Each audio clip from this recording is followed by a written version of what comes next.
The man died suddenly from overwork in his previous life and was reincarnated into this world as a college student. He rested his chin on his hand, lost in thought. He never expected that after transmigrating, life would remain as mundane as ever. But the next second, the sky suddenly darkened. A massive amount of meteorites fell from the sky. The world instantly lost power, and communications were completely cut off. A mechanical voice resounded in the minds of all mankind. Blue Star has been successfully captured and will soon be transferred into the Chariot universe. White pillars of light immediately appeared in various locations, marking safe zones that humans had to evacuate as soon as possible. In the center of the empty space inside the safe zone, there is an awakening center. As long as you step into it, you can receive a talent. The survivors had already spontaneously gathered in front of the awakening center long before the countdown reached 0. Everyone held their breath, staring intently at the open door and the vortex of light within it. The moment Xiang Yu stepped across the threshold, he felt a slight dizziness. When he regained his balance and looked around, he found himself in a completely unfamiliar environment. An unawakened human has been detected. The age meets the criteria and the conditions for awakening have been met. Welcome to the awakening space. Begin your awakening quest. Quest 1, Vehicle Selection. As soon as he finished speaking, dozens of chariot phantoms were projected into the void in front of Xiang Yu. These vehicles were all shrouded in a hazy halo, and only their general outlines and shapes could be seen. During the awakening mission, all weapon and equipment slots on the selected vehicle are unlocked, and it is equipped with a basic main cannon, basic C-mount, and basic engine. Tank, main gun, C-device, engine. This setting, these terms, could it be? A classic game he once played so engrossed in that he neglected sleep and meals, flashed through his mind like lightning. In that game world, tanks are the absolute protagonists, main guns are the primary firepower, and the C-device is the brain of the tank. It controls the vehicle's movement, aiming, target acquisition, and special abilities, while the engine provides power. I don't want to think about it anymore. But starting with blind picks? They don't even give us a stats chart. Xiang Yu complained inwardly. He squinted, roughly examining the blurry figures. Then let's choose the biggest one. Larger tanks typically mean thicker armor, greater load capacity, and potentially stronger firepower, and also have a higher margin for error. Without further hesitation, Xiang Yu focused his mind, directing it towards the largest, illusory chariot. Chariot confirmed, Panther. Task 2, Vehicle Equipment Selection. As the words fell, a semi-transparent and clearly categorized equipment list interface appeared in front of them. The top of the list is divided into 5 categories: main gun, secondary gun, SE device, special shells, and tools. His gaze swept quickly across the items. Most were unremarkable. Now, it's time to witness a miracle. Xiang Yu opened the search bar, entered bugle, and started searching. An item that looked like an old bronze bugle appeared in the list. Bug bugle, an ancient tool used on the battlefield to convey combat orders and boost morale. Uses, 1/1, duration, 10 minutes. There really is one. This is great. Radar, bugle call, smoke grenades. This is the deadly weapon of the armored vehicle world. The first item was decided. Immediately afterwards, he switched to this special shells category. Now that the bugle has appeared, another divine artifact is likely also present. Sure enough, he saw that familiar name. Smoke grenade, a special type of shell that releases corrosive smoke, which can effectively reduce the enemy's accuracy and defense. Each hit on an enemy reduces their accuracy by 10% and defense by 20%. This effect can stack up to 5 times and will dissipate over time. Radar, bugle call, and smoke grenade. This golden trio is the best partner that has been tested on the battlefield.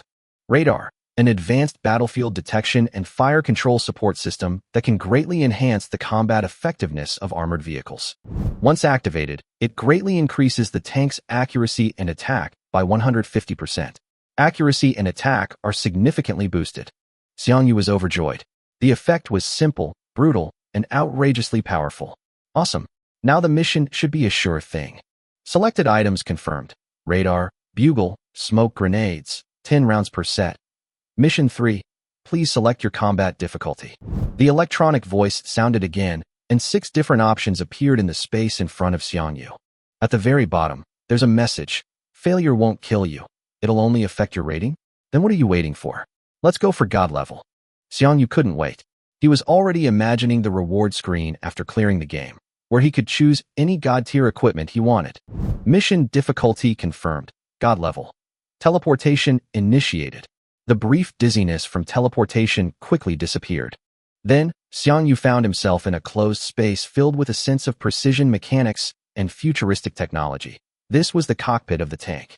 Before him was a surround view composite display screen that presented the outside world to him without any delay, leaving almost no blind spots. Xiang Yu couldn't help but murmur his admiration, his hands instinctively gripping the control device in front of him. On the left is a variant of a traditional car steering wheel, used to control the left and right steering of the vehicle's tracks, with a very stable feel.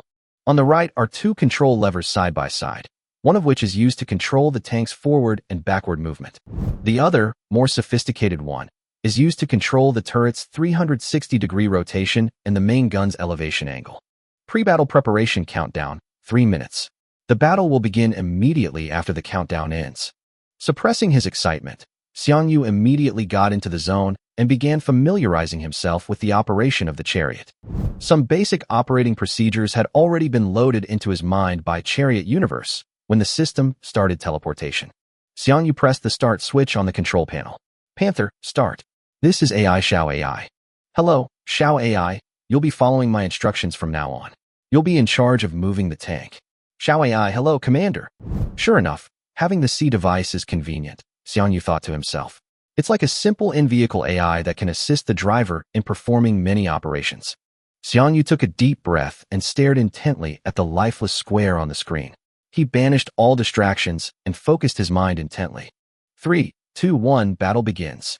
The ground in the center of the plaza is suddenly bulged upwards, followed by a violent explosion. Before the smoke and dust had even cleared, a chilling figure slowly rose from the epicenter of the explosion. It was an enormous mechanical eyeball. It is nearly 5 meters in diameter and covered with a dark, blood-red metal shell, with energy patterns flashing an ominous red light. A deep red laser, only as thick as a thumb but containing destructive power, shot out silently. Not good.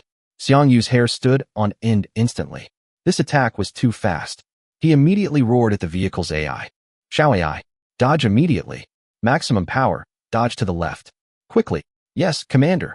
The massive body of the tank shuddered violently, and the engine roared, almost tearing apart, its power instantly squeezed to the limit.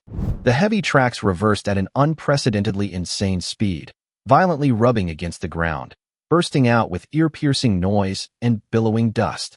The entire vehicle seemed to be violently pushed to the left by an invisible giant hand, making an extremely brutal and extreme side-slip evasion that completely disregarded mechanical damage. The deadly crimson laser beam grazed the edge of the tank's thick right-side armor. The energy shockwave from the mere glancing blow slammed into the side of the chariot like a hammer blow. Current SP, 9100/10,000. No wonder he's the final boss, Noah. Even a slight graze costs 900 SP. Xiang Yu gasped. Xiao AI, maintain maneuverability. Xiang Yu gave the order while quickly unbuckled his seatbelt and pulled a red emergency switch next to him. With a soft pop of air pressure being released, the turret hatch located on the back of his head popped open a crack. A blast of cold air rushed into the cockpit. Without hesitation, Xiang Yu nimbly rose from the pilot's seat and leaned his head and shoulders out of the cockpit. The strong wind immediately tousled his hair, but he didn't care. He took a deep breath and brought the bugle to his lips. Success or failure hinges on this moment. A loud and high-pitched bugle call suddenly rang out in this deathly silent square. Almost at the same instant the bugle sounded, a notification sounded in Xiang Yu's mind. A bugle call sounds on the battlefield. The chariot driven by the initiator gains unlimited defense and unlimited evasion for 10 minutes. Another laser beam shot out from Noah's pupils. It struck the frontal armor of the chariot squarely. The deafening explosion was deafening. A blinding flash of light instantly engulfed the chariot. The violent energy shockwave ripped away layers of the surrounding ground. After the blinding light and dust dissipated slightly, the massive Panther tank still stood in place. The frontal armor of the vehicle, which was directly hit, was not even scratched or charred. It really is a treasure. Xiang Yu couldn't help but burst into laughter, his voice filled with the ecstatic joy of surviving a disaster. Trading disposable consumables for 10 minutes of absolutely safe output environment is such a worthwhile deal. He quickly pulled back, closed the turret hatch, sat back in the driver's seat, and fastened his seatbelt. Now it's our turn to perform. Xiang Yu's eyes flashed with a sharp light, his fighting spirit completely boiling over. Without hesitation, he pressed the virtual button on the control panel that represented radar. Radar activated, beginning battlefield scanning. Accuracy plus 150%. Attack plus 150%. Lasts until the end of the battle. An invisible energy field spread out from the tank. On the main display screen in the cockpit, various data streams rushed by like a waterfall. Noah's image in the distance was instantly locked and magnified, with densely packed aiming lines and ballistic prediction trajectories appearing around him. Even the slightest swaying of its wriggling tentacles is precisely captured by the radar system and quickly analyzed. Xiao AI, load smoke shells for my main gun. Xiang Yu stared at the frantic mechanical eye on the display screen and calmly issued the command. Invincibility time is extremely precious, but weakening the enemy's defenses can exponentially increase the efficiency of subsequent attacks. Yes, Commander, smoke grenades are loaded. With his right hand firmly controlling the turret control lever, and with the ultimate assistance of the radar system, the crosshair was firmly locked on Noah, which was constantly twisting in midair. He slammed on the fire button. A specially made smoke grenade shot out from the main gun barrel and exploded with a bang right in front of the huge pupil of the mechanical eyeball. A grayish-white smoke containing special corrosive particles exploded out instantly, enveloping half of Noah's sphere. The smoke seemed to have a strong disruptive effect on its energy field. The red light flashing on its surface dimmed noticeably and became disordered for a moment. Smoke grenade hit. Target's defense reduced by 20%, accuracy reduced by 10%. Current level, 1. Noah let out a sharp screech as if he had been humiliated, and the red light in his pupils gathered wildly at an unprecedented speed. A crimson laser, thicker than before, tore through the air and blasted straight at the Panther tank that was standing still. However, Xiang Yu didn't even blink at this furious attack. After the dust settled, the Panther Chariot remained unmoved. There wasn't a single scratch on the car. On the information window, the mocking black number, 0, slowly floated up again. It's either impenetrable or an absolute evasion. The invincibility effect of the bugle call is just that domineering. Xiang Yu laughed wildly and made an extremely arrogant decision. Xiao AI, cancel all maneuvers. Engine idle. Keep loading smoke shells into the main gun. I'll stay right here and have a passionate firefight with it. Yes, Commander. Chapter 14, Awakening in Progress, Part 9. The engine of the tank roared and then stopped abruptly. The massive vehicle came to a steady stop, its tracks gripping the ground tightly. The entire Panther instantly transformed from a mobile fortress into a fixed turret. Xiang Yu sat in the cockpit, his eyes chillingly cold. Without the slightest hesitation, he operated his hands rapidly, his gaze fixed on the giant mechanical eyeball Noah in the center of the screen. Its core area was already shrouded in smoke, but that wasn't enough for Xiang Yu. 3 smoke grenades were fired in quick succession, and not a single one missed. Each shot landed precisely on Noah's core, and layers of thick smoke piled up like a giant gray-black net, slowly swallowing the mechanical eyeball. The originally blinding red light began to dim. The defense of Noah's outer armor also plummeted under the weakening effect of the smoke screen. Xiang Yu stared at the data, a slight smile slowly spreading across his face. Just one more layer to go. The next second, the cannon trembled again. The 5th smoke grenade roared out, cutting through the chaotic fire and smoke, and accurately hitting Noah's pupil area. The smoke exploded. The notification finally popped up on the vehicle's interface. Smoke grenade hit. Current level, 5. Maximum level, success. A cold glint flashed in Xiang Yu's eyes, and his voice was icy. Xiao AI, load the main gun with standard ammunition. This was the moment he had been waiting for. First, lower the defenses to the minimum. Then use the main gun to strike its vitals. Xiao AI's voice rang out immediately. Main gun loaded. The tank's main gun jolted violently the moment she finished speaking. This time, it wasn't a smoke grenade, but a real main gun shell. The blazing exhaust tore through the air, and the shell, locked on by radar, was like an invitation from the Grim Reaper, heading straight for Noah's most vulnerable core. The explosion ripped apart instantly. Blinding flames expanded in midair, and the shockwave slammed into Noah's mechanical shell. The next moment, a white damage number popped up from the center of the explosion. -460, it's through. Xiang Yu's eyes lit up. This wasn't a scratch, nor a test, but a genuine and effective injury. Noah's enormous mechanical eyeball trembled violently, then erupted with an extremely piercing electronic shriek. Noah was enraged. It was still charging up, calculating, and locking on, but this shot sent it into a berserk state. Deep within its enormous pupils, red light flashed wildly. The next second, it stopped charging up. It stopped waiting. Countless scarlet lasers burst forth from its pupils, pouring down on the ground like a torrential rain. Beams of laser light tore through the air, crashing down on the stationary Panther tank. The area within dozens of meters of the tank was instantly engulfed in red beams. The ground shattered, debris flew everywhere, and flames soared into the sky. Explosions rang out one after another, dragging the entire battlefield into a living hell. Ordinary tanks would have been reduced to scrap metal by this barrage of fire long ago. Xiang Yu sat motionless in the cockpit. He didn't even frown, because he knew very well that what he needed to do now was not to hide. Instead, he pinned Noah down here. Smoke screens were piled high, defenses were at zero, radar locked on, and main guns were in position. This was his window to counterattack the god-level boss. Even if the window was short, it was enough. Keep firing, Xiang Yu coldly uttered 4 words. The main gun fired again. The shell pierced through the sea of fire and slammed into Noah's core area. -460, another effective damage. Noah's shriek became even more piercing, and the crimson lasers became even denser, as if they were going to flatten the entire land. But Xiang Yu didn't care at all. One shot after another. White damage numbers kept popping up, like death warrants stuck to Noah's head. Noah was bombarding him relentlessly, and Xiang Yu was bombarding him relentlessly as well. One is a god-level boss, high above all others, whose firepower is like a natural disaster. The other is a human pilot who has only recently awakened, yet he manages to drag this monster into his own rhythm through his tank and calculations. Outside the cockpit, lasers kept hitting the vicinity of the vehicle, the impacts causing the vehicle to shake violently. Alarms sounded one after another, and the firelight made half of Xiang Yu's face appear and disappear. But his hands remained terrifyingly steady. Every reload, every lock-on, every shot fired was executed flawlessly. The more frantic Noah became, the more obvious his weaknesses became. Its entire focus was on destroying the tanks, forgetting that its defenses had been reduced to a minimum by the smoke screen. For Xiang Yu, this was the perfect target. Another main cannon shot fired. The shell struck the pupil, and another explosion erupted.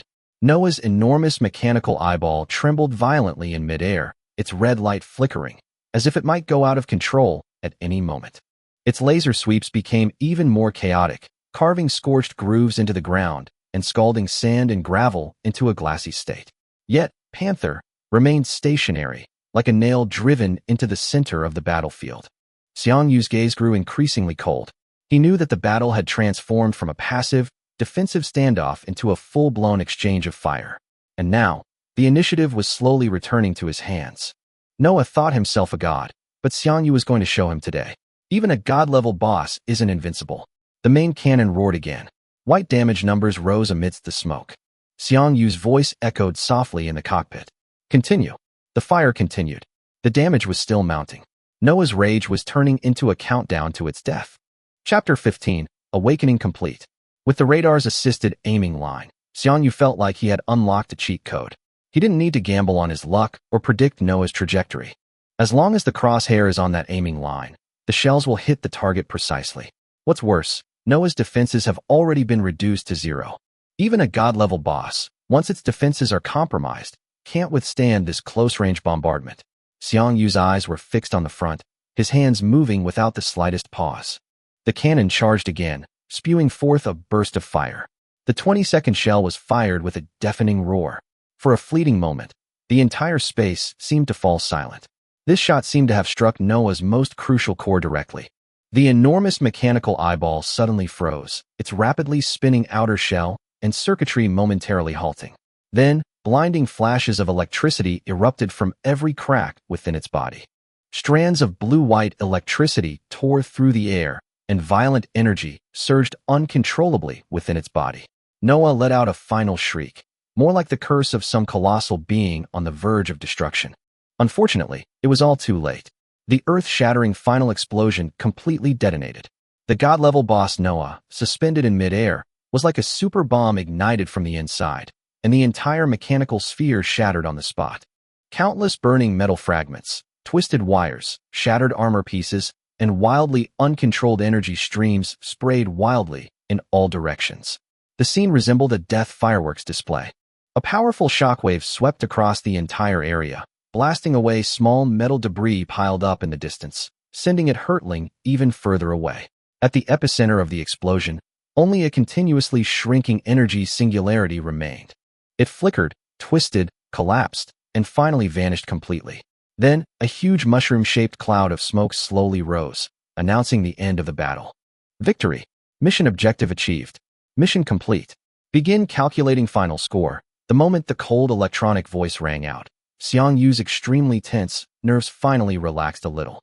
The surrounding battlefield began to blur rapidly, dissipating little by little like the receding tide. The wreckage, smoke, the flames after the explosion, and even the tank that had fought alongside him to the very end, all gradually faded from view. The familiar dizziness returned. The next second, Xiang Yu's vision blurred. He was back in that pure white, empty, and silent awakening space. He was no longer sitting in the driver's seat of the tank, but on the cold white ground. He succeeded. He cleared the awakening quest on God-level difficulty. Just then, on the black platform in the center of the pure white space, the screen of the laptop-like device lit up once more. Lines of prompts began to appear. Final score tallied. Mission score SSS. Xiang Yu's eyes lit up upon seeing this score. The highest score. Immediately afterward, the reward notification popped up again.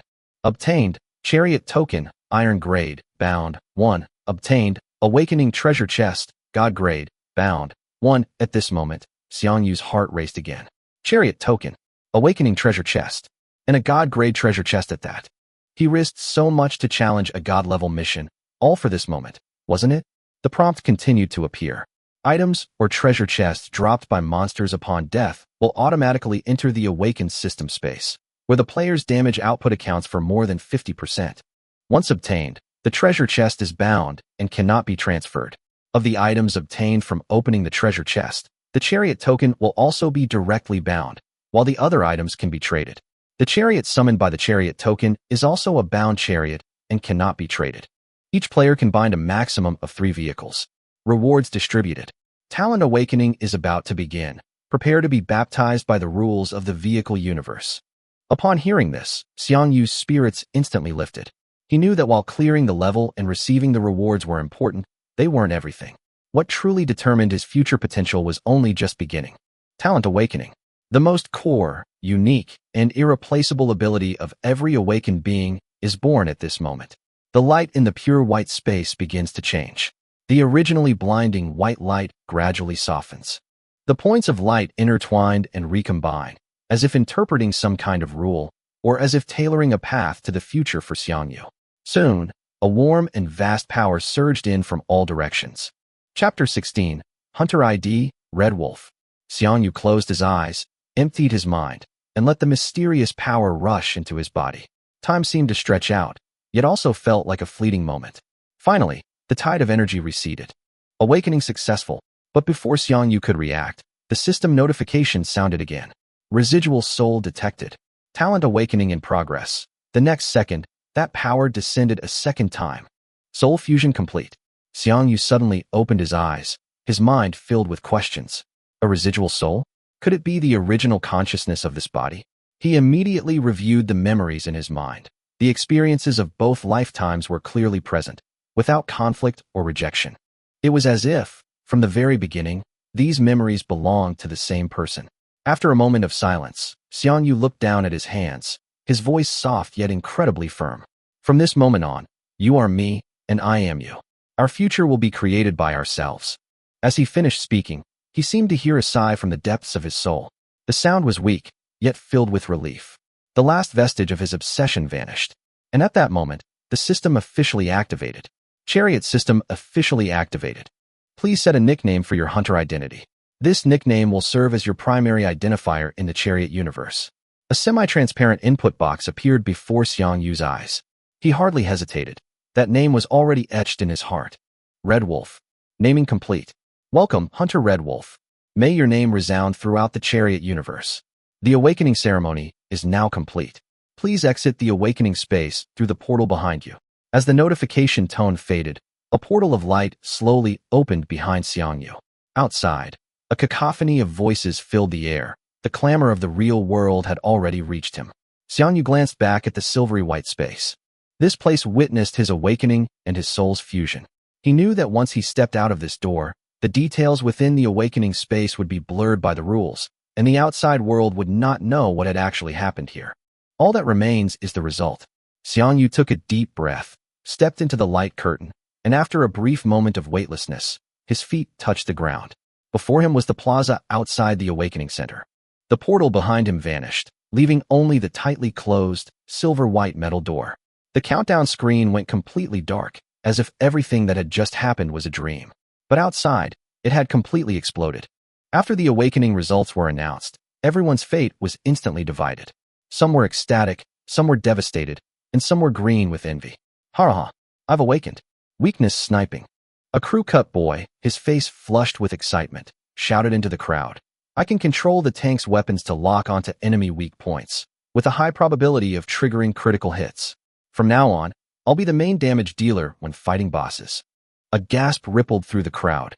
This ability was perfect for tank combat, locking onto weak points and landing critical hits. It was the ideal damage dealer. Someone nearby immediately cracked a joke, eliciting laughter from the group. The tense atmosphere eased somewhat. Laughter belonged only to a lucky few. Most stood in the crowd, pale-faced and with empty eyes. This was because the talents they had awakened were either useless, dangerous, or offered no future whatsoever. Awakening can be a life-changing experience. Some rise to the top overnight, while others plummet to the bottom. Xiang Yu stood at the edge of the crowd, quietly listening to the discussions. Weakness sniping, decoys, driving expertise, firearms proficiency.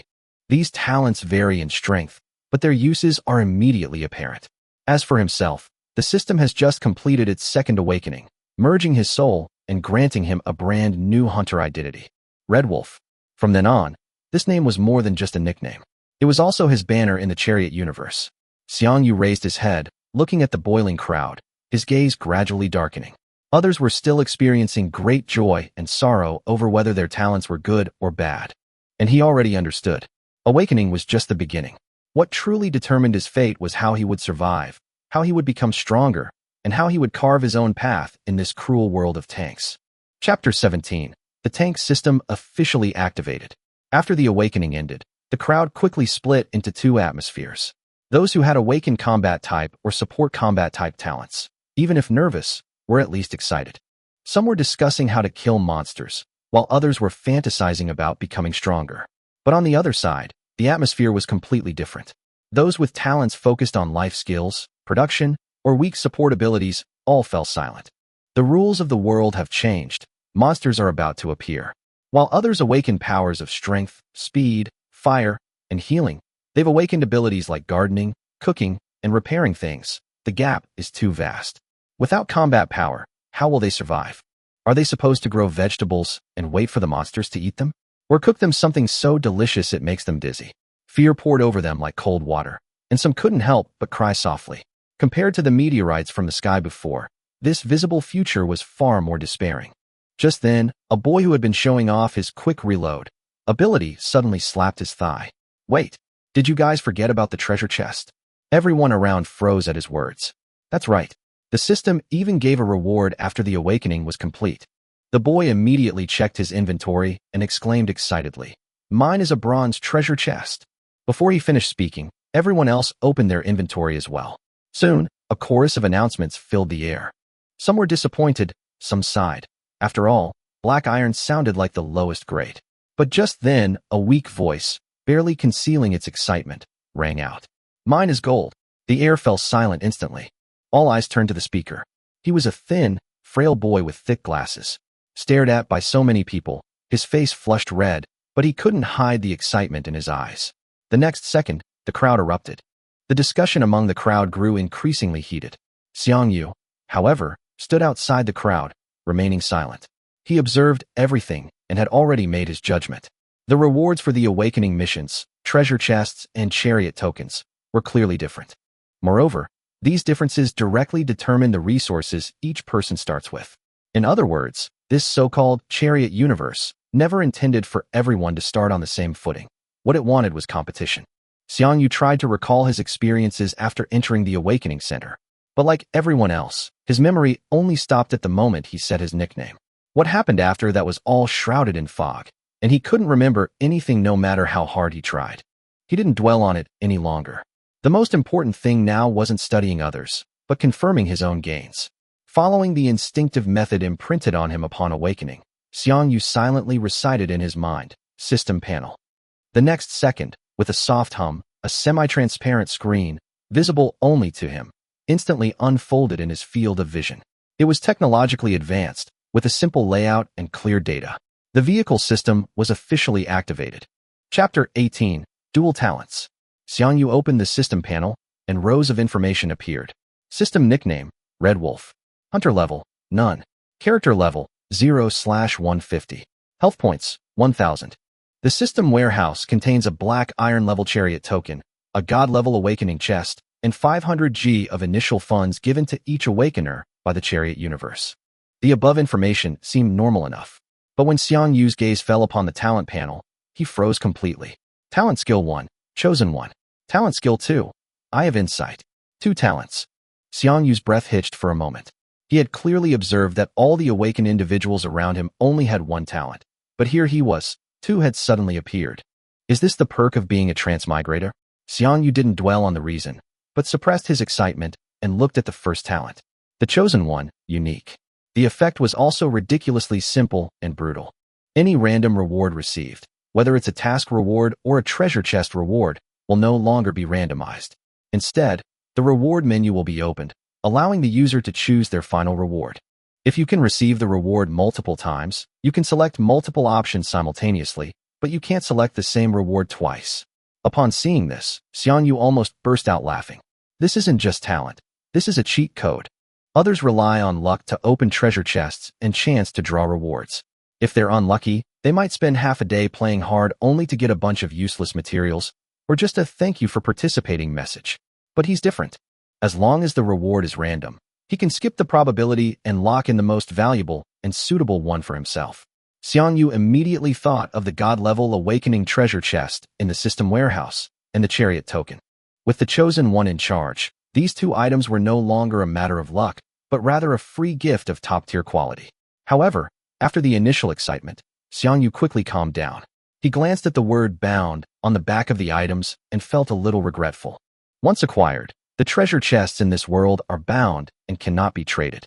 Otherwise, if he were to frantically buy up treasure chests and then use his talent to open them and resell the top-tier items, he could probably accumulate a terrifying fortune in no time.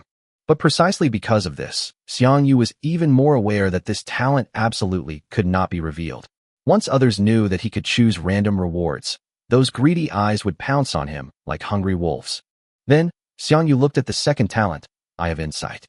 It can view the hidden attributes of items, see through illusions and dreamscapes, and detect monster attributes, including name, attack, defense, weaknesses, and so on. More importantly, his accuracy increases dramatically when he attacks using the tank's weapons. If he hits an enemy's weak point and inflicts damage, it's guaranteed to be a critical hit. Xiang Yu's eyes lit up. This talent was equally powerful. While not as overpowered as the chosen one, it's a genuinely divine combat skill.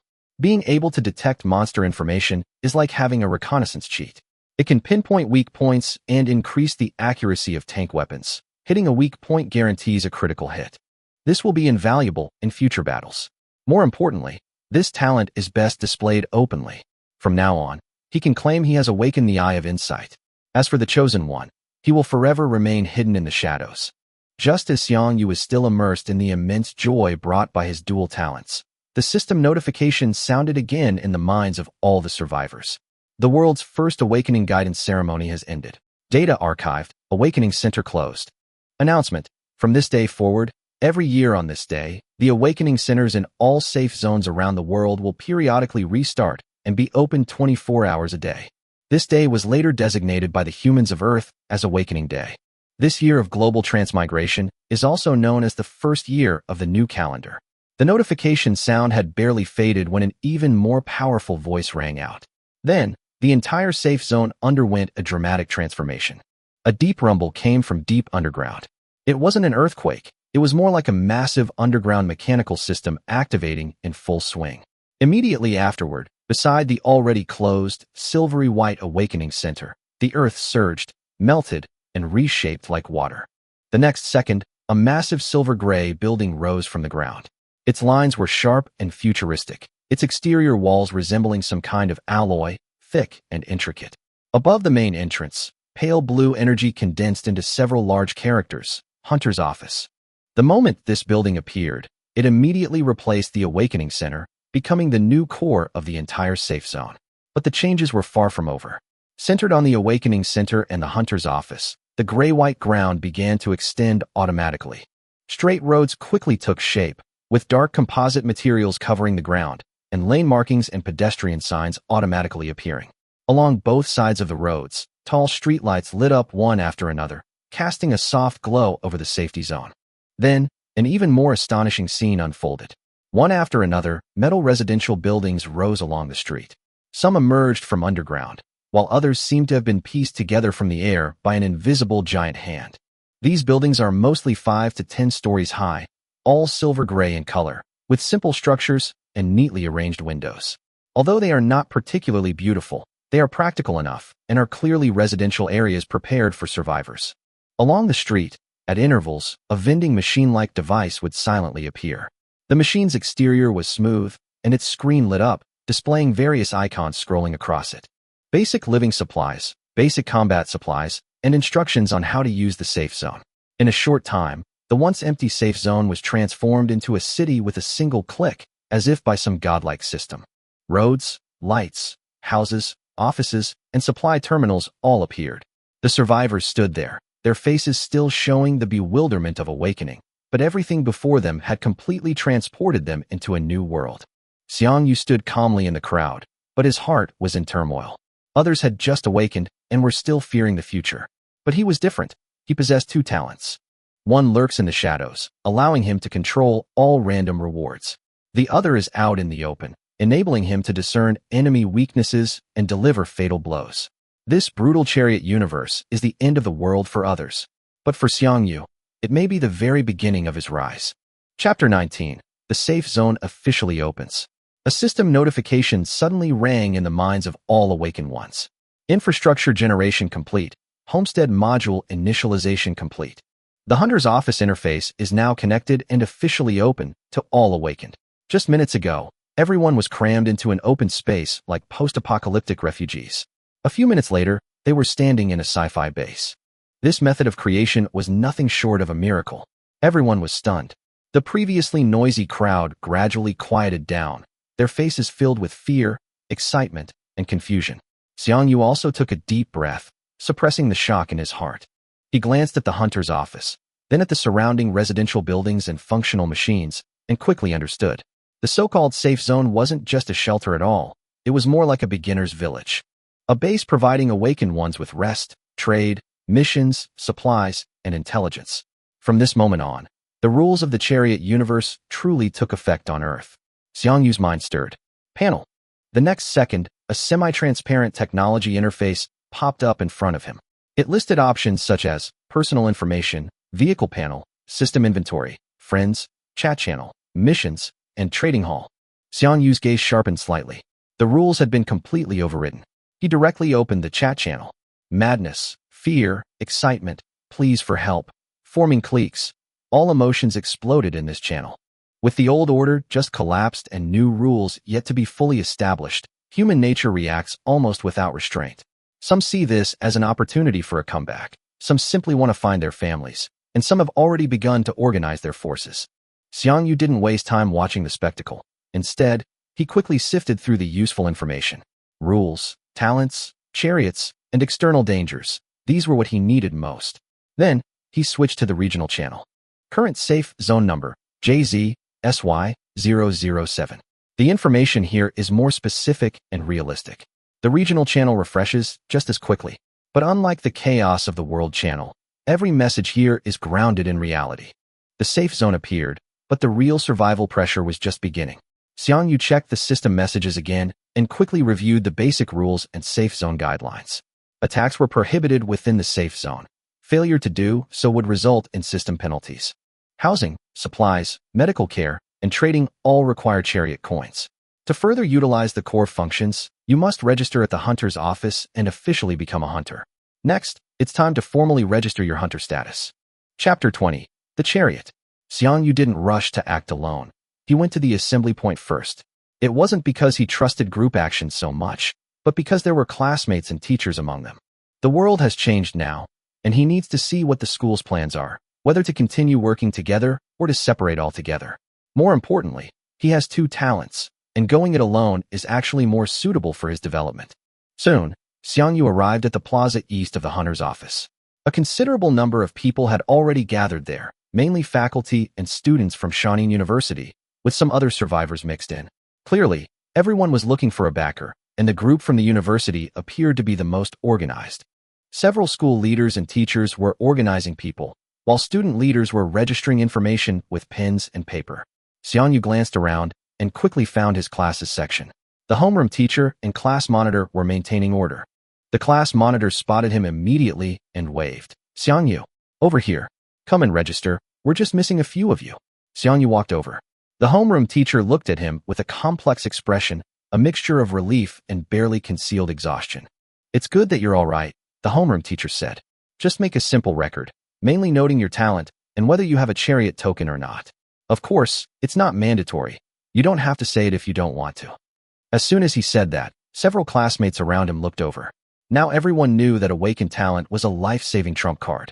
Everyone appeared calm, but in their hearts, they all wanted to know what abilities these familiar faces had awakened. Xiang Yu paused slightly, then only mentioned one of his talents. My talent is weakness critical strike, he said calmly. The effect is that when the vehicle's weapons hit an enemy's weak point, a critical strike will always be triggered. The words had barely left his mouth when the surroundings fell silent. The next second, a boy blurted out a curse. Holy crap! Xiang Yu, your talent is insane. The girl next to him also stared wide-eyed. Isn't this just an upgraded version of Li Hao's weak point sniping technique from next door? His is a high probability trigger. Yours is guaranteed to trigger. Xiang Yu, you're really hiding your true strength. If you get a good tank in the future, won't you be able to take down enemies with a single shot? An uproar immediately erupted around them. Xiang Yu hadn't been particularly noticeable in class before, but now things were different. In this world where the tank universe had descended, a talent that could directly enhance a tank's output was incredibly valuable. The homeroom teacher paused for a few seconds, then carefully noted down the information, his gaze towards Xiang Yu noticeably more serious. Very good, this talent is very useful. In future group operations, you might be needed to take on a crucial firepower role. Xiang Yu simply gave a faint offering no comment. He knew that this wasn't his real trump card. Just then, the squad leader leaned in and asked in a low voice, by the way, Xiang Yu, do you have a chariot token? It seems some people have it, and some don't. Upon hearing the words, chariot order, everyone around perked up their ears instantly. Xiang Yu's heart skipped a beat. He was about to say no. After all, at this stage, the value of the chariot order was far too exaggerated. Saying it might not be a good thing. But just before he could speak, a loud, piercing shout suddenly came from the other side of the crowd. Holy crap! Look guys, what's that? Everyone's attention was instantly drawn to it. They all turned their heads in unison, looking towards the direction of the square closest to the street. The next second, everyone froze. There, silently, stood a true mechanical behemoth. A light armored vehicle. Its low-slung profile, sharp lines, and matte dark green paint gleamed coldly in the sunlight. The heavy tracks pressed down on the ground, giving the impression that they could crush anything at any moment. The most eye-catching feature was the small turret on the roof. The turret was small, but its structure was compact, and it mounted a long main gun. This isn't a model. This is a real war machine capable of firing, crushing, and carrying people out of the fray. In the square filled with chaos and ruins, it stands out like a killing machine just rolled out of a steel factory. Xiang Yu recognized the man standing next to the chariot. It was the same lucky guy who had opened the golden treasure chest and obtained the black iron chariot token. At this moment, he was leaning against the turret, his smugness almost impossible to hide. Clearly, he had activated the tank order and acquired the light tank. The way the people around him looked at him instantly changed. Shock, envy, jealousy, and even fawning. After all, in this apocalyptic world, having a war machine and surviving on foot are two completely different things. One is an ordinary survivor, the other is a powerful individual who has already obtained their entry ticket. Haha, everyone. The guy with the best luck adjusted his glasses, trying to appear composed, but he couldn't suppress the smirk on his face. He cleared his throat and deliberately raised his voice. The Lucky Guy Squad is now officially established, recruiting the first batch of members. The crowd immediately stirred at these words. The European Emperor held up 2 fingers. Only 2 combat positions are currently open. Only 2. First come, first served, no exceptions. He scanned the crowd, reveling in the attention he received, and raised his voice even louder. Those with talent in tank driving will be given priority. We need partners who can immediately become combatants.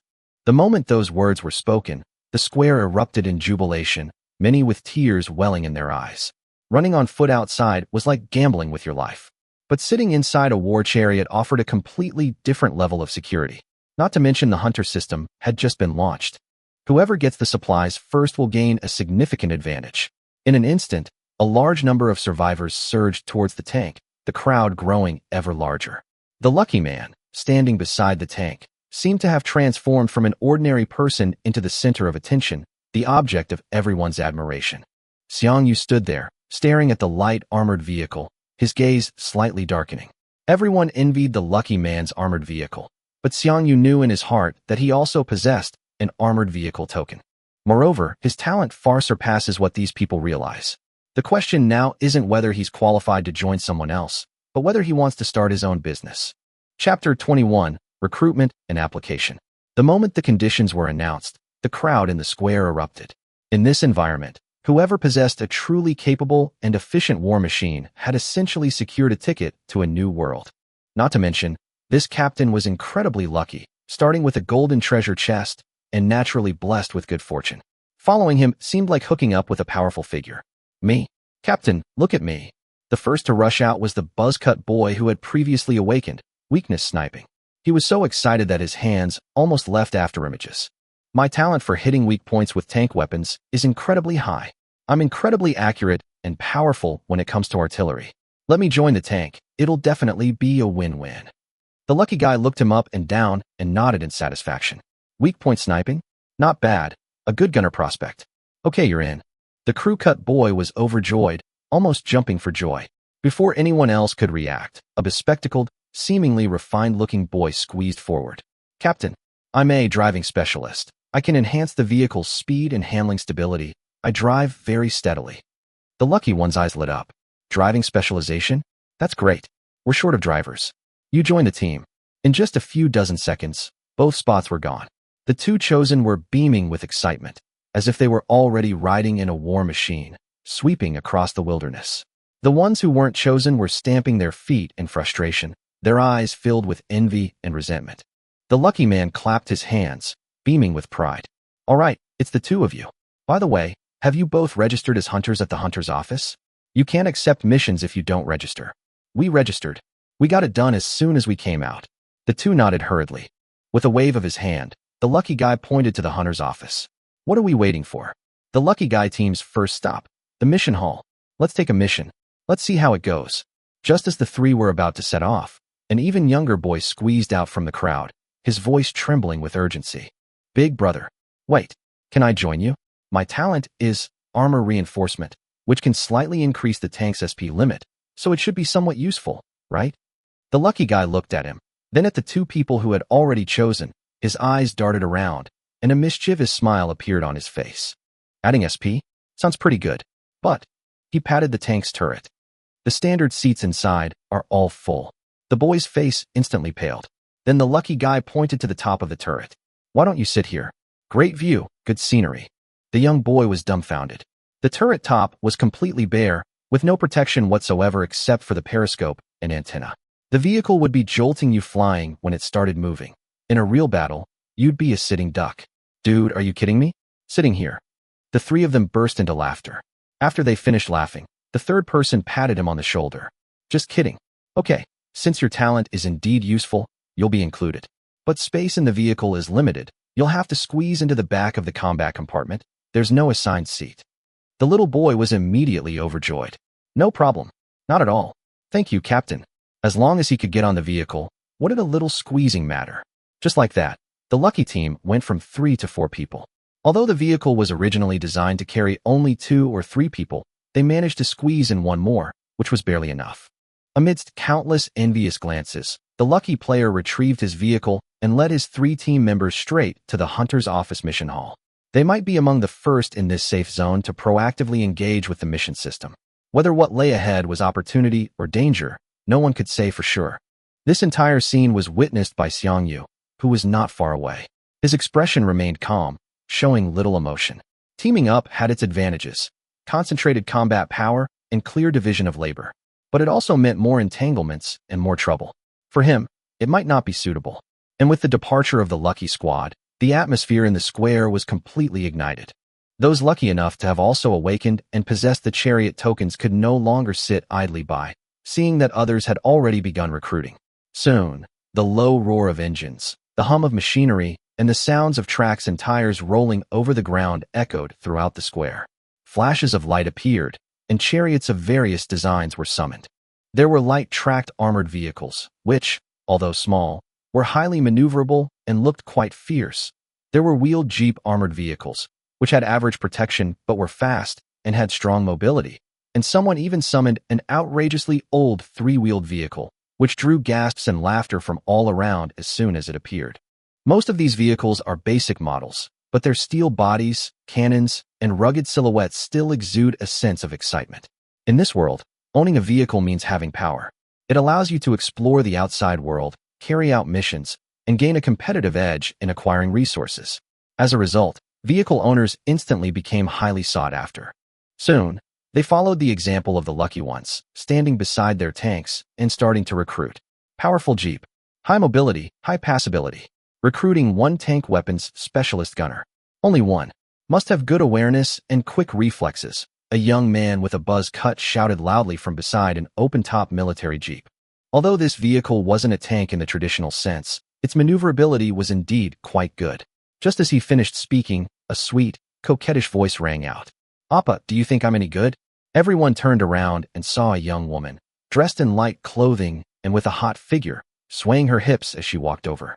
She gave the short-haired young man a flirtatious wink, her voice soft and cloying. "My talent is herb identification, you know. I can help you find lots and lots of useful herbs. Help me out, okay?" As she spoke, she deliberately puffed out her ample bosom. Many men around were instantly drawn to her, and hushed gasps and swallowing sounds filled the air. The recruitment scene suddenly took a turn for the worse. Chapter 22. Mission Hall. The crew-cut youth was visibly taken aback. The woman had pressed herself against him, her voice soft, her figure eye-catching. In peacetime, if such a high-quality girl were to offer herself up, many men would probably be smitten on the spot. But this wasn't the past. His gaze flickered for only a moment before he quickly regained his composure, even becoming more wary. He shook his head, his tone still polite, but his refusal was decisive. "I'm sorry, little sister. Your talent is called herbal identification, which sounds like it might be useful in the future. But the apocalypse has just begun, and we don't know what's going on outside. Survival is the most important thing." He patted the armed jeep behind him. "My vehicle only has 1 weapon slot, and I need a gunner who can immediately engage enemies and operate a machine gun. Your talent isn't suitable for the time being." The woman's smile froze instantly, her eyes reddening as if she was about to cry. The crew-cut youth paused, then finally added a sentence. "But we can add each other as friends first. If I ever get a bigger, safer vehicle and the team needs logistical support, I'll contact you immediately." Upon hearing this, the onlookers immediately laughed. In the apocalypse, being pretty still has its uses, but it's no longer a universal passport. Whether you can get on board isn't about being charming, but about whether you can immediately create value. Someone muttered sourly, "Having a tank is really different. It's like driving a top-of-the-line sports car before. There's no worry about finding someone to get in." Someone nearby immediately chimed in. "This is way more powerful than a sports car. It's a limited edition armored sports car for the apocalypse. It can save your life. Who wouldn't want to ride in it?" Not far away, Xiang Yu's squad leader stared wide-eyed. He stared at the woman's departing figure, then glanced at the crew-cut youth's armed jeep, muttering to himself. His expression practically screamed envy. Xiang Yu stood to the side, witnessing everything clearly. He felt no emotion whatsoever, even a slight urge to laugh. The apocalypse has only just begun, yet some are already indulging in fantasies, while others, before even grasping the situation, are already being led astray by their desires. He shook his head slightly and withdrew his gaze. "You brat, not worth discussing things with. His voice was low and his tone flat, yet it carried a cold indifference born of insight. He didn't linger, turning and walking towards the silver-gray building at the end of the square. That was the hunter's office, one of the core elements of this new world order. Sunlight fell on Xiang Yu's back, casting a long shadow. Those around him were excited, anxious, or bewildered, but he alone had a clear goal, his steps unwavering. By the time the squad leader finally snapped out of his fantasy of the armored jeep and the beautiful woman and tried to look for Xiang Yu again, he was already gone. Where's Xiang Yu? The squad leader scratched his head and looked around. Where did that kid run off to? Did he go to see some pretty girls too? He guessed casually, then quickly waved his hand. Never mind. With a talent like weakness critical strike, he'll never starve. Maybe he's already gone solo. Just then, the squad leader's eyes lit up. In the distance, a graceful figure was walking towards them. Even amidst the chaos of the crowd, she stood out, like a pure water lily. It was Yu. She must have just come from the awakening center, her face still a little pale, but her eyes were much calmer than before. The class monitor immediately perked up, his face beaming with a warm smile, and quickly went to greet her. Yu, over here, over here. He waved as he planned, taking the opportunity of registering information to check on the class beauty and make his presence known. Even in the apocalypse, some people can't suppress their instincts when they see a pretty girl. Meanwhile, Xiang Yu had already entered the hunter's office. The moment he stepped through the door, his expression changed slightly. From the outside, the building appears tall and magnificent, but once inside, the interior space is far more extravagant than it seems. The hall is ridiculously spacious, as if forcibly expanded by some force. The floor is made of a dark material, smooth as a mirror, reflecting the cold white light overhead. Countless silver pillars rise from the ground, their intricate structures supporting the dome like the trunks of giant trees. A faint energy fluctuation lingered in the air, imperceptible to ordinary people, but Xiang Yu could sense it. He immediately deduced, space-folding technology. This was no ordinary building. It was the crushing power of a civilization from the Chariot universe. For a mere office to achieve this level of sophistication, the system behind it was far more terrifying than he had anticipated. Xiang Yu didn't linger for long, his gaze quickly sweeping across the hall. At the entrance was a waiting area with simply designed chairs. Rows of service terminals lined both sides, each clearly labeled identity registration/hunter registration, vehicle service, mission handover, and issuance. All processes can be completed independently through interactive screens, simple, efficient, and somewhat impersonal, yet extremely practical. But the most eye-catching feature is the enormous curved screen at the far end of the hall. It occupies almost an entire wall. Countless task information is rapidly refreshing on the screen, densely packed and dazzling to the eye. There were tasks for killing monsters, gathering resources, and dealing with mechanical units. At the very top of the screen, a bounty was prominently displayed, its text exceptionally eye-catching. Regional Bounty Boss. Kill the Black Iron Level Boss, Water Monster. Bounty 2000 G. Xiang Yu stared at the quest screen, his pupils slightly contracting. He knew these names all too well. Monsters that once existed only in games and data were now real-world mission targets. More importantly, these missions represented one thing. The area outside the safe zone had completely become a hunting ground. And the hunters were among the fastest rising elites in this new world. Xiang Yu's heart pounded faster than usual, not out of fear, but out of excitement. The apocalypse was a disaster for others, but for him, the real opportunity was just beginning. Chapter 23, Iron Rank Hunter. Xiang Yu withdrew his gaze, no longer lingering in front of the large screen, but instead walked directly to a window on the other side of the hall. There was a sign there, Identity Registration, Hunter Registration. Behind the window was no real person, only a self-service terminal. As soon as Xiang Yu stood in front of the interactive screen, the terminal lit up immediately. Hello, welcome to the Hunter's Office, JZ-SY-007 section. Please select the service you need. Several options appeared on the screen. New user guidance, Hunter Registration. Without hesitation, Xiang Yu clicked on Hunter Registration. A pale blue handprint appeared in the center of the screen. Xiang Yu raised his right hand and placed it flat on the screen. The next second, a subtle tingling sensation swept across his palm, like a gentle electric current coursing through his body. Registration complete. Have a safe journey. The notification sound faded, and his hunter privileges were officially activated. Iron Rank Hunter, Xiang Yu. Codename, Red Wolf. From this moment on, he truly stepped into the hunter system of this wasteland world. Newly registered hunters are all at the iron rank. To advance, they not only need to complete higher-level quests, but also must bind a vehicle of the corresponding rank or higher. For an iron rank hunter to advance to bronze, they must complete a bronze quest at a higher rank and also possess a bronze rank vehicle. Hunter ranks, like chariot ranks, range from iron, bronze, silver, gold, diamond, all the way to god rank. For Xiang Yu, his identity was only the first step. The real key was the chariot. Chariot tokens couldn't be used casually outside. They could only be activated in the repair workshop inside the hunter's office. Vehicle equipment replacement, maintenance, and repairs must all be completed in the workshop. Without repair-related talent, one can only use the official repair system by paying a fee. Xiang Yu went to the vehicle service window and opened the terminal.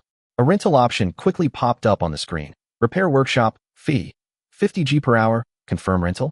Xiang Yu didn't have much money on hand, and this would cost him a tenth of it. But he didn't hesitate. Without the war machine, he wouldn't have the confidence to carry out the mission. This money had to be spent. He clicked to confirm. With a click, a metal card appeared at the bottom of the terminal. It was a key card for the repair workshop. Xiang Yu took the card and followed the instructions to the metal door numbered B07. The heavy metal door slid open silently. The space behind the door made Xiang Yu's eyes narrow slightly. From the outside, it looked like an ordinary single room. But inside, it was a huge workshop. The ceiling was at least 10 meters high, the floor was covered with a sturdy alloy mesh, and the walls were covered with robotic arms, energy interfaces, and maintenance passages. The overhead lights were as bright as day, and the air was thick with the faint smell of engine oil. The atmosphere of heavy industry was palpable. This place could easily accommodate not just one tank, but several heavy tanks at once. As soon as he stepped into the workshop, the metal door behind him automatically closed and locked. An AI electronic voice then sounded. Welcome to the B07 repair workshop. The space is stable, and the equipment has completed its self-check. You are now ready to summon and maintain your vehicle. Tools and materials can be ordered through the indoor terminal. Enjoy your use. After the voice faded, only a low, energetic hum remained in the workshop.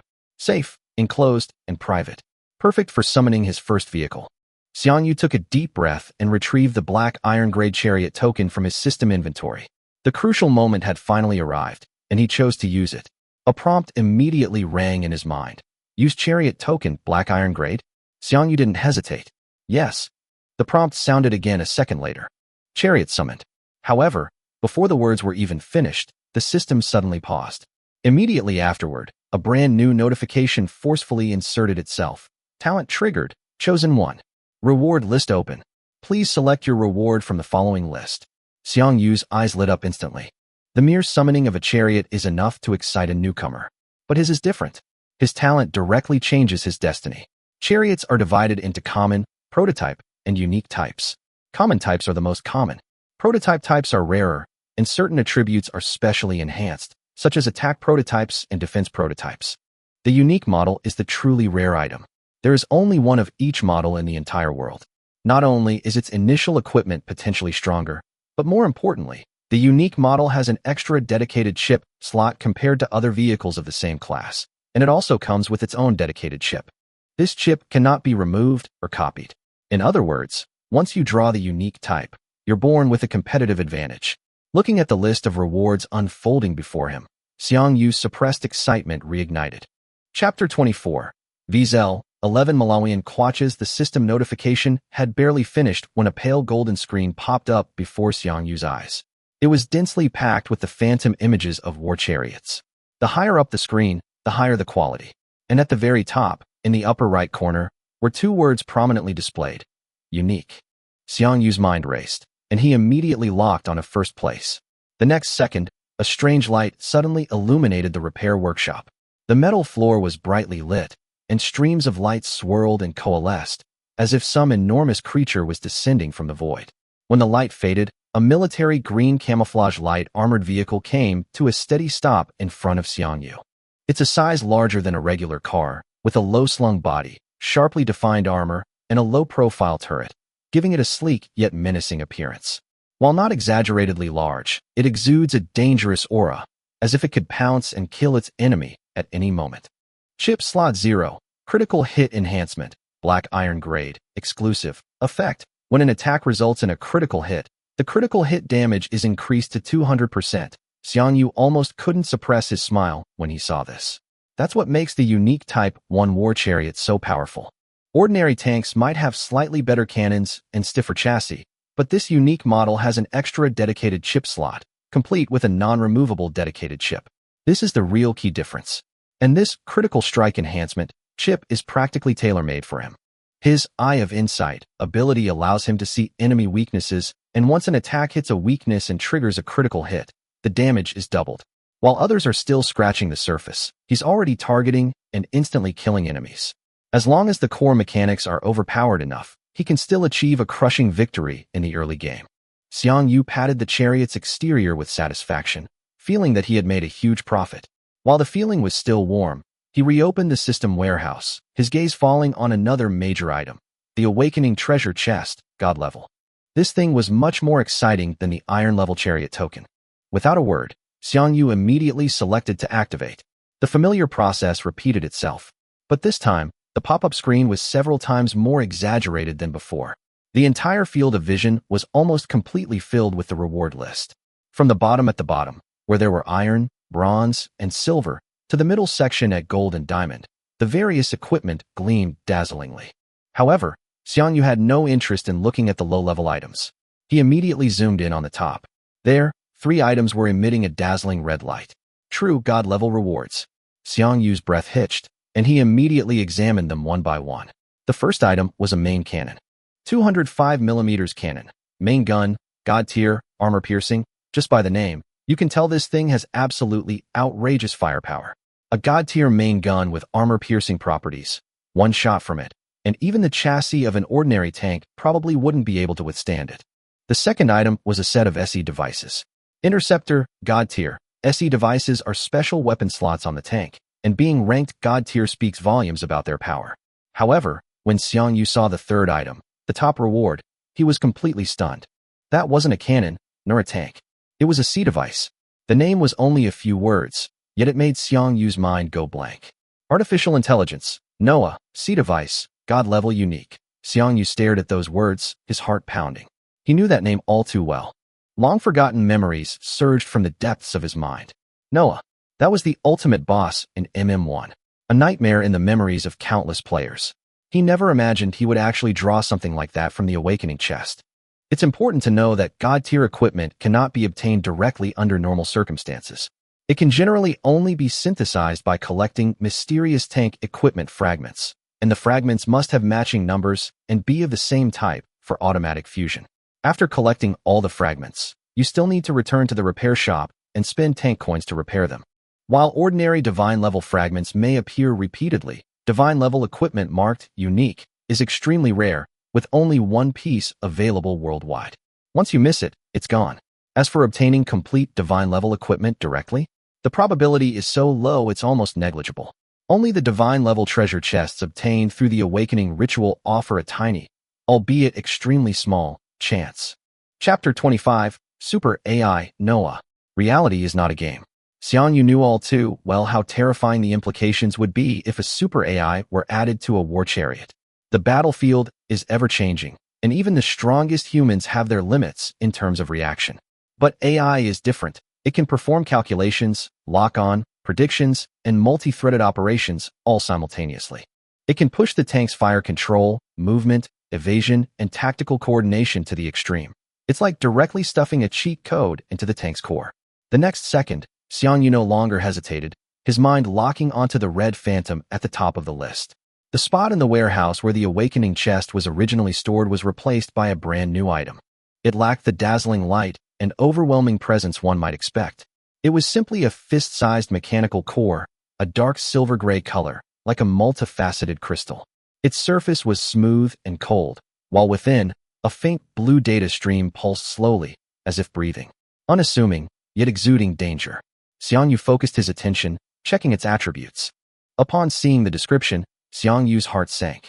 It was it, the supercomputer that had once caused a mass extinction. NOAA? Let's install it and try it out. Xiang Yu took a deep breath and used the system to install NOAA onto the Vizel 11 Malawian Quatches, replacing the original C device. The moment loading was complete, a very faint hum came from inside the vehicle. as if the entire system was being reawakened or perhaps undergoing a deep self-check. A few seconds later, everything returned to calm.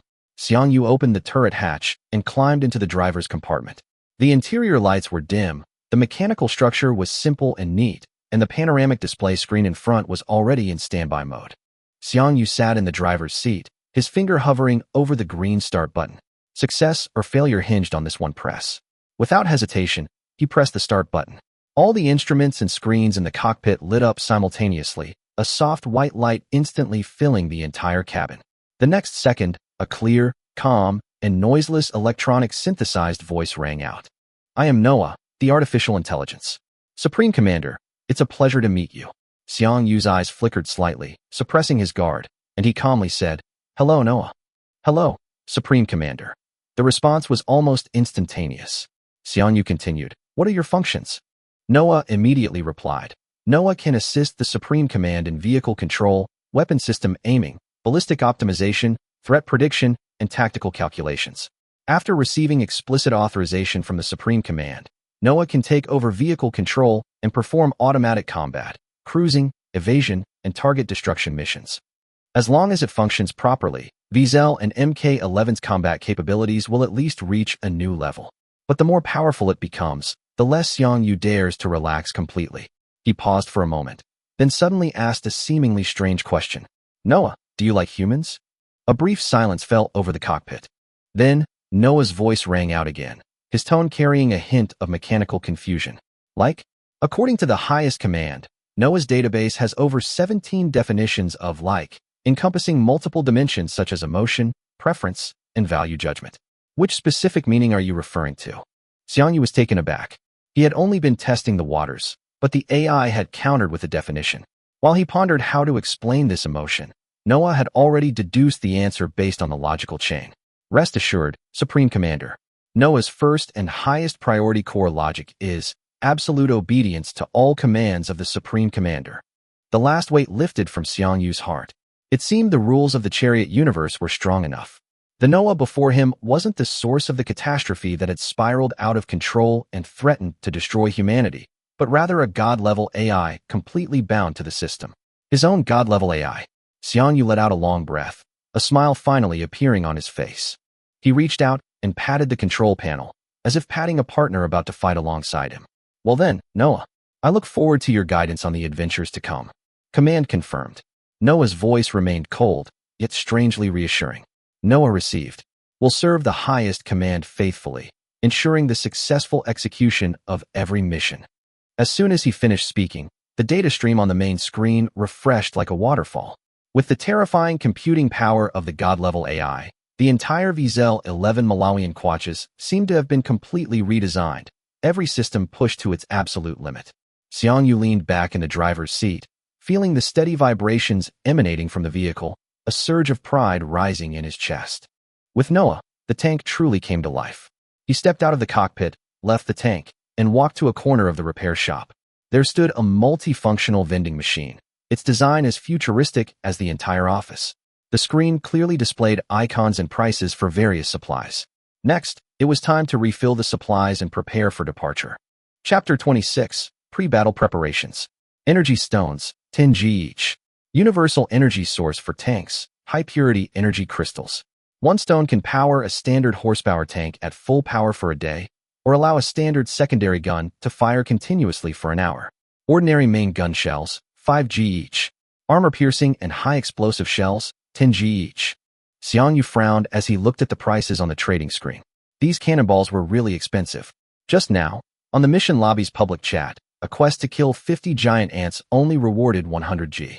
If he relied entirely on the main cannon, he'd probably be broke before even finishing off the monsters. Fortunately, the secondary cannon didn't consume bullets, only energy stones. 10G per hour of gameplay. As long as he doesn't mess around, he can definitely break even. Xiang Yu quickly made a decision and began purchasing. 10 energy stones, 100G. 1 pistol, 50G. Attack power 22. It's human equipment, cannot be upgraded, and has no grade. For basic loads of ordinary pistol ammunition, 20G. 1 basic load is 40 rounds, which is 5 magazines. 2 first aid kits, 20G. Add to that 10 days worth of emergency rations and bottled water, 30G. This single purchase cost 220G. Adding the 50G spent on the hotel room and the 500G initial funds from the system, only 230G remained. Xiang Yu instantly understood. In this world, money wasn't just a number, it was life itself. Without wealth, there's no ammunition, no energy, no maintenance, and therefore no confidence to continue taking risks. Next, he must complete missions as quickly as possible to establish a stable income. After completing the procurement, Xiang Yu glanced at the time. The hour he'd rented the maintenance workshop was almost up. He immediately recalled the vehicle into his spatial storage, left the workshop, and returned to the mission hall. The hall was now completely different from before. What had been empty and deserted moments before was now packed with people. The survivors who had frantically formed teams in the plaza outside had all poured in. Everyone stared intently at the huge, curved mission screen in the center of the hall, as if they had finally grasped at a lifeline. The mission information kept updating. Some were excited, some hesitated, and some even argued on the spot. Look, a bronze-level reconnaissance mission. Reward 500G. You dare to accept a bronze-level mission? You might run into a bronze monster. Your beat-up car is just asking for trouble. The notification sounds, arguments, and mission updates mingled together, creating a tense yet exciting atmosphere in the hall. He planned to go to a less crowded service terminal to try out a few iron-level missions. But he had only taken one step when a clear voice rang out from the crowd. Xiang Yu. Xiang Yu paused and turned to Cug. She was walking briskly from the edge of the crowd, a few strands of hair on her forehead slightly disheveled, her fair cheeks flushed with the hustle and bustle of the hall. I didn't see you at the meeting point just now. I thought you'd gone somewhere, so you're here. Ug stood in front of him, her tone natural, as if they were still just ordinary classmates. Only her eyes held a more serious look than in class. Xiang Yu nodded. Just checking out the mission. Me too, want to try my luck. Ug tidied her stray hairs, her gaze sweeping across the mission screen before settling back on Xiang Yu's face. She didn't beat around the bush, asking directly, Xiang Yu, did you get the Chariot token? Xiang Yu glanced at her, not denying it. Yes. Ug replied with an expression of certainty. I got it too, but I summoned a Jeep-type vehicle, which only has 2 standard crew seats. She frowned slightly, clearly somewhat helpless. My talent is command type, which can provide an overall performance boost to the vehicle, so I plan to drive it myself. She looked into the distance. 2 girls were standing there, one of whom, a short-haired, pretty girl, was waving at her. I've reserved the other spot for my best friend, Lin Xiaoyu. Her talent is artillery calibration, which can improve the accuracy of tank weapons, making her perfect as a gunner. The 2 of us work together quite well.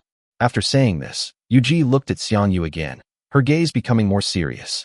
Your talent is weakness critical strike, which is perfect for dealing damage. We're currently lacking a strong firepower provider.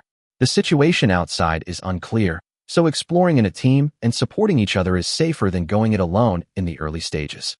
Would you like to come with us? We can do a few missions to get to know each other. The meaning was quite clear from those words. She was inviting Xiang Yu to team up, and the conditions were quite good. She herself had a Chariot token and a command boost. Her best friend could calibrate artillery fire, and with Xiang Yu's weakness critical strike, the trio would definitely be considered a strong team among newcomers. Anyone else would probably have agreed without hesitation, but after a moment of silence, Xiang Yu shook his head. Teaming up can indeed reduce risks, especially for those without vehicles or whose talents are not suited for solo operations. But for us right now, iron-level missions pose limited threats, he said, his gaze sweeping over the people in the hall who were still arguing heatedly about team assignments, before returning to Ug. We all have tanks, and our talents are compatible with the tank system. In low-difficulty missions, spending time on multiple people working together will actually reduce efficiency. The initial firepower, mobility, and protection of the tanks are already sufficient to deal with many iron-level targets. Having one more person does not necessarily mean stronger. It may mean more coordination costs. Ug didn't interrupt, but listened quietly. Xiang Yu's tone remained calm, yet it carried a clarity far beyond his years. Every minute is precious now. Whoever adapts to the rules sooner, whoever accumulates resources faster, will survive longer in the upcoming changes. So instead of wasting time on inefficient integration, we should maximize our existing strengths. Make money as quickly as possible, strengthen our capabilities as quickly as possible, and become stronger as quickly as possible. That's what I need to do now. Chapter 27. Embarking on the journey. After hearing Xiang Yu's words, Ug's smile slowly faded. She wasn't angry at being rejected. Instead, She thought about it seriously and then nodded gently. You're right.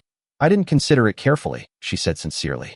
Seeing everyone rushing to form teams, she instinctively felt she should stick together for support. But Xiang Yu's words jolted her awake. The most important thing now wasn't finding enough people, but racing against time to become stronger as quickly as possible. In this world, what you can truly rely on is ultimately your own strength. Yuji looked at Xiang Yu, her eyes clear. Then let's each work hard and establish ourselves first. Just as she finished speaking, her best friend's voice came from not far away. Yuji, over here. Coming. Yuji responded, then turned to Xiang Yu and said naturally, let's add each other as friends first, so we can share information and stay in touch. The next second, a system notification popped up in Xiang Yu's eyes. Friend request. Yuji wishes to add you as a friend. Accept. Xiang Yu glanced at her.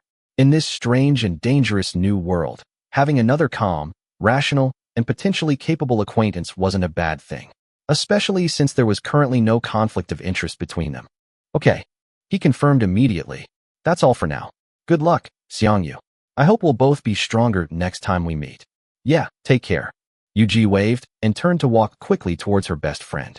The two quickly arrived at the service terminal, discussing the mission in hushed tones, getting into the zone. Xiang Yu watched her departing figure, his eyes calm. Everyone has their own path. The weak flock together for security, the strong walk alone for efficiency. And the path Xiang Yu was destined to take was the lonely one, yet the fastest, most ruthless, and most stable. He wasted no time, turning to an idle service terminal and opening the task list. The screen was densely packed with iron-level quests, gathering herbs, clearing obstacles, scouting terrain, and transporting supplies. These tasks were safe, but the rewards were low and the time commitment was long. Xiang Yu glanced at them and skipped them.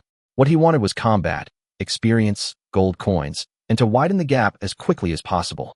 He quickly identified 3 kill missions, and the targets were monsters he had encountered before. Iron-level mission. Eliminate the giant ants outside the safe zone, 0/50. Reward, 100G. Iron-level mission. Eliminate the killer bugs outside the safe zone, 0/50. Reward, 150G. Black Iron rank quest. Eliminate the flamethrower outside the safe zone, 0/50. Reward, 200G. All 3 quests accepted. Quest accepted successfully. The quest has been added to your quest log. Each hunter can only accept a maximum of 3 quests at a time. For Xiang Yu, these 3 quests are just right. It's challenging, but rewarding. A black magnetic card quickly appeared at the bottom of the terminal. This was a mission location information card. Inserting it into the vehicle system would allow users to view the approximate location of the target.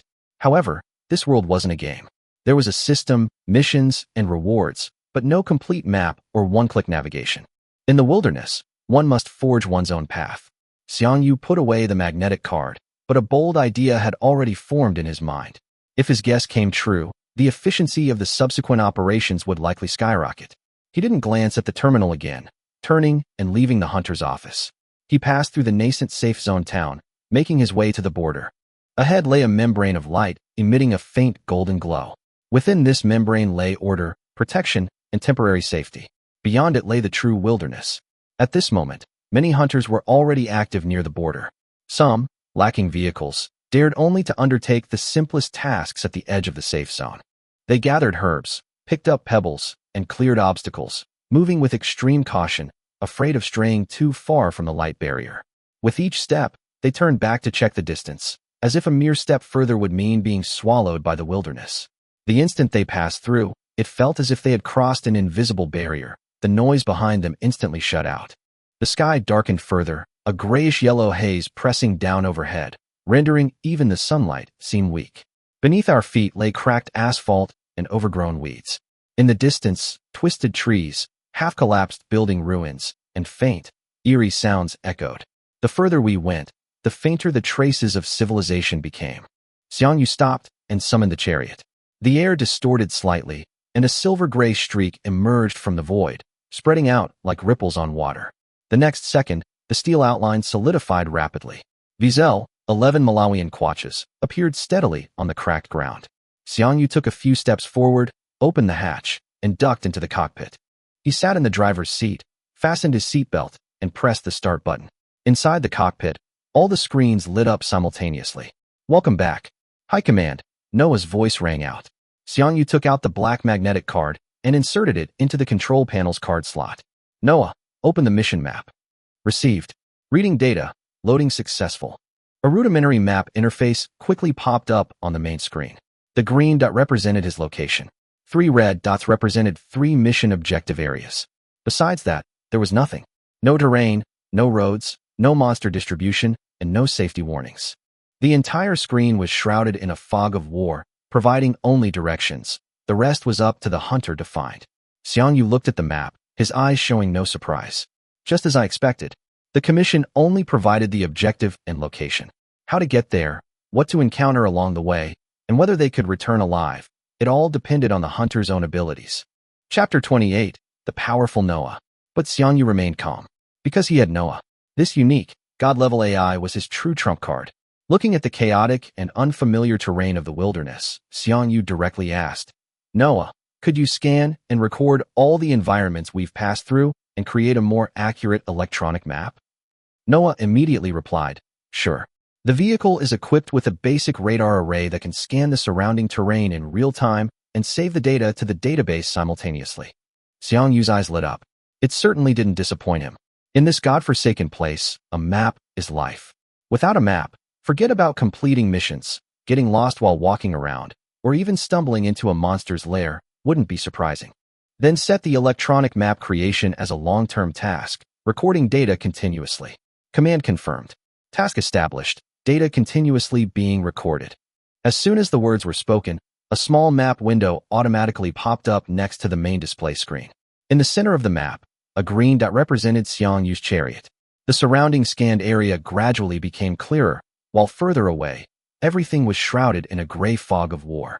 As the chariot advanced, Noah continuously filled in the terrain data. Hills, cracks, vegetation, puddles, even ground hardness and suspected biological signals were marked with different colors. Xiang Yu was delighted. This wasn't a map. It was practically a survival cheat code.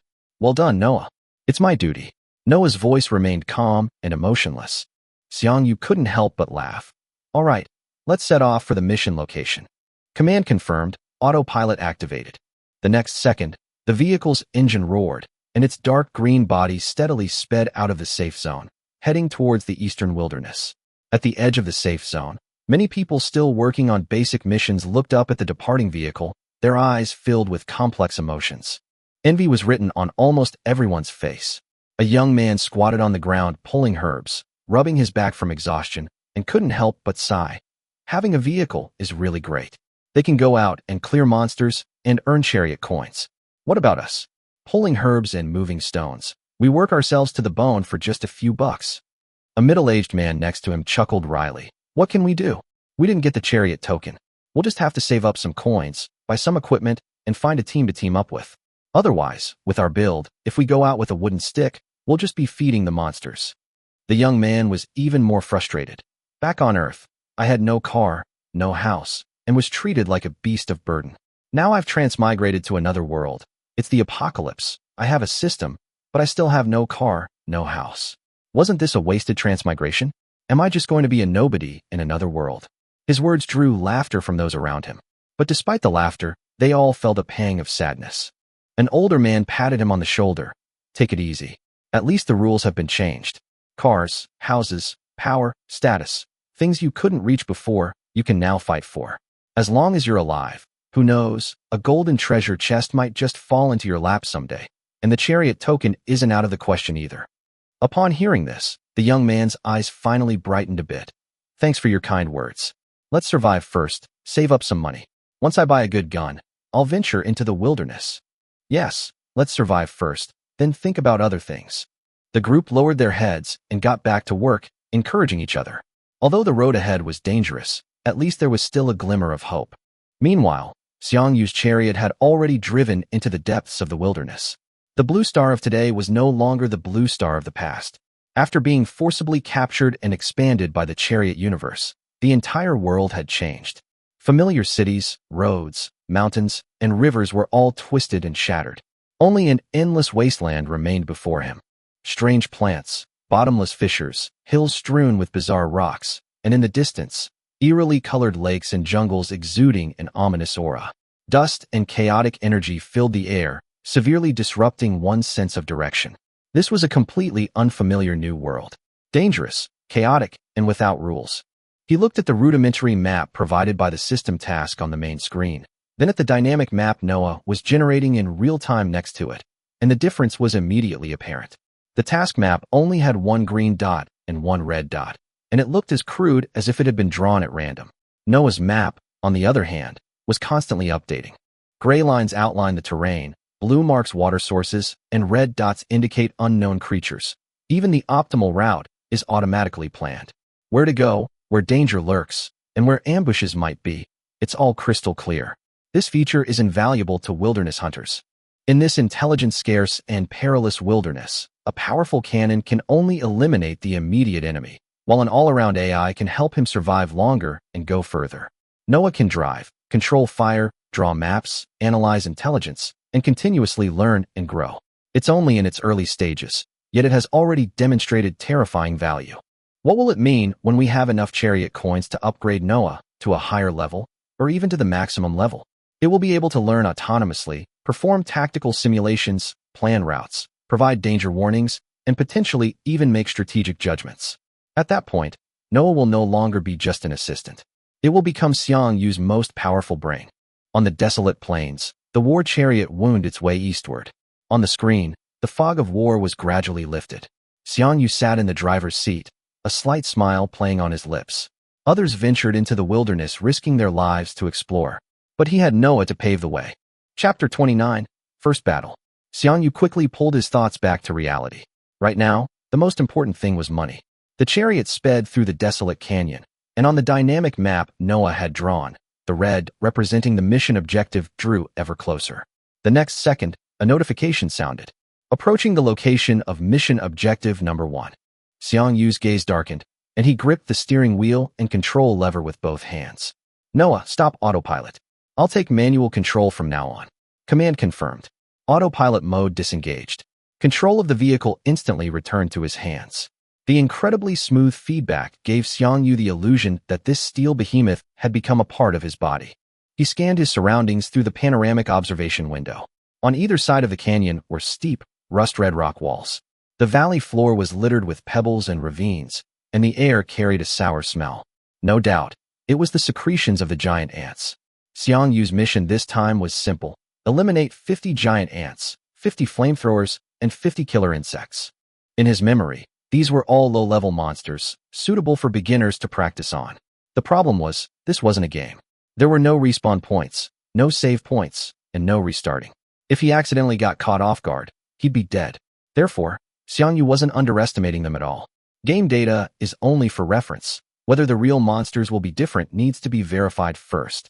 Just then, Noah's voice rang out again. Warning, monster swarm detected at 11 o'clock to the left, 40 meters away. On the dynamic map, an area was instantly magnified and marked in striking red. Xiang Yu immediately adjusted his scope and looked in that direction. He saw 50 or 60 giant, jet-black ants gathered at the edge of the mine pit not far away.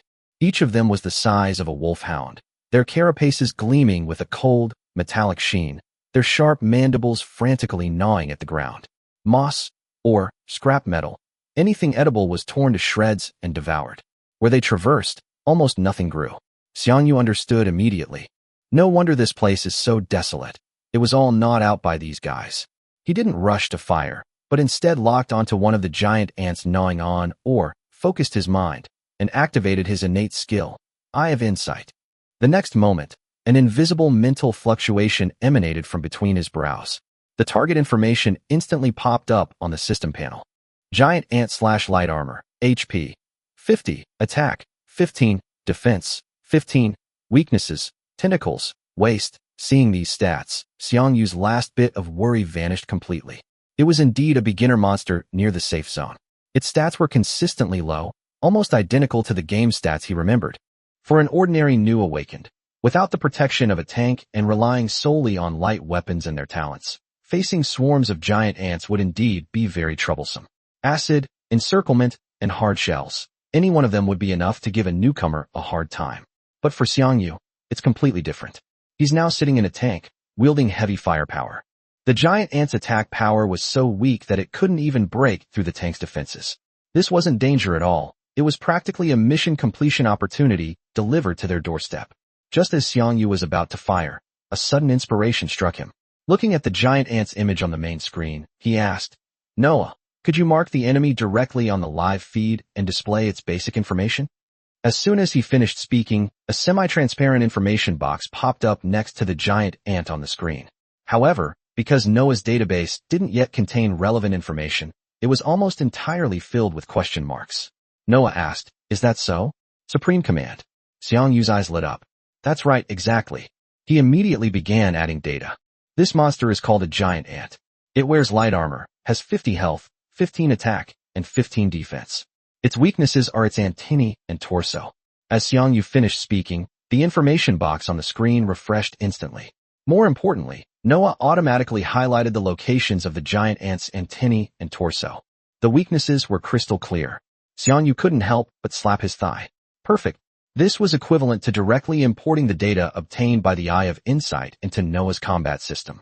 From now on, whenever encountering similar monsters, Noah could automatically identify, mark, and lock onto their weaknesses. Xiang Yu immediately ordered, "Noah, establish a monster database. Record all enemies encountered from now on. I will provide the specific parameters, and you will be responsible for compiling and updating them."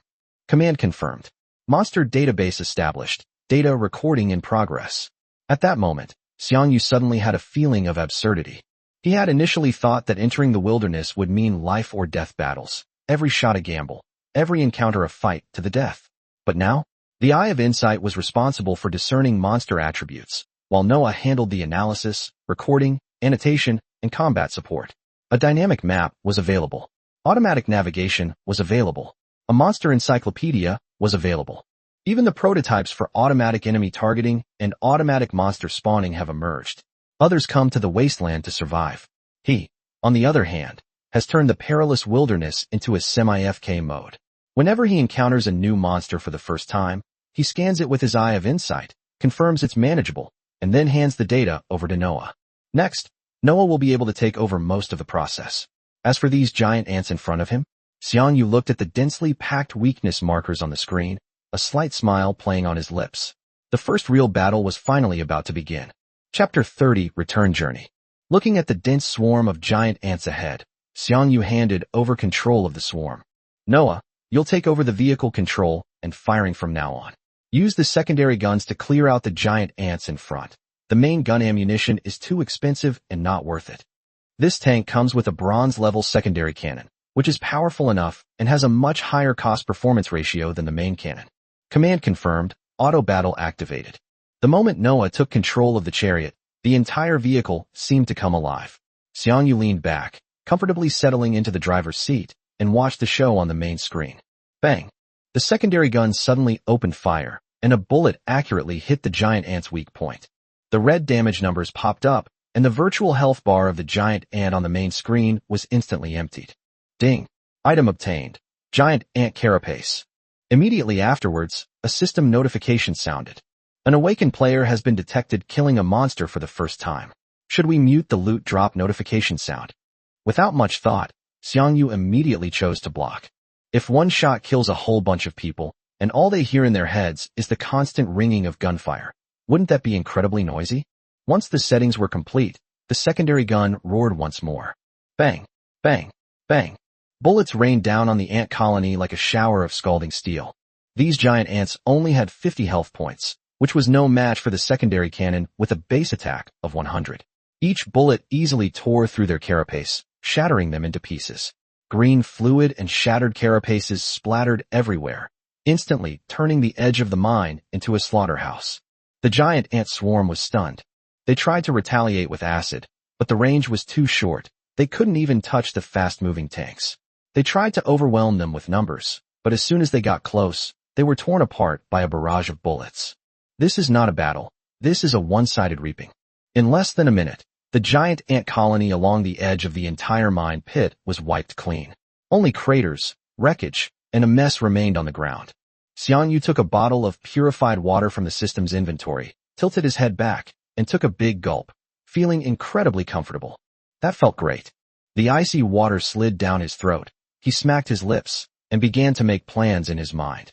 I'm short on cash right now, so I'll just have to make do with water. When I have more money later, I'll definitely get some ice cola. I'll also install a refrigerator in the cockpit and make a portable hot pot. While monsters roam outside, I can be eating hot pot and singing songs in my steel fortress while Noah finishes his missions. That's what life is all about. Xiang Yu became happier the more he thought about it. Just then, a system notification popped up.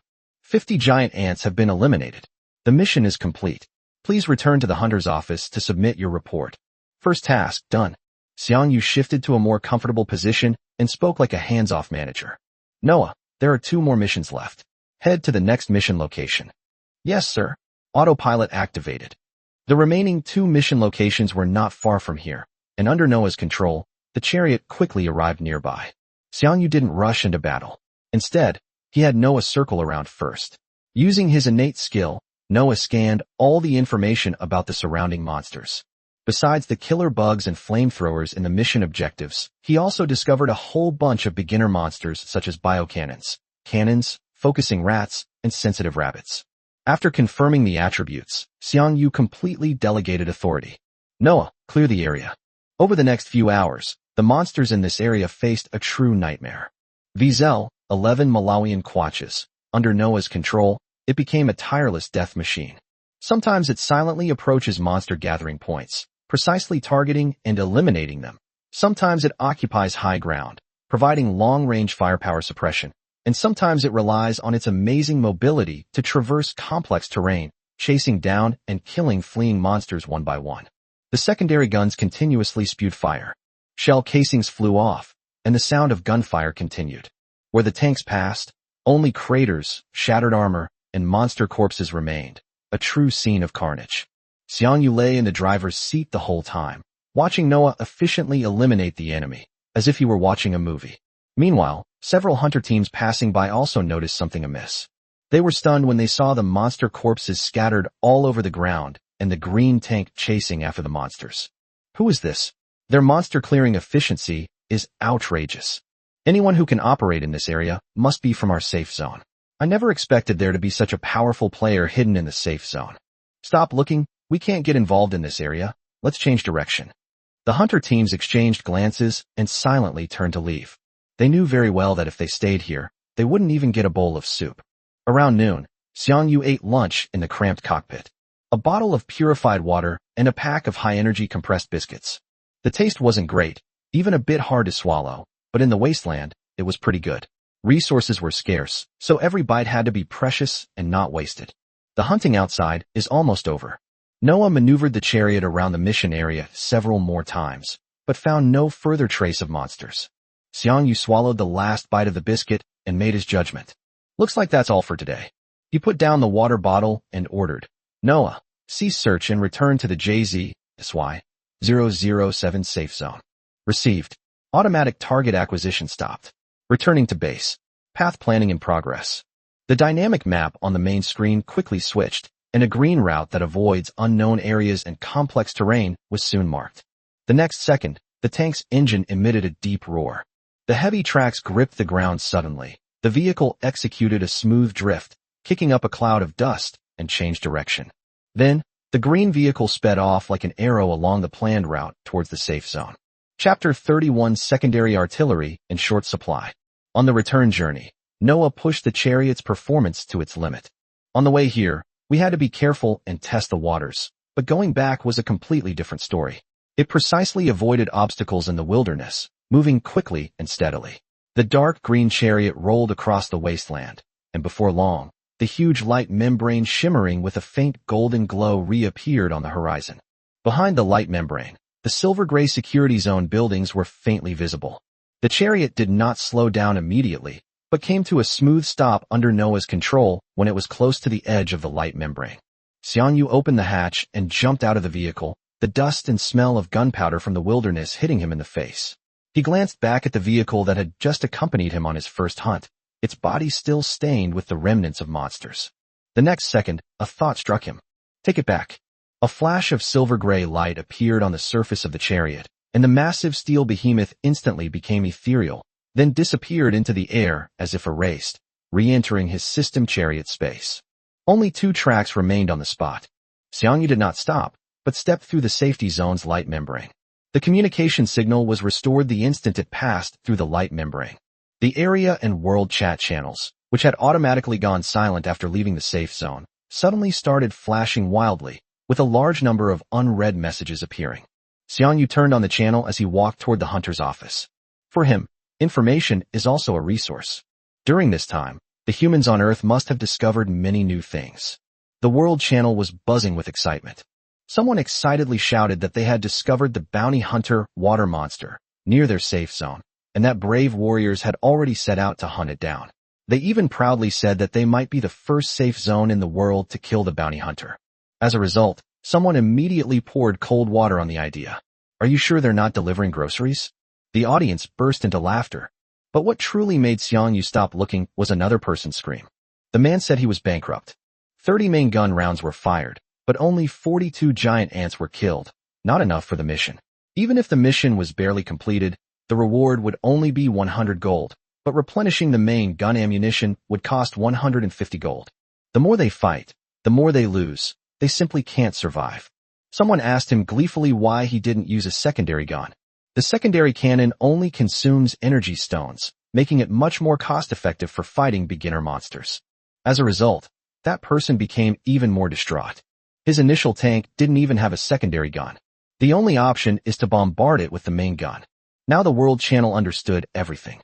Tanks are great, but maintaining them is a huge pitfall. Being able to afford to buy something doesn't mean you can afford to use it.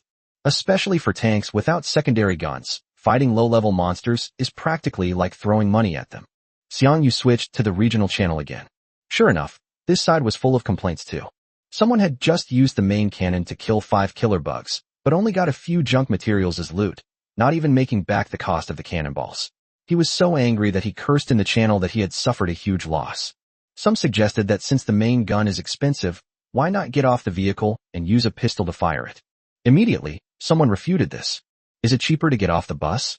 That's risking your life to save money. Monsters aren't wooden stakes. They won't stand still and let you shoot them. Someone witnessed a newcomer leave the tank to save ammunition, only to be surrounded by 3 monsters. He didn't even have a chance to climb back into the cockpit. He was killed instantly. The problem then becomes very clear. Using the main gun will result in a loss of money. Get out of the car and fight. Risk your life. There is only one type of person who is truly comfortable. A man with a secondary gun. Although the secondary guns are not as powerful as the main guns, they have a faster rate of fire and lower consumption, making them perfect for taking down beginner monsters like giant ants and killer insects. A message appeared in the channel very quickly. A man claiming to be a golden lucky king said he opened a treasure chest and got 2 7mm machine guns with an initial attack of 40. He now has an extra one and can sell it. The moment the message was sent out, the entire regional channel exploded. I want. Daddy, how much is it, you lucky guy? Sell it to me. I really need a cannon. The other party quoted a price. 400 G. The price wasn't low, but it was snapped up in the next second. Buyers even called him Dad and asked him to add them as a friend for private chat. The people behind were a beat too slow to react and could only beat their chests in frustration. Is there anything else? Hey bro, do you have any secondary guns for sale? I'm genuinely looking to buy. Price is negotiable. Unfortunately, they only have one more subject. The regional channel quickly turned into a massive online forum for seeking casual sex. Seeing this, Xiang Yu finally understood the current market.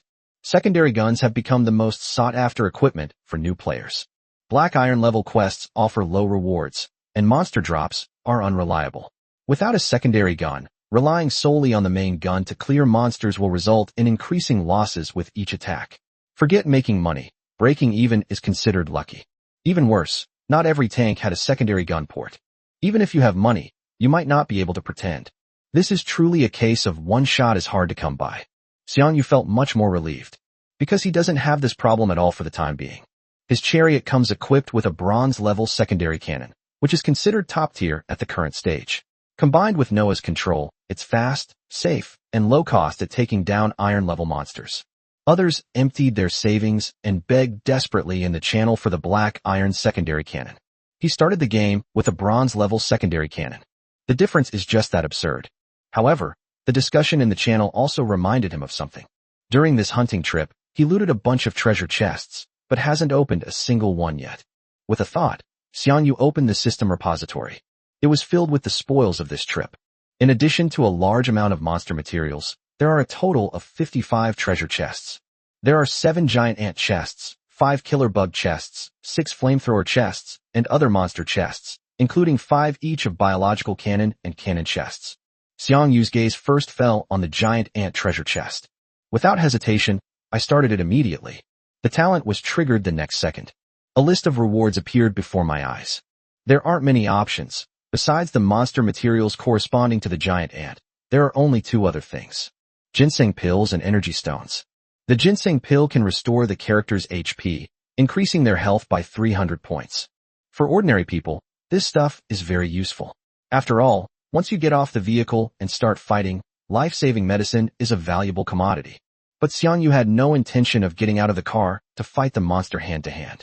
Having a war machine but choosing to risk your life is not courage, it's stupidity. Therefore, without any hesitation, he directly chose the energy stone. He then opened the killer insect chest, the flame gun chest, and other low-level monster chests in turn. The results were about the same. The basic guaranteed rewards in the reward list are still the same few items: monster materials, ginseng pills, energy stones. The truly valuable items are ginseng pills and energy stones. Xiang Yu quickly figured it out. It seems that these ordinary monster treasure chests are basically basic resource chests. The probability of getting good equipment from them is probably very low. However, energy stones are equally important to him. The secondary guns are needed, and Noah's control of the chariot also consumes resources. There will only be more and more missions to come. Others are currently lacking secondary guns. He needs to stockpile ammunition and energy. Xiang Yu continued to inventory the warehouse, his gaze falling on the remaining, more special treasure chests. Regular monster chests only guarantee a minimum reward. Will the treasure chests dropped by monsters like the biological cannon and the cannon contain different items? Chapter 32: Unboxing and Harvest. Xiang Yu wasted no time and opened all the treasure chests in his hand in one go. After opening all the regular monster chests, I finally obtained 45 energy stones. Looking at the small pile of white crystals in the warehouse, Xiang Yu finally felt a little more at ease. With energy stones as a safety net, at least the tank won't have to worry about breaking down in the future. Now, here comes the real important part: chests containing the biological cannon and cannon. These 2 monsters weren't beginner minions. They were nicknamed newbie killers back in the day. Hunters without a vehicle who encountered them were basically risking their lives. But this isn't a game anymore. If you die, there's no Dr. Minky to revive you. Xiang Yu first opened the monster treasure chest, biological cannon. His gaze froze the moment the reward list popped up. At the very top was a machine gun. 7mm machine gun, black iron grade, 0.20 attack 40. Xiang Yu's eyes lit up, and he couldn't help but mutter a low shout to himself. It came out as expected. Without hesitation, he chose the secondary gun. Without pausing, he opened the monster treasure chest, cannon, again. The rewards list appeared, and at the very top was the familiar 7mm machine gun. Now Xiang Yu was completely certain. From now on, never let any biological cannons or cannons get away. Looting the treasure chest is like getting a free secondary cannon. He opened all 8 remaining treasure chests in one go. In the end, 10 7mm machine guns were acquired. The gains were beyond satisfactory. They were simply exorbitant. Then, Xiang Yu opened the trading hall in the system panel. When the list is expanded, there are very few items displayed. Giant ant shells, killer insect slime, and hemostatic herbs are all basic monster materials, with prices ranging from a few gigabytes to over 10 gigabytes. It's obvious that these items were mostly collected painstakingly by those without chariots, or obtained by risking their lives to kill monsters. They wanted to use these scraps of materials to exchange for chariot coins and buy some survival supplies. The problem is, the buyer is also poor.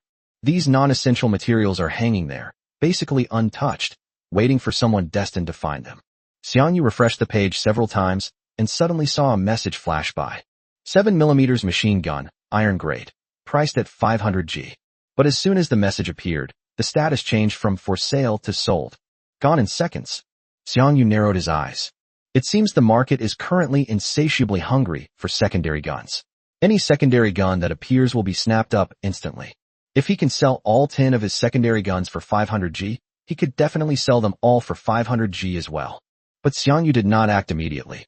He looked at the materials in the trading house that were marked with single-digit tank coins and couldn't be sold. And then he thought of the people in the regional channel who were begging and pleading to buy a secondary gun. Most awakened ones only have 500 initial Chariot coins given to them by the system. This 500G is all the capital they have to survive. If all the money is used to buy guns, then problems with any of the following: food, water, maintenance, or ammunition could drive a person to their death. Xiang Yu was not a saint, nor did he intend to save everyone. This world is so cruel. The most important thing is to ensure your own survival. But if giving up a little profit could give those who truly needed a better chance of survival, he wouldn't mind doing it. So he set a price for 100G per door, just like the previous lucky one. However, to prevent people from buying up the goods at low prices and then reselling them at high prices, Xiang Yu specifically selected the restriction when listing the products. 1 item per person. Trading Hall. An anonymous seller has listed the item, 7mm machine gun, iron grade. Quantity 10, unit price 400G, limited to 1 purchase per person. Confirm. Transaction fee of 10%, paid by the seller. Xiang Yu had a sudden thought. Confirmed for release. The next second, 10 secondary cannons silently appeared in the trading list. It stands out conspicuously among a pile of cheap materials. Then, the regional channel crashed. Region, Justice Bringer. Holy crap. Brothers, check the auction house. A big spender has listed 10 black iron-class secondary cannons for 400G each. That's a steal, grab them now. Regional, Quick Hands. Really? I'm missing a secondary gun. Area, Justice Bringer. It's true. I've already snagged one. Finally, I can use my secondary gun to farm monsters. It's so awesome. Area, Chosen One. Huh? I got one too. Thanks, bro. This is my last 400G. Finally, I don't have to bombard the bugs with the main cannon anymore. The cost of cannonballs is really out of reach. Regional. I'm a shady merchant. Why is it set that one person can only buy 1 item? Regional, Justice Advocate. Are you out of your mind? 1 door per person isn't enough? How many tanks do you need to equip? Or are you trying to be a scalper, buying low and selling high? The purchase limit for big shots is to keep people like you out. Regional. I'm a shrewd businessman. No, it's a misunderstanding. I was just asking casually. I really didn't mean it that way. The chat channel was instantly flooded with messages. Some were grateful, some were annoyed, and others were frantically speculating about the identity of the anonymous seller. The price of 400G, coupled with the purchase limit per person, ensured that these 10 machine guns fell directly into the hands of those who truly needed them, while speculators didn't even get a chance to profit. At the same time, system notifications kept ringing on Xiang Yu's side. Transaction notification, your listed item, 7mm machine gun, iron grade, 1, has been purchased. After deducting transaction fees, you have received 360 tank coins. Transaction notification, your listed item, 7mm machine gun, iron grade, 1, has been purchased. After deducting transaction fees, you have received 360 tank coins. One message after another appeared. In no time, all 10 secondary cannons were sold out. After deducting the handling fee, Xiang Yu's account directly gained an extra 3,600G. In addition to the rewards he will receive for completing the 3 commissions, the gains from this mission are already quite substantial. After selling the secondary cannon, Xiang Yu opened the chat channel again. This time, he opened the editing box, organized the basic attributes of the monsters he had discovered using his talents that day, and then sent them to the World channel and the Regional channel respectively. World, Red Wolf. These are the basic attributes of the monsters I discovered using my talent skill. You can choose your targets based on your own strength and act accordingly. Giant Ant, HP 50, Attack 15, Defense 15. Killer Insect, HP 120, Attack 18, Defense 15. Flame Gun, HP 80, Attack 20, Defense 20. Biological Cannon, HP 180, Attack 35, Defense 30. Cannon, HP 200, Attack 45, Defense 35. He also sent the same information to the Regional channel. After the message was sent out, the crowd that was still discussing the secondary guns erupted again. For the awakened ones now, monster information is their lifeline. Knowing which targets are safe to attack and which are dangerous to avoid is like having an extra lifeline. After Xiang Yu finished doing all this, he closed the panel and turned his gaze back to his chariot. The secondary guns were sold, the money was in hand, and the energy supply was replenished. Next, it's time to continue getting stronger. Chapter 33 Rest and Recuperation. The moment Xiang Yu sent out the monster information, the entire channel exploded. The regional chat was already abuzz with arguments about secondary weapon trading, And now this ridiculously detailed monster data has completely ignited the frenzy. Even the world chat has been alerted. Someone immediately verified it. I just shot a flamethrower. Each hit dealt 41 damage, and it killed it in 2 hits. Red Wolf's stats are correct. After these words were spoken, the doubts and criticisms decreased by more than half. Immediately afterwards, messages of gratitude, admiration, requests to team up, and invitations to friends flooded the screen. Someone exclaimed excitedly, "Thank you, Comrade Red Wolf, for your contributions to all of humanity on the blue planet." Someone shouted, "Red Wolf Appa, take me with you." Some people have even started recruiting data experts and survival specialists to develop strategies based on this intelligence. The regional channels are even more exaggerated. A player who was about to accept a canon quest was so frightened that he broke out in a cold sweat. His weapon only had 22 attack points, and he had originally planned to charge in head first. But when he saw that the cannon had 30 defense points, he realized he couldn't even break through its defenses. If it weren't for this intelligence, he would have been killed if he had gone. Of course, some people don't believe it. Where would someone be so kind? It can't be fake, can it? I've never even heard of a talent for exploration. These words were barely out of his mouth when he was immediately retorted. You just made dirty money reselling secondary guns, and now you're questioning people's free intelligence? Are you even human? The channel was in chaos. Some people were expressing gratitude, some were analyzing, some were arguing, and some were trying to curry favor with the powerful. Xiang Yu glanced at it, his expression calm.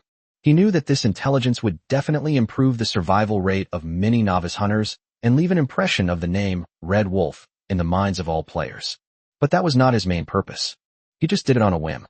It's a good thing if fewer humans on Earth die. As for what others think, he has no interest in keeping up with it. Xiang Yu immediately closed the system panel. The seeds have been sown. How they grow is up to them. Next, he walked toward the mission handover window of the hunter's office. At the self-service terminal, Xiang Yu selected to submit the task. The screen lights up, and the settlement information pops up one by one. Eliminate 50 giant ants to complete the task. Reward, 100G. Eliminate 50 killer bugs to complete the task. Reward, 150G. Eliminate 50 flamethrowers to complete the mission. Reward, 200G. Total, 450G. The money has arrived. But Xiang Yu showed no surprise whatsoever. 450G seems like a lot, but compared to the bottomless pits of tanks, equipment, and level upgrades, it's not even a ripple. He knew very well that relying solely on accepting black iron level hunting commissions was too slow a way to make money. To quickly accumulate resources, they still have to rely on selling arms. After this trip, he originally had 230G, earned 3,600G from selling secondary guns, and added 450G as mission reward. So he now has a total of 4,280G. For an ordinary newcomer, this would be a huge sum of money. But Xiang Yu knew that this amount of money was far from enough. The tanks need to be upgraded, the weapons need to be modernized, and the ammunition needs to be replenished. There are also many unknown risks ahead. A few thousand gigabytes may seem like a lot, but once you start spending them, they could disappear in the blink of an eye. However, today is only the first day, and I have already earned more than 4,000G. This is a pretty terrifying start. Xiang Yu took a deep breath and encouraged himself. Take your time. As long as the pace is maintained, resources will increase, and the war machine will become stronger. It was getting close to dusk. I spent most of the day running around outside. Although Noah was the one who really did the work, Xiang Yu spent most of the time directing from inside the car, and it was almost like he was slacking off. But a tank is not a motorhome. Those are steel machines built for battle. A bumpy, noisy, and vibration-filled journey can be tiring after a while. Xiang Yu decided to take a break first. He left the mission area and turned to the public service window on the other side of the office. Residential rentals are available here. He opened his terminal and brought up the house information, expecting to be settled in G, but the billing method surprised him. Renting a house here uses energy stones. A single room in a safe zone apartment, available for daily rental, costs 1 energy stone per day. Monthly subscription, 10 energy stones. Perpetual ownership, 500 energy stones. Xiang Yu quickly did the conversion. 500 energy stones are roughly equivalent to 5,000 grams. On Earth, 5,000 gigabytes isn't even enough to buy a house, let alone rent a decent place. In this apocalyptic world where every day is uncertain, a permanent residence within a safe zone costs only this much. Of course, there are reasons why it's cheap. The notes clearly state that the room is small, about 20 square meters, and has basic facilities. If multiple people share the apartment, the cost can be even lower, as long as you don't mind the crowds. Xiang Yu was not in a hurry to buy. There are too many variables in the future, and he may not stay in this safe zone forever. There's no need for a monthly subscription. Let's rent it for one day first, and see how it is before making a decision. He took an energy stone from the warehouse and put it into the terminal recycling port. Soon, a notification popped up. Rental successful. Single room in apartment, Building A, room 103, available for 24-hour rental. The next second, a metal room key clicked out from the bottom of the terminal. The card is engraved with intricate patterns and a clear serial number, A103. Xiang Yu picked up the room key, followed the instructions to leave the office, and quickly found Building A. It was a silver-gray modular building with a simple exterior, looking like a quickly assembled apartment in a safe zone. He took the elevator upstairs, arrived at the corresponding room, and swiped his metal card on the sensor area. Verification passed. The door slid open silently. The interior of the house can be seen at a glance. It is about 20 square meters.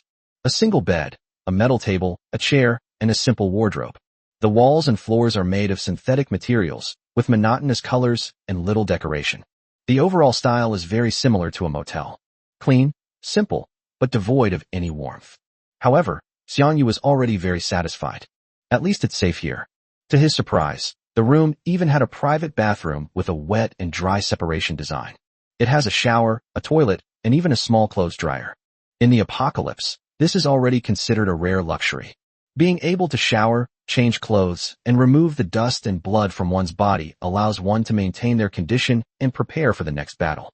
Xiang Yu closed the door, finally finding a brief respite after a long day of running around. Chapter 34, Bronze Level Commission. Xiang Yu looked around the room and nodded in satisfaction. 1 energy stone a day in exchange for safety, hot water, a bed, and a lockable door. It's a worthwhile deal. He closed the door, took a hot shower to wash away the smell of gunpowder and his exhaustion. He tossed his clothes into the dryer, then took out compressed biscuits and bottled water from the system's inventory and ate a simple dinner. Outside the window, the noise from the safe zone hadn't stopped, but it was already far away from him through the door and the wall. This was Xiang Yu's first real night since the arrival of the Chariot universe. Lying on the single bed, which wasn't soft but was sturdy enough, he turned off the light, and darkness instantly enveloped him. Strangely, he showed neither fear nor anxiety. The Xiang Yu of his past life, trapped in a cubicle and working numbly every day, seemed to have died in the old world. Now, he has a war chariot, Noah, startup capital, and a clear path to becoming stronger. This world is dangerous and cruel. People can die at any moment. However, it also gave him the opportunity to take control of his own destiny. Today, he completed the task, received his payment, and proved his judgment and ability. This sense of security was something I had never experienced in my previous life. In the darkness, Xiang Yu closed his eyes, with only one thought in his mind. I'll check the mission hall tomorrow. If it suits you, try the bronze level commission. Soon, exhaustion overcame his excitement, and his breathing became even. That night, Xiang Yu slept exceptionally soundly, a faint smile even playing on his lips. The next day, just as dawn broke, Xiang Yu woke up on time. Sunlight streamed into the room through the window. He quickly washed up, splashed cold water on his face, and instantly woke up. Breakfast was still high-energy compressed biscuits and half a bottle of water. This stuff can replenish energy, but the taste is really not good. After eating it for several meals in a row, even with Xiang Yu's strong tolerance, he started to feel sick of it. But he didn't complain. In this world, survival always comes first. The desire for food and drink must come second. After packing up, Xiang Yu left room A103 and headed to the hunter's office again. It was still early, but there were already quite a few people on the street. Some looked excited, as if they were ready to make a big splash, while others looked tense, clearly not yet used to this new world. The mission lobby is noisier than yesterday. The huge task screen kept refreshing, with new tasks popping up one after another, many of which were significantly more difficult and rewarding than those of the iron-level tasks. Xiang Yu wasted no time and went straight to the service terminal. He first accepted 2 iron-level missions, with the targets still being the biological cannon and the cannon. The reason is simple. Both of these monsters have a chance to drop treasure chests, which may contain secondary cannons. A secondary gun weighs 400 g. This reward is far greater than that from ordinary monsters. After accepting the Black Iron quest, Xiang Yu's gaze quickly settled on a quest that gleamed with a bronze luster. Bronze-level mission. Destroy the old tank, 010, outside the safe zone. Reward, 450 G. Xiang Yu's eyes narrowed. Bronze level. That's the main point today. The rewards are higher, but the risks are also greater. However, if you keep getting stuck in iron-level missions, your progress will inevitably be slowed down. He accepted it without hesitation. This is it. Let's test the waters first. After obtaining the mission map, Xiang Yu turned and left the hall, heading straight for the outside of the safe zone. He quickly boarded the chariot. Noah took control, and the chariot sped northwestward. Its tracks rolled across the cracked ground, kicking up clouds of dust that trailed a swirling dragon of smoke in the morning sunlight. Along the way, Xiang Yu noticed that the situation was significantly different from yesterday. The area near the safe zone is much cleaner. Occasionally, one or two lone giant ants can be seen wandering in the weeds and under the shadows of the ruins, while small swarms of killer insects crawl quickly by. But as soon as they saw the tanks approaching at high speed, they immediately moved far away. Xiang Yu calmly assessed the situation through the observation window. It seems that the Awakened One's sphere of activity has expanded. Yesterday's sweep has significantly reduced the monster density near the safe zone. This is certainly a good thing for ordinary newcomers. At least the initial survival pressure is much less. But for Xiang Yu, the problem is also obvious. There are fewer low-level monsters, and resources are also scarcer. To become stronger efficiently, you must go to farther and more dangerous places. He didn't let Noah stop the car to clear the monster. These scattered and low-level goals yield too little benefit and are a waste of time. Noah, keep going. Ignore all targets along the way and head to the mission area at full speed. Received, highest command. Xiang Yu brought up the mission map. On the map, the 3 scarlet dots almost overlap in the same area. That was the location of the 3 mission targets he had taken on. Xiang Yu stared at the red dotted area, his eyes slightly brightening. The 3 mission points are crammed together. This suggests that the area is likely a large monster spawn point. To others, a concentration of monsters signifies danger. But for Xiang Yu, this was actually an opportunity.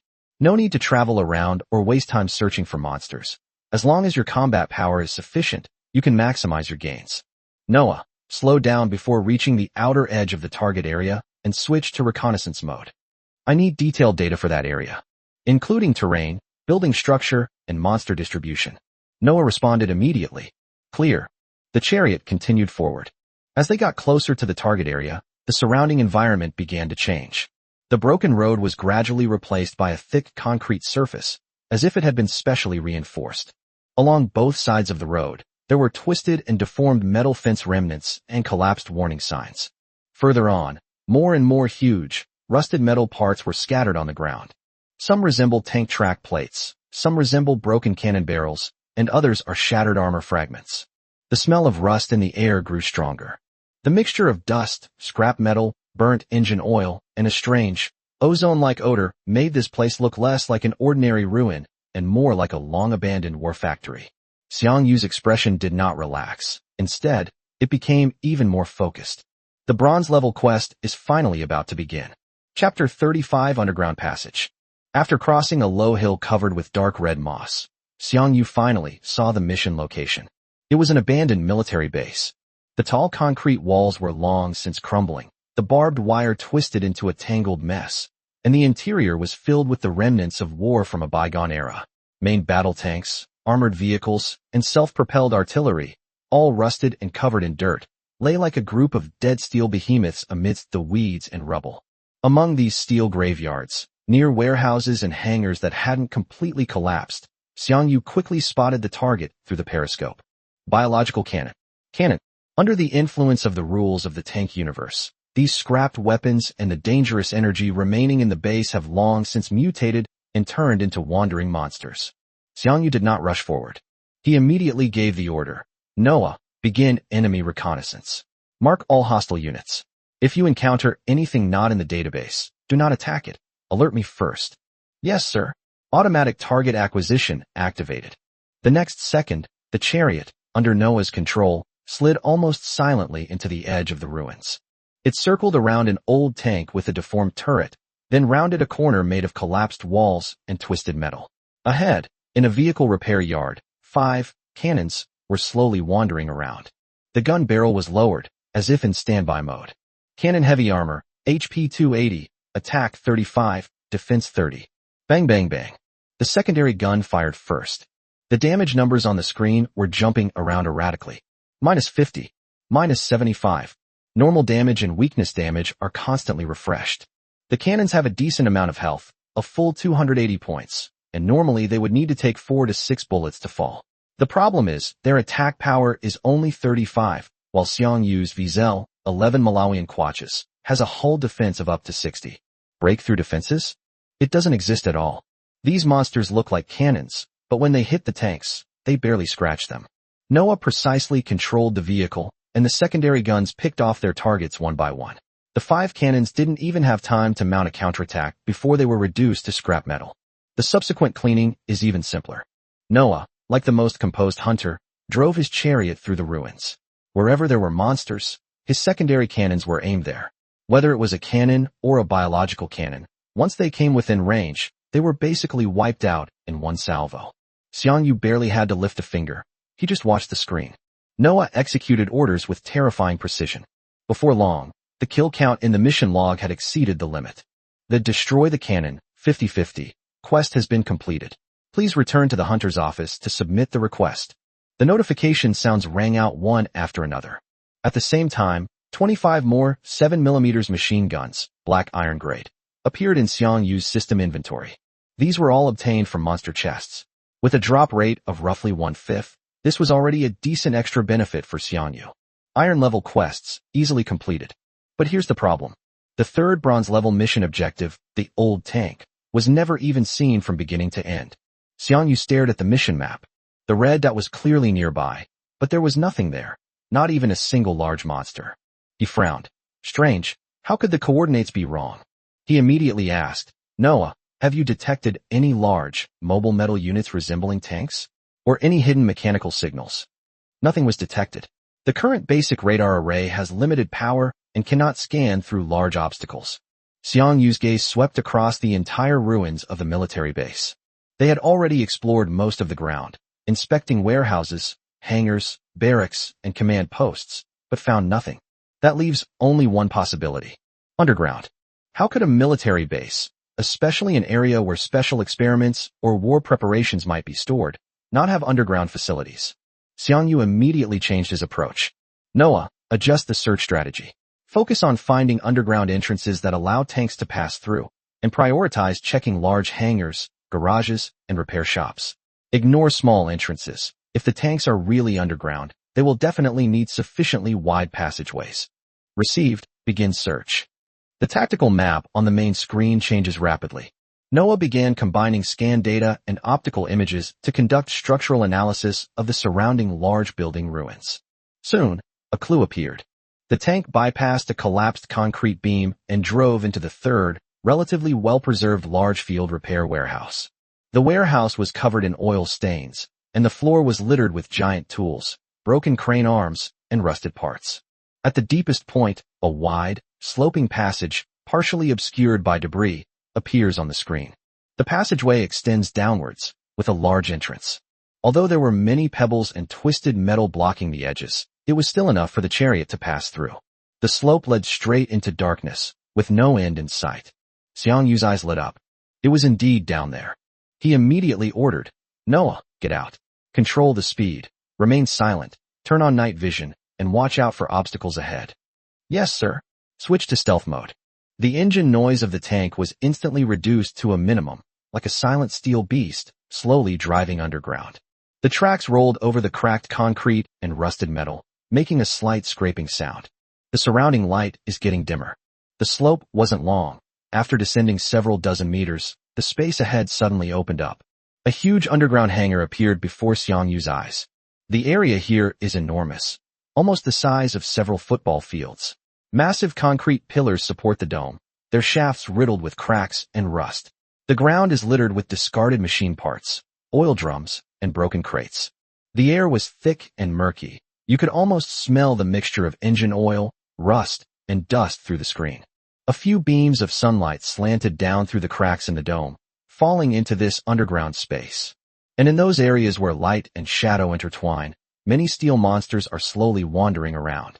Chapter 36 Fortune Lies in Peril. Using the dim light in the underground space, Xiang Yu locked onto the mission target at a glance. An old tank covered in worn-out armor was slowly loitering not far away. But the next second, his brows furrowed.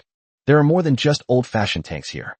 Field guns with barrels thicker than cannons, massive 85mm self-propelled guns with enclosed turrets, and ancient cannons mutated from ancient cannons are all scattered in this underground warehouse. The whole place is like a graveyard for cannons from the old days. A group of mechanical monsters, transformed from discarded firearms, moved slowly in the darkness, the metallic scraping sound grating on one's teeth.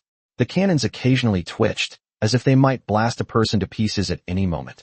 Xiang Yu glanced at them briefly and counted about a dozen old-fashioned tanks, just enough to meet the mission requirements. The problem is, there are quite a few other monsters as well.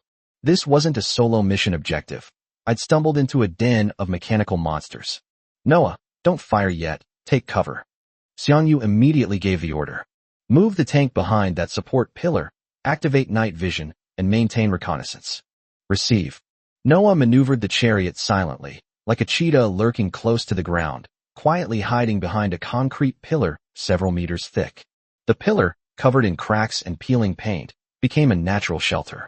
Xiang Yu pulled down the high-precision scope, adjusted the magnification, and slowly scanned the mechanical monsters with the crosshairs. Noah, record the data. Soon, information about the monsters popped up one after another. Ancient cannon, heavy armor, 300 HP, 100 ATK, 60 DF. Field artillery, heavy armor, 280 HP, 45 ATK, 30 DF. Type 85 self-propelled gun, heavy armor, 240 HP, 100 ATK, 65 DF. Old-fashioned tank, heavy armor, 250 health, 75 attack, 40 defense. After the data synchronization was completed, Xiang Yu's expression darkened further. These guys are strong in both attack and defense. As expected of a bronze-level mission, they can't be slaughtered as easily as they used to when they were crushing newbie monsters. What's worse, they are all heavily armored units. Xiang Yu's chariots are light and have a speed advantage, but their firepower is not suitable for directly attacking thick armor. Ordinary bullets suffer damage reduction when hitting heavy armor, and against highly armored targets, they may not even be able to penetrate them. Previously, even monsters couldn't penetrate his car. Now it's his turn to have a headache. He quickly surveyed his surroundings. Although the underground warehouse is large, it is not an empty, flat area. A dozen or so thick load-bearing pillars are scattered throughout, which can be used as cover. There are also parts, oil stains, and obstacles on the ground, which can be used to block movement. These mechanical monsters appear to be going their own way, but they maintain a very subtle distance from each other. Once the firing begins, it's very likely that the entire area will be alerted. When the time comes, with cannons turning from all directions, he'll have to dance in the midst of gunfire. Xiang Yu stared at the screen and began to analyze. Old-fashioned tanks and field artillery attacks are not the most lethal. You can suppress them first. The ancient cannon has high attack power, but according to the talent detection, it only has one shell, and its recharge is extremely slow. As long as you dodge the first shot, the threat will be greatly reduced. The real challenge is the Type 85 self-propelled gun. High attack power, thick defense, enclosed turret. A head-on confrontation is suicidal. Xiang Yu took a deep breath. Fortune favors the bold, so let's take the risk. He stared at the screen, issuing orders at breakneck speed. Noah, the tactical maneuvers are all your responsibility from now on. Focus on avoiding the attacks of the old cannons and the 85mm self-propelled guns. Use the load-bearing pillars to maneuver and maintain distance. At the same time, the fire control system assisted me throughout the process, predicting ballistics, locking weak points, and providing firing window prompts. We have only one goal. Xiang Yu's eyes turned cold. An old-fashioned tank. Received, execute the highest command. The next second, the main screen of the tank changed instantly. In addition to the weakness markers, light blue dotted lines have appeared on all the monster images. That was the optimal ballistic aiming line calculated by Noah in real time. The dotted line ends precisely at the enemy's weak point and continuously adjusts as the target moves. In the center of the screen, an enlarged crosshair slowly appears. It's not fixed. Rather, under Noah's micromanagement, it relentlessly pursues the target's weaknesses. What Xiang Yu needs to do is very simple. Wait until Noah creates the optimal firing window, then press fire. Also, remind me immediately if SP drops below 50%. Xiang Yu added. We must keep enough armor to deal with emergencies and evacuate directly if necessary. Clear. Xiang Yu let out a soft breath, adjusted his posture, and settled himself firmly into the driver's seat. The seatbelt is locked. Place both hands next to the control panel and the secondary gun control stick. His gaze returned to the main screen. The crosshair slowly moved across the numerous targets. Suddenly, a red light appeared. Locking. The nearest old tank, unaware of the danger, was slowly emerging from the shadows. The secondary guns turned almost simultaneously, their long barrels slightly lowered, aiming at the weak point of the steel behemoth. Xiang Yu's voice was low and deep. Attack, Noah. Before he finished speaking, his finger had already pressed the fire button. Bang bang bang bang bang. The bronze-level secondary cannon roared instantly. A barrage of bullets rained down on the old tank like a metallic downpour. The scorching bullet tore through the dim space, crashing into the rough sheet metal one after another, exploding with blinding sparks and dull thuds. On the screen, damage numbers popped up one after another. Normal hit, deals 10 damage. Weakness hit, talent triggered, critical hit for 30 points. The first round of firepower tore open the outer shell of the old tank. But the moment Xiang Yu opened fire, the entire underground warehouse seemed to have been activated. All the wandering mechanical monsters were activated simultaneously. The sleeping steel behemoth has awakened. A piercing metallic scraping sound suddenly rang out. The hydraulic system began to hiss. The turret gears meshed and spun wildly. One by one, the cold cannon barrels slowly turned from the darkness, all pointing towards the location where Xiang Yu was hiding. Chapter 37, A Difficult Battle. More than a dozen dark cannons turned simultaneously. The main guns of the tanks, the long-barreled field guns, and the multi-barreled self-propelled guns were all aimed at the location from which the gunfire came, which was the area where Xiang Yu's armored vehicle had just been hiding. Unfortunately, they were still a step too late. The moment the first bullet struck its target, Noah had already reacted. The dark green vehicle's engine roared, its tracks digging wildly into the ground, like a startled beast, and it charged straight out from behind the concrete pillar. The next second, the first round of shells grazed the vehicle and slammed into the wall behind it, sending debris flying everywhere. Without pausing, the tank rushed into another narrow passage, skimming the edge of the explosion. The real dance on the edge of a knife has begun. Noah's driving skills are no longer ordinary control, but a combination of prediction, evasion, and counterattack. The tank swerved violently across the oil-slicked ground, sliding sideways at an almost impossible angle. A tank shell grazed the rear compartment, slammed into the wall, and blasted a huge hole in it. Just as they rushed out of the passage, two more field artillery shells came flying in from both directions. Noah came to an abrupt stop. The tank, hurtling forward at high speed, was as if held down by an invisible hand, nailed to the spot. Two shells flew past the front of the vehicle, so close that the black shadows of the shells could almost be seen. The tank then started up again, using the blind spots created by the supporting pillars and large wreckage to maneuver through areas of no firing range. Just as the enemy's guns were about to lock on, the tank had already slid into the shadow of the next pillar. The aiming system reset again and again, and the shells missed again and again. Sometimes fast, sometimes slow, sometimes left, sometimes right. Right-angle turns, wide-arc detours, sudden stops followed by acceleration.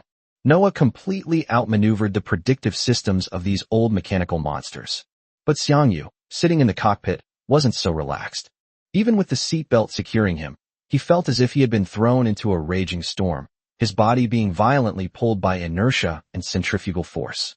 It felt like his internal organs were about to shift, and the scene before his eyes was sometimes blurry and sometimes suddenly clear. But he gritted his teeth, gripping the handrail tightly with his left hand, while his right hand remained frighteningly steady. His finger hovered over the secondary gun firing button, his eyes fixed on the main screen. On the screen, the red crosshair kept jumping, disappearing, and then lighting up again. As long as Noah catches a shooting window of less than half a second while dodging, and as long as the crosshair hits the weak point of an old tank, Xiang Yu immediately pressed the button. Bang, bang, bang. The machine gun roared sharply, bullets hitting the target's weak points with precision. In the distance, an old tank exploded repeatedly, sending metal fragments flying everywhere. However, there were too many enemies. The artillery fire was too intense. As the battle continued, the mechanical monsters' attacks became less chaotic than at the beginning. They seemed to have found a rhythm by instinct, blocking, covering, and pressing down layer by layer. Stray bullets began to graze the car body. The ricochet hit the shield. The shockwave from the explosion continued to shake the tank. The SP value of the energy shield began to decline visibly. 5,950. 5,870. 5,750. On the other hand, the kill count for the mission was also struggling to keep up. Old-fashioned tank, 110. Old-fashioned tank, 210. It's very slow. Even if a bronze level 11mm machine gun hits a weak point, it's like trying to chip away at a sheet of iron with a needle when it hits these heavily armored old tanks. A single shot can only whittle down a portion of a person's health. To completely destroy one, it often requires hitting it a dozen or even dozens of times in a row. This battle has completely turned into a war of attrition. Xiang Yu had to fire precisely through the gaps in the artillery fire, while also enduring the pressure of his tank's protective shield being worn away bit by bit. The only saving grace is that those intimidating-looking ancient cannons entered a long cooldown period after the first wave of attacks. Their recharge rate is too slow to pose a significant threat for the time being. The real danger lies with those Type 85 self-propelled guns. Their multi-barrel launchers have the most powerful firepower, a wide coverage area, and high single-shot damage. If you are hit head-on by a barrage of bullets, your shield will definitely be significantly damaged. Therefore, Noah always considered the self-propelled gun attack as the highest threat and prioritized avoiding it. But trouble soon followed. As Xiang Yu continued to clear out the old tanks and light units, the remaining mechanical monsters began to approach from different directions, gradually compressing the tank's operational space. No matter how strong Noah is, he still needs room to maneuver. But now, there are fewer and fewer routes available to run. Several times, the tank almost skimmed past the muzzle of the cannon. Shrapnel from the explosion struck the energy shield, creating blinding flashes of light. When the kill count finally jumped to 810, the tank's SP value had already dropped below 3,500. Inside the cockpit, warning lights flashed continuously. Outside, cannons roared, and inside, the air seemed to freeze. Xiang Yu glanced at the battlefield. The enemy is still closing in. If this drags on any longer, Noah's room for maneuver will only shrink. Once completely surrounded, even with superb piloting skills, he'll be forced to endure the barrage of fire. We can't wait any longer. We have to take a gamble. Xiang Yu's eyes darkened, and his voice was exceptionally clear amidst the explosion. Noah, 2 kills short, change tactics. From this moment forward, precision aiming is the priority. Apart from the attacks of self-propelled guns, which must be dodged, there is no need to deliberately dodge other artillery fire. Accept the damage, then switch to the most stable firing window. Noah responded immediately. Clear. The next second, the dark green tank changed its movement. The dazzling drifting, sudden stops, and changes of direction that were happening before instantly subsided. The tank no longer darted around aimlessly in pursuit of evasive maneuvers, but instead moved along more direct and efficient routes. It always kept its secondary guns in the field of fire, and all maneuvers were focused on one objective: stabilizing the aim and penetrating the target. Bang bang bang. The machine gun fire immediately intensified. Xiang Yu pressed the launch button repeatedly with his right hand like a machine, his eyes fixed on the red aiming ring on the screen. The crosshair is locked on the side and rear engine compartment of a low-health old tank. Bullets pierced through one after another. Sparks flew from the armor plate as the cracks widened. At the same time, several stray bullets hit the tank's protective shield, causing the SP value to drop again. Xiang Yu didn't blink. He knew this was the price to pay. Boom. Finally, the engine compartment of the old tank, which was already low on health, was completely breached, and flames exploded inside. The entire tank monster collapsed and died on the spot.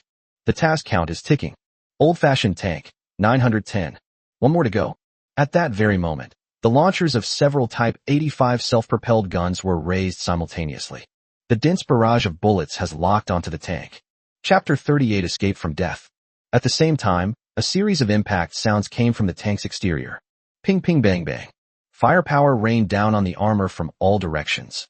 To buy time, Xiang Yu had abandoned any attempt at wide-range dodging. While the damage per shot wasn't high, the sheer number of shots caused the tank's SP value to plummet. 3450, 3380, 3300. Anyone else would have panicked by now, but Xiang Yu only had the aiming halo in his eyes. He stared intently at the old tank with low health in front of him, his finger pressed on the fire button, motionless. Noah pushed the controls to their limits. A scorching shell from a self-propelled gun swept across, almost grazing the tracks and blasting a charred trench in the ground, the closest point of which was less than half a meter from the tank. The next second, the self-propelled gun entered a brief reloading phase.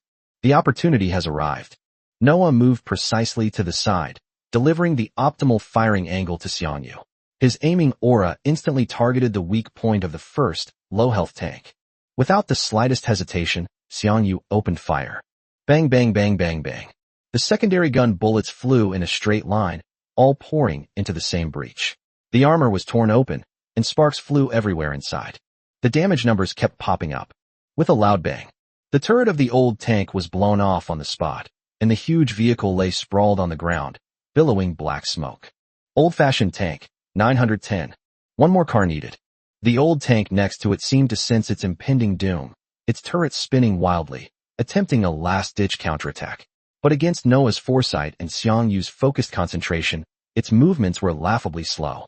Instead of retreating, Noah advanced, cutting through the swirling shells in an arc, forcefully sending the last tank into the optimal firing range. Even more critically, the self-propelled guns were about to be reloaded for the next round of shelling. They only had a few seconds left. Xiang Yu's eyes hardened, and he roared, "Noah, now!" The launch button was suddenly pressed. Bang bang bang bang bang bang. The secondary gun's firepower was pushed to its limit, with the final barrage of bullets raining down on the connection between the tank tracks and road wheels. -10. -30. -30. Boom. The last old tank exploded completely, and the mission progress finally reached its maximum. The task of eliminating the old-fashioned tank, 1010, has been completed. Please return to the hunter's office to submit the request. The cold, impersonal system notification sounded even better than heavenly music at that moment. But Xiang Yu didn't dare to stop for even half a second. As soon as the notification sound ended, he immediately shouted, "Noah, full speed retreat. Break through the encirclement and return the way you came." "Yes, sir." "High command, begin evacuation." The next instant, the tank's engine roared with a tearing sound. The tracks spun wildly backward, then gripped the ground, scraping two charred ruts in the ground. Wiesel like a steel beast driven to the brink of despair, the front of the car swung wildly, charging back towards the entrance of the ramp it had come from. The monster behind them was left behind, but the cannonballs continued to chase. Boom, boom, boom. Explosions continued to erupt at the rear of the vehicle, the shockwaves repeatedly propelling the tank forward. The vehicle shook violently, the SP value on the dashboard continued to drop, and the warning lights flashed incessantly. Xiang Yu gripped the handrail tightly, his eyes fixed straight ahead. That's where the path to survival lies. Finally, under Noah's masterful control, the chariot burst out of the gloomy underground passage and leaped back to the ground. The blinding sunlight instantly filled the observation window, making Xiang Yu squint, but even blinking felt like a luxury. Covered in gunpowder smoke, Wiesel slammed into the ground, crushing the gravel and metal fragments at the entrance. The vehicle jolted violently, but Noah steadied it, and it sped towards the repair warehouse without stopping. On the main screen, the SP value has dropped below 2000, and a pale yellow warning light keeps flashing. Suppressing the lingering fear of surviving the ordeal, Xiang Yu said in a hoarse voice, "No need to stop. Noah, go straight back to safe zone 007. Received. Begin route planning, full speed ahead for evacuation." Noah's electronic voice remained steady. For it, that desperate escape was just a routine calculation, but for Xiang Yu, it was a true brush with death. With its engine at full power, the vehicle bypassed the ruins surrounding the military base and sped along the route it had come from. It wasn't until an hour after they disengaged from combat that the energy shield slowly recovered as the engine recharged. Xiang Yu's nerves, which had been taut to the point of breaking, finally relaxed a little. He leaned back in the driver's seat and let out a long sigh. Damn, this kind of battle is really exciting, a life-or-death struggle, an adrenaline rush, but my heart really can't take it. After recovering, he looked at the glaring SP value on the dashboard, and the image of the heavily armored self-propelled guns underground flashed through his mind. That place is definitely not a place I can go back to anytime soon. Unless we get a more powerful armor-piercing main gun, going in again would just be like offering ourselves up as a target. Xiang Yu opened the system repository. In that fierce battle just now, only 3 monster chests, old-fashioned tanks, dropped. Let's see what we can get. With a thought, he opened a treasure chest. The light faded, and a list of rewards popped up. To his surprise, the top item wasn't a weapon or equipment, but a token with a metallic sheen. Chariot order, iron level. Xiang Yu's eyes lit up. Oh, old-fashioned tanks can still drop tank tokens. Unfortunately, this item is bound and cannot be traded. If we could sell it, we'd definitely make a fortune. The second item is the 45mm cannon, which is the basic main gun that comes with this tank. It uses standard ammunition, has low attack power, and the shells are expensive. It's the kind of weapon even a dog would refuse to use. The third item is the familiar 7mm machine gun. It's alright, at least some of them are usable. Finally, 3 more secondary cannons were added to the system's inventory. Including the 25 cannons and biological cannons that he had previously cleared, he had acquired a total of 28 secondary cannons on this trip. Xiang Yu began to make plans in his mind. There should be quite a few people with tanks in the safe zone now, and with so many secondary guns, we should be able to sell them. If all 28 guns are sold, we'll make about 10,000 gold. With my savings on hand, I have enough for a major upgrade. This day was incredibly exciting, but also incredibly exhausting. The excitement was so intense that Xiang Yu forgot to eat lunch. It wasn't until the tank returned to the 007 safe zone that he belatedly realized his stomach was ravenously empty. He first went to the hunter's office to submit the commission and then extended the apartment's lease for another day. After doing all that, Xiang Yu went straight back to room 103, building A. As soon as the door closed, he didn't even bother to take off his clothes. He collapsed onto the bed like a sandbag that had been drained of all its strength. The next second, she fell into a deep sleep. I slept very deeply and very quietly. There was no gunfire, no monsters, and no nightmares. There was only a rare blank space. Chapter 39 Initial Enhancement. When Xiang Yu woke up again, the sun had already set outside the window. He slept soundly, and most of his fatigue dissipated, but his stomach was growling with hunger. He got up and took a hot shower to clear his head, then took out the last compressed biscuit and a bottle of water from the system's inventory and ate them in a few bites. After finishing his meal, he sat down on the edge of the bed, his eyes narrowing. Time to deal with the loot. Xiang Yu opened the system panel and went directly to the trading hall. Inside the warehouse, a full 28 black iron-grade secondary cannons lay quietly. Without the slightest hesitation, he put them all on the shelves. The price remains at 400 chariot coins per door. Meanwhile, as always, each ID is limited to 1 purchase. The moment the operation was completed, the regional channel crashed. Justice Messenger, holy crap. The boss has restocked. 28 guns. A full 28 secondary guns. Grab them while you can, or they'll be gone. Curious baby, holy crap. Did this guy find a hidden armory? The quantity is outrageous. A once-in-a-million-year opportunity. The gap between people is sometimes greater than that between a person and a dog. While we're still worrying about a single cannon, others are already buying them wholesale. Does the big boss need any leg ornaments? The kind who'll shout 666. A Chinese internet slang for awesome. I'm a shrewd businessman. With so much stock already, why the purchase limit? This big shot is too narrow-minded. Wouldn't it be better to just let everyone buy? Messenger of Justice. You damn dog, still not giving up? The big boss's purchase limit is precisely to prevent people like you from hoarding and driving up prices. I'm a shrewd businessman. Don't wrong me. I was just saying it casually. You are truly wise and powerful. I admire you to the core. The channel was buzzing with excitement.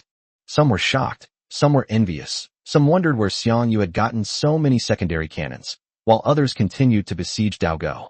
But no matter what they talked about, everyone's actions were surprisingly consistent. They all grabbed at the same thing. Before long, all 28 secondary guns were sold out. Transaction notifications rang in Xiang Yu's ears one after another, and the chariot coins were rapidly deposited into his account. Looking at the balance on the panel that had soared to 5 figures, a hint of excitement finally appeared in Xiang Yu's eyes. This is the real gang. With this wave of sales, plus the previous balance and the commission from the 3 commissions, he now has 15,510 G of war chariot coins. With money, of course you want to become stronger immediately. Xiang Yu switched to personal information and chariot panel and began to upgrade. Character level. Level 0 to 10 increases health by 10% and costs 5,500 G. Tank level. Upgrade from level 0 to level 10. Chassis defense increases by 10%, costs 550 G. 11mm machine gun. Bronze level secondary cannon. Upgrade from level 0 to level 10. Attack power increased by 10%, costs 550 G. Noah, the only God-level AI, upgrades from level 0 to level 10, increasing computing power and intelligence by 10%, consuming 5,500 G. The entire upgrade process cost a total of 12,100 G. The War Chariot coins I just received and hadn't even had a chance to warm up have already dwindled to only 3,410 G. However, Xiang Yu didn't feel sorry for him at all. Money can be earned back, but improving your skills is the only true path to success. As for the tank's main gun and engine, he didn't touch them for the time being. The main gun's quality was inferior to the bronze-level secondary gun, and upgrading it was too cost-effective. The engine's energy-boosting effect was also mediocre, so it wasn't worth spending money on it now. Night fell completely. The light membrane surrounding the safe zone glowed with a pale golden light in the darkness, like a huge barrier protecting the humans of Blue Star inside. Since going out is inconvenient now, Xiang Yu decided to take a stroll around the safe zone. He'd been here for several days, but he hadn't really had a proper look around. The streetlights came on, casting a white glow on the clean ground, while the metal buildings on either side stood cold and silent.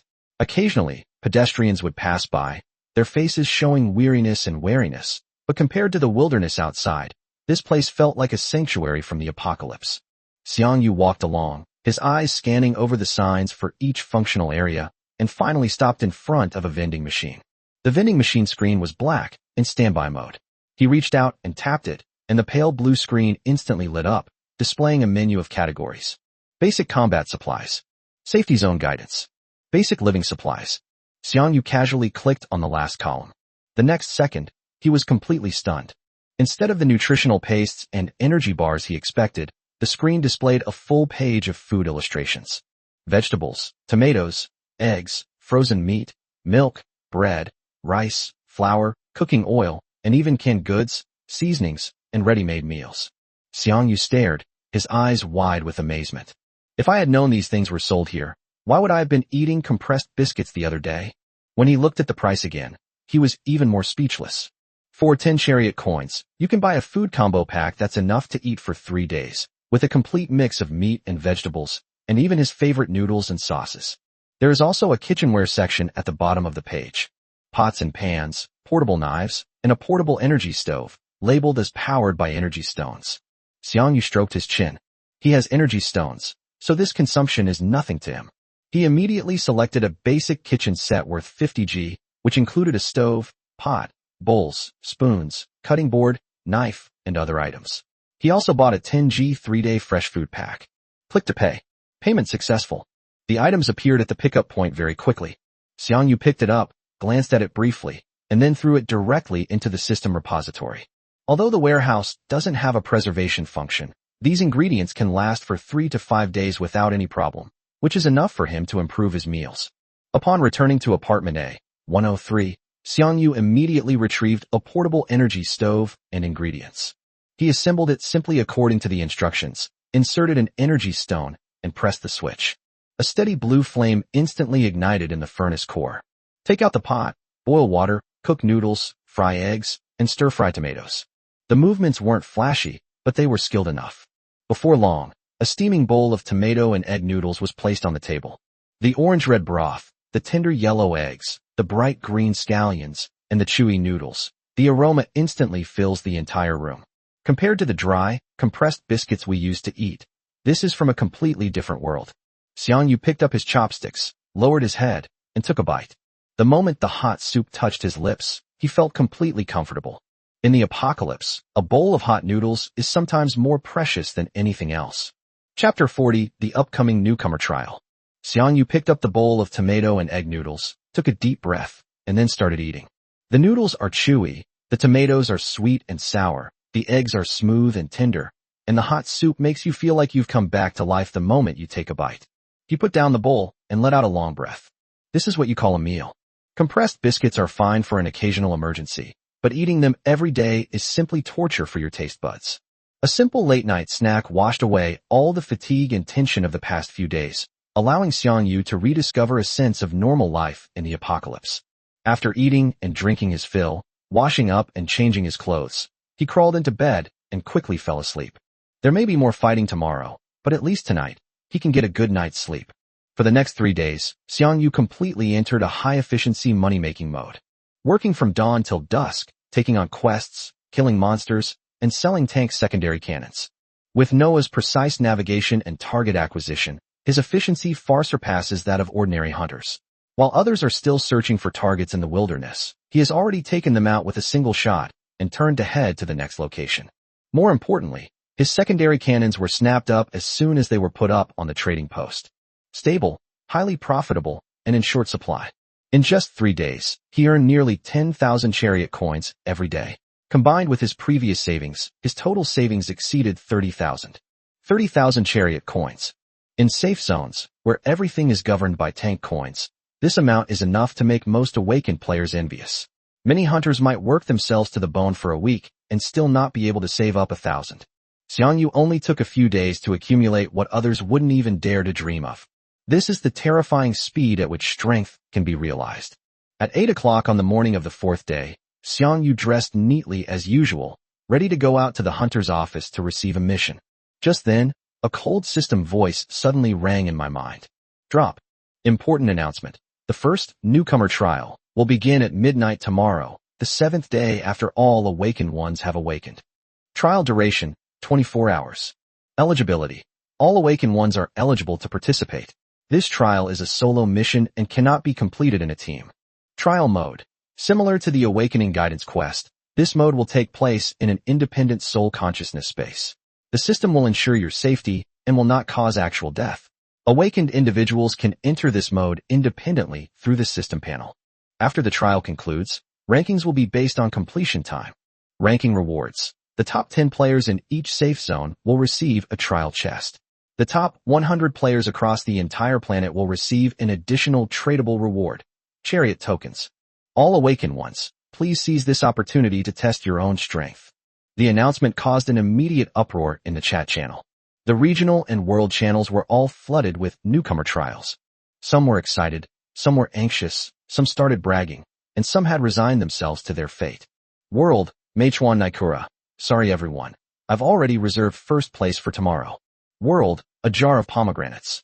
Bro, it's already dawn and you're still not awake? You can have anything in your dreams. World Golden Bachelor. I don't even have a chariot. What am I supposed to compete with? I envy those who own cars. World, Veterans Never Die. Stop talking nonsense. If you still have time, go do some commissions, earn tank coins, and improve your strength. That's the right way. The regional channels were equally lively. Region, shivering. Can't team up? How can someone without a chariot compete with a pro with one? Region, I love tanks. Oh no, I can't rely on the lucky captain anymore. Region, falling in love with a piece of firewood. Who told me to be so unlucky? I didn't get the chariot token when I awakened. One step behind means one step behind. Region, the golden lucky one from earlier. I wonder how difficult the task is and how good the rewards are. Region, Justice Messenger, don't overthink it. The top 10 in the safe zone and the top 100 globally are all contested by the big shots. Let's just join in the fun. Xiang Yu stood at the door, his eyes flickering slightly. Newcomer trials. The top 100 globally will also receive additional tank token rewards. The words Chariot Order immediately piqued his interest. As for whether it could be traded, he didn't care too much. If he could really get the advanced Chariot token, he would definitely use it himself. In this world, money is important, but the Real foundation is always strength. A sharp glint flashed in Xiang Yu's eyes. Tomorrow is going to be interesting. But before that, today's gains cannot be wasted. He pushed open the door and went straight to the hunter's office. Ever since being relentlessly pursued by self-propelled artillery in the underground base, Xiang Yu has become extremely wary of mechanical monsters. Those iron lumps are thick-skinned, heavily armed, and possess formidable firepower. Without suitable armor-piercing weapons, they are essentially mobile fortresses. If you can't afford to offend them, then avoid them for now. He stood in front of the mission display screen, his eyes quickly scanning over them, skipping any missions with words like tank, cannon, or machinery. He quickly identified 3 tasks. Iron Tier Mission. Eliminate the bionic snails outside the safe zone, 050, reward 500G. Iron Tier Mission. Eliminate the carnivorous plants outside the safe zone, 050, reward 750G. Bronze Level Mission. Eliminate the poisonous snails outside the safe zone, 010, reward 200G.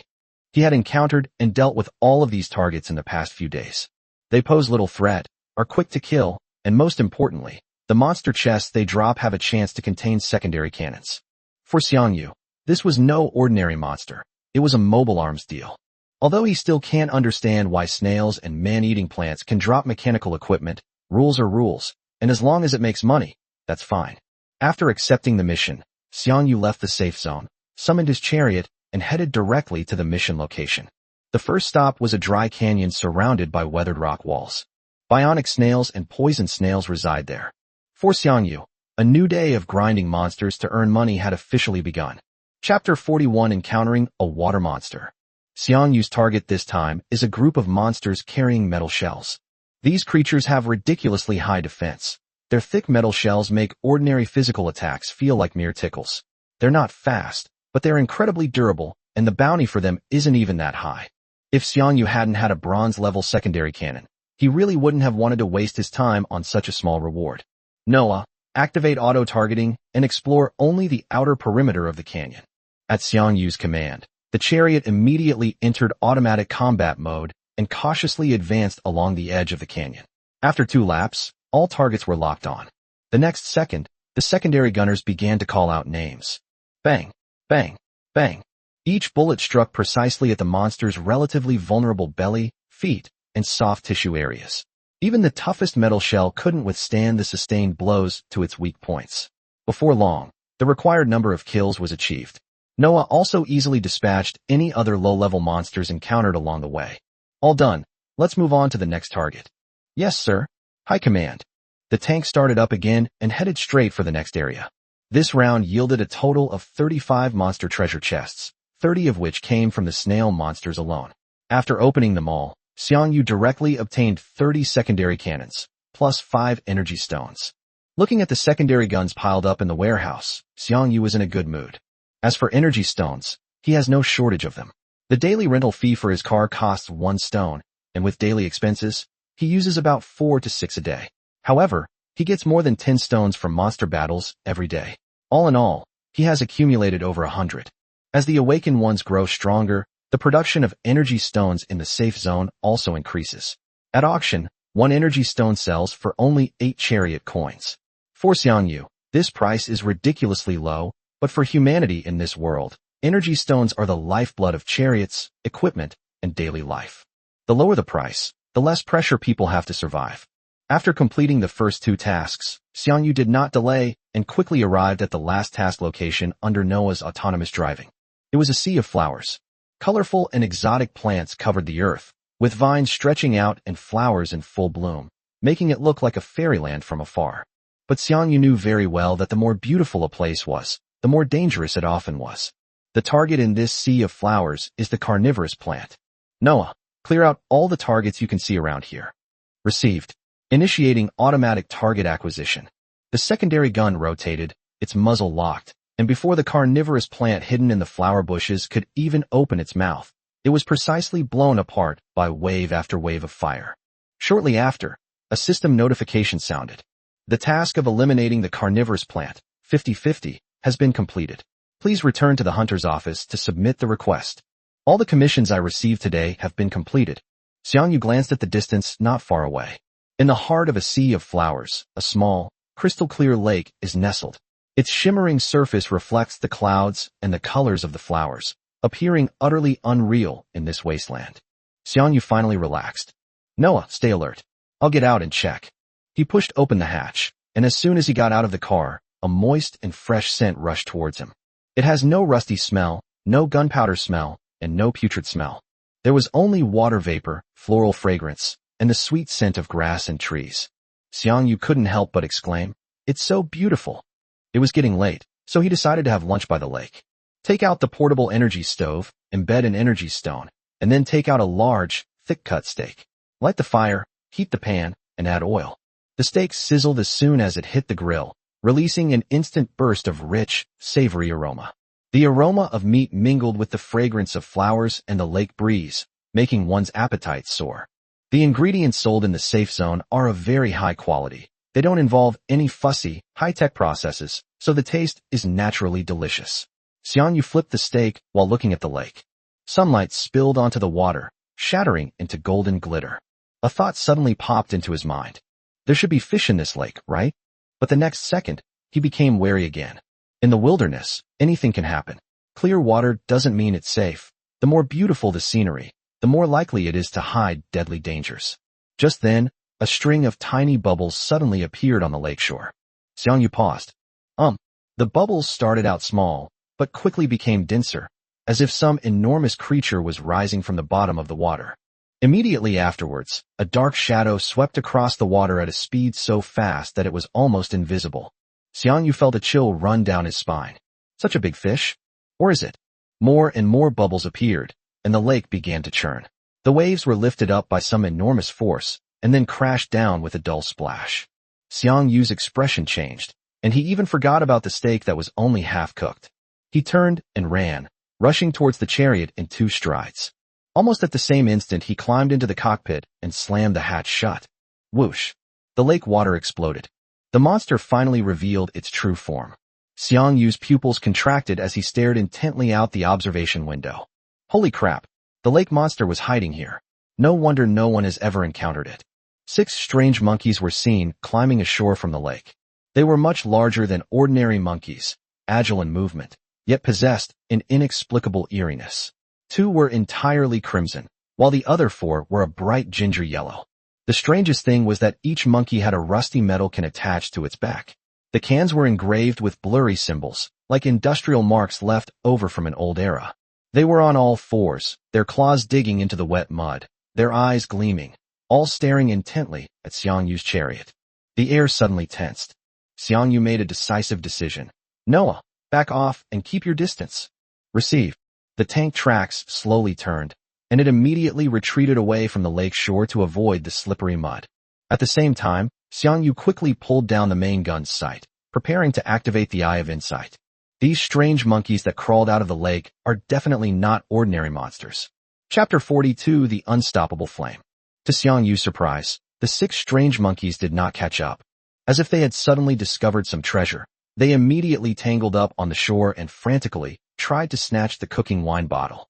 That bottle of cooking wine was something Xiang Yu had casually placed on the shore while he was frying the steak.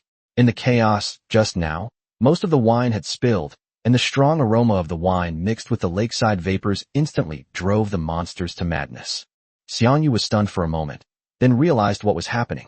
Damn, so the smell of alcohol attracted them? The game said the sea monster was addicted to alcohol, and it turns out it's true. The monster was attracted by the wine, which presented a good opportunity to test it. Xiang Yu's eyes darkened, and he immediately activated his talent. Water monster, light armor, HP 1500, attack 100, defense 70. Fire-breathing monster, light armor, HP 750, attack 50, defense 35. Once the data was released, Xiang Yu had a clear understanding of the situation. They can fight. He immediately ordered Noah. Record attributes and weaknesses. Activate combat assistance. You control the tank, responsible for evasion and the main gun. I'll handle the secondary guns. Yes, sir. High command. The next second, the data stream on the main screen refreshed rapidly, and the health bars, attributes, and weaknesses of all 6 monsters were marked. Without the slightest hesitation, Xiang Yu pressed the secondary gun button. Fire. Bang bang bang. The secondary gun spewed out dense tongues of fire, and bullets swept towards the nearest water monster like a storm. Noah also maneuvered the chariot to evade slightly, while the main gun locked onto the target. Boom. The shells exploded, and damage numbers popped up one after another. The secondary guns can deal tens to hundreds of damage, but the main gun's shot only produces a pitiful number. Xiang Yu's lips twitched as he read this. TSK, this low-level main gun is really not good enough. But the situation suddenly changed the next second. Those strange monkeys, who had caught the smell of alcohol, seemed to be completely agitated. Their eyes turned red, their fur stood on end, and they emitted hoarse, strange cries, instantly entering a state of drunken madness. Just moments ago they were fighting over wine bottles, but now they've all turned to look at the chariot. 6 monsters pounced on the vehicle with all 4 limbs, their sharp claws scratching wildly at the car body. Clap, clap, clap, clap. A series of loud crashes echoed outside the car, and the damage warning on the screen jumped wildly. Some damage is 0, while others are only around 30 points. Noah reacted extremely quickly, immediately maneuvering the vehicle to retreat and turn to the side, its tracks rolling over the wetlands to forcibly create distance, and using the rocks on the shore as cover. But the monster pounced so fiercely that several of its claws landed squarely on the car. The tank's SP started to drop, from 6,600 to 6,550, and then to 6,530. Xiang Yu glanced at it, and breathed a sigh of relief. It's alright. Their physical attacks are too weak to penetrate our armor. As long as we don't get surrounded and killed, we'll be fine. Before he could finish speaking, a sudden change occurred. The 6 strange monkeys simultaneously pulled out bizarre flamethrowers from their waists. The gun was rusty and had fuel residue hanging from the muzzle, so it was clearly not something that had been picked up on the spot, but rather something that had been prepared in advance. Xiang Yu's eyelids twitched. No way. They're carrying weapons. These monsters had no coordination whatsoever. Driven entirely by alcohol and instinct, they simultaneously aimed their flamethrowers at the tank and pulled the triggers. Laugh. 6 thick fire dragons instantly spewed out, weaving into a fire net in midair and crashing down on the chariot. The blazing flames licked across the observation window, distorting the outside air with heat. The next second, damage numbers popped up like crazy. 50, 100, 50, 100. Xiang Yu's pupils suddenly contracted. Holy crap, how can the damage be so high? Noah's tone remained calm. Elemental damage such as fire and ice is not reduced by the vehicle's armor and will cause full damage. Xiang Yu understood instantly. Claw attacks deal physical damage and can be blocked by armor. But flamethrowers are different. The flames ignore defense and take the full force of the attack. This is a big problem. If they are allowed to spew fire together, even if the tank has a high SP, it won't be able to withstand more than a few rounds. Xiang Yu immediately changed his strategy. Noah, adjust the priorities. Kill the fire-breathing monsters first. They have low health and defense. Let's reduce their numbers first. Receive. The crosshair on the screen moves rapidly, locking onto a fire-breathing monster. Xiang Yu once again lowered the secondary cannon. Bang bang bang. Bullets rain down. Compared to the water monster, the fire-breathing monster is significantly more fragile. After a few shots hit its weak points, the damage increases dramatically. 75, 225, 75. The main cannon roared, and a shell flew out with a whoosh, slamming heavily into the side of the fire-breathing monster. Another string of damage numbers popped up. This round of concentrated fire reduced the opponent's health to half, leaving them with only a little over 300. Xiang Yu's spirits lifted. Pretty. But before he could even rejoice, the other strange monkeys had already raised their flamethrowers again, letting out threatening growls. Laugh. Flames erupted again. This time, Noah was prepared. The tank suddenly made a zigzag maneuver, its tracks carving 2 deep grooves in the wet ground, narrowly avoiding most of the flames.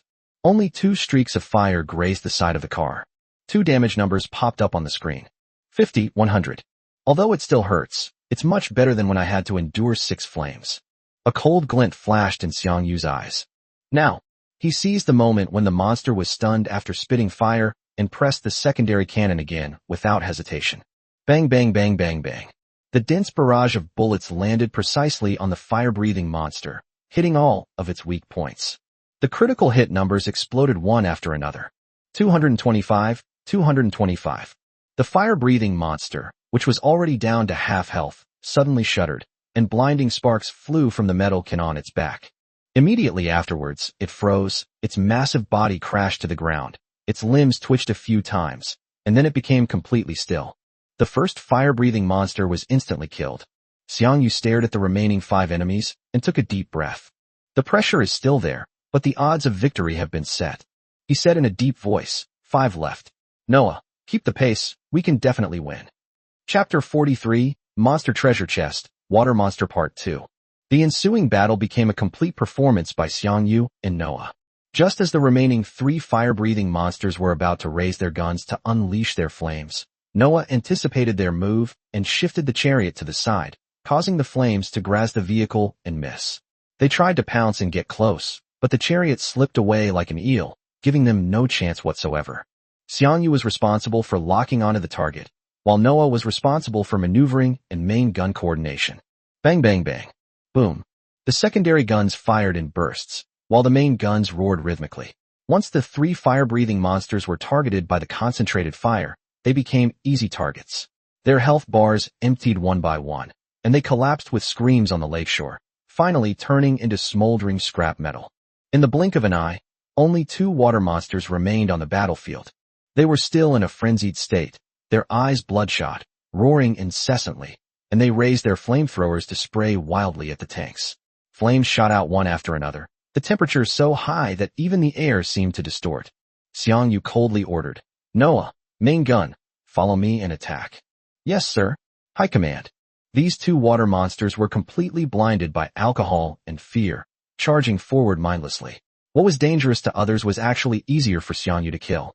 Noah immediately created a safe distance, maintaining shooting accuracy while avoiding the flames. Xiang Yu, through the scope, locked onto the neck, a weak point of one of the water monsters. The next second, the secondary guns and the main guns fired simultaneously. -40, -120, -40, -15. The continuous damage exploded instantly, and the monster's massive body stiffened abruptly, its health bar emptied on the spot. It staggered forward 2 steps, then collapsed to the ground with a thud, never to rise again. Now, only one red-haired monkey remains. Its flames can still ignore the tank's armor, posing a considerable threat. The problem is, there's only one left.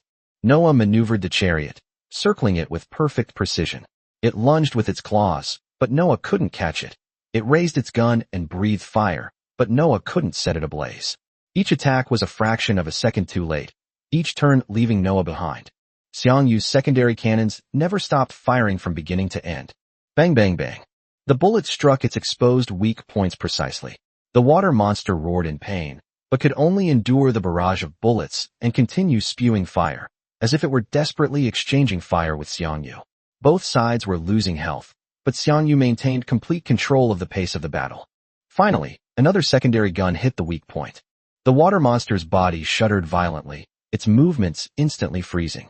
The next moment, it collapsed to the ground with a thud, completely lifeless. Xiang Yu finally let out a long breath, and his tense nerves finally relaxed. Unbeknownst to him, the moment the water monster collapsed, a message had already quietly appeared on the regional channel. Area, Hunter Red Wolf has successfully killed the bounty hunter, the first water monster, Iron Tier. Meanwhile, in the hunter's office mission hall, the wanted poster for the water monster that had been hanging on the notice board slowly disappeared. The regional channel exploded instantly. Falling in love with a Shiba Inu. Holy crap. No wonder he's Red Wolf. He really took down the bounty hunter. Shaking with fear, I envy the big shots every day. Kill without mercy. I just haven't encountered it yet. Otherwise I could kill it too. Messenger of justice. Will you die if you don't brag? The outside was bustling with activity, but Xiang Yu didn't even glance at the channel. His attention was still focused on the battlefield before him. He walked to the lake and glanced at the place where he had just camped. Good heavens. The portable stove, pots and pans that were neatly arranged are now all ruined. The stove was overturned by the shockwave and shattered into several pieces. The pot was dented, a large piece of it was smashed, the spoon was bent into a pretzel shape, and even the knife was stuck in the mud, with strange monkey claw marks on the blade.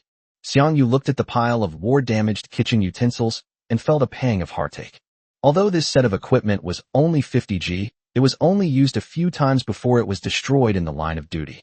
But the heartache only lasted for a moment. He quickly shook his head. Forget it. Out with the old, in with the new. Trading a set of kitchenware for a victory, plus a bounty kill. This is a steal. Noah, let's go back. Xiang Yu turned around, climbed onto the chariot, and patted the driver's seat. Yes, sir. High command. Automatic navigation initiated during route planning. The tank slowly drove away from the lake shore. Inside the cockpit, Xiang Yu focused his mind on the system's inventory, beginning to tally the spoils of this encounter. Monster chest, carnivorous plant, 10. Monster chest, fire-breathing monster, 3. Monster treasure chest, water monster part 2, 1. When Xiang Yu saw the last treasure chest, his eyes lit up. Bounty chests are different from regular monster chests. Opening one grants 2 second return items. For someone with his talent, this is equivalent to being able to directly choose 2 good items. Not bad, as expected of a boss treasure chest. Not only is the quality high, but we can also get it multiple times. But the best things are always saved for last. Xiang Yu first opened the fire-breathing monster treasure chest. As the light faded, the reward list appeared. At the very top was a black iron-grade chariot token, but unfortunately, it was bound to him, and therefore of little use to him. The second item, however, piqued his interest. 55mm cannon, iron grade, 0-20 attack, 120. Xiang Yu raised an eyebrow. It has a much higher attack power than the 45mm gun. Although it is also a basic model, it is still more valuable than the secondary gun. He directly chose the 55mm cannon. Next, he opened all the remaining regular treasure chests. Soon, the system inventory contained 3 55mm cannons and 10 secondary cannons. With the general harvest processed, the real highlight is finally here. Xiang Yu took a deep breath and his gaze fell on the exclusive treasure chest marked Water Monster Returns 2. Whether we'll find something good today depends on this. With a thought, the treasure chest opened. The next second, the reward list unfolded. As expected of a bounty chest, the quantity and quality of the items inside far surpass any previous treasure chest. The dense array of icons almost completely fills the screen, making it dizzying to look at. Xiang Yu didn't rush to make a move, but instead carefully scanned the area from top to bottom. A few seconds later, his gaze fell on 2 of the items. His eyes instantly hardened. Chapter 44, 55mm Cannon, Black Iron Grade Armor Piercing. When Xiang Yu was choosing a reward, he immediately set his sights on a tank chip. Double Shot Alpha, Black Iron Grade, allows weapons in main gun slot Alpha to fire in a double shot. How powerful is this thing? Every time the main cannon fires, it fires 2 shells in quick succession. 1 shot equals 2 attacks, doubling the firepower. The rookie trial is coming up soon, and this kind of upgrade couldn't be more timely. The second reward made Xiang Yu's eyes light up even more. 55mm Cannon, Black Iron Grade Armor Piercing, 0.20 attack, 120. Armor Piercing Main Gun. Xiang Yu's breathing became heavier. Previously at the abandoned military base, he had been tormented by those self-propelled guns for one reason. The enemy's armor was too thick, making it too difficult for his firepower to engage them. But things are different now. This 55mm gun has a significantly higher firepower than the 45mm gun he's currently using, and most importantly, it uses armor-piercing shells. Against heavy armor, it's far more effective than ordinary shells.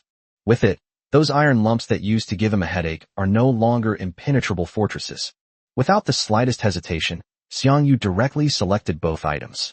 Confirm pickup of selected items. Confirm. 2 streaks of light descended, and the chip and the Type 55 cannon steadily entered the system warehouse. Looking at the 2 treasures lying in the warehouse, Xiang Yu couldn't suppress the smile on his face.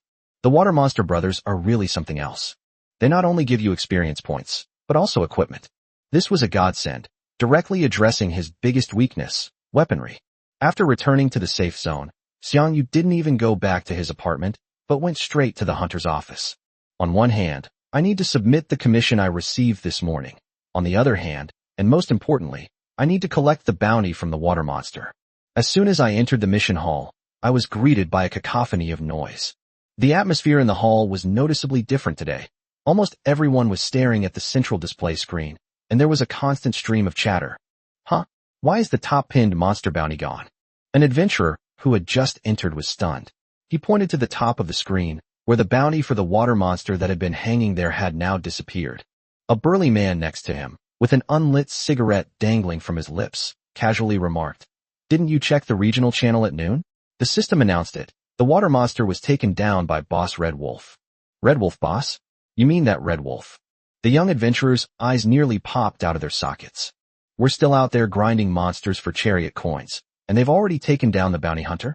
And this server's only been open for a few days. A female hunter next to her couldn't help but sigh.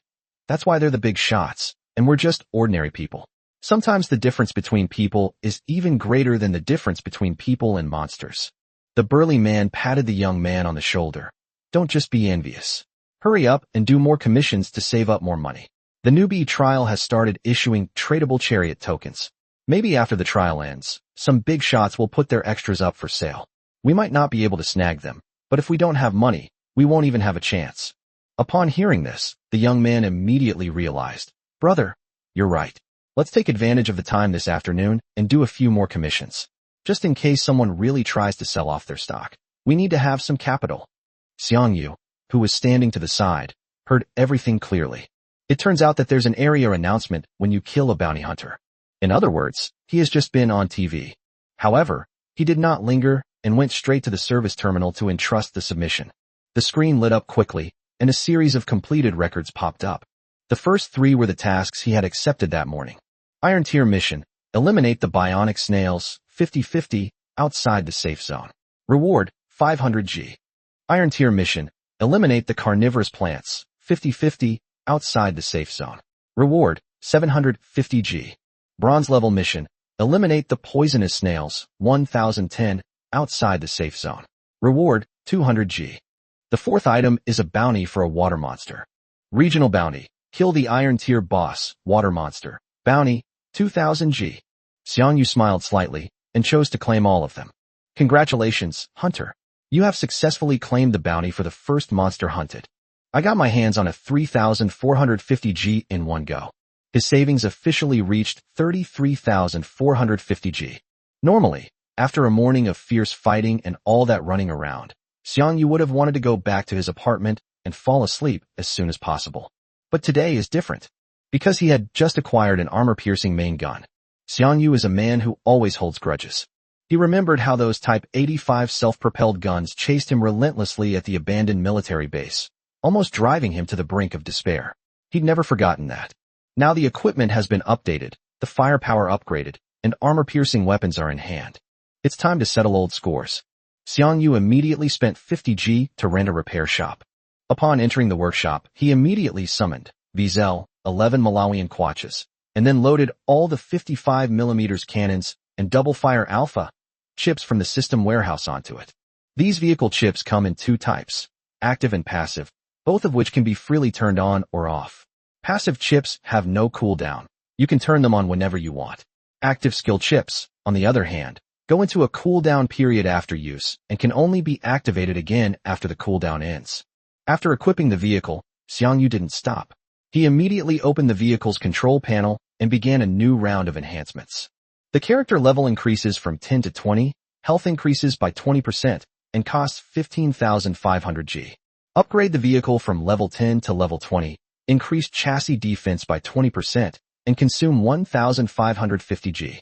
Upgrading the 11mm machine gun from level 10 to level 20 increases attack power by 20% and costs 1,550 G.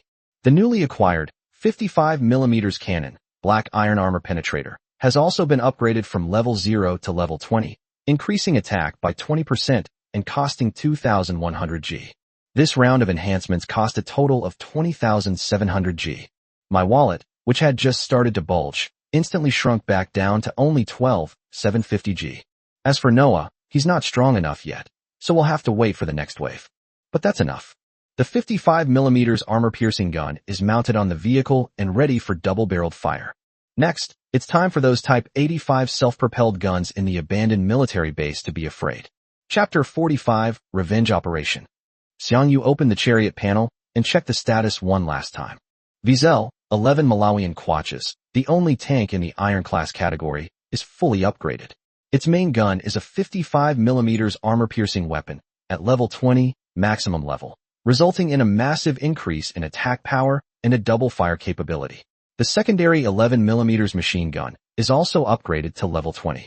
Needless to say, its C device is powered by the god-level AI Noah, boasting a shield value of 7,200.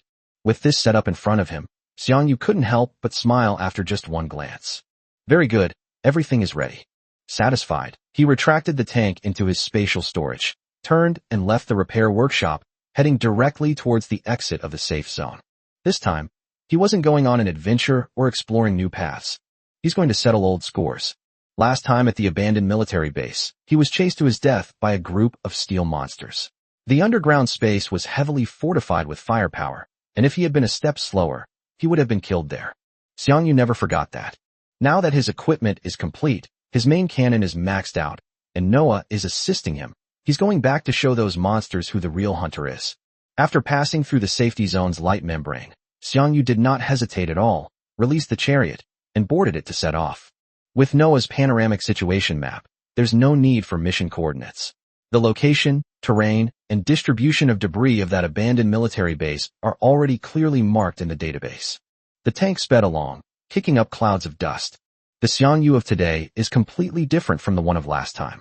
The upgraded 55mm gun fires armor-piercing shells, which, even with normal hits, can cause considerable damage to the 85mm self-propelled gun. If Xiang Yu fires the shells himself and hits a weak point, the damage will exceed 300. One shot is enough to send it on its way. As for the older tanks and cannons with even worse defenses, they no longer posed a threat to him. This revenge operation was never a fair fight from the start. Instead, it was crushed and harvested. Before long, the outline of the abandoned military base came into view in the distance. Xiang Yu narrowed his eyes and looked at the outer perimeter of the base, but then paused slightly. Many of the steel monsters that originally occupied the underground space have now crawled to the surface. They are scattered among the ruins and weeds, their rusty armor reflecting a cold light, their tracks crushing rocks with a piercing cracking sound. Field artillery, old-fashioned tanks, antique cannons, and the Type 85 self-propelled gun that Xiang Yu remembers most vividly. At first glance, it seemed as if the entire ruins had come alive. Luckily, I ran fast last time. Xiang Yu spoke in a low voice, but there was no fear in his eyes. Instead, his fighting spirit grew even stronger. He certainly remembered the suffocating feeling of being locked on by a bunch of self-propelled guns underground. Back then, all he could do was run, hide, and desperately try to find a way to survive.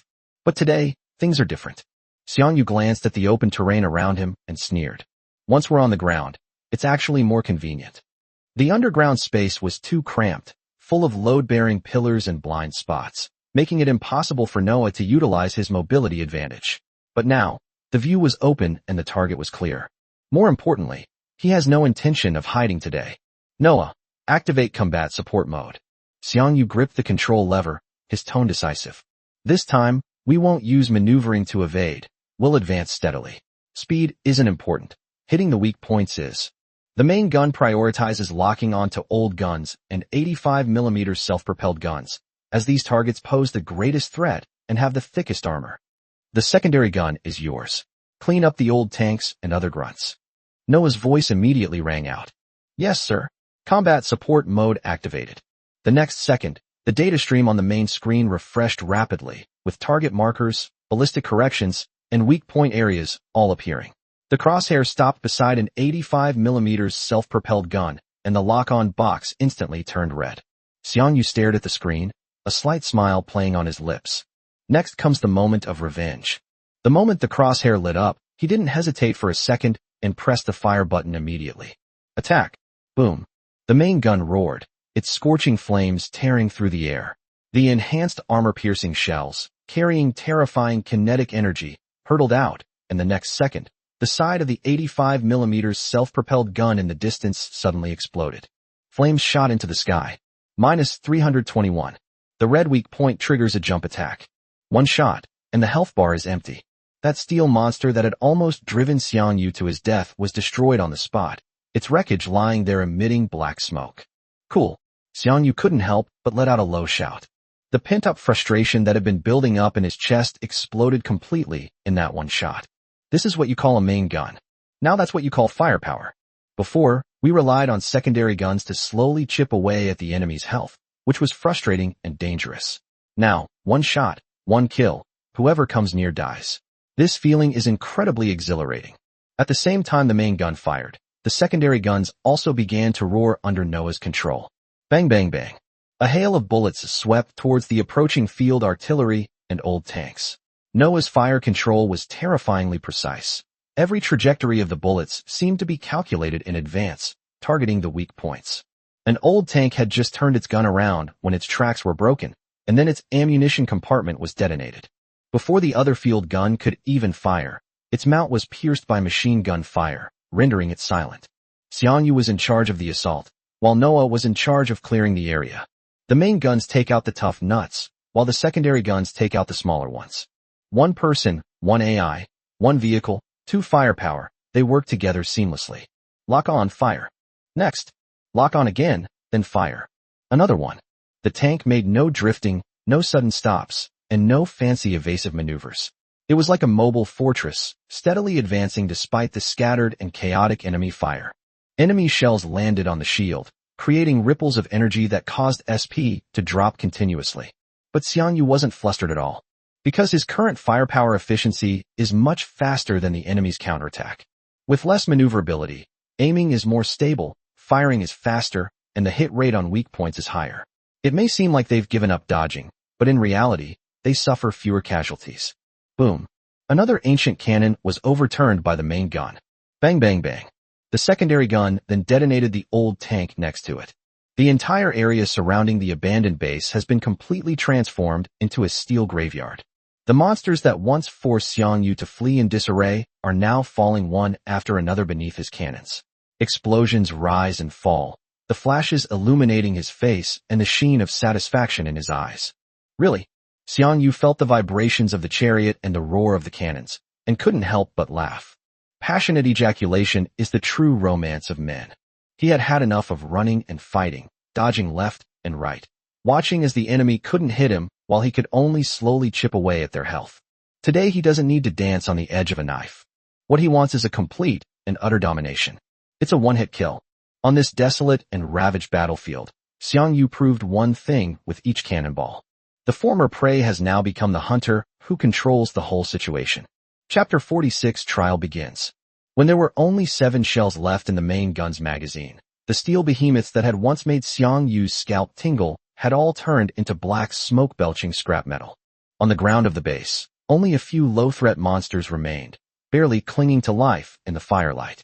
Xiang Yu leaned back in the driver's seat, his tone as relaxed as if he had just finished warming up. Noah, the rest is up to you. Use the secondary cannon to take them out. After that, go check that underground space from last time to make sure there are any survivors. If there are, wipe them out too. Received.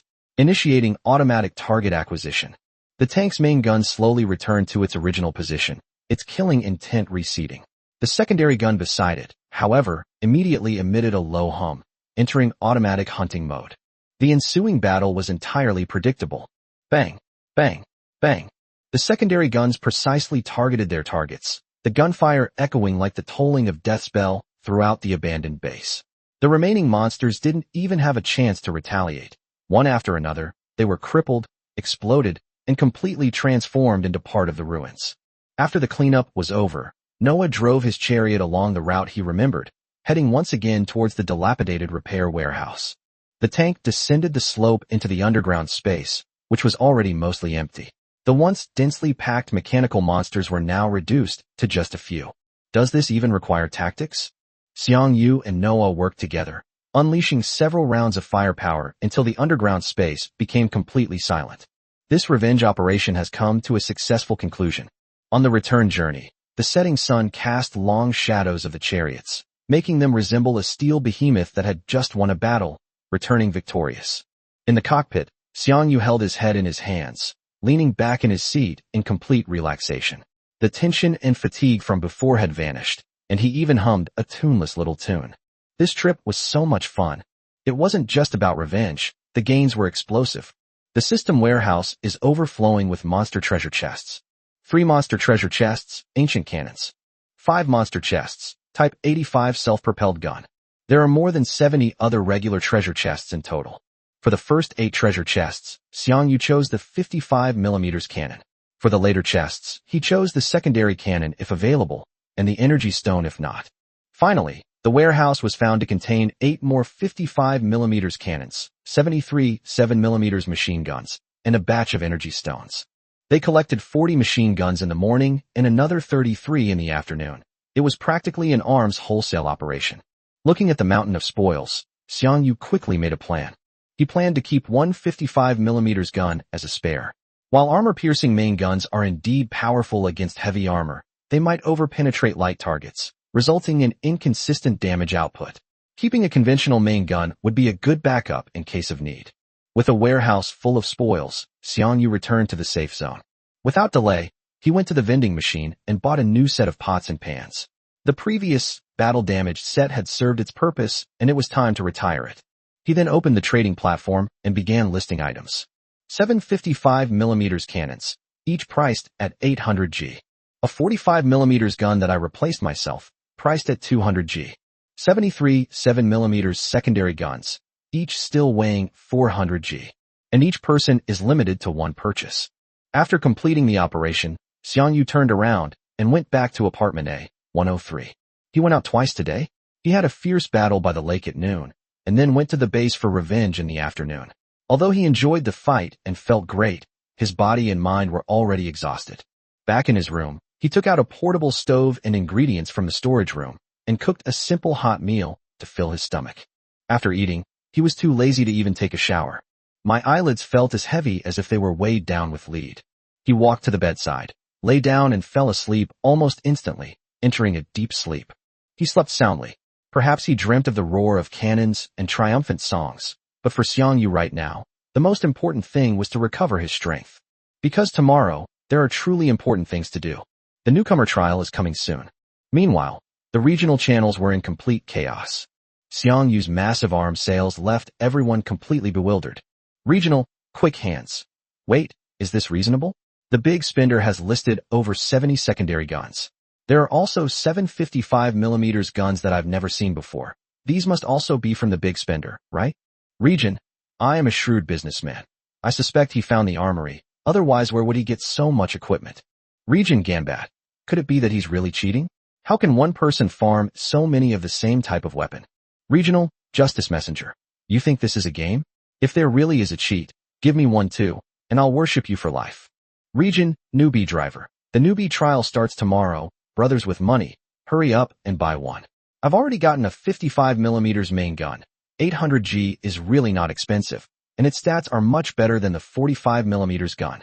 Area, using a cannon to kill a mosquito. There are actually tanks upstairs. My apologies, you're a big shot. Region Newbie Driver, what kind of expert am I? I'm just a complete newbie. Area, using a cannon to kill a mosquito. Those with vehicles are all big shots. Hey, do you still have room in your vehicle? My talent is that when I'm controlling a vehicle and firing its weapons, there's a 10% chance of a critical hit, which should work with you. Region Newbie Driver, hey bro, you've got good talent. Let's DM each other and see if we can form a stable team. The channel was buzzing like a pre-exam pep rally. Some people frantically grabbed equipment, some searched everywhere for teammates, and some stared at their balance, gritting their teeth and saving money, calculating whether they could still upgrade their gear at the last minute.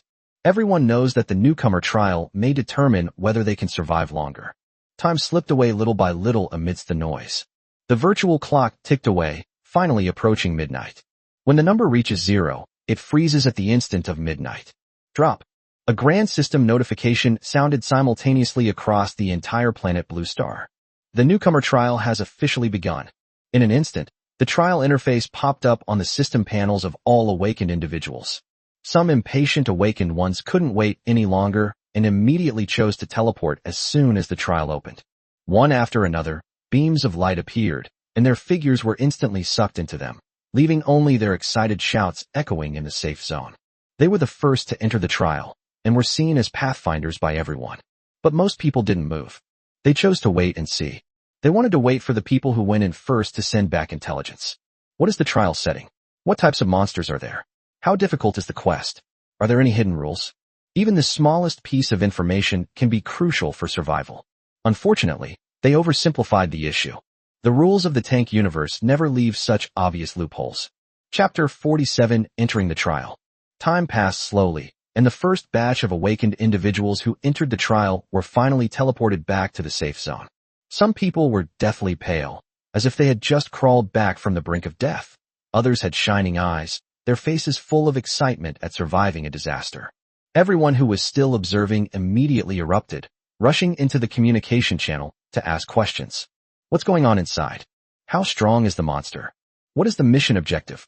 Are there any tips or tricks for passing the level? But soon, everyone was dumbfounded. Just like during their first awakening mission, all the memories of the trials of those who returned were erased by the system. Forget about strategies, I can't even explain what I experienced in the game. The channel was instantly filled with curses. Damn it, another memory erasure. We couldn't get anything out of them. It was a wasted wait. This system is such a ripoff. It seems that relying on others to pave the way is simply unrealistic. Stop dawdling, you'll have to get in sooner or later, just do it yourself. With the last glimmer of hope completely extinguished, the awakened individuals in the various safe zones no longer hesitated. Beams of light appeared, and figures disappeared from their spots. The crowd that was originally observing was pushed forward like a wave and stepped into the trial entrance. That night, awakened people around the world were all drawn into the same test. At this moment, Xiang Yu was completely unaware of the commotion outside. He is sleeping, and she slept very soundly.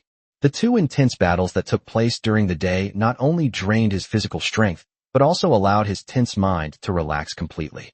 While others are too nervous to sleep, he sleeps soundly through the night. However, this does not affect the grades. The ranking of the trials is not based on who enters first, but rather the timer starts from the moment one enters the trial scene. In other words, whether you rush in at midnight or go in the next day, the starting line is exactly the same. The system only shows how long it took you from the start to the end of the game. Therefore, Xiang Yu is not at a loss at all. As time went by, the first batches of trainees returned one after another. Some looked exhausted, some were trembling with excitement, and others remained silent. All of them had clearly suffered a lot during the trial. At the same time, regional and world rankings began to be updated rapidly. Regional ranking. 1. That golden lucky winner from earlier. 2. Tech geek Xiaoming. 3. World ranking. 1. Bakayuru. 2. Old soldiers never die. 10. I am your father. 96. First come, first served. The release of the rankings caused an uproar in the chat channel. World Bakayaru, huh? I really am the strongest. World, a jar of pomegranates. Many big names haven't made the list yet. Did something happen, or are they just not in yet? World Zhang Quandan. What's the rush? Everyone can get in today. I guess some people are still watching and waiting. The regional channels were also buzzing with discussion. Regional quick hands. Wow, you're amazing. You're number 1 in the region. Region, the lucky winner from just now. Haha, just in luck. Region Justice Messenger. Where's Boss Red Wolf? I can't see him. Area, King of Tanks. I don't know. Maybe he's still in the mission space. Region, I'm a shrewd merchant. Could the mission have failed? Region Justice Messenger. What a joke. He can even kill the boss. How could he not pass the trial? Region, the chosen one. Is it possible that, in the middle of the night, the person is not taking it seriously at all and is still asleep? The channel fell silent for a moment after those words were spoken. You know what? Given Red Wolf's past performance, this possibility is not out of the question. While others treat trials as matters of life and death, he might just treat them as ordinary tasks. The list is still being updated. Every change in rankings affects countless people. Some people rushed to the front and were worshipped by the entire channel. Some people saw their rankings drop and were so anxious that they immediately recalculated the difference. Some people feel both excited and pressured as they look at those shining names. This trial is no longer just a mission. It's more like the first real reshuffling of power among awakened individuals worldwide. Who is strong? Who is weak? Who's all talk and no action? And who's truly capable? The rankings will provide the most direct answer. As the night passed, more and more awakened individuals completed their trials and returned. Some people laughed excitedly, while others were dejected. But regardless of the outcome, everyone understands that from this moment on, the gap between awakened individuals will be widened significantly. Early morning. Xiang Yu opened his eyes in the silence. The morning light was just beginning to break through the window, and the digital clock showed 7:23 a.m. He slept very soundly that night. No nightmares, no waking up in fright. I slept straight through until dawn. Xiang Yu got up and took a hot shower first. The warm water washed away the last bit of fatigue and quickly cleared his mind. After washing, he took out fresh ingredients from the system's inventory and made himself breakfast. Fried eggs, bacon, toast, and a hot drink. The aroma filled the air, and my overall condition gradually returned to normal. After finishing his meal, Xiang Yu leisurely sat down at the table and opened the system panel. In the corner of the main screen, an unread message is flashing.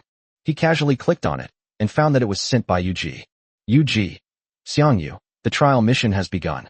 How's it going on your end? Is it going smoothly? As Xiang Yu looked at the message, the image of that calm and capable young woman flashed through his mind. He flicked his finger and replied with only 2 words. Good. Simple, direct, and without a single wasted word. After sending the message, he closed the message window and didn't look at it again. Next, Xiang Yu glanced at the chat channel and the trial rankings.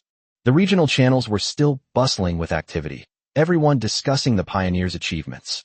The rankings on the world list are still changing, and many familiar names have already squeezed into the top ranks. Some are smug, some are anxious, and some are still waiting for the big shots to make a move. Xiang Yu glanced at it briefly, and after confirming the general situation, he looked away. These rankings are a source of pressure for others. For him, it was just a reference. Afterwards, he checked his own condition and prepared the supplies. The equipment is fine. The medicine is fine.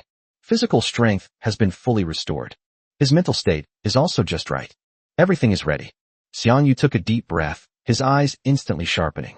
He raised his hand and tapped the trial teleport button on the system's main interface. Transmission initiating. Please ensure your surroundings are safe. The system notification tone ended. The next second, a soft white light rose from beneath his feet and quickly enveloped him. A flash of light. Xiang Yu's figure vanished from the room in an instant. Chapter 48, Locking on the Target. After a brief moment of slight dizziness, Xiang Yu regained his balance. He opened his eyes and found himself in a repair shop. The smell of engine oil, the smell of metal, the tool rack, the maintenance light. Everything was incredibly familiar. It was the workstation he had rented before. Before he could react, a cold system notification rang in his mind. Hunter Red Wolf begins his trial quest. Mission objective, defeat the water monster. Preparation time, 3 minutes. Let's begin. Xiang Yu's eyes flickered. It turns out that the so-called trial mission was actually hunting down bounty hunters. And this time, the target is a lake monster. He immediately recalled the intelligence in the documents. The water monster was a lightly armored unit, and its defense wasn't particularly impressive. Coincidentally, when he sold weapons before, he had deliberately kept a basic 55mm cannon unsold, just in case. Now it comes in handy. Without the slightest hesitation, Xiang Yu quickly brought up the tank's control panel and directly replaced the main cannon on the tank. After confirming that the ammunition, armor, and engine were all in good working order, he returned the vehicle to the system warehouse and turned to leave the repair shop. The scene outside the door suddenly opened up. This was not an ordinary workshop, but a large tank repair factory. The spacious factory was brightly lit, with cranes moving slowly and conveyor belts running continuously. Tanks were parked at different workstations. Some were inspecting turrets, some were replacing tracks, and others, covered in oil, were hunched over their engines making emergency repairs. The sounds of knocking, booming, and shouting mingled together, filling the air with the unique atmosphere of battle characteristic of the wasteland world. But then a problem arose. The mission only says to kill the water monster, but doesn't tell you where the water monster is. Xiang Yu frowned. Do I have to find it myself? He walked out of the repair shop, and the scene before him once again stunned him. Outside turned out to be a bustling small town. The streets were wide and lined with shops on both sides. Adventurers carrying weapons came and went, merchants pushed carts and haggled over prices, and the sound of forging could be heard from the blacksmith shop in the distance. This place is peaceful and prosperous, a completely different world from the dangerous and desolate wasteland outside. Xiang Yu walked around the crowd, and the more he looked, the more he felt something was wrong. The street layout, the shop style, this familiar retro atmosphere. It seems he's been here before. No, to be precise, I've seen it in my memory. Soon, he passed a bar with a sign that read, Oak Barrel. Xiang Yu stopped in his tracks and pushed the door open to go inside. If you want to get information, a bar is always the best place. The brass bell on the door jingled, and a bartender wearing a leather apron and sporting a beard looked up from behind the counter, flashing a practiced smile. Welcome. What would you like to order? Xiang Yu casually found a seat by the window and glanced at the scattered customers in the bar. A glass of water, please. The bartender paused for a moment, but still nodded with a smile. Soon, a glass of water was placed on the table. Xiang Yu took a sip and asked casually, Boss, this is my first time here. Are there any monsters around? Upon hearing this, the bartender's expression immediately changed. Is the guest a hunter? Xiang Yu did not deny it. The bartender lowered his voice, but with a hint of pride. Our town of Lado is relatively safe. We have a town guard patrolling, and the terrain is flat, so monsters generally don't dare to come near. The residents live a pretty peaceful life. Lado town? Xiang Yu's hand, which was holding the cup, suddenly stopped. The moment the name was mentioned, his memory instantly clicked. No wonder it felt familiar. This is actually Lado town, the original hometown of the protagonist in the classic RPG game MM1. In other words, this trial scenario was not generated randomly. It replicates the game world. Xiang Yu instantly felt confident. Since it's Lado town, he can probably guess where the water monster is. He immediately followed up with, Are there any water monsters around there? The bartender frowned and thought for a moment. You mean the bounty hunter monster? I've never seen one before. Xiang Yu's eyes darkened slightly. Never seen it before? Could the location be different from what I remember? Just then, the bartender seemed to suddenly remember something and added. However, a few hunters who passed by recently said that they seemed to have encountered a monster-like creature near the valley. But they couldn't pinpoint the exact location, and most of the people in town didn't believe them, thinking they were just drunk. Valley. Xiang Yu's eyes lit up instantly. It matches up. Sure enough, It was still hidden in that valley. He finished the water in his glass in one gulp, then got up to pay. But just as he was about to leave the bar, Xiang Yu suddenly stopped. A crucial idea flashed through my mind. He turned back to the bar and said to the bartender, "Boss, another bottle of liquor, a strong one." The bartender paused for a moment, then gave a knowing smile, turned around, and took a bottle of amber-colored spirit from the shelf. "You have a good eye, sir. This is the best wine in our town. It's strong, 20 g." Xiang Yu readily paid, picked up the bottle, and left without further explanation. He walked briskly through the bustling streets and came to a quiet open space outside the town. With a thought, the chariot appeared out of thin air. The dark green body gleamed with a cold, hard luster in the sunlight, like a steel beast ready to pounce on its prey at any moment. Xiang Yu climbed into the cockpit and started the engine. With a roar, the chariot headed off in the direction I remembered. On the way, Xiang Yu looked out through the observation window. The fields, hills, paths, and the outlines of distant mountains all closely matched the pixelated map in his memory. His judgment became increasingly certain. This trial not only replicated the town of Ledo, but also almost exactly copied the surrounding terrain. To others, this is an unfamiliar battlefield. But for Xiang Yu, this was a map he had already memorized. The tanks advanced along the winding country roads and soon arrived at the northern mountains of Ledo town. Xiang Yu slowed down and searched the surrounding terrain from memory. Before long, his gaze locked onto what was ahead. Behind the pile of rocks, hidden among the vines, lies a secluded cave. The target has been found. Chapter 49 Mission Objective appears. Xiang Yu stared at the cold, gloomy cave in front of him, his eyes instantly darkening. This is the place. In the game from my past life, that water monster was hiding in the deepest part of the cave. Without the slightest hesitation, he immediately ordered, "Noah, go in. If you encounter any monsters along the way, clear them out with the secondary guns. Don't linger in combat. Get down to the bottom as quickly as possible." "Yes, sir. This is the highest order." The chariot turned around and drove into the cave, crunching over the slippery gravel. The entrance was so narrow it was almost touching the chariot itself. As soon as it entered, all the light outside was swallowed up, leaving only the chariot headlights illuminating the dark, damp stone path ahead. As you descend, the space quickly expands. Before long, a complex underground maze appeared before Xiang Yu. The passages twisted and turned, with countless branching paths, spreading out like a spider web. If it were an ordinary person, 9 times out of 10 they would be driven to their death by the maze. But Xiang Yu just smiled faintly. "Maze. With Noah around, this is not a problem at all. Noah, record the terrain and analyze the route.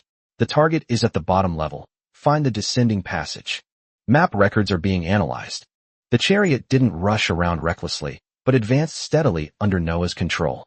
Sound waves, infrared, and radar were activated simultaneously, like countless invisible tentacles, rapidly sweeping across every passage and every fork in the road. Soon, patches of darkness on the main screen lit up one by one. The originally intricate underground labyrinth was transformed into a clear 3D map by Noah's calculations. Passages, dead ends, monster lairs, and suspected traps were all precisely marked. Soon after, a highlighted line appeared on the screen, pointing straight to the deepest part. Xiang Yu's lips curled into a slight smile. "Very good. Target. The water monster. Let's go." The chariot followed the route, traversing 2 steep downhill slopes in succession, and finally reached the bottom of the maze. Suddenly, everything became clear. This is a spacious underground cavern, with stalactites hanging overhead and the floor covered in damp moss and pebbles. At the edge of the cavern, a dark underground lake lies quietly, and when the car headlights shine on it, only an eerie glimmer can be seen on the surface. The lake was so still. It was so quiet it was as if something was lurking underneath, waiting for its prey to approach. Xiang Yu looked at the lake and said in a low voice, "Looks like this is it." However, he was prepared. He took a bottle of strong liquor from his storage compartment. The bottle, emblazoned with skulls and flames, was clearly no ordinary liquor. For that kind of alcoholic water monster, this stuff would be far more effective than bait. Xiang Yu unbuckled his seatbelt and opened the turret hatch. The cold, damp air immediately rushed in, carrying with it the fishy smell of lake water. He leaned half his body out of the car and raised his hand to aim at a rock on the lakeshore. 3, 2, 1. With a flick of his wrist, the bottle flew out. Snap! The glass bottle shattered precisely on the rock, the amber-colored liquor spilling out instantly. The next second, a strong, pungent aroma of liquor exploded in the enclosed cavern, spicy and domineering, almost filling the air with the smell of alcohol. For the lake monster, this is a deadly temptation. Xiang Yu immediately retreated back into the car, closed the hatch, and sat back in the driver's seat. Noah, be on guard. They'll be out soon. Receive. The tank gave a low hum and slowly retreated, hiding behind a natural bunker on its side. Boulders and stalactites blocked the hull, but the turret was aimed directly at the lake. Xiang Yu raised his hand and activated the dual-shot chip. The main gun's dual-fire characteristic is activated. After doing all this, he took a deep breath and stared intently at the underground lake. A few seconds later, the lake's surface moved. First there was a ripple, then the water suddenly began to churn.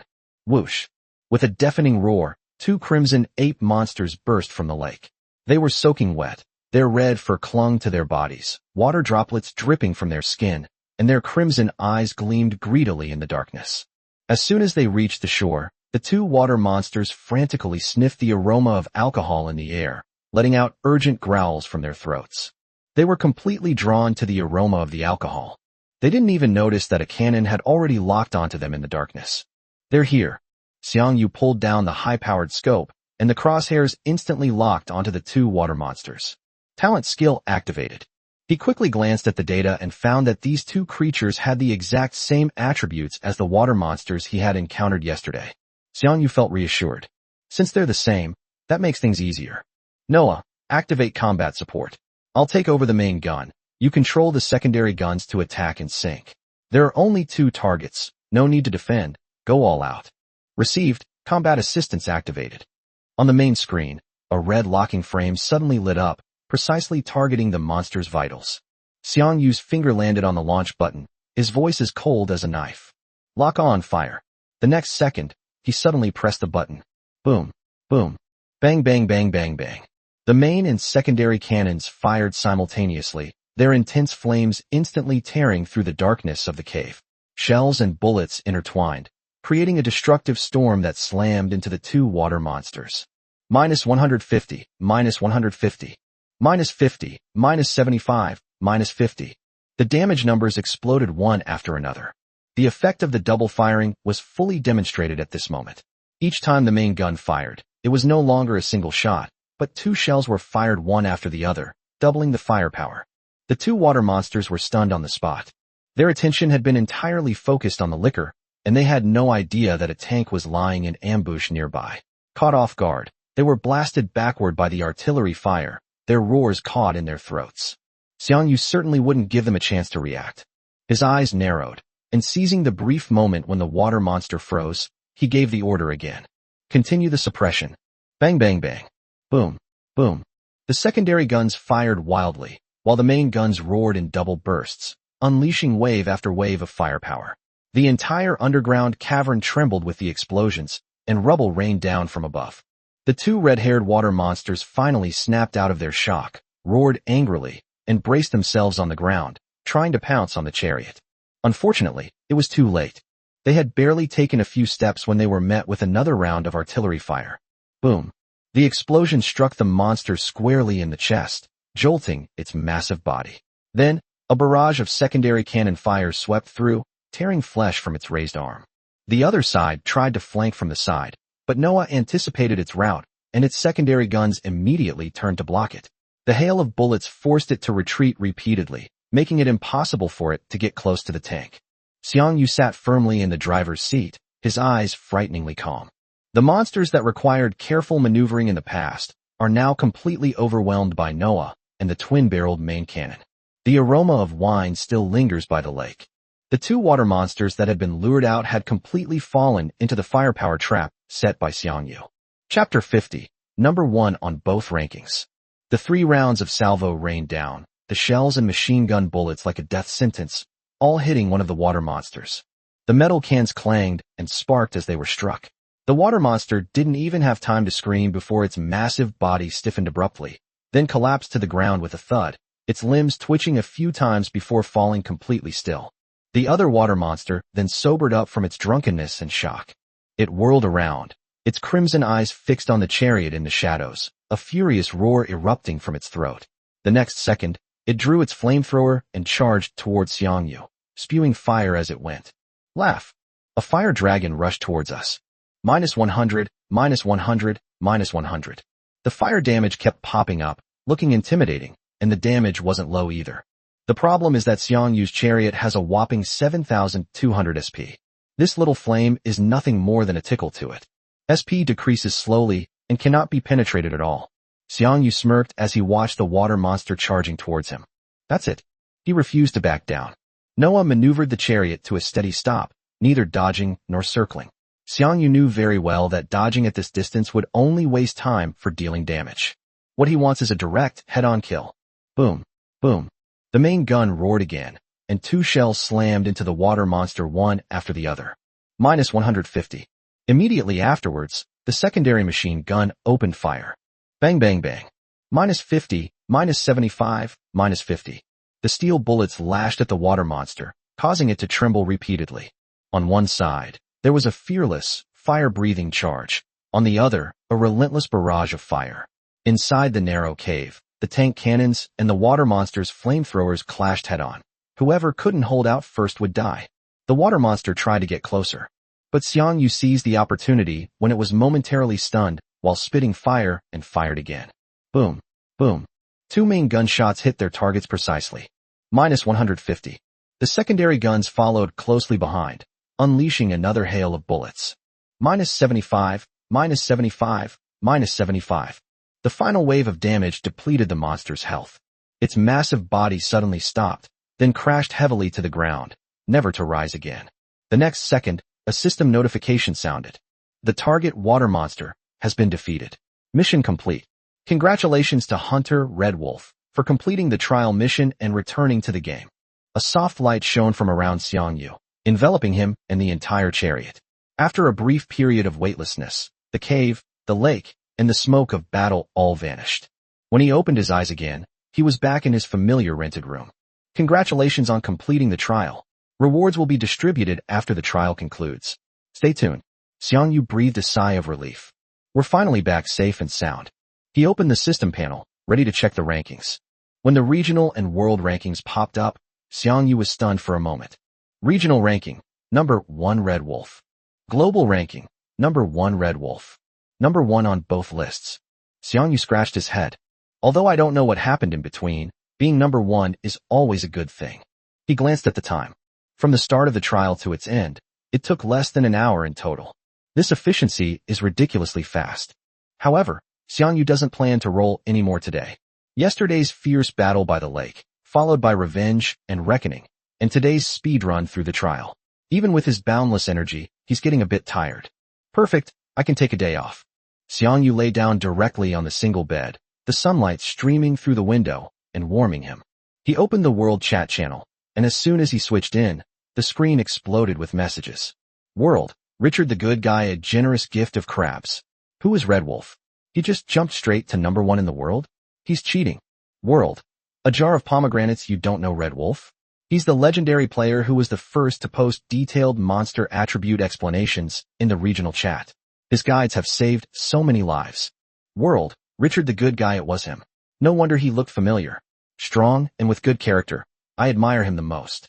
World, Meichuan Nika. Damn it. I'm only ranked 53. I clearly have a bronze level armor-piercing main gun. World, Korean ginseng. I envy Appa. If I also had a bronze level main cannon, I might be able to get into the top 10. Seeing these envious messages, Xiang Yu felt a little jealous. He was well aware of the power of the bronze level armor-piercing main gun. If he had had such a cannon back at the abandoned military base, he wouldn't have been in such a sorry state facing those self-propelled guns, and he almost had his tanks blown up. But he's not in a hurry right now. The trial rewards haven't been distributed yet, so anything is possible. After browsing the world chat for a while, Xiang Yu discovered that most people were shocked, curious, and admiring of the top of both charts. He switched back to the 007 Safe Zone's regional channel.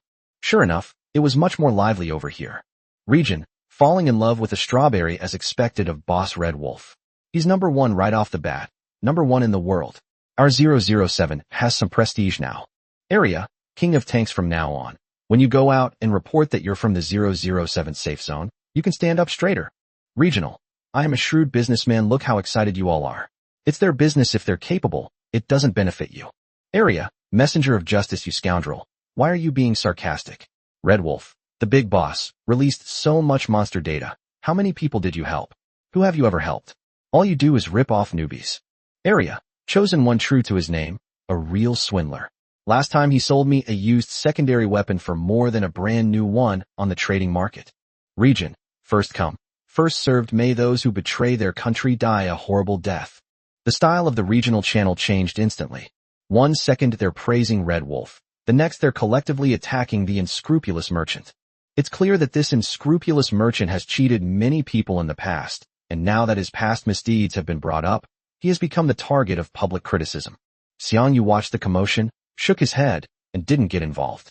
People who can't stand seeing others do well, who are incompetent themselves but love to be sarcastic and cynical, exist in every era. In this world, empty talk is useless. What's truly useful is always the shell fired from the cannon barrel. As long as you are strong enough, all other opinions are irrelevant. Chapter 51: A Life of Toil. Afterward, Xiang Yu switched back to the trading platform. He knew that if he wanted to continuously grow stronger in this world, spending real money was undoubtedly the most direct and effective way. His fingers swiped across the screen, carefully reviewing his sales information and transaction records.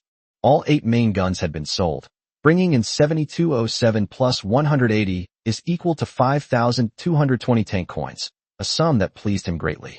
However, when he saw the sales figures for the 73 secondary guns, his brow furrowed slightly. Only 27 had been sold.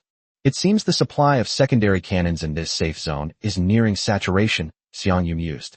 Everyone needs secondary cannons during the beginner phase, but as time goes on, most players either become self-sufficient or switch to more advanced weapons, leading to an oversupply in the secondary cannon market.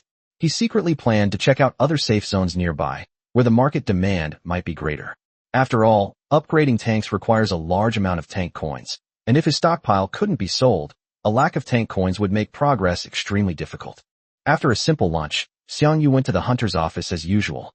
He had planned to relax for a day in the safe zone and enjoy some rare leisure time, but reality gave him a rude awakening. In this era, there were no real forms of entertainment. There were no movies, no arcades, and not even a bar in the safe zone for drinking and boasting. Staying in his room, he felt restless and his inherently workaholic nature resurfaced. Instead of letting them rot, I might as well earn some more Chariot coins. He made up his mind to take advantage of the ample time in the afternoon to complete another round of commissions, which would both stretch his muscles and accumulate resources. Now, with an armor-piercing main gun at his disposal, he felt much more confident and dared to confront the mechanical monsters that used to give him headaches head-on. Just as he entered the mission lobby, he saw a new quest flash across the public chat. Bronze-level mission. Destroy the 85mm self-propelled gun, 010, outside the safe zone. Reward, 600G. That's it. Xiang Yu's eyes lit up, and he immediately stepped forward to accept the mission on the terminal. With the armor-piercing cannon, these once high-threat targets were now mobile ATMs. He then glanced at the other mission lists and accepted 2 more requests for mechanical monsters, enough to make up for a trip. After completing the authorization procedures, he went directly to the logistics supply area and spent 300 tank coins to refill the main gun's ammunition magazine. The heavy load of ammunition gave him not only a sense of security, but also a strong desire to fight. With everything ready, Xiang Yu didn't delay any longer and hurriedly headed towards his destination. As more and more awakened ones completed their trials and returned from the missions, the rankings on the leaderboard shifted constantly, like water being stirred up. The rankings rose and fell, and the competition was so fierce it was almost suffocating. However, no matter how the rankings change, the top spot remains unchanged, firmly occupied by one name, Red Wolf. In no time, the name Red Wolf spread like wildfire throughout the entire Blue Star. In every safe zone outpost, almost every awakened was talking about this mysterious powerhouse who had appeared out of nowhere and ascended to the top of the world with absolute dominance. World, Little Flying Pancake is here. The second place has changed more than a dozen times. How come the first place is still so stable? It hasn't moved an inch. Is it using an invincible cheat? World, Ginseng, does Red Wolf Appa have a girlfriend? I happen to be single. World, my future, my choice. Hey upstairs, you burly guy, stop pretending. You rough old man, tone it down. World, Mei Chuan Nikahumph. I'll let you have first place this time. Don't be so smug. I'll definitely take it back next time in the newcomer trial. World, Sparashi bro, watch less of those melodramatic anime and light novels. It won't do you any good. Reality isn't about shouting slogans to get stronger. World, Richard the Good Guy ha. On the World Channel, discussions about Red Wolf range from amazement to teasing, and then to various creative confessions and Shinibu declarations, creating a lively atmosphere. Turning our attention back to the regional channel, the awakened ones in the 007 safe zone were even more proud, their voices filled with pride and admiration. Area, falling in love with a strawberry red wolf is still awesome. #1 in the world, as stable as a mountain. He's made our safe zone proud. Area, real person PK Psy, I hope I don't get squeezed out of the leaderboard. I'm still waiting to get the chariot token and summon my own chariot. Region, Zhang Quanin, you're awesome. You managed to get into the top 100 without even a chariot. How incredible is that? Area, real person PK haha. I don't know either, it's all luck. Pure luck. In the regional channels, some genuinely admired him, some anxiously watched, and others stubbornly attributed it to luck. But no matter what, one fact cannot be denied. The appearance of Red Wolf, like a dazzling shooting star, pierced the silent night sky of the awakened world of Blue Star, and also made all competitors feel unprecedented pressure and motivation. As night completely enveloped the earth, the streetlights along the streets of the safe zone lit up one by one, spreading out clusters of bright white light in the deepening darkness, like a warm guide for those returning home late. When Xiang Yu completed his last commission and drove his chariot back from the wilderness, it was pitch black. The night in the wilderness was thicker than he had imagined. Even the starlight was swallowed by the heavy clouds. Only by relying on the chariot's powerful headlights to cut through the darkness could he discern his direction on the rugged dirt road. Looks like I'll need to prepare sleeping bags and enough food when I go out in the future, Xiang Yu thought to himself as he sat in the driver's seat. The mission points are getting farther and farther away. One day, I'll probably have to stay out all night. When Vizel's silhouette finally appeared at the edge of the safe zone, it was almost 7 p.m. Upon entering the hunter's office, Xiang Yu submitted all the completed requests at the self-service terminal in the mission hall. Iron Tier mission, destroy the biocannon 50-50 outside the safe zone. Completed. Reward, 300G. Iron Tier mission, destroy the cannon 50-50 outside the safe zone. Completed. Reward, 400G. Bronze level mission, destroy the 85mm self-propelled gun 1010 outside the safe zone. Completed. Reward, 600G. Total reward, 1,300G. Chapter 52, First Newcomer Trial Results. Xiang Yu looked at the mission completed message that popped up on the screen before turning around and walking towards his apartment. A103. Back in his room, he first took care of personal hygiene, then used a portable stove to cook a simple but warm dinner to fill his stomach. Afterwards, he was a little tired and prepared to take a nap. After a day of running around and fighting, even the most energetic person would inevitably feel weary. However, this tranquility did not last long. As time passed, the sky outside the window grew completely dark, and the lights of war chariots began to return to the wilderness. The hunters' figures began to appear in various corners of the safe zone. But unlike the usual scene where everyone dispersed to go home and rest after completing their missions, today no one was in a hurry to go back.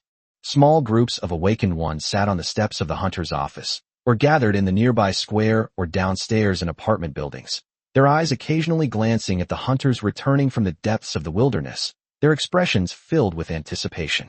They were all waiting for midnight to arrive, waiting for the newcomer trial that had swept across the globe of awakened ones to come to an end, waiting for their own unknown reward. I wonder what kind of reward we'll get later. I'm so excited, one of the awakened ones said excitedly to his companion, rubbing his hands together, his eyes sparkling with anticipation. You didn't even make the list? What's there to look forward to? A slightly mature-looking man next to him curled his lip, his tone carrying a touch of realistic teasing. Just get a consolation prize at the very least. Don't think too much about it. Haha, you're really something. The young hunter playfully punched him. You're always trying to dampen my enthusiasm. I'm just telling you not to get your hopes up. The middle-aged man shrugged, his tone carrying the wisdom of someone who's been through it all. The greater the hope, the greater the disappointment. Getting the reward is good enough. There's no such thing as a surprise. Hey, I can't argue with you, the young man said, scratching his head in frustration. Although he was unconvinced, the expectation in his eyes had dimmed a bit. Xiang Yu stood by the window, listening to the scattered conversations coming from downstairs, a faint smile playing on his lips. Human joys and sorrows may not be shared, but the anticipation of the unknown and the desire for rewards are feelings common to all awakened beings at this moment. He withdrew his gaze, no longer lingering, and closed his eyes to rest for a while. After all, only by conserving his energy could he better prepare for what was to come. Region, Tech Geek Xiaoming. The trial is almost over. It's a pity I can't make it into the top 10. I can only get a black iron level chariot token. Region, the previous Golden Emperor Doflamingo, is awesome. I'm only ranked 73rd in the world. Region, I love tanks. Captain Lucky Guy is awesome. Area, real person PK. Haha.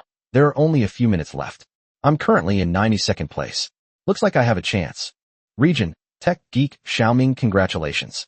Area, the previous Golden Lucky player. Congratulations +1. Area, real-time PvP. Thank you everyone. In the chat channel, a dense stream of messages rolled in like a tide, interspersed with occasional gasps of amazement and breathless anticipation. Everyone tacitly stopped their casual conversation and fixed their gaze on the intersection of time and the leaderboard. World, Baka Yara. The rankings seem to be a foregone conclusion. World, Yamekawa Naikura. Damn it, my number 1. World, Little Flying Pancake is here. I can't believe the number 1 spot isn't even taken by the warriors from our safe zone. That's so unfair. World, a jar of pomegranates. Brother, you should just stick to selling curry and stop acting like a fool here. World, Strategy King. Is Red Wolf there? Add me as a friend if you see this. We're still recruiting top players, data gurus, and survival experts to jointly study the rules of the War Chariot universe, compile strategies, and share intelligence. For survival. World, Strategy King. Is Red Wolf there? Add me as a friend if you see this. We're still recruiting top players, data gurus, and survival experts to jointly study the rules of the War Chariot universe, compile strategies, and share intelligence. For survival. World, Strategy King. Is Red Wolf there? Add me as a friend if you see this. We're still recruiting top players, data gurus, and survival experts to jointly study the rules of the War Chariot universe, compile strategies, and share intelligence. For survival. The world chat was equally lively, with everyone discussing the upcoming rewards, especially the rewards for the top 100 in the world rankings. Everyone was eagerly anticipating what level of chariot tokens they would receive. The awakened ones, in particular, were incredibly excited. When Xiang Yu opened his eyes, it was already 11:55 p.m. He rubbed his slightly sore eyes, got up, walked to the sink, and washed his face with cold water. The icy touch dispelled the last trace of drowsiness and fully woke him up. Outside the window, the lights of the safe zone were still bright, and the outline of the wilderness in the distance was faintly visible in the night. His heart, however, was gently taut as he waited for the final 5 minutes with all the awakened beings on the planet Blue Star.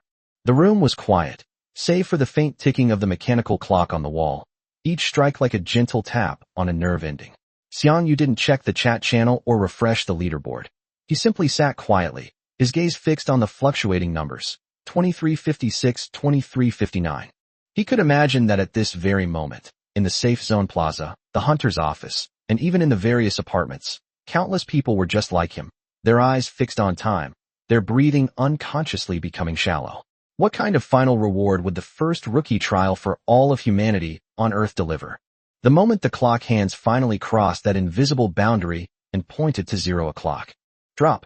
The system notification sounded precisely in the minds of all awakened beings worldwide. The newcomer trial has officially ended. Rewards will now be distributed. All awakened individuals who participate in the trial, regardless of their performance, will receive one newcomer's treasure chest as proof of their participation. Ranking rewards. Regional ranking. First place, Monster Treasure Chest 1, Trial Treasure Chest, 4 times. Second to third place, Monster Treasure Chest 1, Trial Treasure Chest, 3 times. Fourth to sixth place, Monster Treasure Chest 1, Trial Treasure Chest, 2 rounds. 7th to 10th place, Monster Treasure Chest 1, Trial Treasure Chest, 1 round. World ranking. First place, Chariot Token, Silver Tier, 1 tradable. Second to 10th place, Chariot Token, Bronze Level, 1 tradable. Ranks 11 to 100, Chariot Token, Iron Grade, 1 tradable. Rewards distributed. All awakened ones can now claim their rewards from the system panel. The next trial for new recruits will begin in 7 days. Stay tuned. Chapter 53, Silver Rank, Chariot Order. As the system notification sound faded, the entire planet seemed to be paused, followed by a deafening uproar. Silver-class tank order. These 4 words were like the most potent stimulant, instantly igniting the nerves of all the awakened ones. This was an item that could directly summon a silver-class battle tank, and its owner was none other than Red Wolf, ranked number 1 in the world.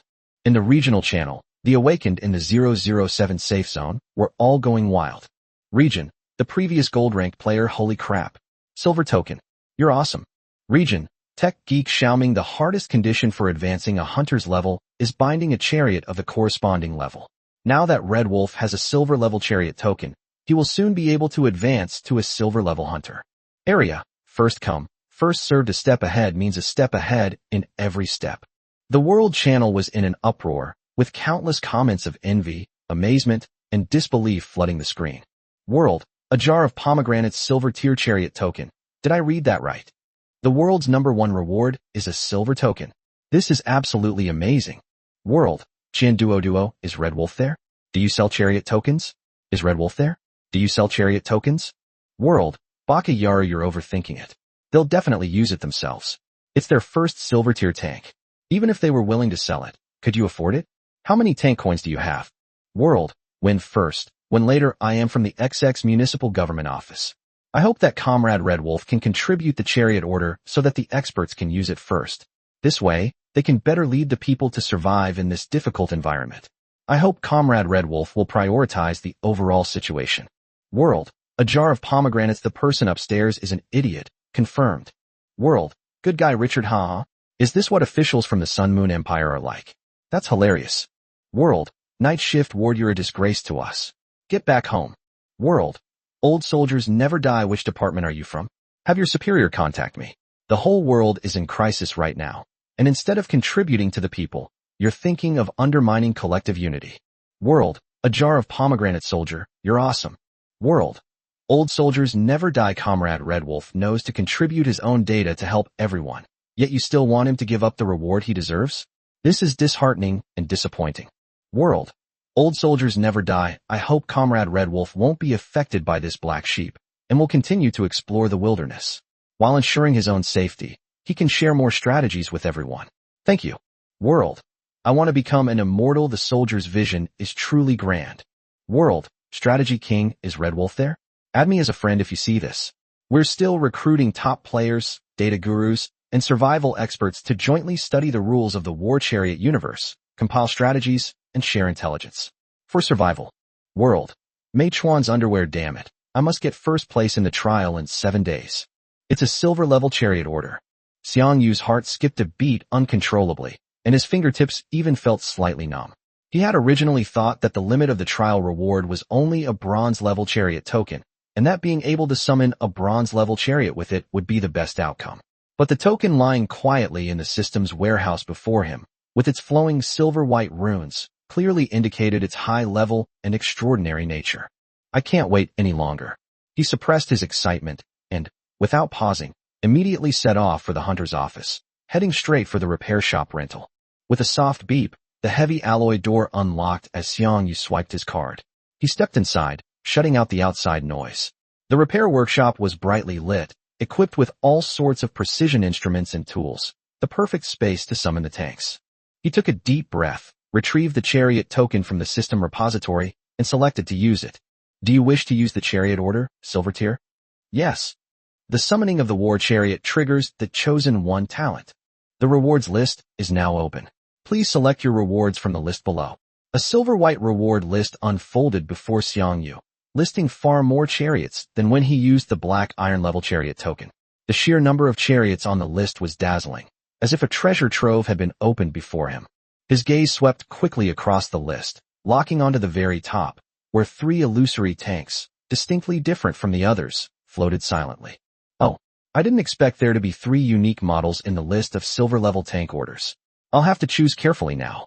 Xiang Yu used his mind to examine each of the illusory figures. Tunguska 2C6, T3485, Panther G105, 2C6. Xiang Yu frowned slightly, quickly recalling his memories. It seemed to be a tank primarily designed for air defense and missile protection, a veritable mobile steel air defense umbrella.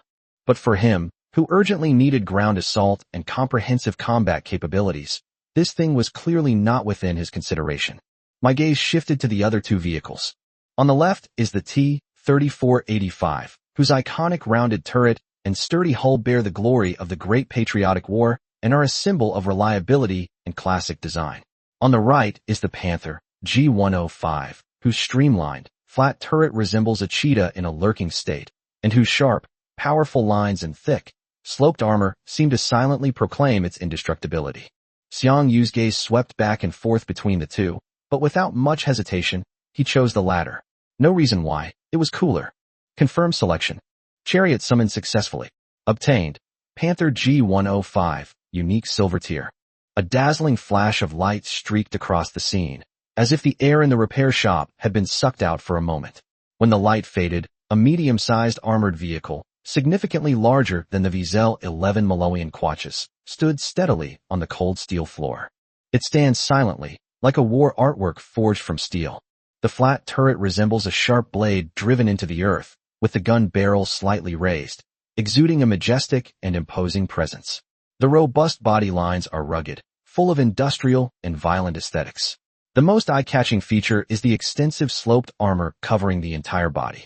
The angle of each steel plate has been carefully calculated, which not only greatly increases the chance of ricochets, but also showcases its superior defense and powerful aura with its unique visual tension. Chapter 054 Panther G105. This is my new partner. Xiang Yu stepped forward and gently touched the cold armor, feeling a solid and reliable sensation running through his fingertips. Without further hesitation, he focused his mind on the system, opened the vehicle panel, and began to examine the data of his new partner. Tank. Panther G105, unique silver class. Tank tier, 060. Main gun alpha, 105mm cannon, silver class high explosive, 060 attack, 300 defense, 50 ammo 40. Main gun beta, X. Secondary gun alpha, X. Secondary gun beta, X. SE device, X. Special magazine, 0100. Chip slot 0. High explosive mastery, silver tier exclusive. Increases the overall armor bonus of high explosive ammunition fired by vehicle weapons by 30%. Chip slot 1 empty. Chip slot 2 empty. Chip slot 3 empty. Device C, Gratitude 3, silver grade, 060 defense 55. Engine, Hun 2 silver, 060 defense 58 energy 2%. Chassis, BO defense 100. SP, 10,000. Xiang Yu's gaze was fixed on the unique chip that came with the unique vehicle. His pupils suddenly contracted, and his breath caught in his throat. Damn! He couldn't help but mutter a curse under his breath, but his eyes blazed with barely suppressed elation. This exclusive trait is amazing. High explosive shells are the most versatile type of ammunition. They are better than ordinary shells when dealing with lightly armored targets, but inferior to armor-piercing shells when dealing with medium and heavy armored targets. However, with the enhancement from this dedicated chip, the high explosive rounds it fires deal damage to medium and heavy armor targets that is nearly equivalent to armor-piercing rounds of the same level. As for light armor targets, the damage is even more explosive. With this exclusive chip, I only need to carry one high explosive main cannon to deal with all types of armored enemies. Xiang Yu muttered to himself, his expression excited. What's even more perfect is that it also comes with a silver grade 105mm high explosive main cannon. It's just too convenient. However, he changed the subject. The only pity is that this tank currently only has one main gun slot, and all the other weapon slots are not activated. This means it can only be used when facing boss-level targets. For simpler missions, we still have to rely on the secondary guns. Otherwise, with only the 40-round magazine of the silver main gun, we can't kill many monsters before we have to return to the safe zone to resupply. Endurance is a big problem. Looks like I'll have to figure out where I can get the tools to make the whole. He sighed, looking at the 3 treasure chests he'd received as a reward in the system's inventory, his heart filled with anticipation. Hopefully, these chests will contain what I need. With that in mind, he didn't delay any longer and selected the newcomer's treasure chest to open it directly. Open the treasure chest. The reward list unfolded, but it was nothing short of a consolation prize for everyone. The rewards were indeed quite poor. Xiang Yu chose a piece of character equipment, a leather jacket, which could increase the character's defense by 12 points, which was better than nothing. As for the monster treasure chest, although it didn't specify which monster dropped it, Xiang Yu had his answer after opening it and seeing the familiar reward list. It seems that the target of this trial should be the water monster. The reward list is exactly the same as the reward list of the water monster chest I opened before. It seems that the so-called newcomer trial is just about killing various monsters or bounty hunters. Xiang Yu guessed. As before, Xiang Yu also chose the 55mm cannon, black iron grade armor penetrator, and double rapid-fire alpha, black iron grade, chips. These two are the most valuable items. Although he no longer needs them, they can still be sold for a lot of tank coins on the trading market. Finally, all that's left is the trial chest, 4 rounds, which is a regional ranking reward. Hopefully, it will contain some useful items. Xiang Yu thought to himself, his eyes sparkling with anticipation as he chose to open the treasure chest. Buzz! A dazzling array of colors, far more vibrant than before, suddenly appeared in the repair workshop. A reward list, several times larger than before, slowly unfolded at the center of the light, displaying items that shimmered with iridescent hues, silver, gold, orange, and even red. Xiang Yu stared at the 2 items glowing red, his heart trembling. There are actually 2 divine-level items. Unable to contain his elation and excitement, he stared intently at the list, focusing all his attention on it, and began to examine the information of the 2 items. Xiang Yu's Adam's apple bobbed up and down. The ecstasy on his face froze instantly, as if a bucket of ice water had been poured over it, and then turned into a bitter helplessness. Good news, it really is a god-tier item. The bad news is all just fragments. Mysterious Chariot Fragment, God Tier. Mysterious Chariot Equipment Fragment, God Tier. Sigh. Xiang Yu sighed heavily. Disappointment was inevitable. But it was also within his expectations, perfectly normal. After all, this was just a reward for a newbie trial mission. How could they possibly offer a finished, god-level item as a reward for a newbie?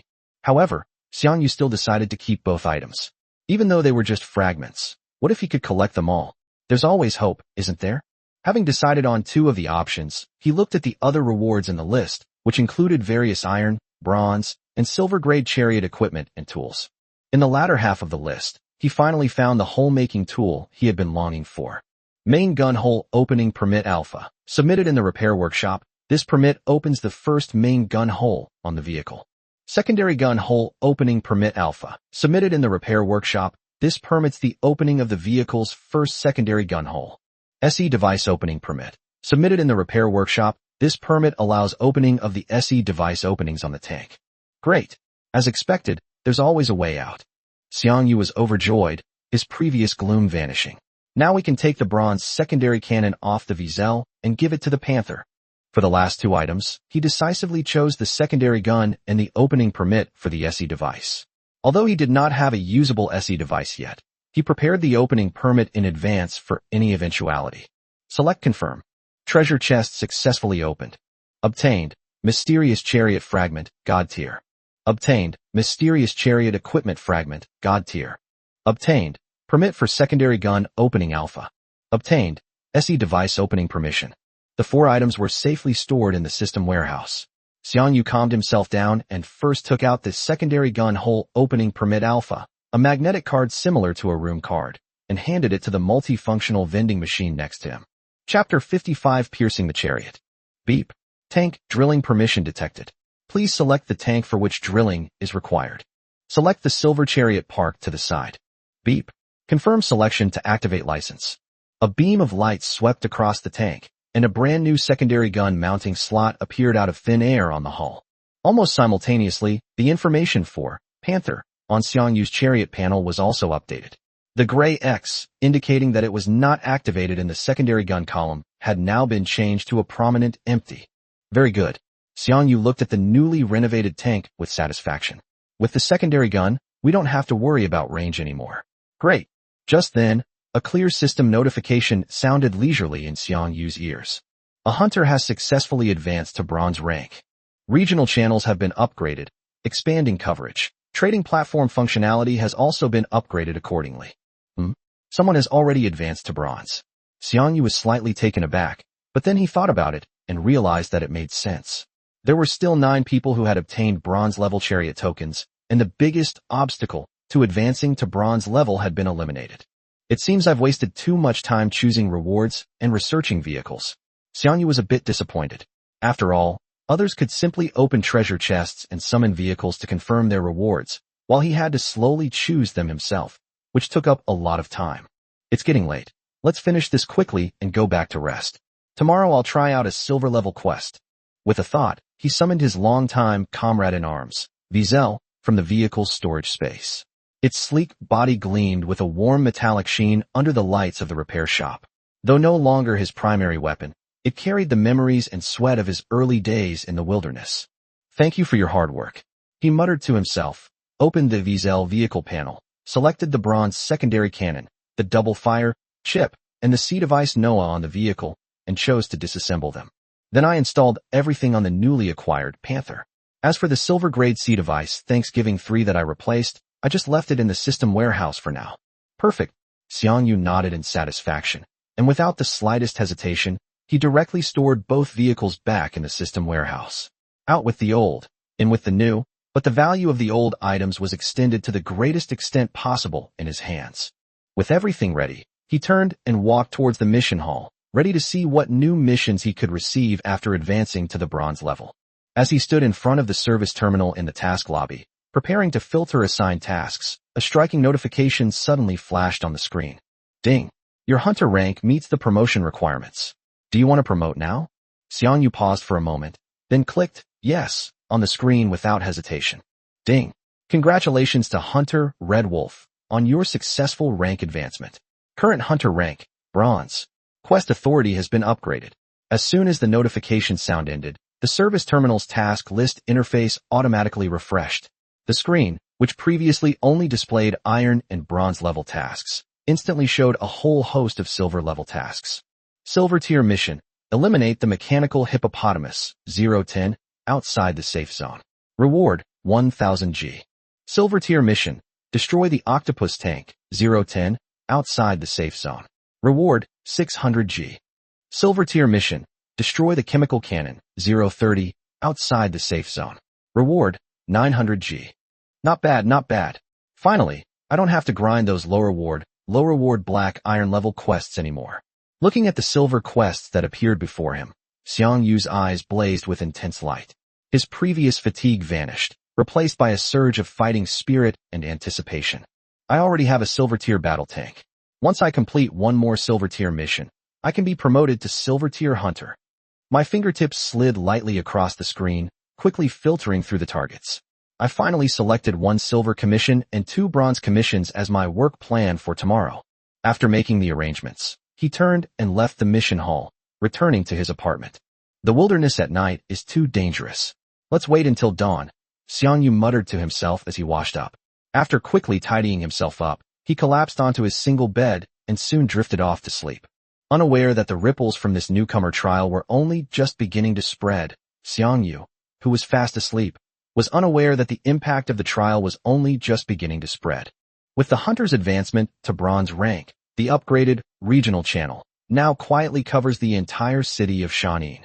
This means that not only hunters in the JZSY-007 safe zone, but also awakened from other safe zones within Shanin City are connected to the same regional channel.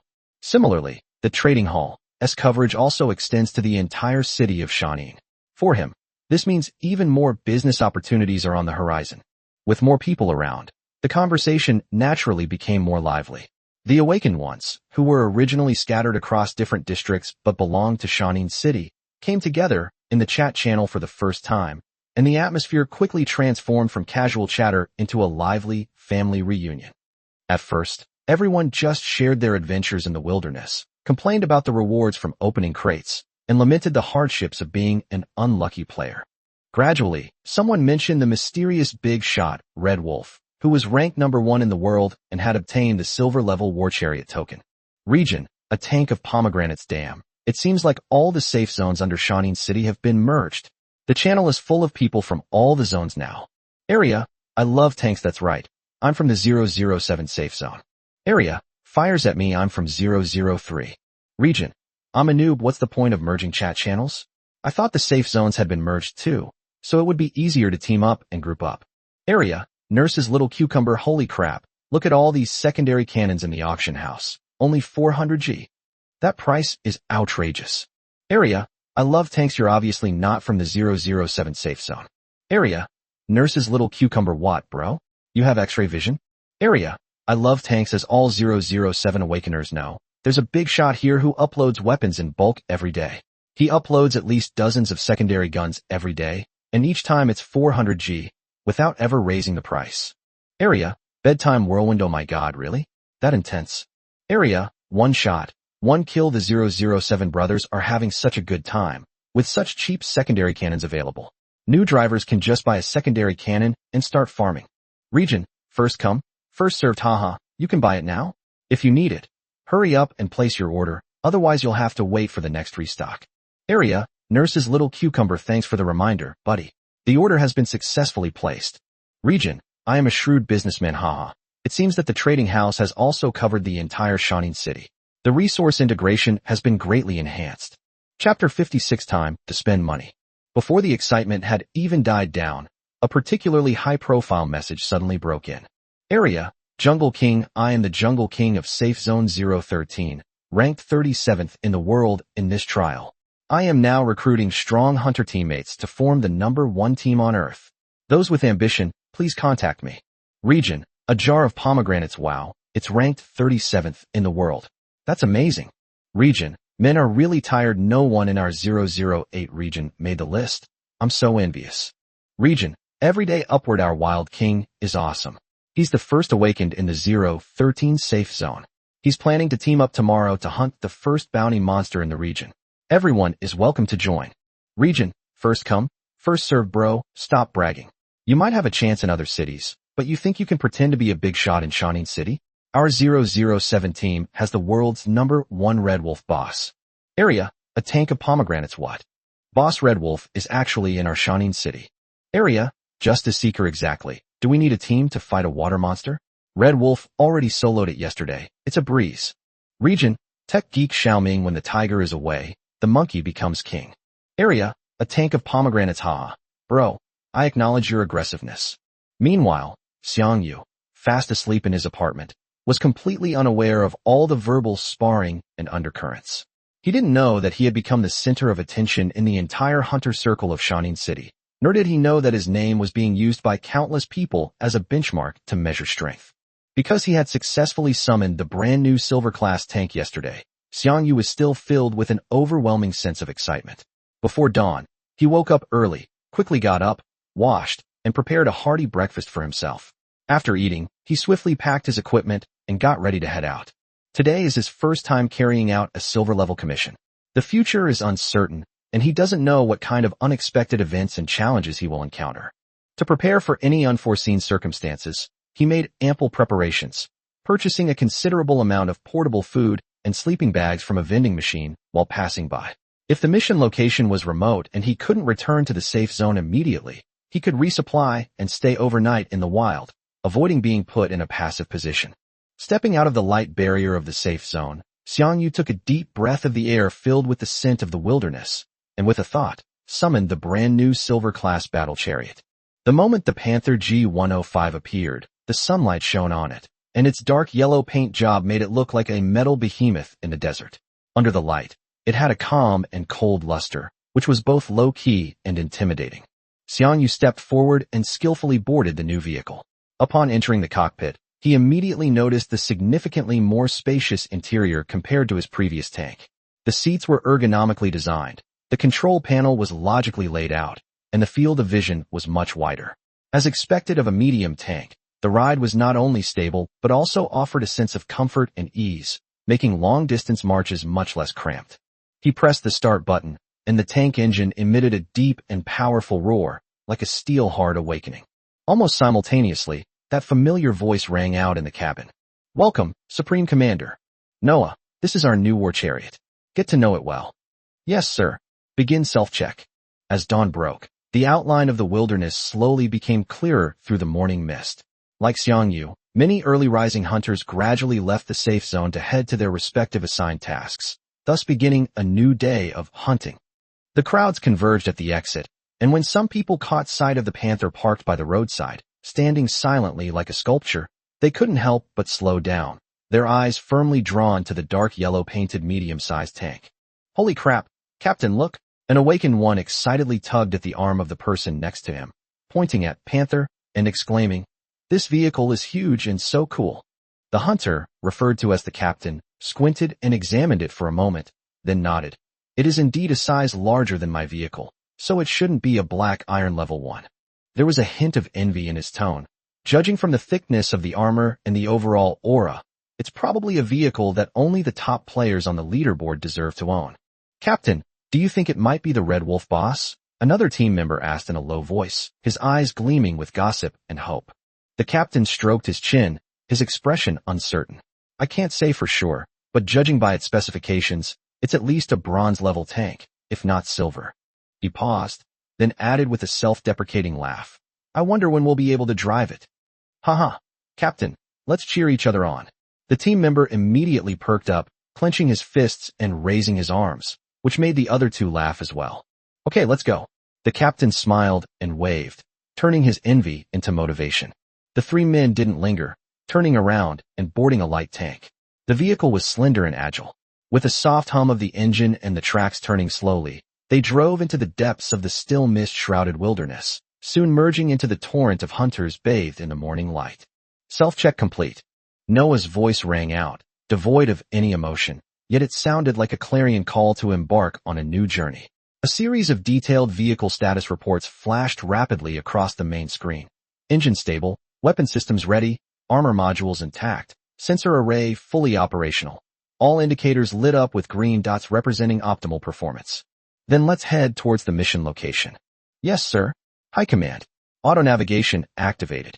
The engine hummed softly, the tracks turned slowly, and the tank began to move smoothly without any hesitation, each step precise and under complete control. Xiang Yu felt exceptionally comfortable in the brand-new driver's seat, with an incredibly wide field of vision. No wonder it's a medium-sized combat vehicle. He opened the system panel, intending to take advantage of the journey to properly upgrade it, but when he saw the current balance, he paused, stunned. Yesterday it was over 30,000 gold. How come it's almost 50,000 gold now? Did they sell all the remaining 40-odd secondary guns? Recalling the system notification sound from early yesterday morning, Xiang Yu had some vague guesses in his mind, but now that he was in the wilderness, he could only verify it when he returned to the safe zone. Now, of course, it's time to spend money. Character level, 2030, health 1000 plus 30%, cost, 25,500 G. Vehicle level, 030, chassis defense 100 plus 30%, cost 4,650 G. 11 mm machine gun, bronze 2030, attack 100 plus 30%, cost 2,550 G. 105 mm cannon, silver grade high explosive, 030, attack 300 plus 30%, cost 4,650 G. A total of 37,350 G was consumed, leaving more than 10,000 G remaining. Chapter 57 Hidden Information. After spending all his money, Xiang Yu switched to the system warehouse and retrieved the two god-level fragments. They lay quietly in his palm, appearing to be nothing more than two irregular pieces of metal, their surfaces covered with fine lines, their color dull, almost indistinguishable from ordinary scrap iron. If it weren't for the system labeling them god-level, even Xiang Yu himself would probably have doubted that they were just some kind of strangely shaped material. "I wonder when I'll be able to collect them all," he muttered to himself, his fingertips tracing the edges of the fragments, the icy touch sending a chill down his spine. The rarity of god-tier items far exceeded his imagination. Relying solely on random drops or piecemeal collection was like finding a needle in a haystack. Just as he was about to put the fragment back into the system warehouse, a sudden thought flashed through his mind. He still had the talent skill, Eye of Insight. The skill description mentioned that it points directly to the essence of all things in the world. It can view the hidden attributes of items. Although it did not explicitly state whether it was effective for fragments, he might as well give it a try for now. "Try it, and you'll see." Xiang Yu's eyes lit up, and he immediately lowered his head and activated Eye of Insight on the two fragments in his palm. Immediately afterwards, the descriptions of the two fragments changed. Mysterious Chariot Fragment M-. Mysterious Chariot Equipment Fragment Flash-. Haha, it really works. Xiang Yu couldn't help but chuckle, his eyes filled with joy. Although he still couldn't see the complete item name, being able to glimpse part of the naming prefix and the fragment serial number was already a qualitative breakthrough. This means that he no longer needs to blindly collect all the God-level fragments. He only needs to search for fragments of the same series and serial number according to the classification of M-series and Flash series. Just like finding the edge clues of a puzzle, the originally chaotic collection path instantly has a clear path to follow. The Eye of Insight has worked again. Xiang Yu felt a warm glow inside. This significantly reduced the difficulty of collecting the fragments. Upgrading from taking chances to collecting by following the clues would dramatically improve his efficiency. The mission objective was rather tricky, its coordinates located extremely far away. Xiang Yu traveled across the wilderness for almost half a day before finally reaching his first destination. Unlike the relatively regular terrain on the outskirts of the city, the environment in the wilderness is completely unpredictable. One moment, he was walking through rolling hills, with low slopes and sparse shrubs forming a familiar backdrop.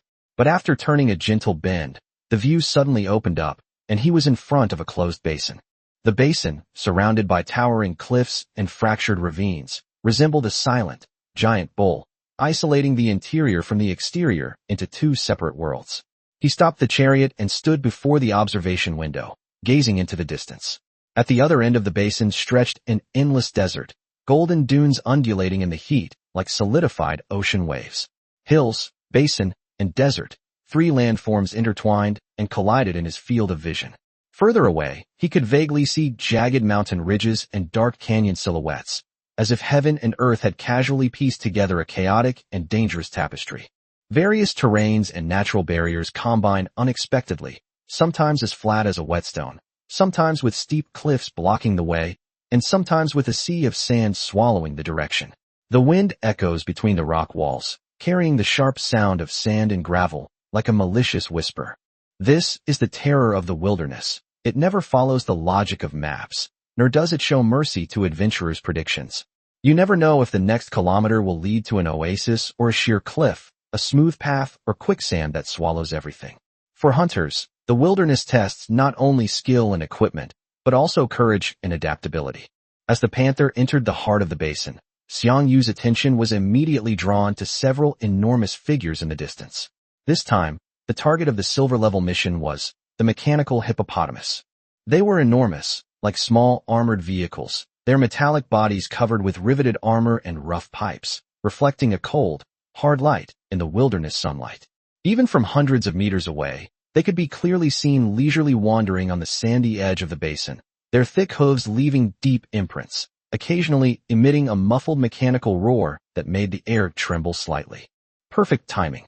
Xiang Yu reached down the scope, and as the lens magnified his field of vision, he subtly activated his innate skill. He instantly detected the target's detailed attributes. Mechanical Hippo Medium Armor. HP 1200 Attack, 120 Defense, 100 Weakness. No wonder it's a target for a silver-level mission. Xiang Yu sighed inwardly. These attributes far surpassed those of the bronze-level monsters he had previously dealt with. Its attack and defense were ridiculously high, and its health was terrifyingly high. 120 attack power was enough to severely damage a regular iron-level tank. 100 defense plus medium armor made conventional small-caliber weapons feel like mere tickles, and 1200 health meant that even with sustained firepower, it would require a significant amount of ammunition and time. Fortunately, we've upgraded our weapons now. Otherwise, we really wouldn't be able to deal with them. Xiang Yu breathed a sigh of relief, his gaze sweeping over the tank's panel.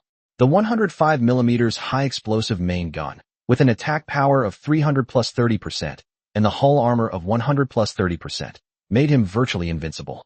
In addition, with the armor correction from the tank's exclusive chip, 2 shots are enough to empty its health bar if you hit its weak point.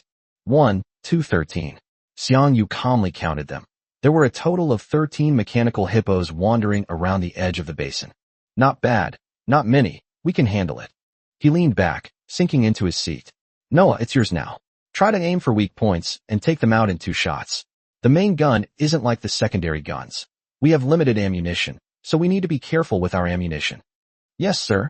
High command. In this complex and ever-changing basin, Panther unleashed its power for the first time. Boom, boom.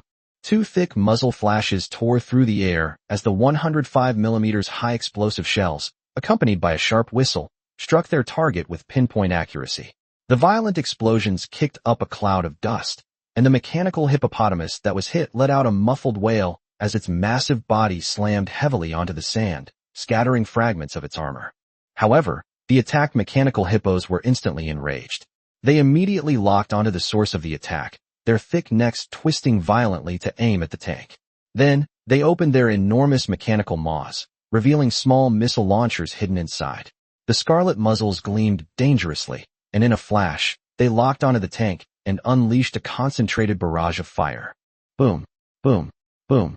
A dense rain of missiles, like a swarm of locusts, hurtled towards the panther, leaving trails of fire as they slammed into its sloped armor, unleashing a series of explosions and sparks. The entire vehicle trembled slightly from the violent impact. Chapter 58 Mechanical Hippo. Unfortunately, the new tanks now have a defense of 130 points, which they can't break through. Xiang Yu's expression remained unchanged, even with a hint of mockery. Sure enough, amidst the flames and smoke, 0 damage numerical prompts floated on the screen like mocking snowflakes. Haha, that's awesome. Xiang Yu couldn't help but burst into laughter. Noah, attack with all your might. Don't give them a chance to breathe. Yes, sir. High command. Noah's control was precise down to the millisecond. Following its command, the main cannon swiftly turned, locking onto another mechanical hippopotamus. With the support of the double-firing chip, the cannon fired 2 shells in a single firing motion. Boom, boom. The 2 shells seemed to have eyes, hitting the target's weak points precisely one after the other. The mechanical hippopotamus didn't even have time to scream before it was instantly killed. Its massive body plowed 2 deep furrows in the sand before collapsing and becoming motionless. With such efficient and lethal firepower, the battle instantly turned one-sided. Noah calmly planned the attack route, each roar of the main cannon accompanied by the fall of at least 1 mechanical hippopotamus. Within minutes, when the last locked-on target crashed to the ground, the task of eliminating the mechanical hippopotamus, 1010, has been completed. Please return to the hunter's office to submit the request. A crisp notification sound rang in my mind, announcing the successful completion of the mission. Xiang Yu whistled, still feeling a surge of satisfaction. Noah controlled the main cannon and wiped out the remaining mechanical hippos. Then, without lingering, he drove his chariot away from the basin. With a low growl, the vehicle rolled across the sand, speeding toward the next mission location. Bringing a sleeping bag proved to be an absolutely correct decision. As the level of the quest increased, the target locations became increasingly distant, often deep in the wilderness, with round trips taking up most of the day. By the time Xiang Yu completed the last bronze-level quest, the sun had already sunk below the horizon. Night had completely fallen. The wilderness was shrouded in a deep indigo blue and dotted with cold stars, and the temperature began to drop sharply. Let's rest here for today. He looked around. It was a relatively flat, sheltered spot on the rocks, which would protect him from the cold night wind and offer a fairly open view. Xiang Yu took out a portable stove from the system's inventory, skillfully assembled it, and lit it. The flames flickered, reflecting his focused profile. He used the abundant ingredients he had previously purchased to cook himself a sumptuous dinner. After the meal, he quickly cleaned up the dishes and returned to the cabin, neatly unfolded his sleeping bag, and wrapped himself inside. The cabin's enclosed nature and the vehicle's inherent defensive capabilities provided basic security, while the night watch duty naturally fell to the god-level AI, Noah. Noah, the night watch is in your hands tonight. Xiang Yu's voice carried a hint of weariness. If anything unexpected happens, remember to wake me up immediately. Yes, sir. Good night. Noah's electronic voice rang out in the quiet cabin, steady and reliable. With Noah by his side, Xiang Yu felt incredibly at ease. This sense of security was like a warm, plush blanket, enveloping his weary nerves. He stopped thinking and soon drifted off to sleep, his breathing even and deep. The night was peaceful.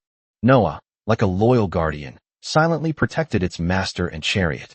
Sensors silently scanned every inch of the surrounding land, while the processor calmly analyzed every slight movement. Nothing happened along the way, no lurking mutated beasts, no bandits eyeing the vehicle, not even a gust of wind to break the silence. Xiang Yu slept soundly until dawn, gently awakened by the warm morning light streaming through the car window. Xiang Yu opened his sleepy eyes, slowly got up, and stretched vigorously. His bones cracked slightly, dispelling the last trace of sleepiness. He looked down at his feet. The cockpit floor was indeed a bit hard, making his back ache slightly, but the long journey had already made him accustomed to this hardcore way of resting. so this discomfort was tolerable. Noah, nothing happened last night, right? He asked, flexing his wrists. All is safe.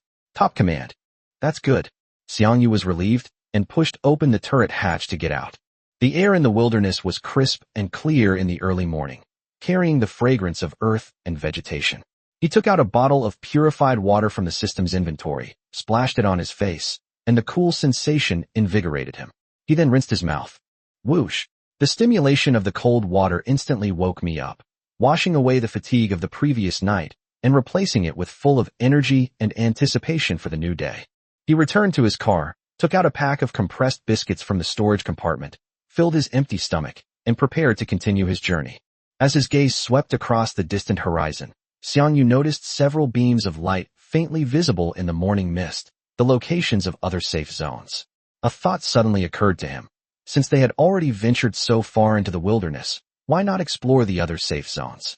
He could familiarize himself with the terrain and perhaps even discover some novel quests or resources. He gazed at the brightest beam of light in the distance and pointed in that direction. Noah, this way is closer. Let's head this way. Yes, sir. The tank started smoothly and sped towards the safe zone ahead. The saying, looking at a mountain makes a horse run itself to death, perfectly describes this situation. Before setting off, Xiang Yu gazed at the pillar of light suspended on the horizon in the distance. It seemed so close under the refraction of the morning mist and light. He muttered to himself, it should be here soon. But once he got on the road, he realized that the straight line distance and the actual distance in the wilderness were two completely different things. The road was winding and twisting, sometimes requiring him to go around steep rocky ridges, and sometimes having to cross narrow, dry riverbeds. Even though the beam of light was clearly within reach, it took him half a day to get close to it. As the chariot finally drew near, the familiar light membrane slowly unfolded before him, radiating a soft, protective halo. Xiang Yu couldn't help but feel a surge of emotion. Without the protection of this magical light membrane, it's hard to say what state humanity on Blue Star would have ended up in, caught between the wasteland and monsters. It wasn't just a physical barrier, it was the bottom line for the survival of civilization, keeping death and desolation at bay, giving the awakened ones a chance to breathe, replenish their supplies, and have the confidence to return home. He slowed down, unsure which safety zone this was, but judging from the energy fluctuations of the light membrane and the building's outline, its scale was comparable to that of 007. Xiang Yu returned the vehicle to the system warehouse and stepped across the light membrane. The moment his feet touched solid ground, he roughly surveyed the wide stone-paved road, the standardized vending machines, the familiar outline of the hunter's office, and even the row of identical apartment buildings in the distance. Everything was exactly the same as the 007 safe zone. Chapter 59 SY 013 Safe Zone. It seems all safe zones are generated from the same mold. Xiang Yu muttered to himself, his gaze casually sweeping across the street. A middle-aged man with a sturdy build and a calm face walked towards him, carrying a long gun on his shoulder. He was clearly a hunter who often ran missions in the wilderness. Seeing this, Xiang Yu took a few steps forward and greeted them. Excuse me, bro, could you tell me which safe zone this is? The middle-aged man stopped, looked Xiang Yu up and down, a knowing glint in his eyes, and smiled. Young man, you're from somewhere else, right? This is Safe Zone JZ-SY-013. It's number 013. Thank you, brother. Xiang Yu nodded politely in thanks. The man flexed his wrists as he spoke. With the expansion of the Chariot universe's rules, the distances between safe zones on Earth are quite considerable. For you to have crossed the wilderness to get here, you must be quite capable. Haha, I just happened to get the Chariot token by chance before, and came out to do a commission, but I got lost, so I just randomly picked the nearest pillar of light to come here. Xiang Yu waved his hand with a smile, his tone carrying a hint of self-deprecation. Young man, don't underestimate yourself, the man said seriously. How many people on Earth today own a war chariot? Having one is already a very high starting point. Haha, you're right, brother. Xiang Yu was a little embarrassed by the praise, but he also felt a sense of warmth. All right, I won't take up any more of your time, young man. I need to go out and grind some monsters. I haven't finished today's quest yet. The man patted the firearm on his shoulder, his tone decisive. You flatter me. It's I who delayed your efforts, brother, Xiang Yu quickly said. With a thought, he took out a few ginseng pills from his system inventory and handed them to the man. Brother, these are from a treasure chest. I usually keep them in my chariot and don't need them, so I'm giving them to you. Oh, how can this be? I can't accept this without having done anything right. The man waved his hands repeatedly, his expression sincere. Brother, just take it. Without waiting for a reply, Xiang Yu reached out and grabbed his hand, shoving the ginseng pill into his mouth. The man paused, looking at the pill being placed in his palm, somewhat bewildered. Oh well, I'll take it then. Thank you, young man. You're too kind, brother. You're busy now. See you again sometime, Xiang Yu said with a smile and a wave. Okay, see you again sometime. The man nodded, turned and left with gratitude, quickly blending into the crowd. The two said goodbye, and Xiang Yu watched his retreating figure, a warm feeling rising in his heart. In this perilous wasteland, a word of concern or a small gift could make each other's journeys more secure. As Xiang Yu entered the hunter's office, a familiar atmosphere greeted him. The interior layout is exactly the same as the 007 safe zone. It is currently the peak period for commissions, and the hall is still crowded with people. Hunters are gathered in twos and threes, talking in hushed tones, or quickly scrolling through the task list in front of their terminals. The air is filled with a tense but orderly sense of busyness. On the huge public screen at the front of the hall, messages of commissions kept refreshing, with various commission tasks flashing in turn, ranging from gathering materials to clearing monster hordes, with different types and rewards. The only difference is that at the very top of the public screen, there are two eye-catching pinned bounty notices with gold borders and bold fonts, highlighting their uniqueness. One is a bounty for the water monster, regional bounty. Kill the Iron Tier boss, water monster, bounty, 2000 G.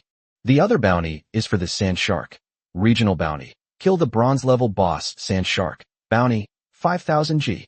Is that a sand shark? Xiang Yu raised an eyebrow slightly, his gaze fixed on the second bounty poster. According to the database in his mind, sand sharks are creatures that generally only appear in the depths of the vast desert, living by ambushing their prey, and their speed and explosive power are extremely astonishing. His thoughts quickly drifted back to the basin where he had killed the mechanical hippo yesterday. He seemed to recall seeing a desert area where golden sand dunes met rugged rock walls, a complex terrain with both water sources and sandy land. Could it be that the sand sharks are in that desert? A bold idea arose in Xiang Yu's mind. He stared at the high reward on the bounty poster, and for a moment he was tempted. Just as Xiang Yu was deep in thought, the eye-catching bounty poster for the water monster on the public screen in the hall disappeared without warning. Xiang Yu's heart skipped a beat. The water monster has been killed? Almost simultaneously, all the awakened beings in the hall noticed this change, and the previously noisy conversation suddenly turned into a flurry of discussion. Wow, a boss has been killed. Who is it? A female adventurer stared wide-eyed, her face full of disbelief. Who else could it be? It must be Wild King and his group. Didn't they say they were going to kill the water monster and were recruiting teammates everywhere? Another person immediately chimed in, his tone certain. Wow, that's amazing. The boss treasure chest must contain some good stuff, right? Their strength is going to skyrocket, someone said enviously. Humph. With such a narrow mindset, they can't wait to let the whole world know about their little achievements, spamming the chat like it's free. They won't go far. Look at them. Now they're spamming the chat channel again. A somewhat sour voice chimed in, drawing the attention of several people around. Upon hearing this, Xiang Yu thoughtfully opened the regional channel within the system. Upon closer inspection, he suddenly realized the change in the regional channel.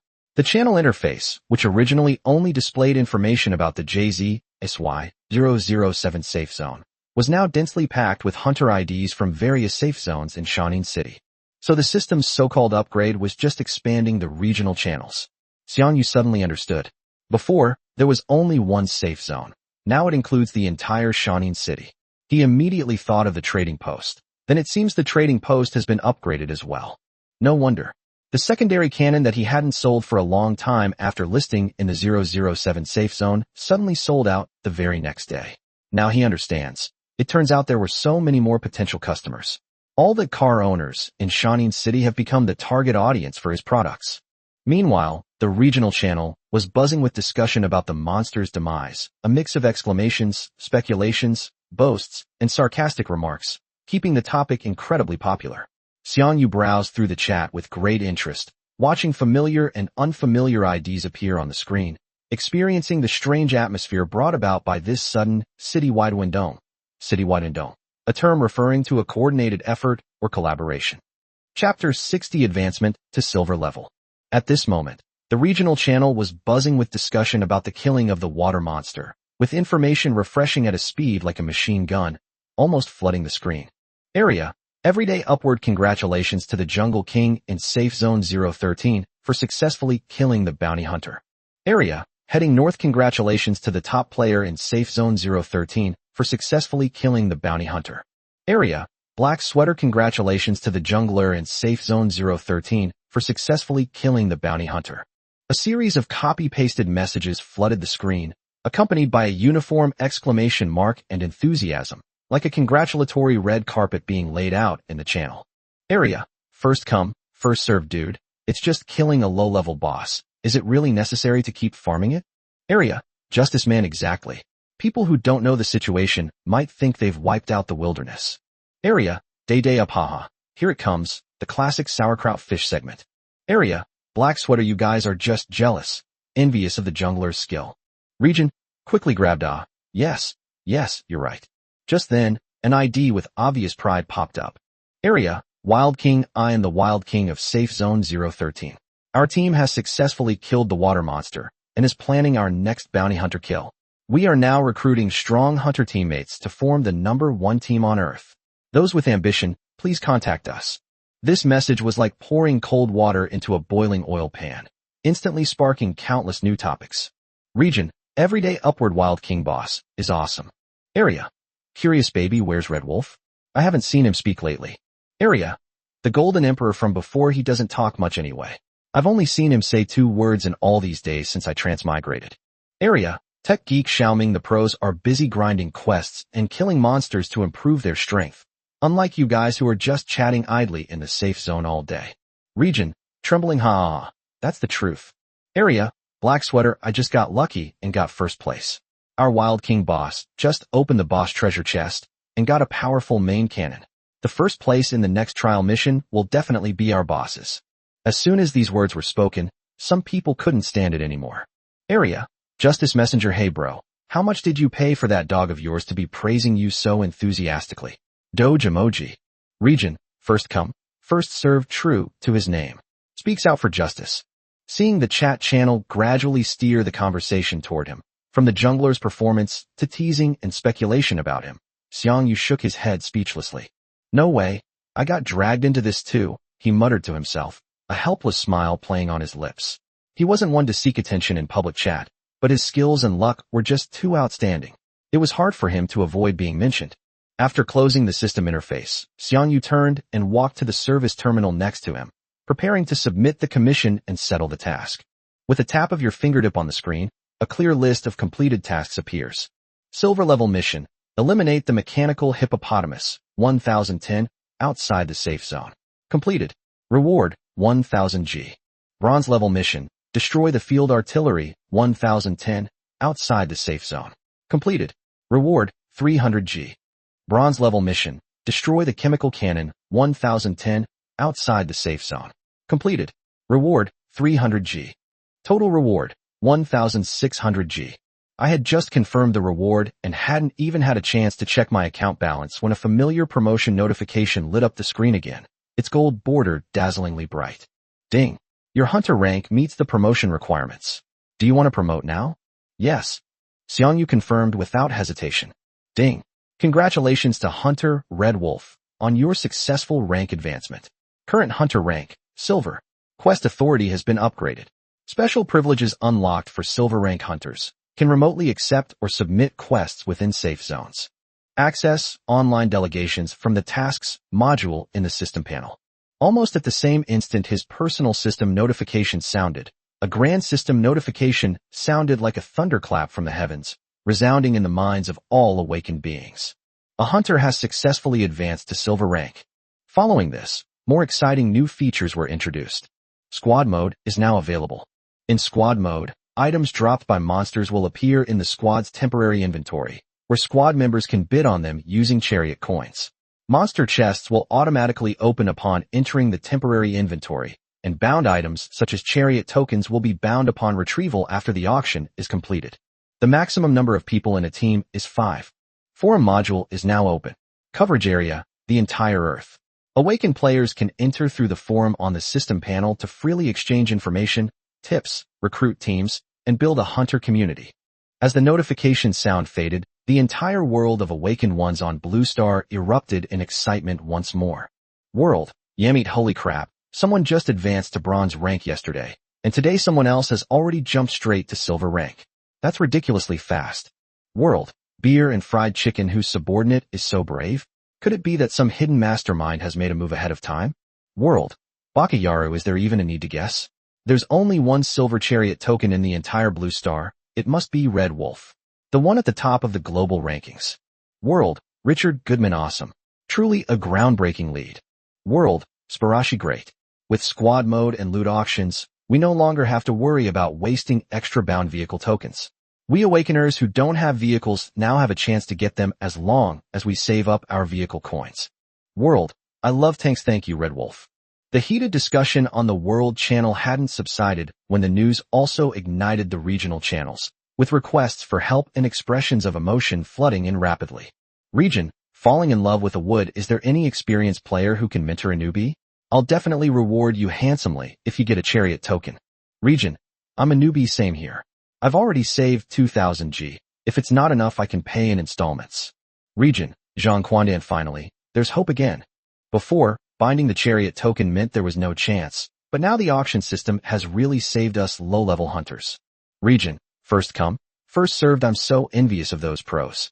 They've already reached silver rank in just a few days. Region, messenger of justice, true strong people are low-key and unassuming, unlike some people who want the whole planet to know as soon as they achieve something. Area, the previous Golden Emperor, not mentioning it once, yet never leaving it. Area, chosen one, ha ha ha.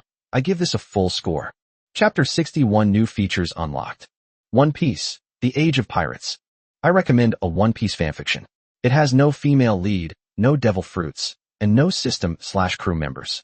It's a decent read, and you can bookmark it if you're interested. Looks like there's about to be a surge in awakened ones owning tanks. Xiang Yu shut down the noisy chat channel, his gaze falling on the newly opened forum, entrance on the system panel. A smile played on his lips. With more tanks, the demand for equipment will be even greater, and I can earn more tank coins. Good luck, fellow hunters. My enhancement level depends on you guys. On a whim, he opened the forum. As expected, this newly established section was already flooded with posts from quick-fingered awakened users. He quickly scrolled through several pages, his eyes filled with posts like celebrating the Silver Age. Silver Age, boiling with anticipation. Red Wolf is all hype. Did you grind monsters today? Empty, meaningless posts, brimming with the excitement and euphoria of a new feature launch. A bunch of people who only know how to shout 666th. Xiang Yu shook his head, opened the posting interface, thought for a moment, and then started a post. The title is concise and clear. Must read for newcomers: summary of basic attributes of common monsters and guide to chariot token drops. In the main text, he didn't include any unnecessary words, but instead clearly listed the core data such as attack, defense, and health points of several of the most common monsters, ranging from iron to silver rank. More importantly, he highlighted this in prominent font at the end. The following monsters drop chests with a chance to drop black iron-grade chariot tokens. Type 85 self-propelled gun, vintage tank. Please note, the monsters listed above generally have high stats. Hunters are advised to assess their own capabilities and avoid blindly challenging them. Editing complete, click send. The moment the post was successfully published, he sent a brief message each to the World channel and the regional channel, keeping it concise and to the point. Area, Red Wolf, I posted some basic attributes of common monsters on the forum. You can check them out if needed. I also marked a few monsters with a chance to drop chariot tokens, but these monsters generally have high attributes, so please proceed with caution. World, Red Wolf. This seemingly ordinary message, like a drop of ice water falling into a scalding pan of oil, caused a huge uproar. The information streams on the World and regional channels refreshed at an unprecedented speed, and countless exclamations, praises, and requests flooded in. World, Richard the good guy, front row seat. I bowed down to the master. I hope to get a bit of his good luck. World, old soldiers never die, thank you, Comrade Red Wolf, for your contributions to the entire Blue Star. World, Yamit, as expected of Red Wolf. His vision is truly grand.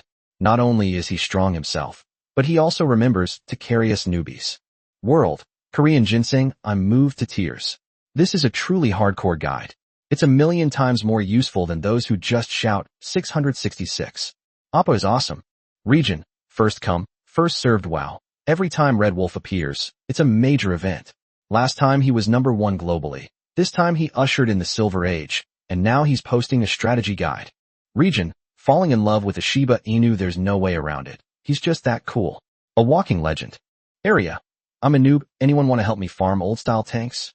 I'll reward you handsomely if I get a tank token. I'll put 2,000 G-Tank coins as a deposit. Area, Tech Geek. Xiaoming, calm down, bro. Its armor and defense stats are what they are. Tanks without armor-piercing main guns are really hard to deal with.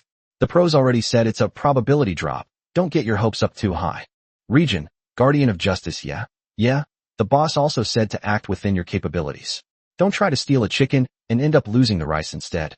If you don't get the Chariot tokens and your own chariot gets destroyed, that would be a huge loss. Area, I love tanks. Wait, have you guys actually killed these monster old-fashioned tanks? 85mm self-propelled guns and mechanical hippos? That's insane. Area, a jar of pomegranates, of course. Otherwise, how would he know there were Chariot tokens in the treasure chest? Isn't this blatantly telling us that he not only killed them, but also opened the treasure chest? Area, men are really tired. I suddenly realized that we're not looking up at a hunter, we're looking up at a moving ceiling. His data not only pointed out the path to becoming stronger, but also subtly raised the bar for the entire Earth Hunter community. People no longer relied solely on brute force and luck, but began to learn to use data and strategy to challenge powerful enemies. His strategy post on the forum, like a spark igniting a wildfire, was visited and enthusiastically replied to by more and more awakened players. The post's popularity soared exponentially, with likes, favorites, and thank you notes piling up like a monument built of respect and thirst for knowledge. Ultimately, the post was firmly placed at the very top of the forum, becoming a veritable first lesson for hunters. However, Xiang Yu himself paid little attention to the huge wave of attention and the fervent adulation he received from the outside world. To him, sharing his strategies was merely a small favor. The real journey was always ahead. With a thought, he closed the system panel, shutting out all distractions. Then, he refocused his attention on the service terminal in front of him. On the screen, the list of quests had been completely updated. Above the silver-level quests, a row of brand-new quests, gleaming with brilliant gold, awaited his challenge. Now that I've advanced to silver rank, I can finally accept gold rank missions. And after silver rank, I can even operate remotely, so I don't have to report to the mission lobby every time. Xiang Yu's gaze swept over these commissions one by one, carefully selecting them until he finally settled on the one with the highest reward. Gold tier mission, destroy the octopus cannon, 010, outside the safe zone. Reward, 2,300 G. Of course, high returns always come with high risks. Xiang Yu didn't underestimate the risks. His gaze continued downwards, selecting 2 more simple silver-level commissions. Silver tier mission, destroy the old tank, 030, outside the safe zone. Reward, 1,500 G. Silver tier mission, destroy the 85mm self-propelled gun, 030, outside the safe zone. Reward, 1,800 G. Stepping out of the office, Xiang Yu keenly noticed that the 013 security zone was indeed somewhat different from the 007 security zone. On one side of the square, a lively flea market suddenly appeared. A dozen simple folding tables and temporary stalls made of wooden planks were lined up along the edge of the square. A group of awakened individuals were gathered around their respective stalls, some shouting their wares, others examining the goods, creating a bustling and lively scene. Most of them were selling and used props, materials, or low-level equipment. After all, while the trading platform is convenient, the 10% transaction fee is not insignificant. For some low-profit and used items, face-to-face trading at a flea market is actually more cost-effective. Chapter 62, a god-level fragment appears. Xiang Yu's heart stirred, and with a sense of curiosity, he strolled over and took a look around. The way transactions are conducted here is completely different from the trading post. There are no cold electronic screens or data streams. Instead, there is the most primitive and vibrant human interaction. Each vendor has a piece of cardboard, a scrap of paper, or even writes the name and price of their goods for sale directly on the ground with chalk. The handwriting may be neat or messy, but it all exudes a simple and honest spirit of self-reliance, quietly waiting for discerning buyers to come to them. The air was filled with the sounds of bargaining. Boss, can you lower the price of this black iron-class secondary cannon? I'll take it for 300 G. No, no, at least 500 G. This is some good stuff that I got from a field gun. Hey, look at this black iron grade rifle of mine. It's in pretty good condition. How about 200 G? Your gun barrel is worn out. It's worth at most 100 G. Take it or leave it. Many customers were also haggling fiercely with the stall owners. This lively scene lacked the coldness and efficiency of the trading post, but it gave people a familiar feeling of browsing a night market and finding treasures before time travel. Sunlight filtered through the safety zone's light membrane, softly illuminating everyone's faces and reflecting their expressions, some expectant, some shrewd, some content. Xiang Yu strolled among them, watching these fellow travelers striving for their livelihoods and dreams, a faint smile unconsciously playing on his lips. This is where the most resilient and warm human touch truly shines amidst the wasteland. Suddenly, out of the corner of his eye, Xiang Yu noticed a stall in front of him surrounded by layers of people. His curiosity was piqued, and he went over to it. In front of the stall stood a rough wooden board with several large characters written on it in bold charcoal strokes. God-tier vehicle fragments, for exchange only, not for sale. In the crowd, a smartly dressed man was having a heated negotiation with the stall owner, but the stall owner kept shaking his head expressionlessly, clearly dissatisfied with the conditions offered. Brother, I'll pay 3,000 G for it. The hunter seemed very patient, coaxing him gently. It's true that this is a fragment of a god-level tank. But think about it, there are so many god-level tanks, you don't even know which one this fragment is from. Even if you're lucky enough to get another one next time, who can guarantee it's from the same tank? Instead of letting it mold in your warehouse, why not sell it and use the money to upgrade your tank and actually increase your combat power? This argument is reasonable and hits the nail on the head. The uncertainty surrounding god-level fragments is their biggest obstacle to value. Converting them into chariot coins would at least immediately translate into visible combat power. However, the stall owner stubbornly repeated, I said, I only trade, I don't buy. If you have something I need, I'll trade with you. His tone left no room for negotiation, like a stubborn rock. The man clearly hadn't expected to encounter such a stubborn resident, and his tone of persuasion gradually turned impatient and angry. Ugh, you're so inflexible.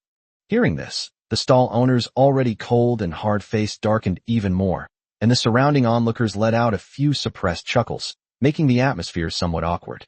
Xiang Yu stood on the periphery of the crowd, quietly watching the scene unfold. His gaze swept over the words on the wooden board, and a subtle glint flashed in his eyes. Brother, what do you want to exchange for?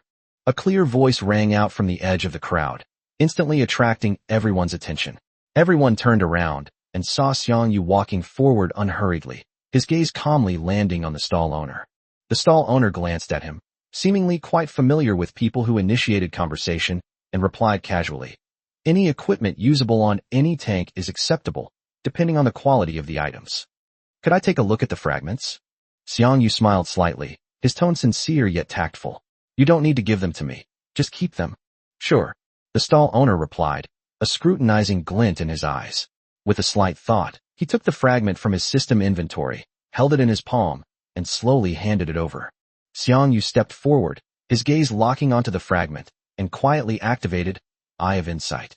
The hidden information about the fragment in the stall owner's hand appeared before his eyes. Mysterious Chariot Fragment M-. Upon seeing this line of information detected by his innate skill, Xiang Yu's heart skipped a beat, filled with excitement. However, he showed no emotion on his face, maintaining his composure and calmness. Okay, bro, I'll trade with you. He looked directly at the stall owner, his tone confident. Main gun, want it? A black iron class 55mm gun, armor-piercing type, base attack 120. The stall owner frowned, clearly dissatisfied with the price, and said coldly, okay, but not enough. This is a fragment of a god-level war chariot. Xiang Yu smiled and replied calmly, only when all the pieces are assembled does it become a god-level war machine. Right now, it's just an ordinary fragment. He paused, as if giving the other party a way out, and added, how about this? I'll give you another black iron-grade chip, which adds a double-fire capability to the main cannon. This is my final offer. If you still don't agree, then forget it. Before the stall owner could speak, the previously furious buyer couldn't contain himself and blurted out, holy crap, bro. He practically slapped his thigh, his voice filled with disbelief and urgency. You might as well just sell these two items to me.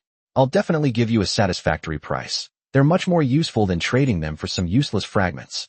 In his view, a black iron-class armor-piercing main gun plus a double-fire chip was far more practical than a fragment of some unknown super vehicle.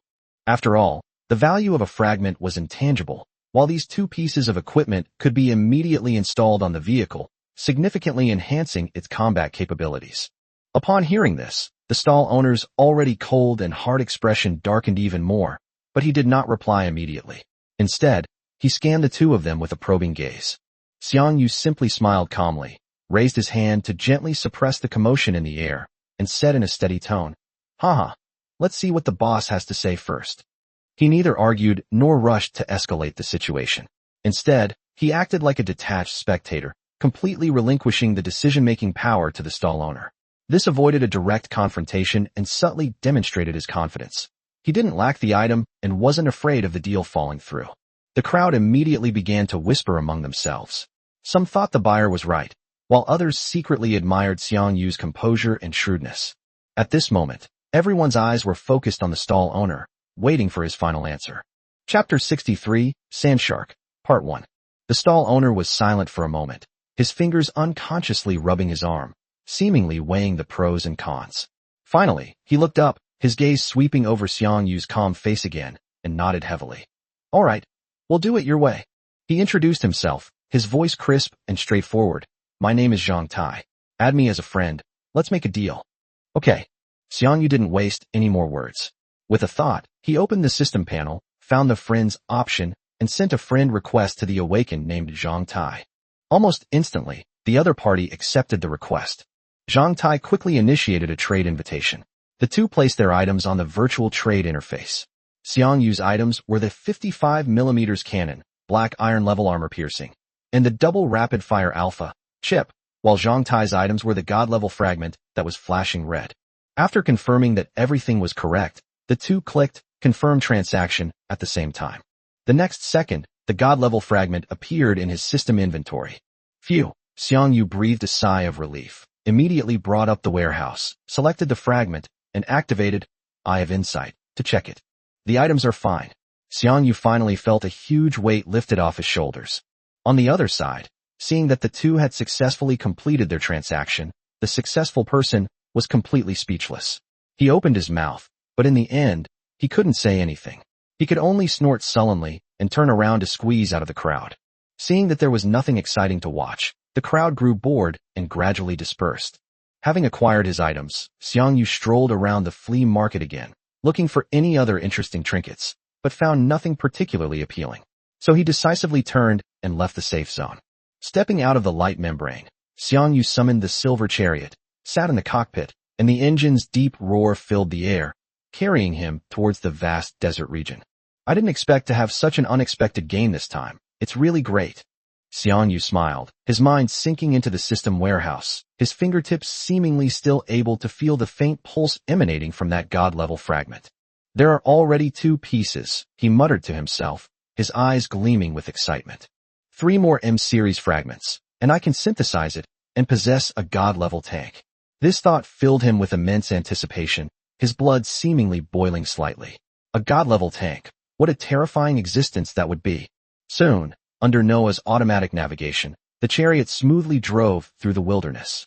The scenery outside the window gradually transitioned from the metal buildings of the safe zone to hills and deserts, and finally, Panther arrived at the edge of the basin where the mechanical hippopotamus had been killed last time. Noah circled the basin once, and after confirming that there were no other discoveries, he continued to travel a distance. The tracks rolled over the basin's exit, and suddenly a vast desert stretched out before us. Golden dunes undulated in the heat, like solidified waves, extending all the way to the horizon. The air was dry, a stark contrast to the basin's humidity. "This is it, the desert area where the sand shark is suspected to be found."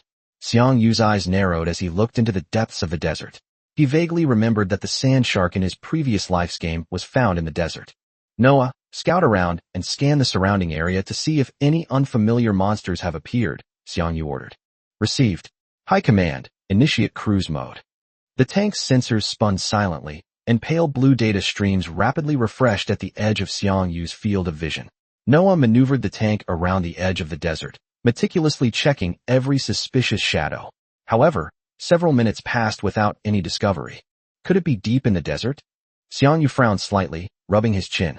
After a moment's hesitation, he finally decided to go in and take a look. Now that he had the silver chariot at his disposal, he felt quite confident.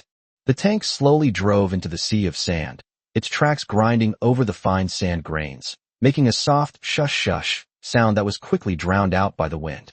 Not far away, a rumbling sound could be heard, deep and rhythmic. Does it thunder in the desert?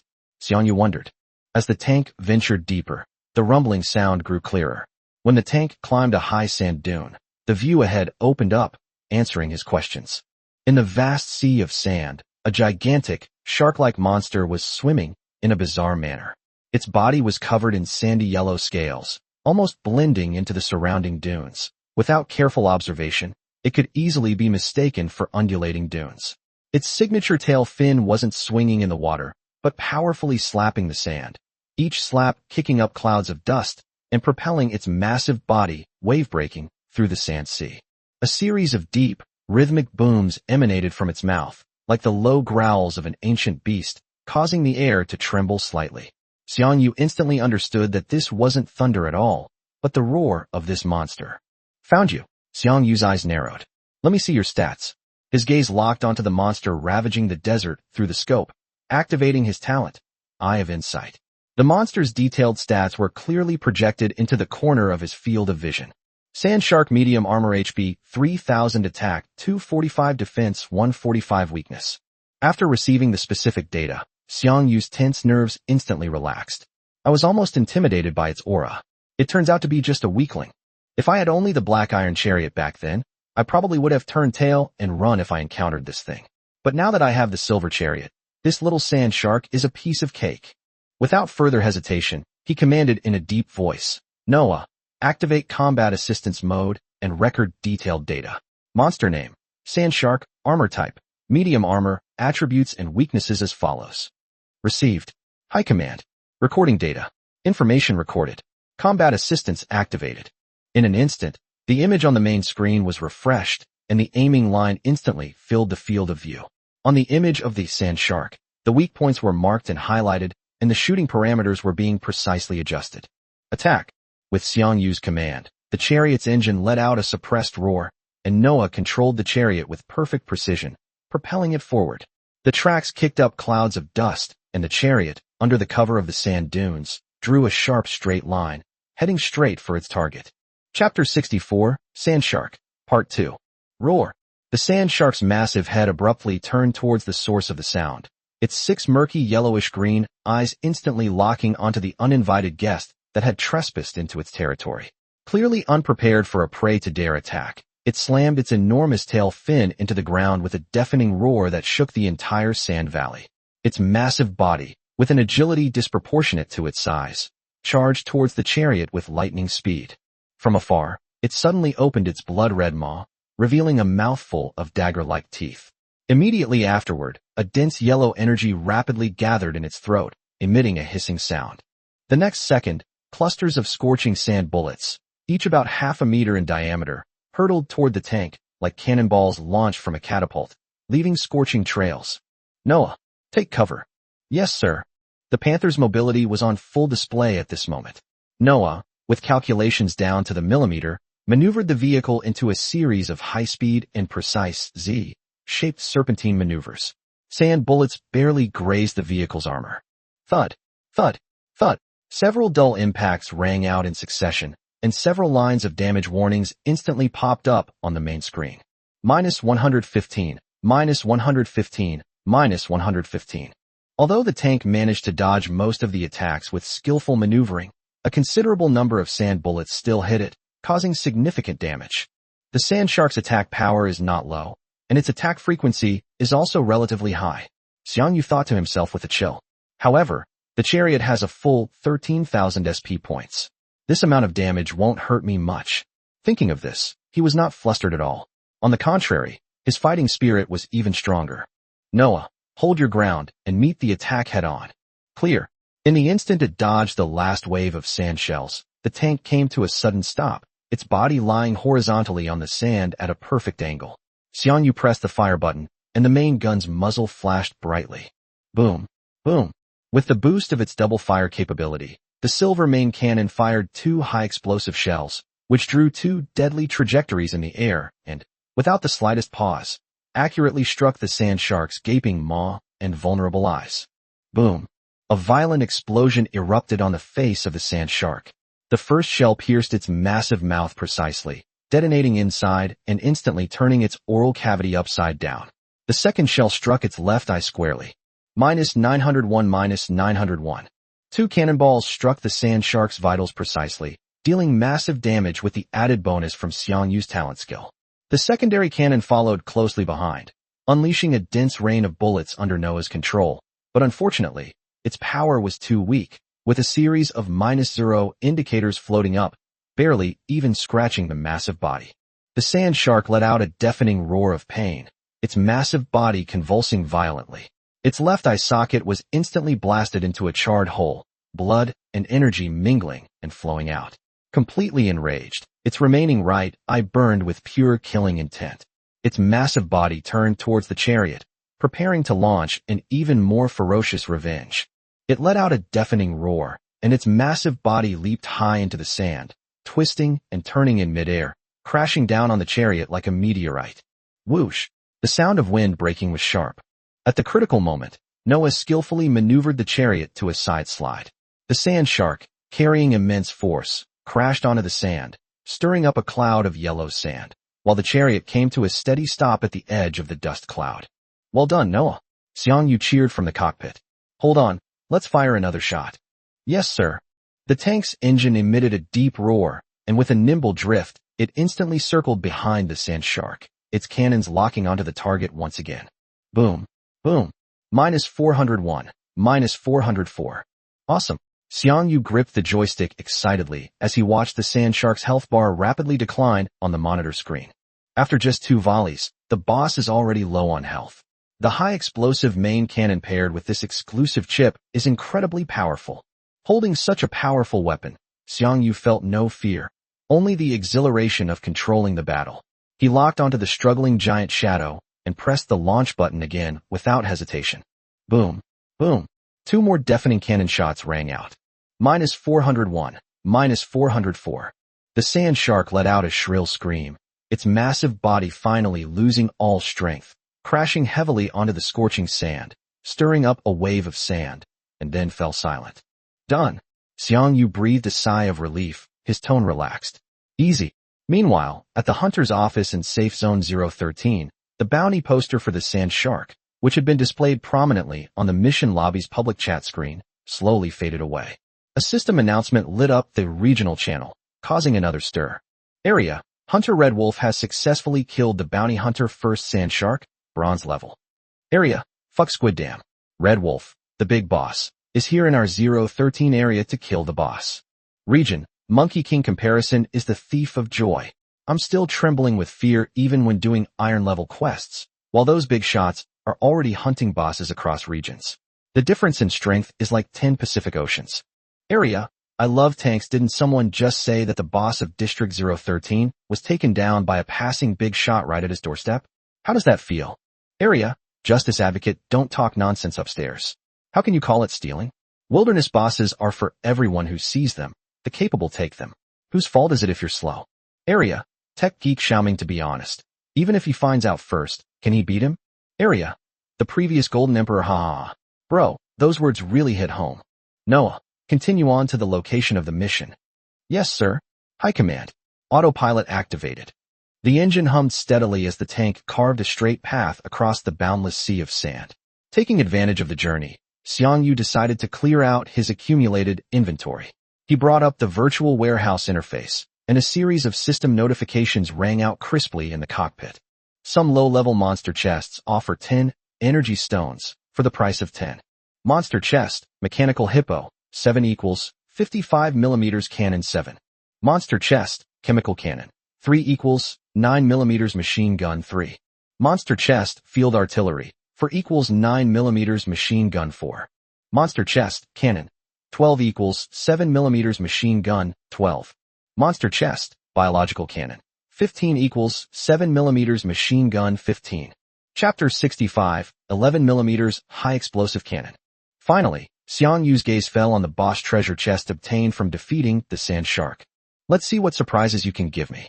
He silently recited the command and chose to activate it. Using his innate talent, Xiang Yu unfolded the list. After quickly browsing the item list, he selected 2 items. One of the items is a uniquely shaped scimitar, a human weapon. The blade has a smooth curve, with the distinctive dark patterns and fine scales of sharkskin, and the edge gleams with a cold light. Sand shark curved blade attack 90.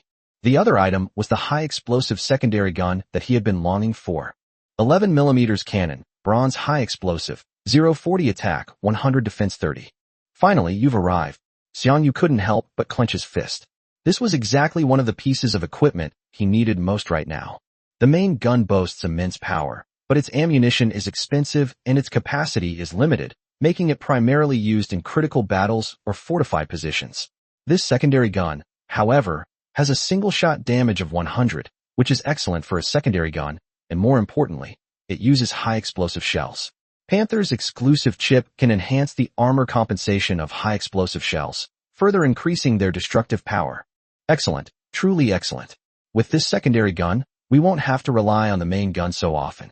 Resupplying is a difficult task, so we should conserve resources wherever possible.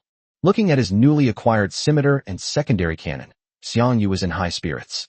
The ferocious overlord of the desert had somehow become somewhat lovable in his mind at this moment. Sha, you really are a great boss. He leaned back in the driver's seat, a smile playing on his lips. I'll remember this favor. Next time we meet, I'll try to give you a ride again. Squeak.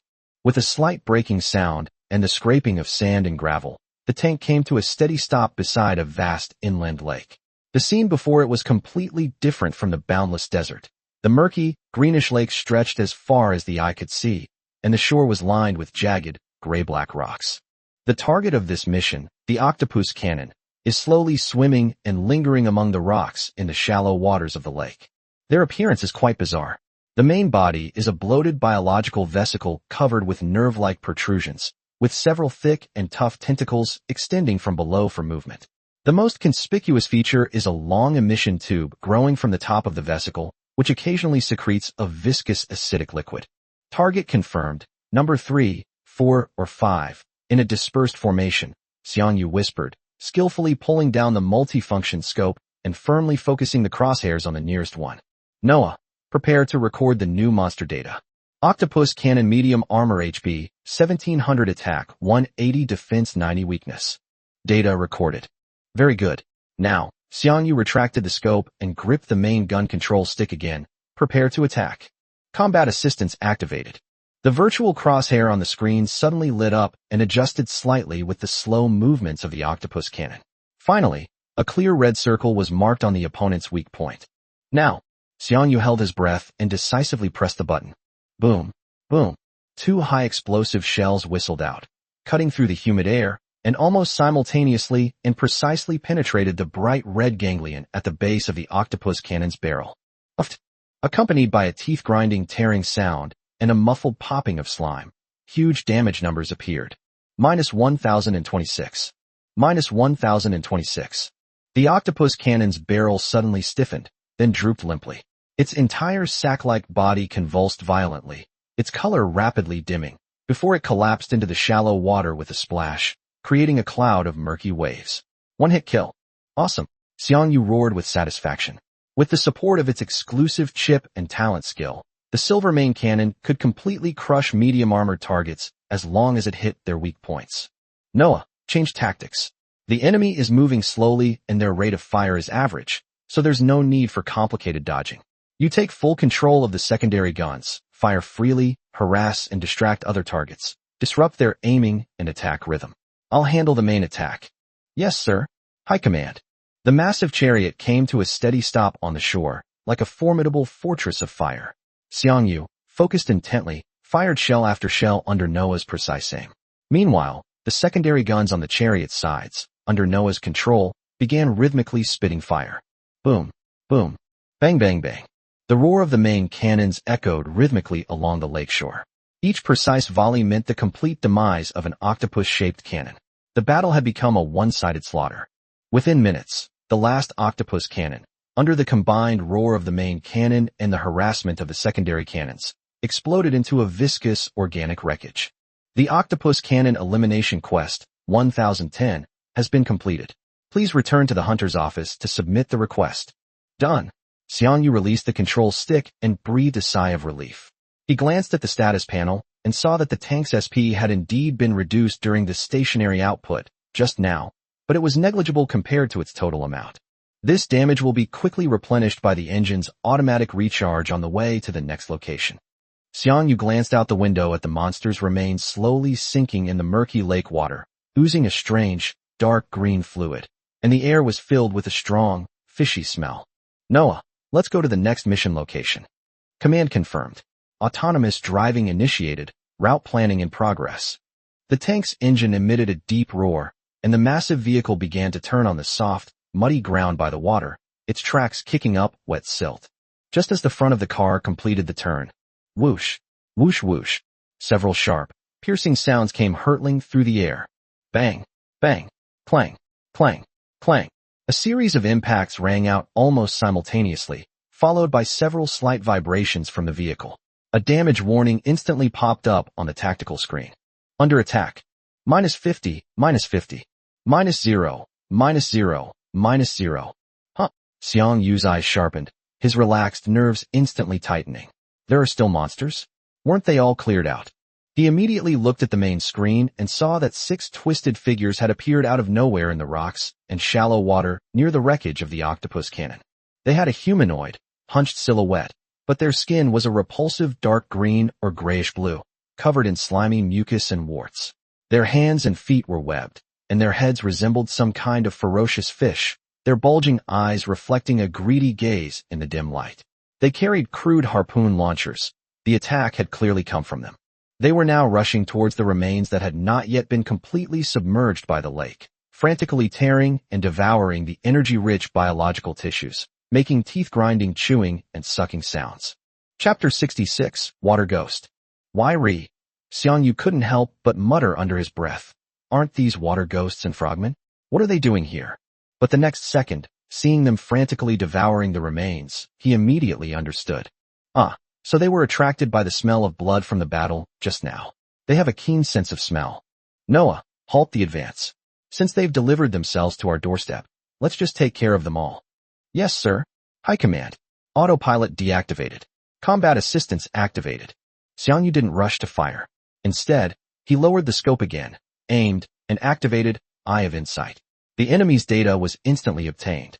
Water Ghost Light Armor, HP 2000, Attack 180, Defense 100, Weakness. Frogman Light Armor, HP 1000, Attack 90, Defense 45, Weakness. Tisk. He withdrew his gaze, his tone tinged with disdain. A bunch of noobs. Let's finish this quickly and attack directly. Noah had barely finished speaking when he locked onto the leader of the water ghosts. Main gunfire. Boom. Boom. -1179. -1179. 2 shells simultaneously triggered a critical hit on the weak point, and the high damage instantly appeared, killing this bounty hunter who had just appeared. The regional channels, which had just quieted down, are bustling again. Area, Hunter Red Wolf successfully killed the bounty hunter, the first water ghost, bronze rank. Area, fuck Squid Dude.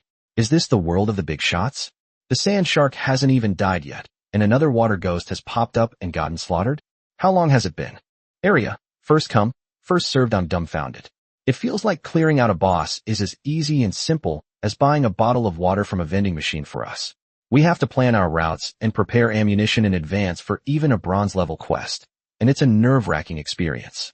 This pro just walks by, stops, fires, and calls it a day, all in one smooth motion. Area, the Golden Emperor from before. What can I say besides envy? Area, I love tanks. Envy +1. On the other side, Noah also began firing the secondary cannon at the remaining 5 frogmen.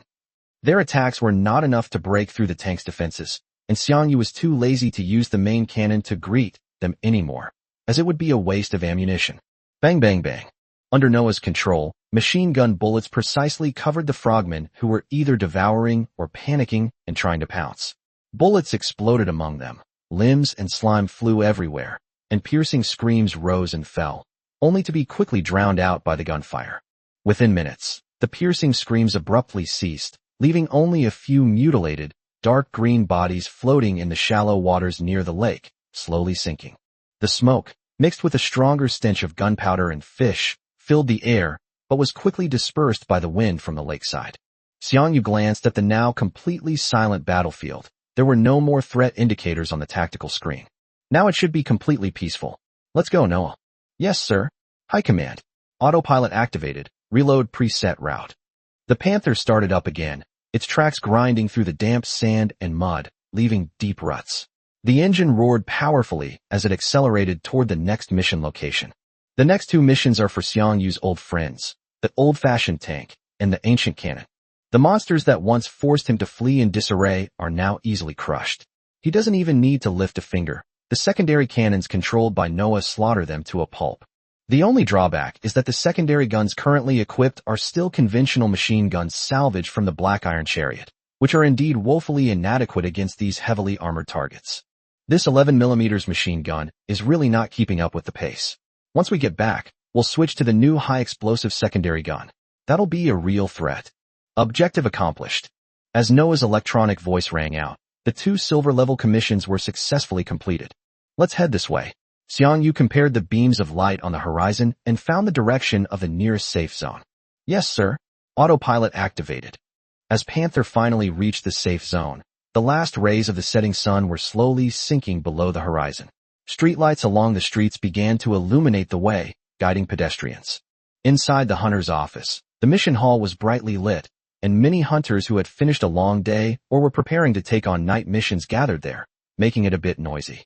Xiang Yu went straight to the service terminal, rented a single room for one day, took out the room key, and headed towards the apartment building. Room 304, Building 7, Area C. He followed the signs toward the apartment complex, and as he passed an intersection, he casually asked a passerby, "Excuse me, how do I get to Building 7 in Section C?" The other person was a middle-aged man who pointed in a direction. "Turn right at the intersection ahead, and it's the building at the end." "New here? You look unfamiliar." "Yeah, just passing by, doing some tasks." Xiang Yu nodded. "Oh, then I wish you good luck. Although our 005 safe zone is a bit remote, there aren't any powerful monsters around, so it's relatively safe." The middle-aged man was unusually enthusiastic. "Thanks," Xiang Yu said, and followed the directions. "This should be building number 7. They took the elevator to the 3rd floor, found room 304, and Xiang Yu tapped his room card against the access control sensor. With a beep, the door opened. Once inside the room, he took out a portable stove from the system's inventory, along with some ingredients, preparing to cook himself a delicious dinner to reward himself. Soon, the pot emitted a comforting aroma of food, filling the small space. For many hunters struggling in the wilderness, this was an unimaginably sumptuous meal. After the meal, Xiang Yu cleaned up the dishes, stored them in the system warehouse, and then went to the bathroom to take a shower. The warm water washed away the sand, gunpowder, and faint smell of blood from my skin, and also took away some of the fatigue in my body. After finishing, he leaned against the headboard, opened the system panel, and began submitting his request. Gold tier mission. Destroy the octopus cannon, 1010, outside the safe zone. Completed. Reward, 2300 G. Silver tier mission. Destroy the old tank, 3030, outside the safe zone. Completed. Reward, 1350 G. Silver level mission. Destroy the ancient cannon, 3030, outside the safe zone. Completed. Reward, 1500 G. Total reward, 5150 G. Chapter 67, Mobility Enhancement. After all the commissions were submitted, the remaining 2 bounty posters were for the top bounty. Regional Bounty Hunter. Kill the bronze-level Bounty Hunter, Water Ghost. Bounty, 3000 G. Regional Bounty Hunter. Kill the bronze-level Bounty Hunter, Sand Shark. Bounty, 5000 G. Congratulations, Hunter. You have successfully claimed the bronze-level bounty for the first Sand Shark. Congratulations, Hunter. You have successfully claimed the bounty for the first bronze-level Water Demon. Another 8,000 Chariot coins earned. After finishing his business, it was time for his favorite part, opening treasure chests. Some low-level monster chests offer 15 energy stones for the price of 15. Monster chest, old tank, 12 equals 7mm machine gun 12. Monster treasure chest, ancient cannon, 9 is equal to 55 cannon 9. Monster treasure chest, octopus cannon. 3 is equal to 75 cannon 3. 75 mm gun, bronze grade. 040 attack, 160 defense, 48 ammo 35. After checking everything, only the last boss treasure chest remained. The monster treasure chest, water ghost second round. As for the 5 frogmen who accompanied us, they didn't drop anything at all. They were incredibly stingy. Let's see what you can bring me, Xiang Yu said with a hint of anticipation as he chose to activate the feature. He quickly scanned the item list and selected 2 items. A pair of shoes and a tank chip. Leather shoes defense 8. Mobility enhancement, bronze tier, increases the vehicle's speed and agility by 10%. Xiang Yu took out the newly acquired leather shoes, sneakers with leather overlays, from the system warehouse. He tried them on and found them to be surprisingly comfortable. The soles were thick but not bulky, and there was almost no extra sound when he stepped on the floor. The soft leather lining provided a long-lost sense of support when it wrapped around his feet, and he felt much lighter after taking a few steps. In contrast, the old sneakers he replaced had long since worn down, with cracked uppers and soles as thin as leather. They had accompanied him all the way, and now it was time for them to retire. He glanced down at it, as if nodding to an old comrade, then picked it up and threw it directly into the metal trash can in the corner with a dull thud, marking its end. As for the bronze-grade chip, although it cannot directly enhance combat power, it can improve the vehicle's speed and maneuverability. It can be considered a hidden combat power boost. Finally, he put all the tank equipment he had recently acquired on the auction house. As usual, each ID was limited to 1 purchase. 7mm machine gun equals 400 G39. 9mm machine gun equals 600 G7. 55mm gun equals 800 G16. 75mm gun equals 1200 G3. If all of these items are sold, along with the commission I just received and the boss bounty, my savings will directly exceed 50,000 gold. Then I can do another round of upgrades. He shut down the system interface and lay down on the slightly firm bed. A wave of drowsiness washed over him, and he closed his eyes, drifting into a peaceful sleep. However, the other awakened individuals in SY City were unable to sleep at this time. With Xiang Yu's large-scale listing of weapons, the trading house was once again swept up in a new round of buying frenzy. Region, first come, first served, holy crap. Check the auction house. The big shot has uploaded some amazing stuff again. Area, king of tanks, I saw it. 75mm guns. And 3 of them. First come, first served, brothers. Area, desperate for a cannon. Wah, I looked at the only 1000 G in my wallet. Then at the 75mm cannon priced at 1200. I hate it. Region, the chosen one, huh? I snagged one. This is a huge win. I'm going to take a few bosses to farm Chariot tokens later. Awesome. Region, I love tanks, I'm so envious. Area, licking boobs, forget it. I'll just buy a 7mm secondary gun for now. I only plan to do some simple missions anyway. I'll upgrade to a better one when I have more money. Area, justice maker wise. When it comes to equipment, the most important thing is to act within your means. The best equipment is the one that suits your vehicle and mission requirements. Blindly chasing high-end equipment can easily drag down your economy. Lay a solid foundation first, and opportunities will come. Area, licking nipples. Thanks for the reminder, bro. I'll start with the basics. The next morning, when Xiang Yu woke up from a deep sleep, the first thing he did was to bring up the system interface and scan the trading post. Sure enough, all the equipment listed for sale last night has been sold. After deducting the 10% transaction fee, I received 32,580 G. Combined with my previous savings, this has firmly brought my total assets past the 50,000 G mark. So efficient, he muttered to himself. Now the trading house's network covers the entire Shanin city. His high-value, hot-selling items are like pebbles thrown into a rushing river. They're swallowed up in the blink of an eye without even making a proper splash. If one day this trading house could cover the entire Blue Star, a thought flashed through Xiang Yu's mind. What a vast market and flow of resources that would be. He quickly finished his breakfast, then left the apartment and headed straight for the hunter's office. After spending 50 G to rent a repair workshop for an hour, Xiang Yu summoned his war chariot inside. Xiang Yu walked around the chariot, his gaze landing on the bronze secondary cannon that had been with him for some time. This cannon had rendered him a great service. It's time for an upgrade. He opened the vehicle's control panel, removed the 11mm machine gun, and casually listed it on the trading post. After all, it's a bronze-level secondary cannon, and it's been upgraded to level 30. It should fetch a good price. I'll list it at 6,000 G to test the waters. Click on Upload. Almost at the moment the page refreshed. Ding! Your item has been sold. You have received 5,400 G. Xiang Yu.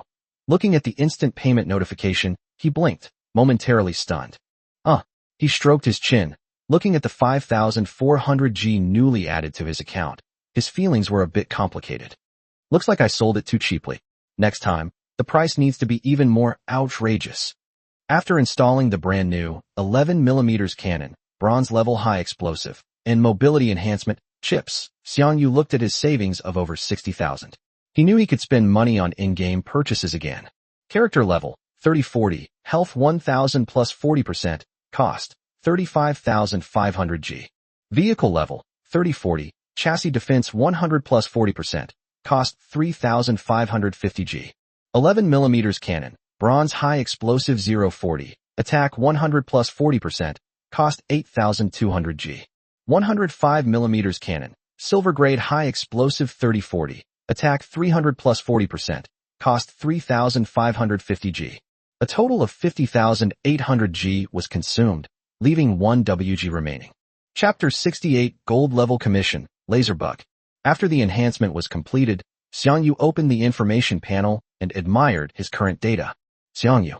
System nickname, Red Wolf. Hunter rank, Silver. Character level, 40. Character equipment, leather jacket, leather shoes, shark scimitar.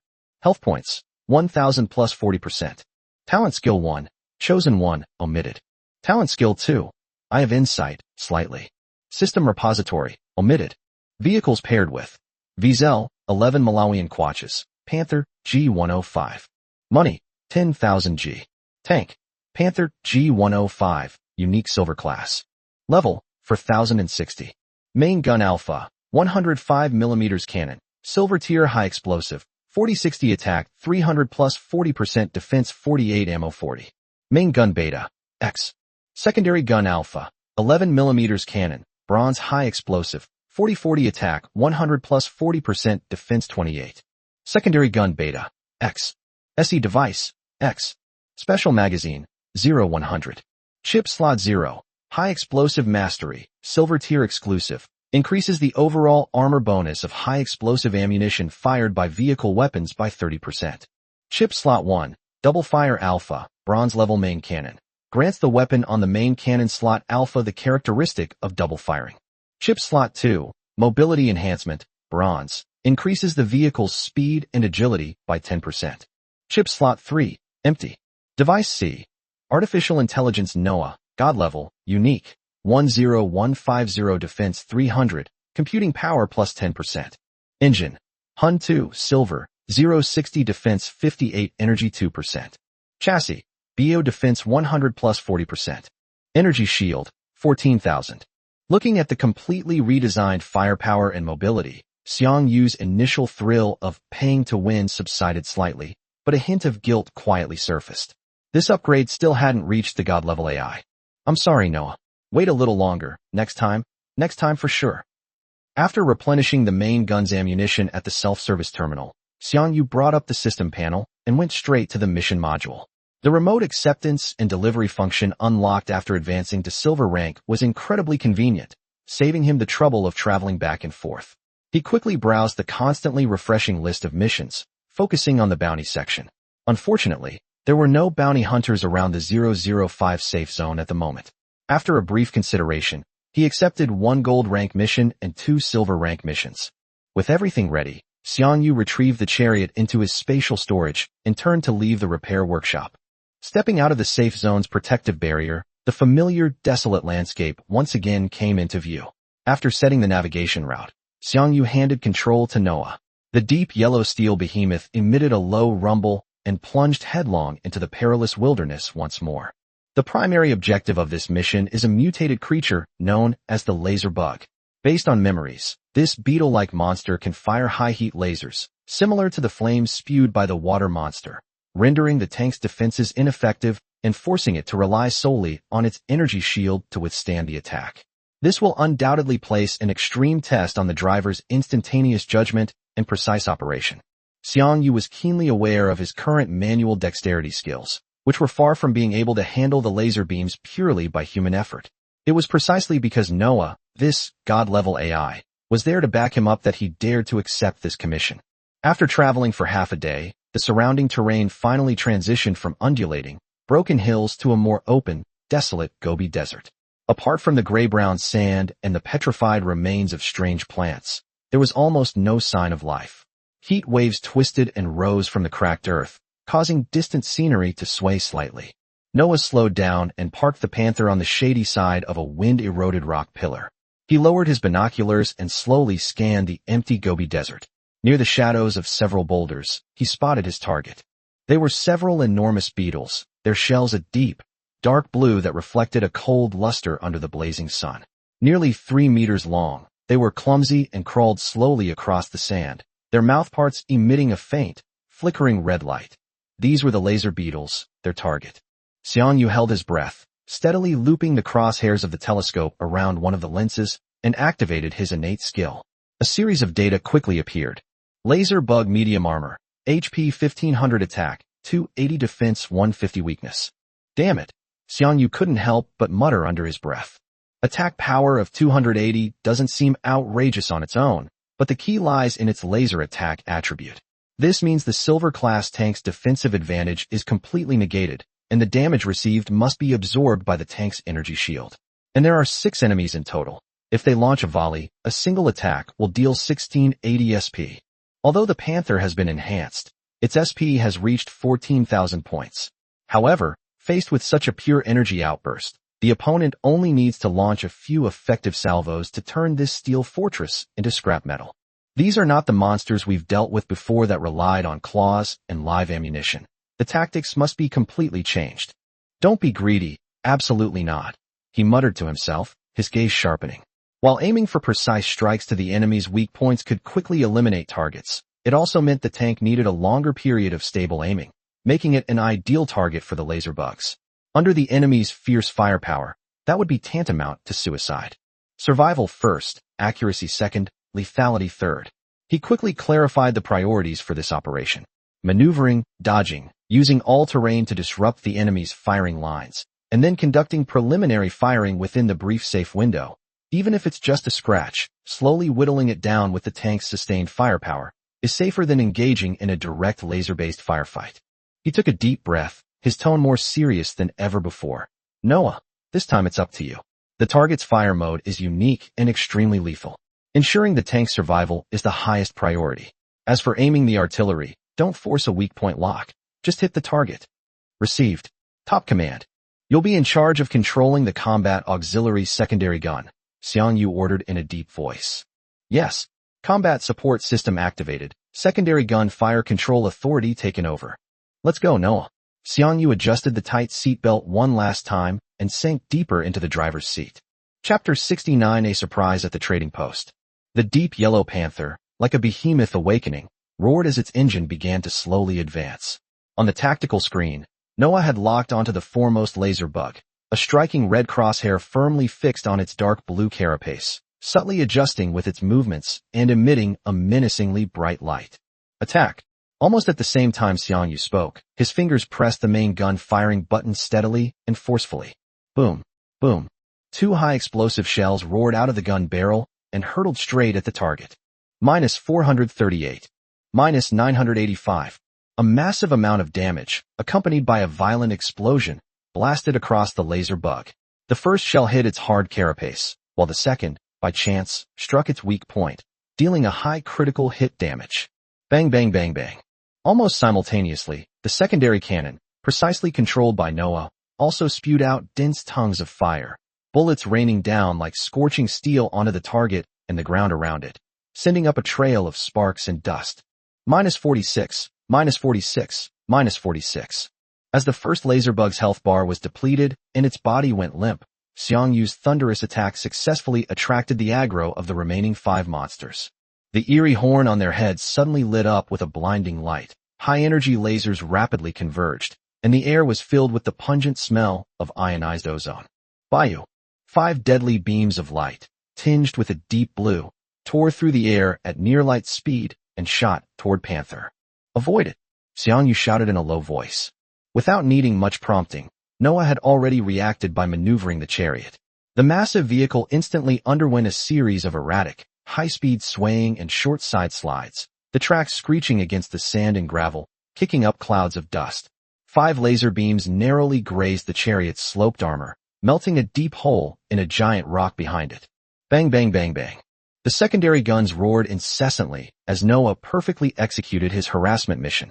Bullets continuously struck the laser bug's carapaces, and although the damage from each shot was low, they successfully disrupted their aim, with sparks flying everywhere. Just then, the red crosshair on the main screen suddenly lit up again, firmly trapping another laser bug that had just finished its attack and was in a brief state of stun. Without the slightest hesitation, Xiang Yu pressed the launch button again. Boom, boom. 2 more high-explosive shells hit their targets precisely. -438.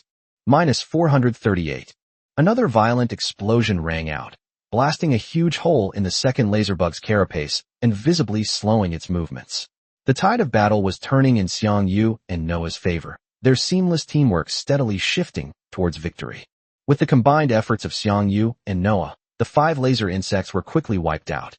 The battle wasn't easy. The energy shield withstood multiple rounds of laser fire, suffering nearly 30% damage, but the final result was still within acceptable limits. Xiang Yu glanced at the status panel, confirming there was no structural damage, and breathed a slight sigh of relief. For more needed. Noah, expand the scan area and search this region for any remaining targets. Yes, sir. Automatic target acquisition activated. Under Noah's precise control, the chariot, like a seasoned hunter, began a meticulous search across the Gobi Desert. The remaining targets were quickly locked onto and eliminated one by one. As the last target was reduced to wreckage in the artillery fire, Xiang Yu noticed that the main gun ammunition was exhausted, with only 7 rounds left lying forlornly in the magazine. The ammunition consumption is a bit too high, he clicked his tongue. Then his gaze fell on the new high-explosive secondary gun, and he muttered to himself with relief. Fortunately, I got this new secondary gun before, which greatly improves the firepower sustainability. Otherwise, it would be really difficult to deal with the remaining 2 silver-level commissions with just this amount of main gun ammunition. Under Noah's control, the tank traced a smooth arc across the Gobi Desert, heading towards the next mission location. As Xiang Yu planned the route, he realized that having secondary guns with continuous fire support was indeed much more cost-effective and flexible than relying on the main gun when dealing with numerous or low-intensity targets. As dusk fell, the clouds on the horizon were dyed a magnificent purplish red by the setting sun. Xiang Yu, riding the Panther, returned to Safe Zone 005. The massive chariot cast a long, slanted shadow in the sunset. He went to the hunter's office with practiced ease and rented a single room for one day. Back in his room, the first thing Xiang Yu did was to bring up the system panel and start calculating his earnings for the day. With a light tap of the fingertip, lines of completed information appear accompanied by crisp notification sounds. Gold level mission, eliminate the laser bugs, 1010, outside the safe zone. Completed. Reward, 3,500 G. Silver level mission, eliminate the missile frogs, 1010, outside the safe zone. Completed. Reward, 800 G. Silver level mission, eliminate the mechanical hippopotamus, 1010, outside the safe zone. Completed. Reward, 1,000 G. Total income, 5,300 G. A considerable sum of money, which made Xiang Yu nod in satisfaction. Next, he began to take stock of the various monster chests he had obtained in the battles that day. 15 junk chests equals 15 energy stones. Monster chest, mechanical hippo, 4 equals 55 mm cannon 4. Monster chest, missile frog, 5 equals 55 mm cannon 5. Monster chest, laser bug, 3 equals 11 mm machine gun 3. 11 mm machine gun, 3 equals 1000 G3. 55 mm cannon, 9 equals 800 G9. Another batch of great, sought-after goods. After listing all the equipment he had collected on the auction house, Xiang Yu did not rest immediately. Instead, he casually browsed through the items sold by other awakened individuals on the auction house. Just as he was aimlessly swiping through the screen, a dazzling red suddenly caught his eye, instantly energizing him. Mysterious chariot fragment. 1 price, 5,000 G. Mysterious fragment. Without even thinking, Xiang Yu's fingers reacted faster than his brain, and he directly clicked to confirm the purchase. -5,000 G. Beep. Purchase successful. Item has been added to the system inventory. Chapter 70, An Encounter. The transaction was completed instantly.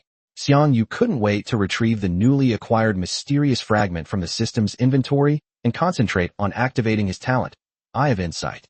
A faint light flashed, and the hidden information in the fragments emerged. Mysterious Chariot Fragment T. What a pity. Xiang Yu shook his head slightly and put the fragment back into the warehouse with a hint of regret. It's not a set with the two M-series fragments from before, so we can't use it for now. Although it wasn't the most ideal result, red quality fragments are rare items in themselves, and it's always a good idea to collect them. After finishing all that, weariness finally crept in. He stretched and decided to end this fulfilling day. Go to sleep. If I sell everything I've listed tomorrow morning and have saved enough money, I'll upgrade Noah to level 21st. He silently reminded himself, feeling a little guilty. I've already delayed upgrading it too many times. I can't keep favoring one over the other. With a glimmer of hope for tomorrow, Xiang Yu fell into a deep sleep. The next morning, Xiang Yu woke up precisely on time, driven by his biological clock.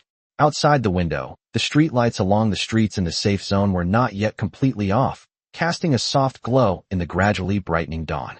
The first thing he did was to bring up the system interface. Sure enough, all the equipment listed for sale in the trading house showed sold, and the funds had been automatically transferred to his account. Very good. He stood up briskly, finished washing up, and went straight to the hunter's office. Inside the repair workshop, Xiang Yu summoned the tank, and then opened the tank's control panel to begin upgrading it. Artificial Intelligence Noah, God level unique 1020, computing power plus 20%, consumes 15,500 G. Afterward, he replenished the main gun's ammunition magazine and purchased a sufficient amount of purified water and fresh ingredients. After this shopping spree, he still had a little over 5,000 G left in his account. He then switched to the task panel, carefully filtered through the task list, and accepted 1 gold level and 2 silver level commissions. Once everything was ready, Xiang Yu left the safe zone again and plunged back into the boundless wilderness. For the next 3 days, he entered a highly efficient and busy task-collecting rhythm. Using the 3 security zones 005, 007, and 013 as fulcrums, his activities covered a vast area with overlapping radiation zones. For the past 3 days, except for brief periods when he needed to replenish his main gun ammunition and return to the safe zone, he spent the entire time traversing the wilderness. Working by day and resting by night, he reaped considerable rewards. Through the rewards he earned from completing missions, plus selling the loot he obtained from opening treasure chests, he accumulated over 40,000 tank coins. Adding his previous savings and today's earnings, once he returns to the safe zone and finishes everything, he will have over 60,000 gold in savings, ready to embark on another enjoyable spending spree. His only slight regret was that his luck seemed to have run out recently. Despite being extra careful, he hadn't found even a trace of a bounty hunter. Those big shots who could offer huge bounties and rare treasure chests seemed to be deliberately hiding. As evening approached and the sky darkened, a shimmering twilight began to appear over the wilderness. Xiang Yu returned to the long-lost safe zone 007. The massive silhouette of the panther, G105, stretched long in the afterglow of the setting sun, its tracks covered in freshly dried mud and some unknown sap, looking dusty and worn. As usual, he stopped about 100 meters from the light barrier and returned the vehicle to the system warehouse. As he walked through the warm barrier, the familiar, filtering sensation enveloped him, isolating him from the harshness and dust of the wilderness. Within the safe zone, the streetlights had already lit up one by one, their soft light casting a reassuring sense of order on the clean road surface. The air was filled with the aroma of food, and the faint sounds of people chatting and laughing could be heard from the surrounding area. This was the most vibrant time of day in the safe zone. The awakened ones, having finished their day's work, returned home, some exchanging intelligence, some dealing with their spoils, and some simply enjoying the rare peace and quiet. Xiang Yu habitually headed towards the hunter's office lobby, intending to rent another single room. Although he would have to book a new room each time, buying an apartment within a safe zone would be too wasteful for someone who frequently roamed the wilderness. The mission hall was bustling with people, and various missions were scrolling across the information screens, making it even more lively than usual. He didn't pay much attention and went straight to an empty self-service terminal. He skillfully navigated the interface, paid with tank coins, and received a metal room key with B101 engraved on it. Putting the key in his pocket, He turned and headed towards the office door, wanting only to get back to his apartment quickly, take a hot shower, and wash away his fatigue. Just as he stepped out of the office building, a slightly surprised voice rang out from his side. Xiang Yu. Xiang Yu paused, looking in the direction of the sound. Under the light not far from the doorway stood two girls. One of them was tall and straight, wearing a well-fitting combat uniform with a lightweight tactical vest over it, her long hair neatly tied back. Although her face bore the marks of travel, it couldn't conceal her familiar, fresh beauty. It was his classmate, Yu. She seemed to have just returned and was about to enter the mission hall when she unexpectedly bumped into Xiang Yu at the entrance. The light outlined her slightly tired but still bright profile, and a hint of surprise flashed in her eyes. Yu. Xiang Yu was also a little surprised. Meeting an acquaintance, especially a fellow awakened, at the entrance of the busy office made his tense nerves relax a little. What a coincidence, you just got back too. Yeah, I just finished a mission to clean up those killer sewer bugs. The smell was awful. Yu smiled, raising her hand to brush a stray strand of hair from her forehead, a hint of weariness in her gesture. Her gaze lingered on Xiang Yu, a mixture of concern and curiosity in her eyes. And you? You look so travel-worn. I haven't seen you since we met in the mission hall after our awakening. None of the other classmates knew anything about you either. You must have traveled quite a distance. Xiang Yu nodded, neither denying Yuji's guess nor elaborating, simply saying, yes, I have indeed been traveling in the wilderness recently. His tone was calm, yet it left Yuji and Lin Xiaoyu, who was beside her, speechless. The words wandering in the wilderness sounded casual, but they both knew what it meant. To be alone for a long time, far from the safe zone, and to be active in unknown areas full of dangers required not only great strength, but also extraordinary courage and perseverance. Yuji's admiration deepened, tinged with a hint of emotion. Indeed, you've taken a different path from us. While we're still struggling with basic iron-level quests, you're already able to stand on your own in the depths of the wilderness. It's all for survival. We'll get stronger step by step. Xiang Yu paused, then looked at the two people in front of him and asked, what are your plans for the future? Chapter 71, offering a small help. The two women exchanged a glance, and Yuji's tone carried a hint of helplessness. Our biggest problem right now is the chariot. Without a bronze-level chariot, our hunter level is stuck at the iron level, and we can't take on those really high-paying missions. She sighed. Right now I can only take on some iron level and the simplest bronze-level missions. I earn chariot coins slowly, and I'm struggling to afford new equipment. Lin Xiaoyu whispered, my talent is artillery calibration. If our jeep can be equipped with a better secondary cannon, our combat power will definitely increase a lot. There was a hint of anticipation in her eyes. I heard that someone discovered a ruin in the east of the safe zone. We're planning to go on an adventure tomorrow. Maybe we can kill some monsters and get some loot. Xiang Yu nodded, completely understanding their predicament. Hunter-level advancement is tied to the chariot. This is an ironclad rule of the chariot universe. Without a higher-tier chariot, one is trapped in a cycle of low-level missions. He remembered that he still had several 11mm machine guns that he had acquired today in his system inventory. For Yuji's squad, which was still using basic weapons, this should immediately improve their survivability and damage output in missions. Wait a minute. Xiang Yu opened the system panel and made a few operations on the friend's interface. He sent an 11mm machine gun and 10 energy stones to Yuji. Almost instantly, Yuji received a system notification. She opened the system panel and glanced at it, her face showing disbelief. Xiang Yu this. Yuji stared at the secondary cannon and energy stone in the information window, speechless for a moment. She knew the value of this gift, especially now that they desperately needed to increase their firepower. This is too precious. You need resources right now. How can I? Take it. Xiang Yu interrupted her. This is what I used when I changed out of my uniform. It's just sitting idle in the warehouse. Equipping your jeep with this machine gun will make your missions much safer. In this world, nobody knows what the future holds, so the only right thing to do is to strengthen your own capabilities. We've been classmates, so consider it a loan. Lin Xiaoyu gently tugged at Yuji's sleeve and whispered, Yuji.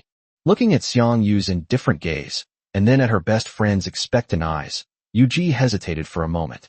Finally, she took a deep breath and nodded solemnly. Xiang Yu, thank you. We will remember this kindness. She confirmed receipt through the system and sincerely said, when we are stronger and can help more, we will definitely not forget your help today. All right, Xiang Yu nodded slightly. That's all for now. I'm going back to rest. Be careful when you explore the ruins. Understood. See you later. Yuji's tone was filled with gratitude. Watching Xiang Yu turn and leave, his figure quickly disappearing into the flow of people coming and going at the entrance of the hunter's office, Yuji and Lin Xiaoyu remained standing there, their emotions still unsettled. Yuji, Lin Xiaoyu called softly, her voice filled with excitement and disbelief. Xiang Yu is really amazing, and so generous. Yuji took a deep breath, trying to calm her racing heart. She nodded, her gaze still fixed on the direction Xiang Yu had disappeared in, and sighed. Yes, I never imagined he'd become this strong. What he casually gave us was a lifesaver. She touched the system interface on her wrist. The brand new 11mm machine gun and 10 energy stones lay quietly in the system inventory, radiating a reassuring glow. With this secondary cannon, plus your innate skills, Xiaoyu. Yuji turned to Lin Xiaoyu, her face showing the most relaxed and hopeful smile she had seen in the past few days. We'll be much more confident going to the eastern ruins tomorrow. Yes. Lin Xiaoyu nodded vigorously, her eyes sparkling. I will definitely do my best and live up to your trust, Yuji. All right. Yuji was also infected by her enthusiasm and patted her on the shoulder. Let's go. Let's load the machine gun first, and then plan our route for tomorrow. This time, we must be careful and try to get a big harvest. The two exchanged a smile, their previous weariness and confusion seemingly washed away by this warm feeling. They walked briskly towards the mission hall, their hearts filled with anticipation for tomorrow. Okay. Xiang Yu nodded slightly.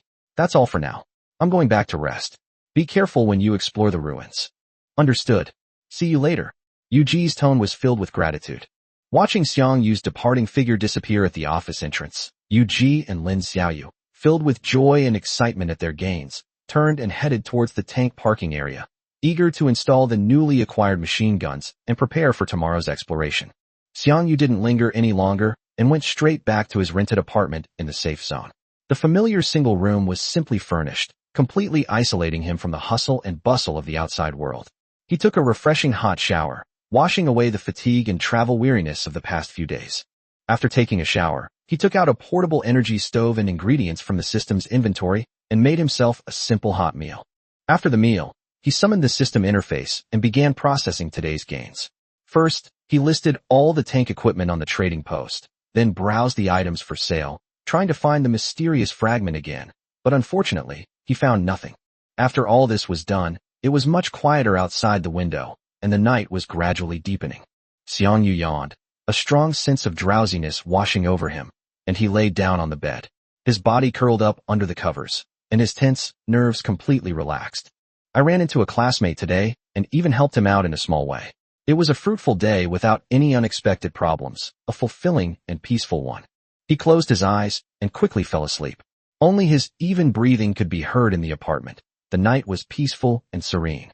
Chapter 72. The second newcomer trial begins. As the first rays of sunlight streamed into the room through the window at dawn, Xiang Yu slowly woke up. Having spent the last 2 nights sleeping in the wilderness, he was enjoying a rare good night's sleep after not having slept in a bed for so long. He had just sat up when a cold system notification sounded directly in his mind. Drop.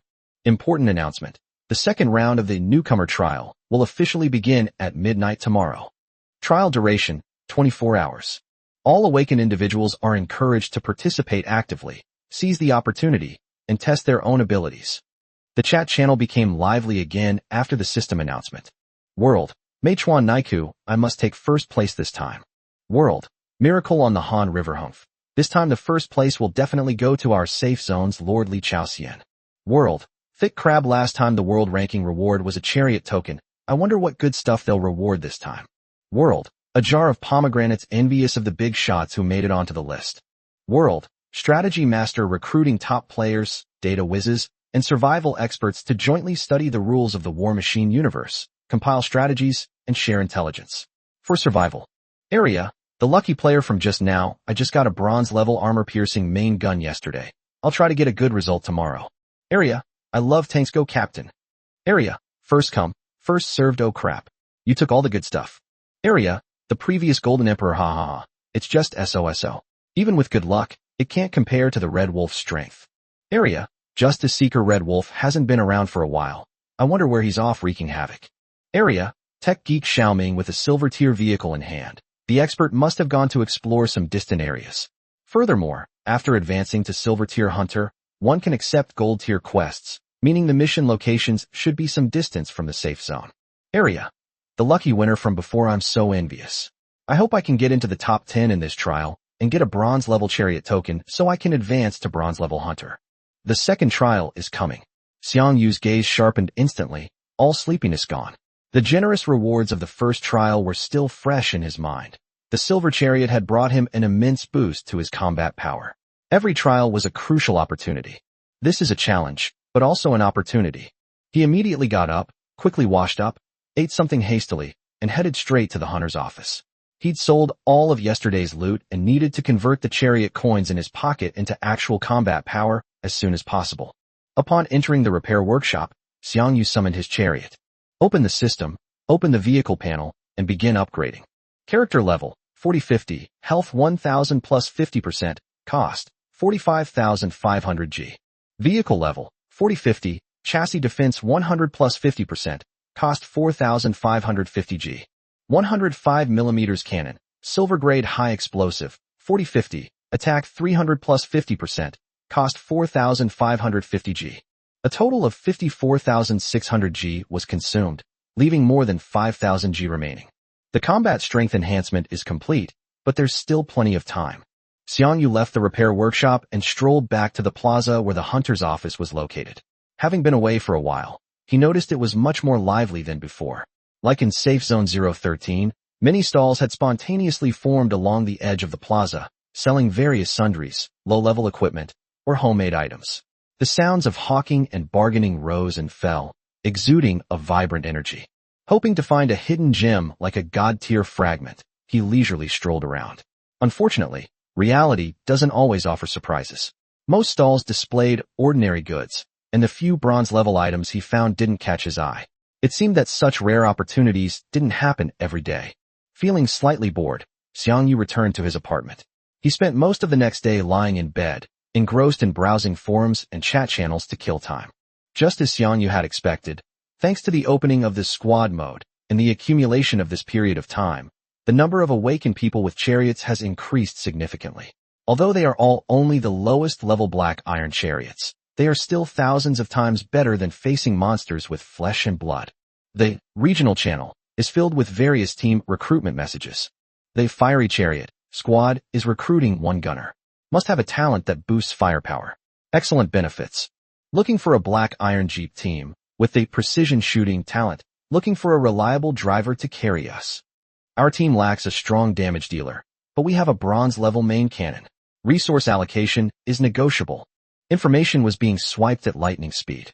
With the widespread use of tanks, more and more awakened individuals were choosing to band together. Strength in numbers meant that while individual gains were reduced, safety and efficiency were greatly improved.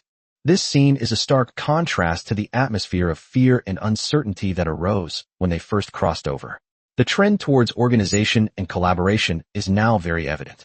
Of course, there are also many lone wolves, all driven by confidence in their own abilities. Xiang Yu silently browsed the screen, analyzing the situation. The overall strength of the awakened group was increasing, which meant the competition in the trials would inevitably become more intense.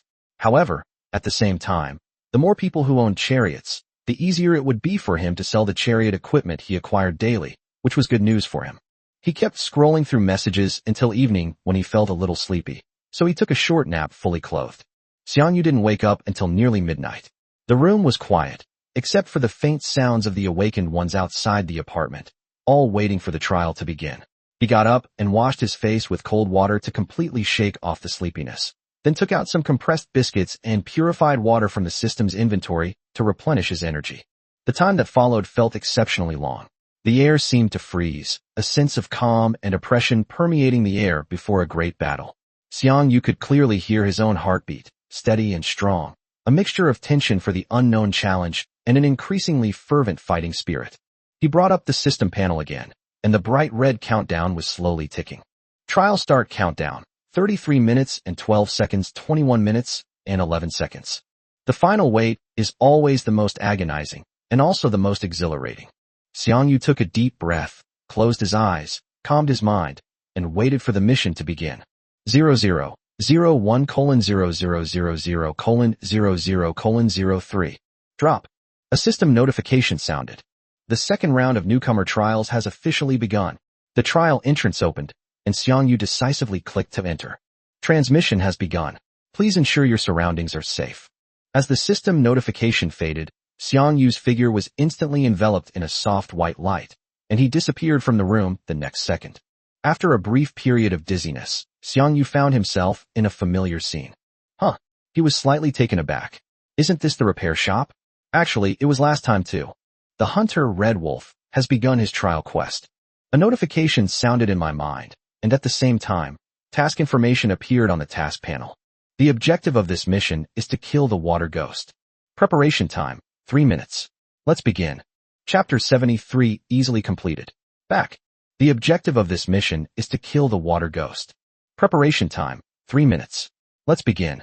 Just as I thought. This mission objective perfectly aligned with his suspicions.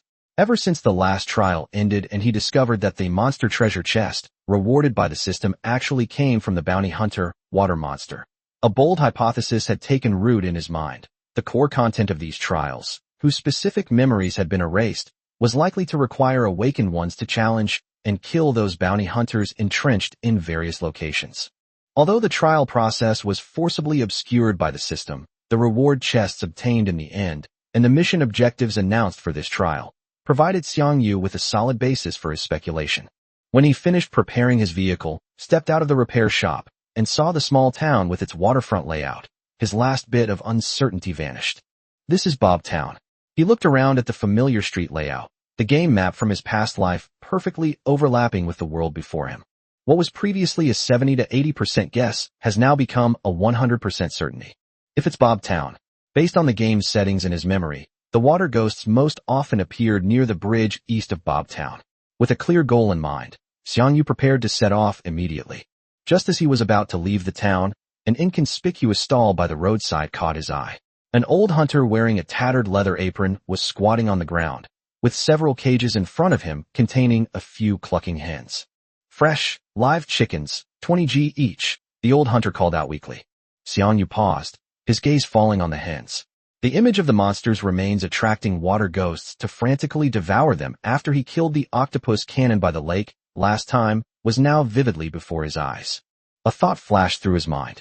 Without further hesitation, he stepped forward. Boss, one please. All right. The old hunter immediately perked up and deftly picked out the fattest hen and handed it to Xiang Yu. Xiang Yu paid 20 took the constantly flapping hen, went outside the town, and stuffed it directly into the small storage compartment on the vehicle. The hen's cries were blocked out, leaving only the muffled flapping sounds. Hopefully it'll come in handy. He patted the storage compartment, then drove the chariot out of the gates of Bob Town, speeding towards the iconic bridge to the east. Soon Xiang Yu arrived at the magnificent steel bridge. The river water beneath the bridge was relatively clear, but the current was quite rapid, and some debris washed down from upstream floated on the surface. He parked the chariot on the shore in a position that made it easy to observe and fire, then got out.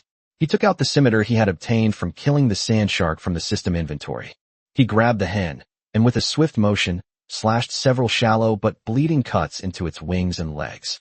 The hen let out a piercing scream and struggled desperately. Without hesitation, Xiang Yu swung his arm and forcefully threw the bleeding hen onto the relatively calm waters near the bridge pier. Splash! The hen fell into the water. Pain and fear made it thrash about even more frantically. Bright red blood quickly seeped from the wound, staining the turbid river surface with a glaring red, and spreading out in strands with the current. Xiang Yu quickly retreated to the vehicle's cockpit, holding his breath and focusing intently on the blood-stained waters on the main screen. Noah also activated all the detectors, scanning the waters beneath the bridge piers. Time ticked by. Only the faint flapping of the dying hen and the rushing of the water remained on the river. Suddenly, a dark shadow swam swiftly underwater, carrying a fierce aura, and charged towards the dying hen. They're here. Xiang Yu's eyes sharpened, and he quickly lowered the binoculars, activating his Eye of Insight talent. A data stream instantly appeared in his field of vision. Water Ghost Light Armor, HP, 2000 attack, 180 defense, 100 weakness. Sure enough, it's still the same taste. Xiang Yu felt relieved. At this moment, the water ghost, completely drawn by the smell of blood, had fully surfaced, revealing its twisted and terrifying face. It began to greedily tear at the now silent hen, seemingly oblivious to the threat posed on the shore. A perfect opportunity. The crosshairs of the main gun were already firmly locked onto the enemy under Noah's aim.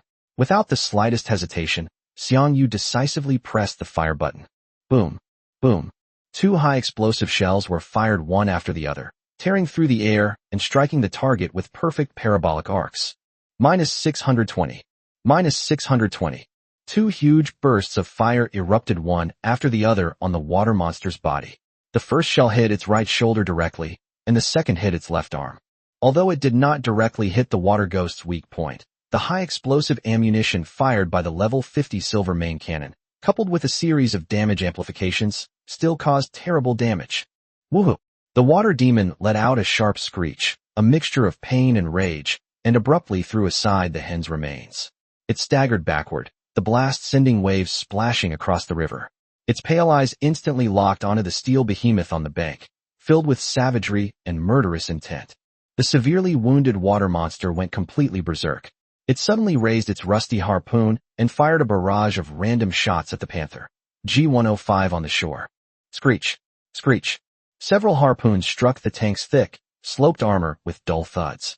-30, -30. However, this meager damage increase was like a tickle to the silver chariot, which had 15,000 SP. It barely even caused a ripple in the energy shield. The chariot remained as steady as a rock, requiring no evasive maneuvers whatsoever. A desperate struggle. Xiang Yu snorted coldly. The main cannon's cooldown time had just ended, and he pressed the fire button again without hesitation. Let's end this. Boom, boom. Two more high explosive shells roared out of the cannon barrel, like the final pronouncement of death, striking the water monster's chest with perfect accuracy. One of them even hit its weak point, dealing explosive damage with the added bonus of its innate skill. -1,395. -620. The violent explosion nearly tore the water ghost's upper body apart. Its pale pupils instantly lost their luster, and it let out a short, shrill wail.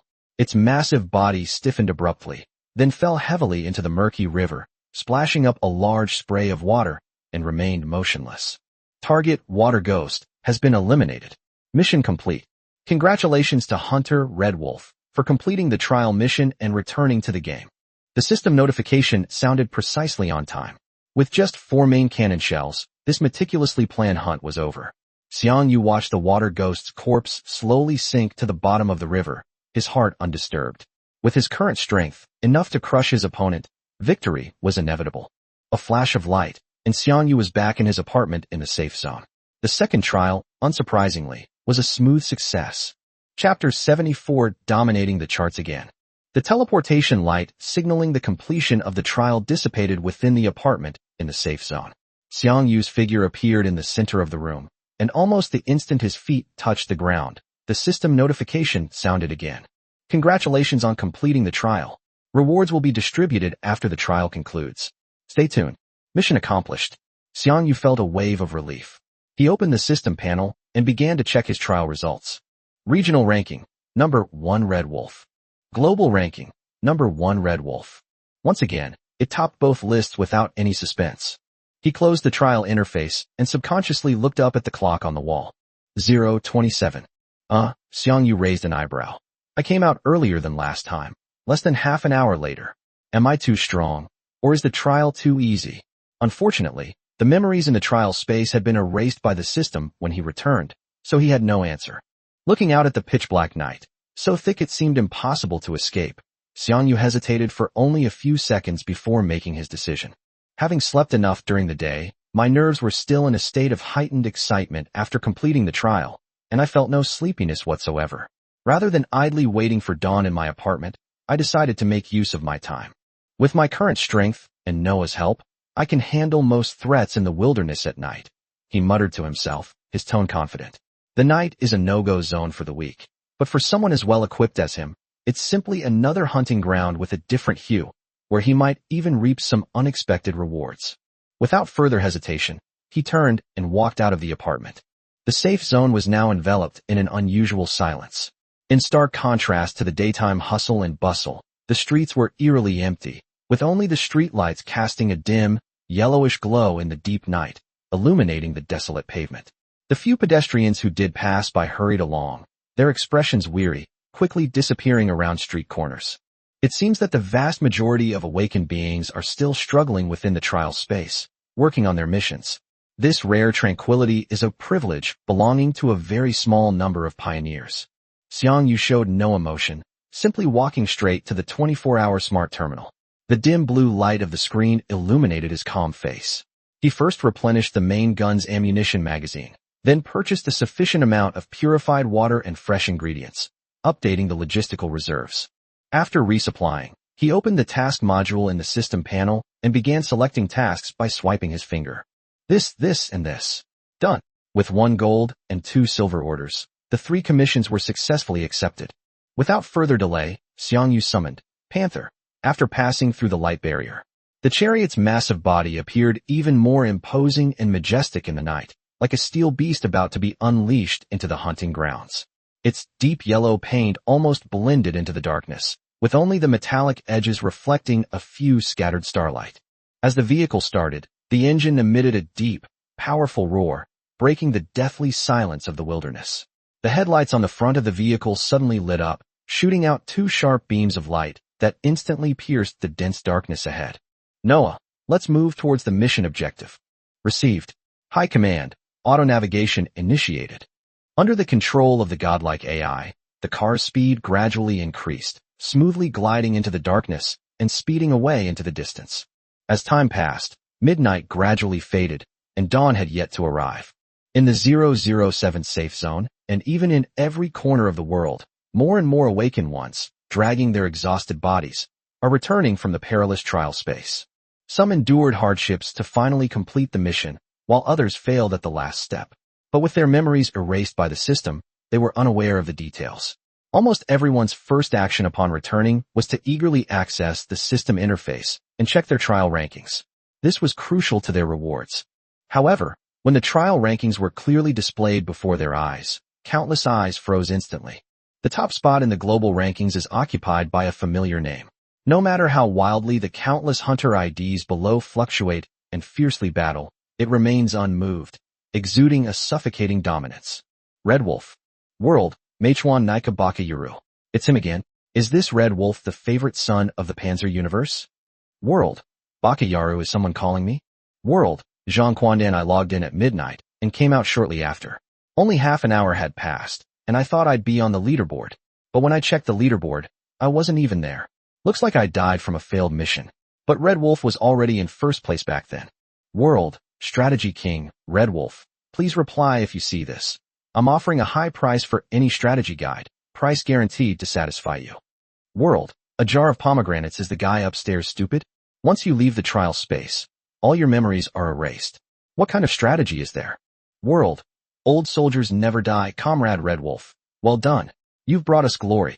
World. Curry family, I wonder what the rewards for this trial will be. I'm so envious. World. Beer and fried chicken. Holy crap.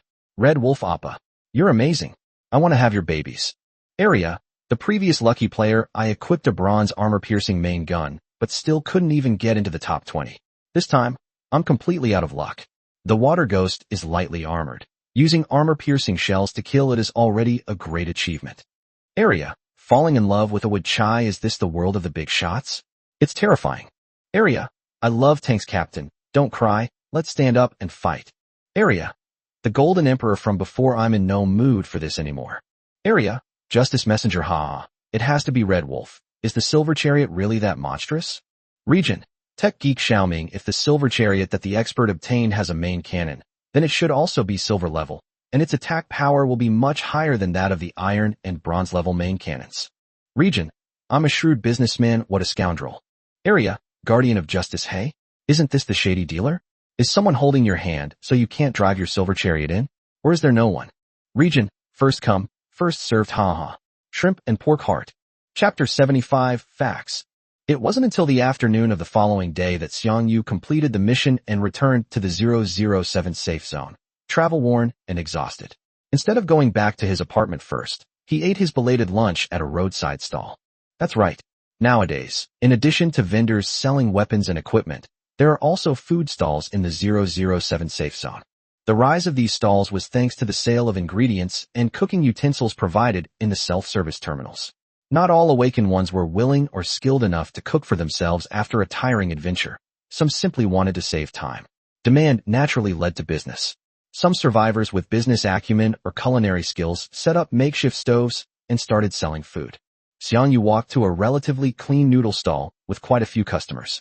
The stall owner was a nimble, middle-aged man who was skillfully stretching the dough, while the bone broth in the pot was boiling and emitting a rich aroma. Boss, a big bowl of ramen, with extra meat.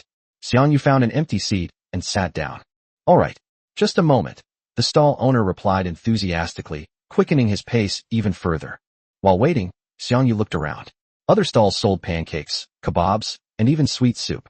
Hunters sat in twos and threes around simple tables and chairs, eating and talking loudly about yesterday's trials, today's gains, or complaining about the difficulty of the mission. The air was filled with the aroma of food, the smell of smoke, and the cacophony of voices, creating a chaotic yet vibrant scene of a post-apocalyptic marketplace. Hey, did you hear? Last night at midnight, the trial rankings. An awakened at the next table, wearing a tattered leather jacket, slammed his fist on the table, his voice booming. My God, it's that Red Wolf, again, #1 in the world. How could I not have heard? His companion across from him, a burly man with a scar on his face, slurped up a mouthful of noodles and exclaimed indistinctly, I didn't get out until the middle of the night, and when I checked the leaderboard, they were already at the top. The gap is just unbelievable. At another table, several awakened individuals who appeared to be a small team were also engaged in a heated discussion. Captain, who exactly is this Red Wolf? Is he cheating? A young team member asked in a low voice, his face full of disbelief. Cheating? Do you own the system? The man called Captain was more composed, shaking his head with a look of awe and contemplation. He's got real skills. I reckon he must have very strong combat talent skills, coupled with the silver-level tank he got in his first trial. TSK, invincible. Sigh. If only I could latch onto a powerful figure like that, the young team member said longingly. As the noodle stall owner served the noodles to Xiang Yu, he chatted with a regular customer. Hey, this world is full of talented people. Boss Red Wolf is really making our 007 safe zone proud. This morning, several people from other safe zones came to eat noodles, and we're all asking about him. Absolutely. First place twice in a row. That's incredible. When I go out and meet people from other safe zones, they ask me, I heard there's a guy named Red Wolf in your 007 safe zone. Do you know him? Haha. How could a nobody like me know such a big shot? Xiang Yu ate his noodles silently, his chopsticks gently stirring the liquid in his bowl. His face was expressionless, as if they were discussing someone completely unrelated to him. Only when he lowered his head to drink his soup did the corner of his mouth seem to twitch up extremely slightly, so quickly that it was almost imperceptible. He quickly finished his noodles, even drinking the soup clean. He put down his bowl, paid his chariot coins, and got up to leave. Throughout the entire ordeal, he didn't glance at the people enthusiastically discussing others, nor did he utter a single comment. He walked out of the bustling restaurant street, leaving behind the amazement, speculation, and admiration in that lively atmosphere. He was like a calm passerby, quietly walking through the eye of the storm he had stirred up, without causing a single ripple. True powerhouses usually don't have time to stand in the spotlight and enjoy the cheers. They are always on their way to the next battle. At this moment, there was still quite some time before the trial officially concluded. Xiang Yu returned to his apartment, took a hot shower to wash away the dust of the journey, then uploaded all of today's gains to the trading house before going to bed. The light outside the window gradually softened, and the day in the safe zone was coming to an end, while Xiang Yu's moment of reward was about to arrive. He slowly woke up as the clock hands slowly approached midnight. The room was completely silent, as if you could hear the sound of time flowing by. Xiang Yu summoned the system, switched to the trial panel, and the countdown silently ticked in the corner of the screen. Second rookie trial, 1 minute and 17 seconds 46 seconds 21 seconds. Drop. The system notification sounded precisely in the minds of all awakened beings worldwide. The second trial for new recruits has officially ended. Rewards will now be distributed. All awakened ones who participate in the trial will receive one newcomer treasure chest as proof of their participation. Ranking rewards. Regional ranking. First place, Monster Treasure Chest 1, Trial Treasure Chest, 4 times. Second to third place, Monster Treasure Chest 1, Trial Treasure Chest, 3 times. Fourth to sixth place, Monster Treasure Chest 1, Trial Treasure Chest, twice. 7th to 10th place. Monster Treasure Chest 1, Trial Treasure Chest, 1 round. World Ranking. 1st place, Fax, Gold level. 2nd to 10th place, Fax, Silver level, 1. 11th to 100th place, Fax, Bronze level, 1. Area varies depending on its quality. Fax, Bronze level, allows disengaged vehicles and hunters to return to the currently recorded safe zone within the city's current area. Number of safe zones that can be recorded. 1. Each use consumes 1 energy stone.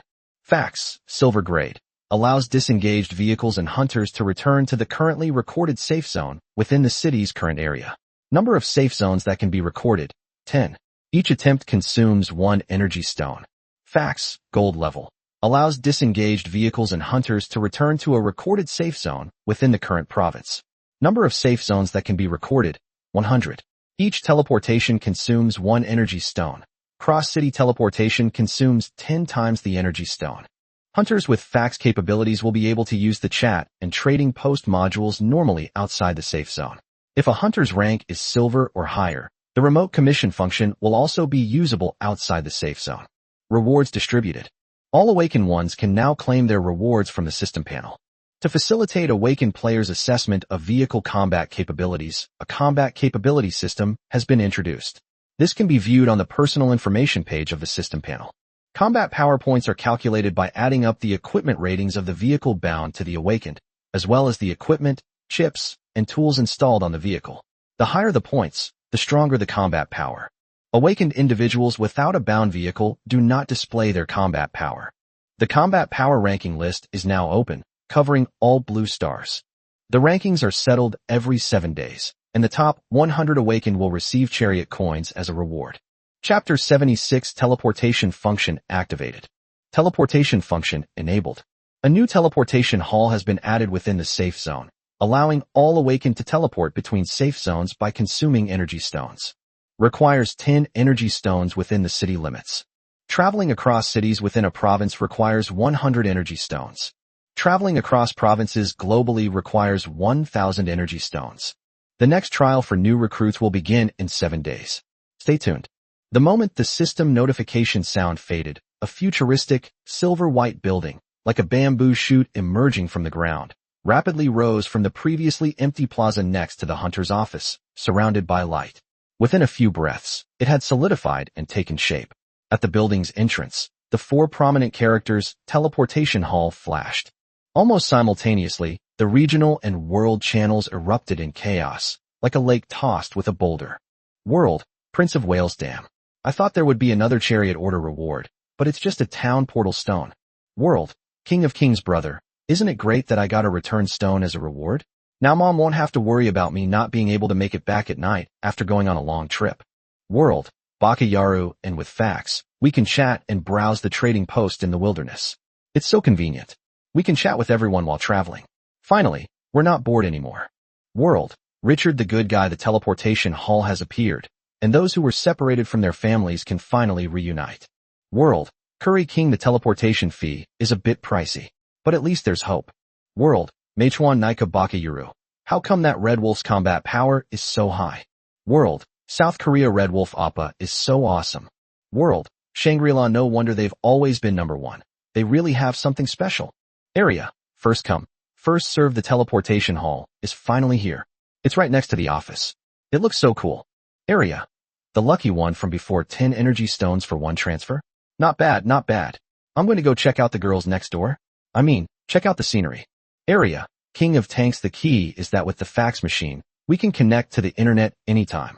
In the future, if we encounter danger in the wild, at least we can call for help or leave a message anytime. Area, Trembling. Great. I can finally go to my parents' safe zone. Area, Messenger of Justice. Damn it. Look at the power rankings. Red Wolf is far ahead of everyone else. Area, I love tanks. That's amazing. It puts a huge gap between them and the lucky captain. Area, the previous Golden Emperor. Haha. We're just small fry. We can't compare to the big shots. Region, first come, first serve. The lucky guy is being modest. Making it into the top 100 is already amazing. Area, Tech Geek. Xiaoming. This player's combat power is a bit off. Each silver quality component only adds 30 points.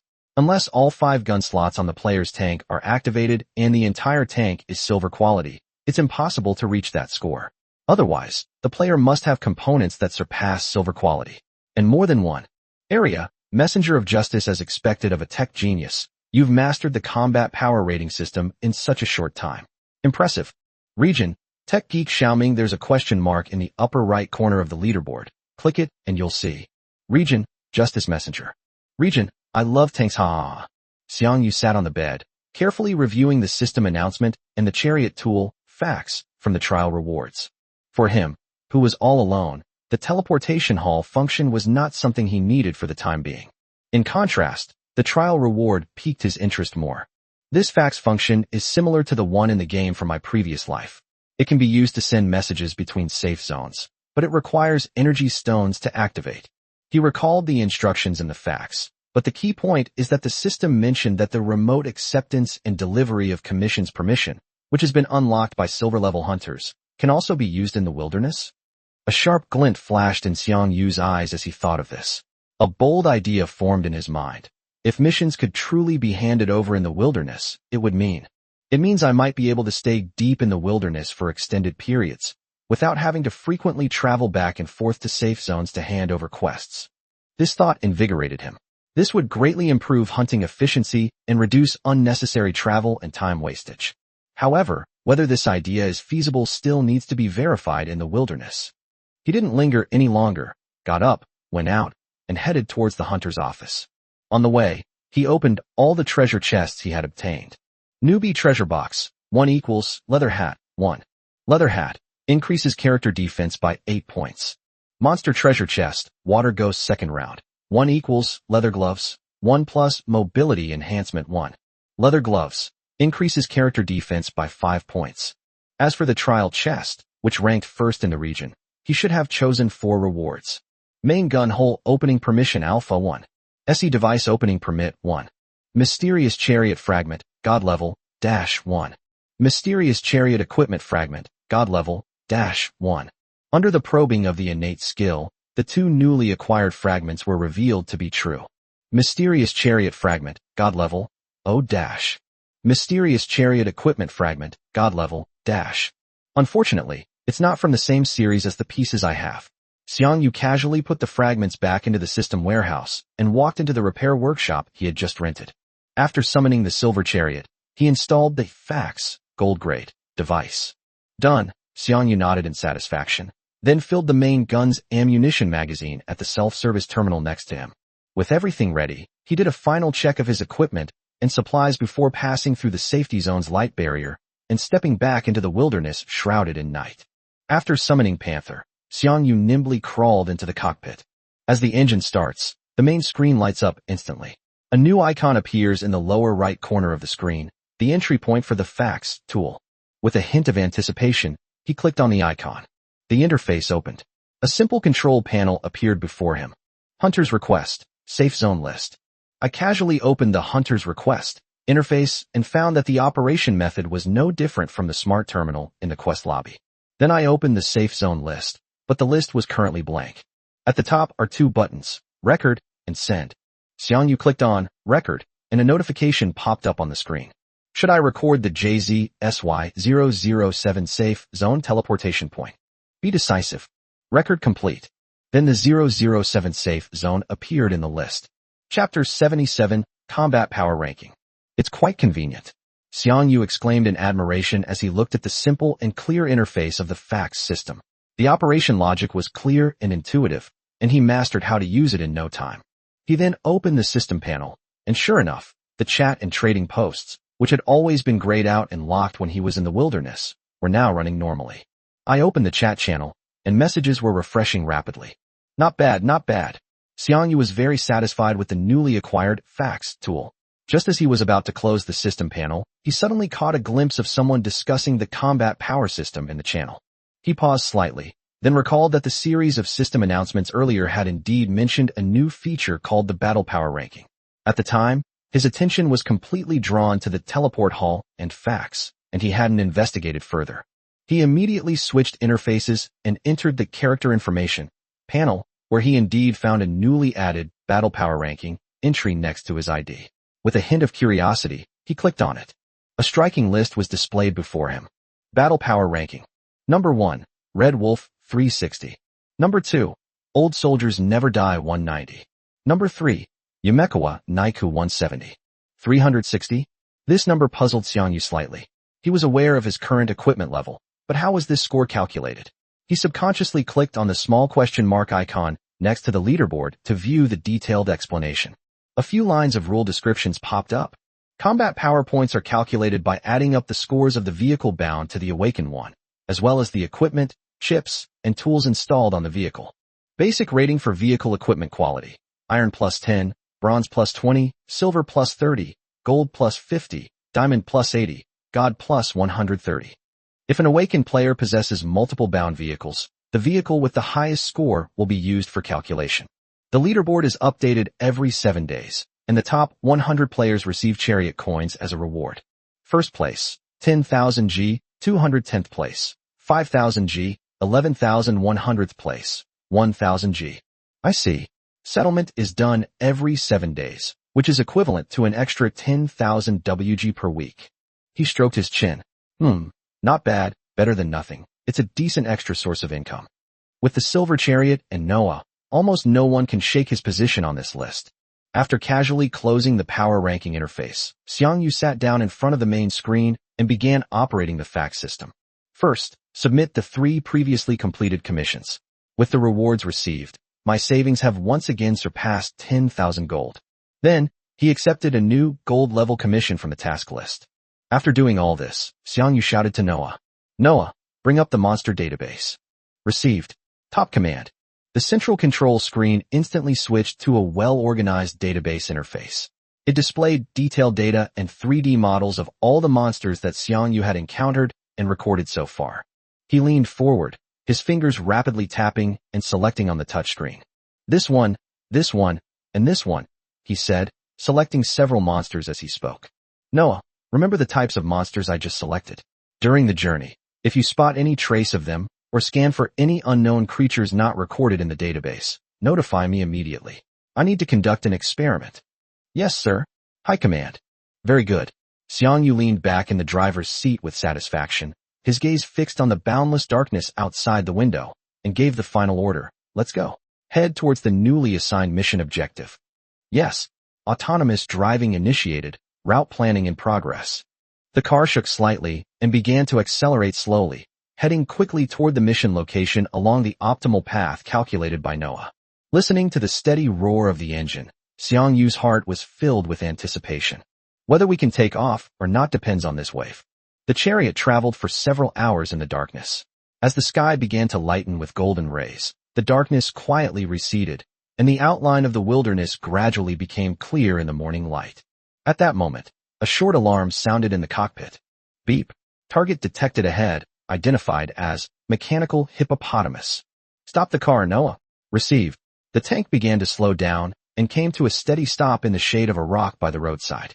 Through the screen, Xiang Yu could clearly see the group of monsters that had appeared in the depression beside the road. Noah, do a precise count and confirm the total number of monsters. Beep. Scan complete in statistics. Target confirmed. Mechanical hippopotamus. Quantity, 13. 13 good. Xiang Yu quickly operated the console and opened the Hunter Request module built into the fax system. A pop-up interface appears, displaying current commissions, 10, at the top, indicating that he currently has only one commission task, and the completion progress is 0. I opened the filter function, entered mechanical hippo in the search bar, and then clicked search. Brush. The interface refreshed, and 2 related delegation messages immediately appeared. Silver tier mission. Eliminate the mechanical hippopotamus, 010, outside the safe zone. Reward, 1000 G. Gold tier mission. Eliminate the mechanical hippopotamus, 030, outside the safe zone. Reward, 3000 G. Since I've already accepted a gold level quest, I can't accept the second one that goes up a tier. Furthermore, there are only 13 monsters in front of me, far fewer than the 30 required for a gold level quest. Xiang Yu tapped his finger to confirm accepting the silver level commission. A system notification sounded in his ear. The task has been successfully accepted and added to your task log. The mission location has been imported into the vehicle's system via fax. Looking at the newly popped-up silver mission objective location on the screen, there was still quite a distance to go from the current location. Now, it's time to witness a miracle, Xiang Yu thought excitedly. Noah, clear them out. Use the secondary cannons. Received. High command. Auto-targeting activated. The moment the command was given, the secondary guns on the flanks of the tank emitted a deep hum, and the muzzles locked onto the target instantly. Bang bang bang bang bang. The scorching bullet belts, like the lash of death, pierced the cool morning air, precisely spraying bullets at the mechanical hippopotamus herd in the depression. The secondary cannons fired at an extremely high rate, the bullets sweeping past like a metal storm. A series of damage numbers popped up on the mechanical hippopotamus. Caught off guard by the sudden attack, these steel behemoths had no time to retaliate. Under the continuous firepower, they burst into sparks one after another, staggered to the ground, and turned into piles of black smoke-belching scrap metal. The battle was completely predictable, even monotonous. Within minutes, the depression returned to silence, with only 13 massive remains as proof that a one-sided massacre had just taken place there. Chapter 78, AFK, is finally complete. The task of eliminating the mechanical hippopotamus, 1010, has been completed. Please return to the hunter's office to submit the request. Hearing the crisp notification from the system, Xiang Yu couldn't help but clench his fist tightly, a hearty smile spreading across his face. Nice. Huh. He excitedly savored the process he had just completed, encountering monsters in the wild, instantly accepting the order, eliminating them on the spot, and then remotely delivering the kill. The entire process was seamless, with not a single moment wasted traveling to and from the safe zone. This extremely efficient hunting mode was exactly what he had always dreamed of. As long as we have enough food and main gun ammunition, and with the fax teleportation function, Xiang Yu's eyes gleamed with excitement. Theoretically, I really could keep grinding in the wilderness forever. This means that his growth rate will no longer be limited by the distance to the safe zone, allowing him to stay in high-level monster areas for extended periods and maximize every minute. Oh right. Xiang Yu suddenly thought of a crucial question, turning his gaze to the AI core beside the control panel that was steadily flashing a deep blue light. Noah, there's an important question. Can you directly operate the fax system, including receiving, submitting requests, and even transmitting them? Yes, Supreme Commander. Noah's response was immediate. As long as you grant me the appropriate operating permissions, I can autonomously complete all the process operations you specify based on the preset logic. Ha ha ha. Great. That's wonderful. Upon hearing Noah's affirmative answer, Xiang Yu was first taken aback, then couldn't help but burst into laughter, his laughter filled with joy and excitement. At that moment, all the ideas in his mind instantly came together. The remote function brought by the fax tool, Noah's extraordinary intelligence, and the powerful combat capability of the tank itself were finally perfectly combined. This last and most crucial piece of the puzzle has finally been perfectly fitted into the blueprint. A nearly fully automated AFK monster farming production line took shape before his eyes. Automatically cruise through the wilderness, using the vehicle's built-in radar array to search for hordes of monsters. Accept quests that require a certain number of monsters through the fax system. Noah controls the weapon system to eliminate the mission target. After the commission is completed, submit it via the fax system and receive payment. If you run out of ammunition, you can teleport to the nearest safe zone to resupply. This means that, theoretically, as long as the strategy is set in advance, he could even take a nap in the cockpit and Noah could complete the mission automatically on his own. Of course, the premise is that he can fall asleep in the shaking vehicle and amidst the roar of gunfire. Fully automated monster killing, one-stop service. Xiang Yu took a deep breath, trying to calm his excited emotions, but the light in his eyes grew even brighter. He knew that from this moment on, his growth rate would rise to a level that other awakened ones could hardly imagine. Noah, I hereby grant you full operational authority over the fax system. Now, continue along our previous route. If you encounter any of the monsters I selected earlier during the journey, you can directly accept corresponding missions that match the target kill count through the fax system. Prioritize using the secondary guns. We need to conserve the main guns. Yes, sir. High command. Mission recorded, commencing execution. The engine roared, the chariot started up again, and steadily drove into the distance along the desolate road. Xiang Yu's mood, like the gradually brightening sky, was filled with anticipation for the future. A brand new and efficient path to growth was clearly unfolding before him. After traveling and stopping along the way, when Xiang Yu finally arrived at the destination of the gold-level commission, he glanced at the system records. In just one morning, he had already completed 6 silver-level quests along the way. The quest rewards alone brought him nearly 10,000 gold in income. He immediately put all the treasure chests dropped by monsters along the way, along with the various black iron and bronze-level chariot equipment he obtained, on the auction house. Checking again, all the equipment was sold out, earning him over 10,000 gold in chariot coins. In just one morning, I earned over 20,000 gigabytes in net profit. Xiang Yu stared at the numbers in his account, utterly astonished. This was a world of difference compared to his previous efficiency. The Octopus Cannon Elimination Quest, 1010, has been completed. Please return to the hunter's office to submit the request. There was no time for excessive reflection. Thanks to Noah's efficient execution, the gold-level commission was completed. The notification sounded, but Xiang Yu didn't hesitate. He immediately submitted the request via the fax system and accepted a new silver-level commission.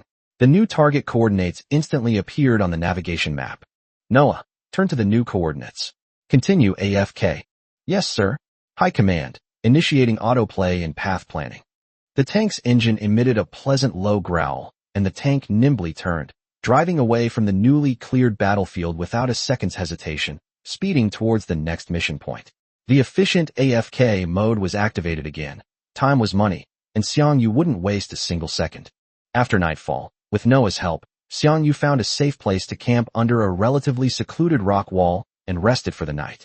After a long day of running around, I earned a total of 40,000 plus chariot coins. More than 40,000 gigabytes. He repeated the number in a low voice. If you calculate the time, half a month has passed since Earth was pulled into this chariot universe. For the past 2 weeks, he has struggled to survive, proceeding cautiously step by step, never letting his guard down for a moment. Today, thanks to the perfect collaboration between the fax system and Noah, he felt for the first time so clearly how efficient resource accumulation could be. This efficiency brings not only rapid wealth growth, but also a strong confidence in one's own capabilities and future plans. The days of meticulous calculation and careful budgeting seem to be quietly fading away. With a sense of accomplishment, Xiang Yu quickly washed up and laid down in his sleeping bag. Outside the rock wall, there might be the howling of monsters or the howling of the evening wind, but inside the cockpit, there was a reassuring tranquility. That night, he slept exceptionally soundly and peacefully. The tension that had been building for the past 2 weeks finally found a long-awaited respite thanks to the fruitful results of the day. Chapter 79 Re-encounter with the Sand Shark. Early in the morning, Xiang Yu woke up, quickly got ready, and set off again. The tanks drove across the undulating Gobi Desert under the rising sun. When Noah submitted a request remotely via the fax system, he habitually glanced at the request list. His eyes were immediately drawn to the bounty poster pinned at the top of the list. Regional Bounty Hunter. Kill the bronze-level boss, Sand Shark. Bounty, 5,000 G. A bounty for a sand shark? Xiang Yu's spirits lifted. A boss fight. He immediately switched to the regional channel, only then realizing that this place was already within the radiation range of the JZ-LA-02 safe zone. We've entered new territory, he muttered to himself, then gave Noah instructions. Noah, pay attention to the surrounding features, especially the sandy terrain. The sand sharks are likely lurking in some desert area nearby. Received. Top order. Xiang Yu turned his gaze to the window, his eyes sharpening.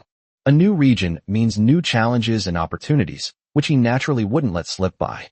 Sure enough, in the afternoon, as the chariot traveled along the edge of a dry canyon, Noah gave a warning.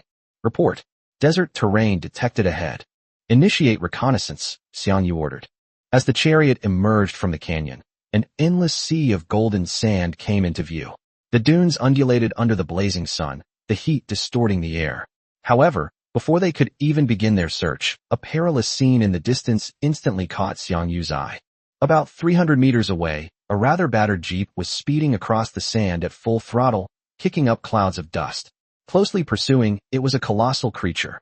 The monster resembled a giant shark, yet it moved through the sand with ease, cutting through the sand. It was their target, the sand shark. Sand shark, its massive body twists and turns with astonishing speed, and it continuously spews out dense sand bullets from its mouth, enveloping the jeep like machine gun fire. The jeep driver was clearly skilled, maneuvering wildly in a zigzag pattern on the sand, narrowly avoiding most of the attacks. However, the sand shark's sand projectiles were too dense, and attacks still slammed into the vehicle from time to time, producing dull thuds. Each hit caused the Jeep to bounce violently, and the shield's light flickered rapidly, clearly indicating that it wouldn't last long. The situation is extremely critical. Achi, for the gas. Faster. That thing is catching up. The man roared as he frantically maneuvered the secondary cannon, unleashing a barrage of fire at the pursuing sand shark. The bullet struck the sand shark's thick carapace, only scattering a few sparks and making a crisp, clanging sound, leaving not even a scratch. Boss, this is already the maximum speed. We can't even run on this sandy terrain. Driver Aki gripped the steering wheel tightly with both hands, veins bulging on his arms, his voice hoarse from extreme tension. Damn it, how many SP do we have left? The man's voice carried a hint of despair. Only a little over 1,000 left. We just took a few more hits, and we're almost out of ammo. We definitely won't be able to withstand the next salvo. Achi's voice trembled as he looked at the flashing red alert on the screen. A brief silence fell over the car, broken only by the mournful groan of the engine and the rumble of the approaching sharks. The man gave a bitter smile. Looks like we're doomed this time. Sure enough, bounty hunters aren't people like us. Screw him. Boss. Achi suddenly roared, his face showing no fear. 18 years from now, we'll be heroes again. We'll still be brothers then, driving the best tanks and taking down these monsters. Upon hearing this, the man was taken aback at first, then burst into laughter, his laughter filled with relief and pride. Ha! Good. Well said, Achi. With us brothers together, we won't be lonely on the road to the underworld. At this critical moment, driver Aki's eyes suddenly caught a black dot on the sand dune ahead, which quickly magnified into a well-defined, unfamiliar tank. Boss, look ahead. There's a tank. It's a model we've never seen before. Achi's voice was hoarse with urgency. Should we ask it for help? Without hesitation, the man's gaze swept quickly between the lone war chariot ahead and the relentlessly pursuing sand sharks behind, and he immediately made a decision. No, don't drag innocent people into this mess. Achi, immediately shout in the public channel to tell him to run. We'll turn into that sand valley on the left and lure the boss away. Understood. Achi didn't question it at all and immediately carried out the order. He switched the communicator to a public channel and shouted with all his might, his voice carrying across the vast desert. Hey, you guys in that tank up ahead. Respond. We're being chased by a boss. It's extremely dangerous. Turn around immediately. Get away from our path. Repeat. Turn around and run. Don't get close. I'll repeat it again, run. His shouts carried a hint of anxiety, and he even deliberately steered the Jeep away, trying to steer the sand shark's hatred and pursuit away from the direction the strange vehicle might be heading. At this critical moment, they did not choose to ask for help, but instead faced the danger alone to avoid endangering their unfamiliar colleagues. On the sand dunes, inside the cockpit of the Panther, Noah's electronic voice suddenly rang out. Supreme Command, received a plaintext call on the public channel. Proceed with the communication? Xiang Yu raised an eyebrow, revealing a hint of surprise. In the perilous wilderness, it is quite rare for someone to send a plain language communication to an unfamiliar vehicle. This is the first time he has encountered such an action. Bring them in. Communication has been established. The next second, a young man's desperate shout filled the cockpit. Hey, you guys in that tank up ahead. Respond. We're being chased by a boss. It's extremely dangerous. Turn around immediately. Get away from our path. Repeat. Turn around and run. Don't get close. I'll repeat it again, run. The shouts carried an anxious warning, an urgent attempt to draw the danger away from others, and that was palpable. Xiang Yu turned his gaze to the main screen. While the other party was shouting, he even made obvious directional maneuvers to try to steer the sand shark's pursuit route away from his direction. In an instant, Xiang Yu understood their intention. They weren't asking for help, but rather issuing a warning, fearing that he, a passerby, would be implicated. A complex and indescribable emotion welled up inside him. In this wasteland where human life was cheap, to actually encounter someone who, even at the risk of their own life, was still thinking of warning strangers to take cover. Well, Xiang Yu leaned back in his chair and shook his head slightly. Although times are tough these days, it seems there are still good people out there. This has nothing to do with strength or weakness. It's simply a choice. It is a choice made even in dire straits to uphold the bottom line and avoid dragging innocent people down with them. Chapter 80, Helping Others. Noah, aim at the sand sharks behind them, full firepower. Received, highest command. Target locked. Fire control system in full control. Begin search. The deep yellow panther drew a sharp arc across the sand, its massive body instantly adjusting its posture. The turret rotated steadily, and the main and secondary guns simultaneously aimed at the rolling sand and the terrifying figure within it in the distance. Boom, boom. Two high explosive shells roared as they left the barrel, accurately striking the sand shark's scale-covered back. Almost at the same time. Bang, bang, bang, bang, bang.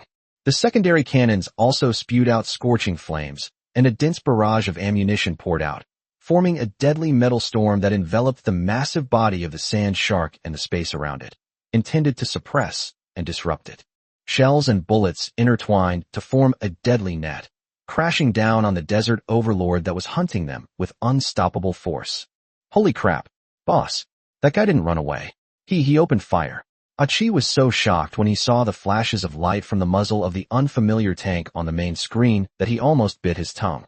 The man turned around and saw the scene. He was first stunned, then sighed. It's no use trying to persuade this damned devil. We've done all we can. No sooner had he finished speaking than two cannonballs struck the sand shark's back. Boom, boom. -485, -485. A massive amount of damage, accompanied by a violent explosion, erupted from the sand shark's body. Its tough scales were torn apart, and sand mixed with a strange fluid flew everywhere. Almost at the instant the explosion and flames shot up. Puff, puff, puff, puff. A rapid, dense barrage of secondary cannon bullets followed like a metal storm, relentlessly raining down on the sand shark's body, causing continuous damage. -51. -51. -51. Roar. The sand shark let out a shrill howl, a mixture of excruciating pain and rage, as its massive body writhed violently in the sea of sand. It abruptly turned its ferocious head, its ghastly green eyes instantly locking onto the steel behemoth in the distance that had dared to severely injure it. The little insect that had been scratching it had been using suddenly lost all appeal in the face of a real threat. Boom. The sand shark abandoned the jeep, its massive body whipping up towering sand waves in the desert. With a speed even more ferocious and swift than when it chased the jeep, and an aura of utter destruction, it charged toward the panther. The desert beneath it was easily cleaved apart like water. However, faced with this overwhelming charge, the deep yellow tank remained as steady as a rock. Boom, boom, bang, bang, bang, boom, boom, bang, bang, bang. Under Noah's control, the main and secondary guns quickly fired 3 salvos. Although they failed to hit the enemy's weak points, the ferocious firepower still mercilessly depleted the sand shark's health. As the third barrage of artillery fire exploded near the sand shark's head, its forward momentum abruptly halted, and its chilling howl ceased abruptly. Its massive body slid forward a few more meters due to inertia before finally crashing to the scorching sand, sending up clouds of dust and remaining motionless. The desert returned to silence, with only the lingering smell of gunpowder testifying to the brief but intense clash that had just taken place. Area: Hunter Red Wolf has successfully killed the bounty hunter first sand shark, bronze level. Almost the instant the sand shark fell, the kill announcement lit up in the regional channel. Area: Desert Fox. Holy crap. Look at the announcement. The sand shark has been wiped out. Area: Linen Little Whirlwind Sand Shark. That big guy that appeared in the desert and destroyed several convoys. Who did it? Region: Eating melon seeds without spitting them out. Red Wolf.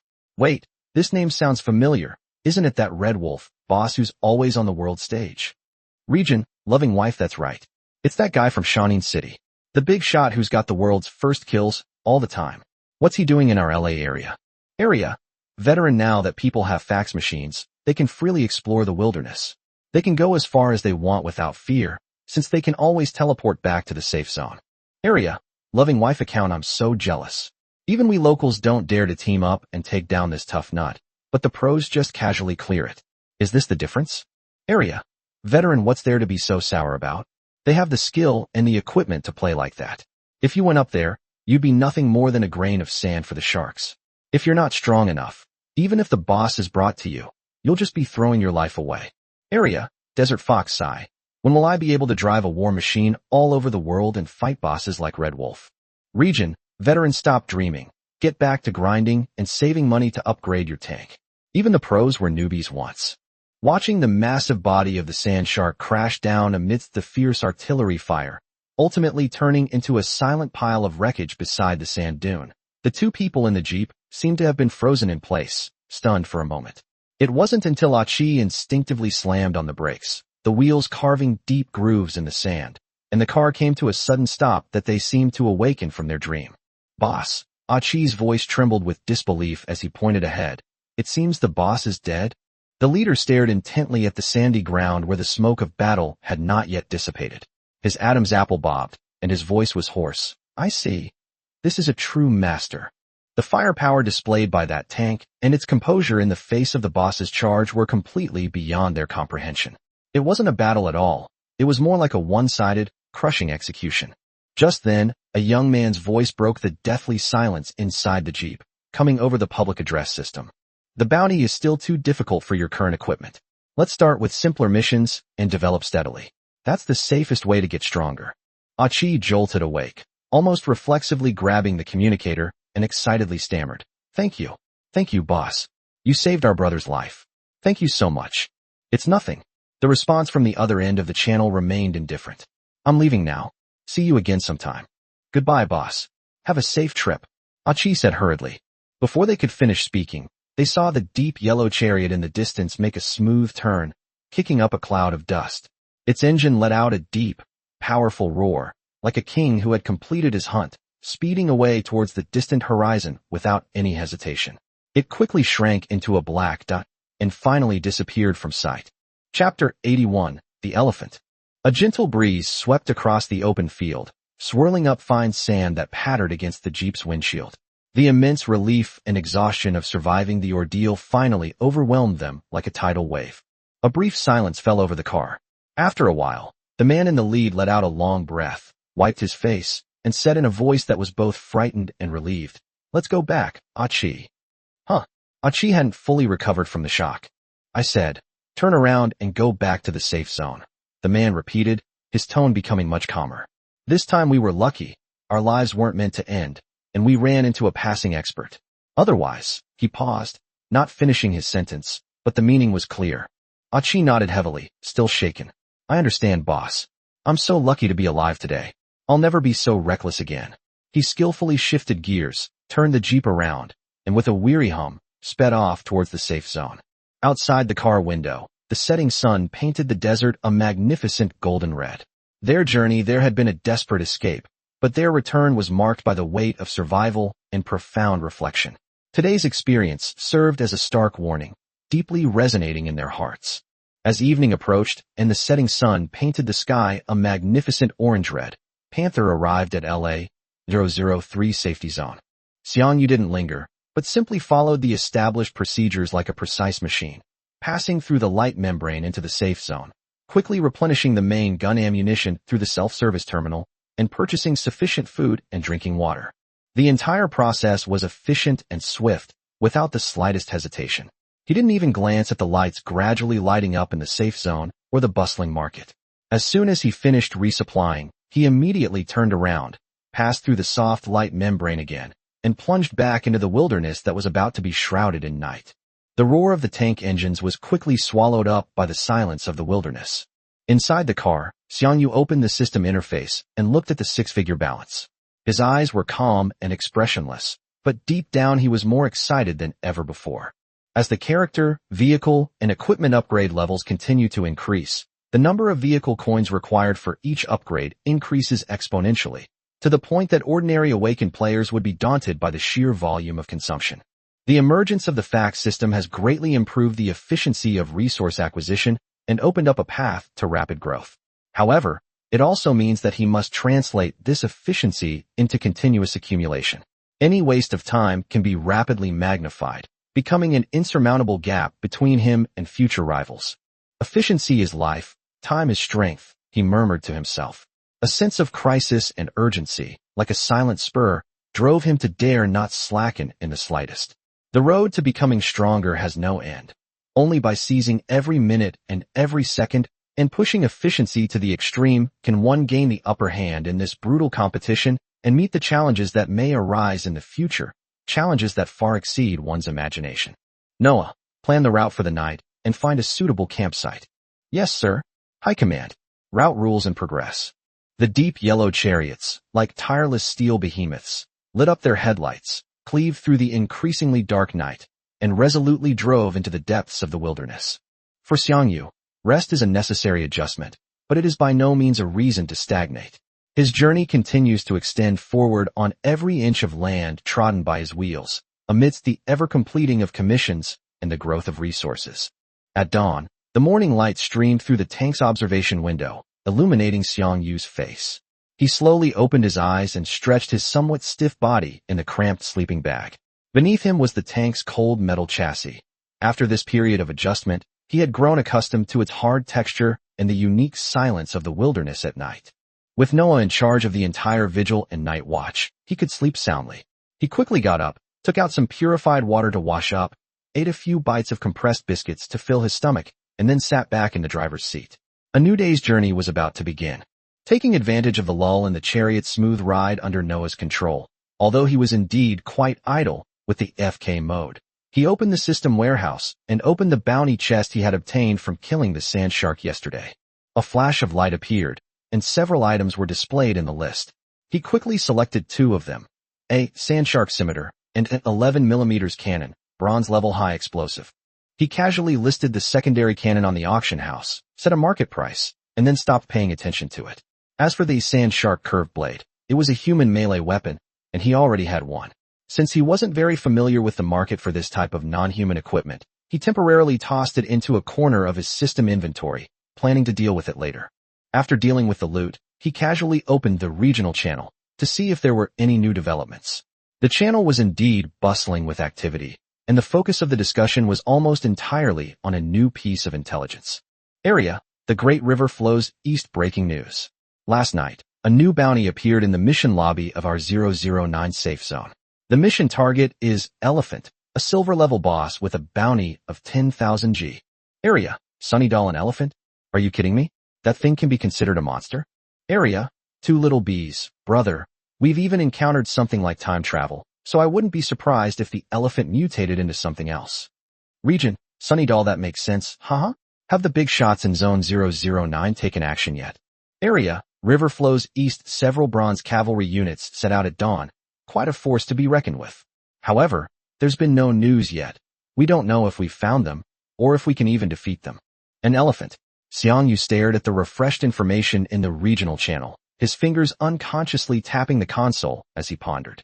A bounty of 10,000 gold was quite substantial. According to the information posted on the bounty notice, this boss's strength had reached the silver level. With the opening of squad mode, more and more awakened ones are owning vehicles. Even bronze-level vehicles are starting to appear in large numbers, and some simple bounty hunters are no longer insurmountable obstacles. Let's wait and see, he quickly decided. If those awakened ones in Sector 009 can't take it down, then I'll go join the fun. With the teleportation function now available, cross-regional combat has become incredibly convenient. Although he didn't know where the 009 safe zone was, with an energy stone, he could arrive instantly. Chapter 82 Search. Having made up his mind, Xiang Yu stopped paying too much attention to it and focused his main energy back on the current hunting and commissions. In Noah's efficient AFK mode, the chariot cruised across the wilderness, searched for enemies, accepted and completed commissions, and repeated the cycle. As night fell, Xiang Yu arrived at his new safe zone, LA-010. Today's harvest was around 30,000 G. Although this number is less than the previous few days, it is still a considerable income. Looking at the 130,000 G plus balance displayed on the system panel, Xiang Yu felt exceptionally comfortable, a sense of security rising from the bottom of his heart. This amount of funds was enough for a considerable enhancement. However, he didn't rush into action immediately, but decided to rest well and conserve his energy first. That's all for today. Get a good night's sleep, and we'll continue the training tomorrow. The next morning, Xiang Yu woke up refreshed. He quickly washed up and ate, and without a moment's delay, left his residence and headed straight for the hunter's office. The office lobby was still a bit deserted in the early morning, so he rented a repair shop, which he knew all too well. After entering the workshop, I opened the vehicle interface and began a new round of enhancement operations. Character level, 50-60, health 1000 plus 60%, cost, 55,500 G. Vehicle level, 50-60, Chassis defense 100 plus 60%. Cost 5,550 G. 105 mm cannon. Silver grade high explosive 50-60. Attack 300 plus 60%. Cost 5,550 G. Artificial intelligence NOAA. God level unique 2040. Computing power plus 40%. Consumption 61,000 G. A total of 127,600 G was consumed, leaving more than 3,000 G remaining. I worked so hard to save up for several days, and now I'm back to square one, Xiang Yu said with a hint of helplessness. However, this was a necessary investment. After all, sharpening the axe doesn't delay the work of chopping wood. After refilling the main gun's ammunition magazine, he left the hunter's office and drove his vehicle back into the wilderness. While browsing the list of available commissions through the fax system, he immediately spotted a top-ranked bounty, Water Ghost. However, the paltry 3,000 G bounty, coupled with the lack of valuable equipment in its treasure chest, left Xiang Yu with little interest. The bounty is too low, and the loot is mediocre, he assessed to himself. It's not worth the time to search for it. He then continued swiping his finger, ignoring the bounty post. Of course, if he happened to come across it along the way, he wouldn't mind taking it. In the afternoon, as the vehicle traversed a hilly area, it passed a small convoy of 3 jeeps. The other side was clearly more enthusiastic, as a friendly greeting came over the public channel. Hey bro. Xiang Yu's heart skipped a beat, so he switched to the public channel, returned the greeting, and asked directly. Excuse me, could you tell me roughly which direction the LA-09 safe zone is in? The other party quickly provided detailed location and approximate distance. Upon learning that the 009 safe zone was not far from his current location and could be reached in half a day using his armored vehicle, he immediately made a decision. Since it's not far, let's save money wherever we can. Although we could get there instantly via the teleportation hall, it would still be an expense. Given his current tight finances, every little bit saved counts. Noah, change course and head in this direction. Target LA-009 safe zone. We'll clear our way through. Yes, sir. High command. Route replanning. So, the dark yellow tank adjusted its direction and headed towards the 009 safe zone. For the rest of the journey, Xiang Yu no longer rushed, but instead ordered Noah to actively search for and eliminate the monster hordes along the way, while also completing some side quests. The whistling of bullets and the roar of engines alternated, becoming the main theme of the journey. It wasn't until midnight that the tank finally reached the softly glowing barrier of the LA-009 safe zone. Although it took a long time, it earned a lot of tank coins, so it was definitely worth it. At this moment, the safe zone was dimly lit and completely silent.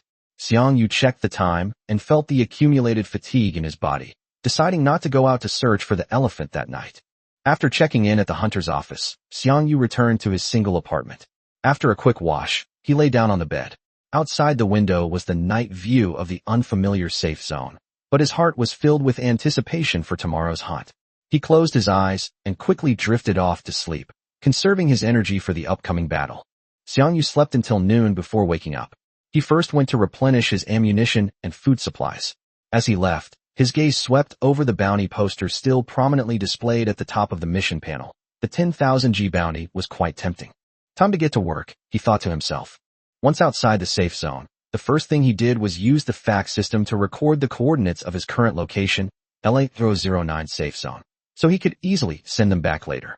With preparations complete, the real challenge begins, the search for the elephant. According to his memories of the game from his previous life, this bounty hunter roamed a town covered in snow and ice, a distinctly different environment. However, looking across Earth today, Xiang Yu has yet to see any trace of such an environment. The world's landscape seems to have undergone a massive, unknown change, making the boss's spawn location highly unpredictable.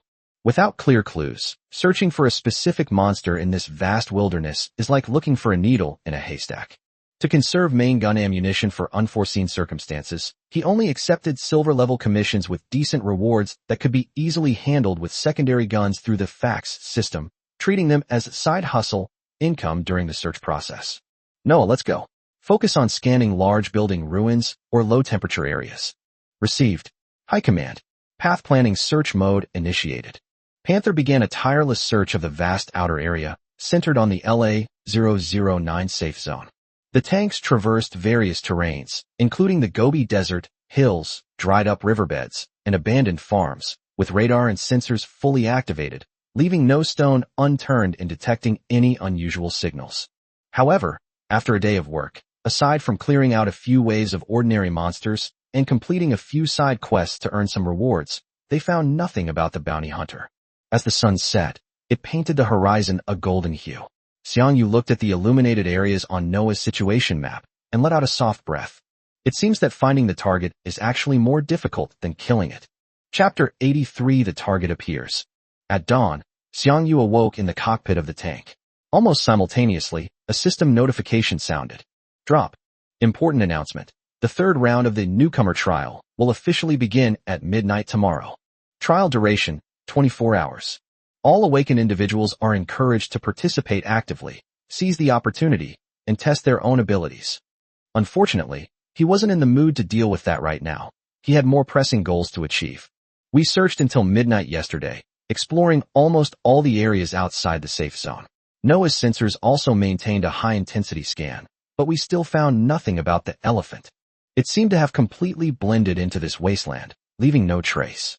Xiang Yu got up and stretched his stiff neck, took out some purified water and compressed biscuits, and quickly soothed his rumbling stomach. Noah, keep searching. Let's sweep the rest of the area today. I refuse to believe it can still go up to the sky. Yes, sir. High command. Noah responded quickly. The engine roared, and the chariot started up again. Like a stubborn hunter, it drove headlong into the unknown, determined to drag the behemoth out of its hiding place. The morning passed quickly amidst the rolling of wheels and tracks. The chariot followed the predetermined route, passing several unexplored canyon crevices and large ruins. Noah scanned the area with the radar again and again, but still found nothing. When Noah's electronic voice sounded again, reporting that another area had been scanned and no anomalies were found, Xiang Yu leaned back in the driver's seat and rubbed his temples. The long search had brought him a bit of frustration. It was midday, and the sun was blazing.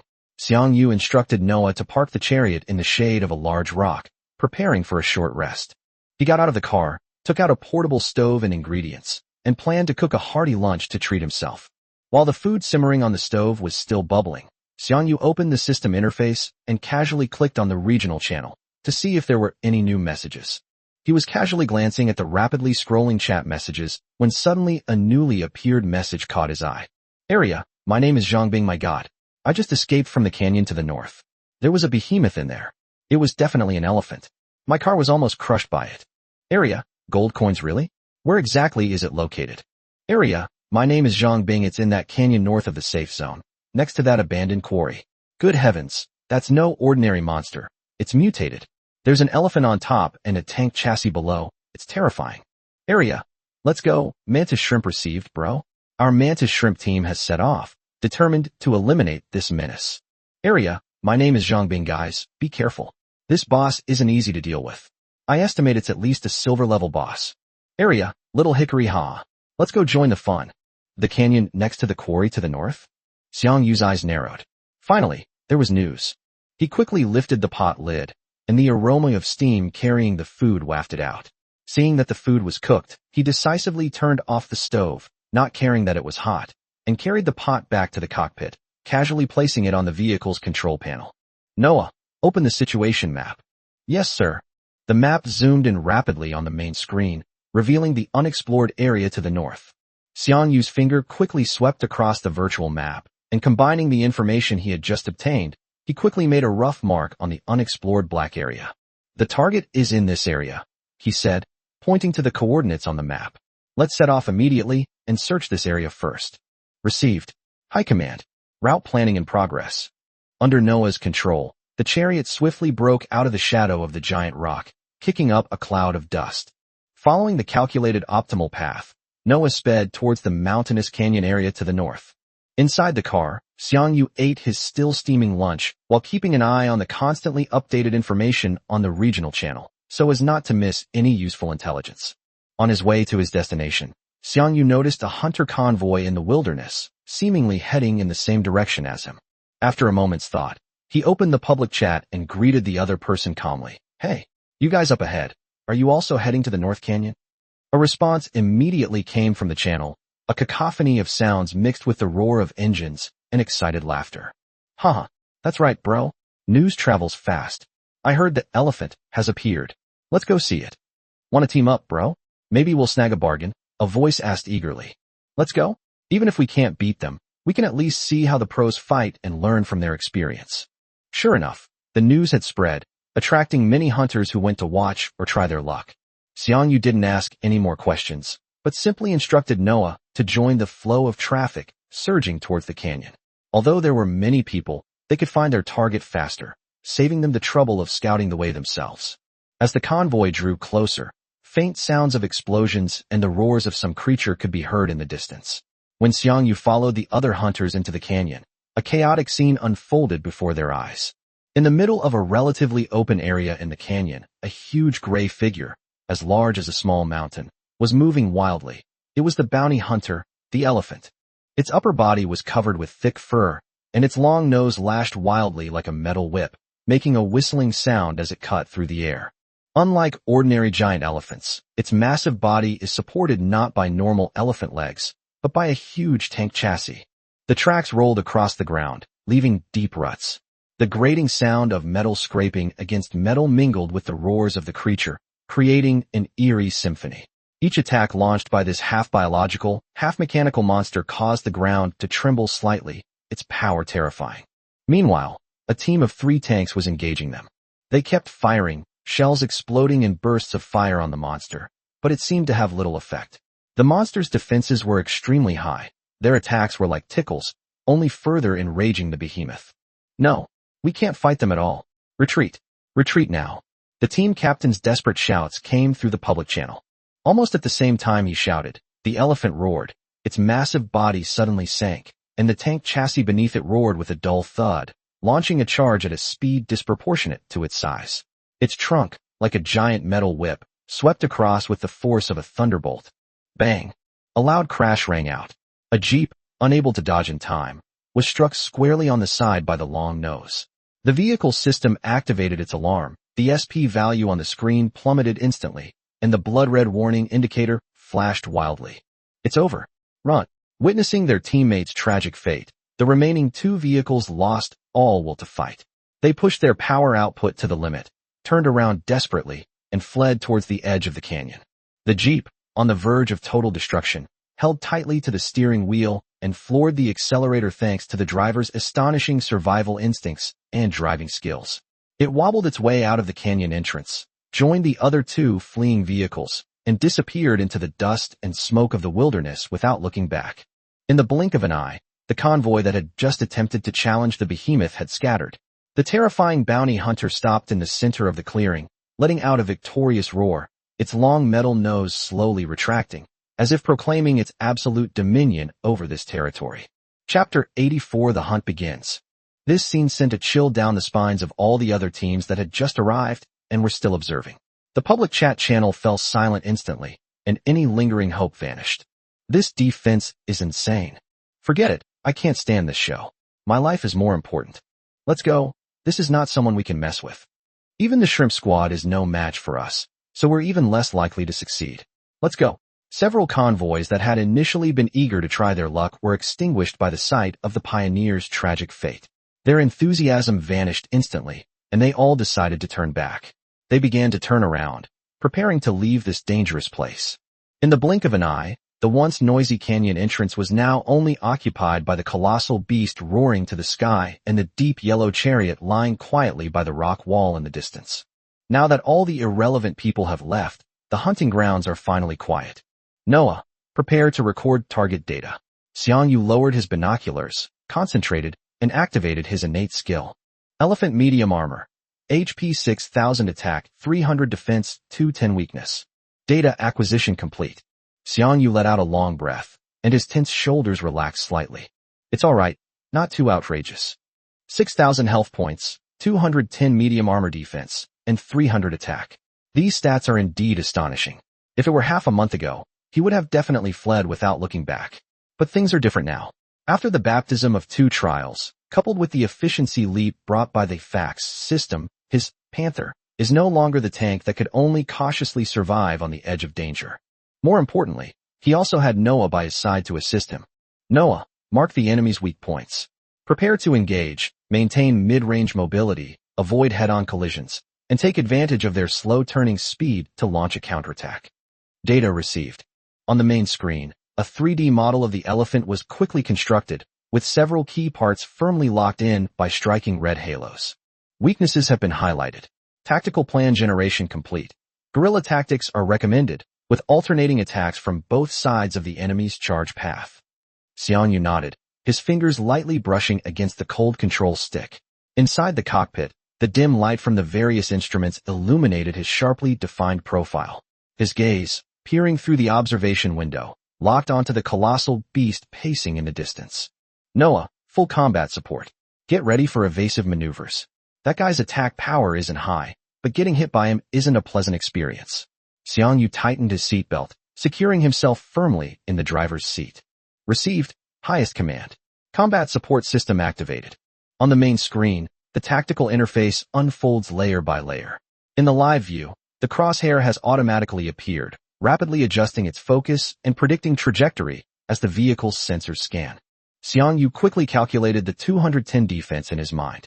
His current secondary guns, even if they hit weak points, would be like a tickle against this level of defense. They were completely useless in this battle. The real assault would have to be left to the 105mm main gun, which had been upgraded to level 60. Secondary guns on standby, conserve energy. Main guns, begin aiming. Xiang Yu gave the order. On the screen, the crosshair finally stopped moving and locked firmly on a spot on the side of the behemoth's body, one of the weak points detected by the Eye of Insight. The crosshair changed from white to a blinding red and emitted a soft locking sound. Now, Xiang Yu pressed the main gun firing button steadily with his index finger. Boom, boom. The tank's massive body shuddered slightly, and two bursts of intense heat erupted from the muzzle of its 105mm main gun. Two high explosive shells tore through the air, whistling through the air and leaving two trails in their wake. -1039. A massive damage number popped up, its crimson color signifying a critical hit. A section of the elephant's hide was blasted open, revealing dark red biological tissue and a mechanical structure shimmering with sparks. Fragments of shattered metal mixed with viscous fluid splattered everywhere, reflecting an eerie luster in the sunlight. A second shell followed, hitting the nearby area. -462. Although the attack missed its weak point, it still inflicted considerable damage. Two shots slammed into the behemoth, its durability plummeting from 6000 to 4499, instantly losing over 20% of its health. Awesome. Xiang Yu couldn't help but roar, slamming his fist heavily on the armrest. This feeling of precisely hitting a weak point and causing massive damage was the most captivating moment for every gunner. But the joy lasted for less than 2 seconds. Roar. A deafening roar swept across the entire canyon, and the behemoth's previously cloudy eyes instantly became bloodshot, turning a terrifying crimson. It abruptly turned its head, its eyes locking onto the source of the attack, the deep yellow steel chariot at the canyon entrance. Hatred was established. A deafening roar erupted from the tank chassis beneath the elephant. Its rusty tracks spun wildly, churning up large amounts of dirt and gravel. The colossal machine, weighing tens of tons, suddenly accelerated, charging towards the panther like a runaway train. The ground trembled. In the path of the behemoth's charge, waist-high rocks were easily crushed, and bushes were uprooted. Its long, metallic trunk thrashed wildly during the charge, poised to unleash a deadly sweep. But Xiang Yu did not panic. Noah, evasive maneuver. Chapter 85 Cold Air Bomb.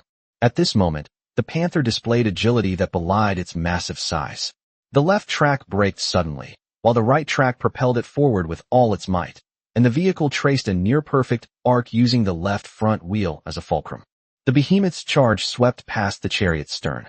Xiang Yu could even clearly see the sharp airflow created by the metal nose as it swept across the chariot through his sensors. At its closest, the distance between the two was less than 5 meters. A small mistake can lead to a huge error. The giant beast, having missed its target, continued to charge forward for more than 30 meters due to inertia before finally managing to stop. The opening created by the opponent's turn was a good opportunity for Xiang Yu to attack. Without pausing after completing the evasive maneuver, Noah had already maneuvered the turret to re-aim. The crosshairs were locked onto the behemoth's back. Xiang Yu pressed the launch button again. Boom, boom. 2 more shells were fired. -462. -462. 2 damage values appeared, and the elephant's HP decreased further. The behemoth had now turned, and it abruptly raised its head, its massive jaws, filled with sharp metal teeth, opening wide. Deep within its mouth, two chilling cannonballs were revealed. What the hell is this? Before Xiang Yu could even think about it, the giant beast had already finished charging up its power. Thud! Thud! Two muffled thuds followed as the shells shot out. Their flight speed was not fast, but their trajectories were extremely unpredictable, drawing curved arcs in the air as if they were alive, tracking the position of the tank. Noah, prepare to evade. The chariot made another maneuver. Noah maneuvered the chariot into a sharp zigzag turn.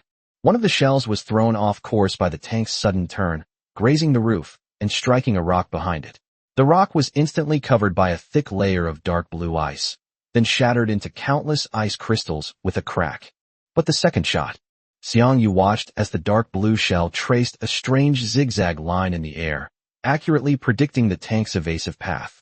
Upon contact with the tank's armor, the shell did not explode. Instead, it splashed out like a water balloon. A chilling blue aura rapidly spread, covering most of the vehicle, and then began to cool it down dramatically. -140. A damage number pops up, and the SP loss isn't much, but the real threat has only just begun. Inside the cockpit, Xiang Yu suddenly shivered. It was a chill that seeped into your very bones.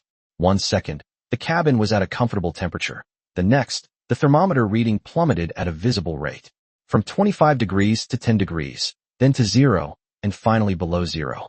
Warning, abnormally low temperature is approaching. It's a cold air bomb. The temperature is still dropping. Noah's alarm sounded in the cockpit. Xiang Yu's breath condensed into white mist in front of him. He looked down and found that a thin layer of frost had formed on the surface of the joystick. On the touchscreen, his fingertips left marks that were stiff from the cold as they traced paths across it. Achoo! He couldn't help but sneeze, his nose almost running. Damn, that cold air bomb is way too powerful. This is not a conventional cryogenic weapon. Ordinary cold air blasts at most create a low-temperature area or freeze the moving parts of a target. But this thing seems to penetrate everything, transmitting its chill directly into the target's interior. The outer armor of the tank is rendered ineffective against this bizarre energy, like a sieve. The cockpit was rapidly turning into an icebox. Xiang Yu could see frost flowers forming on the edges of the observation window. Most critically, his fingers were beginning to stiffen. This was almost fatal for a tank operator requiring precise control. Damn it, if only we had a heating system. New attack lock detected. The enemy will launch another attack. Noah's warning sounded again. On the screen, the behemoth had readjusted its posture. A thick liquid mixed with engine oil and blood still oozed from the wound on its side, but the madness in its crimson eyes remained undiminished. Its massive maw opened again, and a dark blue cannonball surfaced deep within its throat. 2 more cold air grenades. Dodge! Quickly! Xiang Yu roared. With Noah's assistance, the tank performed an extreme maneuver. The hull tilted almost to a 45-degree angle, the right track completely off the ground, and it was only balanced by the left track and auxiliary wheel. This high-difficulty maneuver was completely beyond his skill level. Only Noah could do it. Whoosh! Whoosh! 2 cold air bullets grazed the vehicle, the closest one coming within 20 centimeters of the armor. Xiang Yu could even feel the bone-chilling cold transmitted through the metal. Luckily, but before he could even catch his breath, the behemoth's third attack followed. This time, it no longer fired from a distance, but instead opened its massive jaws and fired at close range while charging. Damn it! Xiang Yu's heart sank. At this distance and speed, there was no time to take effective evasive action. Thud! Thud! -140. 2 cold air bullets struck the tank's frontal armor almost simultaneously. The eerie blue chill spread rapidly, this time covering a larger area, almost enveloping the entire vehicle. The thermometer in the cockpit emitted a piercing alarm. The numbers jumped wildly. -15 degrees, -21 degrees, -28 degrees. Temperature continues to drop. Supreme Command, your core body temperature is decreasing, currently at 35 degrees Celsius, below the safe threshold. For the first time, a sense of anxiety appeared in Noah's electronic voice. Xiang Yu's teeth began to chatter uncontrollably. He could feel his consciousness fading. His fingers were so frozen they had lost all feeling, making even gripping the joystick extremely difficult. The edges of his vision began to darken, a result of the combined effects of oxygen deprivation and low temperature on his brain. This will lead to death. The thought rang in his mind like an alarm bell. With his last ounce of strength, Xiang Yu shakily opened the system inventory. His thoughts were slowed by the low temperature, and it took him a full 5 seconds to find the thick military sleeping bag. A sleeping bag appeared in the cockpit, and Xiang Yu practically crawled inside. The thick insulating material temporarily blocked some of the chill, but the overall temperature inside the cockpit was too low, so this was just a drop in the bucket. Manhwa, his voice was so weak it was almost inaudible, each word accompanied by white mist and the clattering of teeth. No, it's too cold. I'll leave the rest of the attack to you. These words nearly exhausted Xiang Yu's strength. He curled up in his sleeping bag, feeling as if every part of his body was frozen solid. Even his thoughts were about to freeze. Death had never been so close, not from being blown up by a shell, not from being torn apart by a monster, but from slowly freezing into an ice sculpture. Chapter 86: Killing the Elephant. However, just before his consciousness was about to sink into darkness, he heard Noah's response. Receive. The electronic voice remained steady, but Xiang Yu seemed to detect a slight difference in it. Please take care of yourself, Supreme Commander. I will assume full operational authority until you regain your mobility. It took Xiang Yu's frozen brain several seconds to process this sentence. Wait, was Noah just concerned about him? This wasn't a programmed reminder, nor a cold warning. The phrase, please take care of yourself, carried a certain human warmth. Although the tone was still a synthesized electronic voice, the wording and intonation were like a comrade in arms giving advice to a fellow soldier in a critical moment. It seems that as Noah's enhancement level gradually increases, its thinking logic is indeed becoming more and more like that of humans. The thought flashed through Xiang Yu's mind, then was overwhelmed by an even stronger chill. He buried himself deeper into his sleeping bag, leaving only his eyes exposed, staring intently at the main screen. Next up is Noah's performance time. The image on the screen remained stable, unaffected by Xiang Yu's condition. Noah had taken full control of the chariot. Every subsystem, driving, aiming, and firing, operated efficiently under its precise calculations. The elephant launched another charge. This time, it seemed to have identified that the enemy was slowed down by the cold, and its charge was more direct and more ferocious. But Noah's computing power far exceeds the limits of a biological brain. The moment the opponent launched their charge, Noah had already completed his evasion plan. Its deep yellow steel body, like a dancer on ice, traced a precise and elegant arc in the frigid environment. The right track propelled it forward at full speed, while the left track braked intermittently. The vehicle tilted to the side at an angle almost touching the ground, narrowly missing the path of the charging behemoth. In the instant they passed each other, the turret had already turned and aimed. Boom, boom. -462. -693. The second shot hit the weak spot again. The elephant's HP dropped below 2,000. It let out a roar that was a mixture of pain and rage, and tried to stop and turn sharply after the charge ended, but its heavy body and the frozen ground made it move slowly. Noah did not give it a chance to adjust. After successfully evading the enemy, the tank did not create distance. Instead, it made an extremely daring move. It closed in. Like a leech, it clung tightly to the side and rear of the giant beast, a position that was precisely the blind spot of the beast's long snout attack and the blind zone of its mouth cannon fire. The elephant was clearly enraged. It frantically spun its body, attempting to use its massive size to directly ram its enemy, or at least push it out of its blind spot. Noah's control was precise to the millimeter level. Every time the behemoth twisted, the chariot would make corresponding fine adjustments, always keeping it within that fatal blind spot. The shelling was almost continuous. Boom, boom. -462, -462. Boom, boom. Every shell hit its target precisely. -693, -693. As the damage values for the two weak points appeared, the behemoth's roar abruptly ceased. Its massive body convulsed violently a few times, and the light in its crimson eyes quickly dimmed. The depletion of health points triggered a chain reaction, with sparks erupting from mechanical units throughout the body and the biological components beginning to spasm uncontrollably. Then, all fell silent. The bounty hunter lay dead in the canyon, never to rise again. At the same time, a system announcement appeared in the regional channel. Area: Hunter Red Wolf has successfully killed the bounty hunter, the first elephant, silver rank. Area: Little Hickory. Holy crap. Awesome. No wonder you're a master. You can even take on such a terrifying monster single-handedly? Area: Gold coins, I saw it with my own eyes. Just now, the Mantis Shrimp Squad's 3 bronze vehicles were almost completely wiped out by this boss, and Red Wolf took care of it all by himself? That's too awesome. Was he cheating? Region. Let's go. Mantis Shrimp, I'm convinced. I'm completely convinced and full of admiration. The 3 of us spent half a day scraping someone's skin, while the big boss just cut off their main artery right away. The difference is too big. Area long out yinhumph. It's just good luck. I just finished repairing the chariot and missed it. Otherwise, would he have gotten the first kill? Area, let's go, Shrimp bro, stop bragging. With your little PKK, you wouldn't even last a few hits. One charge from the boss, and the resulting gust of wind would blow you to pieces. First kill? You're the one who's giving away the first kill. Region, my name is Zhang Bing, haha. Brother Shrimp is right. But speaking of which, with Red Wolf's strength, he's probably not far from reaching the gold level hunter level, right? Area, information vendor breaking news. The boss is driving a dark yellow medium tank that we've never seen before, and its firepower is incredibly powerful.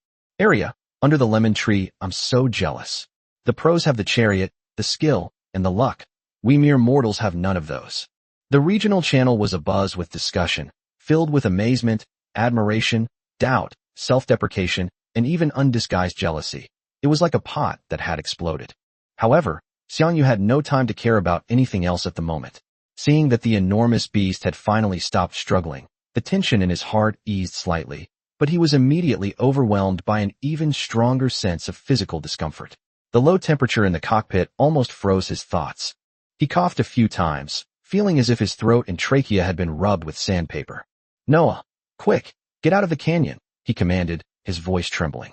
The tank's engine roared, its tracks crushing through ice and rubble, quickly moving away from the bloody, mist-shrouded battlefield. As soon as it emerged from the canyon, Xiang Yu eagerly pushed open the hatch, wrapped himself tightly in his barely warm sleeping bag, and staggered off the vehicle. The moment his feet touched the ground, a bone-chilling cold shot straight to his head. He dared not linger. He immediately began to run and jumped frantically on the spot, stomping his feet and wildly swinging his arms, his fingers clenching and unclenching tightly.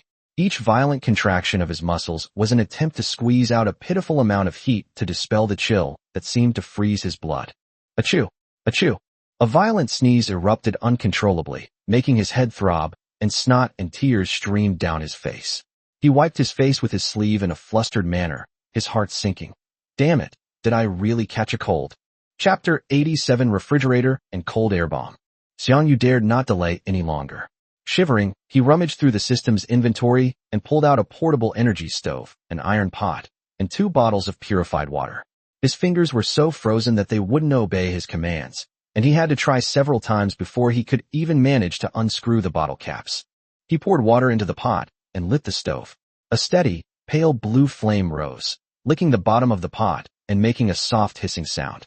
Xiang Yu immediately crouched down, bringing his almost numb hands as close as possible to the small flame, greedily absorbing its faint warmth. The wait for the water to boil felt exceptionally long. He stared intently at the bubbles that gradually gathered and then rose in the pot, his body still trembling uncontrollably. Finally, the water churned, and white steam rose, its damp heat washing over his cold face, bringing a vague sense of comfort. He hurriedly filled a bowl with hot water, and the scalding bowl instantly burned his fingertips, but the pain actually made him feel at ease. At least, his senses were returning. He held the earthenware bowl tightly in both hands, letting the heat pass through his palms, blowing on it gently as he sipped the scalding liquid. The hot water slid down his throat and into his stomach, and a warm current finally began to spread laboriously from the core of his body, with a tingling, numbing sensation returning to his stiff limbs. After drinking 2 bowls of hot water and moving around the stove for a while, Xiang Yu felt that his hands and feet could barely obey him, so he quickly packed up his things and climbed back into the cockpit. Noah, start fax, target SY-007 security zone. Understood. Activate fax system, coordinates locked, SY-007 security zone. Energy stone consumption, 10 units. Teleportation preparation 3, 2, 1. As the command was given, a familiar sense of spatial displacement enveloped me. Back in the familiar steel forest, he rented a single room without stopping and went straight to the apartment after getting the room key. Pushing open the door, I rushed straight to the bathroom, turning on the hot water tap before even taking off all my clothes.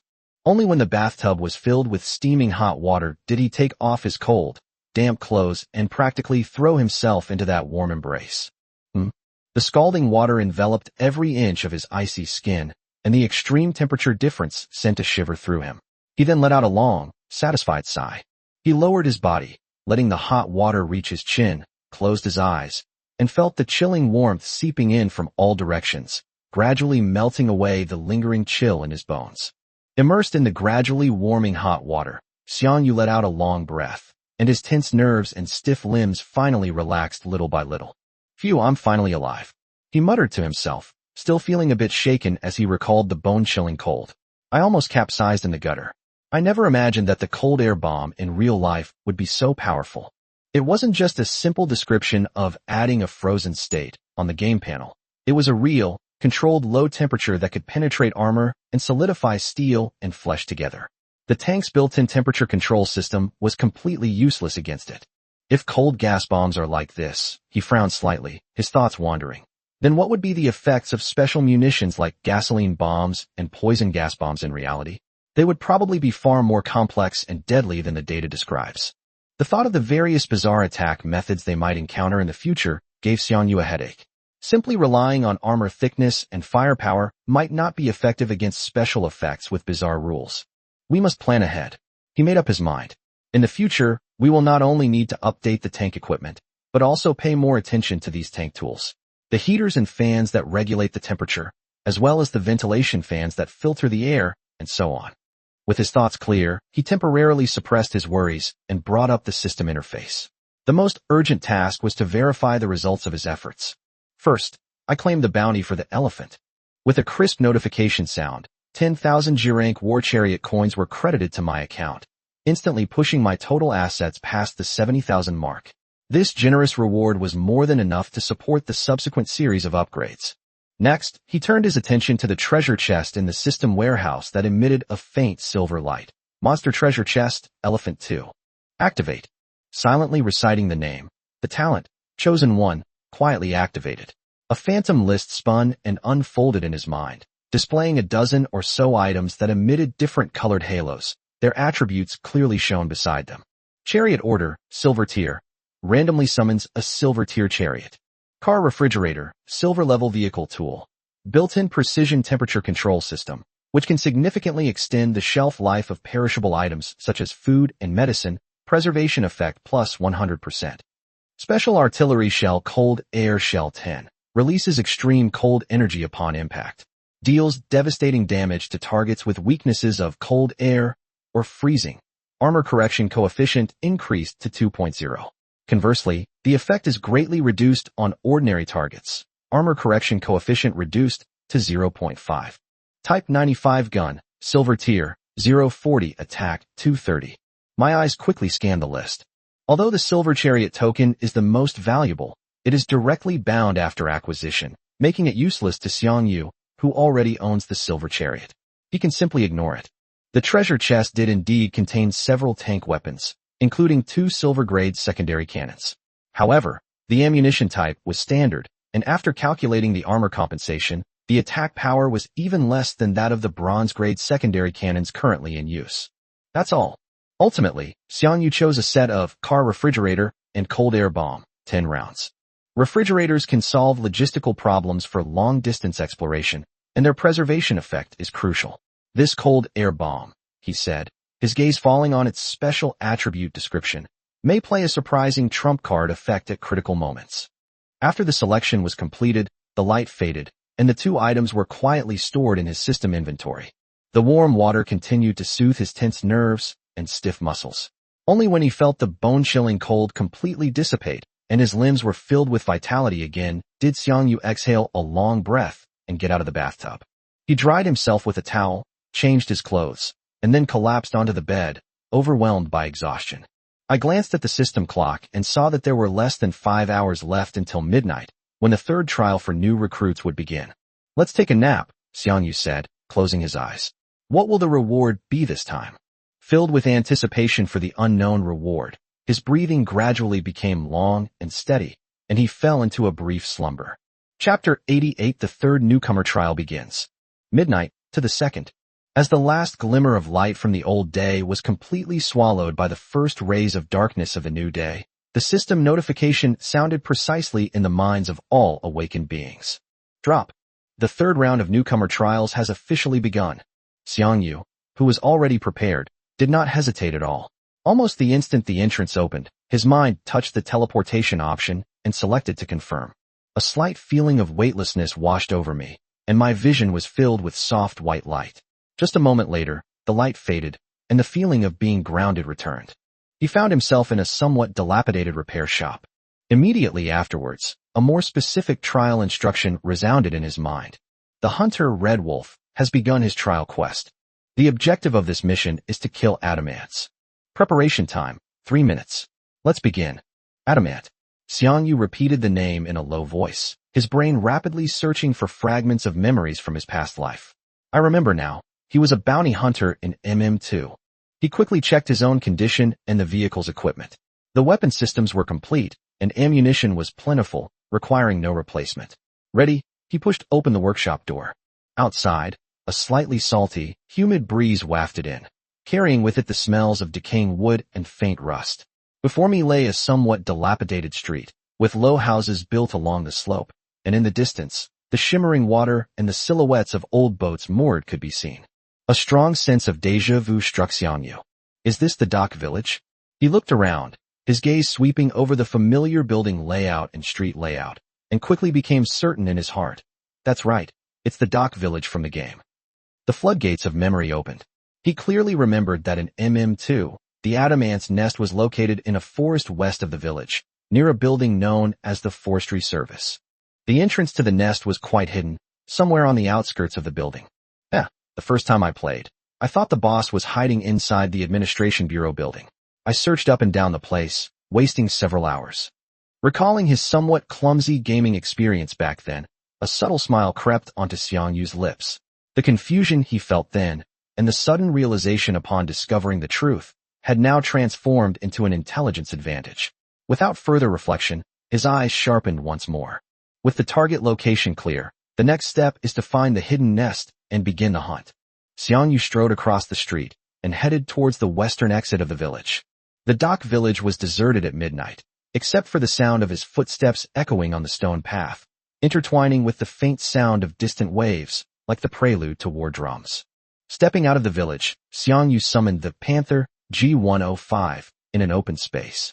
The deep yellow chariot gleamed with a cold metallic sheen under the moonlight. He climbed into the cockpit, and without a moment's hesitation, using his clear memory to set the direction, the chariot's engine let out a low growl, and it quickly drove away from the village, plunging into the western forest that appeared even more profound under the cover of night. The forest path was far more rugged and complex than he remembered, with gnarled ancient trees and dense bushes severely obstructing visibility. Fortunately, Noah's navigation system was powerful enough, and combined with the directions provided by Xiang Yu, the chariot nimbly weaved through the trees, avoiding overly narrow or soft terrain. After several twists and turns, just as Xiang Yu was wondering if he had misremembered the location, a dark, irregularly shaped opening, about 3 meters in diameter, suddenly appeared in the beam of the headlights, hidden by the dense forest ahead. At the edge of the opening, traces of roughly dug soil and some small fragments of carapace could be seen. This is it. Xiang Yu's eyes narrowed, and he slowed down. Noah, activate terrain scanning and active target acquisition. There are bound to be many branching paths in the cave. Make sure to create a real-time map and record the data. He added this specifically. Understood, Supreme Command. Terrain scan initiated, real-time map drawing in progress, automatic target acquisition function activated. Noah responded. The main screen immediately began constructing a preliminary 3D model of the cave entrance, and several faint red dots representing life forms appeared. Under Noah's control, the chariot adjusted its posture and slowly drove into the gloomy cave entrance. The stale air, a mixture of earthy, musty, and acidic odors, immediately flooded the ventilation system. The cave was much wider than expected, but it had numerous branching paths, like a maze. The cave walls were not natural rock formations, but rather soil reinforced by some force, covered with scratches of varying depths and the gleam of dried secretions. No wonder it's an anthill. It's incredibly interconnected. Xiang Yu looked at the rapidly expanding and branching map of passages on the screen, secretly grateful to have Noah with him. If he were to rely solely on himself, groping his way through this dark and complex underground labyrinth would have taken an unknown amount of time and effort. The chariot slowly advanced along the main road. Along the way, disturbed ant-like monsters kept emerging from various side roads or holes overhead. They varied in size, some as small as dogs and others as large as calves, their carapaces gleaming with a dark luster, their jaws snapping with a teeth-grinding click, and they fearlessly pounced on the chariot. Use the secondary guns to clear them out, saving ammunition for the main guns, Xiang Yu ordered. Dealing with these miscellaneous soldiers didn't require using the main guns yet. Roger. Secondary guns locked on, commencing mopping up operations. Da-da-da-da. The secondary guns spun nimbly, spitting fire. A dense hail of bullets swept precisely across the charging ant swarm, the sounds of carapaces shattering, sharp hissing, and muffled explosions echoing through the tunnel. Although these worker or soldier ants were numerous, they were like waves crashing against rocks before the tank's steel walls and fierce firepower, breaking apart and falling, leaving behind a pile of wreckage and viscous fluid. The journey that followed turned into a battle of advancing and clearing as one. The chariot, like an iron hedgehog entering an anthill, steadily rolled deeper into the nest under Noah's control. The roar of secondary guns, the muffled thuds of shattering armor, and the sharp hissing of ants echoed and intertwined in the winding cave. The cave walls were soon covered with bullet holes, scorch marks, and splattered bodily fluids of various colors. Along the way, they also passed through some functional areas of the nest. Sometimes they passed storage rooms, piled with plant debris, insect remains, and even small animal bones. Sometimes they passed through hatching rooms, with a noticeably higher temperature and covered with translucent egg-like substances. And some caves were filled with strange fungi emitting a faint phosphorescence, illuminating large areas.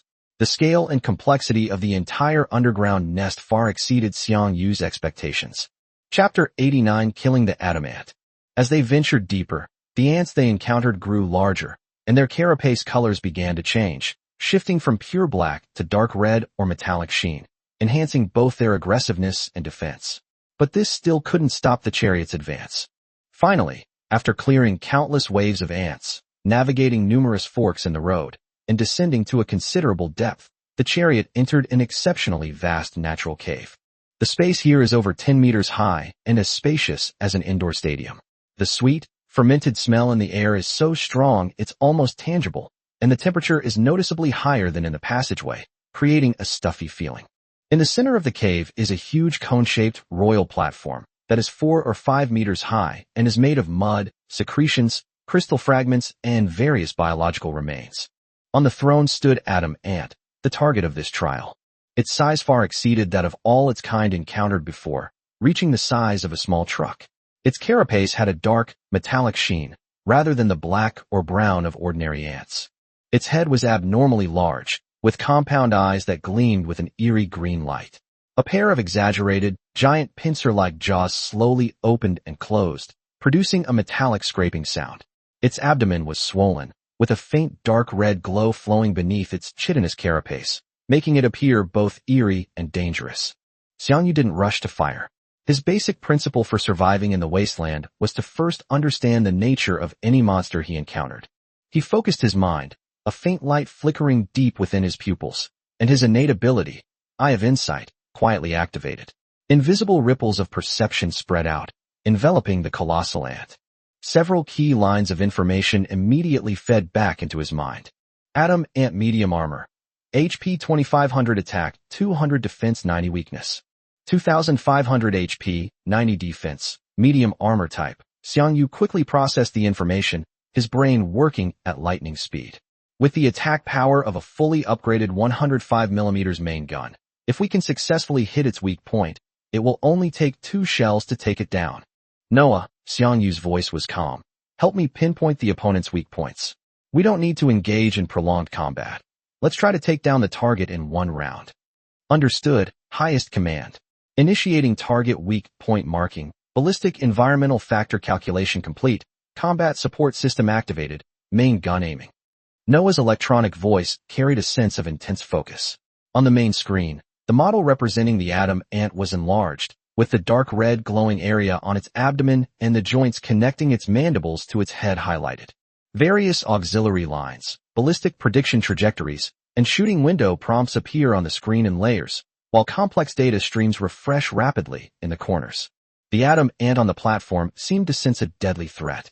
Its massive body shifted slightly, its eerie green compound eyes locking onto the intruder that had entered the heart of the nest.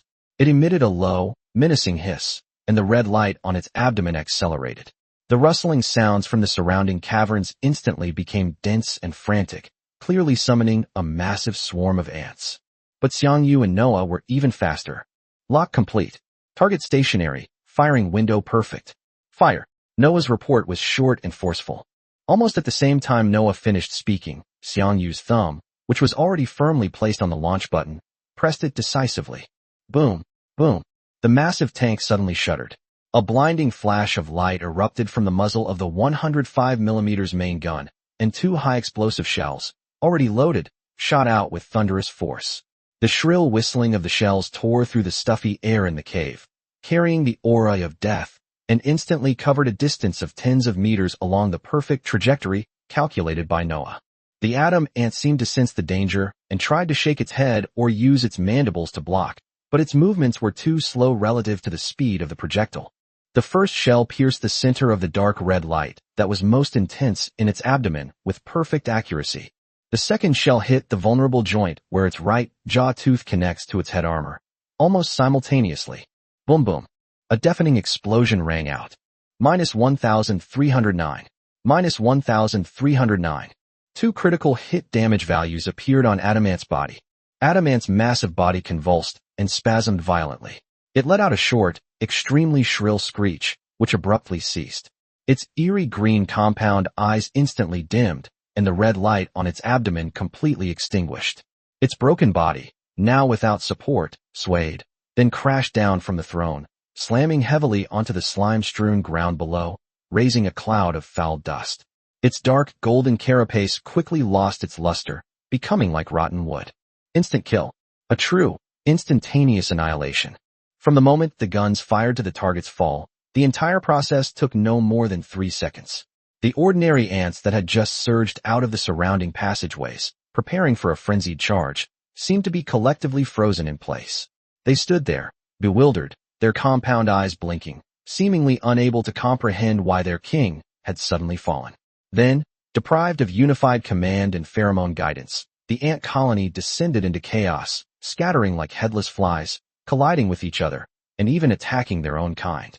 Xiang Yu let out a long sigh of relief, his tense nerves relaxing. Although he had anticipated the attack's effect, the fact that both shots accurately hit the weak points and dealt high critical hits still gave him a sense of exhilaration. This was thanks to Noah's powerful support abilities, as well as the enhancements brought by his own talent. Just then, the cold, impersonal system notification sounded in my mind right on time. Target Atom Ant has been eliminated. Mission complete. Congratulations to Hunter Red Wolf for completing the trial mission and returning to the game. Countdown 10 seconds 5, 4, 3. The moment the countdown reached 0, a familiar, soft white light enveloped the chariot. A slight feeling of weightlessness and spatial dissociation washed over them. When the brief dizziness completely subsided, Xiang Yu found himself back in his apartment room in the SY-007 safe zone. He turned around and looked up at the digital clock on the wall, the numbers gleaming faintly. 2:17. It's past 2 a.m., Xiang Yu muttered to himself, frowning slightly. This trial seems a bit difficult. It actually took more than 2 hours. Actually, it was spent traveling. The route through the ant cave was indeed too complicated. He brought up the trial-specific panel to view the leaderboard. Chapter 90 Reward. As expected, Xiang Yu is currently the only one listed in both the regional and global rankings. The space below is blank. No second person has yet completed it. It seems I was the first to finish. He wasn't surprised by the result, but it took him a little longer than he had anticipated.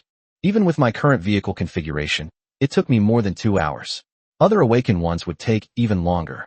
Those who returned from the trial earlier probably only have one possibility. He shook his head and didn't continue, but the meaning was clear. They failed early and were forcibly teleported back. A strong sense of fatigue washed over me again, especially mental exhaustion. The after effects of the cold air bomb are really strong. He still felt a bit dizzy, and his thinking wasn't as sharp as usual. He stopped thinking about it and closed the system interface. Rest was the most important thing now. The trial rewards wouldn't be distributed until tomorrow anyway. He fell backward, sinking into the bed, which wasn't soft but offered a sense of comfort.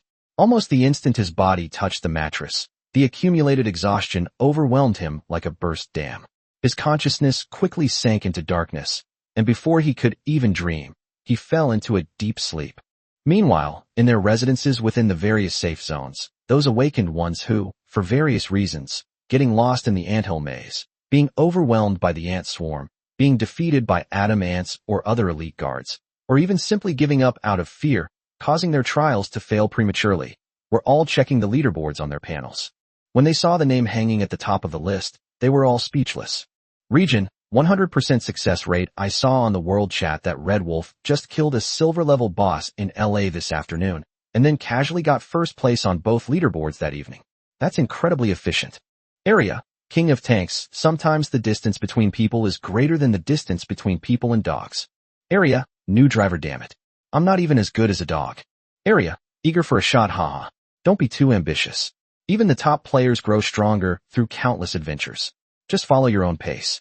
Area, King of Tanks. No problem. World, a jar of pomegranates. Wah. I spent 3 hours and failed in the end, while others have already finished and published their books. World, Meituan Nikyu. He's cheating. He's definitely cheating. World, the Bachelor. To be able to cheat under the rules of the Chariot universe. That's incredibly awesome. World, Zhang Quandan. Is it possible that this isn't called cheating? It's called being a chosen one. Even the will of the universe favors him. World, Yumeko and Neko. Why don't you like me? I'm strong too. World, Thick Crab Dude. It's not even dawn yet, so you can just talk like that. Once the sun comes out, you'll be awake. Some found it hard to believe, while others felt jealousy and resentment. But in any case, the name hanging high at the top of the list was like an invisible yet heavy mountain, weighing on the hearts of many awakened individuals who participated in the trial, and once again making the code name, Red Wolf, even more mysterious and powerful. The creator of all this is currently fast asleep, gathering every ounce of strength for the unknown journey ahead. Outside the window, in the safe zone, the lights remain on. The long night continues, as if silently awaiting the battles and legends of the next dawn. As the first rays of sunlight, carrying the distinctive gray hues of the wasteland, squeezed into the room through the narrow window of the apartment, Xiang Yu was pulled from his deep sleep by a rumbling sound in his stomach. He slept soundly, almost without dreams, a result of complete relaxation after nearly 2 days of intense fighting, a near-death escape, and mental tension. But his body's primal needs ultimately overcame his exhaustion. The distinct and persistent contraction of his empty stomach was a clear reminder. It was time to eat. He opened his eyes, stared at the ceiling of the room, and took a few seconds to fully regain his senses. Beneath me was a hard bed, and the lingering smell of rust and dust from the apartment filled my nostrils. But more noticeable was the faint scent of soapberry emanating from my own body. Ugh, he groaned, raising his hand to rub his throbbing temples. The mental fatigue had mostly dissipated, but his body, especially his stomach, was protesting in its most primal form.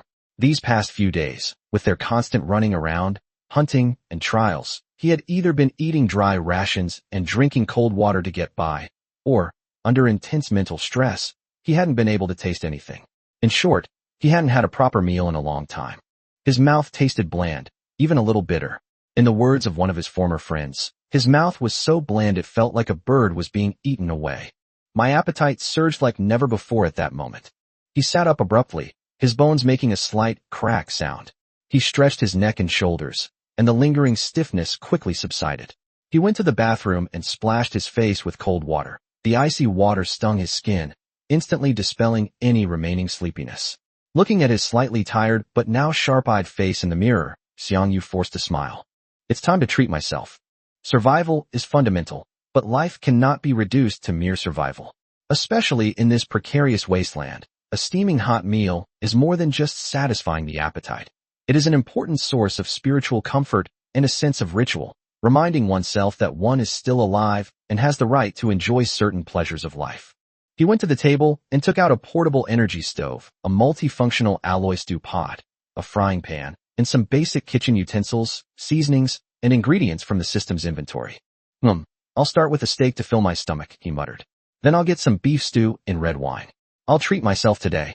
Remove the steak, sprinkle with salt and ground black pepper, massage gently, and then drizzle with a little oil. Preheat a skillet on a stovetop over medium-high heat. When a wisp of smoke began to rise from the bottom of the pot, he placed a thick piece of steak into it. A satisfying sizzle rang out, accompanied by a rich aroma of meat that instantly filled the small room. The fat danced under the high heat, and a golden brown Maillard crust formed on the steak's surface at a visible speed. He waited patiently, timing it, flipping it until both sides were perfectly seared, and the sides were seared to perfection. Based on experience, he kept the internal temperature at around medium rare, his preferred doneness, retaining the rich juices without being overly bloody. Chapter 91 Update Data Post. Place the seared steak on a preheated plate and let it rest. This process allows the juices to redistribute, resulting in a better texture. While the steak rests, Xiang Yu quickly fries 2 sunny-side-up eggs, crispy on the edges and runny yolks. I eagerly sat down and began cutting into the steak with my knife and fork. The sharp knife easily sliced through the crispy crust, revealing the tender, pink interior, from which juices slowly seeped out. The first bite revealed a crispy, caramelized exterior and a juicy, tender interior. The rich, natural flavor of the beef was perfectly enhanced by the simple seasoning of salt and black pepper. The runny yolk of the sunny-side-up egg, mixed with the meat juices, added to the overall delightful texture. He ate quickly, finishing a steak and 2 fried eggs. With a substantial filling in his stomach, the intense hunger was finally suppressed and replaced by a warm sense of satisfaction. He let out a long sigh of relief, feeling much more energetic and refreshed. But this is just the prelude. The real main course is yet to come. After a quick wash of the frying pan, Xiang Yu began preparing his feast, red wine braised beef. Blanch the beef brisket chunks in boiling water, skimming off any foam, then drain.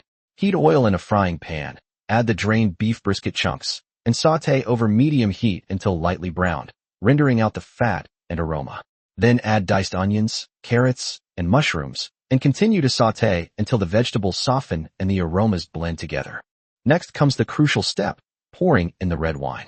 The deep red liquid pours into the pot, sizzling as it encounters the oils and caramelized substances, releasing a rich aroma of wine and caramel.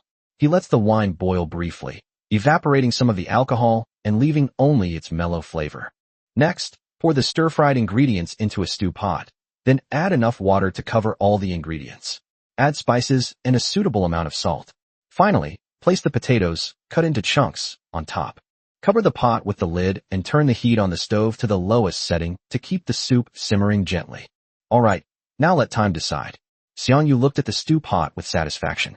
Slow simmering is the only way to make the beef tender and flavorful, and to make the broth rich and mellow.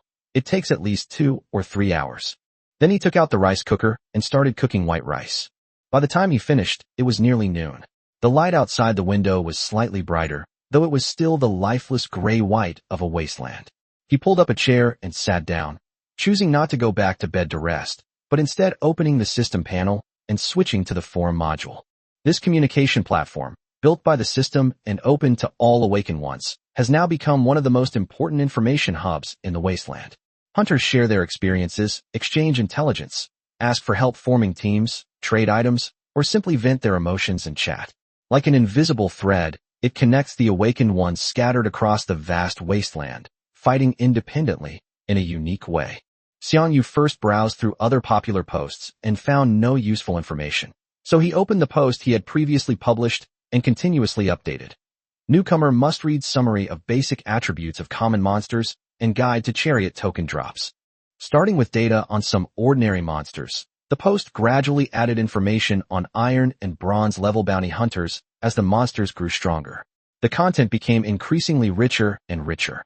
He felt that giving more hunters a basic understanding of monsters might indirectly reduce unnecessary casualties and maintain a certain hunter base. After all, completely chaotic elimination by death is not good for any group. Now, this post has become a golden signboard on the forum, and is even privately referred to by many hunters as the Wilderness Survival Handbook or the Red Wolf Manual. Many awakened individuals have even copied the contents into a booklet and carried it with them for emergencies, since fax machines are still a rarity, and most people in the wilderness have no signal and cannot access the forum in real time to find information. He clicked on the post and saw that its number of replies and views had already exceeded an astonishing number and was still growing. Scrolling down, The latest few pages of replies show that they were posted just a few hours ago, indicating that the post remained very popular even while he was asleep and cooking. He browsed with great interest, a slight smile occasionally playing on his lips. The diverse characters and their social circles were vividly displayed here. Reply: the boss is kind-hearted and can't bear to see his brothers suffer. This data is so useful for us who are just starting out. At least we know what we can mess with and what we should avoid. Reply: this is a huge help. I'm no longer afraid of hitting a brick wall. The monsters you recently updated have such high stats. Even with tanks, they're hard to handle. Reply: that's not for a black iron level hunter like you to try.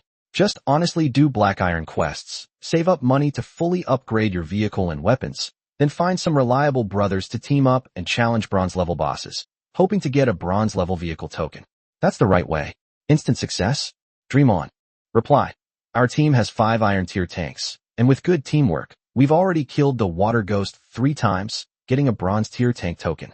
The drop rate seems okay, not as low as I expected.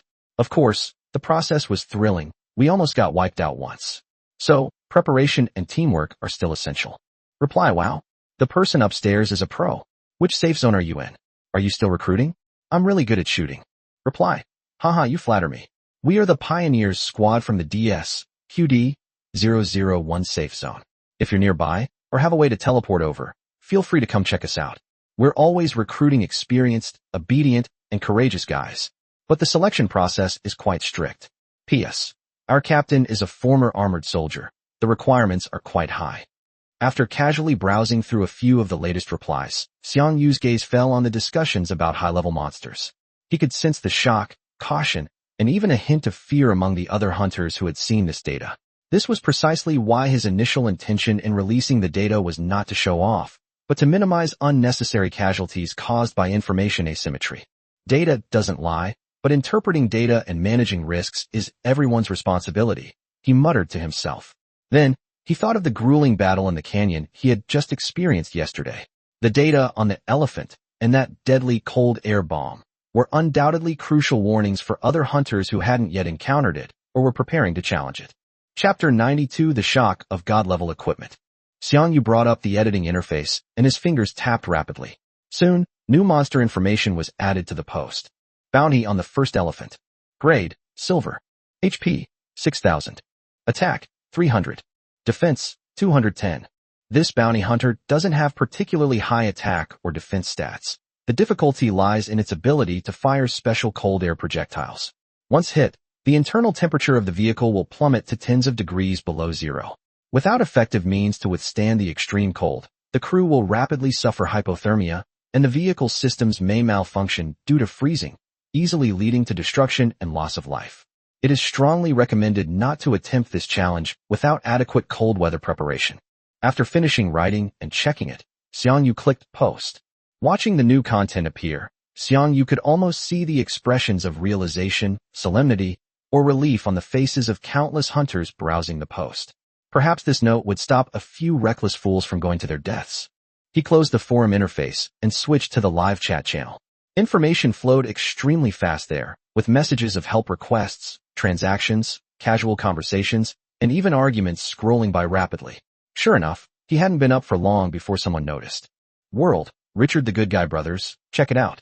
Red Wolf's monster data post has been updated again.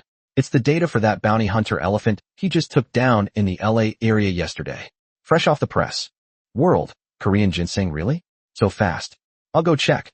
World, Prince of Wales, it's true. I just came back from watching.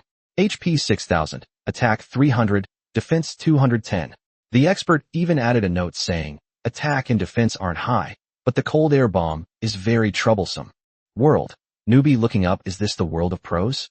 300 attack and 210 defense, and the pros just casually say it's not high? My black iron tank's main cannon only does a few dozen damage to normal monsters.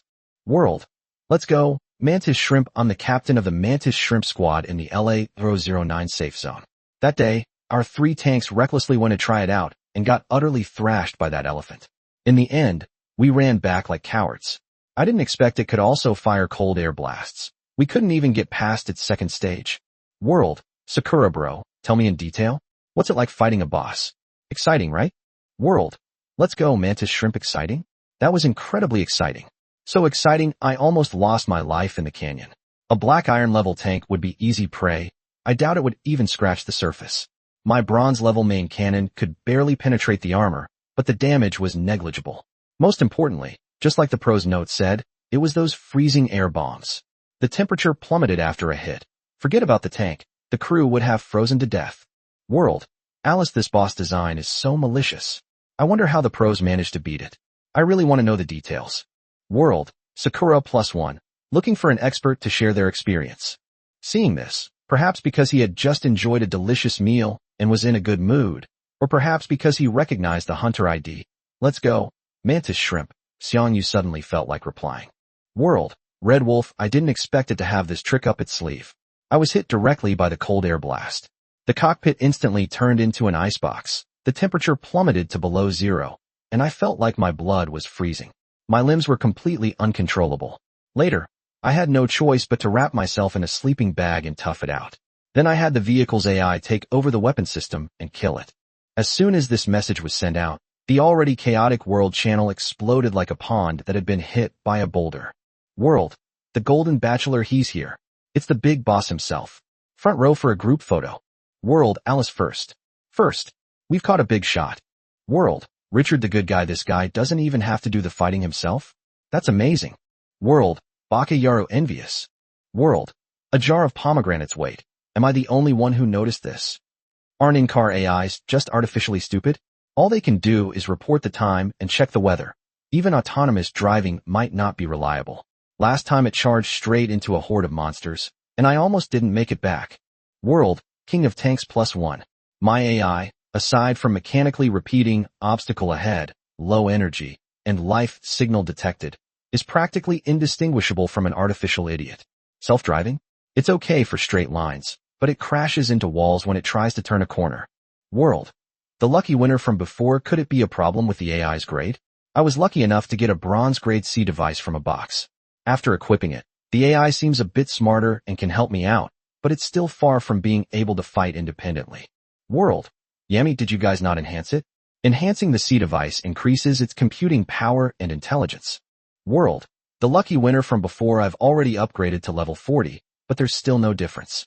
World. Yummy, I don't know. I'm still using the black iron level that comes with the tank. World. The golden lucky one from before, is the pro still there? Are there any other tricks to using this AI? Seeing that the question had been thrown back at him, and focused on in-vehicle AI, Xiang Yu simply replied. World. Red Wolf, the higher the quality of a C device, the higher the initial intelligence level and growth potential of its built-in AI. Basic functions may be similar, but high-quality AI has a clear advantage in complex environment judgment, tactical decision-making, and multi-threaded processing. World. Yamid, I see. No wonder. I forgot that the big boss was driving a silver chariot. It must be equipped with a silver level C device. The difference is huge. World. The Gold Emperor from before, is there really such a big difference between silver and bronze? World. Red Wolf, oh, my C device is God level.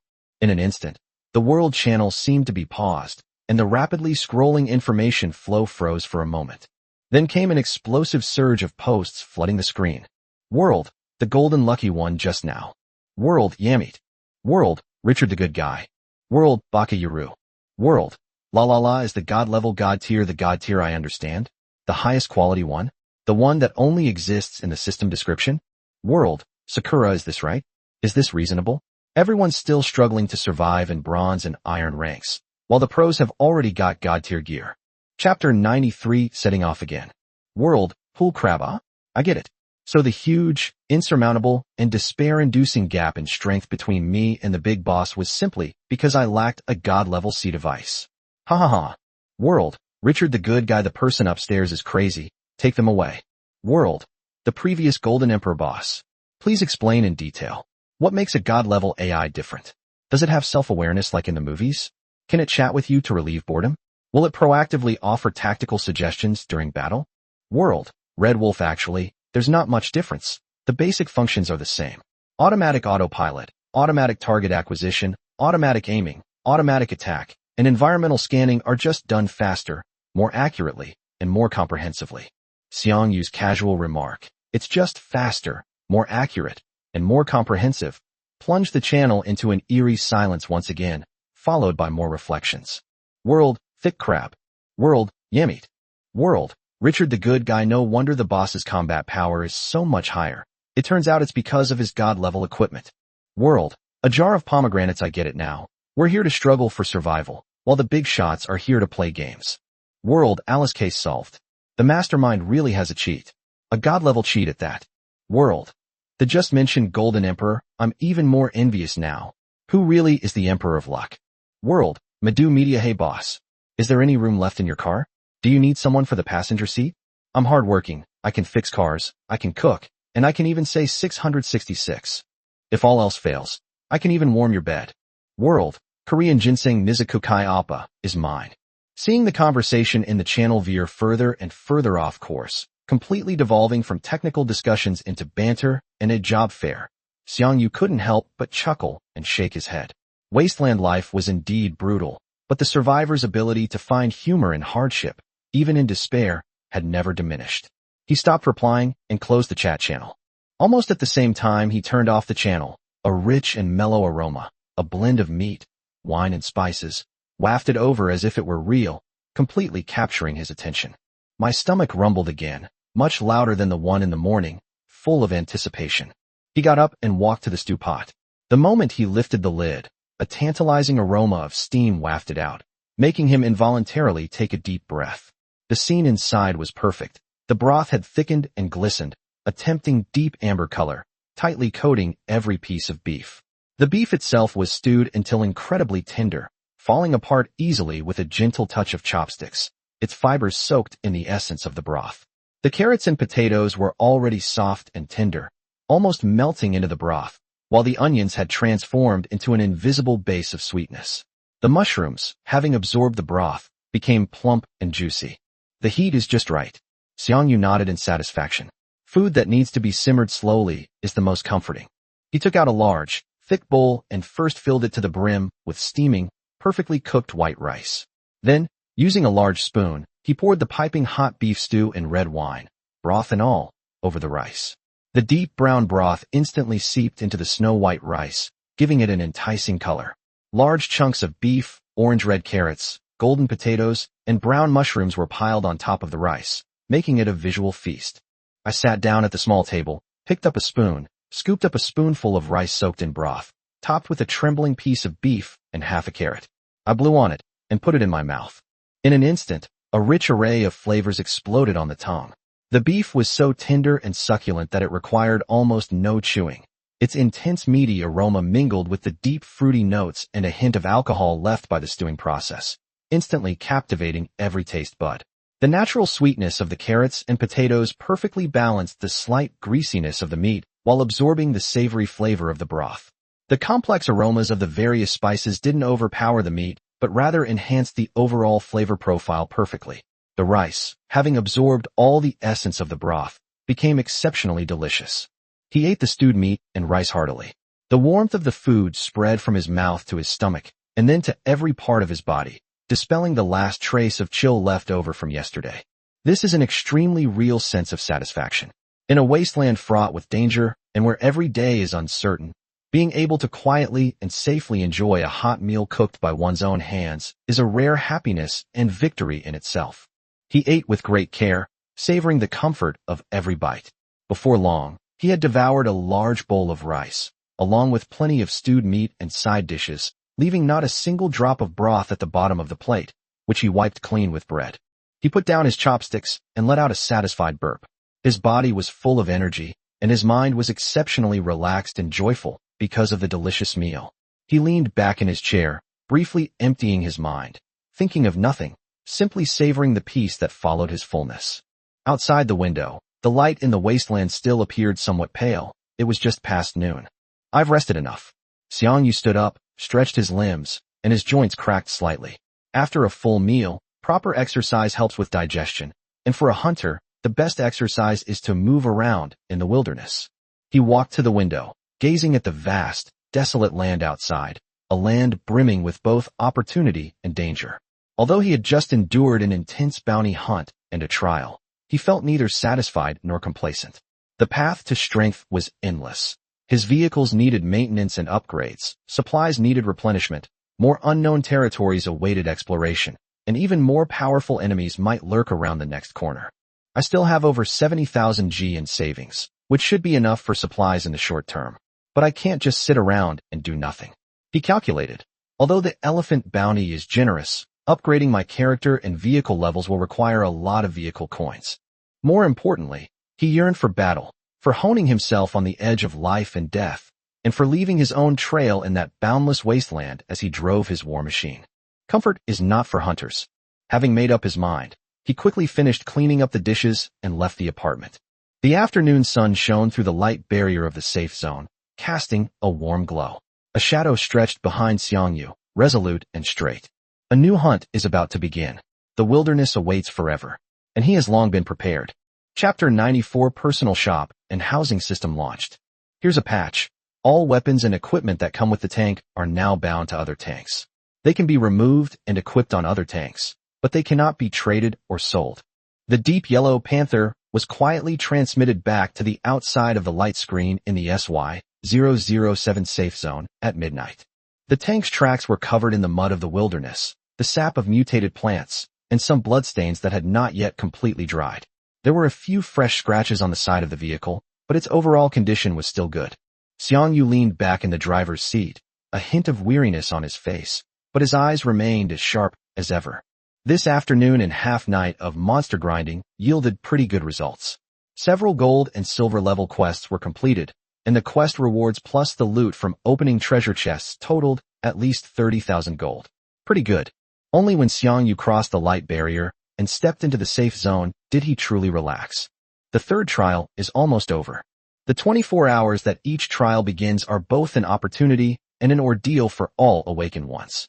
Successful ones anticipate rich rewards, while those who fail lick their wounds, and bystanders await the outcome with trepidation and envy. The safe zone was far more bustling than it usually was at midnight. Many awakened individuals gathered in small groups, some excitedly discussing their experiences in the wilderness, others nervously refreshing the system interface. No one was sleepy. Although most people knew that only a very small number could squeeze into the top 100 and receive the extra rewards, the anticipation and curiosity about what kind of amazing rewards the soon-to-be-revealed big shots would receive dispelled all weariness. Even if they didn't get any themselves, being able to witness, discuss, or even just have a look was a rare form of entertainment and conversation in this wasteland night. When Xiang Yu returned to his apartment, it was already 11:47 p.m. He washed up while waiting for the bill to be settled. Soon, the instant the clock struck midnight, the grand system notification sounded precisely in the minds of every awakened being. Drop. The third trial for new recruits has officially ended. Rewards will now be distributed. All awakened ones who participate in the trial will receive one newcomer treasure chest as proof of their participation. Ranking rewards. Regional ranking. First place, Monster Treasure Chest 1, Trial Treasure Chest, 4 times. Second to third place, Monster Treasure Chest 1, Trial Treasure Chest, 3 times. Fourth to sixth place, Monster Treasure Chest 1, Trial Treasure Chest, twice. Seventh to 10th place, Monster Treasure Chest 1, Trial Treasure Chest, 1 round. World Ranking. Rank 1, Transaction Store License Level, Level 2, Level 3. Second to 10th place, Transaction Store License Level, Level. Ranked 11th to 100th, Transaction Store License Level. Rewards distributed. All awakened ones can now claim their rewards from the system panel. The trading house's personal shop system is officially launched. Shop function. Awakened individuals holding a trading house shop license can apply to open their own personal shop in the trading house module. Basic permissions. Sell items in your personal shop without incurring the standard 10% transaction fee from the trading house. A store license level allows you to open a level 1 store, covering the city-level security zone, and only has the function of selling. The trading platform's store license level allows you to upgrade a level 1 store to level 2, expanding your coverage to a provincial level, and adding a purchase function where you can post item purchase orders. The trading post shop license allows you to upgrade your level 2 shop to level 3, covering the entire Blue Star region. It also adds an auction function, enabling timed auctions of items. The system charges an additional 10% auction fee. The auction lasts 12 hours. Safe Zone Housing System enabled. Starting today, there is a very low chance of obtaining a deed of residence, tradable, when killing any monster in the wilderness. Using this deed will grant you a property in a random location within the corresponding safe zone. A single apartment costs 500 energy stones. The deed is mainly used to obtain shop fronts in the safe zone. The next trial for new recruits will begin in 7 days. This will be the last trial for new recruits after the migration of Earth. Stay tuned. The trial notification had just ended when another system notification rang in Xiang Yu's ears. Drop. The battle power rankings have begun to settle. Congratulations to Hunter Red Wolf for winning 10,000 Chariot coins, which have been automatically deposited into your Awakener account. Oh right, the power rankings have been open for a week now, and today is the settlement day. I got 10,000 for free. That's great. Xiang Yu was very satisfied with getting 10,000 for free. Next came his favorite part, opening the chest. The first chest he opened was the newcomer chest. There wasn't anything good in it. He already had the basic leather 4-piece set for Awakeners, leather jacket, leather shoes, leather hat, and leather gloves, so he just randomly picked a pair of leather shoes to wear in the future. Next, the monster treasure chest, Adamant Part 2, was opened. It seems the target of this trial is Adamant. Xiang Yu thought to himself as he activated the trial. His talent was triggered, and the reward list instantly appeared before his eyes. Good heavens! Looking at the rewards in the list, he couldn't help but exclaim, "Is this Adamant some kind of chip king?" Indeed, among the items displayed in front of him, there were no vehicle-mounted weapons or tools, only various vehicle chips. Double barrage alpha, mobility enhancement, main gun support, secondary gun support. After much deliberation, he finally chose main gun support and secondary gun support. Main gun assist increases the attack of all main guns equipped on the tank by 10%. Secondary gun support increases the attack of all secondary guns equipped on the tank by 10%. As for the final trial chest, he still chose those 4 rewards. Main gun hole opening permission alpha 1. Secondary gun opening permission alpha 1. Mysterious chariot fragment, god level, -1. Mysterious chariot equipment fragment, god level, -1. With the help of the Eye of Insight, the hidden information of the 2 fragments came to light. Mysterious chariot fragment, god level, A-. Mysterious chariot equipment fragment, god level, electric dash. Unfortunately, they're not from the same series as the fragments I have. Looking at the 2 mysterious fragments with different names in his hand, Xiang Yu was slightly disappointed. Including the 2 he just acquired, he now has a total of 8 fragments, namely, Mysterious chariot fragment, god level, M-. Mysterious chariot fragment, god level, M-. Mysterious chariot fragment, god level, O-. Mysterious chariot fragment, god level, A-. Mysterious chariot fragment, god level, T-. Mysterious chariot equipment fragment, god tier, flash. Mysterious chariot equipment fragment, god level, dash. Mysterious chariot equipment fragment, god level, electric dash. Chapter 95 The Hunter's House. Apart from having 2 fragments of the M-series tanks, all the others are single pieces. I wonder when I'll be able to collect even one. Xiang Yu, who possesses Noah, is acutely aware of the power of god-level equipment. The boost to combat strength it provides is unparalleled. Noah has played a crucial role in his journey so far since the arrival of the Chariot system. Finally, he focused his attention on the 3 shop permits. As the system just introduced, the highest level tier 3 shops can cover the entire Blue Star, which is wider than the current trading house. Moreover, there are no additional transaction fees for selling. This saves Xiang Yu, who can produce a lot of loot every day, a lot of extra expenses. Without further hesitation, he directly chose to use the trading house store license level. Beep. Detected that an awakened player holds a trading house shop license. Open your personal shop immediately. Whether. Yes. Please name your shop. After a moment's thought, Xiang Yu typed in 4 characters, Hunter's Home. The name was simple and direct, and the meaning was fairly fitting. Naming successful. The shop Hunter's Home has been created. Current store level, level 1. Current coverage area. SY City, based on the area where the awakened player was located when the store opened. Current function, selling items, no transaction fees. The store management interface has been integrated into the transaction module. You can manage your store through the system panel. Almost instantly after the store was created, detailed descriptions of the store's level and functions reappeared, even more specific than the world announcement. Not bad. Xiang Yu nodded in satisfaction, and then used the other 2 shop permits in turn. In an instant, the newly opened Hunter's House shop was upgraded to level 3. Ding. Transaction store license level successfully applied. Your personal store level has been upgraded to level 2. Ding. Transaction store license level successfully used. Personal store level upgraded to level 3. Current store level, level 3. Current coverage area, blue star. Current features, item selling, item buying, item auction, 10% commission. That feels great. Seeing that the coverage area showed the entire blue star, Xiang Yu was eager to try it out. He immediately opened the trading platform and, sure enough, found a new My Shop option in the sidebar.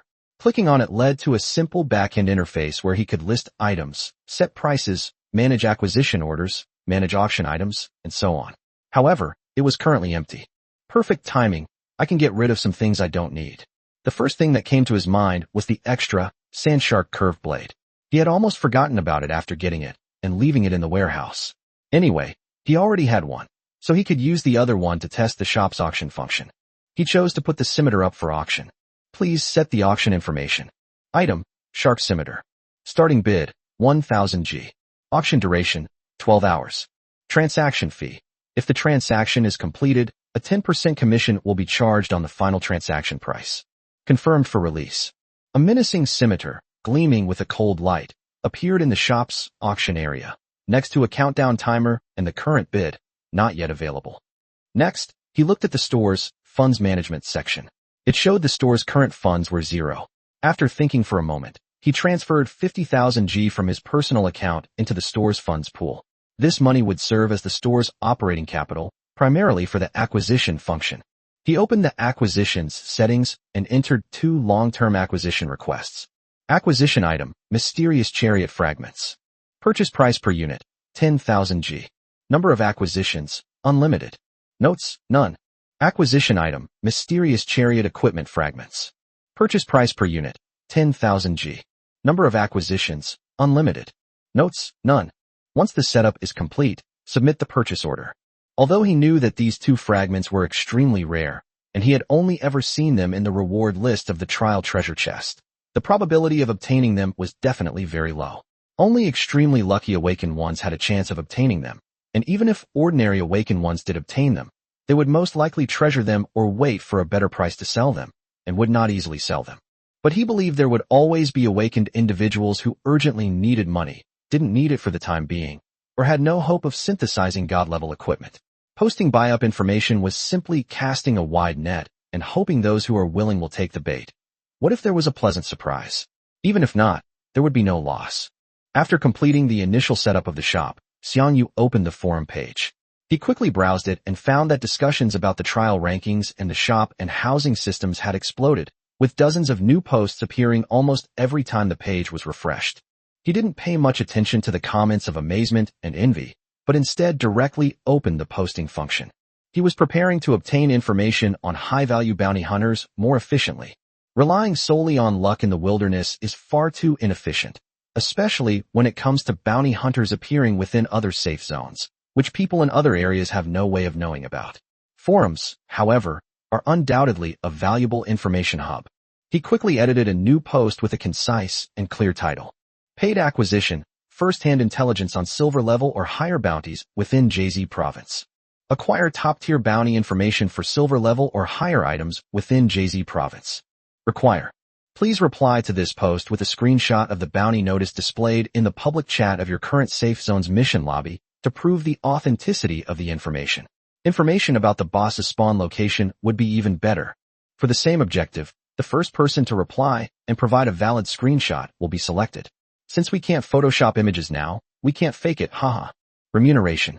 If the kill is successful, 10% of the total bounty amount will be paid as an information fee via forum private message. Notice. Limited to the JZ province only. Intelligence must be timely. Outdated information is invalid. Those who maliciously provide false information will be blacklisted. This post is valid indefinitely. Red Wolf. After posting the ad, he also casually posted a message in the world chat, widely publicizing the shop information and the reward requirements. World, Red Wolf the Hunter's Home, shop opens today, mainly selling various vehicle equipment and tools, with more items to be added in the future. Currently, the Sand Shark Curved Blade, human weapon, attack 90, is being auctioned, starting at 1000 G. Those interested can take a look. We are also buying mysterious vehicle fragments and mysterious vehicle equipment fragments, in unlimited quantities, at 10,000 G each. Those interested in selling should place orders through the shop. We are also buying information on silver level or higher bounty hunters within JZ province. See my new forum post for details. A 10% bounty will be paid upon successful kill. Currently, only JZ province players are eligible. After doing all this, Xiang Yu finally breathed a sigh of relief. The shop was open, the information channels were expanded, and now all that was left was to wait. He glanced at the time. It was already past 1 in the morning. The continuous hunting, trials, and the series of actions just now had taken a toll on his energy. In particular, the chill from the cold air bomb seemed to linger, mixing with the fatigue of the late night. Chapter 96 Paid Bounty. It's time to rest. Without further hesitation, Xiang Yu walked into the small but fully functional bathroom. The warm water washed away the dust from his body and took away the last trace of tension. After drying himself off and changing into clean clothes, he lay down on the bed and fell asleep almost immediately. Xiang Yu had drifted into a comfortable dream, but the ripples he left behind before falling asleep stirred up quite a stir in the world of the awakened. Especially in the dead of night, when the trial had just ended and everyone's emotions had not yet calmed down, his series of actions were like several pebbles thrown into a calm lake, creating ripples upon ripples. First, there was the chat channel. The advertisement he sent was like cold water being poured into a boiling oil pan. World, Richard the good guy is the boss about to start a crazy hunt? Paying for information on bounty hunters, is he planning to wipe out all the high-value targets in JZ province? World, King of Tanks Hunter's house. A shop opened by the Red Wolf boss. I have to check this out. The goods he posts are incredibly sought after. World, Yemi, can't everyone see the post? Isn't the big shot afraid of being killed by someone else by publicly asking for the boss's location? World, Tech Geek Xiaoming haha. The person upstairs is overthinking it. Even if I told you the location of a silver level or higher bounty hunter, could you beat them? Didn't you see the payment upon successful kill note in the pro's notes? This shows the pro has absolute confidence in themselves and isn't worried about someone stealing the kill. You going to steal the kill? You'd be giving the boss an extra meal. World, Yami, that makes sense. I was worrying unnecessarily. A boss of this level is prey for the big shots, but for us, it's probably death itself. World, a jar of pomegranates. Speaking of which, what are mysterious chariot fragments and mysterious chariot equipment fragments? They're worth 10,000 gold each.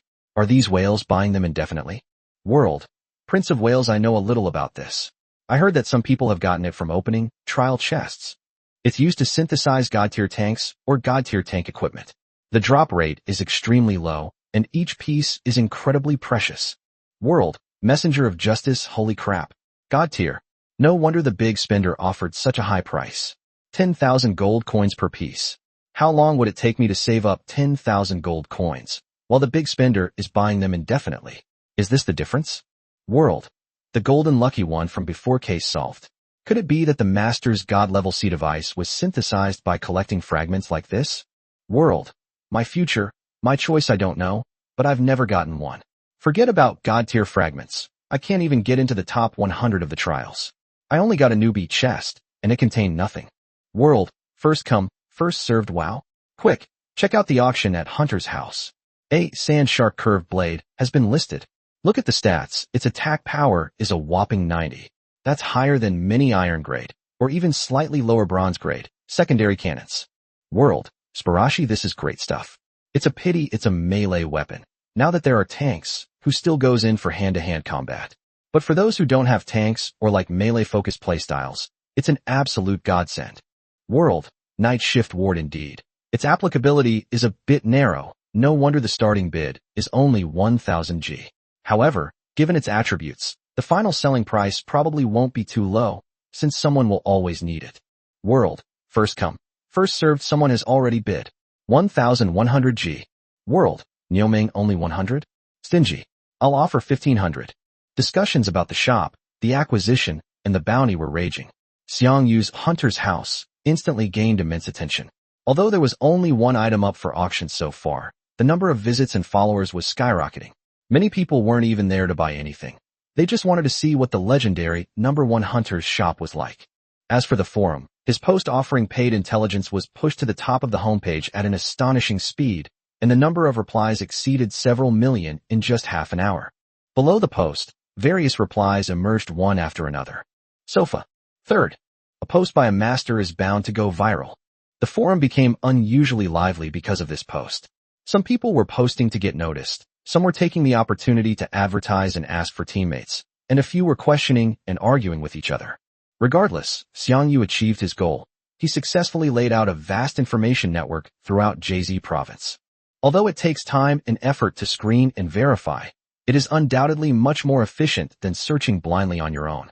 That 10% reward is a considerable extra income for many ordinary awakened individuals or small teams, enough to motivate them to share information that they might not need or dare not touch.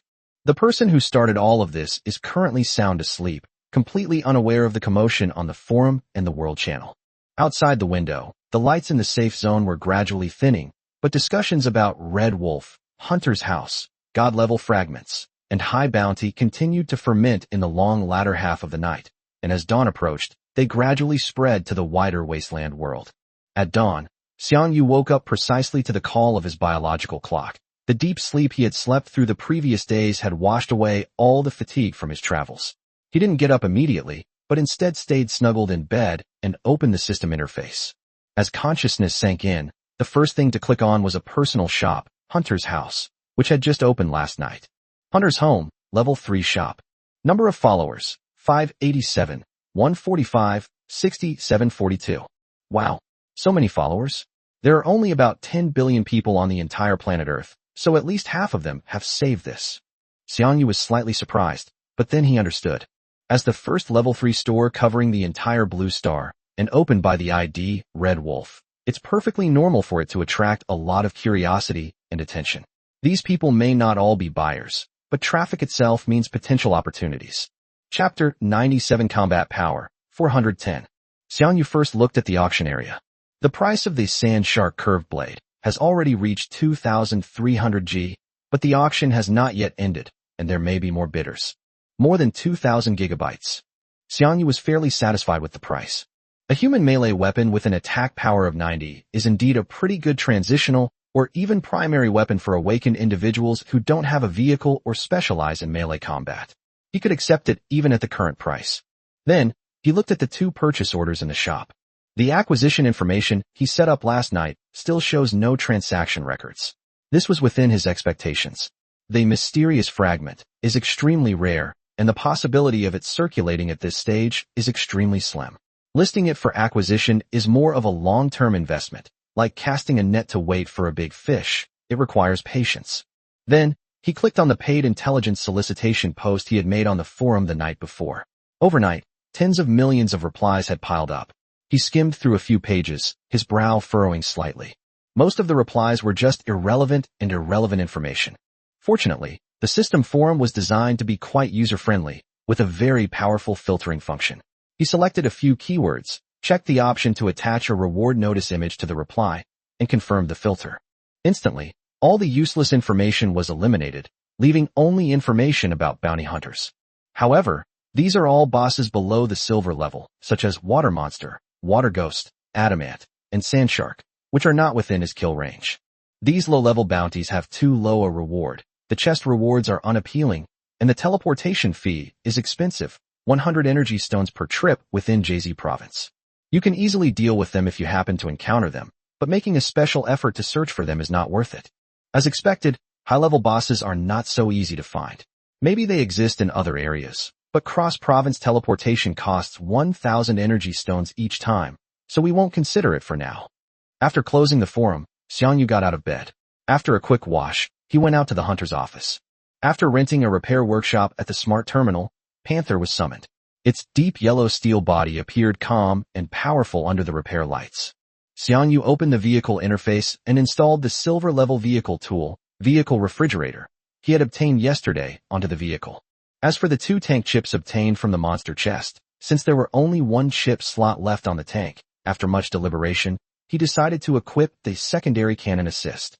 After all, he would be using the secondary cannon more often, and it would also improve his usual monster farming efficiency.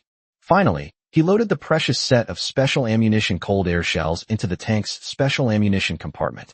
These 10 shells would be a trump card when facing certain powerful enemies in the future.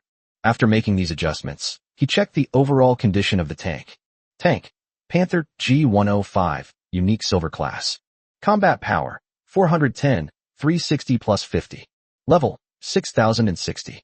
Main gun alpha, 105mm cannon, silver tier high explosive, 60-60 attack, 300 plus 60% defense, 48 ammo 30. Main gun beta, X. Secondary gun alpha, 11mm cannon, bronze high explosive, 40-40 attack, 100 plus 40% defense, 28. Secondary gun beta, X. SE device, X. Vehicle tools, fax machine, gold level. Vehicle refrigerator, silver level. Special magazine, 10,100, 10 cold air grenades. Chip slot 0, high explosive mastery, silver tier exclusive. Increases the overall armor bonus of high explosive ammunition fired by vehicle weapons by 30%. Chip slot 1, double fire alpha, bronze main cannon. Grants weapons in main cannon slot alpha the ability to fire twice in succession. Chip slot 2, mobility enhancement, bronze. Increases the vehicle's speed and agility by 10%. Chip slot 3, secondary gun assist, bronze tier. Increases the attack of all secondary guns equipped on the vehicle by 10%. Device C, artificial intelligence NOAA, god level unique, 40150 defense 300, computing power plus 10%. Engine, Hun 2, silver, 060 defense 58 energy 2%. Chassis, BO defense 100 plus 60%. Energy shield, 16,000. 2 new pieces of equipment have been added, and the overall combat capability assessment value of the tank has jumped up by 50 points to 410 points. The foundation is getting more and more solid. Xiang Yu felt a deeper connection with the tank. This process of gradually building it into a stronger, more comfortable, and more reliable partner was satisfying in itself. With the equipment installed, resupply was next. He headed straight for the self-service terminal in the corner of the workshop. This time, the supplies he purchased were more plentiful than ever before, thanks to the vehicle-mounted refrigerator, a logistical marvel. First, fill the main gun ammunition bay, then add food and water. After selecting a large quantity of meat, including beef and chicken, I also picked out quite a few fresh fruits and vegetables that keep well. Of course, purified water was also essential, and this time I also bought some extra milk and soft drinks. Finally, I can drink iced cola again. After putting all the supplies into the refrigerator, looking at the fully stocked car refrigerator, Xiang Yu felt incredibly at ease. Having food at home means you won't panic. With everything ready, Xiang Yu retracted the chariot into its storage compartment and headed towards the edge of the safe zone. This time, the logistical supplies were very well prepared, and he planned to hang out in the wilderness until the end of time. Stepping past the light barrier at the edge of the safe zone, the familiar scent of the wilderness rushed towards me. With a slight thought, the silver chariot materialized before me in a burst of light. With a deft movement, Xiang Yu opened the hatch, skillfully flipped into the cockpit, and fastened his seatbelt. As soon as the device was turned on, Noah's voice rang out, carrying a touch of human warmth. Hello, highest command. Welcome back. System self-check complete, all modules functioning normally. Environment scan initiated, no immediate threats detected. What are today's operational objectives? His gaze swept over the various data clearly displayed on the main screen. Hello, Noah. Continue targeting the previously preset high-value monsters and activate AFK mode. Okay, command confirmed. AFK mode activated, starting route planning. As Noah finished speaking, the chariot's engine began to rumble, slowly turning and speeding towards the vast, boundless wilderness. A new round of harvesting has begun. Chapter 098JH-001 Safe Zone. As night deepened, the wilderness was completely enveloped in darkness and silence. Instead of returning to the safe zone, Xiang Yu parked his chariot under a sheltered rock wall and entered standby mode. For him, who has ample resources and godlike AI, spending the night in the wilderness is no longer a desperate risk, but a regular choice to effectively extend the effective hunting time and improve the efficiency of his gains. Taking advantage of this relatively quiet time, he once again brought up the system panel to check the operational status of Hunter's home. The convenience and benefits brought by the 3-tiered stores covering the entire Blue Star were gradually becoming clear. The loot listed during the day almost always changed from for sale to sold within a very short time after being listed. Although the transaction notification sound in the back end was set to silent, the constantly refreshed transaction records were still there. Saving 10% of the platform's transaction fee made the amount of War Chariot coins it received even more substantial. The auction for the Sand Shark curved blade, a commemorative item for the shop's opening, quietly concluded during his hunt. The final price was 3,180 G. After deducting the 318 G auction fee charged by the system, his net income was 2,862 G. He tallied up all the rewards he received for completing the hunting mission that day, the proceeds from selling the loot from the monster chests that had dropped, and the net proceeds from the auction of the scimitar. With all three combined, daily income exceeds 40,000. Even after deducting the costs of ammunition, energy, and food supplies consumed today, the net profit is still a considerable figure. Current balance, 70,000 plus. Shop funds, 70,000 plus. With the current monster slaying efficiency, even if you start from scratch and upgrade a god-tier piece of equipment, it would only take a month to upgrade it to the maximum level. This is truly. Xiang Yu leaned back in the driver's seat, feeling extremely excited. The harsh winds of the wilderness were kept out by the thick armor, and the temperature inside the vehicle was comfortable. The system panel in front of him displayed numbers representing his wealth, and beneath him was a reliable and powerful steel mount. Dangers might lurk in the darkness in the distance, but they also held even greater opportunities. An efficient and stable profit cycle is gradually taking shape.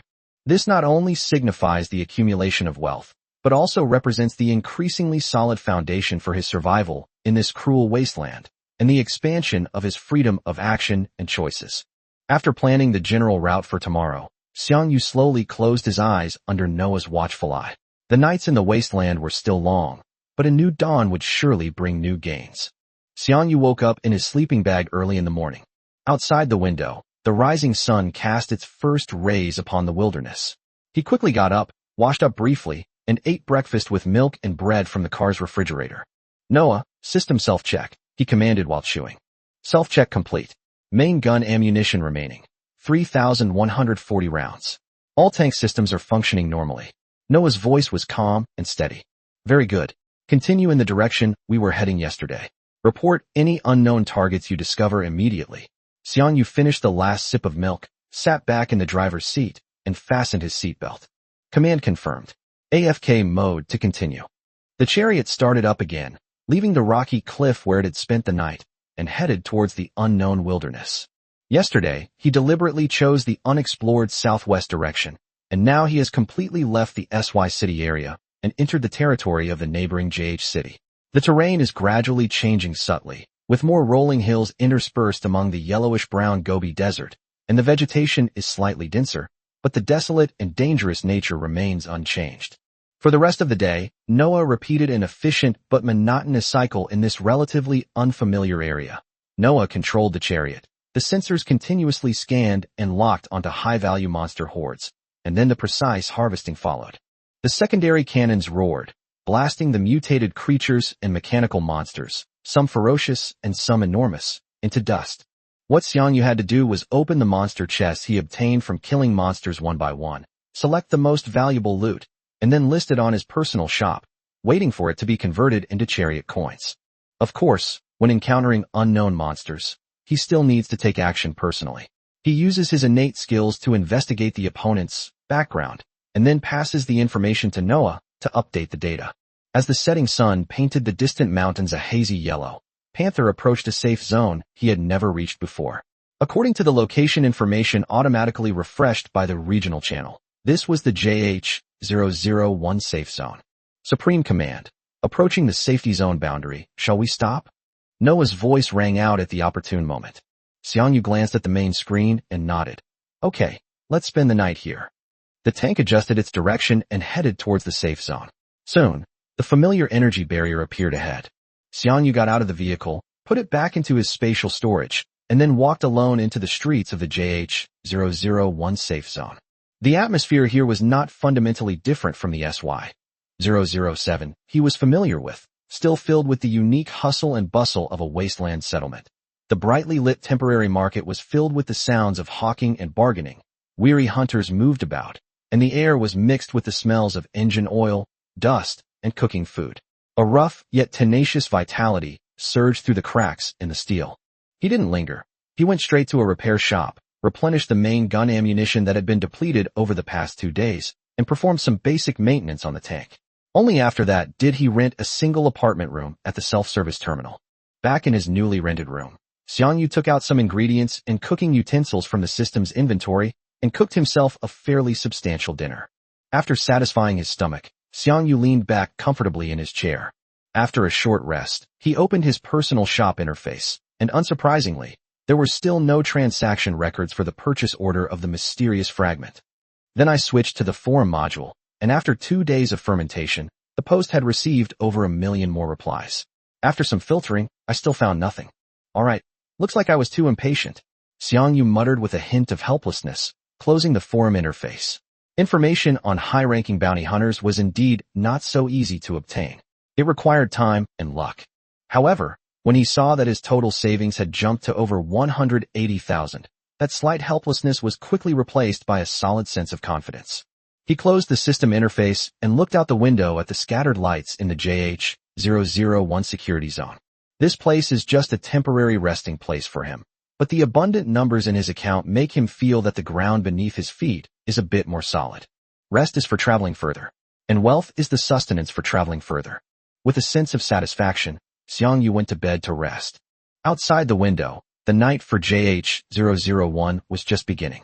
Chapter 99 Gold-Level Bounty Hunter, the Ghost Centipede. The first thing Xiang Yu did upon waking up in the morning was to check his personal shop.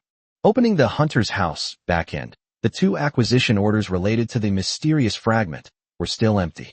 However, this was within Xiang Yu's expectations. However, when he switched to the forum and opened his own bounty post, a reply added in the early hours of the morning instantly caught his eye.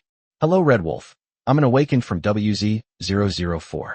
Just now, a new bounty was posted on the big screen in the mission hall. The target is the gold-level bounty hunter, Ghost Centipede, with a bounty of 30,000 G. Screenshot attached below. Image.jpg. The attached image is a screenshot of the huge electronic screen in the mission lobby of the WZ-004 safe zone. At the very top, a bounty poster is prominently displayed. Regional bounty. Kill the gold-tier boss, Ghost Centipede. Bounty, 30,000 G. A gold-level Ghost Centipede with a bounty of 30,000 gold. Xiang Yu's eyes sharpened instantly, all sleepiness gone. A gold-tier bounty hunter. This is a level higher than the elephant he killed before. The 30,000 G bounty isn't small, but what he really wants is the monster chest dropped by the bounty hunter. The gold-tier boss chests have a high probability of dropping gold-tier chariot tokens, which is the most crucial factor. If the token is inside the chest, he can pick it up. He replied to the message with received, and then closed the system panel. After getting out of bed and quickly washing up, I left the apartment, heading towards the teleportation hall within the safe zone. Since the last trial for new recruits ended and the teleportation function was enabled, teleportation halls have appeared in safe zones across the entire planet, providing services for awakened individuals who lack personal teleportation abilities and need to teleport long distances. Although Xiang Yu possesses the fax tool, it can only teleport back to recorded safe zones. It cannot directly teleport to safe zones it hasn't visited or recorded. Therefore, it must rely on the teleportation array in the teleportation hall. This was his first time stepping into the safe zone's teleportation hall. The interior space was quite spacious, with a high ceiling and a rather cold and austere overall style, resembling a simplified version of a transportation hub. Several rows of metal benches were placed on the outside of the hall, with a few awakened individuals sitting here, either waiting for teleportation or having just arrived. The interior was divided into dozens of independent, enclosed cubicles, like telephone booths, with red, occupied, or green, vacant, indicator lights on the doors. Without delay, Xiang Yu walked straight to a private room with a green light on, opened the door, and went inside. The room was small, about 3 or 4 square meters, and simply furnished. At one's feet was a slightly raised, silver, circular metal platform, about 2 meters in diameter, its surface engraved with complex energy circuits. Embedded in the wall opposite the platform was a multifunctional self-service terminal, its screen displaying a standby interface. He stepped onto the platform, and the patterns beneath his feet seemed to sense his weight, their light brightening slightly. The terminal screen in front of him automatically activated, displaying operation instructions. Welcome to JH-001 Safe Zone Directional Teleportation Service. Please select your destination. Xiang Yu directly selected the filter function and then quickly found the GZ-WZ-004 security zone in the long list and clicked to confirm. Destination confirmed. JZ-WZ-004 safe zone. Fee settlement. Option A. Consumes 100 energy stones. Option B. Pay an equivalent amount of 1,000 G in Chariot coins. Please select a payment method. Oh, so you can pay directly with Chariot coins? Xiang Yu was slightly surprised, but then thought it made sense. After all, not everyone carries hundreds or thousands of energy stones. Moreover, the self-service terminal has an unlimited supply of 10 G of energy stones per stone, and having Chariot coins as a payment option makes it more convenient for users. He glanced at his energy stone reserves and decisively chose option B. Pay 1,000 G. Payment method confirmed. Deducted. 1,000 G in Chariot coins. Sender's identity confirmed. Please note, you may experience mild dizziness and a feeling of weightlessness during the transfer process, which is normal. Please stand firmly in the center of the platform and do not move around unnecessarily. Teleportation countdown. 321. Activate. Buzz. Suddenly, the circular platform beneath his feet burst forth with a soft white light. The light instantly filled the entire cramped room, and Xiang Yu felt his body enveloped and lifted by an irresistible force. The surrounding scenery distorted, faded, and disappeared rapidly, like paint being submerged in water. A brief wave of dizziness washed over him, and a high-frequency buzzing seemed to flash through his ears. The entire process lasted less than 3 seconds. The light faded, and the feeling of being grounded returned. A slight dizziness lingered, but quickly subsided. Xiang Yu opened his eyes and found himself in another identical teleportation room. Only the number on the door and the security zone emblem on the edge of the terminal screen had changed to WZ-004. It's really convenient, but I'm a little dizzy.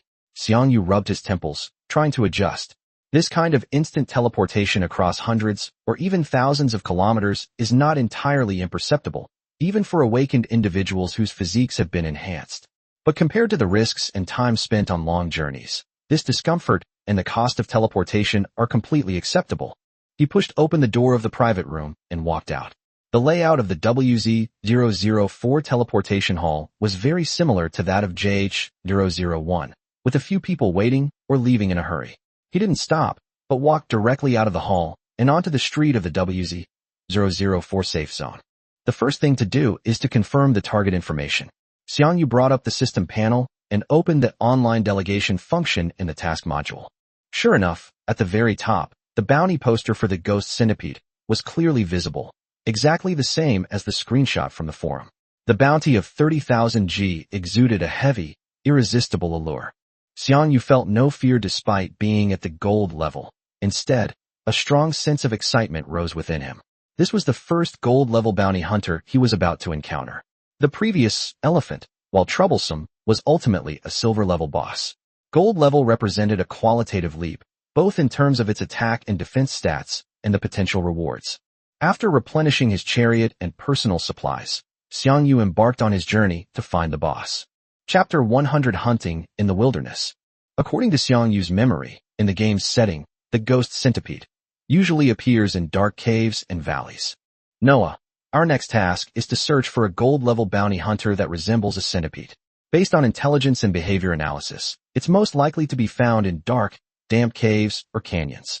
Activate the scanning function and notify me immediately if any unknown monster is detected. Understood. Highest command. Target acquisition mission established. Scanning system activated. Noah responded quickly, and the vehicle-mounted radar began operation. Set off. The deep yellow chariot let out a low growl and headed into the depths of the wilderness. They searched until sunset, but still found no trace of the ghost centipede. As night fell and the wilderness was swallowed by darkness, Xiang Yu had to cease his search. The chariot stopped on a relatively flat plateau, its headlights illuminating a small area ahead. Throughout the day, he had searched almost the entire WZ-004 area, conducting a thorough search. However, the bounty hunter worth 30,000 gold seemed to have vanished completely, leaving not a single trace. Sure enough, finding monsters is much more troublesome than fighting them. Xiang Yu leaned back in the driver's seat, rubbing his slightly swollen temples, and sighed helplessly. Fortunately, when he usually accepted a mission, the system would give him the specific location of the target. Otherwise, just searching all over the mountains and fields for the target to kill would have taken up a lot of time. No wonder some bounties have been posted for a long time without anyone completing them. Just finding their exact locations in the vast and complex wilderness can take days or even longer, during which time one must also deal with various dangers and environmental challenges. He had a more personal understanding of this. It's not just a contest of strength, but also a comprehensive test of patience, perseverance, and luck. He didn't complete a single commission all day, devoting all his time and energy to searching for the ghost centipede. Naturally, his earnings were zero. But that's just how it is in the hunting world, isn't it? He quickly adjusted his mindset.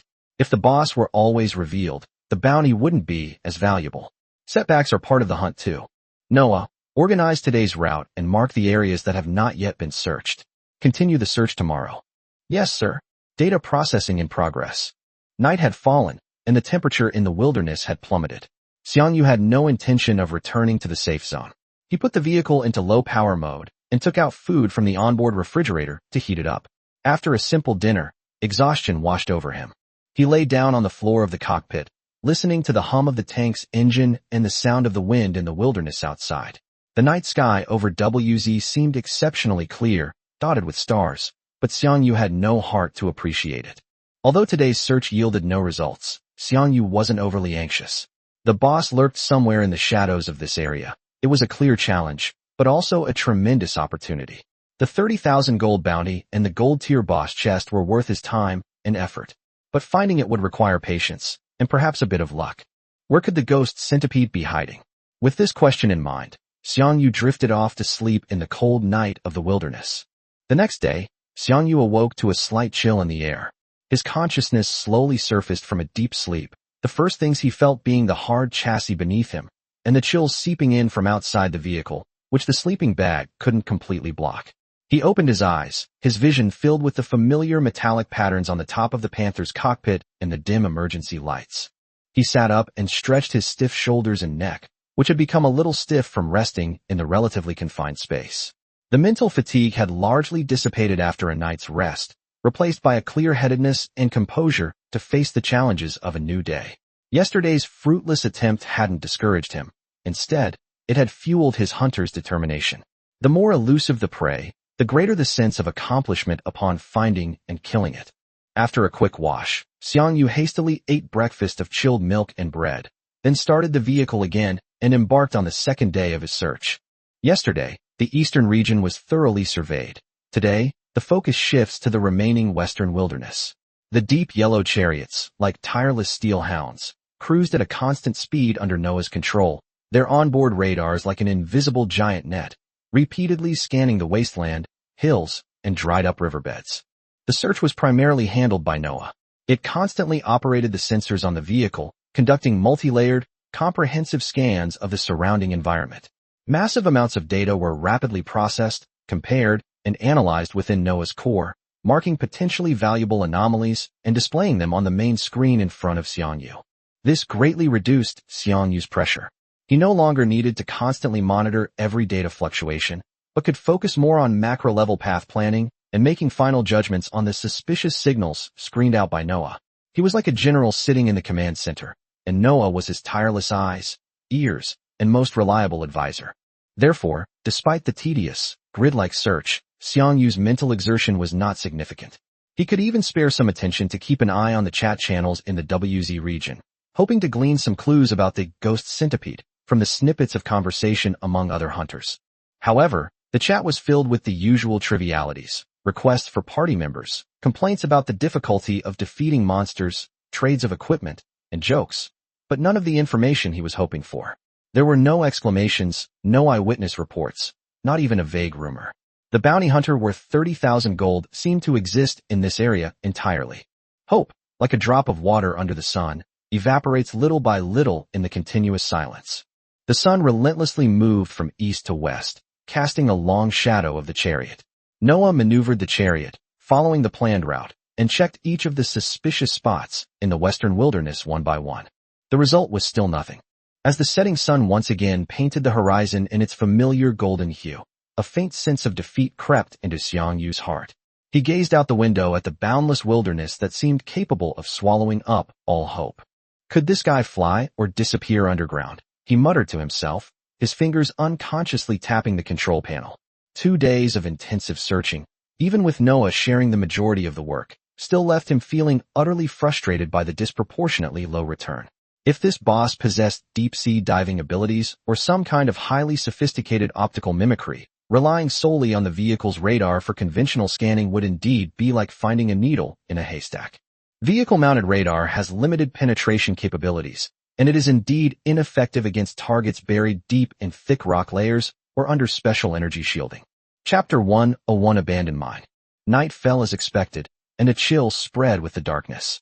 Xiang Yu had already prepared himself to spend the night in the open, sheltered spot again, when Noah's electronic voice sounded at just the right moment. Supreme Command, an abandoned mine has been discovered not far ahead. The entrance is large enough for a vehicle to enter. Preliminary detection indicates no active threats inside, and the structure is reasonably stable. It is recommended as our campsite for tonight. Let's go take a look. Xiang Yu's spirits lifted slightly. A ready-made shelter that could protect him from the wind and rain was much more comfortable and safer than camping in the open. Soon, the tank approached. It was indeed the entrance to an abandoned mine, carved into the base of the mountainside, tall and wide enough for the tank to easily enter. Scattered around the entrance were rusted and broken tracks and long-rotted sleepers, while faded safety slogans on the rock walls spoke of the bustling activity that once took place here. Noah steered the chariot slowly into the tunnel, its headlights illuminating the deep darkness.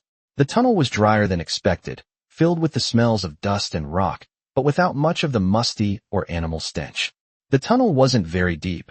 After extending for about 10 meters, it entered a more spacious chamber, seemingly a former or transport or equipment storage area. There was enough space for the chariot to turn around, and the ground was relatively flat. Let's spend the night here. Xiang Yu gave the order after confirming that the environment was safe. The tank came to a smooth stop, and the engine switched to standby mode. The mine effectively shielded the area from the biting winds of the open field, making the interior significantly warmer than the outside. Xiang Yu was even able to take off his leather jacket and stretch his muscles, which had become stiff from sitting for so long. At least I can sleep a little more comfortably tonight, he muttered to himself, taking food out of the refrigerator to heat it up. Although the search was still fruitless, finding such a relatively comfortable place to stay in the wilderness was a small blessing in disguise. Although the target is still nowhere to be found, finding such a relatively safe and warm temporary base in the perilous wilderness is a rare consolation after days of searching. As he ate dinner, he reviewed the details of the 2 days' search in his mind, re-examining every suspicious point that had been marked and then ruled out, trying to find any clues that might have been overlooked. The silence of the mine actually made his thoughts clearer and more focused. After thinking for a long time, Xiang Yu made up his mind, and his tightly furrowed brows relaxed slightly. Giving up wasn't his style, especially after investing so much time and effort. He mentally reviewed the key areas he planned to search again tomorrow, highlighting suspicious locations that better matched the habits of the ghost centipede. He didn't believe such a massive creature wouldn't leave any trace. It was simply that it was hiding deeper, or that his initial search hadn't been thorough enough. After washing the simple tableware and storing it in the system's inventory, Xiang Yu casually took out his sleeping bag. Although it was much warmer inside the mine than outside, the ground was still chilly. He skillfully laid the sleeping bag on the relatively flat ground behind the cockpit and crawled inside. The thick sleeping bag insulated him from the cold of the vehicle's chassis, bringing some comfort. Sleepiness gradually crept in. The day's exertion and sustained focus had drained him of much energy.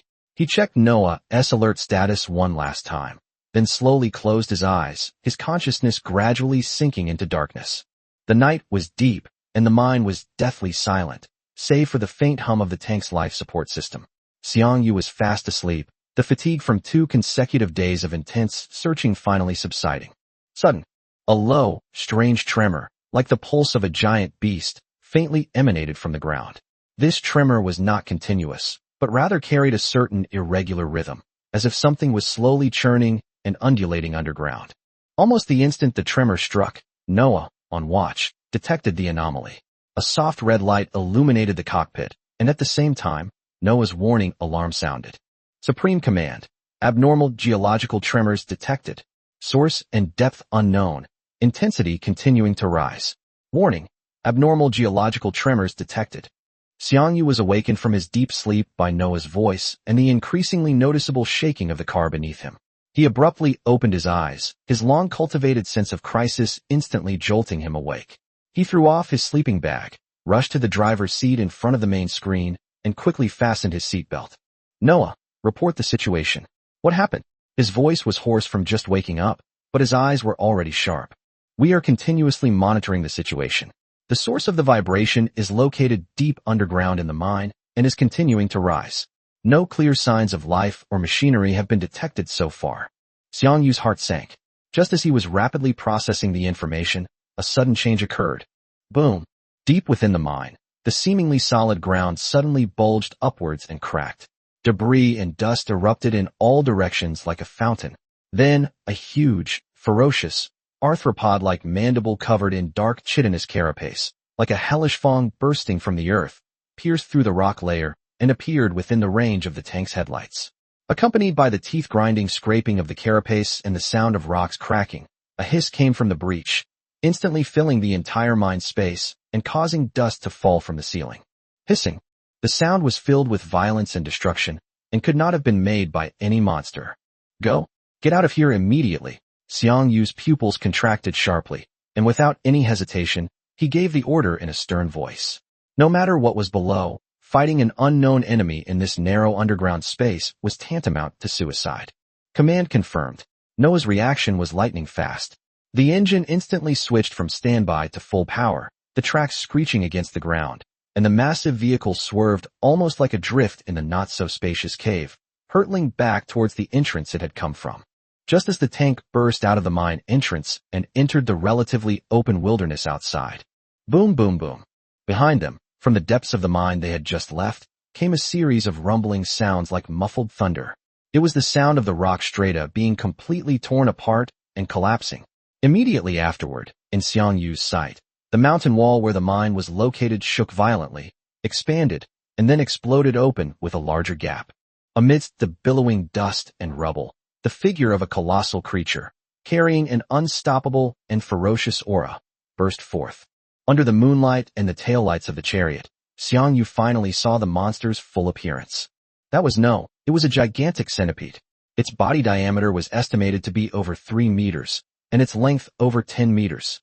Each segment was covered with a thick, glossy black carapace, reflecting a chilling luster in the moonlight. Its sides were covered with countless legs, like giant scythes, each movement carving deep furrows into the hard ground. At the very front was a terrifyingly large head, its compound eyes gleaming crimson, and a pair of venomous mandibles like battering rams constantly opening and closing, dripping a pungent, sticky substance. Its body was also covered in fresh mud and broken rocks, clearly having just completed a spectacular emergence. Chapter 102, The Ghost Centipede, finally appears. Even with Xiang Yu's composure, he couldn't help but utter a curse through gritted teeth. After the initial shock came a moment of realization and a sense of absurdity. No wonder he and Noah searched the wilderness for 2 days, using every possible detection method, but couldn't find a single thing. It turns out this thing isn't the type that's active on the surface during the day. It's nocturnal, and likely spends most of its time lurking in extremely deep underground burrows, only emerging at night or at specific times. Conventional radar and life detection methods are far less effective against deeply entrenched subterranean creatures. Ironically, this abandoned mine, the place he happened to find along the way where he could shelter from the wind and rain for the night, turned out to be its lair. This is truly a case of searching high and low without finding it, only to have it come to you effortlessly. However, the way this was obtained was a bit too stimulating. "Noah, prepare to move. Record monster data at the same time." Xiang Yu's voice remained steady amidst the roar and alarms as he quickly issued the orders. "Yes, sir. This is the highest order." Almost simultaneously with the command, a faint light flickered deep within Xiang Yu's pupils, and his talent, Eye of Insight, activated. An invisible sensory power instantly enveloped the ferocious beast, and data instantly appeared before his eyes. Ghost Centipede, medium armor, HP 12,000 attack, 500 defense, 370 weaknesses, freezing attacks, abdomen. Not bad, these stats are enough for a fight. But be careful of the opponent's special attacks. Ever since suffering a severe blow from the elephant's cold air bombs and nearly being frozen solid, Xiang Yu had become extremely wary of special attacks with powerful environmental effects. He remembered that this ghost centipede, like the elephant, could fire special gasoline bombs. He had personally experienced the terror of cold air bombs, so it wouldn't be an exaggeration to overestimate the power of these gasoline bombs, which are also special-purpose shells. Once hit by such an attack that spreads fire and may also have a sticky effect, the consequences would be unimaginable. At this moment, the ghost centipede, just awakened and emerging from its underground lair, was clearly in a fit of violent, morning grumpiness. Its scarlet compound eyes were fixed on the metallic, iron lump, not far away. Almost without hesitation, accompanied by a furious hiss, its massive head suddenly slammed down, like a runaway battering ram, launching a brutal, straight-line charge towards Panther, with a speed disproportionate to its size. The ground along its path was cleaved by its heavy body and sharp legs, sending pebbles flying. "Avoid it," Xiang Yu shouted. However, this clearly intentional straight-line collision was easily handled by the chariot, aided by Noah's supercomputing power. The moment the enemy launched the attack, Noah had already calculated the optimal evasion path. The deep yellow tank's engine emitted a short, sharp roar. The right track braked abruptly, while the left track surged forward. The massive vehicle executed a clean, textbook-perfect L-shaped stop followed by a side drift, precisely dodging the devastating impact. The ghost centipede's menacing maw, filled with sharp teeth and carrying a foul stench, grazed the tank's stern, coming within 3 meters of it. The moment the evasive maneuver was completed, the combat support system was fully activated without Xiang Yu even giving the order. The crosshair on the main screen seemed to come alive, rapidly traversing the massive body of the ghost centipede, which was slightly stiffened by the momentum of its charge, finally locking onto a slightly noticeable seam in its armor behind its head. The secondary guns also rotated in sync, the fire control system automatically calculating the lead based on the target's trajectory. Now, the moment the lockout indicating the best firing window lit up and flashed, Xiang Yu decisively pressed down on the fire button with his thumb. Boom, boom. 2 105mm high explosive rounds roared out of the barrel, piercing the night sky and hitting the target almost simultaneously. -302, -302. The shell exploded in 2 bursts of fire on its thick armor, and 2 damage values appeared. Almost at the same time, the 11mm secondary gun on the side of the main gun also spewed out scorching flames. Bang bang bang, bang bang bang. A dense hail of bullets rained down on the other parts of the centipede's carapace, making a rapid, pattering sound like raindrops hitting banana leaves. However, the damage numbers that popped up were a series of glaringly obvious ones. -0, -0, -0, -0. Faced with the gold-level bounty hunter's defense of up to 370, the bronze-level secondary cannon firepower completely lost its penetrating ability. The bullets that hit it could not cause any substantial damage other than a few sparks and scratches, and could not even force a single point of damage. Xiang Yu was not surprised by this. At this moment, the role of the secondary gun had been downgraded from output to harassment. The continuous barrage of bullets could at least disrupt the centipede's perception, creating a better environment for the main gun to fire. In any case, it's just a matter of consuming a few energy stones. Xiang Yu is now rich and powerful, so he doesn't care about this loss at all. The enormous body of the ghost centipede was almost entirely encased in a thick, sturdy biological carapace. The dark, glossy plates reflected a cold luster in the firelight, and its joints were protected by a flexible chitinous structure, making its defense extremely formidable. Its relatively soft abdomen, however, lay flat against the ground, firmly concealed by its massive body and countless legs, making it impossible to reach from the conventional firing angles of a tank's main cannon. Therefore, most of the accurately hitting shells struck the sturdy parts of its back or side armor. Although the main guns were powerful enough to penetrate its defenses, they consistently inflicted only ordinary white damage, failing to hit its weak points and deliver a devastating blow. Despite this, thanks to the Panther's superior mobility and Noah's precise fire control, after several rounds of attack and defense, the tank only lost a few SP under the centipede's ferocious charges and long-tail sweeps, while the opponent's HP was steadily reduced by more than 3,000 points. The roar of the main cannon repeatedly exploded on its armor, and green fluid continued to seep out. Chapter 103 Petrol Bombs. Petrol Bombs. Hissing. Unable to break through and suffering continuous injuries, the behemoth was clearly enraged. It let out an even sharper, more piercing roar, its massive body temporarily ceasing its attacks, coiling itself in the center of the wilderness, its scarlet compound eyes fixed intently on the slippery, deep yellow chariot. Immediately afterwards, two exceptionally thick plates on its back suddenly lifted up, revealing two deep holes underneath. The internal structure of the holes was complex, and one could vaguely see the eerie luster of biological tissue mixed with some kind of crystalline substance. The next second, a blinding orange-red light suddenly shone from the depths of the hole, accompanied by a strange muffled sound. Noah! Xiang Yu's pupils constricted sharply as he issued a stern warning. Noah's voice, driving evasive maneuvers in progress, sounded almost simultaneously with his warning. The tank's engine roared, and it suddenly made an extremely violent Z-shaped turn to the side. Whoosh! Whoosh! The tank narrowly avoided the attack, with two shells whistling past its body and slamming into the ground dozens of meters behind it, exploding instantly. Flames shot skyward. At the same time, countless viscous, scorching flammable substances, like blooming flowers of death, violently sprayed in all directions. These substances were extremely adhesive, whether it was rocks, sand, or dry shrubs. Anything that came into contact with them immediately ignited into a raging fire, and the fire spread at an astonishing speed. The epicenter of the explosion formed a continuously burning pool of fire, illuminating the surroundings as bright as day, and waves of heat rolled in, so intense that even through the armor of the tanks, one could feel the scorching heat. Damn it! A petrol bomb! Xiang Yu cursed under his breath, alarm bells ringing in his mind. The power, the flammability, far exceeded his expectations.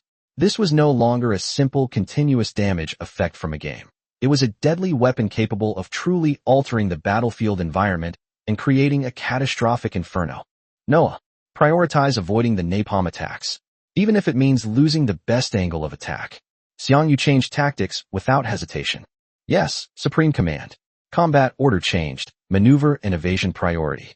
Noah executed the order without hesitation, and the tank's maneuver mode changed instantly, from aggressive hit-and-run tactics to a more cautious strategy, focused on dodging and maintaining distance.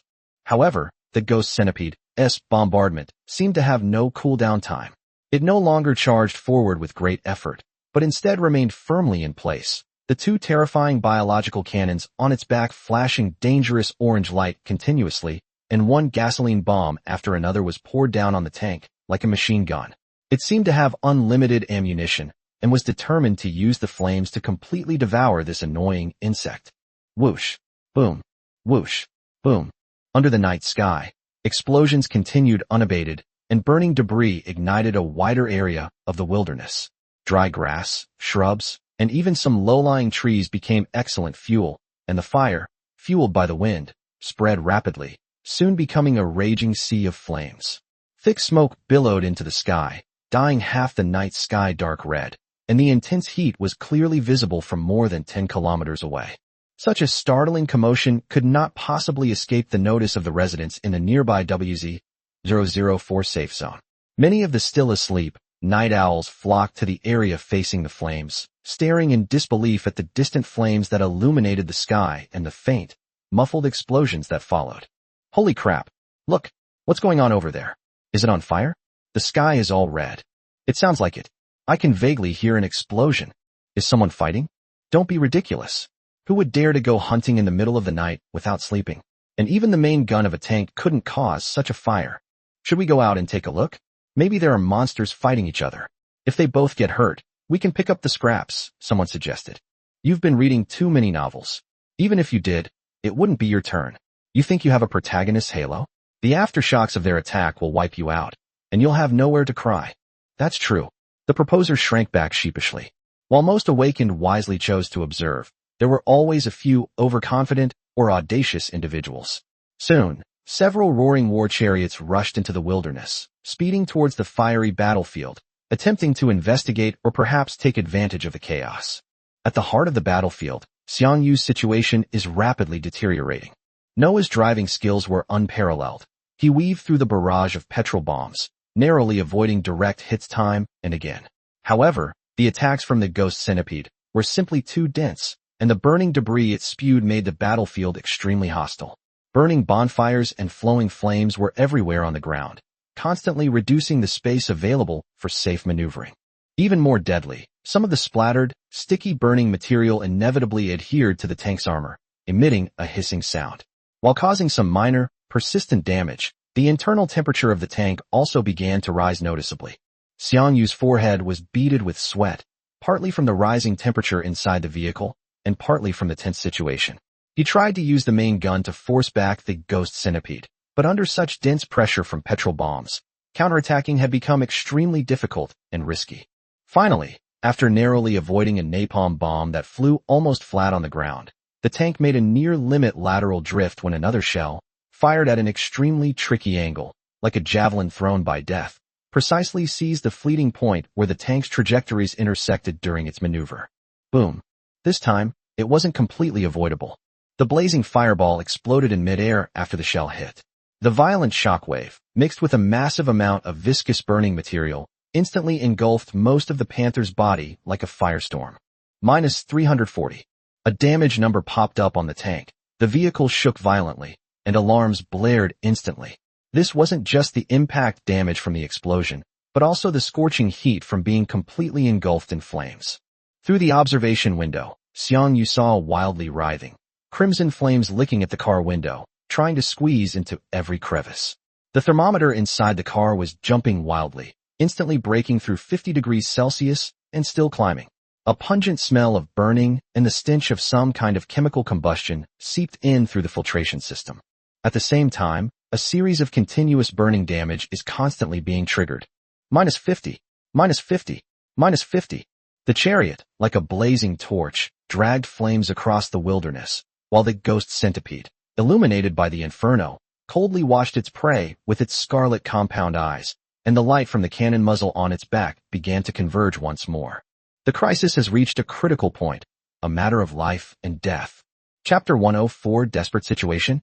At this moment, several tanks, drawn by the distant flames and explosions, cautiously stopped on relatively safe high ground at the edge of the battlefield. These audacious awakened ones shut off their engines, and, using binoculars and onboard observation equipment, stared in disbelief at the hellish battlefield below. Holy crap! What the hell is that? A young hunter nearly dropped his binoculars, his voice filled with horror. What came into their view was a colossal creature coiled in the center of the sea of fire, as if it had crawled out of a nightmare. Illuminated by the raging flames, its terrifying body, several meters long, covered with glossy black carapace and with countless scythe-like legs extending from its sides, was completely exposed. In particular, its ferocious head and its giant, constantly opening and closing venomous jaws were enough to send chills down their spines. A centipede this big, the observer in the other vehicle exclaimed, his voice trembling. This couldn't be that gold-level bounty hunter, the demon centipede, hanging in the mission hall, could it? Gold level? My God, who's so powerful that they dare to touch this thing? The third person clicked his tongue, his tone filled with disbelief. Their gazes were immediately drawn to the deep yellow shadow struggling to move through the sea of fire. The tank, like a small boat in a storm, weaved, stopped, and drifted through the continuous explosions and towering flames, performing incredible maneuvers to dodge the deadly shells spewing from the behemoth's back. Despite the vast difference in size and the engulfment in flames, the tank continued to evade, searching for an opening to counterattack. Look, in the fire. There's a tank still moving, someone exclaimed. Holy crap, it really is. Whose subordinate is so powerful, taking on a gold-level boss? And in the middle of the night, another person's voice was filled with shock and a hint of awe. Who is this? What kind of deity is he? I'm saying, could this be Boss Red Wolf? Just as they were discussing it, the fastest-moving person had already posted everything they saw to the regional channel. Area, Wong Rice Cracker Brothers. This is incredibly exciting. Someone is soloing the Golden Boss. My God, the entire mountain is almost on fire. A sea of fire. It's completely engulfed in flames. There's even a tank fighting it in the fire. Area, studying hard. Holy crap, buddy. Really? Are you there? Area, Guardian, is that where the big fire is over there? I saw the sky turn red, even from inside the safe zone. I thought it was a forest fire. Area, Wolf Warrior, I saw it too, but I'm too scared to go out. Area, Cold Front, it was the right decision not to come. The scene was too intense. That guy's vehicle is already engulfed in flames. There's nowhere to escape. I guess he's out of luck. Area, Tank without rearview mirror that was too impulsive. A gold-level boss isn't so easy to kill. Without thorough preparation and powerful firepower, a one-on-one fight is suicide. Judging by the fire, that guy is probably in grave danger. The regional channel was abuzz with excitement, a mix of amazement, shock, speculation, regret, and worry. More and more awakened individuals, or those who were not asleep at all, flocked to higher ground to gaze at the firelight that illuminated the sky. On the battlefield, Xiang Yu's situation, as onlookers could see, deteriorated rapidly. The panther, like a moving torch, had its armor and some tracks firmly covered in a sticky, burning substance, the flames continuing to scorch and emit a sickening sizzling sound. The temperature inside the vehicle soared, alarms blared incessantly, and the damage numbers from the ongoing fire continued to climb relentlessly. Warning: the temperature inside the vehicle is rising abnormally. Current interior temperature, 525456. The temperature control system has failed due to overload. The external armor is releasing heat due to burning material, and the insulation layer is deteriorating rapidly. Noah's electronic voice echoed in the scorching cockpit, accompanied by a piercing overheat alarm that pounded against Xiang Yu's eardrums and nerves. Each sustained -50 burning alarm was accompanied by the metallic groans emanating from the vehicle's armor and the stench of charring insulation material. As far as the eye could see, outside the observation window, flames twisted and rose, their crimson light piercing through the reinforced glass and bathing everything inside the cabin in a hellish hue. The metal edges of the control panel were terrifyingly hot, as if the air itself were on fire, each breath scorching the trachea and lungs. Sweat, barely seeping from his pores, evaporated instantly, leaving only a sticky layer of salt on his skin. Xiang Yu's clothes were already soaked through and clung to his body. His lips were cracked and peeling from rapid dehydration, and his throat felt like it was stuffed with scalding sand. What the hell? He spat, the spittle instantly turning into white smoke as soon as it landed on the floor. I was frozen solid a few days ago, and now I've almost been roasted to a crisp. These petrol bombs are just as insane as air-cooled bombs. Huh? Wait. Air-cooled bombs.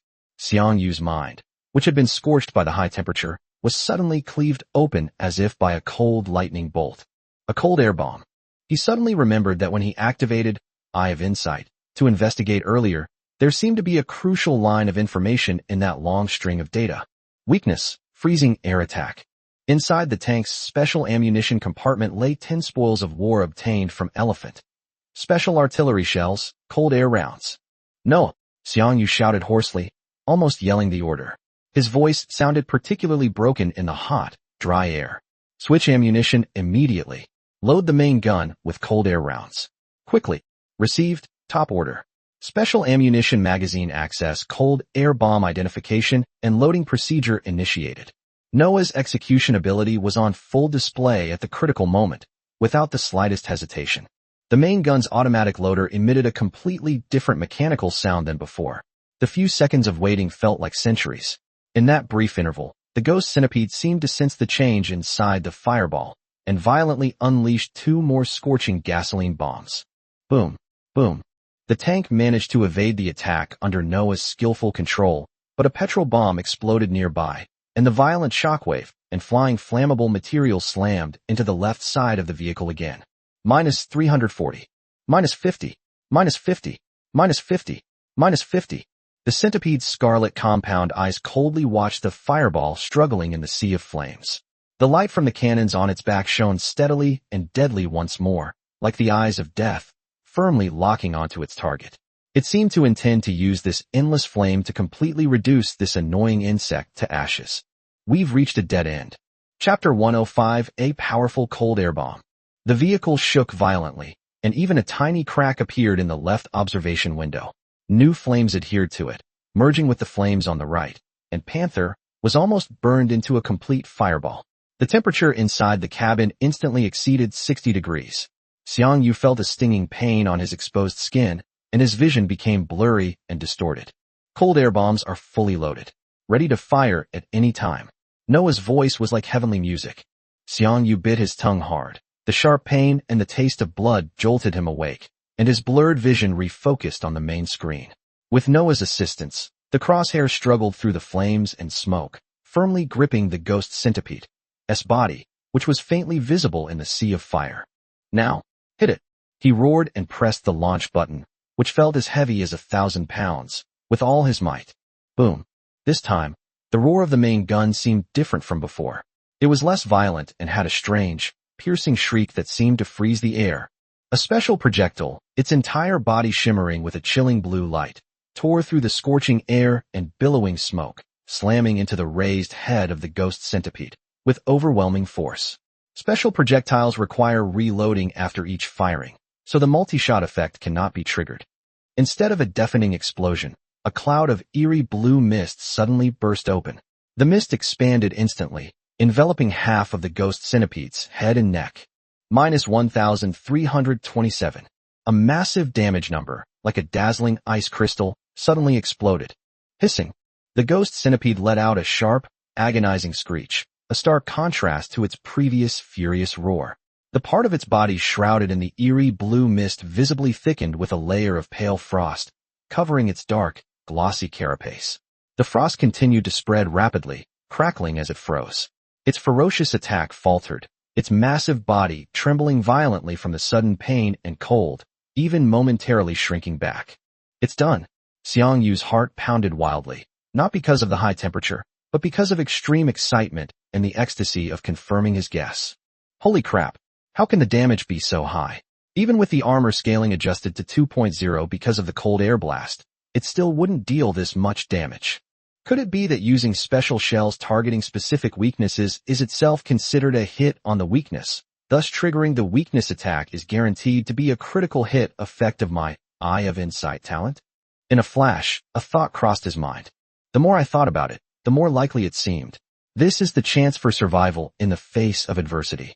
Noah, don't stop. Keep loading the cold air bombs. Keep blasting it into ice shards. Xiang Yu's voice was even more hoarse from excitement and thirst, but the determination and killing intent in it were more intense than ever before. Yes, Supreme Command.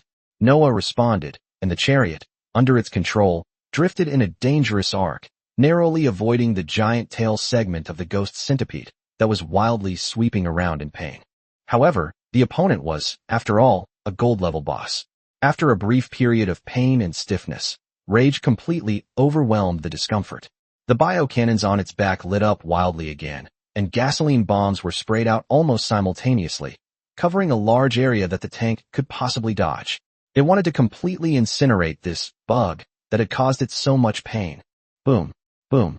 Despite Noah pushing the silver chariot to its limits in terms of mobility, it was still grazed by the edges of two splashing gasoline bombs under the saturation of flames. Minus 340. Minus 340. Minus 50. Minus 50. Minus 50. New flames erupted on the car body, the continuous burning damage like a persistent leech. Inside the cockpit, the thermometer needle had already broken through the red alert line of 70 degrees Celsius, approaching the tolerance limit of some electronic components. The air was so hot that it was impossible to breathe.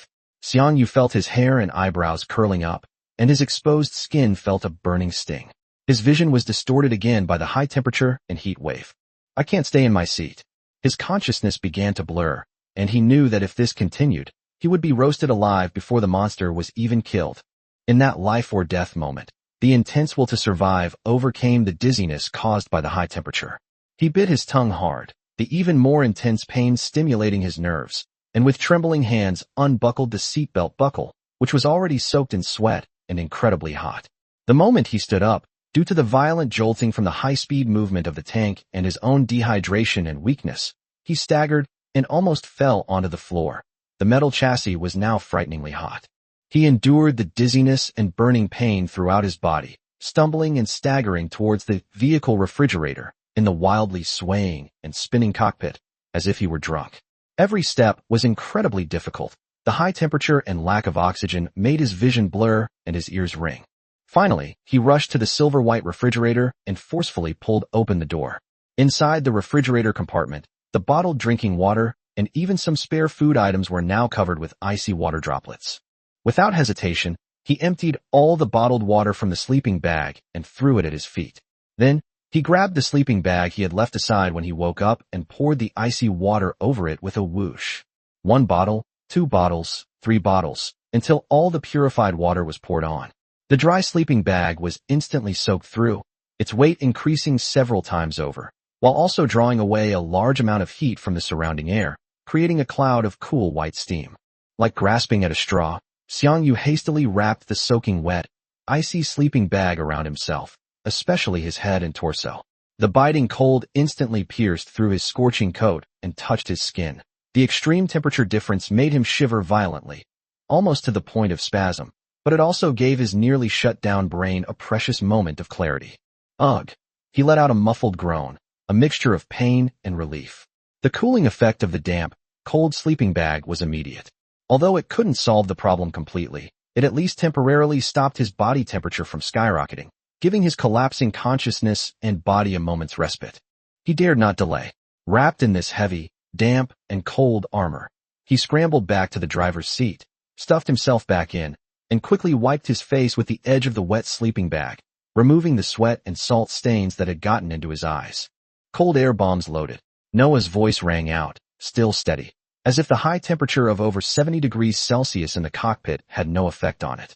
On the main screen, the crosshair was once again locked onto the ghost centipede, whose movements were noticeably sluggish due to the cold.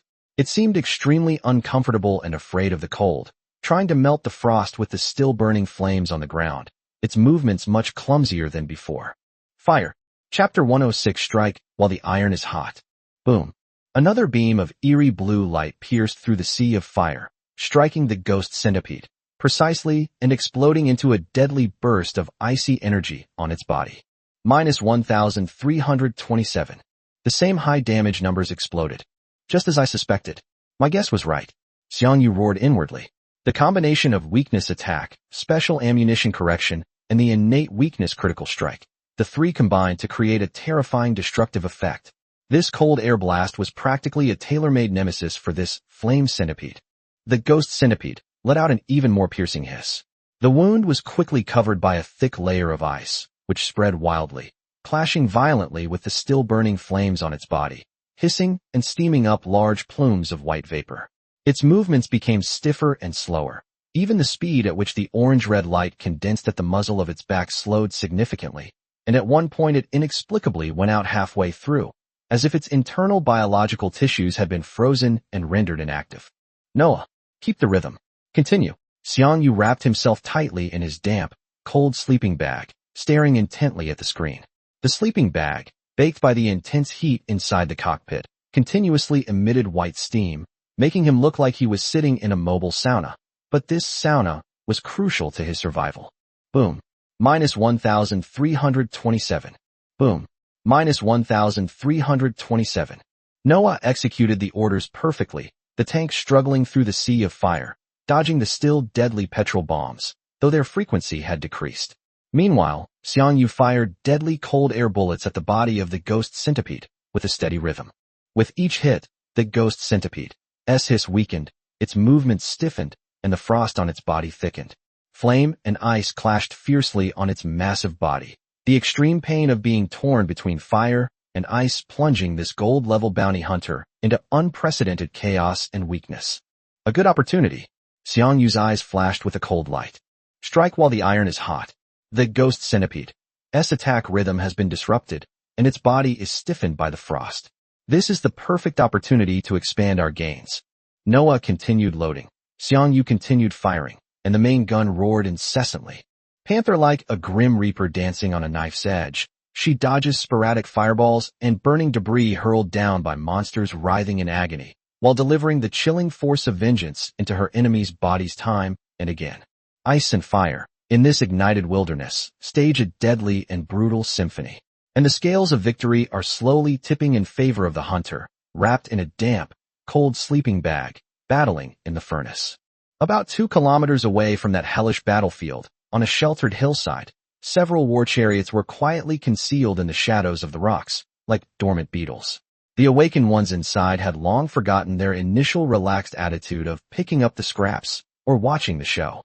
At this moment, they all held their breath, their eyes pressed tightly against the observation scopes or high-powered telescopes, their bodies trembling slightly from excessive shock and excitement.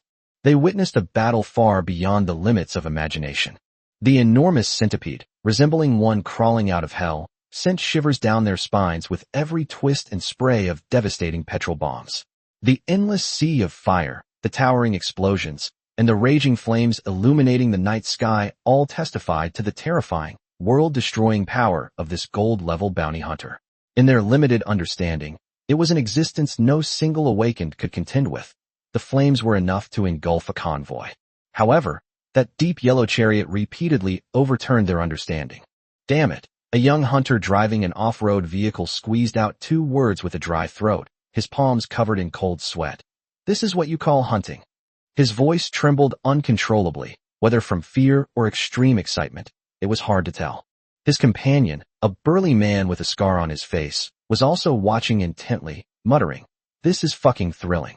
I fought half my life on Earth, and none of it has ever made my scalp tingle like this."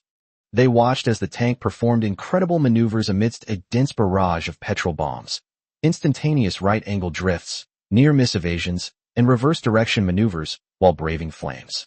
Each maneuver was like dancing on the side of death, so thrilling that even the onlookers couldn't help but gasp, as if they themselves were sitting inside that tank being chased by flames. "I bet." The young man in the SUV clapped his hands, wincing in pain as he slapped the hard armor, but his tone was resolute. "This is definitely Red Wolf. I can't think of anyone else with this kind of strength and guts, single-handedly taking on a gold-level boss in the dead of night. All those bragging and showing off on the forums are nothing compared to this. Who else could it be but him?" The burly man took a deep breath of the air, which carried the acrid smell of burning from afar, his eyes filled with complex emotions. "Look at the paint job on that tank. Someone on the forum talked about his vehicle. It's dark yellow. And look at that skill, that anticipation and control. It's simply beyond the capabilities of ordinary people. And that composure, even after being burned like that, he's still fighting back." Their conversation resonated with several other onlookers on the communication channel. "That's incredible. He's literally tanking the boss's attacks head-on." A slightly androgynous voice rang out, filled with admiration. "Did you guys see those shelling attacks just now? The shaking was so bad, the fire was so big, yet the shells still hit so accurately. How did he do that?" "It's not just about technique." Another, more composed voice analyzed. "It's about tactics. He was dodging at first and was being suppressed badly. But did you notice that his attack method changed later? The explosion effects of the shells he fired were different. They were blue and white. Then the giant centipede started acting strangely. Its movements slowed down, and it screamed even more pitifully." "Yes, I noticed that too," someone chimed in. "Did they switch to special shells? I remember a post on the forum where a pro mentioned that some monsters have elemental weaknesses. This centipede breathes fire so fiercely, maybe it's weak to water or ice."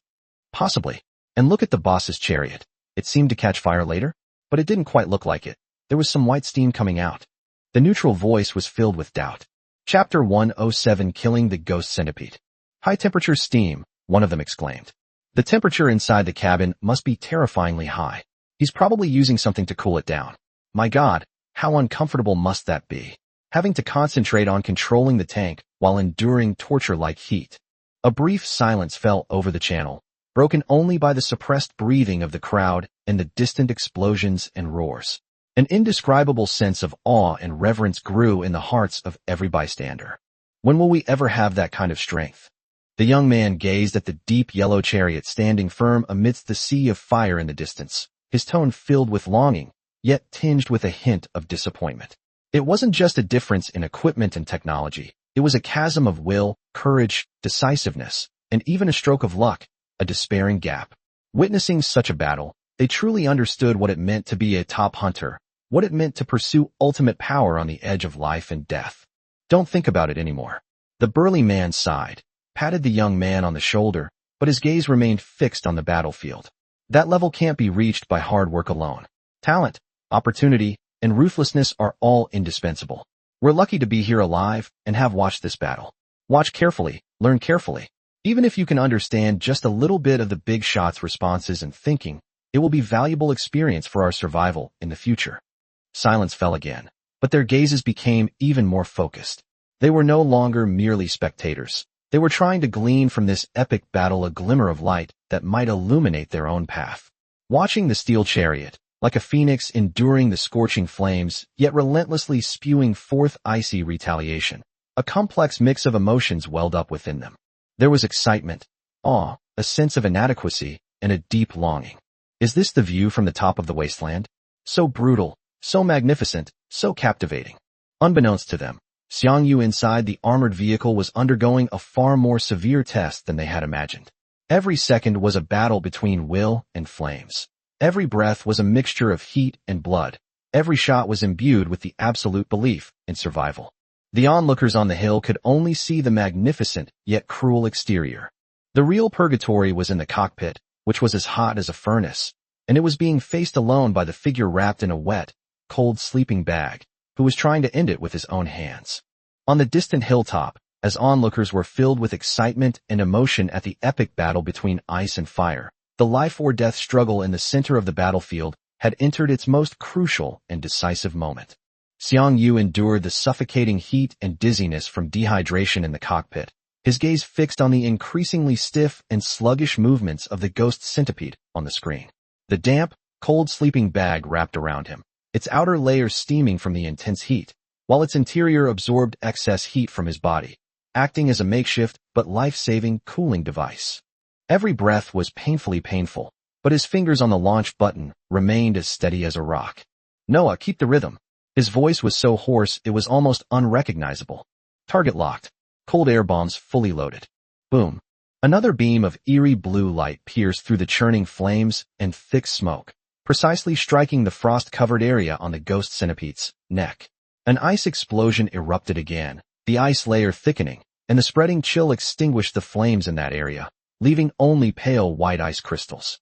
-1327.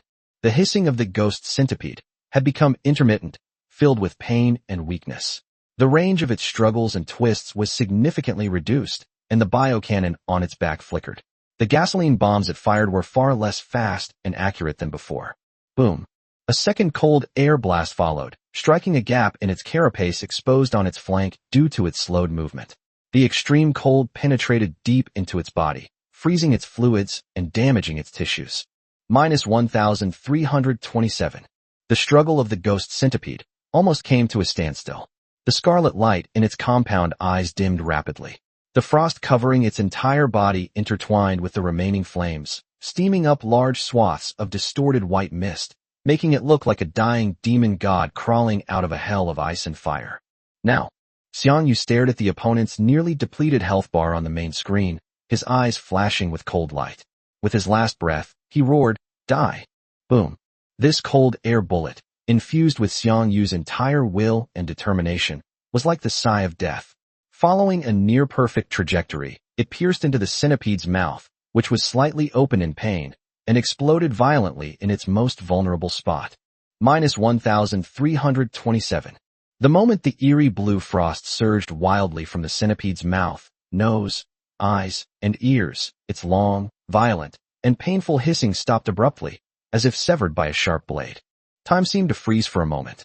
Immediately, the massive, mountain-like body lost all its supporting strength, and its carapace, covered with ice and fire scars, crashed heavily onto the scorched earth, producing a dull, thunderous roar and stirring up clouds of dust mixed with ash and ice crystals. The gold-tier bounty hunter, the demon centipede, has been successfully defeated. Almost simultaneously, a system message appeared on the regional channel of the WZ-004 security zone. Area, Hunter Red Wolf has successfully killed the bounty hunter centipede, gold level. This announcement was like cold water thrown into a boiling oil pan, instantly exploding in the minds of all witnesses, especially those bystanders on distant hilltops who had witnessed the final moments of the battle. After a brief silence, the communication channel erupted in gasps and cheers that nearly burst out. "Holy crap!" The young man in the SUV was the first to shout, his voice trembling with extreme excitement. "It's done. It really is done. Boss, you're awesome. You really killed him. Gold level. I saw it with my own eyes. My God, they actually killed it while it was engulfed in that sea of fire." The burly man's voice trembled with disbelief, but even more so with deep admiration. This isn't just strength, it's monstrous willpower. System announcement. Did you see that? Red Wolf. It really is Boss Red Wolf. The person in the other car shouted excitedly. A gold-level bounty hunter is gone just like that, the androgynous voice murmured, filled with a dreamlike quality. Do you think they'll drop gold-level chariot tokens? Upon hearing this, The channel fell silent again, then was overwhelmed by even more complex emotions. I don't even dare to dream of the Golden Chariot Order. I'm still worried about how to advance my hunter rank to bronze, while others are probably already on their way to gold. The young man gave a bitter smile, his eyes red with envy. The gap is bigger than the gap between a person and a dog. Stop being so sour. You're lucky to be alive to see this. Hurry up and record it. That'll be something to brag about later. Someone, still somewhat sober, reminded him. Recorded. Recorded everything from when we arrived until the monster fell. But the distance was too far, so some details are unclear. It's better that we can't see it. Being able to observe a battle of this level from a distance is already a blessing. Chapter 108 Post-War. The regional channel was also in an uproar because of this sudden, region-wide announcement, with information scrolling at a dizzying speed. Area, Guardian holy crap, Red Wolf really killed Ghost Centipede at the gold level. Area, Wong Wong Rice Cracker, I'm on the scene. Just pulled back from the brink of death. I witnessed the whole thing. That was fucking amazing. It was like being in both ice and fire. The boss's chariot was practically glowing red hot, but he still managed to take down the boss. Region, study hard, first global kill of a gold level bounty. Red Wolf is defying the heavens. Area, the wandering earth dropped. Could there be a gold level tank token? Or a gold level tank weapon? Just thinking about it makes my mouth water. Area, Wolf Fong, don't even mention it. I'm still saving up to farm monsters for a better bronze secondary cannon. While the pros are already slaughtering gold monsters like chickens and have broken through their defenses, they really have broken through their defenses. Region, riding the wind in the west, gold level chariot tokens are unlikely to be easy to obtain, but gold level weapons and equipment are highly probable. In any case, after this battle, Red Wolf's strength will likely rise to a new level. In the center of the battlefield, the towering sea of fire began to gradually weaken as the Ghost Centipede stopped spewing gasoline bombs, but it still raged across the wilderness, illuminating the massive, cold corpse of the behemoth and the equally battered, deep yellow tank beside it, emitting wisps of smoke and rising steam. The Panther sat there silently, with some unextinguished embers still clinging to its right and rear armor, emitting faint crackling sounds. The vehicle was covered in soot and fire marks. The entire vehicle was steaming hot, as if it had just come out of a furnace and been doused with ice water. Inside the cockpit, Xiang Yu slumped back in his seat, utterly exhausted, the heavy sleeping bag draped over him. He was breathing heavily, each breath hot and bloody, his throat and lungs burning. Sweat mingled with grime streamed down his face, and his vision was still blurry. In one corner of the main screen, the status bar representing the tank's SP value had only a few hundred points left.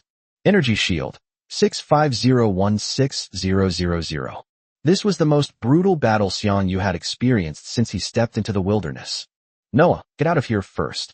Xiang Yu moved his fingers with difficulty. All he wanted now was to get back to the safe zone as soon as possible and take a cold shower. The cockpit was unbearably hot and stuffy, and the lingering heat made him feel like he was in a sauna. Yes, sir. Begin disengagement. Noah maneuvered the battered chariot, turned it around, and slowly drove away from the battlefield ruins that still reeked of burnt flesh. Shortly after the chariot was completely out of the burning zone and out of combat, Xiang Yu activated the fax function without hesitation.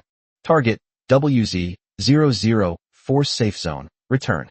A flash of white light, followed by a slight dizzying sensation from the spatial displacement. The next second, Panther appeared outside the light screen of the WZ-00 Force Safe Zone. The vehicle still carried the smoke and heat of battle, attracting surprised glances from several nearby night owls, but Xiang Yu had no time to pay attention to anything else. He practically shoved open the hatch, warped from the heat of the flames, and, wrapped in his heavy, wet sleeping bag that reeked of burnt sweat, staggered off the vehicle. His legs went weak when they landed, but he forced himself to stay upright, using his enhanced physical abilities to retrieve the vehicle and rush headlong towards his rented cabin without looking back. He desperately needed to cool down. He attracted many curious glances along the way, but he was completely oblivious. Only after rushing into the private room and closing the door behind him did he feel as if a huge weight had been lifted off his shoulders. He slid down against the door and sat on the floor, panting heavily for a few breaths of the relatively cool air. Struggling to get up, he stumbled into the cramped bathroom, not even having time to take off his filthy leather jacket and sleeping bag, and immediately turned on the cold water switch of the shower. Whoosh! The icy water poured over his head, sending shivers down his spine and raising goosebumps. But for him, who had just escaped the furnace, this coolness was like heavenly rain.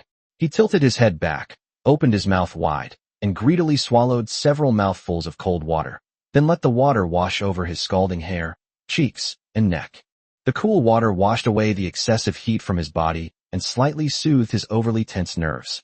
He leaned against the cool tile wall, letting the cold water wash over him, closed his eyes, and the violent heartbeat and tinnitus gradually subsided. This battle was far more brutal than the last one against the elephant. Stimulated by the cold water, his thoughts gradually cleared, and he couldn't help but compare his two experiences facing bounty hunters. Facing the elephant, the main problem was the sudden and continuous damage from the extreme cold caused by its cold air bombs, which nearly froze him. He only managed to turn the tide thanks to Noah taking over the battle. This time, facing the ghost centipede, he directly confronted its ferocious firepower, spending the entire time in a sea of intense heat, the cockpit becoming an oven. Every second was a test of his physical and mental limits. At least this time I can use the cold water in the refrigerator to cool down. He tugged at the corners of his mouth, revealing a tired and self-deprecating bitter smile, and wiped the water off his face. Last time I almost froze to death, and I didn't even have anything to keep warm. The icy water continued to wash away the sweat and the burning sensation. The stinging sensation on my skin was gradually replaced by numbness, giving way to a feeling of exhaustion after surviving a close call and a sense of indescribable accomplishment. The 30,000 G bounty is about to arrive, and more importantly, there's the gold-tier boss chest lying quietly in the system's inventory. The cold water washed away the lingering heat from his body, but it couldn't extinguish the burning flame in his heart ignited by victory. Xiang Yu hastily dried himself off, changed into clean clothes, and before he could even wipe the water droplets from his hair, he eagerly summoned the system interface. Chapter 109, Chariot Order, Gold Rank. Here's a patch. When an awakened individual uses a smart terminal, those around them cannot see the user interface or perceive the specific content. Therefore, there's no need to worry about information leakage. Thanks to Wang Junpeng, who likes Guangling donkeys, for pointing out this detail. Xiang Yu switched to the system warehouse and directly locked onto the monster treasure chest that emitted a faint golden light. This was the first gold-level boss treasure chest he had personally opened since his transmigration to Blue Star. Apart from the god-level awakening treasure chest he obtained from Noah, this was the highest quality treasure chest he had acquired. He took a deep breath to calm his still rapid heartbeat. Although he tried to keep his face calm, the glint in his eyes betrayed the turmoil in his heart. Use monster chest, ghost centipede second round. Yes. Opening the treasure chest triggers the chosen one talent. The rewards list is now open. Please select your rewards from the list below. As the talent skill was activated, the familiar reward list reappeared. In an instant, a dazzling array of phantom items appeared before his eyes, like a vibrant, colorful painting. Although this wasn't the first time he'd seen this scene, the sheer abundance and dazzling brilliance of the gold-grade treasure chest, far surpassing that of silver and bronze-grade chests, still made Xiang Yu's heart skip a beat. At the very top of the list, what immediately caught his eye was a token-shaped object radiating golden light. The light was gentle and restrained, yet it carried an indescribable sense of weight and allure. Chariot Order, Gold Level. After use, randomly summon a gold-level chariot. There is a small chance of obtaining a prototype chariot, and a very small chance of obtaining a unique chariot. Gold-level chariot token. Xiang Yu's breath hitched slightly, and his hands clenched unconsciously at his sides. Even though he had expected it, seeing this token, which represented a huge leap forward in the chariot system, still sent an overwhelming surge of excitement through his body. With a gold-tier tank, his combat power will reach a whole new level. Both the tank's base defense and the maximum upgrade level are a level higher than those of a silver-tier tank. More importantly, his hunter rank can finally be promoted again. He suppressed the urge to use it immediately and continued scanning downwards. Below the chariot command were several weapon icons radiating either gold or silver light, clearly all chariot weapons. However, a particular secondary cannon caught Xiang Yu's attention. This secondary cannon has a technologically advanced barrel with a unique dark blue hue. The muzzle has a complex structure with a faint halo of energy flowing around it. Laser, gold level beam, 0-80 attack, 200. Holy crap, it's a special weapon, and a gold grade one at that. Xiang Yu's eyes lit up. He immediately recalled the laser bugs and the iron level bounty hunter, the water monster, that he had encountered before. They used beams and flames as their attack methods. Unlike ordinary ballistic weapons, special weapons generally have lower base attack, but their biggest advantage is that they ignore the target's base defense. No matter how high your defense is, if you don't have some special defensive measures, you can deal full damage. In the past, upon seeing such a rare and practical gold-grade beam secondary cannon, Xiang Yu would probably have chosen it without hesitation. It would not only greatly enrich his attack options, but also provide an extra trump card when facing heavily armored enemies. However, today's battle has changed some of his thoughts. His gaze fell on a spot slightly further down the list, where an icon displayed 10 dark red projectiles, resembling special shells with viscous liquid flowing inside. Special Artillery Shell 10 releases high-temperature heat energy upon impact, deals devastating damage to targets with a weakness of fire. Armor correction coefficient increased to 2.0. Conversely, the effect is greatly reduced against targets with fire resistance. Armor correction coefficient reduced to 0.5. This is it, the terrifying weapon that the Ghost Centipede used to corner him. Having personally experienced its devastating power, its ability to alter the battlefield environment, its continuous burning effect, and its inescapable nature, Xiang Yu gained a profound understanding of the strategic value of special artillery shells. The tank version of these special artillery shells is definitely slightly different from the ones used by monsters, mainly in its extremely high armor compensation. Its environmental impact is not as dramatic. He hesitated. Gold-class beam secondary cannon S-type special projectile gasoline bomb. This is undoubtedly an extremely difficult choice. In terms of value, a gold-grade special secondary cannon's versatility, value, and overall combat effectiveness enhancement undoubtedly far surpass that of special artillery shells. The former is a rare weapon that can be equipped for a long period, while the latter is a disposable item, with each use reducing its supply. However, based on tactical considerations and personal experience, Xiang Yu's ideas differed. The terrifying effectiveness of cold air grenades against the Ghost Centipede, he pondered. When facing a powerful enemy with clearly defined weaknesses, the right special ammunition can often play a crucial role in turning the tide of battle and even achieving victory against overwhelming odds. While beam weapons are good, they are still just secondary weapons. Although they can improve monster killing efficiency slightly, they are not irreplaceable. And what about special shells?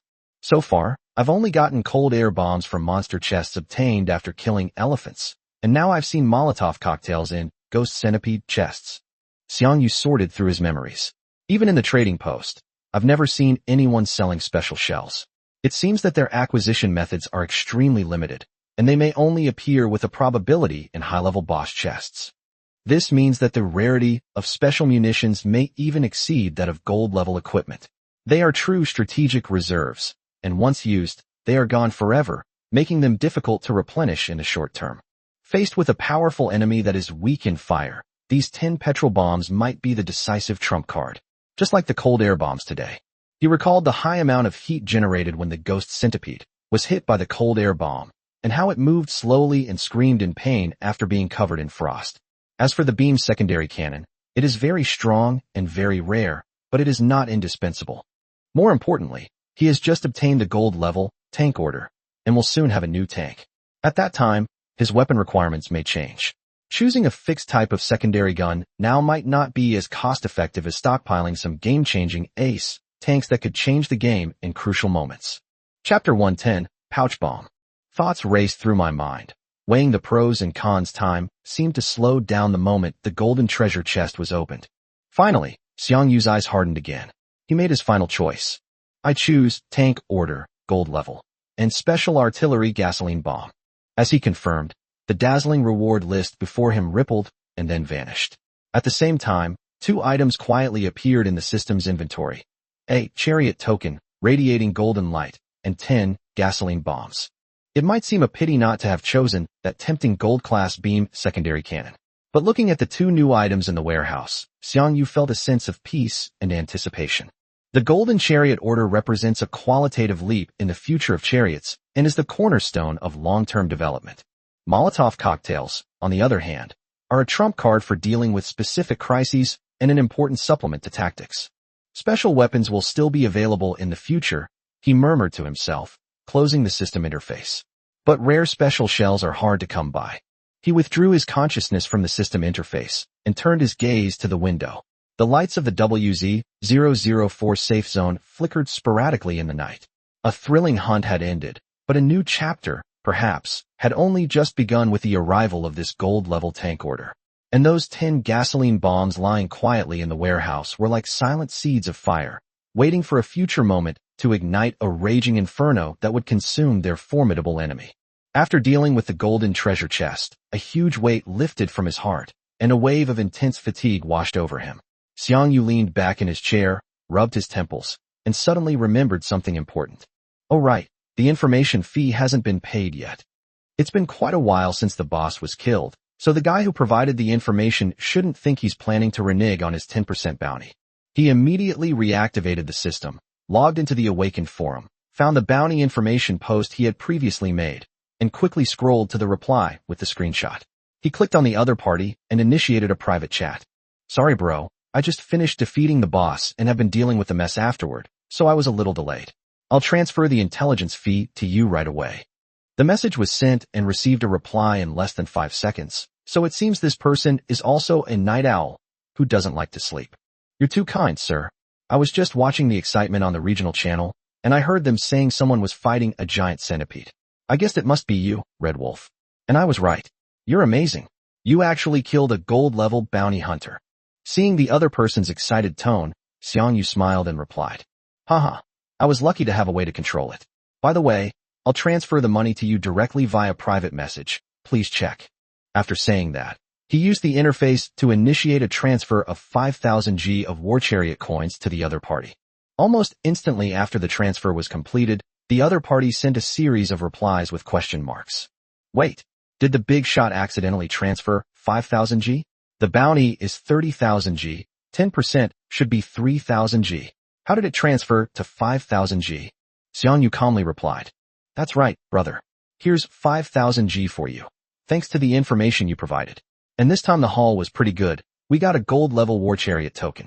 The extra 2,000 is a bonus. Wow, a gold-level Chariot token.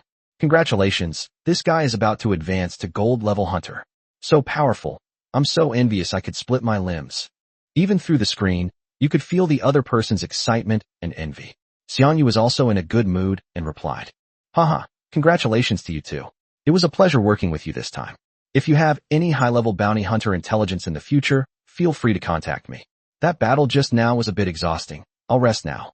Talk to you later. Okay. You should get some rest, boss. Thank you so much. Goodbye, boss. After a brief but pleasant exchange, Xiang Yu closed the forum interface. Having paid the promised reward and even given an extra bonus, the matter was considered resolved satisfactorily. The other party was satisfied with the payment, and he was even more satisfied with his gains. In the dead of night, the intense battle had left him extremely stressed, almost draining his energy. He lay down on the bed, his body sinking into the not-so-soft mattress, yet he felt an unprecedented sense of relaxation and contentment. His eyelids began to grow heavy, but his mind involuntarily drifted into thoughts of the future. If I use the Chariot token tomorrow, I can get the Golden Chariot. If there's a unique model, what exclusive abilities will it have?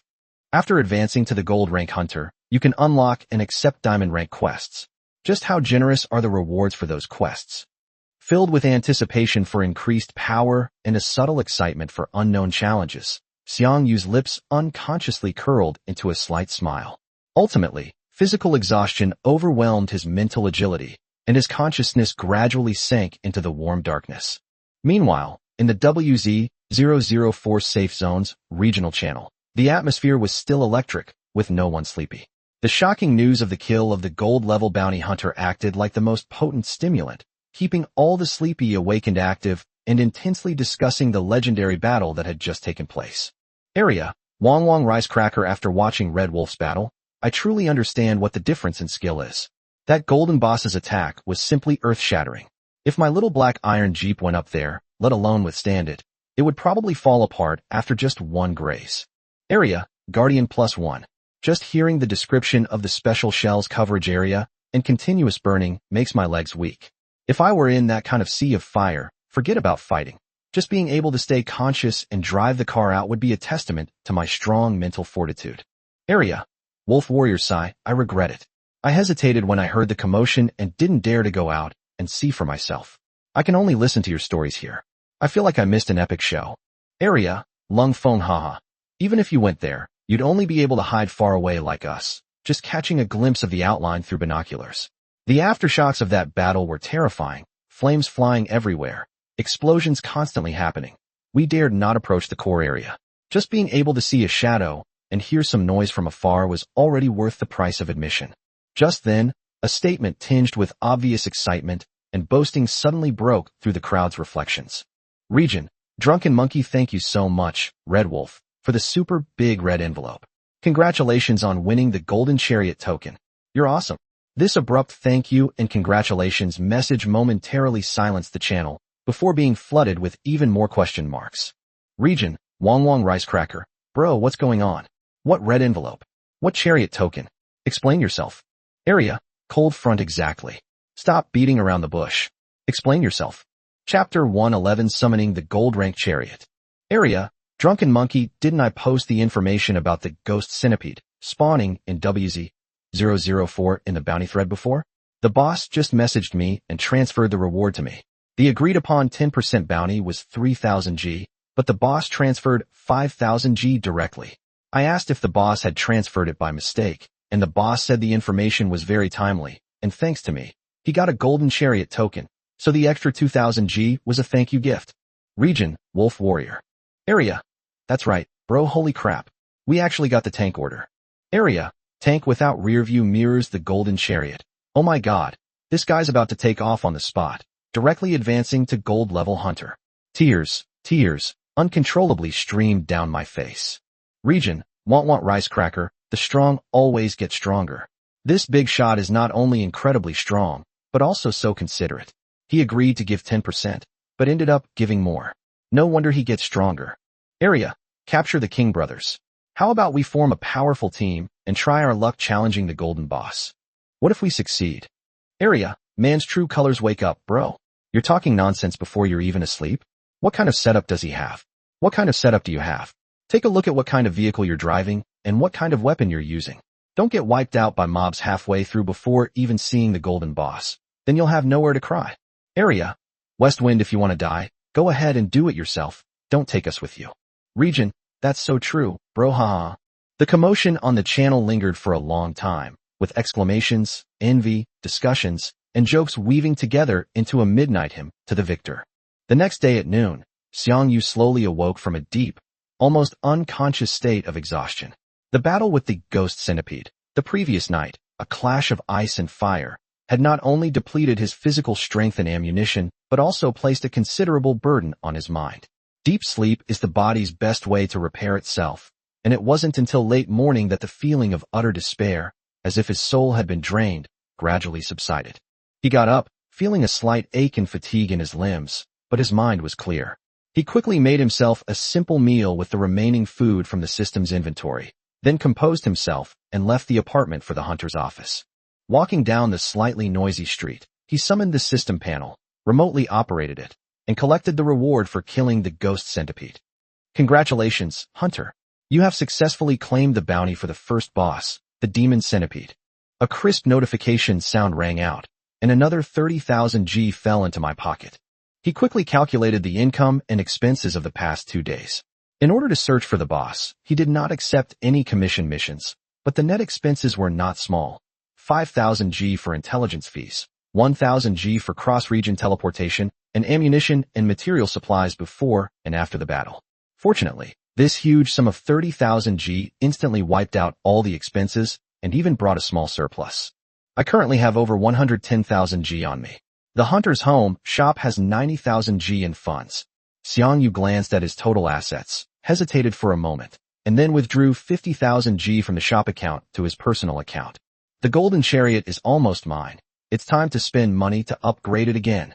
With a cash reserve of 160,000 G plus, he is full of confidence for the upcoming upgrade. Stepping into the spacious and bustling lobby of the hunter's office, I rented an empty repair workshop. The heavy alloy door closed behind me, shutting out the noise from the outside world. Standing in the open space, Xiang Yu took a deep breath to calm his slightly accelerated heartbeat. He retrieved the chariot token, radiating golden light, from his system inventory. The token felt slightly heavy in his hand. It wasn't cold metal, but rather carried a strange warmth, as if a pulse of life flowed within it. Without hesitation or doubt, he focused his mind and chose to use. Do you wish to use the chariot order, gold level? Yes. The summoning of the war chariot triggers the chosen one talent. The rewards list is now open. Please select your rewards from the list below. The familiar notification sound appeared, and the reward list unfolded before his eyes. The list of options was significantly smaller than when the silver chariot token was used, with only a dozen or so illusory outlines of chariots silently floating among them. Each illusory figure exuded a completely different, yet incredibly powerful aura. Some were as heavy as mountains, some as light as the wind, some had menacing cannon barrels, and some had sleek lines full of technological sophistication. Gold-grade tanks are indeed rare. Xiang Yu's eyes flashed as he quickly scanned them. These were undoubtedly steel behemoths at the pinnacle of the current world. Each one could form the core of a powerful hunter team and even spark fierce competition. But for him, quantity was never the key. Uniqueness was. His gaze instantly swept past the ordinary models of the gold-tier vehicles, locking firmly onto the three options marked with the word unique at the very top of the list. Three distinct chariot silhouettes, like three silent kings, stand atop the list. Hu 217, MBT 70, Type 10.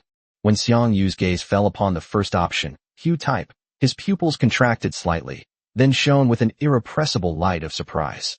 Even in this world where tanks were governed by strict rules, certain legendary names etched in the history of steel and warfare from his past life still possessed unparalleled magic and symbolic meaning. Hu 217.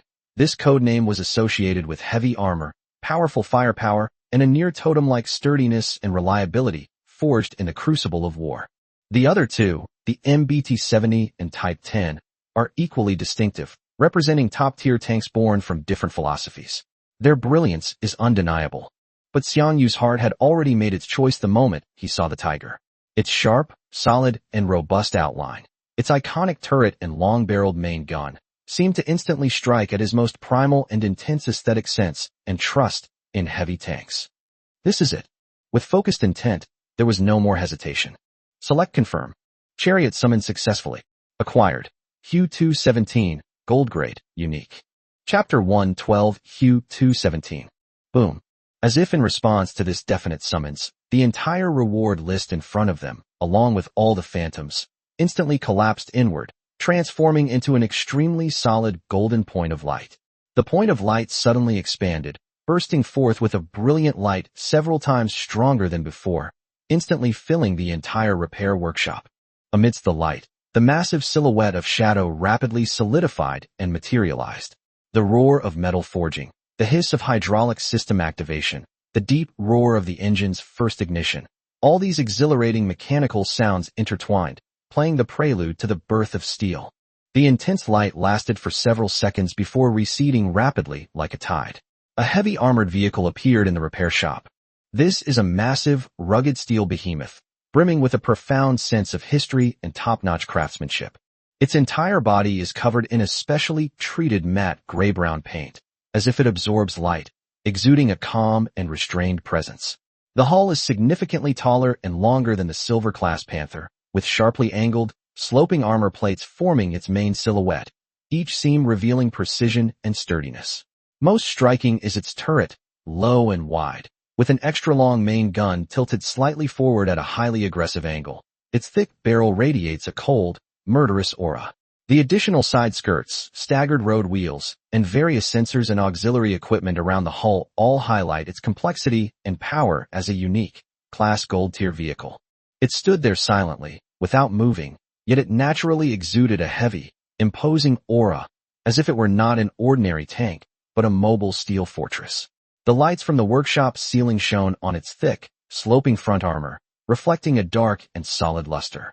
Xiang Yu stood still, holding his breath as he stared intently at his brand-new Hu 217, his newest car.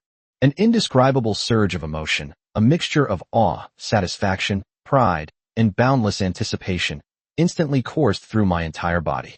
The era of silver has come to an end. The journey to gold begins here.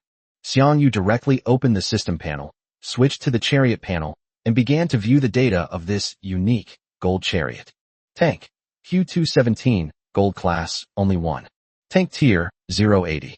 Main gun alpha, 155mm cannon. Gold tier armor piercing, 0.80 attack, 540 defense, 55 ammo 45. Main gun beta, X. Secondary gun alpha, 15mm machine gun. Silver tier armor piercing, 0.60 attack, 160 defense, 28. Yes, it's the same one on the wolf card from the first game. Secondary gun beta, X. SE device, X. Special magazine, 0-100. Chip slot 0, firepower mastery, gold tier exclusive. Increases the attack power of all weapons equipped on the vehicle by 20%. Chip slot 1 empty. Chip slot 2 empty. Chip slot 3 empty. Chip slot 4 empty. Device C, Nick, gold grade, 0-80 defense 60. Engine, SDL 0, gold grade, 0-80 defense 60 energy recharge 2.5%. Chassis, HU defense 120. SP, 12,000. Hiss. Even though he had expected it, Xiang Yu couldn't help but gasp at the data of the Chariot, his eyes flashing with a sharp light. As expected of the one-of-a-kind golden Chariot, its basic configuration surpasses the previous Panther in every way. The most eye-catching item is undoubtedly the Firepower Mastery, gold tier exclusive, which occupies the first exclusive chip slot. Although its 20% increase in all-weapon attack is slightly lower than the 30% increase from Panther's high explosive ammunition, its coverage across all weapons makes its value incomparable. This means that whether it's a second main gun, a new secondary gun, or even a special SE device that may be equipped in the future, as long as it's an offensive weapon mounted on the tank, it can enjoy this 20% damage bonus. This is a strategic upgrade, providing a great deal of freedom for future equipment combinations. The vehicle's weaponry is also quite impressive. It boasts a gold tier 155mm armor-piercing main gun with a base attack power of 540. Combined with the Firepower Mastery buff, its initial firepower is terrifying. The 45-round magazine capacity is also ample. While the secondary gun is only a silver tier 15mm machine gun, its base attack power of 160 is excellent for a silver secondary gun, sufficient to effectively clear out most mobs and conserve main gun ammunition. With a base armor rating of 120, this vehicle boasts a reassuringly robust build, elevating its survivability to a new level. The only minor drawback is that both weapons are armor-piercing models, which may make it a bit difficult to deal with unarmored or lightly armored targets later on. A qualitative leap from the inside out. Xiang Yu slowly exhaled, his heart filled with intense satisfaction and anticipation for the future. This wasn't just an improvement in data. It represented a significant leap in the level of power he wielded, stepping into the truly high-end realm of the wasteland world. Gold level, and the most top-tier, unique type. This would be his greatest asset as he faced an even wider world. His gaze returned to the silent steel fortress before him. The next step was to make it even stronger, and then to test that power, etching even deeper footprints into this perilous wilderness. Xiang Yu summoned Panther from the parking space next to him and disassembled Noah, the onboard refrigerator, and other equipment and tools installed in the silver Chariot, and then reloaded them onto Hu. All right, he clapped his hands. Now it's time to spend money. Reopen the vehicle panel and start by upgrading the golden vehicle. However, after upgrading it several times, Xiang Yu discovered a problem. Damn it, the upgrade cost for a gold-level tank is the same as that for a god-level equipment, requiring 100 times the tank coins for each level. If you upgrade Hu directly to level 60, it will cost a total of 183,000 G. In that case, there won't be enough funds to upgrade the main and secondary guns. I was careless. I thought 160,000 G would be enough, but it seems I was overthinking it. He then tested the upgrade cost of the golden main cannon. Fortunately, the cost of upgrading golden grade equipment remained the same as upgrading silver grade equipment. After a quick consideration, I had my answer. Alright, let's upgrade them all to level 50 first. What followed was a round of upgrades. Tank level, 050, chassis defense 120 plus 50%, cost, 127,500 G. 155mm cannon, gold grade armor piercing 050, attack 540 plus 50%, cost 12,750 G. 15 gun autocannon, silver tier armor piercing 0.50, attack 160 plus 50%, cost 12,750 G. Total consumption, 153,000 G. His six-figure savings were reduced to just over 10,000 in an instant. No matter which universe you're in, this money just disappears so quickly. Chapter 113 Advancement to Gold Rank Hunter. After spending all his money, Xiang Yu suppressed his excitement and eagerly summoned the system panel, switching to personal information. Detailed data about himself and the Golden Chariot was presented clearly, like a scroll painting. System nickname, Red Wolf. Hunter rank, Silver. Character level, 60150. Character equipment, leather jacket, leather shoes, leather hat, leather gloves, and shark scimitar. Health points, 1000 plus 60%. Attack, 90, sand shark scimitar plus 90. Defense, 33, leather jacket 12 plus leather shoes 8 plus leather hat 8 plus leather gloves 5. Talent skill 1, chosen 1, omitted. Talent skill 2, I have insight, slightly. System repository, omitted. Vehicles paired with Vizel, 11 Malawian kwaches, Panther, G105, Hue 217. Money, 10,000 G+. Tank, Hue 217, Gold class, only 1. Combat power, 520. Level, 5080. Main gun Alpha, 155mm cannon, Gold tier armor piercing, 5080 attack, 540 plus 50% defense, 55 ammo 45. Main gun Beta, X. Secondary gun Alpha, 15mm machine gun, silver tier armor piercing, 50-60 attack, 160 plus 50% defense 28. Secondary gun Beta, X. SE device, X. Vehicle tools, fax machine, Gold level. Vehicle refrigerator, Silver level. Special ammunition magazine, 13,100, 3 cold air bombs, 10 gasoline bombs. Chip slot 0, firepower mastery, Gold tier exclusive, increases the attack power of all weapons equipped on the vehicle by 20%. Chip slot 1, double fire Alpha, bronze main cannon, grants weapons in main cannon slot Alpha the ability to fire twice in succession. Chip slot 2, mobility enhancement, bronze, increases the vehicle's speed and agility by 10%. Chip slot 3, main gun assist, bronze tier, increases the attack power of all main guns equipped on the vehicle by 10%. Chip slot 4, secondary gun assist, bronze tier, increases the attack of all secondary guns equipped on the vehicle by 10%. Device C, artificial intelligence NOAA, God level, unique, 40150 defense 300, computing power plus 40%. Engine, SL0, Gold grade, 080 defense 60 energy recharge 2.5%. Chassis, HU defense 120 plus 50%. Energy shield, 18,000. After loading the main cannon assist, which had been temporarily stored in the system warehouse due to slot limitations, into the HU chip slot, Xiang Yu's highest combat power reached 520 points. This value allowed him to firmly occupy the top spot on the combat power ranking without any doubt, and the gap between him and the second place was widened to a daunting level. Even before he possessed the Golden Chariot, his combat power was already far ahead of others. Now, driving this unique steel behemoth, it would be an impossible task for the awakened ones of Blue Star to catch up. Very good. Xiang Yu nodded in satisfaction, his heart filled with the solid sense of accomplishment from the tangible increase in power. Looking at the significantly reduced amount of chariot coins in his account due to the enhancement, he suddenly gained a deeper understanding of an old saying. Money isn't really spent. It just accompanies you in a different way. Now I finally understand. At this moment, he deeply understood the meaning of this sentence. The wisest investment is to transform resources into tangible power that enables survival, defeating strong enemies, and creating a better future. He closed the system panel and retracted the brand new Hue 217 into his vehicle space, the presence of the Golden Chariot still lingering in his consciousness. He turned and left the repair shop, where the mechanical hum still echoed. Next, it was time to acquire the hunter rank commensurate with this power. Upon arriving at the mission lobby, the bustling crowd and flashing mission panels formed a familiar backdrop.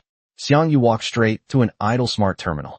His fingertips quickly tapped across the smooth touchscreen, bringing up the hunter rank advancement interface. Ding! Your hunter rank meets the promotion requirements.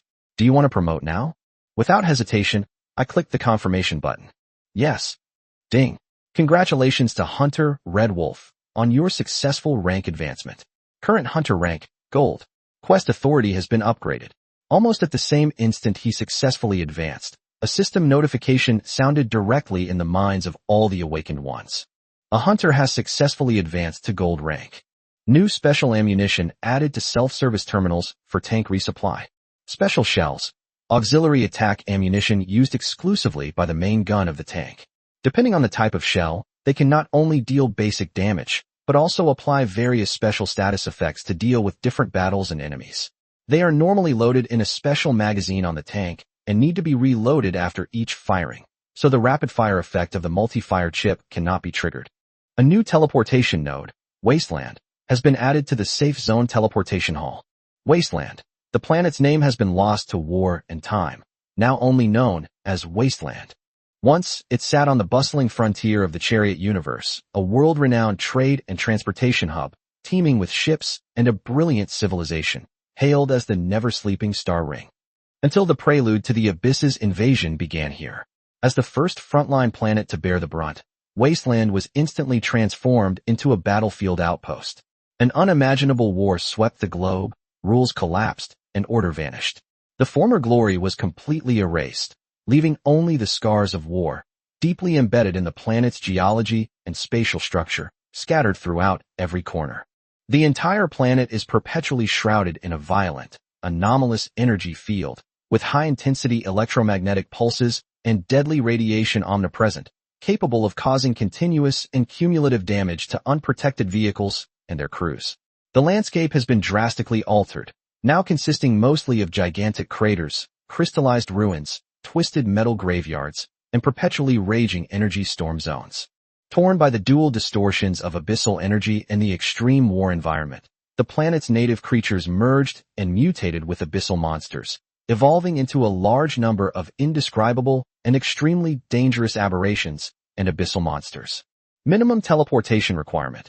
Gold level hunter. All quests issued on this planet have a base difficulty starting at gold level, with a large number of unknown quests at diamond level and higher. Teleportation cost. 1,000 energy stones. No cost for returning from the wasteland. Power comes with responsibility, and opportunity always accompanies death. May those who set foot on the wasteland be prepared to witness ultimate desolation, or become a part of it. Chapter 114 New Bullet Types and the Wasteland. As soon as the system announcement ended, the awakened players, regaining their senses, rushed into various chat channels, starting a new wave of discussion and analysis. World, Prince of Wales, holy crap. System announcement. Someone's reached gold rank. Who is this genius? World, a jar of pomegranates, who else could it be? Even a fool would know it's Red Wolf. He's far ahead of everyone else on the power rankings. I can't think of anyone else. World, Zhang Quandan, no wonder. I was wondering why the boss's combat power suddenly surged by over 100 points. Turns out he upgraded from a slingshot to a cannon and is now driving a gold-level war machine. Who can withstand that? World, Wang Xianbei, I'm from Safe Zone JZ, WZ004. Last night, I was on the front lines, observing from the edge. Red Wolf soloed the gold-level bounty hunter, Ghost Centipede, in the middle of the night. My god, half the sky was ablaze with fire, and the explosions were like firecrackers during the new year. They just wouldn't stop. We could feel the heat wave even from kilometers away. A true god of war descended to earth. World, first come, first served, I'm in awe. This isn't just fierce, it's ruthless. When I encounter a silver-level bounty hunter, all I can do is call for backup. World, Messenger of Justice, I was wondering why I hadn't seen any top players in the SY Safe Zone lately. Turns out they were all challenging the gold-level boss in WZ. They're amazing. World, falling in love with a strawberry sigh, comparisons are odious. I'm still grinding bronze-level bosses every day for my bronze chariot. I'm almost sick of it. The pros are already driving gold chariots. World, Richard the Good Guy, the new teleportation point on Wasteland requires hunters of gold rank or higher to teleport. We haven't even conquered Earth yet, and the big shots are already heading to space. Is this progress even in the same world? World, Sparashi, go for it, boss. Even on the Wasteland planet, you'll wreak havoc and bring glory to us Earthlings. World, I'm a shrewd businessman, TCH. What's so smug about him? He's a king on Earth, but on a wasteland like this, gold-level beings are probably everywhere. He'd be just an ordinary person there, maybe even worse off than he is here. World, Messenger of Justice, oh dear, isn't this the swindler? It's been so long, but the sour smell is still as strong as ever. I can smell it even through the system screen. World, The Golden Emperor from before, ha. Let's fight. But seriously, this guy's progress is like a rocket launch. We can't even catch up with him on a bicycle. World. Yamit, by the way, has anyone checked out the new special shells at the self-service terminal? How effective are they? Are they expensive? World. Tech Geek Xiaoming just checked. There are currently 3 types: spare ammo, high explosive shells, and burst shells. They're somewhat useful, but not much. The main issue is the price. They're not cheap, but the damage they deal isn't high. Also, they're tied to the main gun, making them unusable for vehicles only equipped with secondary guns. High explosive shells and burst shells, in particular, seem to have no practical application in combat. Spare ammo, however, is quite good. It's good to have some on hand in case the main gun runs out of ammo at a critical moment, leaving no follow-up firepower. World, Soul of Faroran I see. Then it is indeed a bit of a waste. As the majestic system voice faded from his mind, Xiang Yu stood frozen, his expression blank for a moment. I was stunned. I was completely dumbfounded. I even gave up my gold-level beam secondary cannon for those 10 gasoline bombs. An almost absurd thought screamed in his mind. And you're telling me that special shells can now be bought freely at the self-service terminal? An indescribable sense of frustration and absurdity welled up inside him, as if the invisible hand of the system had played a cruel joke on him. He felt like a sucker who had carefully calculated and painfully cut his losses, only to find that the market was suddenly having a massive clearance sale. Diamond-level quests and wastelands were all forgotten in the face of this sudden system update. He didn't even bother looking at the new quests anymore. He turned and hurried out of the mission hall, his steps even a little rushed. This must be confirmed immediately. Along the street, silver-gray self-service terminals gleamed coldly in the sunlight. Xiang Yu practically poked at them, quickly opening the screen. The interface had indeed been updated. Next to the original categories like ingredients, human weapons and ammunition, only basic pistols and handguns were sold, and consumables, a brand new tab, shells, had been added. My fingers trembled slightly as I tapped the button. The first thing that catches the eye are 3 familiar types of standard ammunition. Standard bullet, 5G shots. Armor-piercing rounds, 10G rounds. High explosive shell, 10G rounds. Below them are 3 new shell entries marked with a prominent New tag. New. Spare ammunition, 10G rounds. New. Grenade launcher, 25G rounds. New. Explosive grenade, 50G rounds. Spare ammunition, emergency ammunition used when the main gun's ammunition is exhausted. All parameters such as power, range, and armor correction are completely inherited from the baseline data of the main gun model that fired it. Simply put, it is the main gun's replacement ammunition. Except for not triggering special effects such as rapid fire, the base damage is the same, and it is used for emergencies. Grenade. Explodes upon impact, dealing 50% main gun damage to all enemies within a medium radius of the impact point. Armor correction is based on the main gun firing rate. Explosive shell. Upon impact, it explodes violently, dealing 25% main gun damage to all enemies within a large area around the point of impact. Armor correction is based on the main gun firing rate. It turns out that they only added these 3 basic types of special shells. I guess I was overthinking it. As Xiang Yu looked at the few lines of new entries on the terminal screen, his absurd conjecture about the widespread use of elemental special ammunition and the ensuing frustration gradually dissipated. Special bullets with elemental attacks that can directly target monster weaknesses, such as the cold air bomb and napalm bomb, seem to be difficult to mass-produce and popularize.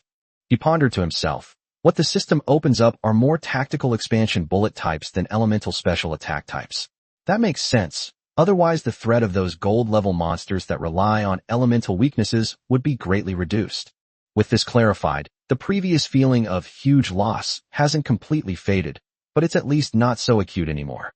The exchange of the golden beam secondary cannon for the napalm bomb might be judged differently in terms of rarity, but among the currently available sources, the napalm bomb still retains its uniqueness. With the right mindset, the next step is resupply. Since we're already here, the tank's special ammunition bay is far from full. Chapter 115, there are no diamond-grade items on Earth. Tap rapidly on the screen. Grenade launcher. Area of effect damage. Useful against groups of enemies, 10 rounds. Explosive round. Even larger area of effect, excellent for clearing areas. Although single target damage is lower, it might be surprisingly effective in certain situations, 10 rounds also. As for the spare ammunition, Xiang Yu's gaze lingered on this item for a moment longer. The price is the same as regular high explosive and armor-piercing rounds, and the effect is a substitute for the main gun. This thing has a good cost-performance ratio, especially when prolonged combat is needed and the main gun ammunition may run out. It's like having an extra safety net of firepower for the same price. Although it doesn't enjoy some of the main gun's characteristic bonuses, the base damage is there, which can be a lifesaver in critical moments.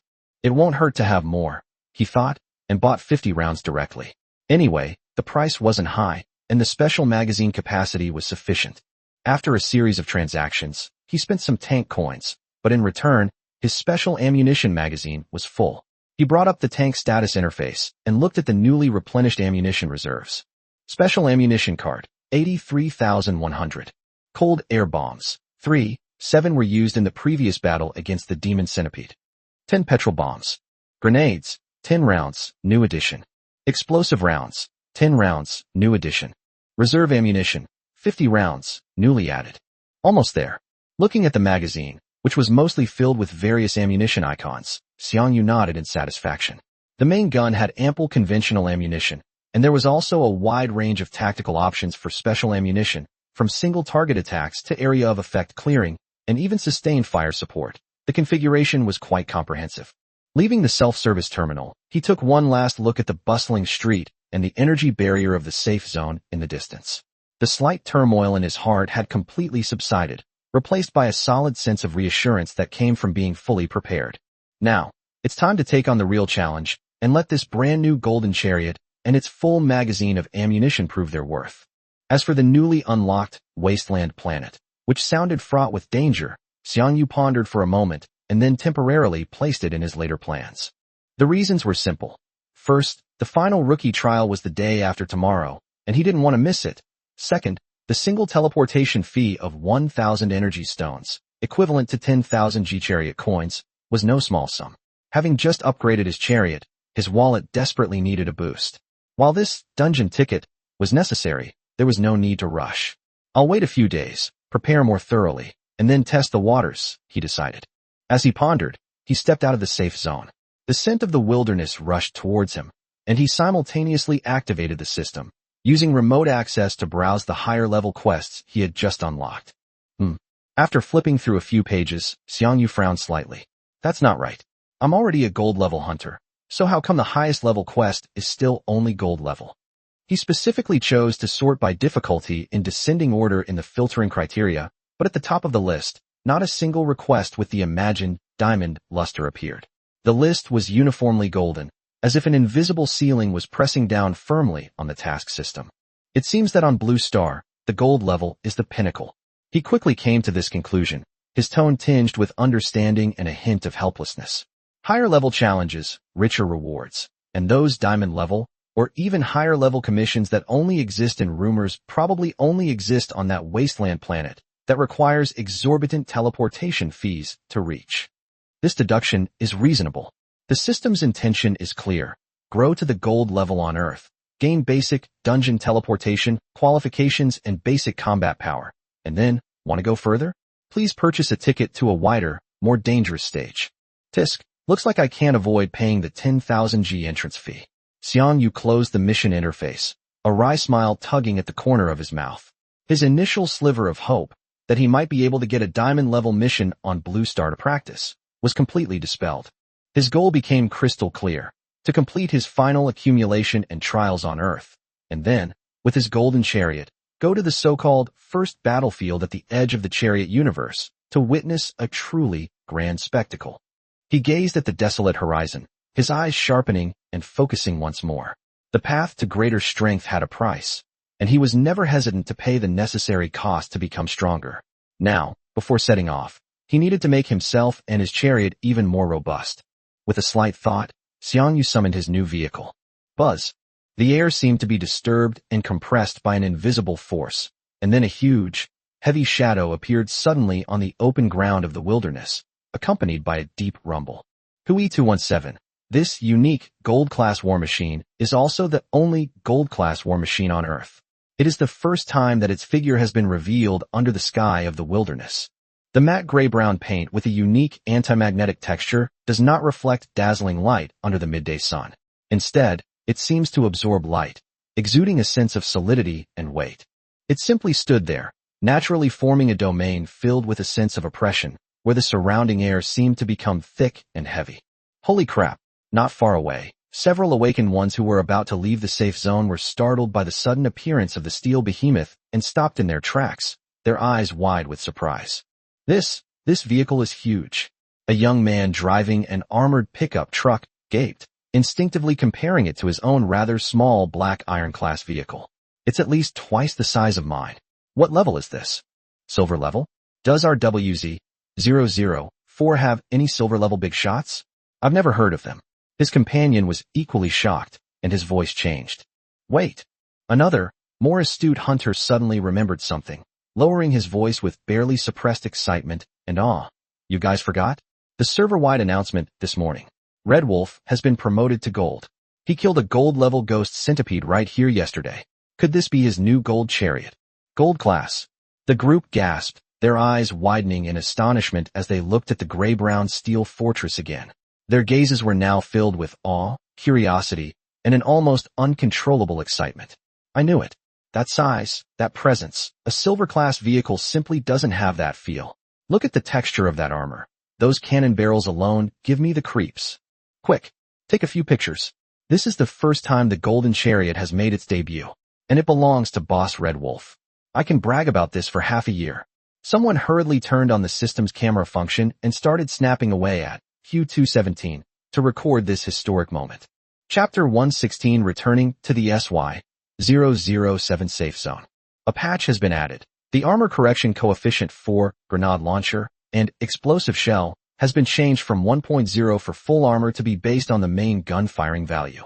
Xiang Yu seemed oblivious to the commotion and stares in the distance. He deftly opened the heavy side hatch and climbed into the cockpit. The interior was more spacious than the silver-class Panther, yet the layout felt strangely familiar. After all, it was a subtype of the Panther, with various instruments and screens flashing their standby lights. He carefully placed the newly purchased ingredients and purified water. The previous water had been used for cooling into the vehicle's refrigerator, then settled into the highly supportive driver's seat. Press the power button. Noah, conduct a full self-check. He fastened his 5-point harness and gave the order in a deep voice. Welcome back, Supreme Command. System self-check initiated. Engine module normal, peak output stable. Weapon system normal, main and secondary guns calibrated. Armor and structural skin normal, SP value at full capacity. Sensor array full power standby self-check complete. Supreme Command. All modules of this vehicle are in optimal condition and ready for deployment at any time. Noah's steady electronic voice echoed in the cabin, each report reassuring. Xiang Yu felt the deep and powerful sense of power emanating from the tank beneath him, and a slight smile appeared on his lips. Let's go. Activate AFK mode. Objective, high-value monster quest. Okay, command confirmed. AFK mode activated. Hunting path planning complete during environment scan. Engine started. Boom. A deep, resonant roar, like the pounding heart of a beast, suddenly erupted from the Q217. This sound was completely different from the Panther's earlier howl. It was heavier, more powerful, and carried an overwhelming, crushing confidence. The wide tracks began to slowly turn, crushing the gravel on the ground. Under the increasingly excited and awe-inspiring gazes of the few awakened individuals in the distance, and amidst the even more eyes drawn by the engine's roar, this gray-brown steel behemoth, like an ancient beast awakening from its slumber, slowly began to move with unstoppable momentum, then accelerated faster and faster, roaring towards the depths of the wilderness. A new hunt, in the name of gold, has begun. Unable to obtain the desired diamond-level quests, Xiang Yu set his sights on the more rewarding gold-level missions. Driving his new gold chariot, Q217, his hunting efficiency saw a qualitative leap. Facing some previously formidable monsters, such as the laser bug, its unreasonable beam weapon operated on a one-size-fits-all principle, dealing 280 points of full attack damage. No matter how high your chariot's defense, you'd have to obediently hand over 280 SP. However, under the overwhelming firepower of the 155mm cannon and the 15mm machine gun, the opponent's 1500 HP was like a candle flickering in the wind. One shot from the main cannon was enough to leave it with very little health, and 2 more shots from the secondary cannons would finish it off. If the opponent was unlucky enough to be hit in a weak point by Noah, then it was simply finished. Nowadays, hunting requires almost no maneuvering or evasion. Simply parking the vehicle and firing can end the battle, thus greatly increasing the speed of completing missions. A full day of efficient hunting continued until nightfall. As Noah parked his chariot, preparing to spend the night in the wilderness, Xiang Yu tallied the day's spoils. Commissioned fee, 30,000 plus G in total. Tank equipment for sale, approximately 20,000 plus G. The previously acquired 11mm cannon, bronze-grade high-explosive shell, 4040, was successfully sold in the hunter's home shop for 10,000 G. Total daily earnings exceeded 50,000 G. After enjoying a rather sumptuous dinner, he checked his assets. Thanks to today's huge income and necessary supplies, his personal account balance had jumped to over 40,000 G, while the operating capital of the hunter's house shop had steadily increased to around 70,000 G. As the stars began to appear in the desolate night sky, Xiang Yu leaned back in the driver's seat, quietly listening to the sound of the night wind rushing past outside the car. The abundant profits brought him solid confidence, making him more composed and expectant about the 4th newcomer trial the day after tomorrow, as well as the exploration of the wasteland planet soon. At dawn, Xiang Yu was awakened on time by Noah in the cockpit of Q-217. He had just stretched his somewhat stiff shoulders when a system notification sounded in his ear. Drop. Important announcement. The 4th round of the newcomer trial will officially begin at midnight tomorrow. Trial duration, 24 hours. This is the final round of newcomer trials for the awakened ones of Blue Star. Please participate enthusiastically, seize the opportunity, and test your own strength. Is this the last time? Xiang Yu murmured, his gaze sweeping over the words, newcomer trial. From his initial bewildered exploration to now piloting the Golden Chariot, this trial seemed to be a marker of his growth trajectory after migrating to Blue Star, although his memories were erased after each trial. This last time might signify the complete end of a phase, and also foreshadow that new and more unknown challenges would soon become the norm. Without much reflection, he quickly packed his belongings, ate some bread and milk, and prepared to set off again. Noah, continue with AFK mode. Received, highest command. AFK mode activated. The Golden Chariot roared once again into the wilderness. A whole day passed in Noah's efficient and steady hunting rhythm. The roar of the main cannon and the hiss of the secondary cannons became the most powerful announcements on the wilderness, and the loot and chariot coins steadily increased. As the sun began to set, painting the sky a warm orange-red, Noah finished the final round of cleaning. Noah, prepare to return. Use the fax system. Destination, SY-007 Security Zone. Fax coordinates locked. Energy stones plentiful. Teleportation initiated. As the command was given, soft white light surged from inside the vehicle, quickly enveloping its massive body. The rapidly receding wilderness outside the window blurred and distorted like an oil painting washed away, ultimately being replaced by pure white. A slight feeling of weightlessness and dizziness arrived as expected, only to quickly subside. As the light faded, Q-217 had already appeared outside the SY-007 safe zone. Less than 10 meters in front of the vehicle was the spherical energy light membrane that rippled like water, clearly separating danger from tranquility. Arrived at SY-007 safe zone. Noah's notification sounded. Chapter 117 Old Friend, Sand Shark. As night fell, the wind in the wilderness brought a chill. People occasionally came and went at the entrance, and when they saw the suddenly appearing, extremely imposing gray-brown behemoth, they couldn't help but slow down and cast curious or awe-inspiring glances. Xiang Yu pushed open the hatch and jumped out of the vehicle, his feet landing on the familiar ground of SY-007. With a thought, he returned the vehicle to its dedicated system space. Under the watchful eyes of the curious onlookers, he smoothed out his slightly wrinkled clothes, strode forward, and walked straight toward the soft membrane of light. Upon entering the safe zone, the hustle and bustle of people, the noise of various machines, and the streetlights immediately replaced the silence and darkness of the wilderness. He planned to rent a single room at the hunter's office first. Strangely enough, even though the housing system had been online for so many days, and with his enormous daily kill count, he hadn't even received a single house deed. Sure enough, even with the awakened, chosen one talent, he was still the unluckiest person ever.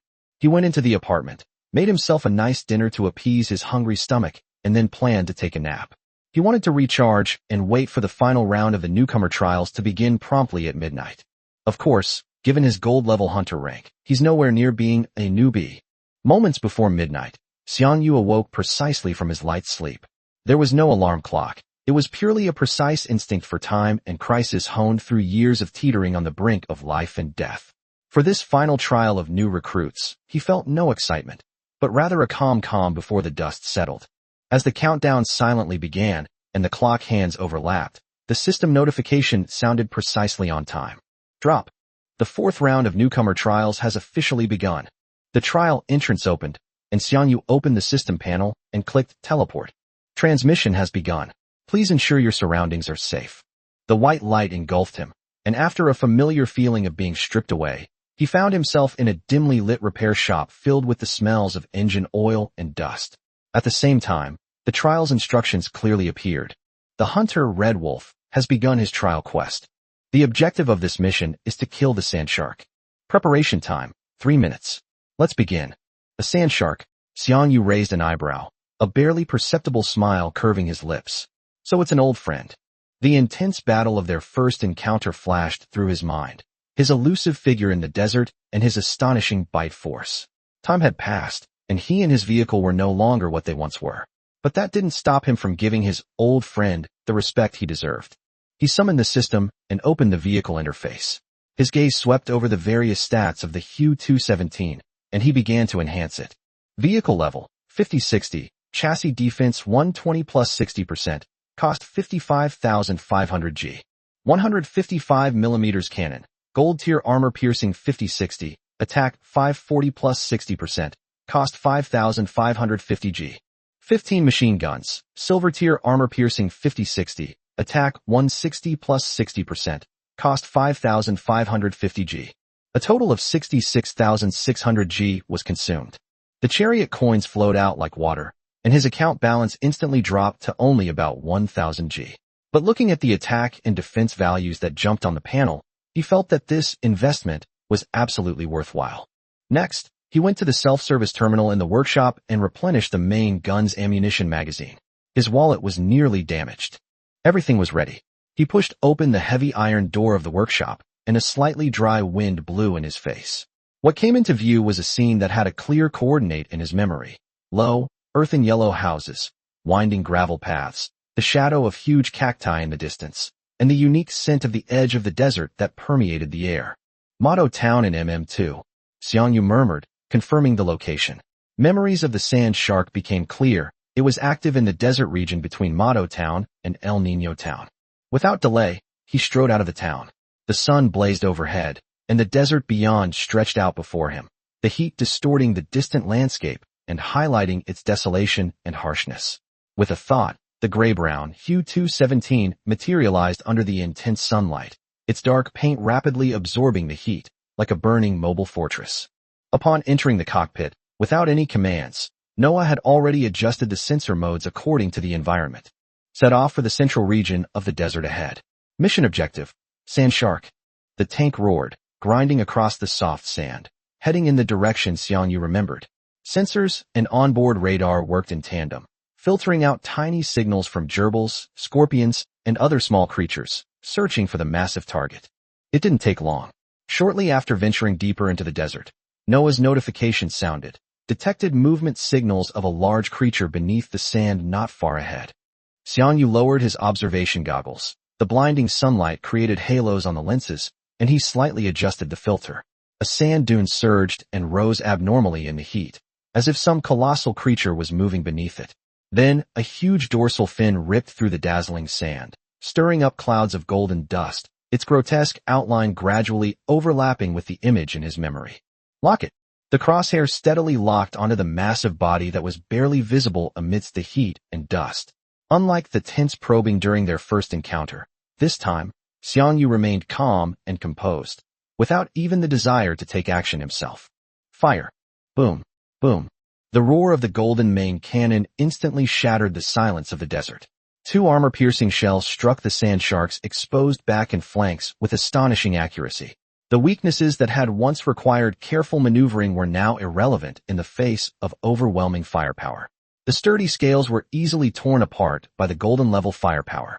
Amidst the explosions and swirling dust, the sand shark let out a painful and furious hiss, but it was far more devastating than he remembered. -1,291. -1,291. It attempted to burrow into the depths of the sand, but the stiffness and trauma caused by the fierce shelling severely hampered its movements. Bang, bang, bang. The secondary guns also began firing under Noah's control. -280, -280. With just one volley, 3,000 HP points were instantly wiped out. The massive body of the sand shark convulsed violently before slowly sinking into the sand, where it remained motionless. Only a chaotic mess and a rapidly spreading dark liquid remained on the sand. So easy. Target Sand Shark has been defeated. Mission complete. Congratulations to Hunter Red Wolf for completing the trial mission and returning to the game. Chapter 118 Rest before the expedition. The battle lasted only a dozen seconds from start to finish. There were no thrills, no suspense, only a pure crushing defeat on a purely physical level. Xiang Yu quietly watched the sand where the sand shark had disappeared, as if drawing a peaceful conclusion to this trial for newcomers. The teleportation light illuminated, and when I stepped back onto solid ground, I was back in my familiar apartment. A system notification followed immediately. Congratulations on completing the trial. Rewards will be distributed after the trial concludes. Stay tuned. Xiang Yu opened the system panel, opened the trial page, and entered the fourth newcomer trial. He once again unsurprisingly held the top spot in both the region and the world. Regional ranking, number 1 Red Wolf. Global ranking, number 1 Red Wolf. Glancing at his name, solitary and prominently displayed at the top of the leaderboard, Xiang Yu closed the system interface. He felt little excitement, only a sense of it should be this way indifference. Lying back on his bed, he awaited the end of this final trial, signifying the complete conclusion of his newcomer phase. The future held a wider and more dangerous world. With calm breathing, he drifted off to sleep again, gathering strength for his impending conquest of the wasteland. Outside the window, the night remained dark, but dawn was already on the horizon. Time slips away quietly amidst anxiety, anticipation, or frustration. Awakened individuals continued to be teleported back. Some completed the trial missions, while others failed. However, because the system erased their memories of the trials, no one knew the specifics and could only confirm their performance through rankings. When everyone saw that familiar ID still hanging at the top of both lists, everyone showed a strange calm. There was no surprise, no questioning. It was as if everyone had already tacitly accepted the result. Faced with the despairing hardware gap of the gold-class tank, any thought of competing for first place seemed pale and powerless. Tonight's chat channel is filled with rationality. World, Busan, is it okay? Damn it, brothers, I'm not on the leaderboard again. Looks like I'm a runner-up again. The newbie trial is almost over, and I still feel like a complete newbie in the starting village. World, Madman Jiro haha, brother, hug me, don't cry. You're not alone in this fight. I also came up empty-handed. World, Meichuan Naiku, that's not fair. He's already a gold rank hunter. How can he be considered a rookie? Training with us, isn't that cheating? World, a jar of pomegranates, hey upstairs, stop yelling. The pros have their reasons. We all leveled up on the same day. If you're bad, just practice more. You can only blame yourself for not grinding hard enough, not being lucky enough, or not being strong enough. World, Goblin Wah. World, falling in love with a Shiba Inu, stop acting cute. You whiny guy upstairs. What are you whining about, you grown man? You should use that time to kill some monsters. World, Richard the good guy, by the way, what good stuff will the system give out after this trial ends? The first 3 times it was all hard stuff like Chariot tokens, faxes, and personal shops. World, Sparashi, I guess it's related to interplanetary travel? After all, they've already opened up Wasteland. They can't just hand out money directly, can they? World, my future, my choice giving money is too vulgar and doesn't fit the system's aloof and sophisticated image. World, Bakayara, what time is it? Why aren't you guys asleep yet? Aren't you going to be working tomorrow? World, Yamit, forget sleeping. Get up and party. The trial just ended. It's the perfect time to let loose and vent. World, Thick Crab, it's like after an exam. The top students finish early and rest early. Only us slackers are still suffering from insomnia, scrolling through social media, and huddling together for warmth because we did terribly on the exam. World, Alice, haha. The comment above is spot on. So true. World. Prince of Wales, do you think Red Wolf has already been to that wasteland? The teleportation point has been open for several days now. World. Tech geek Xiaoming, he's most likely already been there. The resources and opportunities on advanced maps definitely far surpass those on Earth. With his skill level, it's impossible he wouldn't have gone. This is reality, not a game. He can't become the sword god of Shirley Slope. World. Prince of Wales, that makes sense. I really want to know what wasteland is like. The system describes it like hell, with abysses and radiation. World. Messenger of Justice, let's just understand it, as the system says. You can imagine it as a nuclear war wasteland ++++ version, maybe 100 times more devastating than our Earth, since it involves the abyss invading the universe. TSK, just hearing that makes my SAN value drop. World. The gold-ranked hunter from before I've made up my mind. I'm going to work hard and become stronger. Once I've reached gold rank hunter, I absolutely have to go see the wasteland. Before I transmigrated, I'd never even left my own country. I absolutely have to go out on a planet, at least once in my life. This is interstellar travel. World. Zhang Quandan brother. You have lofty ambitions. The discussions in the channel gradually shifted away from the heaviness of the trials, turning to longing for unknown planets, light-hearted reflections on their own paths, and the deep-seated curiosity and ambition for a wider world hidden in the hearts of every awakened one. The existence of Red Wolf was like a lighthouse, and also like a mirror, reflecting the gaps and vaguely pointing out the direction for some people to move forward. As night deepened, the channel remained lively. It was another sleepless night for the wasteland survivors, flowing slowly amidst self-deprecation, dreams, and vague expectations for tomorrow. The next morning, sunlight streamed through the window, casting bright, dappled patterns on the floor. Xiang Yu awoke naturally to the call of his biological clock. A deep, dreamless sleep had dispelled the fatigue of the past few days of battle, leaving him feeling refreshed and full of energy. Today, I'm taking a break. He decided to postpone his expedition. The leap in strength and the shift in his stage of development made him feel the need to reevaluate his next steps. He activated the system, logged into the forum, and found the paid intelligence post he had previously made. After a moment's thought, he began editing. He changed the bounty scope from JZ Province to all of Blue Star. The bounty target was changed from silver rank and above to gold rank bounty targets only. The reason is very practical. Under the current rules of the Chariot universe, safe zones are only divided by province, city, and district. Cross-province teleportation is considered cross-regional long-distance movement, with a single trip costing as much as 1,000 energy stones, or the equivalent of 10,000 G. The reward for a silver-level bounty hunter is usually only around 10,000 G. After deducting teleportation costs, intelligence fees, and the time invested, there is almost no profit, and it may even result in a loss. Now, driving the golden chariot, his gaze has long since moved beyond silver, setting his sights on prey at a higher level. Efficiency and profit are the criteria that hunters must weigh. Chapter 119. Next stop, Wasteland Planet.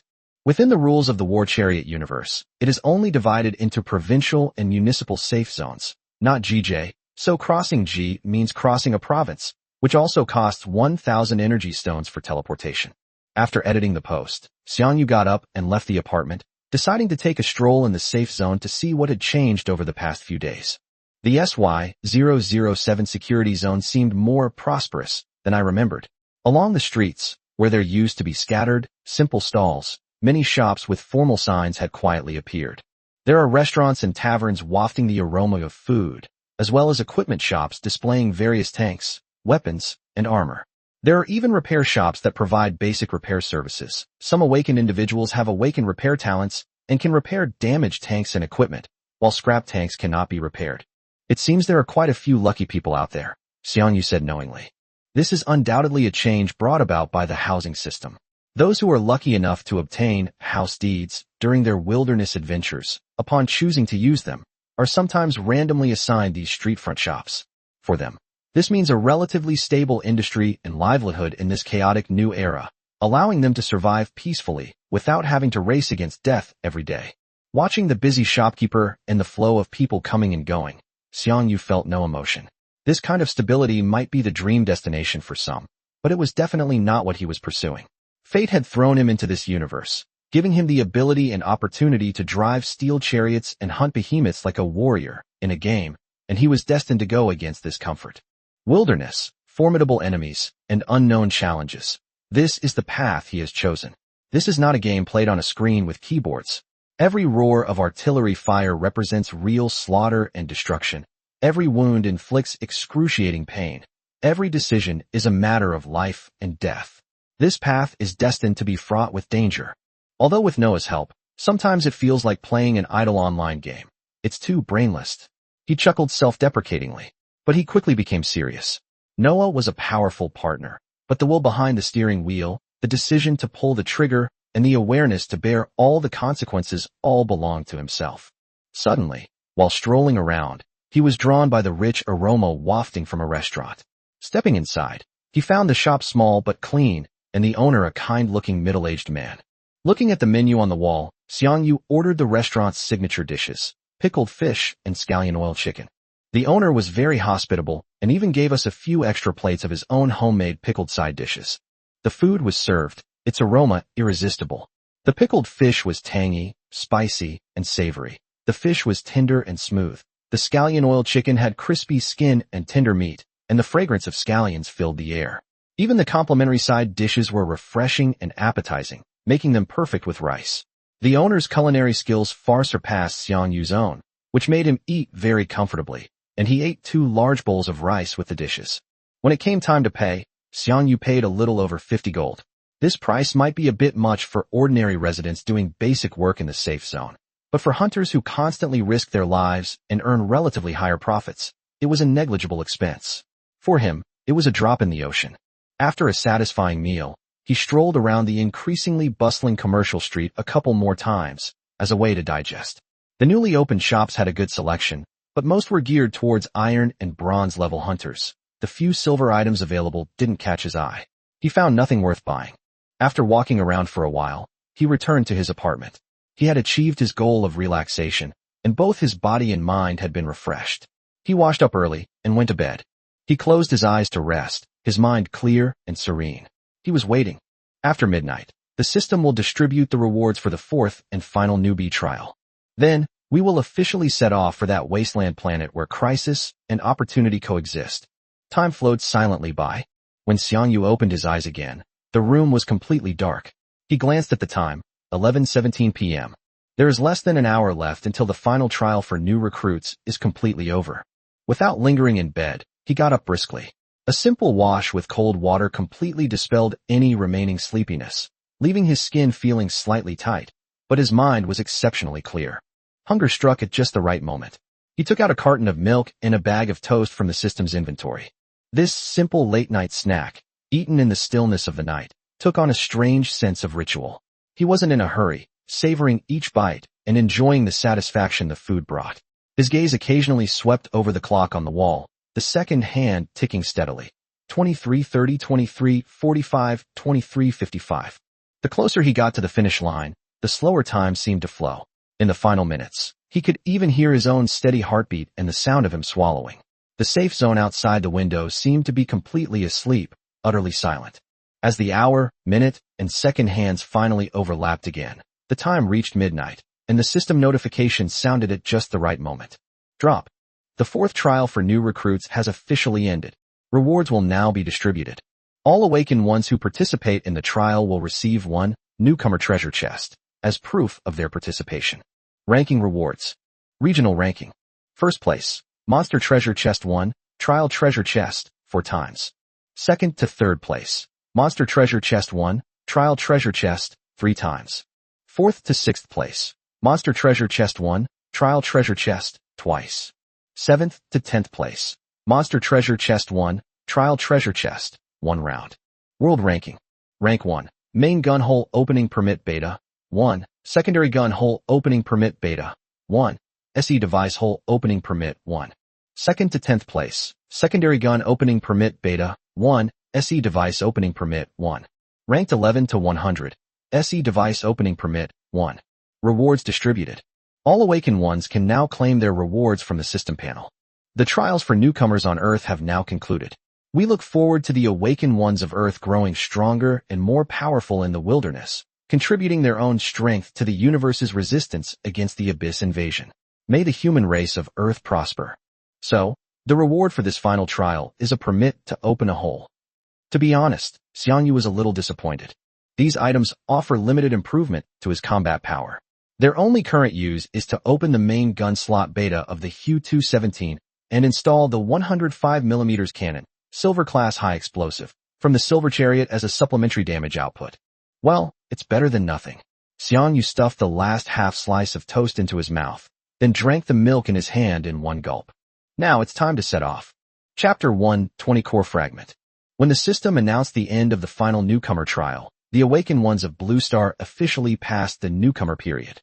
World, Tom and Jerry, can any experts explain what this whole permit is for? World, Tank King dude, don't you have a tank? This is used to open the closed slots on the tank. Most people's tanks only have one main gun or secondary gun slot in their initial state. If you want to install an additional main gun, secondary gun, or SE device, you need these opening permits. World, Tom and Jerry, oh, I see. I've learned something new. Thanks for the explanation. World, Chekhovsky SE devices are garbage.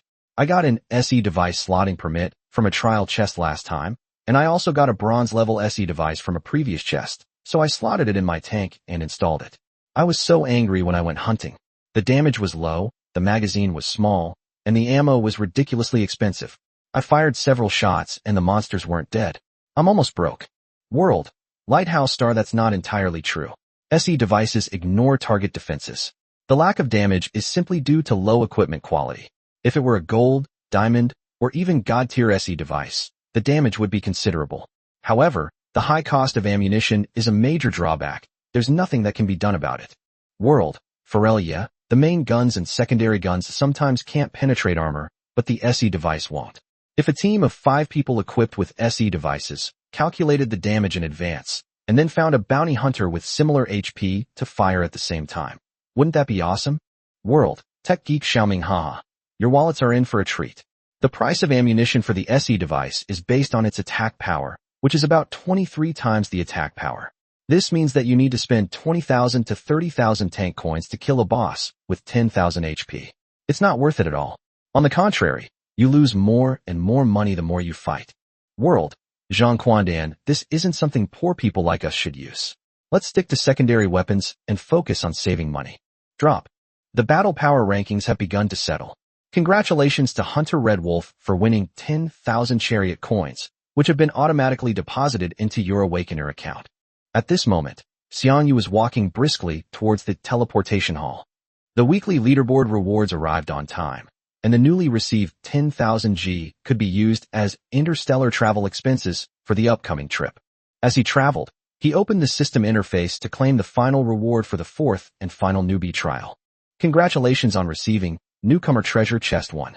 Congratulations on obtaining Trial Treasure Chest, 4 rounds, 1. Congratulations on obtaining Monster Treasure Chest, Sand Shark 2nd round, 1. Congratulations on obtaining Main Gun Hole Opening Permit Beta 1, Secondary Gun Hole Opening Permit Beta 1, SE Device Hole Opening Permit 1. So the final trial's target is my old friend, the Sand Shark. Xiang Yu chuckled. He didn't stop, and directly used his mind to open the 3 treasure chests in the warehouse one by one as he walked. He opened the newcomer's treasure chest, and chose the leather jacket and leather shoes, casually tossing them into a corner of the system warehouse, which served as an extra set of clothes. The Trial Monster Treasure Chest, Sand Shark 2, contains a 11mm cannon, bronze high explosive shell, and a Sand Shark curved blade. It's listed on Hunter's House, with a suitable price, open for sale. The store currently has over 90,000 gigabytes of operating funds. Xiang Yu transferred 40,000 WG back to himself, and with the leaderboard reward he just received, he has a total of over 50,000 gigabytes of cash. Finally, the main event, the Trial Treasure Chest, 4 rounds. The moment it opened, a reward list appeared, and Xiang Yu quickly selected 4 items. Main Gun Hole Opening Permission Alpha 1. Secondary Gun Opening Permission Alpha 1. Mysterious Chariot Equipment Fragment, Dash 1. Mysterious Chariot Fragment, Core 1. 2 mysterious fragments were retrieved, and with the help of the talent, Eye of Insight, some of the hidden information was revealed. Mysterious Chariot Equipment Fragment Electric. Mysterious Chariot Fragment M Core. An M-Series core fragment. Even with Xiang Yu's current composure, his heart raced. He already possessed the M-Series vehicle and its fragments, and now he had directly obtained a core fragment. He only needed the final vehicle and its fragment to complete the entire set of M-series mysterious fragments, fulfilling the conditions for summoning a god-level war machine. This is getting more and more exciting. He suppressed the turmoil in his heart, his eyes gleaming even brighter. The outline of the divine war chariot seemed to be becoming clearer and clearer in the mist as each fragment was acquired. Having cleared his mind of all distractions, he carefully stored the fragments in the deepest part of the warehouse before stepping into the teleportation hall. As before, he chose an empty private room to enter. Standing on the circular platform, the terminal screen in front of him lit up. Welcome to SY-007 Safe Zone Directional Teleportation Service. Please select your destination. At the very top of the teleportation list, a new option, Wasteland, appeared, emitting a faint dark red glow. Without hesitation, I selected Confirm. Destination confirmed. Wasteland, initial teleportation, landing safe zone random. Fee settlement. Option A, consumes 1,000 energy stones.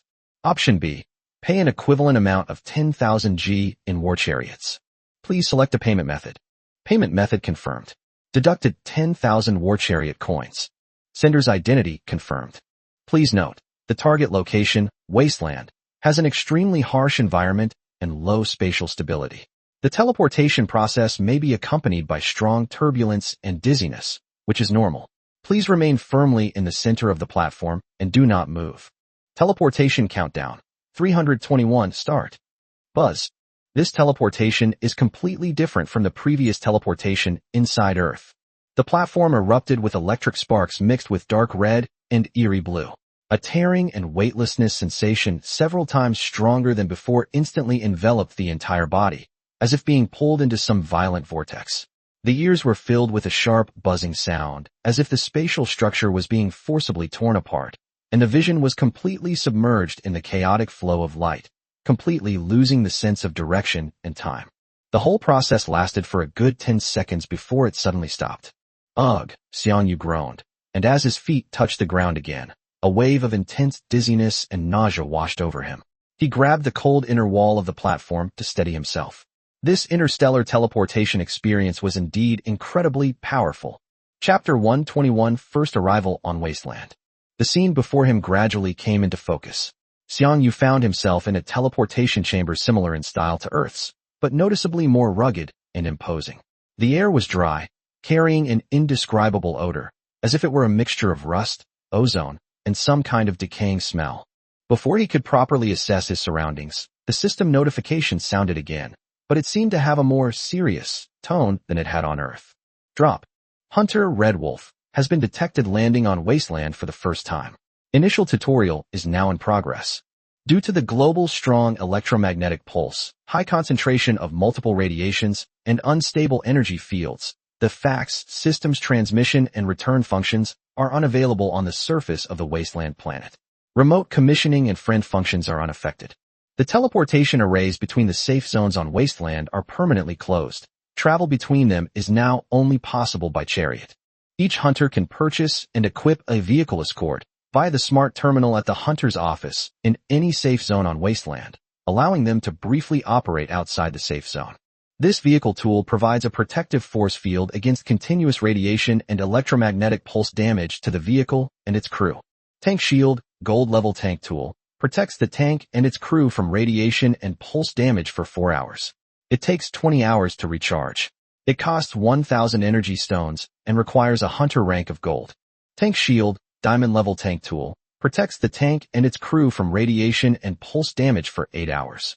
It takes 16 hours to recharge and is upgraded from the gold-level shield. The upgrade costs 10,000 energy stones and requires a hunter-level diamond rank. The Tank Shield, God-tier tank tool, protects the tank and its crew from radiation and pulse damage for 12 hours. It takes 12 hours to recharge and is upgraded from the diamond-tier shield. The upgrade costs 50,000 energy stones and requires a hunter-level God-tier. Leaving the safe zone without such protective gear will result in severe and irreversible damage to the vehicle and its crew within a very short time. Defeating bounty hunters on Wasteland will earn you planetary contribution points. Each contribution point permanently reduces the cost of upgrading Chariot Guard on Wasteland for all awakened on your home planet by 1%, as well as all teleportation costs. including intra-home planet and interplanetary teleportation, up to a maximum cumulative reduction of 99%. Plus 0.1 points for each gold tier bounty hunter. Plus 1 point for each diamond level bounty hunter. Plus 10 points for each god tier bounty hunter. The initial setup is now complete. For more detailed information, please check the smart terminal within the safe zone. A reminder, Wasteland is no safe haven. Good luck, hunter. The orientation ended, and silence returned to the private room. Xiang Yu slowly exhaled a breath of stale air, his eyes extremely solemn. No free teleportation or return. You must purchase a shield to leave the house. Travel depends entirely on yourself, and there's a contribution point system. He quickly digested these rules. This wasn't some new map at all. It was clearly a bloody battlefield where survival costs and combat were more deeply intertwined, further testing a hunter's overall strength and endurance. The exorbitant costs of protecting the spectrum and the transmission fee waiver mechanism practically force people to challenge even stronger bounty hunters. Security here has become a luxury that comes at a high price. He pushed open the door to the private room and stepped out of the teleportation hall. What comes into view is somewhat murky air, dim lighting, and rugged architecture. The streets were not deserted. In fact, they were bustling with people. That's right, all that comes into view are humans. Here, it's said that all races captured from the Chariot universe are human, though their appearances may differ slightly depending on their home planet. Their appearances, skin colors, hairstyles, and clothing varied, some bearing obvious characteristics of different civilizations or regions, while others wore distinctively styled protective suits or lightweight exoskeletons, but they all undoubtedly belong to the category of humans. He even saw several faces with outlines quite similar to those of East Asian, European, and African peoples on Earth. There were no bizarre, multi-armed, or completely alien life forms as expected, no eerie bioluminescence, and no incomprehensible means of communication. This place was like a forward outpost where people from different planets and civilizations, but all belonging to the same human lineage, gathered together. TSK, I thought I'd at least meet some quirky alien friends, Xiang Yu muttered to himself, a tiny, almost laughable, regret flashing through his mind. It seemed that in this cruel frontier of the Chariot universe, at least at the visible level of warriors, humanity constituted the mainstream of the resistance, or at least the mainstream of this region. The hunters moved with hurried steps, their expressions generally cold and hard, their eyes scanning their surroundings warily. They maintained a noticeable distance from one another and rarely spoke. Their personal equipment, though slightly worn, was well maintained and exuded a faint smell of gunpowder, clearly indicating that they were hunters who had spent years teetering on the edge of life and death. The entire safe zone resembled a giant military camp, a stark contrast to the atmosphere of everyday life and struggle found in the safe zones of Blue Star. Xiang Yu didn't linger to look around. He went straight to a smart terminal with a scratched casing parked on the side of the street. The screen lit up, displaying a simplified map of the safe zone. He quickly scanned it, memorizing the locations of several key functional buildings. Then, he turned and walked towards the tallest and most imposing building next to the teleportation hall, the hunter's office. Stepping into the mission hall, the spacious interior and functional layout are almost identical to those on Earth, with virtually no difference. The most striking feature, however, is the enormous mission screen that occupies an entire wall. The scrolling screen no longer displayed low-level tasks like iron, bronze, and silver. Almost all that could be seen were gold-level tasks radiating a golden sheen, their sheer number astonishing. Interspersed among them were numerous diamond-level tasks, gleaming brilliantly, like stars dotting the golden torrent, each representing both generous rewards and unimaginable risks. However, these scrolling tasks are merely side dishes. At the very top of the screen, several high-value bounties are prominently displayed. Regional Bounty Boss, kill the gold-tier boss, Mutant Rhino. Bounty, 22,000 G. Regional Bounty Boss, kill the gold-tier boss, Netherworld Train. Bounty, 25,000 G. Regional Bounty Hunter, kill the gold-tier boss, Martian Jellyfish. Bounty, 30,000 G. Regional Bounty, kill the diamond-level boss, U-Shark. Bounty, 75,000 G. Regional Bounty Boss, kill the diamond-level boss, Sky Stray Dog. Bounty, 80,000 G. Chapter 122, Tank Escort. Good heavens. Even Xiang Yu was shocked when he saw the bounty levels and rewards on these wanted posters. On Blue Star, gold-level bounty hunters were extremely rare, requiring luck to encounter even one. Diamond-level bounties were unheard of, but here, within this single safe zone alone, there were several gold-level bounties, and even 2 diamond-level bounties with rewards as high as 70,000 to 80,000 gold. The threat level here was completely different from before. What made him even more acutely aware of the fierce competition here was the real-time changes on the screen. In the short few dozen seconds he was watching, the gold-level bounty for the mutant rhino suddenly faded and disappeared from the top of the screen. Immediately afterward, the bounty for the Martian jellyfish also flickered briefly before disappearing again from the very top of the mission screen. No wonder this place has a gold-level teleportation threshold, Xiang Yu muttered to himself, his gaze sweeping over the hunters in the hall, their auras sharp and their expressions subtly competitive and scrutinizing. There were no novices here, no mediocre ones. Those who stood here were at least powerful figures who could dominate their home planet, piloting gold-level war chariots. And here, they were engaged in a silent, fierce competition for these high bounties.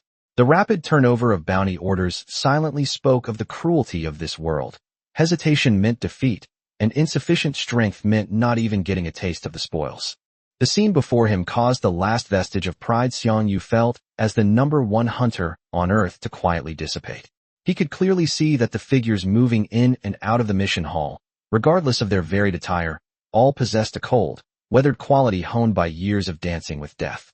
Their gazes might linger on him, this new face, for a moment, but there was no surprise or scrutiny, only an almost indifferent calm. As expected, the #1 on Blue Star is probably just a small fry who has just gotten his ticket here. Xiang Yu understood this and quickly adjusted his mindset, completely suppressing any possible impatience. Here, seniority and experience might be more fatal than mere paper strength. He composed himself and walked towards the self-service terminals that were faintly lit on one side of the mission hall. He selected an available one, and the screen lit up, displaying an interface similar to that on Earth. Welcome to FT 10240 Safe Zone. Hunter Red Wolf has logged into the Wasteland Hunter Terminal for the first time. Purchase vehicle shield? Yes, Xiang Yu confirmed. The interface switches, and a complex 3D model of a device emitting a stable blue glow rotates and appears, accompanied by detailed instructions and a striking red warning sign. Tank protection, gold-level tank tool. Protects tanks and personnel from radiation and pulse damage for 4 hours, with a charging time of 20 hours. Purchase cost, 1,000 energy stones or 10,000 G war chariot coins.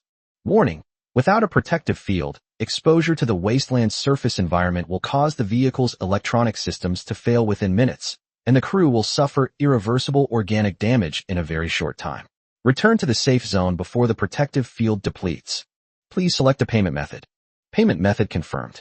Deducted 10,000 war chariot coins. Please proceed to any repair shop and install this tool in the vehicle's expansion slot. After installation, the protection will interface and bind with the vehicle's system, automatically activating when leaving the safe zone. Please return before the protection countdown ends. Repeat, please return before the countdown ends. Immediately afterwards, the terminal displayed a list of nearby available repair shops and their rental fees. Xiang Yu casually selected one that was relatively close, paid 50 G of rent, and received an electronic access card. After completing all this, he left the mission hall. Following the instructions on the smart terminal, he navigated the corridors of the hunter's office and found the maintenance area. The heavy blast-proof door was marked with the area code, A03. He checked the information on the access card and stopped in front of a heavy metal door. The reader next to the door flashed green, and with a hissing sound of air pressure being released, the door slid open to one side. Inside was a small but well-equipped enclosed repair workshop. The walls were exposed silver-white metal, and various repair arms and pipes hung from the ceiling, the air thick with the smell of lubricating oil. In the center of the floor was a reinforced parking platform. This is it. He walked in, and the door behind him closed automatically, shutting out the outside noise. Without wasting any time, Xiang Yu arrived at the empty platform in the center of the workshop. With a slight thought, the gray-brown Hue 217 materialized with a low hum, almost filling most of the workstation. He first went to the smart terminal by the wall, took out the main gun hole opening permit beta, obtained as a reward from the trial from the system warehouse, and brought it close to the scanning area. Beep. Tank drilling permission detected. Please select the tank for which drilling is required. Select the golden chariot parked to the side. Beep. Confirm selection to activate license. A beam of light swept across the vehicle, and a brand new main gun mounting slot appeared out of thin air on the vehicle's body. Tank slots unlocked.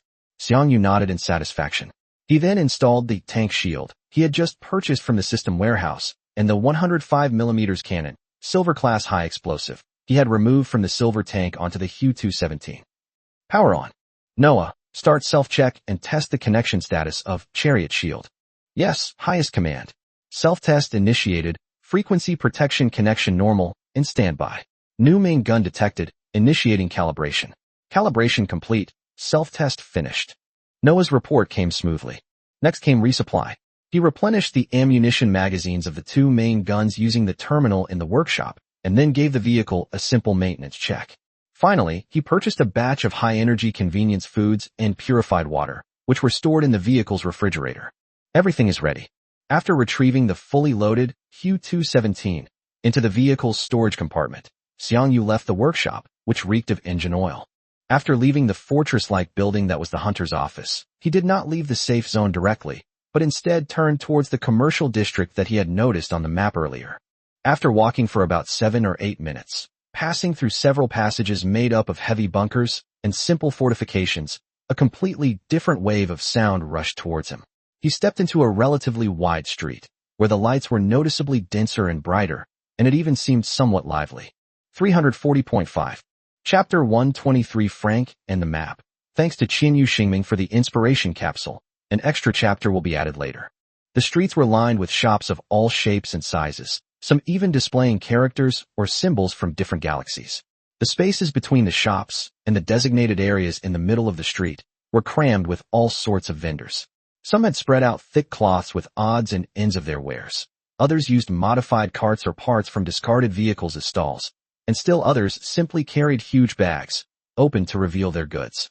Take a look. An old circuit board just dug out of the ruins. The energy reaction is weak. It might have antique value. Repair potion. High grade. It can quickly repair moderate external injuries. Only 3 vials left. Tank weapons for sale? Don't miss out. Only a few left. All are gold-grade weapons. Looking to buy special artillery shells, price negotiable. The sounds of hawking, bargaining, conversation, and even occasional arguments rose and fell, mingling with the strange smells of food, metal, and chemicals, creating a chaotic yet vibrant clamor. The density of people here far exceeded that of other places, with hunters and merchants moving among them, their eyes shrewdly scanning each stall, searching for what they needed. Thanks to the existence of the vehicle system, humans from different planets and speaking different languages can communicate without any obstacles. Xiang Yu slowed his pace, his gaze sweeping over the stalls and shops. Because the trading hall module on the system panel was unavailable on the wasteland, the circulation of all goods relied entirely on this most primitive form of offline trading or direct barter between hunters.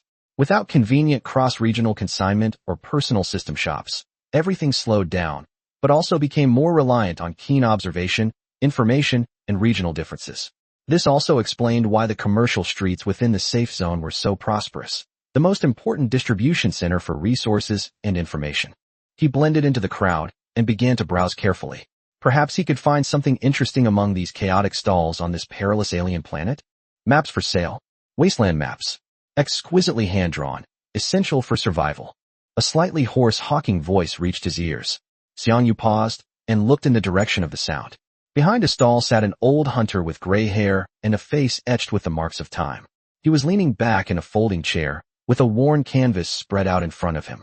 On it were neatly stacked several rolls of tubular objects carefully wrapped in waterproof tarpaulin, as well as some loose parts and small tools. A map? Xiang Yu's heart skipped a beat. In this dangerous world where teleportation was impossible and traversing the land relied entirely on one's own 2 legs and the tracks of one's vehicle, a reliable map might be as valuable as a piece of good equipment. He stepped forward. Hello, sir. Excuse me, are you selling maps of Wasteland? Xiang Yu squatted down in front of the stall, his eyes falling on the several rolls of maps. The old hunter raised his head, his slightly cloudy but still sharp eyes scrutinizing Xiang Yu. A knowing look appeared on his face. Oh, young man, you look unfamiliar.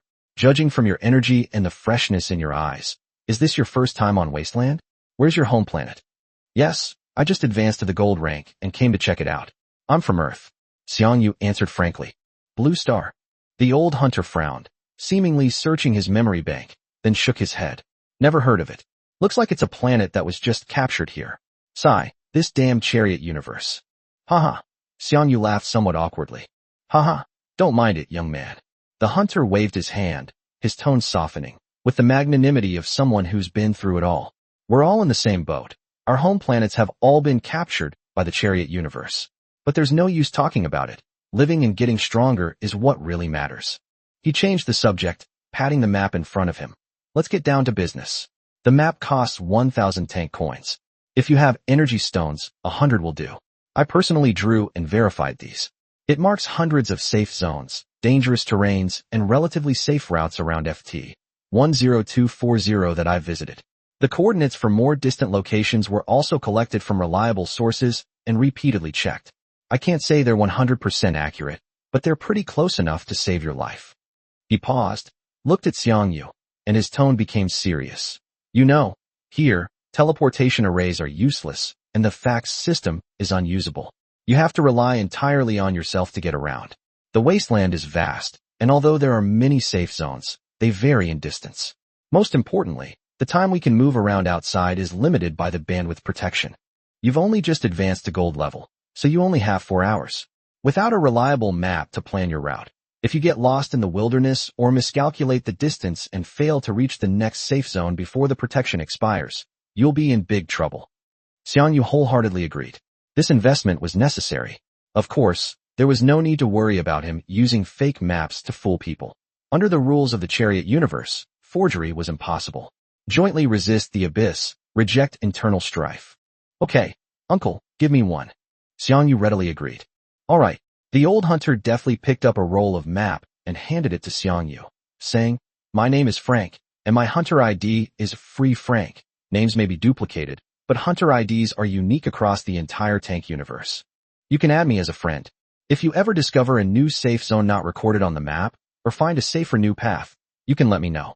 I'll verify it and update the map, and I'll also send the updated information to loyal customers like you. This service is quite thorough, even including after-sales support. Xiang Yu smiled, feeling the money was well spent.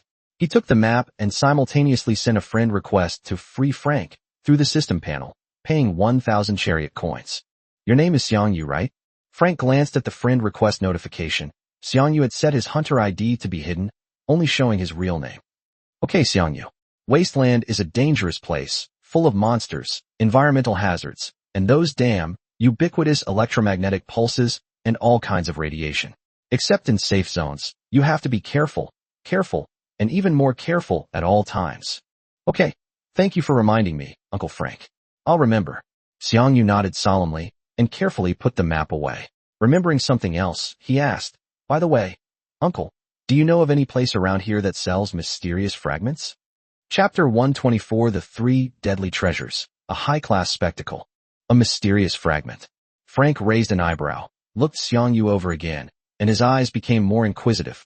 You want that thing? It's a rare item, very expensive, and not something just anyone can handle.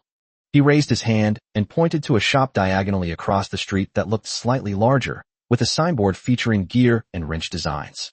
Look, see that? That, Old Jack's grocery store. The owner, Old Jack, is a shrewd old man. He buys and sells all sorts of things. His business is pretty eclectic. You can go ask him. But, as for the prices, well, you'll have to decide for yourself. Okay, thank you for your guidance, Uncle. I'll go take a look first. You go ahead with your work. Xiang Yu thanked him. Go on, Xiang Yu. See you later. Be careful. Frank waved, leaned back in his chair, and glanced at the crowd on the street again. Xiang Yu turned and walked towards Old Jack's general store. Having the map made him feel much more at ease, and the clues about the mysterious fragment filled him with even greater anticipation for the store. This wasteland planet was indeed full of opportunities, but also full of challenges that required both strength and wisdom to overcome. Leaving Uncle Frank's stall, Xiang Yu walked through the slightly crowded street and arrived at the shop with a sign that read Gear Wrench. The shop was much more spacious than the stalls on both sides, and the heavy metal door was open, letting in a steady but not very bright light. As he approached, a smell wafted towards him, a mixture of stale engine oil, metallic rust, and a faint scent of cleaning agents. The shop's cluttered layout possessed a unique order. Shelves against the wall were neatly arranged with various parts, tools, and bottles of medicine. Several heavy metal crates were open, containing prepackaged bullets or energy stones.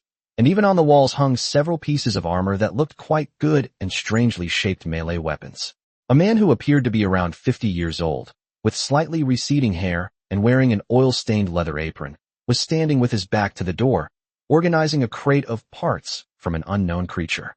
Hearing footsteps, the man turned around, revealing a round, smiling face with rather shrewd eyes. "Oh, young man, you look unfamiliar. Welcome, welcome. I'm the shop owner, Old Jack. Judging from your demeanor, you must have just started working at FT 10240. What can I do for you? Don't let the messy appearance fool you. We have plenty of good stuff." Old Jack greeted him warmly with a beaming smile. "Hello, boss. Uncle Frank from across the street referred me here." Xiang Yu got straight to the point. "I heard you have a wide network of connections. I wanted to ask if you sell any mysterious fragments." "Oh, Frank introduced you." Old Jack's smile widened, a knowing glint in his narrowed eyes. "That's a rare find. Young man, you have a good eye? But coincidentally, I just got my hands on one a while ago. So, are you looking to buy it? Or do you have some to sell?" He rubbed his hands together, asking tentatively, "Can I take a look first?" Xiang Yu asked cautiously. "Of course, no problem. Even if a deal falls through, we can still be friends. It's free to look around." Old Jack readily agreed, then summoned the system interface and made a few operations. With a flash of light, a roughly palm-sized, irregularly shaped crystal fragment appeared in his hand. He placed the fragment on a clean velvet cloth on the counter and gestured for it to be placed there. Xiang Yu approached, seemingly examining the fragments closely, but a faint light flickered deep within his pupils. His innate ability, Eye of Insight, had already activated. An invisible sense swept over the fragments, and information was relayed. Mysterious Chariot Fragment O-. It's not the M-series. Xiang Yu felt a slight disappointment, but his expression remained unchanged. "So, young man, do you like it?" Old Jack observed Xiang Yu's expression and said with a smile, "This is a good item, one of the keys to synthesizing a god-level war machine. Fixed price, 200,000 G.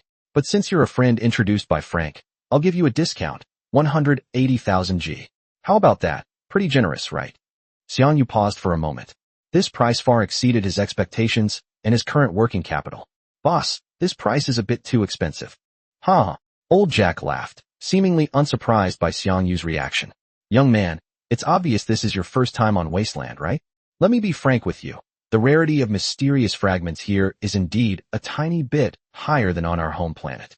He gestured with his thumb and forefinger, creating an almost imperceptible slit, his smile laced with the cunning of a seasoned veteran. "But it's only a tiny bit. On the market, mysterious fragments generally fetch around 200,000 G. Of course," he changed the subject.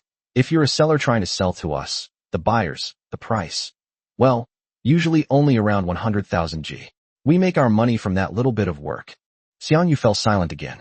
Indeed, no matter the world, the profit margins of middlemen are astonishing. "All right, thank you for your honesty, boss." He accepted the situation and then asked, "Do you sell any special artillery shells? Like smoke grenades or something?" "Smoke grenades?" Old Jack's voice suddenly rose an octave, and the smile on his round face turned into exaggerated surprise. He waved his hands repeatedly. "Oh my, young man, you really dare to dream. Smoke grenades are strategic weapons that can turn the tide of battle. I, Old Jack, have been in this business for over a decade, traversing dozens of safe zones, and I've only ever heard of them, never seen one in person. Those things are simply beyond the reach of our level. I'm afraid only the top hunter groups, or those who venture deep into the most indescribable ruins, have a slight chance of finding them." "What about the bugle?" Xiang Yu asked again subconsciously. "Bughorn." Old Jack smiling, round face froze instantly, his eyes widening as if he had heard some unbelievable babbling. He was stunned for a full 2 seconds. Then his expression became extremely interesting, a mixture of shock, absurdity, and a hint of annoyance at being mocked. "Brother." Old Jack's voice trembled. He stepped forward, lowering his voice but unable to contain his excitement. "You didn't come here just to make fun of me, Old Jack, did you? A bugle? Do you know what that is? At least some people have seen a bugle before, right? That thing is a mythical artifact. It's a divine weapon that only exists in legends." He took a breath and pointed to the ceiling, as if pointing to some unseen force. "Legend has it that once the bugle sounds, our tanks will enter an invincible state, rendering all enemy attacks ineffective. Chapter 125, Big Bird Jack. That's a divine artifact that can change the rules. I, Old Jack, have been on this wasteland for decades and have never heard of anyone possessing it. Everyone says it's probably just an exaggerated legend, or perhaps it's just an embodiment of some kind of rule concept, not a physical entity. Old Jack looked at Xiang Yu, shook his head, and his tone changed from excitement to an almost helpless sigh. Brother, you asked about smoke bombs, which is absurd, but at least there's some truth to it. You asked about bugle calls, and if it weren't for your serious look, I would have suspected that you were sent by our enemies to make fun of me. That kind of thing is not something we at this level should inquire about, or even think about. Xiang Yu was somewhat embarrassed by Old Jack's series of intense reactions. It seemed that the three deadly treasures held a much higher status in reality than he had imagined. I'm sorry, boss. I was being presumptuous. He sincerely apologized. I underestimated the situation. Sigh, never mind. Old Jack waved his hand, his expression softening. Young man, it's normal to be curious since you're new here. But take my advice. Some legends are best left unsaid. Just know their names. Don't delve too deeply or actually go looking for them. On this wasteland, curiosity killed the cat, and it killed the hunter even more. The right path is to honestly fight monsters, make money, and upgrade your equipment. Understood. Thank you for the reminder, boss. Xiang Yu nodded, accepting the instruction. Boss, do you have any special artillery shells here? What kinds do you have? The most common ones are the spare ammunition, grenades, and explosive rounds that are also available at self-service terminals. But buying them from me is about 10 to 20% cheaper than at the terminals, and there are discounts for bulk purchases. Old Jack resumed his businessman's tone. Other ones, like petrol bombs, cold air bombs, and poison gas bombs that have elemental damage, can be obtained occasionally, but in small quantities. The price is 10,000 G each, no discounts. 10,000 gold per bomb. Xiang Yu's eye twitched. He thought of the cold air bombs and napalm bombs he had opened from his treasure chest, and suddenly they seemed even more appealing. At this market price, that's worth 200,000 gold. The feeling of losing out by choosing napalm bombs over the golden beam secondary cannon seemed to be somewhat offset. A rough calculation shows that with the little money he has, teleportation fee plus purchase of a protection frequency, he only has 30,000 plus G. He can't even afford a few special bullets, let alone mysterious fragments. Sorry, Mr. Jack, Xiang Yu sighed, speaking frankly. It seems I can't afford anything right now. It's all right. It's all right. Old Jack showed no disdain whatsoever. Instead, he patted Xiang Yu on the shoulder, speaking with the air of someone who'd been there all along. Young man, who didn't start as a newbie. On the wasteland, as long as you're willing to work hard and take risks, a gold-level hunter can earn money pretty quickly. Take on more commissions, explore more, and accumulate experience slowly. If you ever have any good stuff you want to sell, or if you need to find any rare items, feel free to come to me anytime. Old Jack, take everything, and I'll try my best to get everything. Of course, I can't help with things like smoke grenades and bugle calls. Old Jack joked. Then he brought up the system interface. Hey bro, let's add each other as friends. My name is Jack. My hunter ID is Big Bird Jack. You can call me Old Jack or Big Bird. It's fine. Let's keep in touch. Upon hearing the imposing ID, Xiang Yu's lips twitched almost imperceptibly, but he still readily sent a friend request. In a wasteland like this, where there's no trading post, and the flow of goods heavily relies on personal connections and offline transactions, having multiple contacts, especially local businessmen like Old Jack, is definitely a good thing. Oh, Xiang Yu, right? Okay, I'll remember that. Old Jack, beaming, approved the application. If you need anything in the future, feel free to contact me. Whether here or in other safe zones, I have connections, and the price is negotiable. Okay, thank you, Mr. Jack. I'll take my leave now. Take care, Xiang Yu. I wish you good fortune soon. Old Jack waved enthusiastically from behind. Stepping out of Old Jack's grocery store, Xiang Yu took a deep breath. Although no actual transactions had been completed, the trip had yielded a wealth of information. The exorbitant price of the mysterious fragments, the market value of special ammunition, and the unique primitive trading ecosystem of the wasteland centered around a network of friends.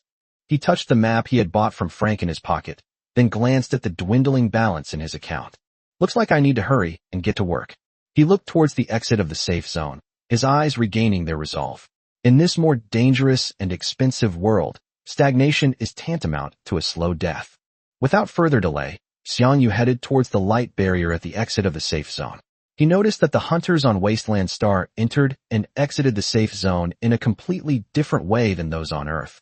Almost no one crossed the energy barrier on foot. Everyone chose to summon their war machines directly from the open space inside the exit and then drive these steel fortresses out of the light barrier. Clearly, in the outdoor environment filled with deadly radiation and pulses, the war machines were not only weapons but also essential survival vehicles and mobile shelters. When in Rome, do as the Romans do. Xiang Yu found a relatively spacious open space near the exit, and his mind stirred. The gray-brown, sharply styled Hu-217 materialized with a deep roar, its massive body immediately attracting several scrutinizing or appraising glances, which quickly shifted away. Here, starting at the gold level, while unique vehicles were not common, they were by no means rare. He nimbly slipped into the cockpit, the door closing to shut out the stale air from outside. Almost simultaneously, Noah's system self-check beeped. Welcome back, highest command. Engines up, systems online. Noah, scan and input this map data to create a wasteland geographic database. Xiang Yu placed the map Frank had given him into a specific scanning port. A faint light swept across it, and the lines and markings on the parchment were quickly digitized and displayed in a secondary window on the main screen. The map unfolded, with the dot representing the FT. 10240 safe zone located in the south-central part of the map. As Xiang Yu zoomed in and browsed the entire map, his gaze was instantly drawn to the northernmost area, covered by a heavy, oppressive black diagonal shadow with rough edges, as if representing an unmeasurable chaos and danger. A skull symbol was drawn next to the shadow. He immediately sent a short text message to Free Frank through his system's friend list. Uncle Frank, what is that dark, shadowy area at the far north of the map? Chapter 126, The Abyss Frontline. Thanks to Ice Fruit for the inspiration capsule. Frank replied to the message almost instantly, indicating that he was well prepared for this type of question. Brother Xiang Yu, see that? That's the Abyss Frontline, or rather, part of the frontline. It's the most dangerous, chaotic, and frontline place on Wasteland, the bridgehead where we directly clash with the forces of the Abyss. The rules there are chaotic, the monsters' strength and density are beyond imagination. The environment is too harsh to map, and large-scale conflicts frequently erupt. Only hunters of diamond rank or higher are permitted, or rather, capable of entering that area. Remember, until you have sufficient strength, absolutely do not approach that boundary marker, not even think about it. The Abyss Frontline. Xiang Yu murmured the name, his eyes showing no fear, but instead burning with a fierce light. High risk meant high reward. It was undoubtedly the ultimate hunting ground for top hunters, a key area for obtaining huge amounts of contribution points, rare loot, and access to the core secrets of this planet. He examined the map again. The FT 10240 safe zone they were currently in was roughly south-central of the known areas of the wasteland. To reach the northernmost abyss front, they needed to traverse nearly half the planet to the north. The journey was long and fraught with danger, but this was precisely the challenge he had been anticipating. Diamond level? It'll be just a matter of time, he told himself, his goal crystal clear. Now that he'd come to this broader stage, he naturally wanted to experience the highest level dungeons. Heading north. That was the first long-term direction he set for himself on the wasteland. Of course, one must take things one step at a time. He put aside his longing for the distant future and focused on the present. Frank's map, though valuable, was, after all, hand-drawn, and its scale and details were relatively rough, only showing the approximate directions and estimated distances between the various explored safe zones. Noah, based on the current map data, plan a route to the nearest safe zone to FT 10240. At the same time, initiate the Wasteland Environment Mapping long-term mission. In all subsequent operations, continuously record data such as terrain, paths, threat distribution, and energy anomalies, and combine this with map information to gradually build and improve our own high-precision dynamic map. Prioritize recording safe paths and safe zones. Command confirmed. Route planning to the next safe zone is complete. Estimated distance approximately 4,060 kilometers based on existing data. Long-term environmental mapping task established. Highest priority. Data acquisition module fully operational. Will be integrated with sensors and vehicle radar for comprehensive modeling. Very good, let's go. Maintain standard alert and move forward efficiently. Understood. Adjust engine power to cruise mode. The engine of the Hu-217 roared steadily and powerfully. The vehicle passed through the light membrane, and its wide tracks rolled over the scorched and hard earth outside the safe zone, raising a small amount of dust. In front of the vehicle was an endless wasteland shrouded in eternal haze and dim light. High-intensity composite radiation and electromagnetic pulse have been detected in the external environment.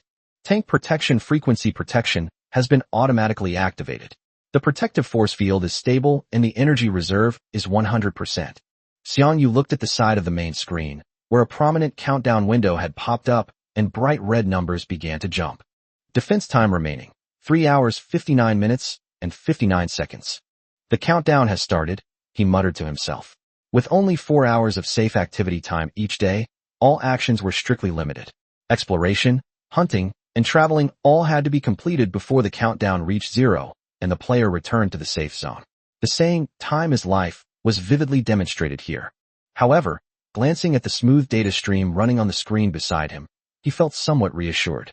With this highly efficient, godlike AI assistant, path planning, combat decision-making, and resource management could all be optimized, maximizing the use of these precious 4 hours.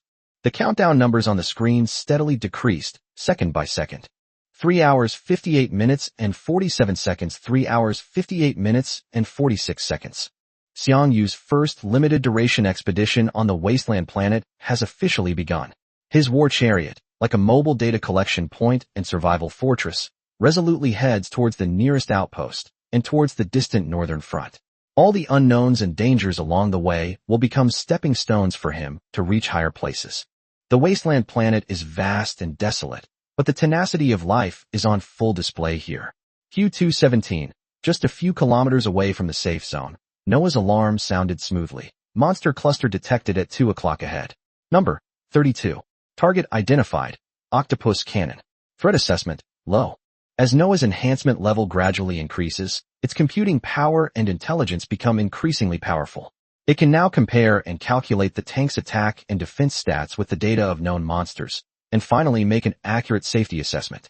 Octopus cannons. Xiang Yu looked at the image transmitted by the sensor.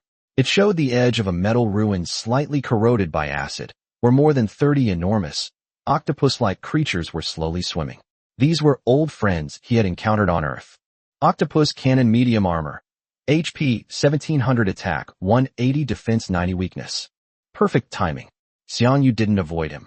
Instead, he moved closer, simultaneously summoning his quest panel and quickly filtering for quests related to Octopus cannon. The list refreshed, and among a host of gold-level quests, a quest entry radiating a cold, diamond-like luster stood out. Diamond-level mission.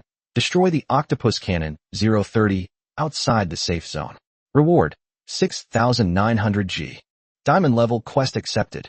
Xiang Yu answered without hesitation. Although the target was a common gold-level monster, the sheer number of 30 and the difficulty of clearing them out in the unique environment of the wasteland clearly elevated it to a diamond-level standard. This was exactly the high-reward quest he needed. As for the risk, sorry, the opponent's 180-point attack was completely ineffective against the Golden Chariot's defense. Noah, fire freely. Use secondary guns to clear the area. Conserve main gun ammunition. Received. Command confirmed. Threat level low. Secondary guns are sufficient. Lock onto target and fire. The Q217 didn't even come to a complete stop.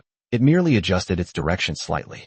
The 15mm autocannon on one side of the main gun spun rapidly, and the fire control system instantly locked onto the octopus cannon that had entered its firing range.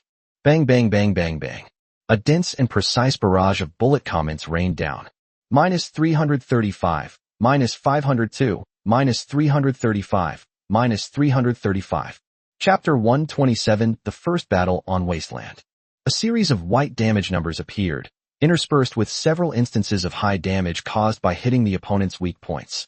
The silver-class armor-piercing secondary guns, combined with Noah's perfect control, were almost always accurate. The attacked octopus cannons turned their cannons around and launched a fierce attack on the steel tank in front of them. Boom, boom, boom. -0, -0, -0. The dense barrage of shells struck the Q217's armor, which boasted a defense rating of 192, with little effect.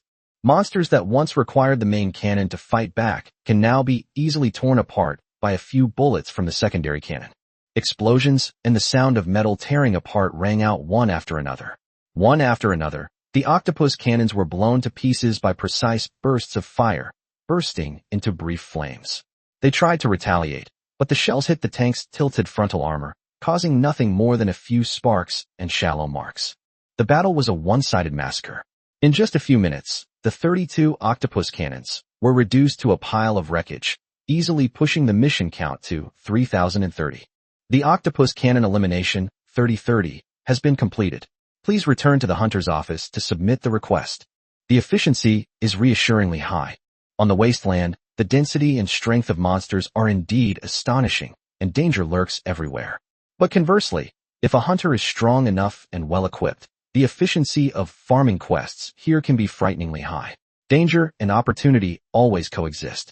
More importantly, he possesses the eye of insight talent. When faced with a terrifying being beyond his power, he immediately adopts the 36 stratagems. Retreat is the best option, prioritizing survival above all else. This allows him to seek opportunities within crises rather than acting recklessly. However, the bright red countdown on the side of the screen constantly and calmly reminded him of the cruel rules of this planet. Remaining protection time, 3 hours 15 minutes and 22 seconds. We just cleared out a wave of monsters, and half an hour has already passed. Xiang Yu glanced at the timer flashing on the screen, his heart tightening slightly. On the wasteland planet, time becomes precious in a different way. The scattered monsters along the way, though they are all moving chariot coins and loot, the time spent hunting them might prevent him from reaching the next safe zone before his protection time runs out, which would be disastrous. He decisively abandoned his greed for scattered gains along the way and quickly adjusted his strategy. Noah, proceed at full speed from now on, heading straight for the FT 10370 safe zone. Abandon all unnecessary fighting and advance along the fastest and safest route. Do not engage in combat unless you encounter an unavoidable threat that directly blocks your path. Received, top order. Priority adjusted, proceed at full speed. The massive Hu-217 shuddered violently, its engine roaring even deeper and more powerful, like a suppressed beast unleashing its full strength. Under Noah's precise control, the chariot swerved smoothly in an arc, its thick tracks gripping the ground, kicking up clouds of dust and gravel, and began a long-distance race against time towards the northeast. The scenery along the way rushed past the observation window. The forest of rusted giant pipes, the rolling metal hills, the bottomless cracks, and the occasional huge black shadow lurking in the distance all became a blurred backdrop. Noah used most of the sensor's computing power to scan the path ahead and avoid sudden threats. The vehicle weaved, drifted, and climbed hills in the complex terrain, maximizing its mobility, just to save every minute and every second. Inside the carriage, only the roar of the engine, the vibration of the tracks grinding against the ground, and Xiang Yu's occasional glances at the countdown timer filled the air. Time ticked by second, in the silent and tense rush of the train. 2 hours 45 minutes and 12 seconds, 2 hours 12 minutes and 55 seconds, 1 hour 45 minutes and 23 seconds. As the countdown showed approximately 1 hour and 30 minutes remaining, a tiny point of light finally appeared on the distant horizon. As it drew closer, the point of light expanded, outlining the shape of a hemispherical energy shield, and beneath it, the familiar silhouettes of buildings, the FT 10370 safe zone. We've arrived. Xiang Yu's spirits lifted. He glanced at the remaining broadcast time, 1 hour 38 minutes and 22 seconds. It went a little faster than he had anticipated, and Noah's planned route and driving skills were impeccable. This meant he still had nearly an hour and a half of safe time to move around. Noah, slow down and circle around the outskirts of the safe zone. Prioritize finding monster hordes suitable for quick clearing. Switch to AFK mode. Note that all actions must cease half an hour before the countdown reaches 0 to ensure we have ample time to return to the safe zone.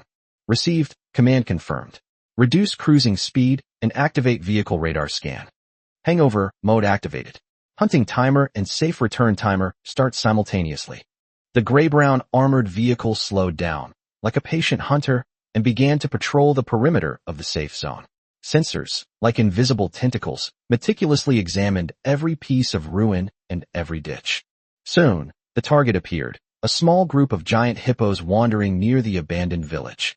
Giant hippo armored. HP 3000, attack 320, defense 270, Weakness. Diamond level mission. Eliminate the giant hippopotamus, 010, outside the safe zone. Reward, 5,000 G. Noah calmly maneuvered the tank, utilizing the terrain and firepower advantages to eliminate the targets one by one with minimal movement and in the shortest time. The secondary and main guns fired alternately, accurately, and efficiently. Xiang Yu closely monitored the environmental scan map and the remaining time. He no longer took control himself, but handed everything over to Noah while he studied the terrain features around FT 10370 and compared and corrected the new information with Frank's map. Time flew by amidst the smoke and the roar of engines. The initial encounter with a dozen or so giant hippos, despite their terrifying size and immense charging power, did not cause much of a commotion against the Hu 217's thick armor and ferocious firepower. Noah, controlling the armor-piercing main cannon, blasted these tough-skinned behemoths into pieces with a few precise shots, the process remarkably smooth. However, the swarm of laser earthworms that followed immediately caused Xiang Yu considerable trouble. Chapter 128, The Annoying Laser Earthworm. This nest of laser earthworms numbered nearly 40, huddled together in the dried-up riverbed. Laser earthworm light armor. HP 1000 attack, 250 defense, 30 weakness. These tiny creatures are only about the size of a car tire, their shells covered in a slippery, dark purple gel. They are incredibly agile, especially fond of lurking in radioactive dust or ruins. Individually fragile, with low health and defense, their attack method is extremely disgusting. The high-energy beams they spew from their mouthparts have the ability to ignore conventional physical defenses. Even more deadly is that they never act alone. They always move in swarms of dozens. As soon as they approached, dozens of blinding, thin beams of light lit up around the tank. A dense, sizzling sound rang out, not only dealing high damage, but also appearing in large numbers. Although Noah skillfully maneuvered his vehicle to use the terrain for cover and evasion, he was still inevitably hit by many beams under such dense barrage of fire. TSK. These damn things are so annoying, both in games and in real life. Xiang Yu muttered under his breath, watching the SP deduction notifications popping up on the main screen as the vehicle was hit by beams, and the irritating lasers constantly drawing on the armor. These laser earthworms were relatively fragile, but with their defense-ignoring attacks, they were like glass cannons. Truly infuriating. What's even more frustrating is that his main cannon is armor-piercing, and so are his secondary cannons. Against targets like the laser earthworm, which only have light armor, the excessive penetration often results in over-penetration, meaning the shells don't stay inside the target long enough to fully release their explosive energy, significantly reducing the actual damage. Using armor-piercing rounds on them is like using a sniper rifle to shoot mosquitoes. Overkill, but inefficient. Switch to main gun. Load the 105mm cannon with high explosive shells. Xiang Yu decisively ordered. Luckily, when loading the tank escort, earlier, he had also installed the silver high explosive cannon. Otherwise, he would have had to flee in disarray. Received, main gun switch. 105mm cannon. High explosive shells, loaded. Boom. -340, -340, -340. A large number of damage numbers appeared. All the laser earthworms within the blast radius lost 1/3 of their health. The first grenade exploded in the center of a small group of laser earthworms. Instead of the sharp whistling sound and penetrating effect of an armor-piercing round, it unleashed a rapidly expanding, scorching shockwave and a barrage of pre-formed fragments. Within the blast radius, the dozen or so laser earthworms' fragile, gelatinous shells were instantly shattered and twisted, as if being roughly kneaded by an invisible hand, and they were flung away, their luminous tissue and slime splattering everywhere. Boom, boom. 2 more grenades were fired in quick succession, landing at the same point where the previous grenade had struck. The high explosive shells fired from the main cannon were the nemesis of these clustered, defensively vulnerable laser worms. The powerful explosions and shrapnel covered a small portion of their area, eliminating the need for precise aiming. After 3 shells, the previously troublesome laser rain thinned considerably. Noah maneuvered the tank to evade enemy attacks while continuously reloading high explosive shells into the main gun. 6 more grenades were fired in quick succession, and these annoying little creatures were finally all killed. The task of eliminating the laser earthworm, 3030, has been completed. Please return to the hunter's office to submit the request. Finally, it's quiet.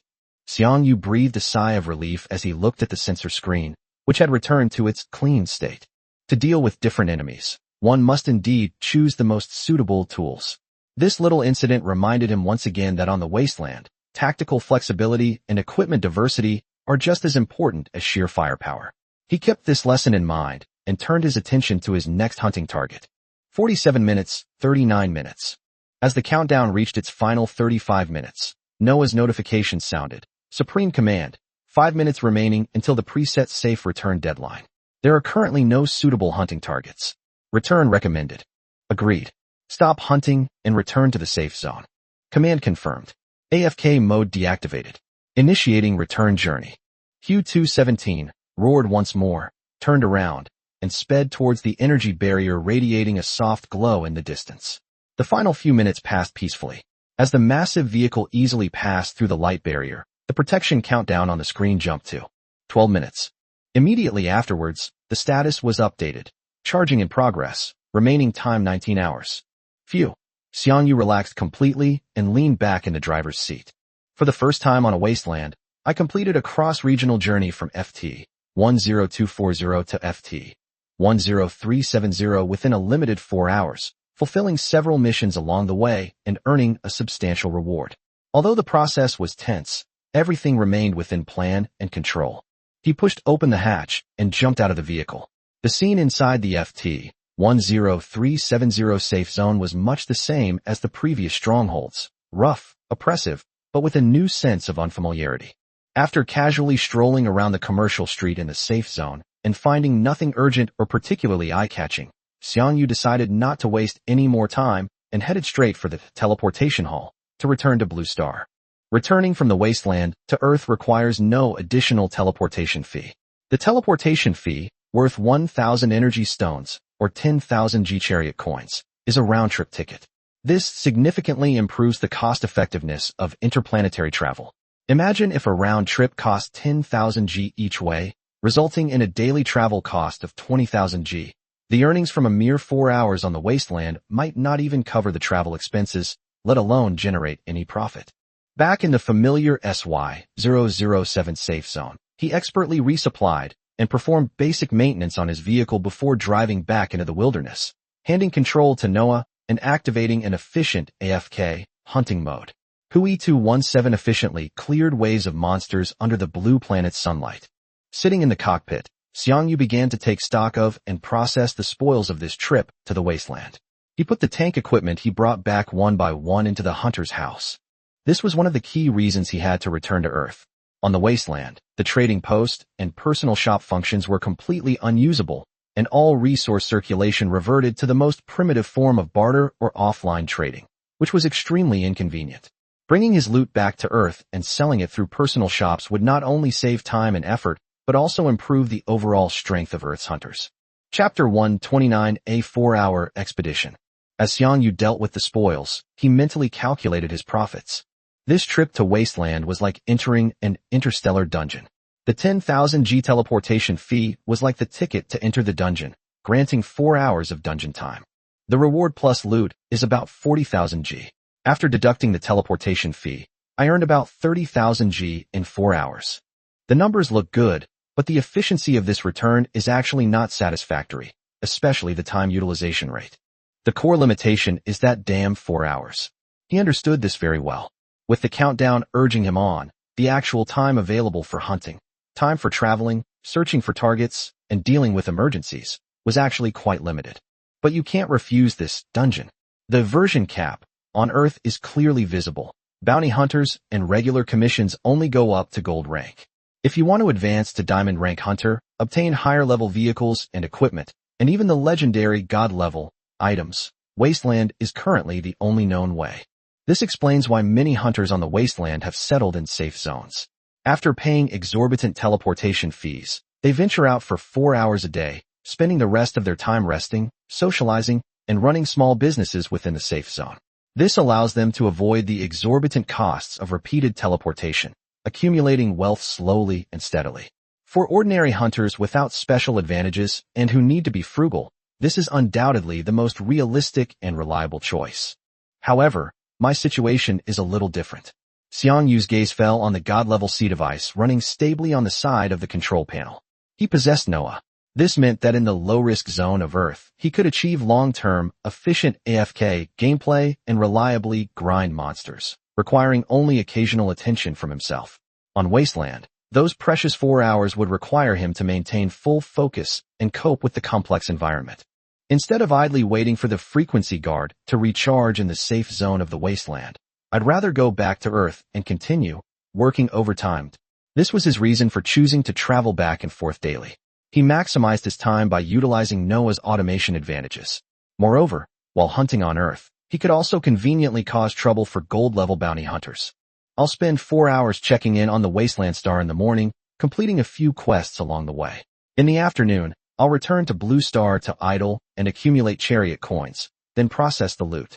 Xiang Yu clearly planned his schedule. This was a path that relied on his unique advantages to maximize efficiency. Night fell, and the hunt on Blue Star came to an end. Hui 217 sailed back to SY-007 under the starlight.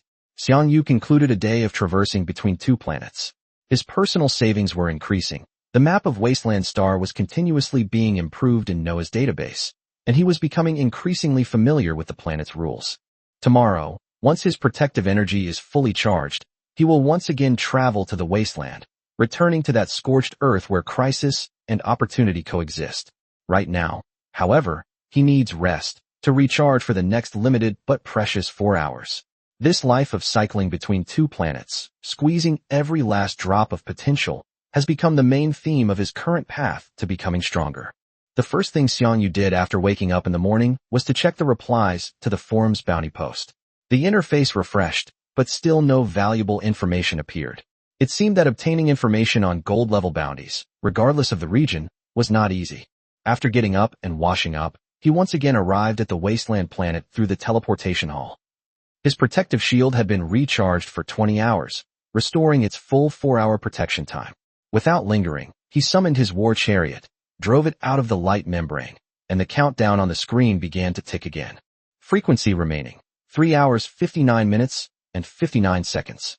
Noah, continue northward. Prioritize reaching the next safe zone.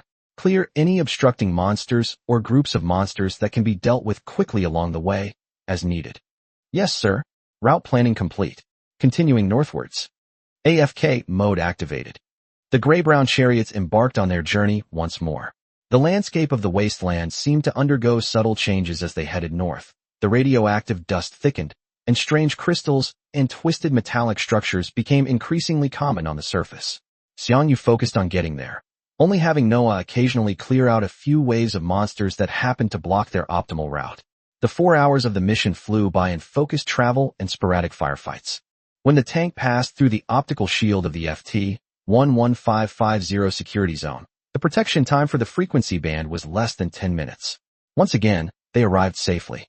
This wasteland planet is ridiculously large, but the number of hunters is also astonishing.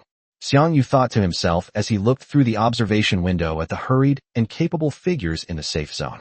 This place is a gathering place for high-level hunters from numerous planets captured by the Chariot universe. Gold rank is merely the threshold. With so many powerful individuals competing, wild resources, especially bounty hunters, have become extremely sought after. Often, as soon as they respawn or their tracks are exposed, they are swiftly hunted down by nearby hunter teams or individuals. He had been here for 2 days, advancing nearly 100 kilometers north, yet hadn't even seen a single bounty hunter, demonstrating the fierce competition. It seems that it's not very realistic to try to earn contribution points and extra money by chance encounters with bounty hunters. Without wasting any time waiting, he teleported directly back to Earth. Within the SY-007 safe zone, the tanks were quickly resupplied and then returned to the wilderness. Noah continued to take command of the tanks, and they began their tireless harvesting in the relatively mild wilderness of Blue Star. As evening approached and the sun was about to set, Xiang Yu finished his hunt for the day, and his chariot arrived at another nearby safe zone, SY-020. In his rented apartment, Xiang Yu spread out the map he'd bought from Frank and studied it under the light. The path north had extended a little, but the black shadow representing the abyss front remained a long way off. The 4-hour daily limit made the expedition feel exceptionally long. The efficiency is still too low. Perhaps I need to find a way to upgrade the protection level. He thought of the upgrade cost of 10,000 energy stones for a diamond-level protection, as well as the level requirement of a diamond-level hunter, and felt a clear pressure to advance. In this far more brutal hunting ground, the need to become stronger and the scarcity of resources have never been so starkly confronted. He put away the map, lay back on the bed, and slowly closed his eyes. Tomorrow will be another day of racing against time. And before reaching the real front lines, this accumulation and arduous journey will likely continue for a long time. Chapter 130 Alien Food and the Electromagnetic Barrier. Bonus chapter for everyone's gifts. As dawn broke, Xiang Yu returned to the FT 11223 safe zone on Wasteland Star via the teleportation hall. The familiar murky air and dim light enveloped him. He glanced at the system panel. The Chariot escort's charging progress bar showed only a few tens of minutes remaining. He planned to use this time to stroll through FT 11223's commercial street. Since he hadn't decided on breakfast yet, he might as well try some alien cuisine on Wasteland Star. Stepping into the commercial street, he was immediately overwhelmed by the cacophony of sounds and various smells. This market seemed more international, or rather, galactic, than those in the previous safe zones. The goods on the stalls, the types of snacks, and even the details of the pedestrians' clothing all bore distinct traces of different planets. The hawkers' cries were a mixture of various accents of common language, and occasionally, he could hear a few completely incomprehensible alien dialects that seemed to have been automatically filtered out by the system. With nothing else to do, Xiang Yu slowed down and, with an almost touristy mindset, began to try the strange-looking street food. He bought a starlight moss pancake from a planet where the vegetation emits a faint glow. The pancake is decorated with tiny, glowing moss fragments, melts in your mouth, and has a slightly sweet taste. I also tried the magma crab meatballs, which are said to be made from crustaceans from volcanically active planets. The meat is firm and chewy, with a slightly spicy and scorching aftertaste. There's also liquid crystal jelly, served in a transparent container, where colorful liquid flows slowly like a living thing, with a refreshing, sweet and sour taste, and ever-changing layers of flavor. As he strolled along, he casually devoured the novel foods, his gaze sweeping over the dazzling array of stalls. Personal weapons, armor, vehicle tools, potions, books, and even bizarre works of art or suspected antiques of dubious function. Everything imaginable was available. Prices varied wildly, from cheap tools costing a few gigabytes to rare equipment priced at tens of thousands. The haggling and disputes created a chaotic yet vibrant microcosm unique to the Wasteland safe zone. As he walked, an unusually large crowd gathered in front of a stall ahead caught his attention. The crowd was packed tightly, several layers deep, and the chatter was several decibels louder than elsewhere, practically blocking half the street. The love of joining in the fun is human nature, whether you're a human from Earth or an alien race. Xiang Yu was no exception. He quickly swallowed the last meatball in his hand, wiped his mouth, and, with his relatively agile movements, began to squeeze his way into the crowd from the outer edge. Excuse me. Hey, why are you pushing? Don't push. They're selling overpriced junk inside. It's free to look. Amidst murmurs of complaints and banter, Xiang Yu finally squeezed his way to the front. The scene of the stall came into view. The scene at the stall was somewhat strange. The dark gray canvas spread on the ground was empty, without any goods displayed. Behind the canvas sat a hunter, about 30 or 40 years old, with dark skin and a hideous old scar running diagonally from his brow bone to the corner of his mouth. He wore a mismatched suit of armor, and his eyes were gloomy and weary, concealing a certain anxiety. He crossed his arms, his back ramrod straight, seemingly oblivious to the surrounding noise. What drew everyone's attention was a simple handwritten sign standing next to him. The handwriting bold yet clear, with the omnipotent system, even alien script could be understood. For sale, fragments of the electromagnetic barrier. Fixed price, 200,000 G or 20,000 energy stones. No bargaining, serious inquiries only. A fragment of the electromagnetic barrier. An incredulous whisper rang out from the crowd. Really? Why is there only one brand? Where are the products? Is this a scam?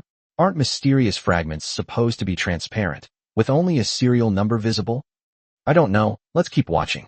It's just one piece. Piecing together a complete set is harder than climbing to heaven. Amidst the murmurs, a sharp-looking hunter wearing tactical goggles crouched down in front of the stall, his eyes fixed sharply on the stall owner. Boss, where's the stuff? Show it to me. How can you be sure it's a fragment of the electromagnetic barrier? Make it cheaper. I'll take it for 100,000 G. The stall owner slowly shook his head, his voice hoarse, and said, the price is non-negotiable. The items are absolutely genuine. His attitude was unusually firm, even somewhat wary. The skilled hunter scoffed. This isn't a chariot fragment, just an equipment fragment. Besides, what makes you think it's a fragment of the electromagnetic barrier? Where's the evidence? The stall owner's lips were tightly pressed together. He didn't answer, only returning the gaze with that stubborn and gloomy look. This silence further fueled the suspicion of those around him. See, speechless now, the shrewd hunter stood up and spread his hands to the people around him. Just empty words, a mere token, and you think you can sell it for 200,000? Do you think we're all fools? The market price for a mysterious fragment is only around 100,000. Here's the deal. I'll offer 110,000. Bring the item out for inspection, and if there are no problems, we'll trade immediately. Pretty straightforward, right? The man shook his head again, speaking sparingly. 200,000, no bargaining. Authenticity guaranteed. Authentic? What makes you think you can guarantee it? Someone nearby jeered. That's right. The synthesis of the mysterious fragments depends entirely on luck. I've never heard of anyone being able to see the true information about the fragments. He might not even have the mysterious fragment in his possession. The situation was somewhat tense, with most onlookers looking on with amusement. Just then, Xiang Yu suddenly spoke, his voice not loud, but it was exceptionally clear in the gradually quieting crowd. Boss, can you appraise the mysterious fragment? As soon as he finished speaking, the previously scattered attention instantly focused on him again. Many people turned their heads, curiously sizing up this seemingly young, black-haired youth. The stall owner turned to him. The young man spoke calmly, without the greed or mockery in the eyes of those around him, as if he were genuinely asking a question. He paused for a moment, then shook his head. No, but I previously obtained an appraisal tool. After using it on the fragment, I obtained specific information. It is fragment number 1 of the electromagnetic barrier. Then how do you prove it? The skilled hunter who had stepped back earlier, though still listening from the sidelines, couldn't help but interject again, his tone laced with sarcasm. An appraisal tool? Who saw it? It's something you can just say whatever you want about once it's used up. The surrounding crowd of onlookers also joined in the commotion. The stall owner fell silent. Indeed, only he knows the information after the test, but he can't prove it to others, which is the most troublesome thing. Can I take a look at the items first? Xiang Yu continued to ask, his attitude remaining calm. I won't take them. You can keep them. I just want to take a look. Chapter 131, 200,000 Chariot coins. Thank you everyone for your gifts and support. Thank you. Haha, young man. A fat hunter who was always looking for a good show patted Xiang Yu on the shoulder and laughed. You think you can see anything special? A low chuckle rippled through the area, lightening the atmosphere once again with a hint of mockery. The stall owner stared at Xiang Yu, hesitating for an even longer time. The surrounding people also quieted down, wanting to see what this young man who had suddenly interrupted could glean. Finally, as if he had made up his mind, he carefully took out a fragment from his system repository, held it in his palm, and extended it so that Xiang Yu could see its full form. This is indeed a mysterious fragment. A faint light flickered deep within Xiang Yu's pupils. The eye of insight had quietly activated. Mysterious equipment fragment, electric. It is indeed a fragment from the electric series. As for whether it is one of the fragments of the electromagnetic barrier, he couldn't be sure. Moreover, he wasn't sure if the two pieces he had were both fragments of the electromagnetic barrier. But the opportunity was right in front of him. What if it was it? If he missed it this time, who knew when he would encounter it again? So Xiang Yu decided to seize it. But he didn't have that many chariot coins on hand right now. Can you make it any cheaper, boss? Xiang Yu asked, turning his gaze away. The stall owner swiftly stored the fragments back in his system inventory, as if every second of exposure was a risk. He shook his head, his tone carrying an almost imperceptible pleading and weariness. No, I urgently need these 200,000 GS. Not a penny less. He paused, then added, if I didn't urgently need the money, I wouldn't have sold it. Urgent? Xiang Yu's mind raced. Yes, unless it's urgently needed. Who would sell such an expensive and untrustworthy item in this crowded market using such a phishing method?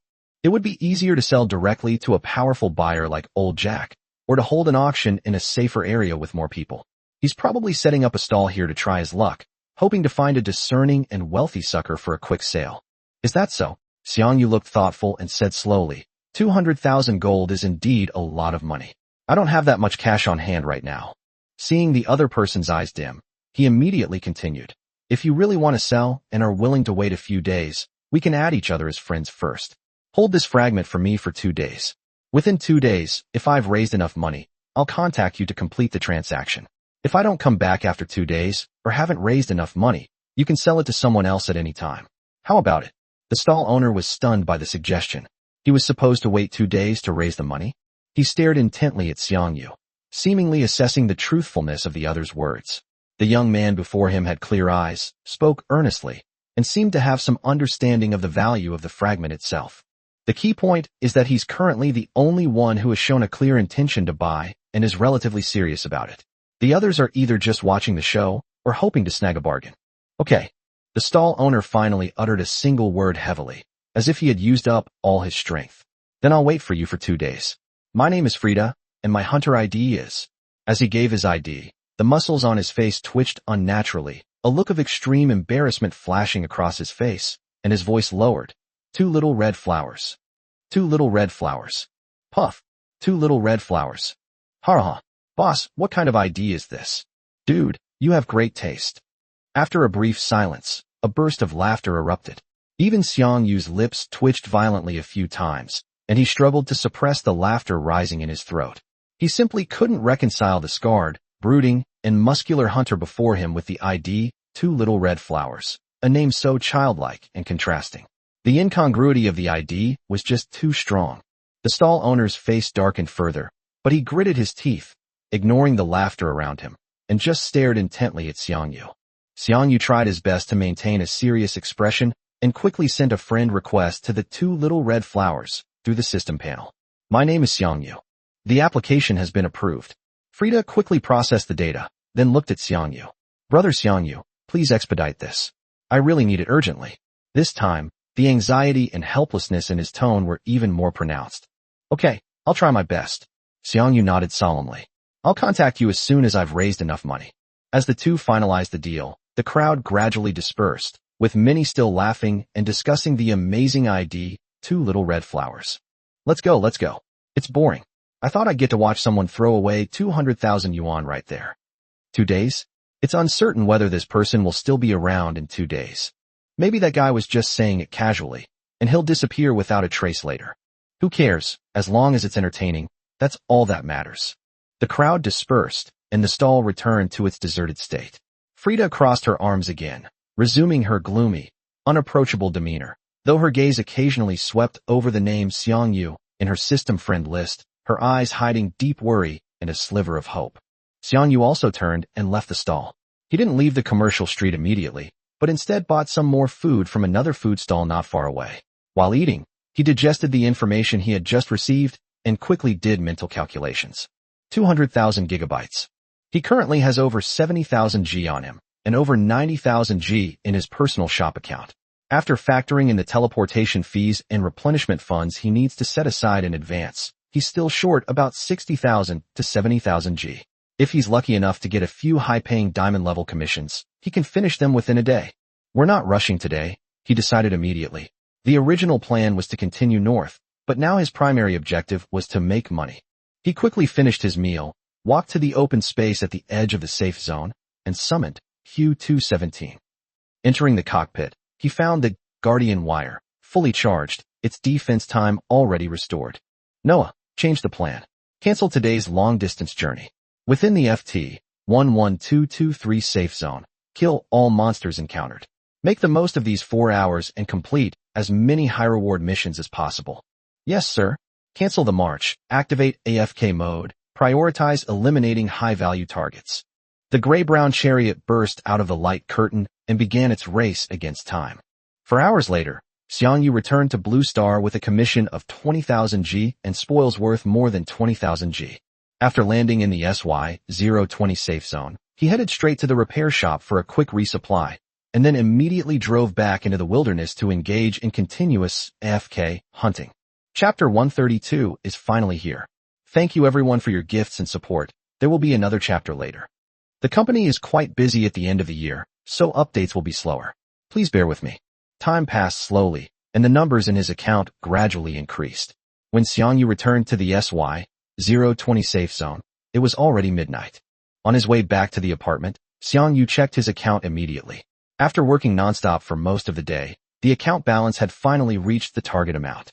All the loot he acquired today had been sold, and he only kept 20,000 G in his personal shop as daily acquisition funds. At this moment, his liquid funds had reached a staggering 200,000 G. Finally, we've gathered them all. Xiang Yu finally breathed a sigh of relief, and the fatigue from the continuous high-intensity work seemed to lessen somewhat. He carefully checked the numbers twice to confirm that they were correct. This huge sum of money nearly emptied all of his current cash reserves, but it was all worth it for that mysterious fragment. After a quick wash, he lay down on the bed but didn't fall asleep immediately.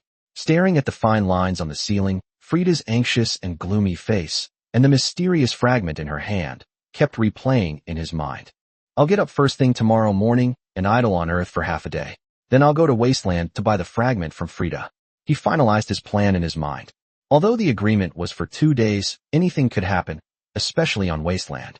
Delays could lead to unforeseen circumstances. The sooner the transaction was completed, the sooner he could have peace of mind. He was determined to get this fragment of the electromagnetic barrier. The next morning, Xiang Yu woke up on time, roused by his biological clock. Instead of immediately heading to the Wasteland, he began a half-day of AFK, hunting in the wilderness outside the SY-020 safe zone on Blue Star, as planned. Noah, controlling Q-217, efficiently cleared monsters. By noon, his personal account had grown from 200,000 G to 220,000 G, giving him even more confidence. That's about it. It's time to set off. He used the fax system to quickly return to the SY-020 safe zone, and then used the teleportation hall to return to FT-11223. As soon as his feet touched the teleportation platform on the Wasteland planet, Xiang Yu immediately sent a message to 2 little red flowers, Frida, through the friend system. Frida, the money is ready. Is it convenient to trade now? The message was replied to almost instantly. Sure. Where are you? I'm coming right away. The words conveyed a strong sense of urgency. At the entrance of the hunter's office. Okay, wait 5 minutes. Xiang Yu walked towards the main entrance of the hunter's office building. He had barely stopped when he saw Frida rushing out of a small alley. She was still wearing that mixed and matched armor, but her face seemed more haggard than yesterday, and the bloodshot in her eyes was more pronounced. Only when she saw Xiang Yu did her eyes light up with urgency. Brother Xiang Yu, you really managed to gather them all. Frida's voice was a little hoarse, filled with disbelief and anticipation. Yes, 200,000 G, not a penny less. Xiang Yu nodded, without much small talk, and directly brought up the system trading interface. Let's trade directly. Okay. Frida nodded repeatedly, her movements even trembling slightly, and quickly brought up her trading panel. Xiang Yu entered 200,000 chariot coins in the trade window. Frida then carefully placed the mysterious fragment from the system inventory. Xiang Yu used Eye of Insight to confirm the fragment in the trade window again. It was correct. Transaction in progress. Please double-check the items and amount of the transaction. Is everything correct? Yes/no. The two chose yes, almost simultaneously. Transaction complete. The item Mysterious Chariot Equipment Fragment has been transferred to your inventory. With a flash of light, Xiang Yu's account balance instantly decreased significantly, replaced by an item in the system warehouse that emitted a faint energy fluctuation. Frida looked at the extra 200,000 G in her account and breathed a sigh of relief as if a huge burden had been lifted, her tense shoulders slumping slightly. Thank you so much, Brother Xiang Yu. Frida's voice choked with emotion as she squeezed Xiang Yu's hand tightly. The calluses on his hand were as hard as stone. If I hadn't desperately needed this money to save my life, I would never have sold it. He paused, as if remembering something important, and then lowered his voice to say quickly, by the way, if I may say that one day you collect all the fragments, you can go to the repair workshop and find the synthesis furnace to fuse them together. That way you can get a complete divine-level war machine. That thing looks a bit inconspicuous, like a large crucible, in the corner of the workshop. Don't mistake it for something else. Okay, thanks for the reminder. Xiang Yu took it down carefully and felt the other person's sincerity. Take care, Frida. Take care too. Frida squeezed Xiang Yu's hand tightly again, then turned and quickly disappeared into the crowd on the street, her back view carrying a sense of relief and haste. Watching Frida leave, Xiang Yu felt a weight lifted from his heart, followed by a surge of anticipation for the synthesis. Without delay, He immediately went into the hunter's office and rented a repair workshop next door. The workshop was filled with the familiar smell of machine oil and metal, with various repair tools hanging or placed around. Xiang Yu's gaze swept quickly across the space, finally settling on an inconspicuous corner at the far end of the workshop. There stood a simple, ancient-looking object, about half a person's height, made entirely of cast metal. It did indeed resemble a magnified crucible, its surface covered with years of oil stains and metal shavings. If Frida hadn't specifically pointed it out, he might have mistaken it for an abandoned old furnace or the base of some large piece of equipment. This is the synthesis furnace. Xiang Yu approached, curiously examining the unassuming creature. It sat quietly in the corner, emitting no energy fluctuations, completely out of place with the surrounding maintenance equipment, with flashing indicator lights and connecting pipes. No wonder he had always thought it was just background decoration. Without further hesitation, he took out the newly acquired mysterious Chariot equipment fragment electric dash from the system warehouse, along with the electric dash and electric dash he had obtained before, a total of 3 pieces, and carefully placed them one by one into the crucible. The moment the third fragment fell into the synthesis furnace, a sudden change occurred. The originally dark and dull stove suddenly lit up with a faint blue light on its ancient patterns, as if it were alive and began to flow along the patterns. At the same time, a system notification sounded directly in Xiang Yu's ear. Beep. Hunter Red Wolf has detected 3 fragments of mysterious Chariot equipment. The fragment numbers are, and begin fusion. Note, if the added mystery fragments belong to different series, the fusion will fail. The synthesis furnace will only indicate whether the fusion was successful or failed, and will not display specific information about the fragments. Chapter 133, Fusion Successful. Thank you everyone for your gifts and support. Here's an extra chapter. Has the fusion process begun? Yes/no. Yes. Xiang Yu confirmed without hesitation. Initiating fusion. This operation requires 30,000 War Chariot coins. Pay and start the integration immediately? Yes. 30,000 gold. Xiang Yu's expectant expression froze instantly, and the corner of his mouth twitched slightly. He had calculated everything, including the astronomical price of the fragments and the difficulty of finding them, but he never expected that this final step would require him to pay an additional hefty processing fee. Looking at the meager balance of just over 10,000 gigabytes in his account, 220,000 minus 200,000, plus the transfer fee, a sense of embarrassment and helplessness welled up inside him. The old saying, "You only realize how little money you have when you need it," is truly apt. No. He reluctantly canceled the fusion process. The flashing arcs and light inside the furnace quickly dimmed, and the 3 fragments lost their vitality, gently falling back to the bottom of the furnace. Xiang Yu quickly retrieved the 3 fragments, clutching them tightly in his hand, as if afraid they would escape. He glanced once more at the now lifeless synthesis furnace, his expression complex. I still need to raise more money. He sighed, but wasn't too discouraged. At least he had the materials and the method of fusion was clear. The rest was just a matter of time. Without lingering, he quickly composed himself, carefully stored the fragments back in the system warehouse, and then turned and fled from the repair workshop. His retreating figure carried a sense of urgency in raising funds and a powerful, energetic aura. His original plan was to continue heading north in the afternoon, but now his goal became crystal clear: to make money and earn enough for the 30,000 G synthesis fee. He strode towards the edge of the safe zone, ready to once again plunge into the perilous yet opportunity-filled wasteland of the wasteland. This time, his hunt would be fueled by a new purpose: the pursuit of the powerful, unknown war machines that were about to be born. After efficiently AFKing around the FT 11223 safe zone for 4 hours, Xiang Yu returned just before his protection frequency ran out of time. He had amassed a considerable amount of loot, and his account balance had reached a satisfactory level. Without any delay, he teleported directly back to Earth. Back in the SY-007 safe zone, Xiang Yu headed straight for the adjacent Hunter's office. On the way, he conveniently listed all his loot for sale at Hunter's house and withdrew 20,000 gold from the shop. His personal account balance once again surpassed the 50,000 mark. Without a moment's rest, he headed back to the repair shop. Pushing open the heavy metal door, his gaze passed over the hanging maintenance arms and flashing terminals, locking directly onto the unassuming, enormous crucible in the corner.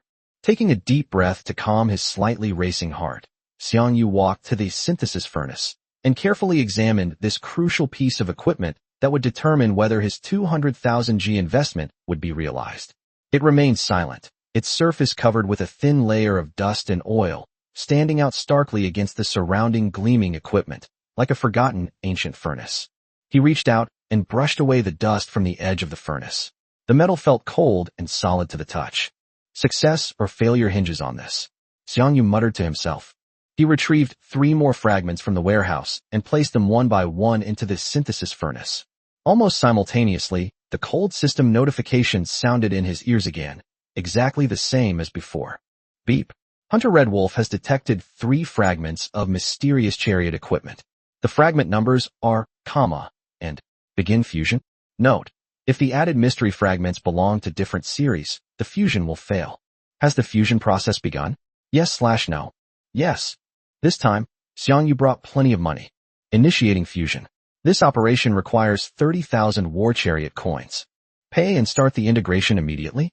Yes. Payment confirmed. Fusion has begun. Please do not interfere with the synthesis process. Buzz. The synthesis furnace suddenly trembled. The ancient and obscure patterns on the surface of the furnace began to light up one by one, starting from the bottom. The light, like surging lava, rapidly spread upwards along the mysterious patterns, instantly covering the entire furnace. Boom! A deep rumble emanated from within the furnace, as if ancient thunder were awakening within. The lights in the workshop seemed to dim slightly, and a gentle breeze caused by the gathering energy ruffled Xiang Yu's hair. Inside the furnace, the 3 fragments were no longer still.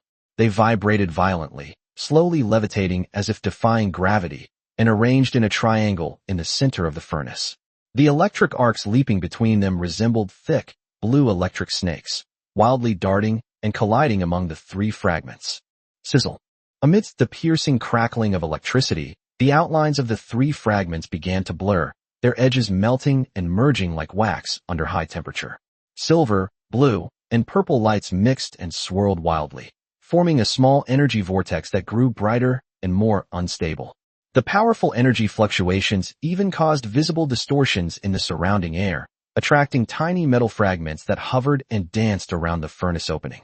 Xiang Yu involuntarily held his breath, his eyes fixed on the astonishing scene.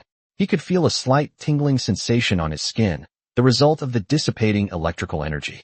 The energy vortex reached its peak speed, and the light was so bright that it was almost impossible to look directly at it.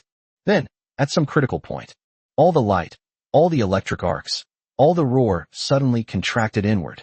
It was like the stillness at the beginning of the universe. Immediately afterwards, clang, a clear and resonant whistle echoed throughout the workshop. The dazzling light instantly subsided and converged at the center of the furnace. A brand new prop lay there quietly. It was no longer a few irregular fragments, but a sophisticated device roughly the size of a wash basin. The main body was silver gray, its surface covered with concentric rings of deep blue energy circuits, within which currents seemed to pulse slowly, radiating stable yet powerful energy fluctuations. The entire device was seamless, a stark contrast to its previous broken state, and it looked somewhat like the Chariot shield he had purchased on the wasteland. Synthesis complete. Obtained, electromagnetic barrier, god-tier tank tool. Xiang Yu's heart skipped a beat. He suppressed the urge to immediately retrieve it, and first carefully examined the equipment's attribute panel. Electromagnetic barrier, god-tier vehicle tool. A vehicle protection device, forged using lost technology, capable of fundamentally interfering with the energy field, providing unparalleled targeted protection for the vehicle. Feature 1. Electromagnetic immunity makes the vehicle and its crew 100% immune to electromagnetic pulses and various types of radiation damage. Feature 2. Electromagnetic protection enables the vehicle to automatically generate an adaptive electromagnetic deflection field when attacked by special types of attacks such as beams, electromagnetic waves, and elements, fire, cold air, etc., reducing the damage taken by 30%. Chapter 134 Frida's Breach of Defense. Even with Xiang Yu's current state of mind, he couldn't help but gasp, his eyes flashing with a brilliant light. It was worth it. All the expenses and waiting were worth it. But amidst the joy, a cautious question also arose in my mind. The description says it's immune to electromagnetic pulses and various types of radiation damage. This effect looks exactly the same as tank shield. He carefully studied the equipment description. But the description of electromagnetic barrier doesn't mention the duration or recharge time at all. Could it be permanent? If this is true, it means he has obtained a permanently effective Chariot guard, which is much more powerful than the god-level guards sold on Wasteland. Could there be hidden limitations? For example, does it require a large amount of energy to maintain, or might it temporarily overload and malfunction after withstanding high-intensity attacks? He frowned in thought. His life and the safety of his war machine were at stake. He couldn't afford to be blindly optimistic based solely on a system description. In a wasteland like this, any misjudgment could lead to utter destruction. Xiang Yu thought of Frida. Judging from how heartbroken he was back then, this thing must be something special. He must know something. He made up his mind to go to the wasteland planet tomorrow and ask him first. By this time, the sun had set and night was beginning to fall, and the flow of people at the entrance to the safe zone had noticeably increased. The awakened ones who had gone out hunting were returning to the safe zone one after another, like a herd of beasts returning to their nests. A cacophony of voices began to fill the streets. Hunters gathered in small groups. They removed their helmets, stained with sweat and gunpowder, inspected the new dents and cracks in their armor, and loudly discussed the day's gains and losses, their voices a mixture of exhaustion, excitement, frustration, and relief. Damn it. While doing a bronze-level quest today, I suddenly encountered a giant steel hippopotamus. It looked really tough, so I ran away immediately. My life is more important. That should be the mechanical hippopotamus. I saw it in Red Wolf's data post. It seems to have 1200 HP, 120 attack, and 100 defense. Even weaker main guns can't break through its defense. That must be it. Anyway, I didn't dare to provoke it, so I just ran away. I only came back to continue my quest after it had gone far away. Witty. The rough laughter, the clanging of equipment, and the smell of burning tobacco mingled together, rising into the gradually cooling night air, outlining the daily survival scene on this cruel land. Xiang Yu walked through the tide of people returning home, his pace slightly slower than usual. Today had been filled with too many events, raising money, trading, crafting, and acquiring god-tier equipment. His mind had been in a state of high excitement and tension. Only now, calming down, did he feel a wave of exhaustion wash over him. He habitually opened the forum and checked his boss bounty post again. The page refreshed, and the number of replies increased slightly, but upon closer inspection, they were still mostly irrelevant spam or invalid information. There was no reliable intelligence about the gold-level bounty hunter. He sighed softly and closed the interface. After grabbing a bite at a random roadside restaurant, Xiang Yu returned to his apartment. He quickly washed up, threw himself onto the bed, and soon fell asleep. Early in the morning, after finishing breakfast, Xiang Yu teleported directly to the FT 11223 safe zone on Wasteland Star. As soon as he stepped out of the teleportation hall, he eagerly opened his friends list and found 2 little red flowers. He carefully considered his words and sent a message. Hey bro, are you there? I was in a rush yesterday and forgot to ask you. What exactly is this electromagnetic barrier equipment? Not long after, the other party replied, but it was a string of question marks filled with deep confusion and disbelief. Question mark. You don't know about electromagnetic barriers. Then why did you buy it? Even through the words, Xiang Yu could almost picture Frida's scarred face, probably wearing an expression of utter disbelief, as if she were looking at him like he was an idiot. He was momentarily speechless, then thought for a moment before replying. I just recently advanced to gold rank, and it's my first time on this wasteland. Duh. Frida sent a string of ellipses, and 2 seconds later, a new message popped up with a tone of exasperation. Then you really are a fool with too much money. Well, Xiang Yu was speechless for a moment after being confronted. Fortunately, Frida seemed to be just complaining and quickly got to the point. The electromagnetic barrier is an extremely useful weapon for armored vehicles. Seeing that he used the word very twice, Xiang Yu knew that he must have guessed correctly. Especially in this godforsaken planet, there's deadly radiation and electromagnetic pulses everywhere. You know about the tank protection, right? Even if you sell everything you own to upgrade it to the top level, it only lasts for 12 hours a day. After that, you have to obediently return to the safe zone and wait to recharge. But the electromagnetic barrier is different. Its protection is permanent. As long as it's installed on your tank, you'll never have to worry about those pervasive environmental damage again. It doesn't need to be recharged, and there's no time limit. Moreover, I've heard from some veteran hunters that this thing can also reduce the damage caused by some special energy attacks. I don't know exactly how much, since I've never seen the real thing. This thing is extremely rare. Even among the top-tier god-level hunters, only a handful possess it. If I weren't desperately needing money to save my life, I would never have sold this fragment. Frida's description reassured Xiang Yu. It seemed the equipment description was accurate. He was about to thank her when she immediately followed up with a question. Why are you suddenly asking this? Did you collect all the fragments so quickly? Xiang Yu hesitated for a second, then displayed the complete electromagnetic barrier in the chat window. Then he saw the typing indicator flash for a while at the top of the chat window, and finally, instead of text, a long string of meaningless characters mixed with various symbols and gibberish appeared. Fuck you. The intensity of this string of garbled text was so great that even the system's information filtering mechanism seemed to lag for a moment before it was displayed. Immediately afterwards, a message arrived, tinged with obvious regret, heartache, and a sliver of hopeful expectation. For sale. Looking at those two words, Xiang Yu recalled the other person's earlier comment that he was foolish and rich, and a mischievous smile crept onto his lips. He quickly replied, certainly. Chapter 135 AFK, Mode Wasteland Plus Edition. Xiang Yu deliberately paused for a few seconds before uttering the second half of the sentence.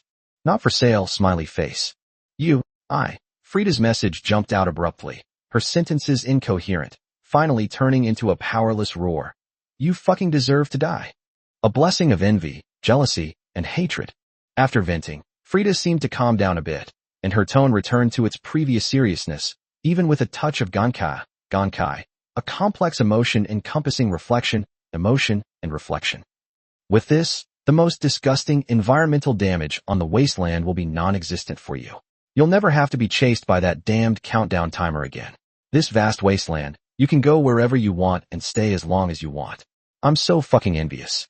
Now that you mention it, I'm even more eager to go and test its effectiveness in the wild, Xiang Yu replied cheerfully. Go on, kid. You're so lucky it's making everyone envious, Frida said finally.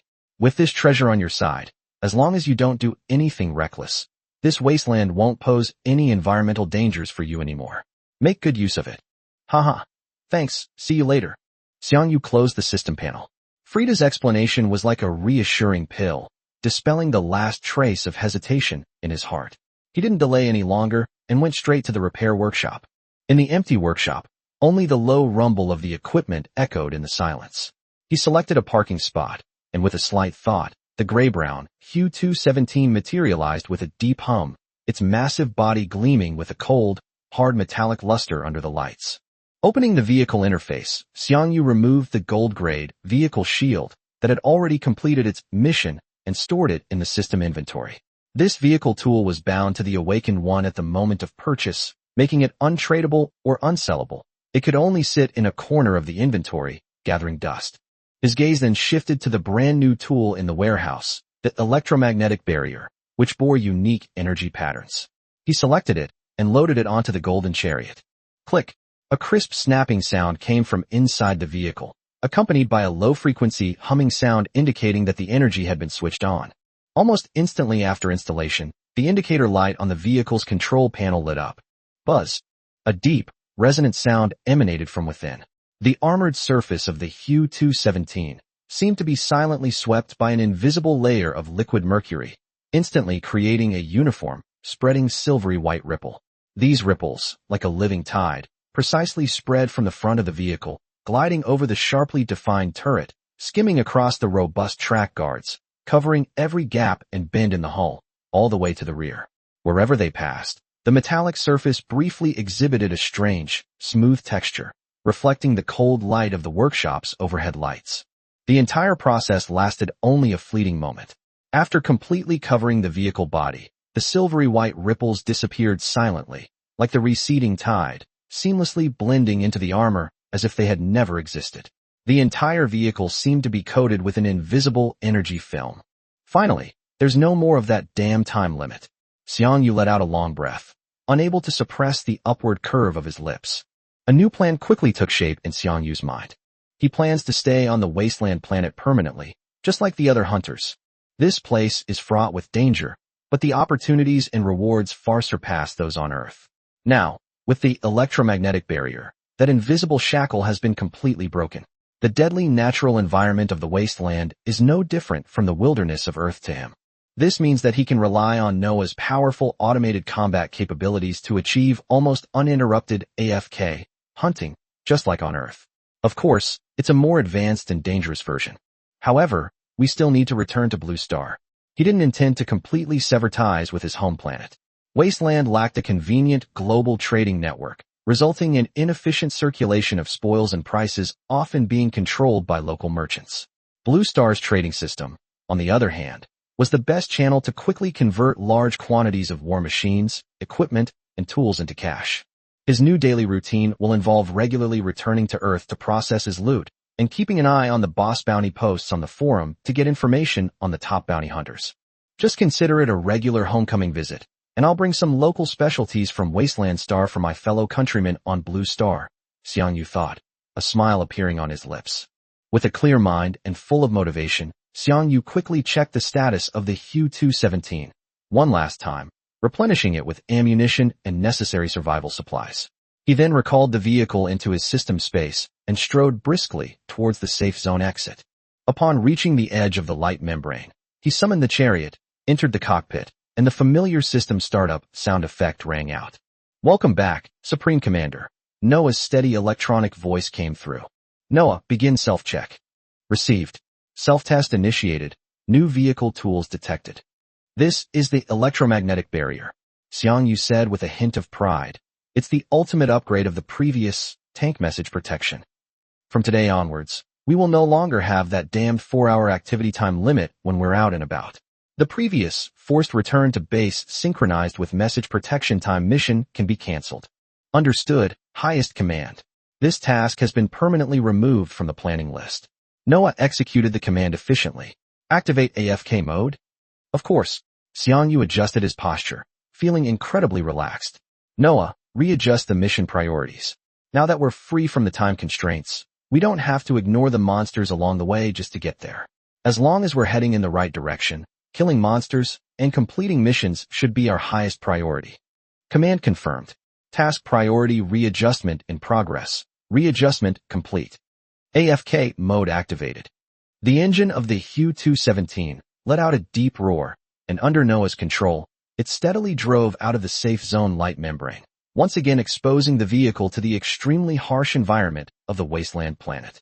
However, this time, no bright red countdown window popped up on the main screen. No numbers were forcing them to race. Almost the instant the vehicle was fully immersed in the wilderness, a barely perceptible layer of silvery white light swept across its surface, like mercury spilling onto the ground, disappearing in an instant. An invisible force field had already been deployed, gently pushing away the omnipresent death radiation and electromagnetic pulses of the wasteland. Inside the carriage, the environmental monitoring readings were peaceful, no different from those in the safe zone. Chapter 136, I am Zhang Chong. "What a wonderful treasure," Xiang Yu exclaimed, feeling an unprecedented sense of ease, a genuine smile spreading across his face. This wasn't just an upgrade in equipment, it represented a fundamental change in his survival strategy. "Noah, let's move on to the next stop," he commanded enthusiastically. "Received, top order." Engine power increased to cruise control. "Activate vehicle radar scan. Please fasten your seatbelts." The roar of the tank's engine grew louder, its tracks grinding through the scorched earth, kicking up clouds of dust. No longer rushing headlong, it now moved with a more steady stride towards the distant wilderness. Radar beams, like invisible tentacles, spread outwards, actively searching for traces of its prey.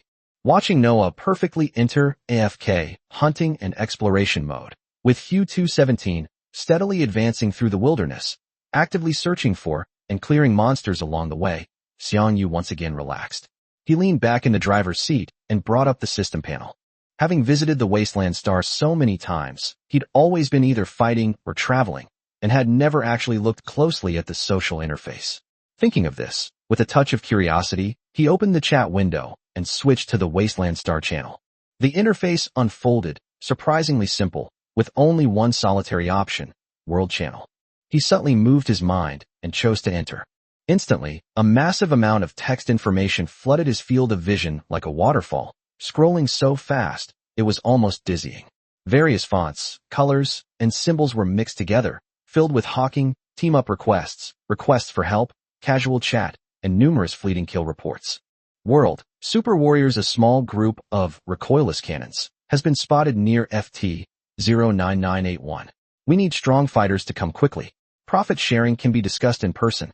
World, Big Bird spinning around just took down the gold tier bounty hunter, Mars Jellyfish, and got a decent gold main cannon. Anyone want it? Send me your price via private message. World, Unmanned buying large quantities of silver tier armored vehicles and weapons. Currently in the FT 04457 safe zone. All types available. Prices will definitely satisfy you. Honest transactions. World, aren't all the hunters who come to the wasteland gold level hunters? Why do they need silver level equipment? World, Predator, you're obviously a newbie. This is a gift to their home planet, used to enhance the combat power of their hunters. The World, I see. I was too narrow-minded. World, Hunter Barbassa successfully killed the bounty hunter, the demon centipede, gold rank. World, Ursa, are there any brothers on the front lines? How's the battle going lately? Are you under a lot of pressure?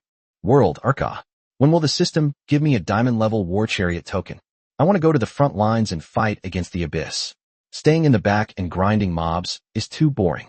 World, all-out attack, no. Brother, you don't want to. The front lines aren't some thrilling playground. You think you're so great just wandering around the back of the wasteland and killing some mobs?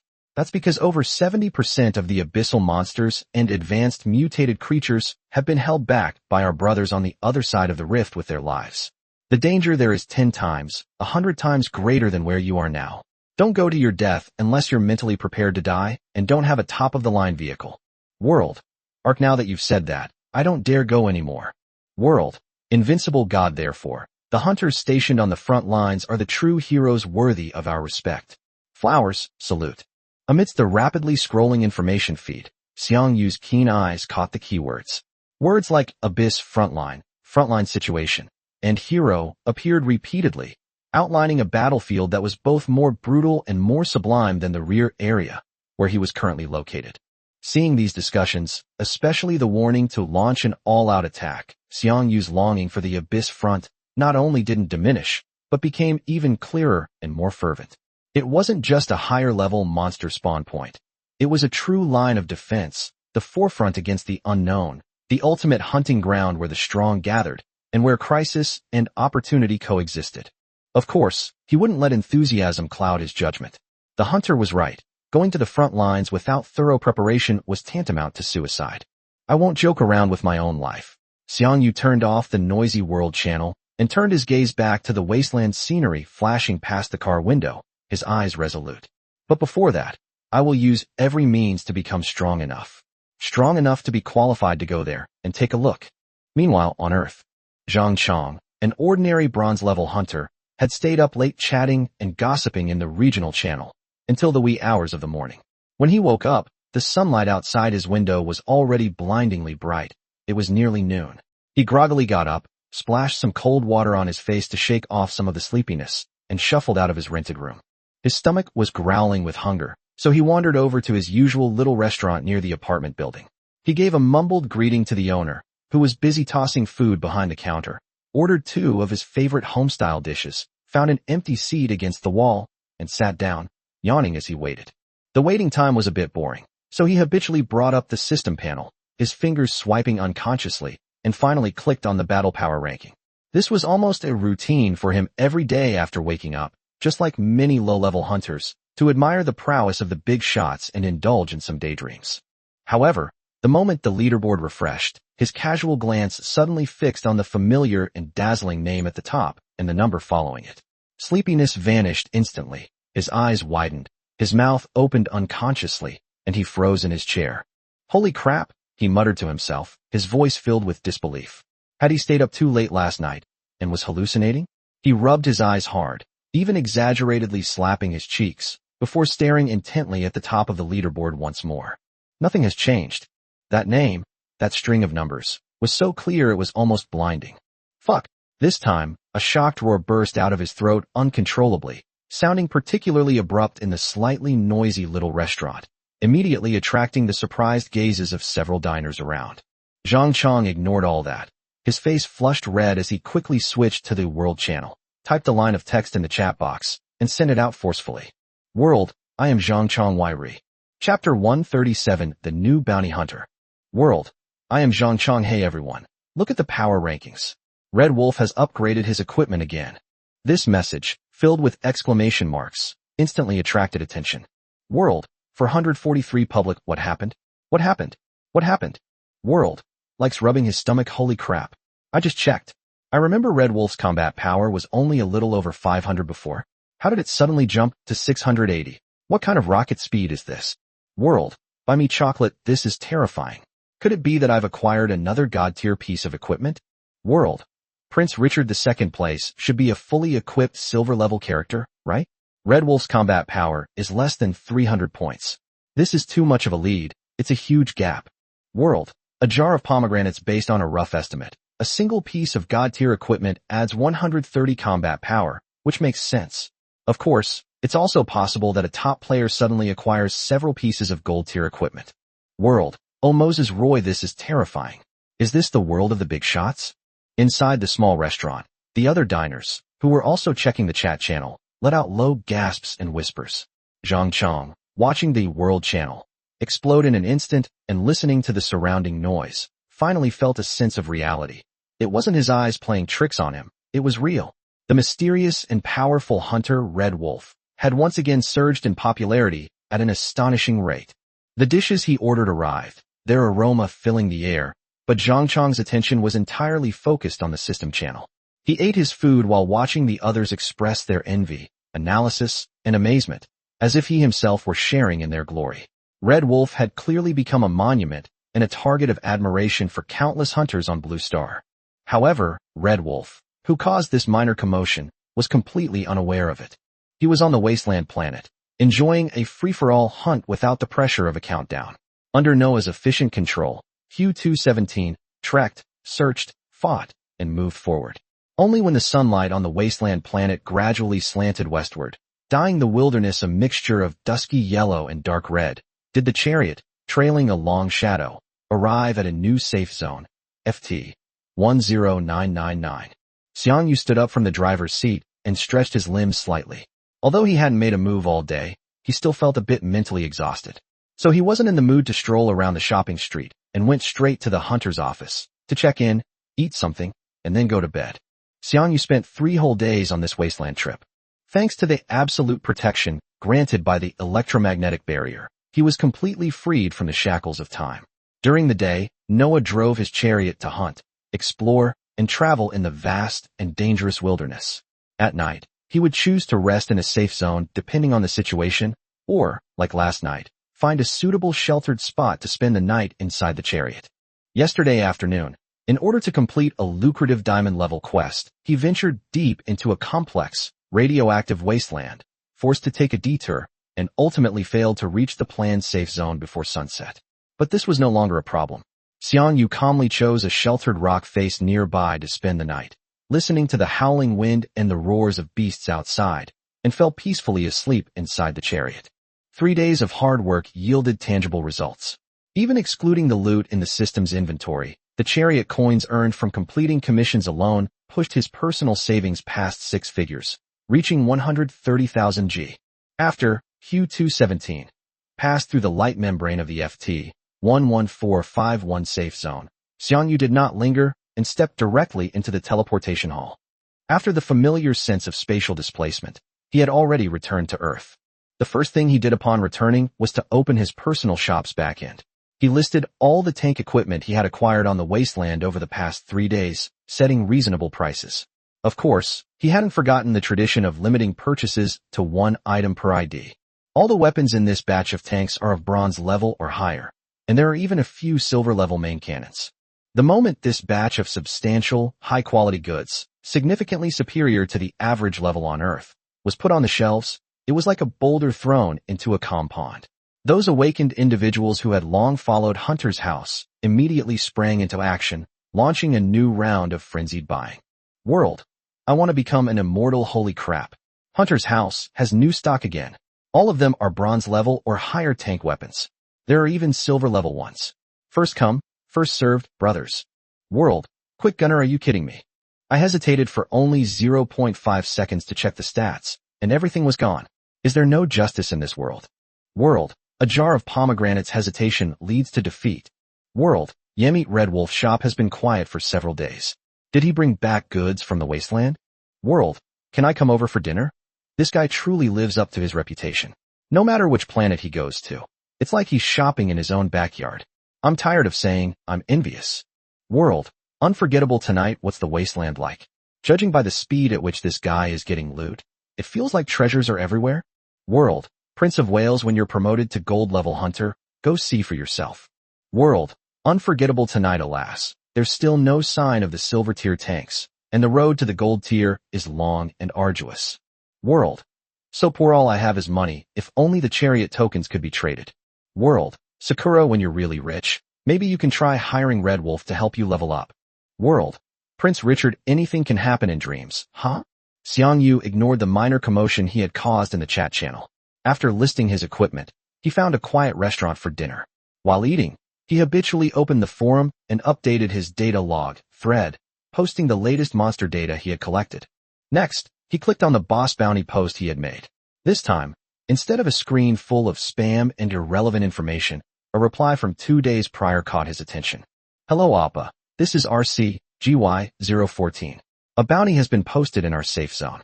The target is the gold level bounty hunter, Mutant Rhino, with a bounty of 22,000 G. Image.jpg. The attached image is a screenshot of the electronic screen in the mission lobby of the RC-GY-014 safe zone. Regional bounty boss. Kill the gold tier boss, Mutant Rhino. Bounty, 22,000 G. Chapter 138. First visit to RC-GY-014 safe zone. The area near Korea and District RC-GY-014. Xiang Yu's spirits lifted. This was a clear target. Although the information was from 2 days ago, gold-level bounty hunters weren't particularly mobile, especially in relatively remote areas, where they still held considerable hunting value. He immediately sent a private message to the awakened player. Thanks for the information. Is the boss still there? Have any other hunters gone there? However, the other party seemed to be offline, and the message disappeared without a trace. Xiang Yu didn't dwell on it, closed the system interface, and began to focus on the dinner in front of him. Back at his lodgings, he reopened his personal shop's backend. Sure enough, all the listed equipment had been snapped up. The shop's funds had jumped to over 80,000 gold. Not bad. Xiang Yu nodded in satisfaction. The efficiency of the trading house is indeed far superior to that of a small stall on the wasteland. If these items were sold on the wasteland, not only would the price be driven down, but waiting for a buyer would take forever. Indeed, when you're out in the world, you still have to rely on the enthusiastic support of your fellow countrymen. He withdrew half of the shop's funds into his personal account, bringing his cash reserves to 170,000 G. The remaining 40,000 G stayed in the shop as acquisition funds. However, despite the passage of many days, not a single acquisition order had been placed. After doing all this, a sense of exhaustion crept in. 3 consecutive days of intense hunting on the wasteland, coupled with the various trivial matters to handle upon returning, had left even a strengthened body feeling mentally weary. He shut down the system interface, washed up, and lay down on the bed. The night outside the window was quiet and peaceful, a stark contrast to the desolate wasteland of the wasteland, filled with unknown howls. Let's see if they reply tomorrow. If the Mutant Rhino is still there, then I'll make a trip to Korea. Hopefully, it won't be as hard to find as the ghost centipede. He closed his eyes, planning tomorrow's actions in his mind. If it's not there, then I'll go straight back to the wasteland and continue heading north. My thoughts gradually blurred, and I slowly drifted off to sleep. The next day, when Xiang Yu woke up, it was already broad daylight. He didn't get up immediately, but instead snuggled in his warm bed and lazily brought up the system panel. First, I claimed this week's Battle Power Ranking reward, which was another 10,000 G. It's not a lot of money, but it's stable and better than nothing. Next, he switched to the forum's backend to see if the other party had replied to his message from last night. His gaze swept across the private message list, and a reply with a series of unread markers caught his attention. The sender was the awakened one who had provided information about the Mutant Rhino yesterday. Clicking on the message, a series of messages popped up. Opami, I fell asleep last night. I didn't mean to not reply to you. Are you still there, Appa? You're not angry, are you? Wah. I'm here. Sorry, I just woke up. Xiang Yu rubbed his throbbing temples and replied. The other party replied almost instantly. Appa replied to me. Red Wolf Appa. I'm your fan. I love you so much. I read your data posts every day. You're #1 on the power rankings. You're forever a god. Behind the words, one could almost see an excited figure jumping up and down. Xiang Yu felt a dark line appear on his forehead. This enthusiasm was beyond his expectations. Thanks. Is the bounty poster for Mutant Rhino still up? He forcefully steered the conversation back on track. Yes, Appa. And the boss appears in the swamp south of RC-GY 014, about 10 kilometers from the safe zone. Lots of people know that. But that thing is too powerful. Its skin is as thick as a city wall. Actually, it has high defense. It charges like a tank, and it even carries a cannon on its back.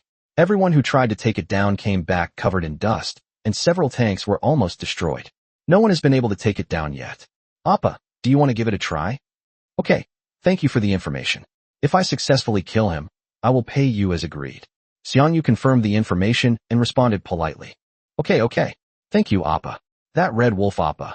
The other person seemed to hesitate for a moment, then cautiously and expectantly sent the second half of the message. Do you have a girlfriend? Or what kind of girlfriend do you like? Xiang Yu's eyelids twitched, and with lightning speed, he decisively shut down the system panel. He let out a long sigh. This little sister, well, or maybe this big guy is just too enthusiastic. He shook his head, finding this overly direct online social interaction a bit too much. He decisively chose to disappear. With the intelligence confirmed and the target clear, Xiang Yu no longer hesitated. He quickly got up, washed up hastily, and headed straight for the repair workshop. With his funds still relatively plentiful, he planned to prioritize leveling up Noah's enhancement level. The god-level AI had been working diligently for so long. It was time for him to shine. As the Chariot coins were consumed like water, Noah's level was raised to 60. Noah the AI, god level and unique 4060, computing power plus 60%. A total of 101,000 G was consumed, leaving me with over 80,000 G. Noah's processing power, analysis modules, fire control accuracy, and vehicle control have all been enhanced, which will be an important guarantee for future battles. He quickly replenished the ammunition magazines of both main guns, and everything was ready. He paid a 10,000 G teleportation fee through the teleportation hall, and successfully arrived at the RC-GY 014 safe zone. Stepping out of the teleportation hall, the slightly humid air of the Korean region hit him. He didn't waste time admiring the exotic scenery, but went straight through the safe zone's light barrier and summoned his chariot in a relatively open area. The gray-brown gold-class chariot appeared out of thin air, immediately attracting the attention of several hunters passing by. Xiang Yu was already used to those envious, awe-inspiring, and even somewhat inquisitive gazes, and he paid no attention to them, heading straight into the cockpit. Noah, head south. The target monster is near a swampy area. Command confirmed. Route planning complete. Engine started. The tanks roared and sped southward along the dilapidated road outside the safe zone, leaving behind several lingering gazes. The journey of over 10 kilometers passed in the blink of an eye. Hue 217. Soon, a muddy swamp shrouded in a pale green mist appeared ahead. According to Sister's intelligence, the mutant rhino was somewhere in this area. Chapter 139. The target appears, mutant rhino. The tank ventured deeper into the swamp, skirting several bubbling pools. The view opened up slightly ahead, revealing a small, hardened hill in the center of the swamp. Beside the hill, a colossal creature slowly slithered, their target, the mutant rhino. Its body resembles an enlarged version of a common rhinoceros, its skin an unhealthy bluish-gray, thick and rough, covered with wart-like protrusions and healed scars. Most strikingly, on its broad, mountain-like back, is a massive, crudely designed main cannon that gleams with a cold light. The cannon's dark muzzle points forward, creating an odd sense of harmony with its bulky body. Found you. Xiang Yu's gaze sharpened as he looked at the somewhat familiar bounty hunter before him. Eye of Insight, activated silently, and the target's data appeared. Mutant Rhino medium armor, HP 10,000 attack, 550 defense, 300 weakness. Its HP is exactly 10,000, its attack is decent, but its defense is rather average, and it can also launch long-range artillery attacks, Xiang Yu quickly assessed. This attack is even higher than the ghost centipede we encountered before. No wonder all the hunters who came to try it failed. However, for me, it is still within my control. Just as he was about to make his move, the roar of engines approaching from afar interrupted his thoughts. Through external sensors, he saw two light armored vehicles cautiously approaching from the other side of the swamp. Judging from the models and armor of the vehicles, they were at most iron class and no higher than bronze class. The other party had obviously also noticed the massive and imposing Hu-217 and stopped a few hundred meters away, seemingly hesitant. Soon, Noah's voice rang out. Supreme Command, a communication request has been received from an unknown vehicle in the vicinity. Should we accept it? Connect me, Xiang Yu said, wanting to see what the other party's intentions were. The communication connected, and a somewhat young male voice with a hint of ingratiation came through. Hey bro, you're here to challenge this giant too. With the omnipotent system, alien languages are no problem, let alone foreign languages. Yes, you are too? Yes, we're from the same team, and we wanted to give it a try and see what happens. The other person's tone was enthusiastic. Of course, we know the rule of first come, first served. You were the one who set your sights on this boss first, so you can go first. We'll stay here and support you, okay? If you need any help, just let us know. Okay, then I'll leave it to you. Xiang Yu replied calmly, and then ended the call. The call ended, and he shook his head speechlessly. These two rather shabby-looking vehicles dared to challenge a gold-level bounty hunter? Who gave them the courage? Liang Jingru. And they even offered to back him up. It was hard to say whether they were ignorant or incredibly loyal. However, regardless of which type they are, now that he has arrived, the bounty and spoils of this mutant rhinoceros are destined to be out of their reach. Noah, prepare for a volley. Yes, sir. I will now take full control of the fire control system. All weapons, begin aiming. The turret base of the Hu-217 emitted a soft mechanical turning sound as the two main guns and the secondary gun on one side locked onto the behemoth 100 meters away. Target locked. Fire. Boom. Boom. A flash of light erupted from the muzzle.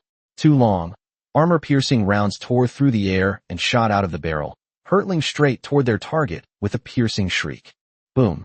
Immediately afterwards, a high-explosive shell trailing a red glow arced towards the mutant rhino. Bang bang bang. The 15mm machine gun on one side of the turret also spewed out continuous tongues of fire. Minus 1,136. Minus 1,136. Minus 327.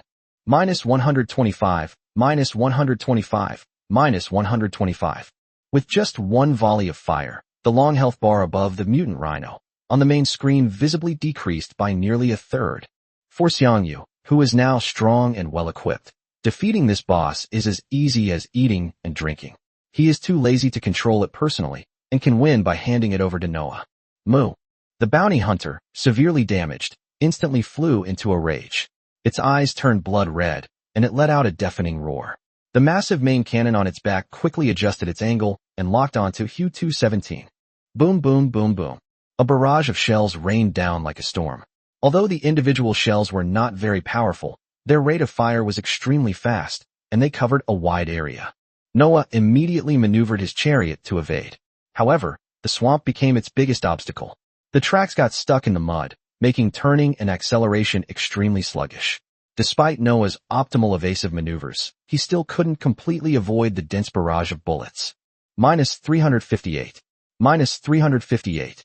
Minus 358.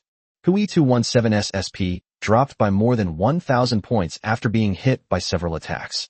The attack frequency is quite high, but the damage per shot is limited.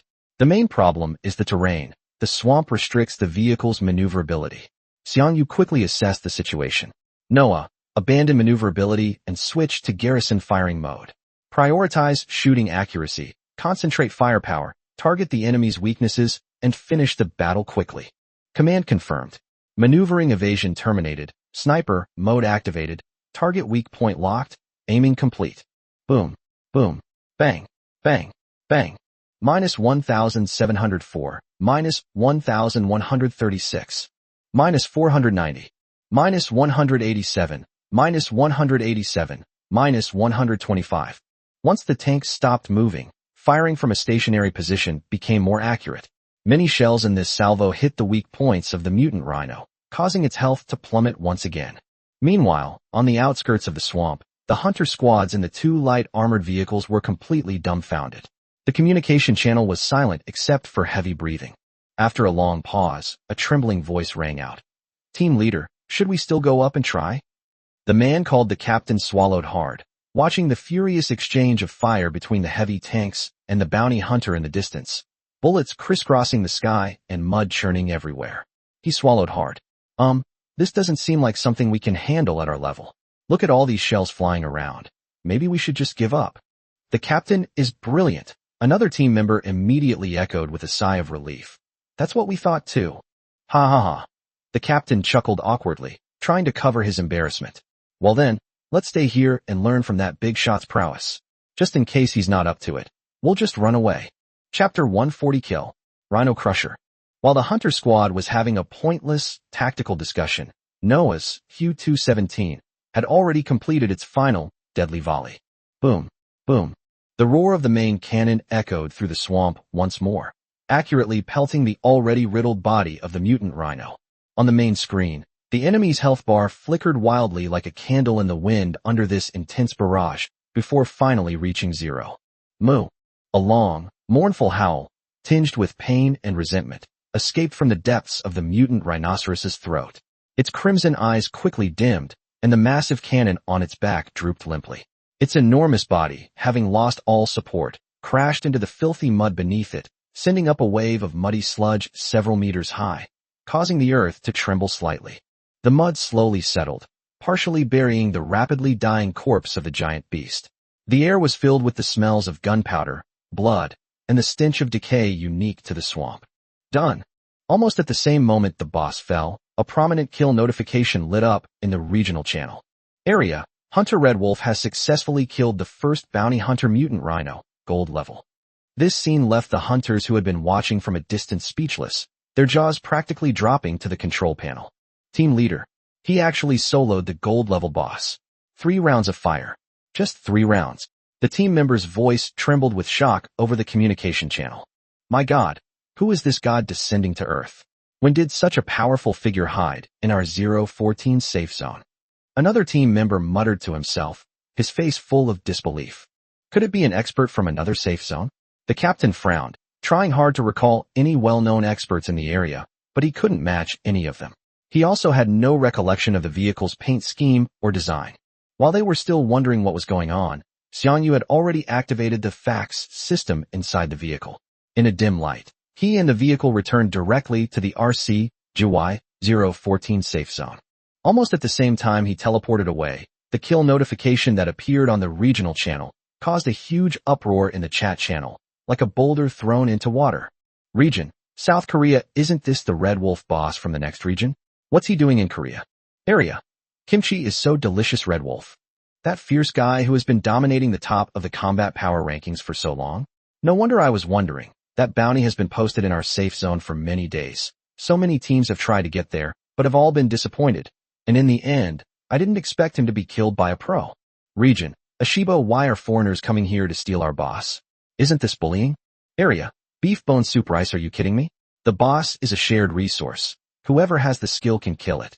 If you're so capable, you can go to other areas and clear out all the other bosses. What are you complaining about here? Region: Ashiba. Damn it. Are you no longer warriors of the Great Humming Kingdom? Are you just going to watch outsiders show off their power? Region: Li Chaoming. What the hell? What time is it? We've all transmigrated to Blue Star.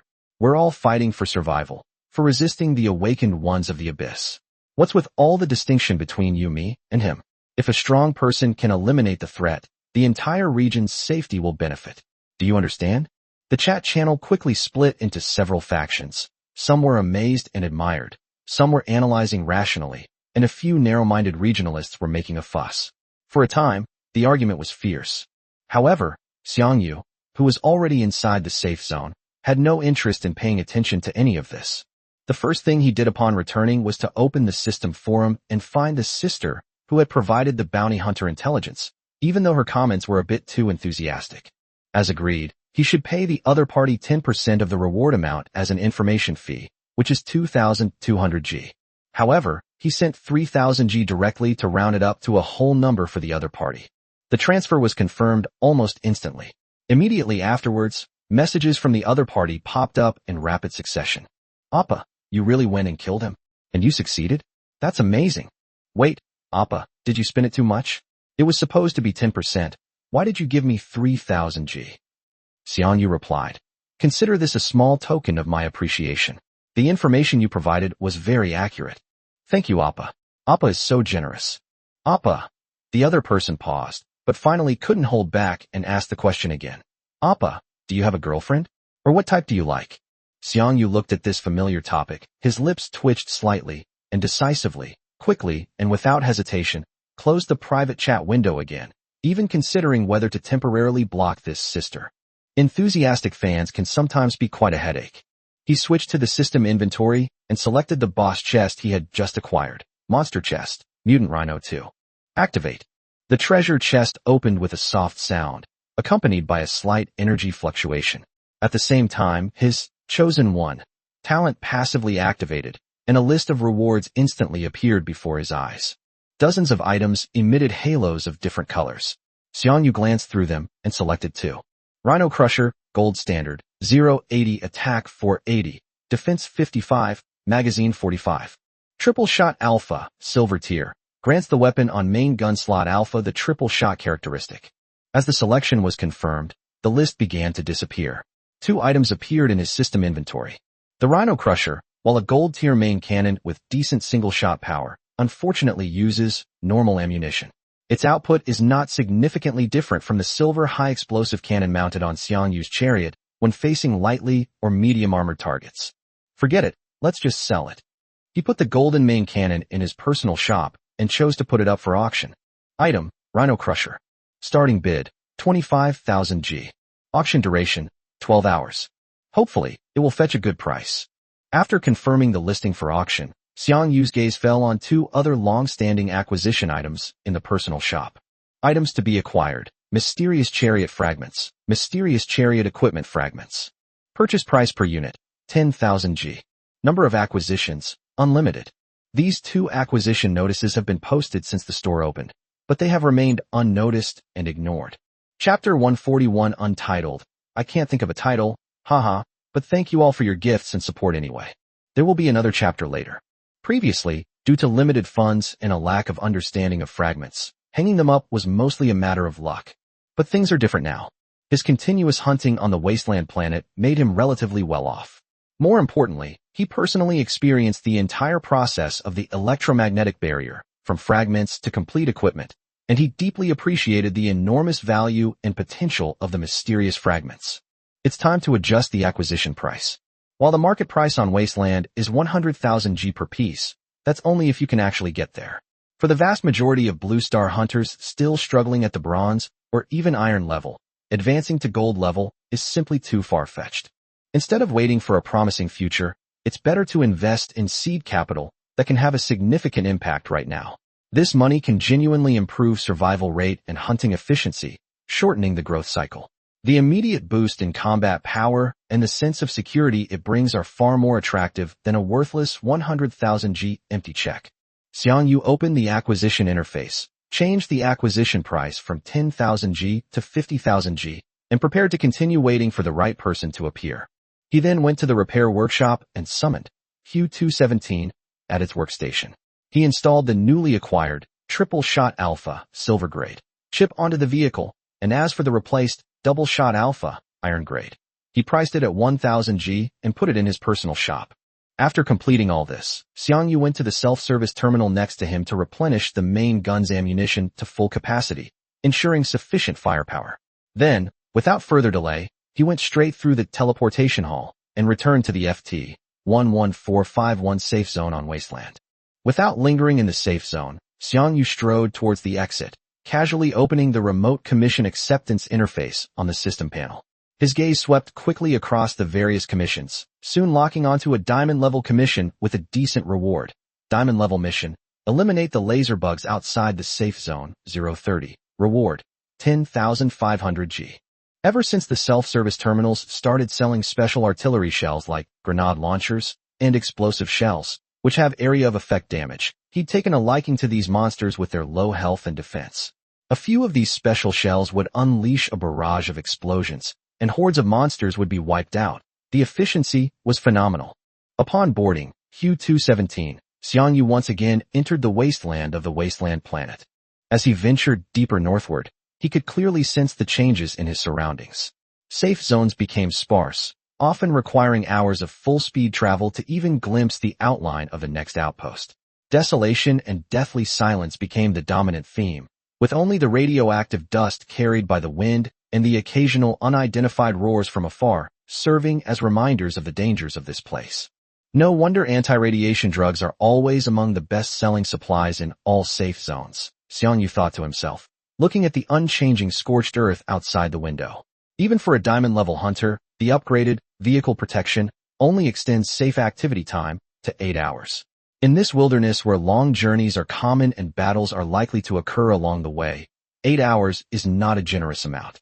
Once the protection time runs out and the next safe zone is not reached, expensive anti-radiation drugs must be consumed to tough it out.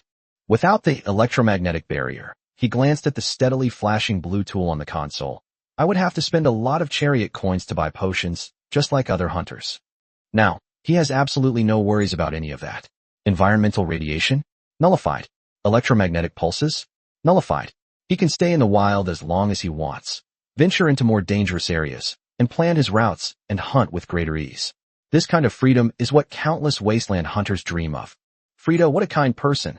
Xiang Yu felt a deep sense of gratitude towards her. Under Noah's control, the vehicle moved steadily, gradually approaching the mission location. In the distance, several giant beetles could be seen wandering nearby. These were their target, the laser bugs. Noah, load the 155mm cannon with grenades and aim at the center of the densest monster swarm. Xiang Yu looked at the large, densely packed monsters in the distance and gave the order decisively. Yes, sir. 155mm cannon, grenade launcher, loaded. Target area locked. Noah responded calmly, while simultaneously conducting a quick tactical assessment. Based on simulations using parameters from the monster database, after 2 rounds of grenade launcher attacks, the surviving target's HP is expected to be below 400 points. At that point, a double-shot burst from the secondary gun will quickly eliminate it. Laser bug medium armor. HP 1500 attack, 350 defense 150. Damage per grenade is 568. Secondary cannon bullet damage is 275. Very good. Then I'll leave it to you, Noah. Xiang Yu was very satisfied with the professionalism of the god-level AI. Received, mission accomplished. The massive Hu-217 came to a steady stop at a nearby high point.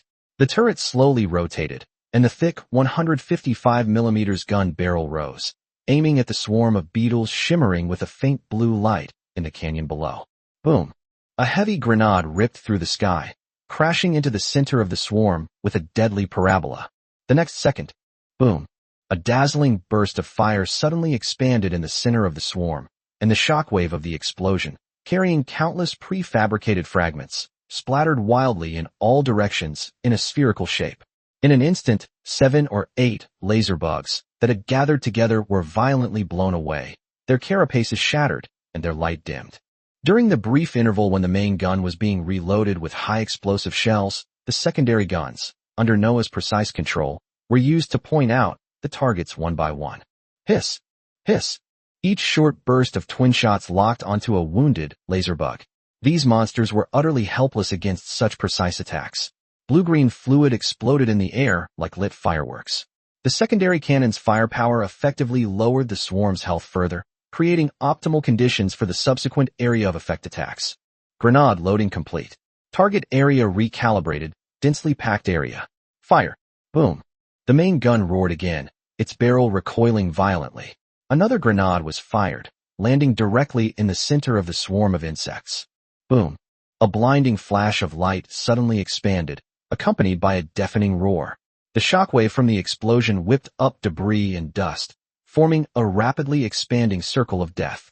Scorching fragments and raging energy crisscrossed and tore through the swarm of insects with unbridled fury. This time, the effect was even more significant. Within the area covered by the explosion's flames, the already damaged laser bugs instantly lost all their health points under the impact of the second grenade. At least 7 or 8 laser bugs were completely torn apart by this shot, and the kill progress advanced a little bit. Chapter 142 Mysterious Tank Equipment Fragment Thunder. After completely eradicating the insect swarms in the area, Xiang Yu did not linger and embarked on his journey north once again. Time flew by as they trekked through the wilderness and hunted. 3 days passed in a flash.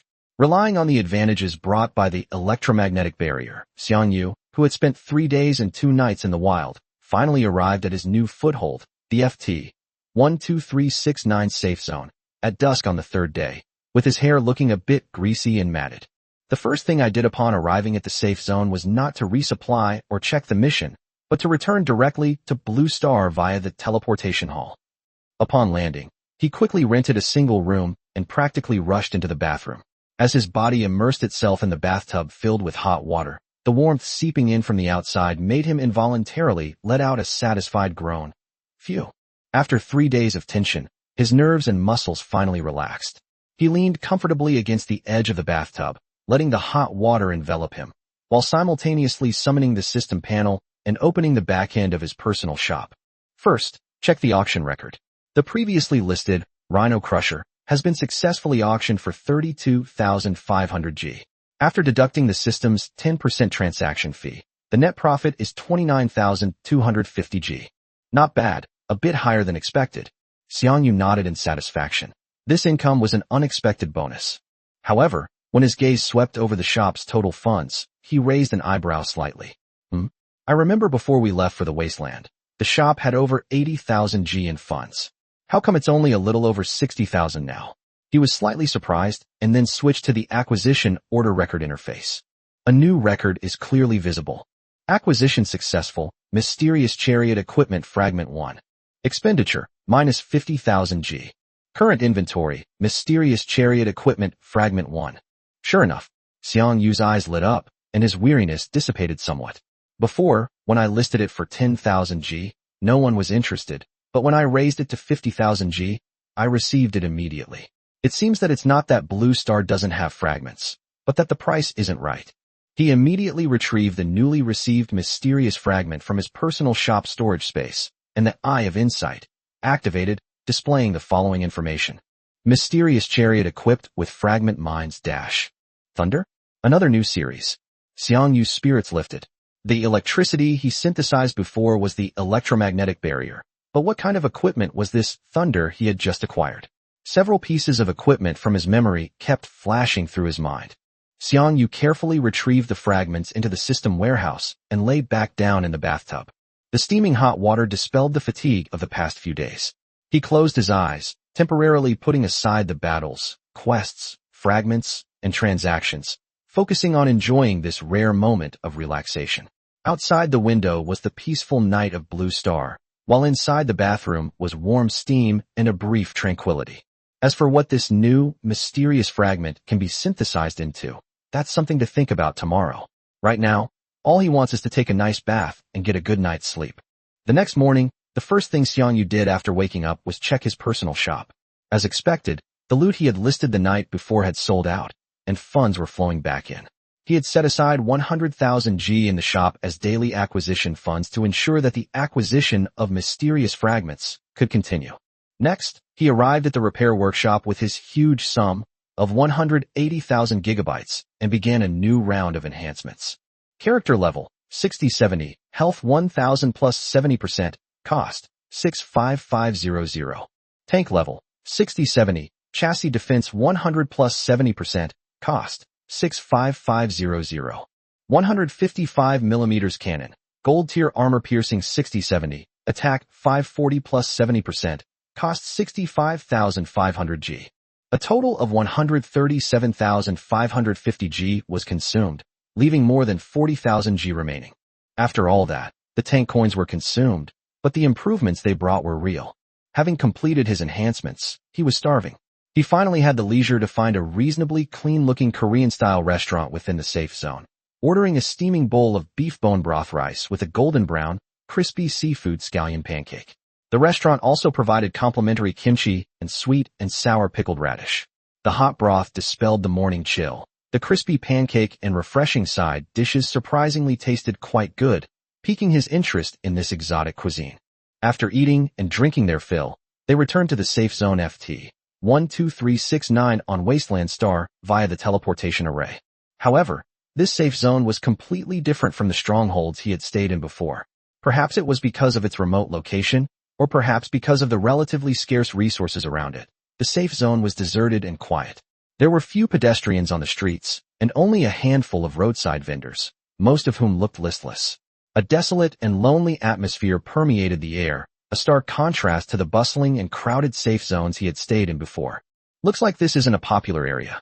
Xiang Yu felt a little bored and didn't even have the desire to wander around.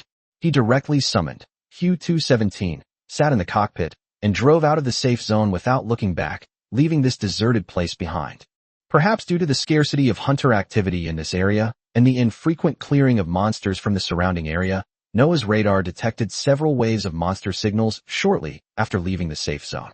There were swarms of wandering, mechanical crabs, laser earthworms, lurking in the sand, and even a small squad of divine cannons. That saves me the trouble of finding monsters. Xiang Yu naturally wouldn't let these chariot coins that came to his doorstep pass by. Under Noah's precise artillery fire, these monster hordes offered almost no resistance and were wiped out one by one. After clearing these waves, his account gained over 10,000 gigabytes, quite efficient indeed. It seems there are very few hunters around here, and the monsters are so densely distributed. Xiang Yu observed the radar map and data records. Noah, let's idle in this area today. Use this safe zone as a temporary base and radiate outwards to clear the area, maximizing hunting efficiency. Command confirmed. Route replanning in progress. Planning complete. AFK mode activated. Will continuously search for enemies and prioritize clearing high-value targets. Hu 217 adjusted its direction and began to navigate, search for enemies, and fire steadily and efficiently in this relatively fertile hunting ground, following the route planned by Noah. Xiang Yu, meanwhile, nestled in the driver's seat, leisurely sipping an ice-cold cola he'd taken from the car refrigerator, thoroughly enjoying himself. This refresh lasted from dawn till dusk, a whole day. As the dim sun of the wasteland sank below the horizon, and the wilderness was once again shrouded in darkness and cold, the system inventory had been replenished considerably. That night, Xiang Yu didn't choose to return to the desolate FT 12369, but instead spent the night in the ruins of a relatively intact abandoned village that Noah had found. The tank was parked next to a fairly sturdy stone house, serving as a barrier. He took out some compressed biscuits from inside the tank and ate them with some purified water. Chapter 143 Planet Contribution plus 0.1. After spending many nights in the wasteland, the initial novelty and tension had long since faded, replaced by an almost numb familiarity and vigilance. After a simple dinner, he arranged for Noah to keep watch, and then crawled into his sleeping bag to rest. Lying on the cold metal floor, listening to the howling wind through the ruins and the occasional soft buzzing of the Noah sensors, Xiang Yu quickly fell asleep. In this perilous wilderness, sleep was the most direct way to restore energy, and he had learned how to fall asleep quickly and maintain a degree of alertness in this environment. Warning! Warning! In the early morning, Xiang Yu was still fast asleep in his sleeping bag when Noah, who was on guard duty, suddenly blared a sharp alarm, breaking the tranquility of the carriage. He jolted awake, sprang out of his sleeping bag, and rushed to the main control screen, his sleepiness instantly vanishing. What's wrong, Noah? Good morning, Top Command. A large life form has been detected rapidly approaching, approximately 1.5 kilometers away, heading southeast. Biometric scanning and database comparison have confirmed it as a gold-level bounty hunter, the mutant rhino, Noah reported calmly, simultaneously projecting the images captured by the external sensors onto the main screen. A gigantic rhino monster was steadily approaching through the morning mist. Xiang Yu looked at the familiar outline on the screen and was speechless for a moment. I really have a lot of luck with this big guy. The first bounty hunter I've encountered on this wasteland is this one again. He had just taken one down in the swamp on Blue Star, and now he's run into another one in the wasteland of this wasteland. The odds are just unbelievable. He quickly sat back in the driver's seat, pulled down the high magnification observation scope, and activated Eye of Insight simultaneously, sending invisible ripples forward. The data stream returned, showing that the enemy's health, attack, and defense stats and weak points were almost identical to the one he had killed on Earth. Same attributes. That makes things easy. His last lingering worry about potential mutations due to different environments vanished. Dealing with this thing was a piece of cake. While pulling out high-energy compressed biscuits from the system's inventory and stuffing them into his mouth to quickly replenish his strength, Xiang Yu deftly fastened his seatbelt and calmly ordered, "Let's go, Noah. Let's greet this old friend warmly first." Received. Engine started at full power. Hu-17 like a steel behemoth awakening from its slumber. The engine roared as it burst forth from its hiding place in the abandoned village, kicking up clouds of dust as it charged toward its target. Main guns and secondary guns. Aim at the enemy's weak points and prepare for a salvo. Fire control system locked. Prepare for salvo. Boom, boom, boom. The roar of the 155mm cannon was deafening, and 3 long armor-piercing shells tore through the air and fired first. Boom. 105mm high explosive. Half a second later, an arc-shaped projectile was launched. Bang, bang, bang, bang, bang. 15-shot machine gun. The bullets it spews out form a metal storm. Minus 1,212, minus 1818, minus 1818, minus 327, minus 187, minus 125, minus 187.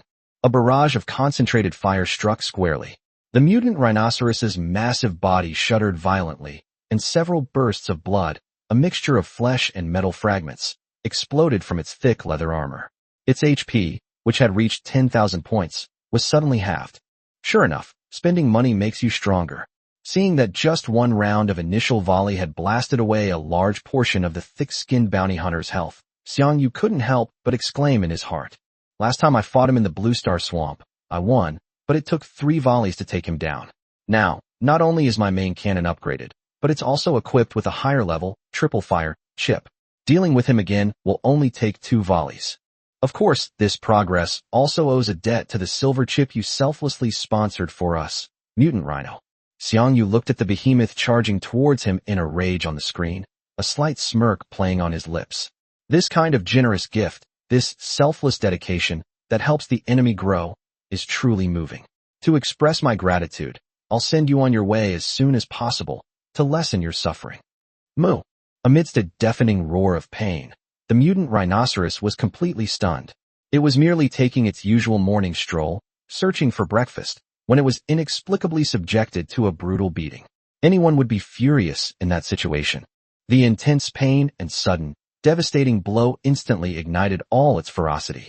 Crimson light flashed wildly in its enormous, bell-like eyes, and it descended into utter rage. The main gun on its back turned and began firing in wide area. Boom, boom, boom, boom, boom, boom. A barrage of shells rained down on Hu-17 like a torrential downpour. Minus 346, minus 346, minus 346. A series of flashes erupted from the tank's thick armor, causing the vehicle to shake violently and its SP to continue to drop. At the same time, the raging behemoth pawed at the ground with its 4 hooves, lowered its head, and aimed its terrifying horn, comparable to a battering ram, at the chariot. Like an out-of-control hill, it charged forward with a thunderous roar. The earth trembled beneath its feet. Oh dear, it's charging straight at us. Looks like it's really gone mad, completely lost its mind. Xiang Yu wasn't flustered at all. Instead, a glint of light flashed in his eyes. A sitting duck charging straight at you is much easier to deal with than a target that's dodging left and right. Noah, no need to dodge. Another volley. Finish it off. Roger. Loading complete. Launch. Boom, boom, boom, boom. Bang, bang, bang. Another volley of fire, and all the attacks hit their targets. The momentum of the charging, mutant rhinoceros came to an abrupt halt. Its 4 legs went limp as if all its strength had been lost in an instant, and the frenzied blood-red light in its eyes dimmed completely like a blown-out candle. Bang! Despite its immense inertia, the massive body slid forward for more than 10 meters before finally collapsing to the ground like a crumbling mountain, sending up clouds of dust and debris. The smoke and dust slowly dissipated, and silence returned to the abandoned village, leaving only wisps of smoke rising from the tank cannons and the lifeless corpse of the bounty hunter in the distance. At the same time, a system notification appeared. World, Hunter Red Wolf successfully killed the first bounty hunter, the mutant rhino, gold tier. A kill notification scrolled through the Wasteland's chat channel, quickly disappearing into the endless stream of messages, catching no one's attention. The Wasteland was teeming with powerful individuals. Killing a gold-level bounty hunter was commonplace. Chapter 144, 125mm Rhino Cannon. However, on the distant Earth, the situation is quite different. World, Hunter Red Wolf successfully killed the first bounty mutant rhino, gold level. On Wasteland, Blue Star contribution plus 0.1, current contribution 0.1.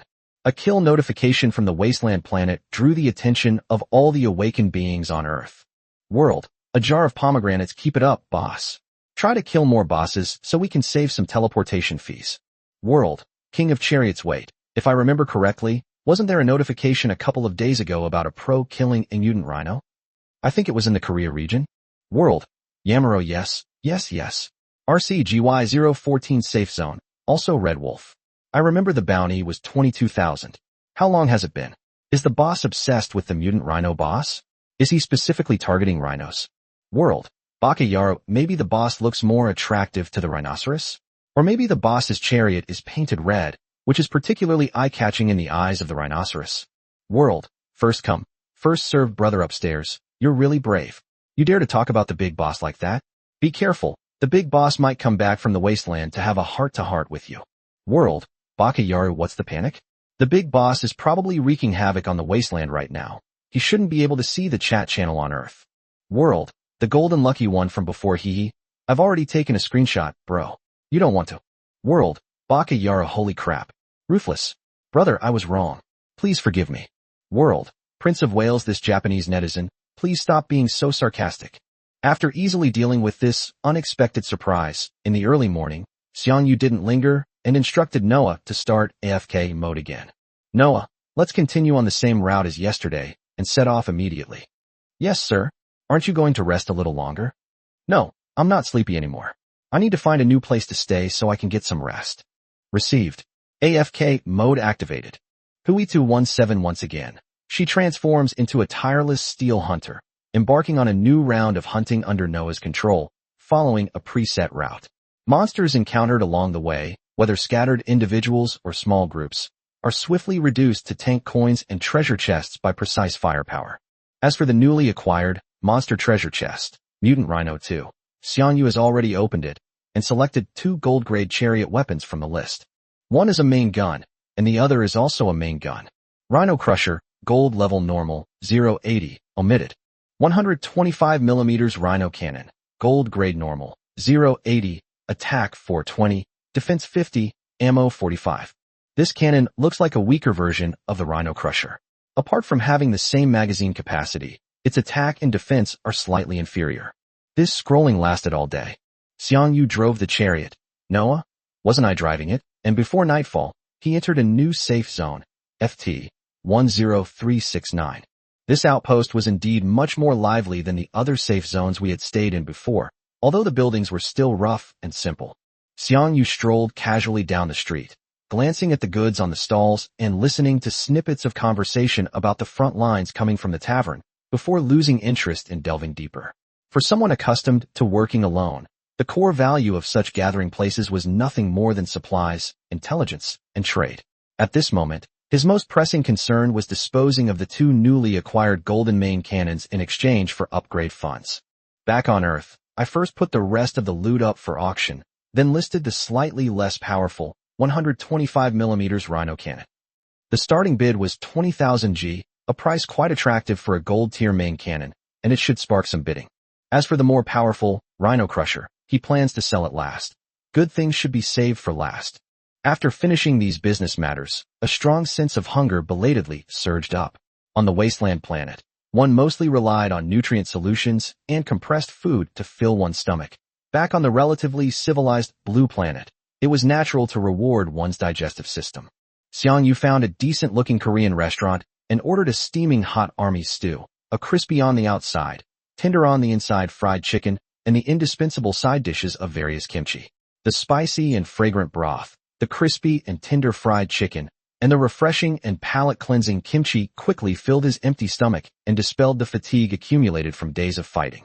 Well, the fried chicken is pretty good, but as for the army stew, it's nowhere near as good as hot pot. After eating and drinking my fill, a wave of weariness washed over me. I was woken up very early this morning. Now it's time to rest. Back in his rented apartment, after a quick wash, Xiang Yu collapsed onto the bed. Soon, the room was filled with the sound of deep, peaceful snoring. I slept exceptionally well, for a full 12 hours. When Xiang Yu opened his eyes, the sunlight outside the window was already quite bright. A good night's sleep had washed away the fatigue of days of battle, and his spirit and physical strength had been restored to their full potential. Upon opening the store's backend, the auction had already ended. After deducting the system's 10% handling fee, the earnings were 25,000 G. Not bad. Xiang Yu nodded. The price was decent. He immediately listed Rhino Crusher as well, setting the starting bid at 30,000 G. The last, Rhino Crusher, sold for over 35,000 G, and this one should fetch at least as much. With the golden main cannon, even if the tank is still at the bronze level, the maximum enhancement level for a bronze tank is 40. So even if the golden main cannon is enhanced to level 80, it can only provide a level 40 enhancement boost. It will be able to put up a fight against a silver level bounty hunter. Xiang Yu understood the intricacies of the matter perfectly. The most difficult condition to meet for advancing a hunter's rank was acquiring a chariot of the corresponding grade. For hunters stuck at the bronze level, the biggest bottleneck was often not skill or courage, but insufficient firepower. This prevented them from breaking through the bounty hunter's defenses or from quickly killing the boss, leading to a prolonged battle where the chariot would take too much damage and the hunter would perish. A golden main cannon is like a key that allows bronze hunters to forcefully pry open the gates to silver-level targets. The massive base attack it provides is enough to compensate for the shortcomings of other parts of the vehicle, making it possible to challenge higher-level targets. As long as one can kill a silver-level bounty hunter and, with enough luck, obtain a silver-level vehicle token, then the hunter's entire career will be greatly improved. So, this isn't just about selling a cannon, Xiang Yu understood. For many buyers, it's about selling a shortcut to advancement, an opportunity to change their destiny. That's why these types of armored vehicles, capable of significantly boosting combat power, are never short of buyers on the market and often fetch prices exceeding their basic value. Because they carry the dreams of countless lower and middle-ranking hunters who desperately want to become stronger and their real hopes for advancement. Chapter 145. A cooperation proposal from Old Soldiers Never Die. With the successful clearance sale of this batch of equipment, Xiang Yu's personal savings surpassed the 300,000 G mark for the first time. He reserved 70,000 G for Hunter's House as operating funds, estimating that once the auction for the Rhino Crusher ended and the funds returned, the shop's available funds would easily exceed 100,000 G. That would be enough to complete the acquisition of 2 mysterious fragments, he calculated, of course, assuming that a seller would actually appear, which carried a somewhat hopeful expectation. With ample funds, we can upgrade our combat power again. Strength is the only true measure of strength, and the thought of further enhancements filled Xiang Yu with joy. Character level, 70-80, health 1000 plus 80%, cost, 75,500 G. Vehicle level, 70-80, chassis defense 100 plus 80%, cost 75,500 G. 155mm cannon, gold tier armor piercing 70-80, attack 540 plus 80%, cost 7,550 G. A total of 158,550 G was consumed, leaving more than 70,000 G remaining. This round of upgrades has finally maxed out the levels of both the tank and the main gun. After spending a lot of money on in-game purchases, I feel extremely refreshed. He opened the forum, ready to check if there were any new leads on his bounty post. However, a private message from a stranger caught his attention. Opening the private message revealed detailed content and formal wording. Comrade Red Wolf, hello. I am Zhao Jiangwo, Hunter ID Old Soldier Never Dies. On behalf of BJ Military Q, I hope to establish a long-term cooperation with you regarding the bounty hunting. We have a sophisticated intelligence network and a team of investigators, and we are skilled at locating the real-time coordinates of silver and gold bounty hunters in various regions of the Sun and Moon region. Our proposed cooperation model is as follows. 1. We will provide verified bounty location coordinates, intelligence, and the best hunting time. 2. Comrade Red Wolf, you will serve as the captain, form a hunting team, and lead our designated members to kill the enemy. 3. Loot distribution principles. All system bounties from kills, as well as other loot, belong to you. 4. The only item our team needs is a silver or gold level chariot token. This is essential for our team to help core members break through bottlenecks and improve overall combat power. 5. During the cooperation period, all transportation costs related to hunting operations will be borne by our side. This move aims to leverage your formidable personal combat skills, Comrade Red Wolf, to efficiently and reliably acquire the tank orders we desperately need. For us, a clear path to promotion is far more valuable than scattered loot. For you, Comrade Red Wolf, it saves you significant time and effort in searching for targets and sifting intelligence. allowing you to obtain almost all the loot and bounty rewards. We believe this is a mutually beneficial and complementary solution. If Comrade Red Wolf is interested in this cooperation, we can discuss the details further. Looking forward to your reply. Zhao Zhangwo, old soldiers never die. Xiang Yu read the private message twice, his gaze calm. The other party's special background did indeed add credibility to the cooperation, and the entire plan was clear and well organized, demonstrating the pragmatic style of a soldier. Under the rules of the Chariot universe, awakened ones cannot attack each other. The core of the plan is straightforward and powerful. The other party provides precise intelligence and coordinates, while the planner is responsible for the most crucial and skill-dependent kill phase. In return, all bounties, items, and other rewards, except for the specific item, Chariot token, belong to the planner, and the other party bears all operational costs. It's very fair. You could even say it gave me a significant advantage, Xiang Yu quickly concluded. On Blue Star, the current level cap for bounty hunters is gold.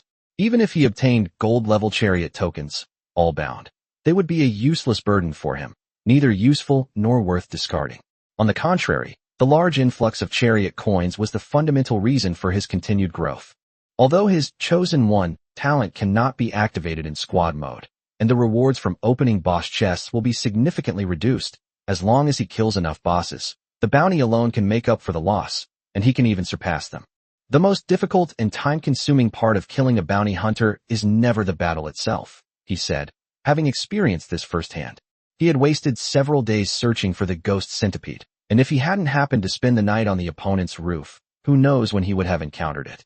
Locating the precise location of a specific bounty hunter in the vast wilderness of Earth requires a significant investment of time and reconnaissance, and sifting through massive amounts of information. This process is akin to finding a needle in a haystack, extremely inefficient, and severely encroaches on time that could be used to enhance one's strength or explore the wasteland planet. Instead of aimlessly trying my luck alone, I should cooperate with Jay. Xiang Yu's thinking became increasingly clear. The other side was organized, disciplined, and had a network capable of systematically solving intelligence problems, while he possessed the most elite combat power on Earth, capable of efficiently and reliably taking down the boss. One side would provide intelligence, the other would provide force, and the output would be distributed according to need. They received the much-needed command of the tanks, accelerating the team's growth, while I gained almost all the resources and saved valuable time. It truly is a win-win situation. He acknowledged the potential of this collaborative model. At the same time, a clear idea emerged in my mind. Perhaps I could take this opportunity to also bring up my need for the mysterious fragments. Given the size of the other party, they must possess quite a few mysterious fragments. Having made up his mind, Xiang Yu no longer hesitated and began editing his reply. He decided to first clearly express his intention to cooperate, and then attach his proposal regarding the mysterious fragment. This new resource channel was worth trying seriously.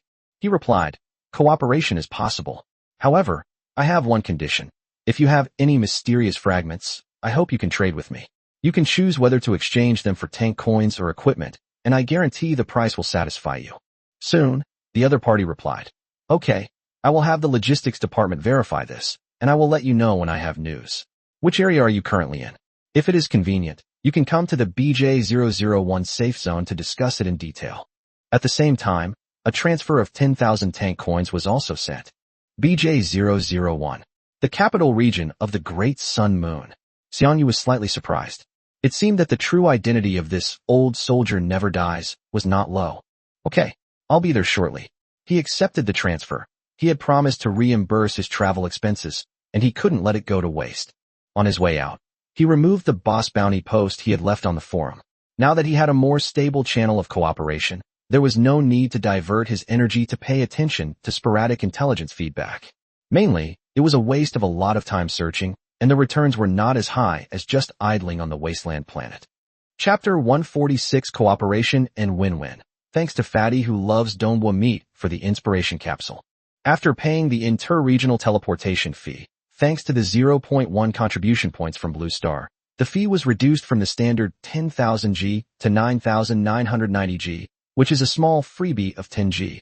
A familiar light flashed, and Xiang Yu's feet stepped onto the capital of the Great Sun Moon, Wasteland version. Is this Beijing? A strange feeling welled up in Xiang Yu's heart. In both his past and present lives, He had never set foot on this land. He never expected that his first entry into Beijing in this post-apocalyptic world would be in this way. He didn't waste any time admiring the scenery of the capital. He immediately sent a friend request to Old Soldiers Never Die through the system. The request was accepted almost instantly. Immediately afterwards, a message arrived. Hello, Comrade Red Wolf. Have you arrived at the BJ-001 safe zone? Yes, I just walked out of the teleportation hall, Xiang Yu replied, his gaze sweeping over the slightly crowded flow of people at the hall's exit. Okay, I'll send someone to pick you up right away. Please wait a moment. Thank you for your help. Not long after the communication ended, a young man in military uniform, with a straight posture and clear, sharp eyes, parted the crowd and walked straight up to Xiang Yu. His gaze lingered on Xiang Yu's face for a second, as if checking some information. Then he snapped to attention with a crisp snap, raised his hand in a standard military salute, and said in a loud but not harsh voice, Excuse me, are you Comrade Red Wolf? This sudden formality startled Xiang Yu slightly. He subconsciously raised his hand to return the greeting, his movements not as standard and swift as the other person's, but they still conveyed a sense of seriousness. It's me. Okay, please follow me. The commander is already waiting for you. The young man lowered his hand, stepped aside to indicate that he was ready, and then led the way with brisk steps, his movements revealing the qualities he had been trained in. The two walked through several streets and finally arrived at a two-story building. There was no fancy sign at the entrance, only a house number. The young man pushed open the heavy metal door. Inside, it wasn't a shop or residence, but rather several small rooms artificially partitioned and used as offices. A faint smell of paper and wood filled the air. Occasionally, people would hurry past with documents. The atmosphere was quiet yet busy. The young man led Xiang Yu to one of the rooms and gently knocked on the door. Please come in. A strong, resonant voice came from inside. He pushed open the door and gestured to Xiang Yu, indicating please. Xiang Yu stepped inside. The room was small and simply furnished. A desk, a few chairs, and a hand-drawn, simplified map of the Beijing area on the wall, marked with various symbols.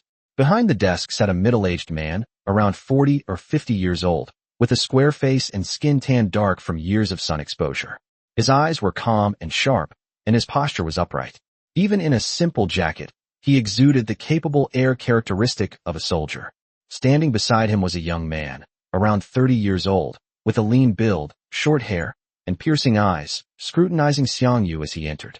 Upon seeing Xiang Yu, the middle-aged man broke into a hearty smile, stood up, and extended his hand around the desk. Welcome, Comrade Red Wolf.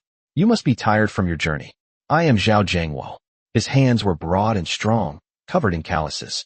Xiang Yu reached out and shook hands with him, feeling the other's firm and warm hand. Hello, I'm Xiang Yu. He also gave his real name, and the other person reciprocated with his real name, showing great sincerity. Xiang Yu? What a fine name. Zhao Jiangwo exclaimed with a smile, releasing his hand and gesturing for Xiang Yu to sit down. I didn't expect you to be so young. Truly, heroes emerge from among the young, and you are accomplished at such a young age. He pointed to the young man beside him. This is Zhu Xiaodian, my deputy, and the person in charge of this cooperation. He will be in charge of coordinating with you throughout the upcoming hunting operation. Zhu Xiaodian stepped forward, nodded to Xiang Yu, and said in a concise and forceful tone, Comrade Xiang Yu, I've long admired your name. I am Zhu Xiaodian. I'll leave the next task to you. His eyes, besides scrutinizing, showed a strong focus on the upcoming cooperation. You're welcome. Let's cooperate. Xiang Yu nodded in response. Everyone took their seats without further pleasantries. Zhao Jiangwo's smile faded, and he cut straight to the point, his tone becoming steady. I'll take the liberty of calling you Xiao Xiang. Since you're here, Xiao Xiang, it means you're interested in our proposal. So let's skip the formalities and get straight to the point. He gestured towards Zhu Xiaodian. Zhu Xiaodian immediately picked up a document from the table, which was obviously recently printed and still smelled of ink, and handed it to Xiang Yu. Brother Xiang Yu, these are the 5 silver-level bounty targets we have confirmed so far, located around several safe zones under Beijing City, with relatively clear coordinates. Here are their names, areas of operation, and approximate intelligence. Take a look. Xiang Yu took the document and quickly glanced through it. The following was clearly written on the paper. BJ-002 area Outer Gobi Desert. Iron Shark, silver level, highly mobile, heavily armored, adept at surprise attacks. Northern wasteland of BJ-011 district. Elephant, silver level, land-based, immensely strong, Its charge is unstoppable. Eastern Desert of BJ-015 District. Iron Shark, Silver Grade, same as 1. BJ-027 Southern Swamp Jungle. Alien Crocodile, Silver Level, Swamp Home, Camouflage and Ambush, Incredible Bite Force, suspected of being poisonous. BJ-033 Western Gobi Desert. Elephant, Silver Grade, same as 2. The target was very clear, and the locations were scattered across different safe zones under the jurisdiction of BJ City. At this moment, Zhao Jiangwo used the friend system again and sent a transfer of 10,500 G to Xiang Yu through the chat window. This is the advance payment for teleportation. According to the plan, you need to visit 5 locations today, involving 5 intracity teleportations between safe zones. If you need to return across regions afterwards, it will cost approximately this amount. We'll make up the difference if needed. Xiang Yu did the math. He didn't plan to leave the Beijing area for the time being. 5 intracity teleports cost 100 G each, so 500 G would be enough. He accepted the transfer but immediately returned 10,000 G, saying, Chief Zhao, I won't leave Beijing during this period. 500 G should be enough for today's teleportation. You can take the rest back. Zhao Jiangwo looked at the returned funds, paused slightly, then smiled with a hint of appreciation. Comrade Xiao Xiang is an honest man. He won't take advantage of this. All right, then thank you for your support. Xiao Dian, make a note of this. This part will be made up from the subsequent settlement, or converted into equivalent supply materials. Yes, sir. Chapter 147, First Team Formation. Zhu Xiaodian nodded and noted it down, then looked at Xiang Yu and continued. Brother Xiang Yu, you will be in charge of the hunt, and we will provide support. The rest of the team, a team of 5 or less, and I will be responsible for flanking maneuvers, providing real-time environmental information, and providing distraction when necessary. You only need to focus on locking onto targets, making tactical decisions, and completing the kill. If there are any issues or needs, please communicate through the public channel at any time. Understood. Xiang Yu put down the document, his gaze sweeping over Zhao Jiangwo and Zhu Xiaodian, his eyes already in hunting mode. The intelligence is clear, and the division of labor is well defined. Now let's set off. The atmosphere in the room instantly shifted from a meeting to a tense, pre-battle focus. Zhao Jiangwo slammed his hand on the table. Good. I love this decisiveness. I wish you a resounding victory in your first battle. I await your good news. The two left the office, and Zhu Xiaodian, familiar with the area, led Xiang Yu through the streets of the BJ-001 safe zone. Instead of heading to the bustling commercial district or the taverns frequented by hunters, they turned towards the residential area within the safe zone. 3 people were already waiting downstairs at the apartment building. The 3 were also dressed in simple but neat combat uniforms, their relaxed yet naturally capable postures. 2 men and 1 woman. Upon seeing Zhu Xiaodian and Xiang Yu approach, their gazes immediately focused on them, especially lingering on Xiang Yu for a few seconds. Brother Xiang Yu, come here, let me introduce you to the members of our support team today. Zhu Xiaodian took a few quick steps and pointed to the most burly man among the 3, with a dark face and a simple and honest smile, and said, This is Wang Gang, the main gunner on my tank. He has a steady hand, sharp eyes, and can be relied on in critical moments. Wang Gang grinned and extended his large, fan-like hand. Brother Xiang Yu, hello. I've heard the commander and Xiaodian mention you for a long time, and today I finally get to meet you in person. It's up to you now. Xiang Yu reached out and shook hands with him, feeling the other's rough but strong hand. Hello, Brother Wang. Let's look out for each other. Zhu Xiaodian then pointed to a young man with sharp eyes and a faint smile on his lips. This is Chen Feng, one of the outstanding tank commanders in our Jade district. He is a versatile man, skilled in tank command, driving, and assault. Today, he will be my tank driver. Chen Feng stepped forward, extended his hand, and smiled broadly, his expression brimming with youthful vigor and curiosity about the strong. Brother Xiang Yu, I've long admired your name. I've been wanting to witness the prowess of the #1 hunter on Blue Star for ages. Today, my long-awaited moment has finally arrived. You flatter me. Xiang Yu shook hands with him, feeling the calluses on the other's hand and the steady strength. I was just lucky to get a head start. It's all amateurish stuff, nothing compared to what you guys have learned. Once your hunter levels and equipment improve, I'll be out of the picture. Haha, Brother Xiang Yu, you're too modest, Chen Feng said with a smile, shaking his head. Finally, Zhu Xiaodian introduced the only female member. She was about 27 or 28 years old, with short, ear-length hair, delicate features, but bright and calm eyes, and an upright posture. This is Fang Yuan, also an excellent tank commander. She is meticulous and makes accurate judgments. Today, she is in charge of communications. Fang Yuan extended her hand. Xiang Yu, hello. I've heard of your name and achievements for a long time. One step ahead leads to another. While we were still struggling to assemble a decent set of silver-level equipment, you were already soloing gold-level bosses, and now you've even ventured beyond Blue Star and set foot on Wasteland. By the time we advance to gold level, you'll probably have already carved out an even wider territory on Wasteland. Her tone was calm, as if stating a fact, but a hint of admiration flickered in her eyes. Sister Fang, you flatter me. Let's all work together, Xiang Yu replied, feeling that this female commander had very keen observation skills. All right. You two stop flattering brother Xiang Yu like that. Zhu Xiaodian interrupted Qin Feng and Fang Yuan with a smile. We have a big mission today. We need to visit 5 locations, and time is tight. We can talk about the pleasantries on the way. Let's get down to business. Let's go. Yes, Xiaodian is right. Business is more important. Wang Gang nodded repeatedly. Qin Feng and Fang Yuan also stopped smiling and became serious. Without another word, the 5, led by Zhu Xiaodian, strode quickly towards the teleportation hall. Occasionally, passers-by cast glances their way, clearly curious about this capable and efficient team. The group quickly arrived at the first starting point of this mission, the BJ-002 safe zone, via the teleportation array. By the way, let's form a squad first. On the way to the outside of the safe zone, Xiang Yu remembered something and said, the squad system has been out for a while, and I haven't used it even once. Through the system interface, Xiang Yu sent friend requests to Zhu Xiaotian, Wang Gang, Qin Feng, and Fang Yuan, all of whom quickly accepted. Next, he went to the team interface, selected Create Team, added the 4 as team members, and confirmed himself as the team leader. The moment the team was successfully formed, a system notification sounded in Xiang Yu's ear. Beep. First use of party mode detected. Function tutorial initiated. Squad mode rules explanation.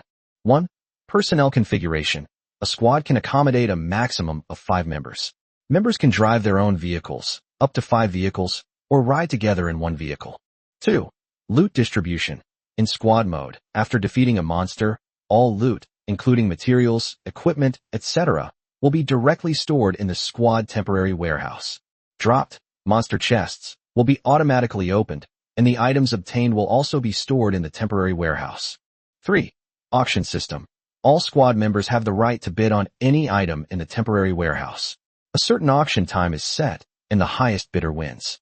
After a successful bid, the paid vehicle coins will be equally distributed among all other squad members by the system.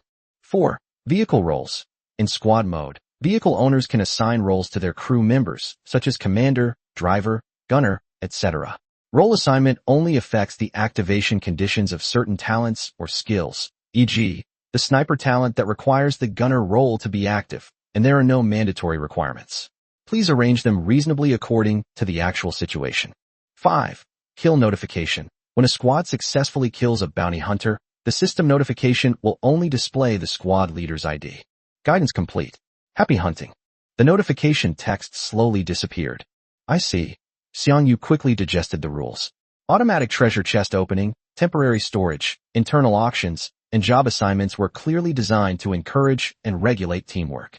The internal auction mechanism distributed equipment relatively fairly, especially suitable for their goal-oriented cooperative model. Job assignments offered more tactical possibilities. Chapter 148 The Sand Shark's Brother, the Iron Shark. After Xiang Yu quickly digested the detailed rules of the squad mode, the group had already crossed the light barrier of the safe zone and arrived in the relatively open wilderness. Zhu Xiaodian gestured. Then with a thought, a light-wheeled armored vehicle painted in dark green camouflage appeared on the open ground. The vehicle wasn't large, with a medium-caliber main gun mounted on top and a secondary gun on the side. Judging by its type, it should be a bronze-level vehicle. Brother Xiang Yu, this is my old buddy, tough and durable. Zhu Xiaodian patted the hood of the armored vehicle and introduced it, his tone filled with affection for his old partner. Wang Gang, Qin Feng, and Fang Yuan all looked at Xiang Yu with undisguised anticipation. What kind of vehicle would this legendary #1 hunter of Earth ride? Without keeping everyone in suspense, Xiang Yu summoned his companions with a slight thought. Buzz. The gray-brown vehicle materialized out of thin air. The Hu-217, was like a steel behemoth stepping out of the void, its enormous size making Zhu Xiaoyan's armored vehicle next to it look like a giant toy. The thick composite armor gleamed with a cold, hard metallic luster in the sunlight. The tracks were wide, the turret was heavy, and especially the two long main guns pointing to the sky, all of which demonstrated its super strong combat power and terrifying firepower as a gold-class tank. Hiss! My goodness! Despite being mentally prepared, Wang Gang, Chen Feng, and the others still couldn't help but gasp and widen their eyes when the real gold-class war machine appeared before them in such a concrete form. Chen Feng couldn't help but blurt out, his voice filled with shock. This is a gold-level tank. It's so cool. Look at the body. Look at the thickness of the armor. Holy crap. Brother Xiang Yu, you even installed 2 main cannons. This firepower configuration is insane. How awesome would it be to drive it in the wilderness? Wang Gang walked around Hu 217 for a short while, his rough hands seeming to want to touch it but hesitant to do so, clicking his tongue as he said, "Good heavens, this lump of iron looks so solid. One shot from it is equivalent to several of our salvos, right?" Although Feng Yuan didn't speak, her calm eyes lit up. Her gaze quickly swept over the tank's overall structure, weapon configuration, and ingenious details, as if she were evaluating a perfect work of war art. The envy and a hint of burning passion deep in her eyes were equally evident. Zhu Xiaoyan, being the person in charge, possessed slightly greater composure, but the astonishment in his eyes was equally undisguised. He patted Xiang Yu's shoulder forcefully and exclaimed, "Excellent, excellent, as expected of a gold-grade chariot. With it here, I feel confident about today's mission." Xiang Yu was a little embarrassed by their reactions and laughed. "Haha, everyone, don't exaggerate like that. Take your time. You'll definitely have one in the future, maybe even a diamond level one, or even the legendary god level chariot." "Thank you for your kind words." Chen Feng excitedly pumped his fist. "All right, we can talk on the way. Get in the car, let's get going." Zhu Xiaoyan composed himself and gave the order. The 4 quickly boarded the armored vehicle. Xiang Yu also boarded the cockpit of the Hu 217. The doors closed, isolating the outside world from noise, leaving only the soft hum of the vehicle's systems running inside. "Noah, stay close to that light armored vehicle ahead. They're leading the way.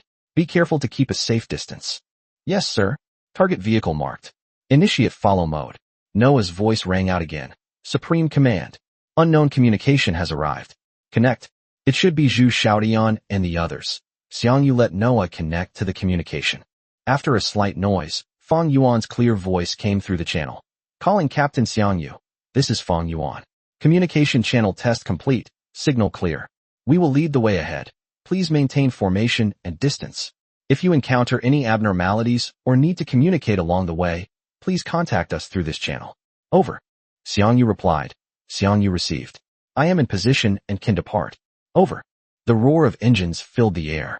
Chen Feng, driving the armored vehicle, started first, nimbly turning around and heading towards the wilderness outside the 002 safe zone. Hu 217, under Noah's control, steadily followed behind, maintaining a precise distance. 2 vehicles, vastly different in size and performance, drove one after the other into the wasteland filled with unknowns and dangers. The first hunting collaboration with Military F had officially begun. Soon, the group entered a vast, desolate Gobi desert, eroded by wind and sand into countless gullies.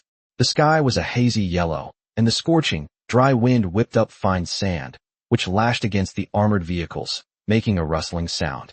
The distant horizon was slightly distorted by the heat.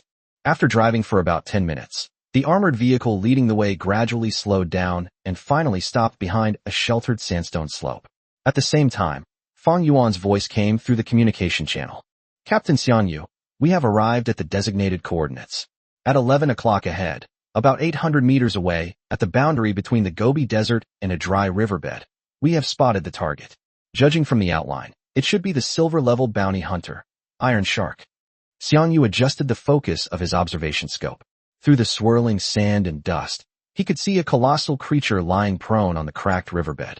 Its appearance was almost identical to that of the sand shark, with the same streamlined body, the same thick scales, a ferocious head covered in sharp teeth, rows of sharp bone spikes growing along its back, and a tail like a giant battering ram, sweeping aimlessly across the sand and kicking up clouds of dust.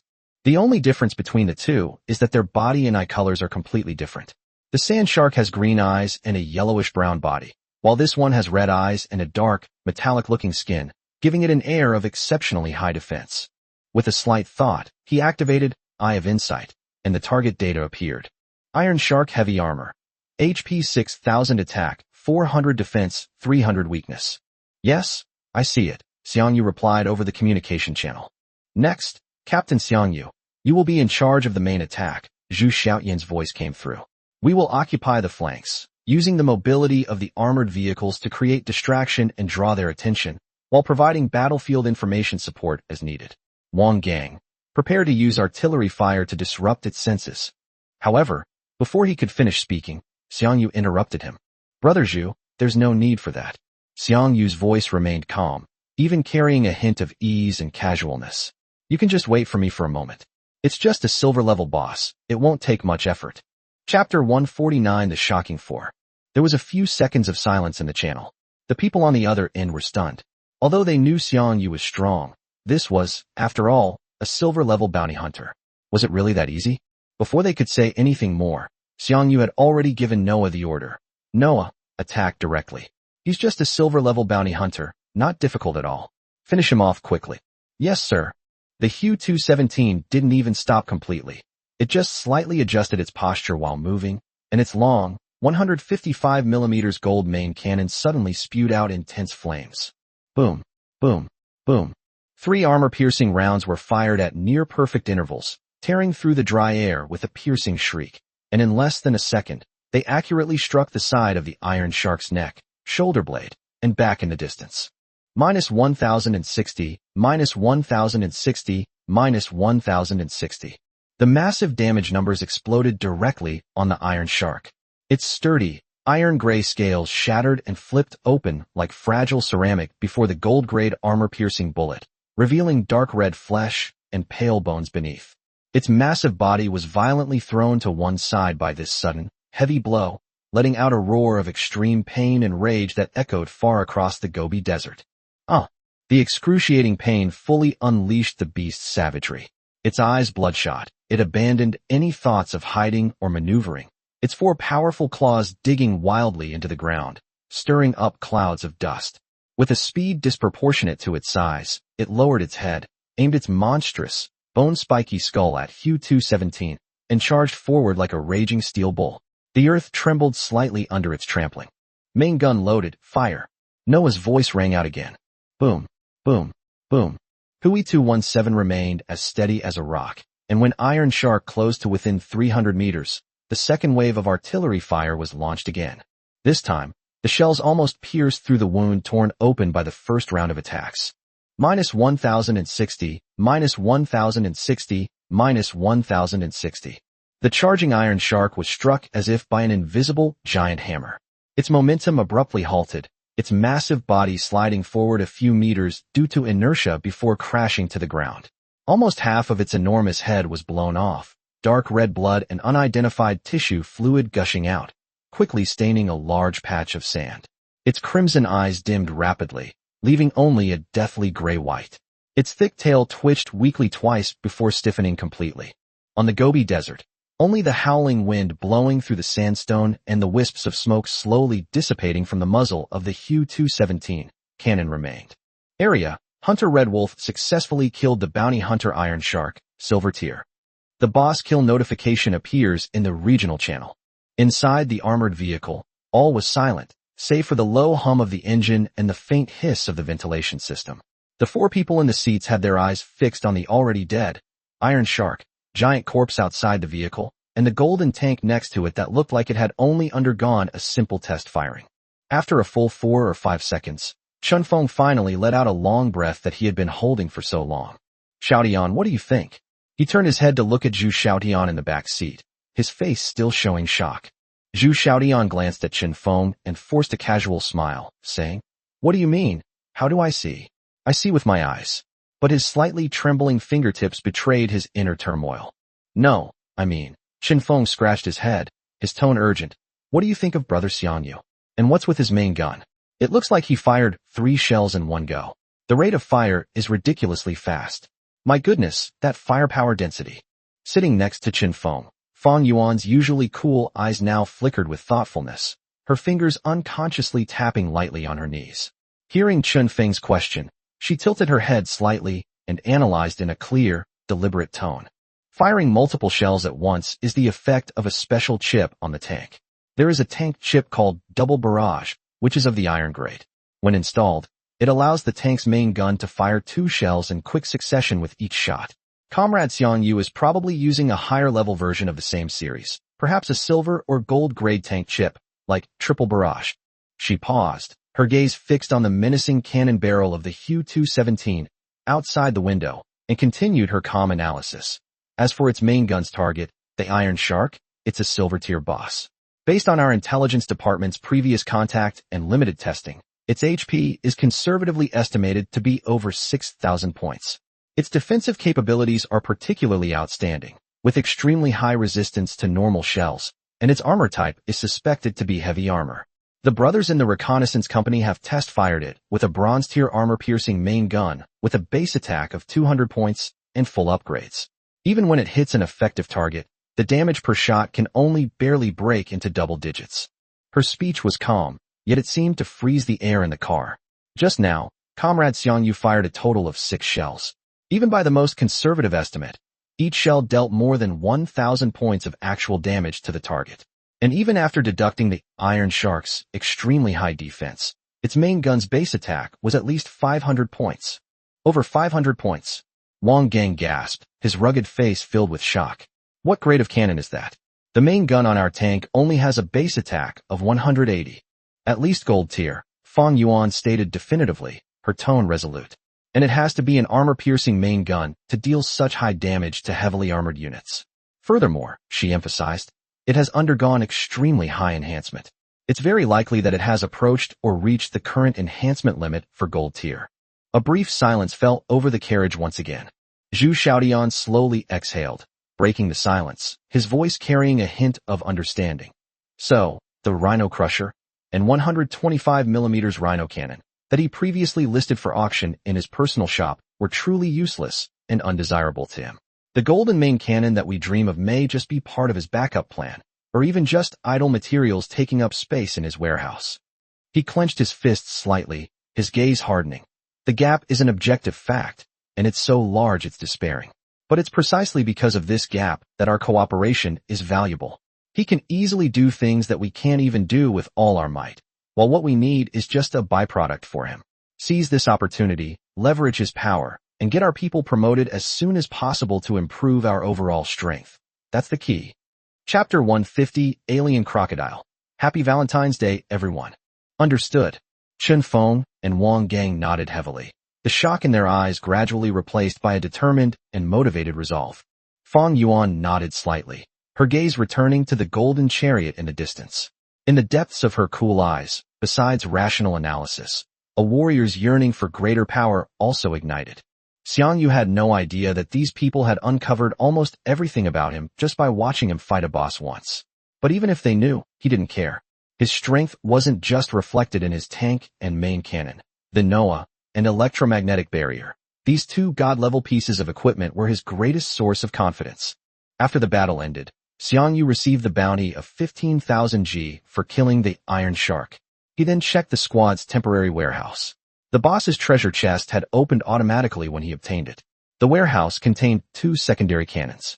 Xiang Yu examined them one by one. Both were silver grade, but their stats were rather average. At this moment, Fang Yuan's voice came through the communication channel again. Captain Xiang Yu, let's head to the next stop. We'll use the fax system to return directly and meet at the entrance of the safe zone. Okay, Xiang Yu agreed. The 2 vehicles activated their fax systems almost simultaneously, a flash of light, and they instantly returned to the BJ-002 safe zone. Without delay, the group used the teleportation array again to head to their next location.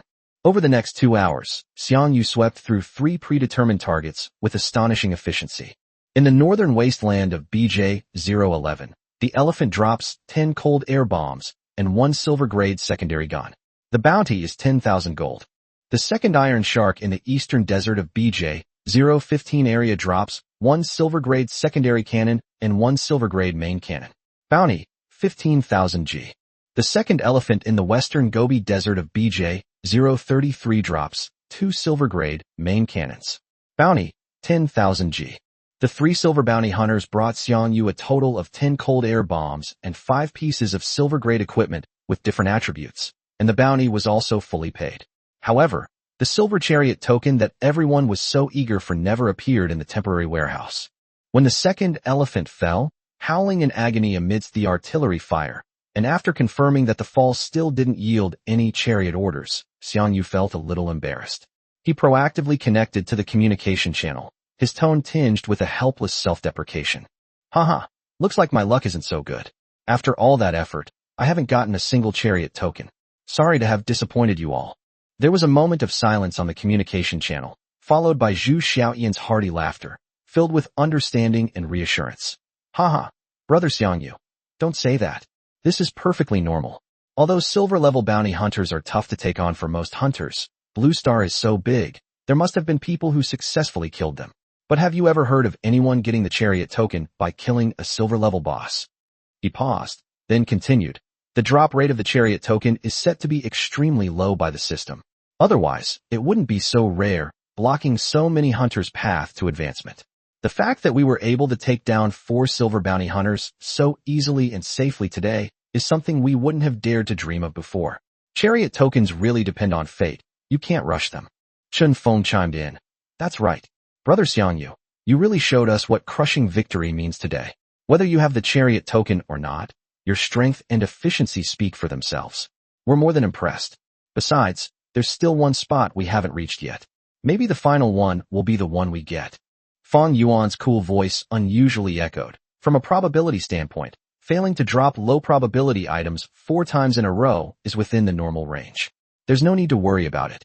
Hearing his teammates' words of comfort and affirmation, without a hint of complaint, Xiang Yu's slight embarrassment dissipated. He smiled and said, It's good that you think that way. Okay, let's go to the last spot. Hopefully, this grand finale will bring some surprises. Alright, let's go to the final location, BJ-027 District, target, Alien Crocodile.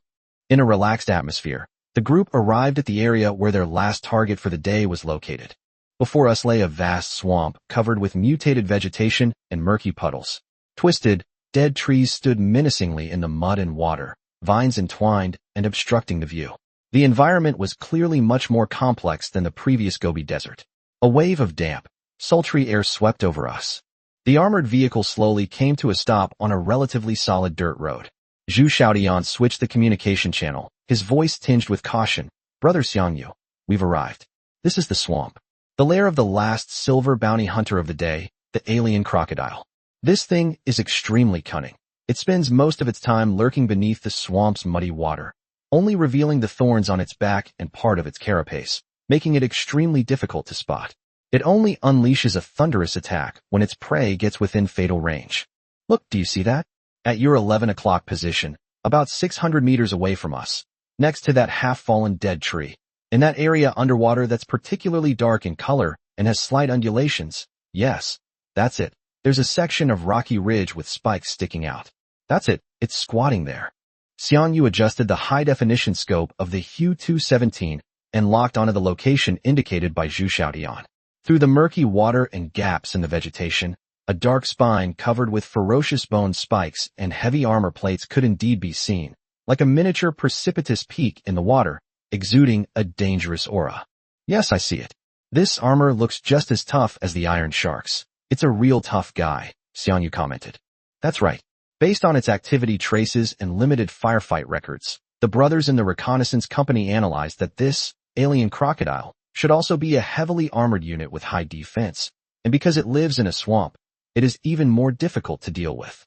Zhu Xiaoyan affirmed, then his tone relaxed. However, this little trouble should not be too difficult for you, brother Xiang Yu. During the exchange, Xiang Yu's Eye of Insight had already locked onto the target and detected their data. Alien crocodile heavy armor. HP 7000 attack, 350 defense, 250 weakness. Its health is slightly higher than the iron shark, but its attack and defense are a bit weaker. Xiang Yu quickly assessed. Noah, lock onto the exposed area of the target's back. Use the 155mm cannon, and fire the secondary guns as well to save ammunition for the main gun. Against heavily armored units like these, the advantage of armor-piercing shells becomes apparent. The high explosive main gun at position 2 is simply unable to break through the enemy's defenses, and the secondary gun is more useful. Chapter 151, Shipped. Command confirmed. 155mm cannon, 15mm machine gun, target locked. Fire. The massive hull of the Xiang Yu came to a steady stop at the edge of the soft swamp. The turret was slightly adjusted, and the main gun and secondary gun locked onto the underwater reef 600 meters away. Boom, boom, boom. Bang, bang, bang. The roar of the main gun and the hiss of the secondary guns erupted almost simultaneously. Armor-piercing shells tore through the damp air and slammed into the exposed, thick carapace of the alien crocodile. The barrage of bullets from the secondary guns was like a sudden downpour, splashing over a larger area, searching for gaps between the armor plates. -1110, -1110, -1110, -114, -114, -114. As Xiang Yu observed, this boss possessed incredibly formidable armor, effectively protecting its vitals. While the main cannon still dealt high damage, the numbers were displayed as plain white, indicating that it hadn't hit the enemy's weak points. However, the relentless firepower brought real, tangible pain. Roar. The lurking behemoth was utterly enraged. With a deep, thunderous roar, the underwater reef began to shake violently. Muddy slurry erupted into the air, and a colossal, monstrous figure rose upright from the swamp. It finally revealed its full form. Over 10 meters long, covered in thick scales riddled with nodular protrusions and bone spurs, its long snout teeming with dagger-like teeth, and its tail like a giant steel whip. Its crimson vertical pupils were fixed intently on the steel construct in the distance that dared to challenge it. With its hind legs propelling it forward, its massive body began to crawl at a considerable speed through the puddles and mud, charging towards Xiang Yu, splashing mud everywhere in a terrifying display. Loading complete. Fire. Bang, bang, bang. The secondary cannons continued to spray a storm of metal at the giant crocodile, without stopping. The main gun roared once again. Boom, boom, boom. -114, -114, -114. -1110, -1110, -1110. With the main guns firing in 2 rounds, and the secondary guns relentlessly chipping away at the damage accumulated steadily and continuously. The alien crocodile's charging speed slowed visibly, its body riddled with bullet holes and scorch marks, blood seeping from the gaps in its armor plates. When it closed to within 100 meters of the tank, its massive body finally lost all strength, letting out a mournful cry of despair before crashing to its side and slamming heavily into a large puddle, splashing mud and water everywhere, before falling silent once more. Area: Hunter Red Wolf successfully killed the bounty hunter, the alien crocodile, Silver Tear. The battle was over. The swamp returned to silence, broken only by the slow, rippling sound of the muddy water.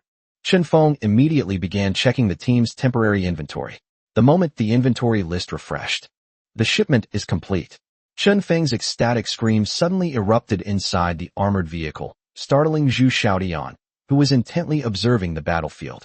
Shut up, Chen Feng. Don't jump around like that.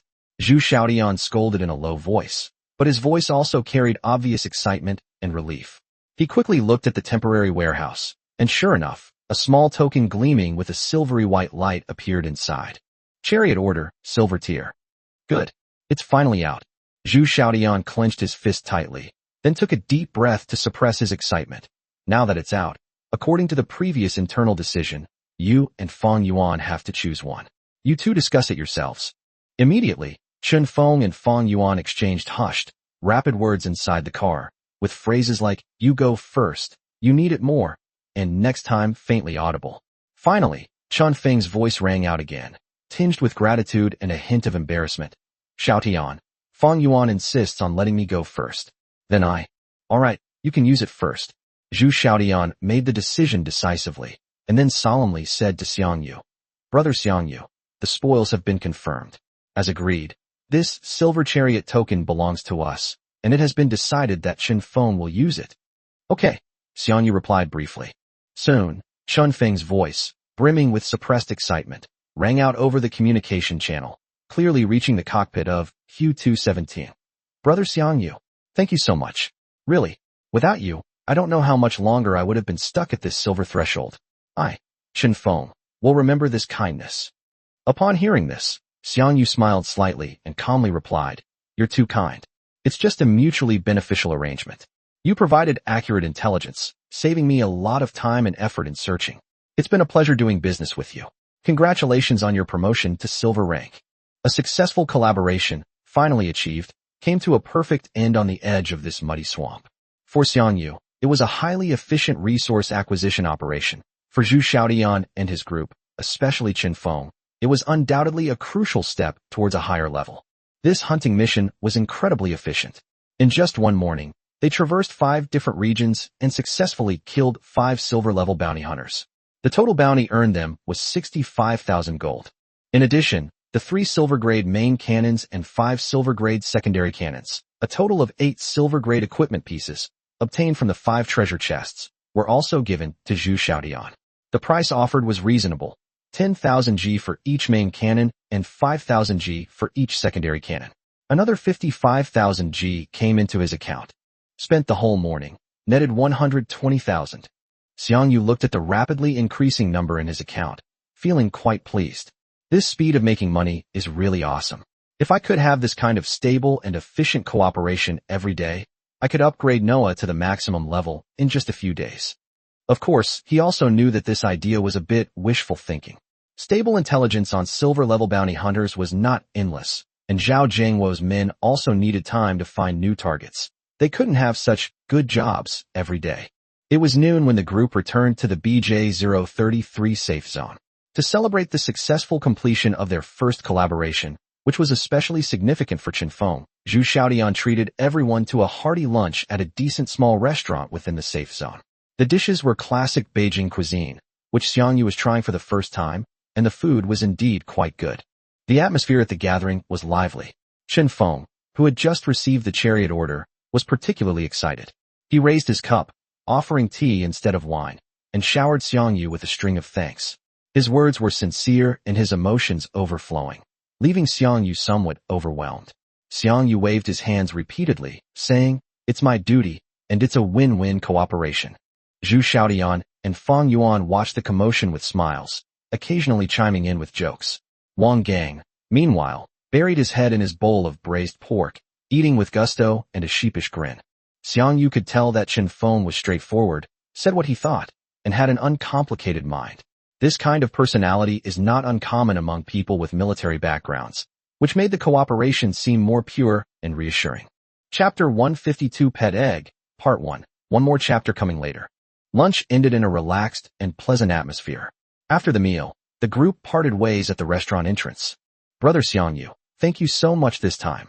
Zhu Xiaodian shook hands solemnly again. We will leave you a message through the system as soon as we have a suitable new target. When is it convenient for you to return from Wasteland Star? Then we can discuss the timing and arrange the next operation. Okay, let's keep in touch. I usually come back every few days to handle some things, and I'll reply to your message as soon as possible. Xiang Yu nodded in agreement. Brother Xiang Yu, have a safe journey. Be careful on the wasteland. Chen Feng waved vigorously, his smile sincere and warm. Take care. Fang Yuan nodded slightly in acknowledgement. After bidding farewell to everyone, Xiang Yu didn't linger in the bustling BJ-033 safe zone. He headed straight for the teleportation hall, paid the fee, and set his destination, Wasteland Star, FT-10369 safe zone. The light faded, and the familiar, murky air enveloped him once more. It was already afternoon, and there were still several hours before nightfall on the wasteland planet. Half a day isn't enough time to continue the long journey. After a moment's thought, Xiang Yu quickly made a decision. He summoned Q-217 and drove out of the safe zone again. Noah, do not set any long-range targets this afternoon. Conduct a clearing operation within the area surrounding the FT-10369 safe zone. Prioritize eliminating high-value monster groups. Yes, sir. AFK mode activated in path planning. The gray-brown tank emitted a steady roar and began to maneuver around the surrounding ruins, hills, and abandoned mines, using FT-10369 as its center. Noah precisely controlled the tank, using its main and secondary guns to efficiently clear out wave after wave of discovered monsters. There was no urgency to travel, it was purely about efficient harvesting. As the dim sun of wasteland gradually sank behind the distant mountains and the wilderness was shrouded in an increasingly heavy twilight, Xiang Yu's system warehouse gained a lot more loot, and his account also increased by more than 20,000 gigabytes of income. That's enough. Noah, let's head back, Xiang Yu ordered. The chariot turned and headed towards the energy membrane of the FT-10369 safe zone, which stood out like a lighthouse in the night. After half a day of efficient cooperation on Blue Star and half a day of AFK, monster grinding on Wasteland, Xiang Yu was quite satisfied with this well-paced, two-pronged approach. Back in the safe zone, stepping off the vehicle, Xiang Yu immediately sensed a stark contrast to the bustling atmosphere of the daytime.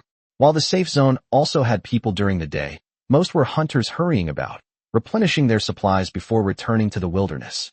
But now, as dusk settled, while danger lurked outside the energy membrane, the area inside was a scene of vibrant human life.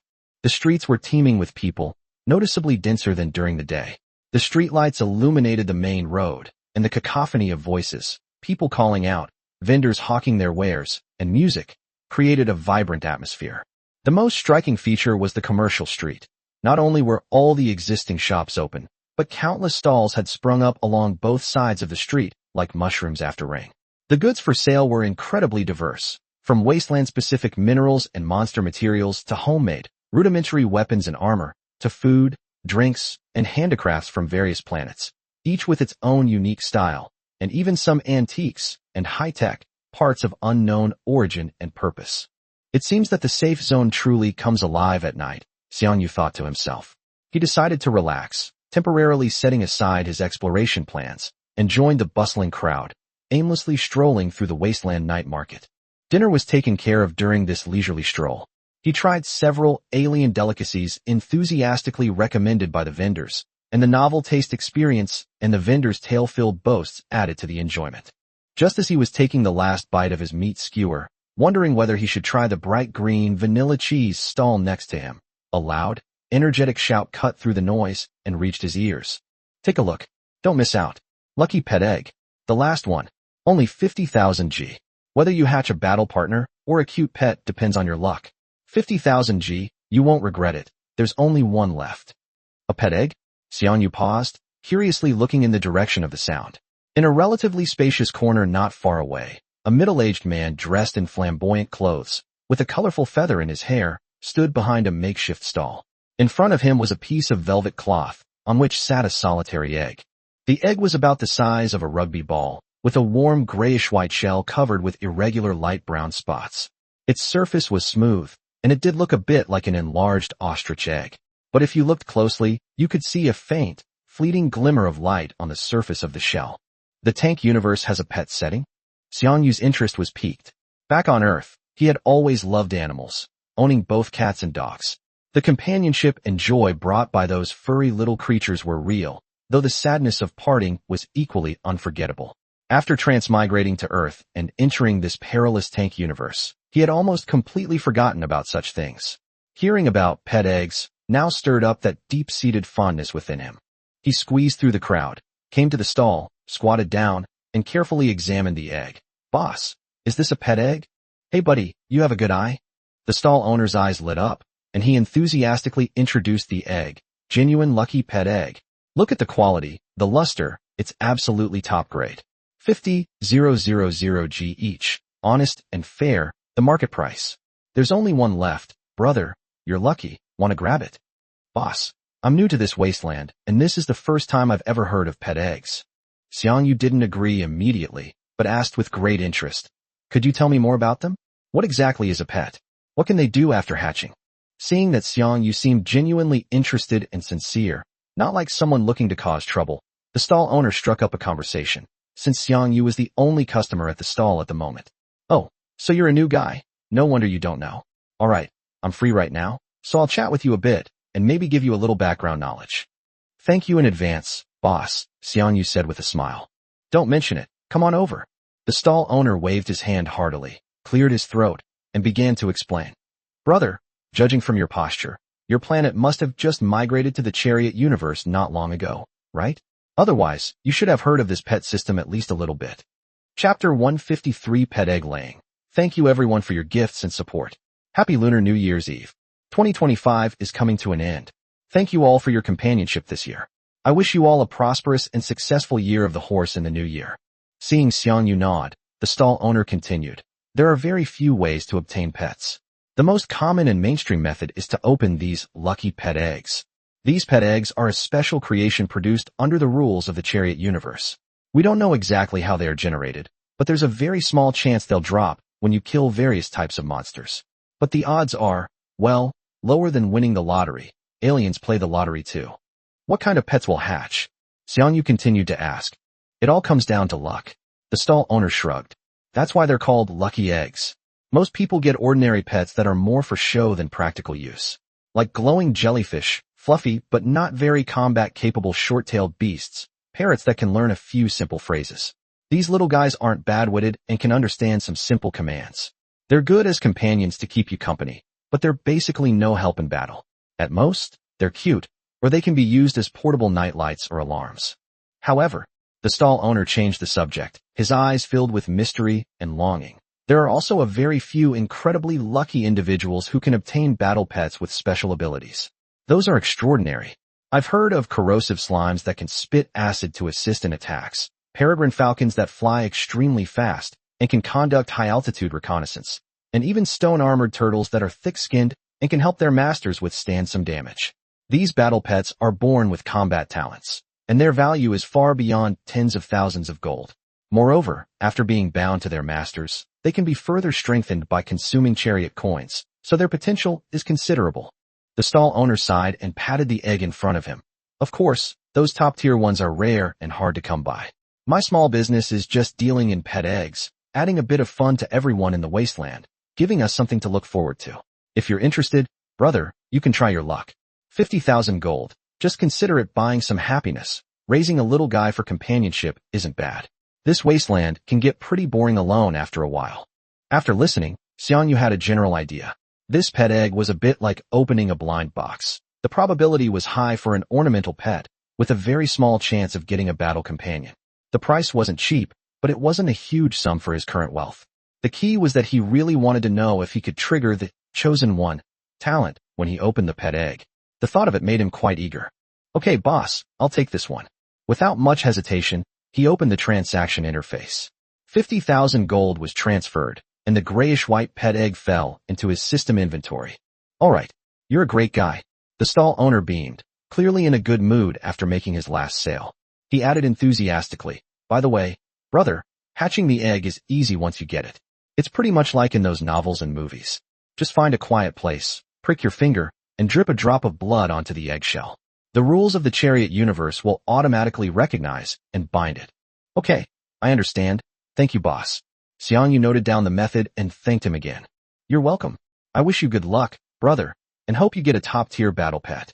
The stall owner chuckled and began packing up his stall, preparing to close up shop.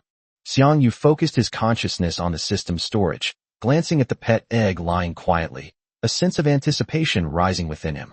He didn't immediately attempt to hatch it. The place was too crowded and unsuitable. He closed the system panel and continued strolling through the night market for a while, but didn't find anything particularly appealing or worth buying. As the night deepened and the crowds remained, he decided to leave without lingering, turning and heading towards his rented apartment, as he planned to continue his journey the next day. Back in his apartment, after washing up, Xiang Yu didn't rest immediately. The egg seemed to possess an invisible allure, making him restless. Since the hatching method was simple, he might as well give it a try now. He sat on the edge of the bed and took out a lucky pet egg from the system's inventory. Even in the dim light of the room, the eggshell still gleamed with a warm, grayish-white sheen, and the light brown spots seemed to come alive. It felt slightly heavy in his hand, carrying a warm sensation as if it possessed a living rhythm. As the boss said, Xiang Yu gently placed the egg on the floor, then extended his right index finger, looked at it, and, with a determined heart, gently bit a small hole in the tip of his finger. A drop of bright red blood quickly seeped out. He carefully dripped the blood onto the smooth eggshell. The blood didn't drip down. Instead, it was absorbed by a sponge, quickly seeping into the eggshell and disappearing. Then, the spots on the eggshell surface brightened for a fleeting moment before settling back. The entire egg seemed to vibrate slightly, emitting a very faint heartbeat. Almost simultaneously, a system notification arrived as expected. Ding!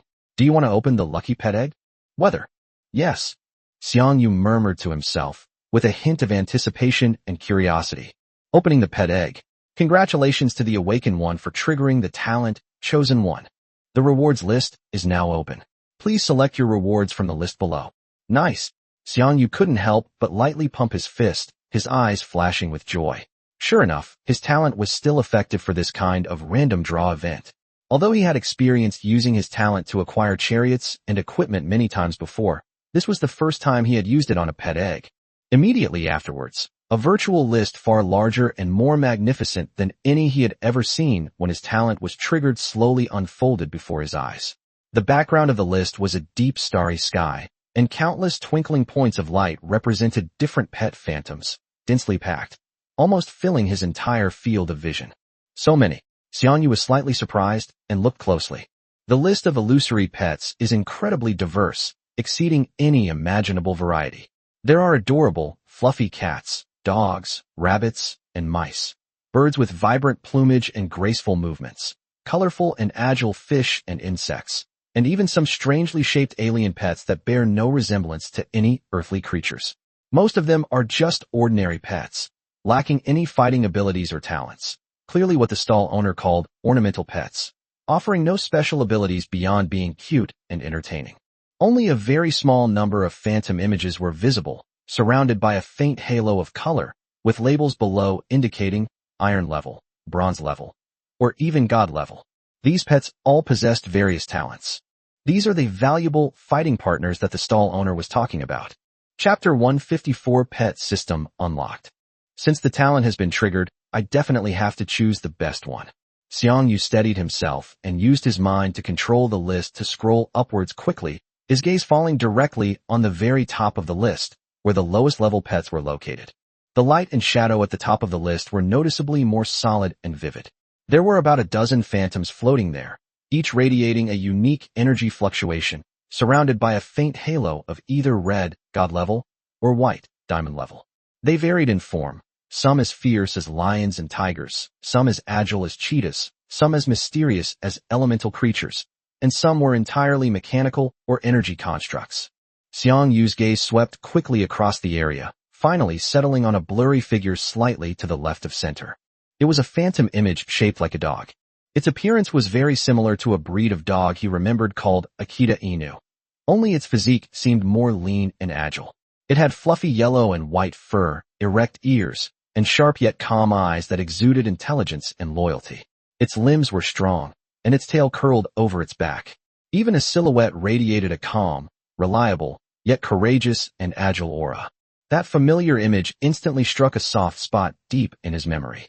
He remembered the battle hound named Pochi from the MMORPG he had played countless times on Earth, a powerful and loyal companion who had helped the protagonist overcome countless hardships.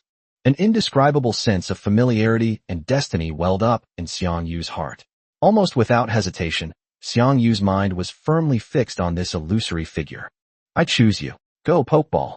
As soon as he confirmed it, the yellow and white-haired canine phantom suddenly shone brightly and flew out of the list, while the other phantoms instantly dimmed and disappeared.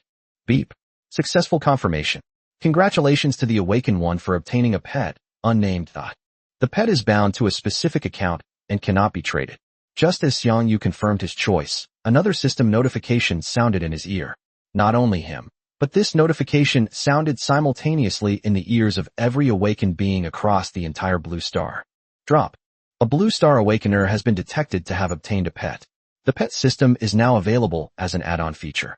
Starting today, all blue star awakeners will have a very low chance of obtaining a special drop, lucky pet egg, when defeating any monster in the wilderness.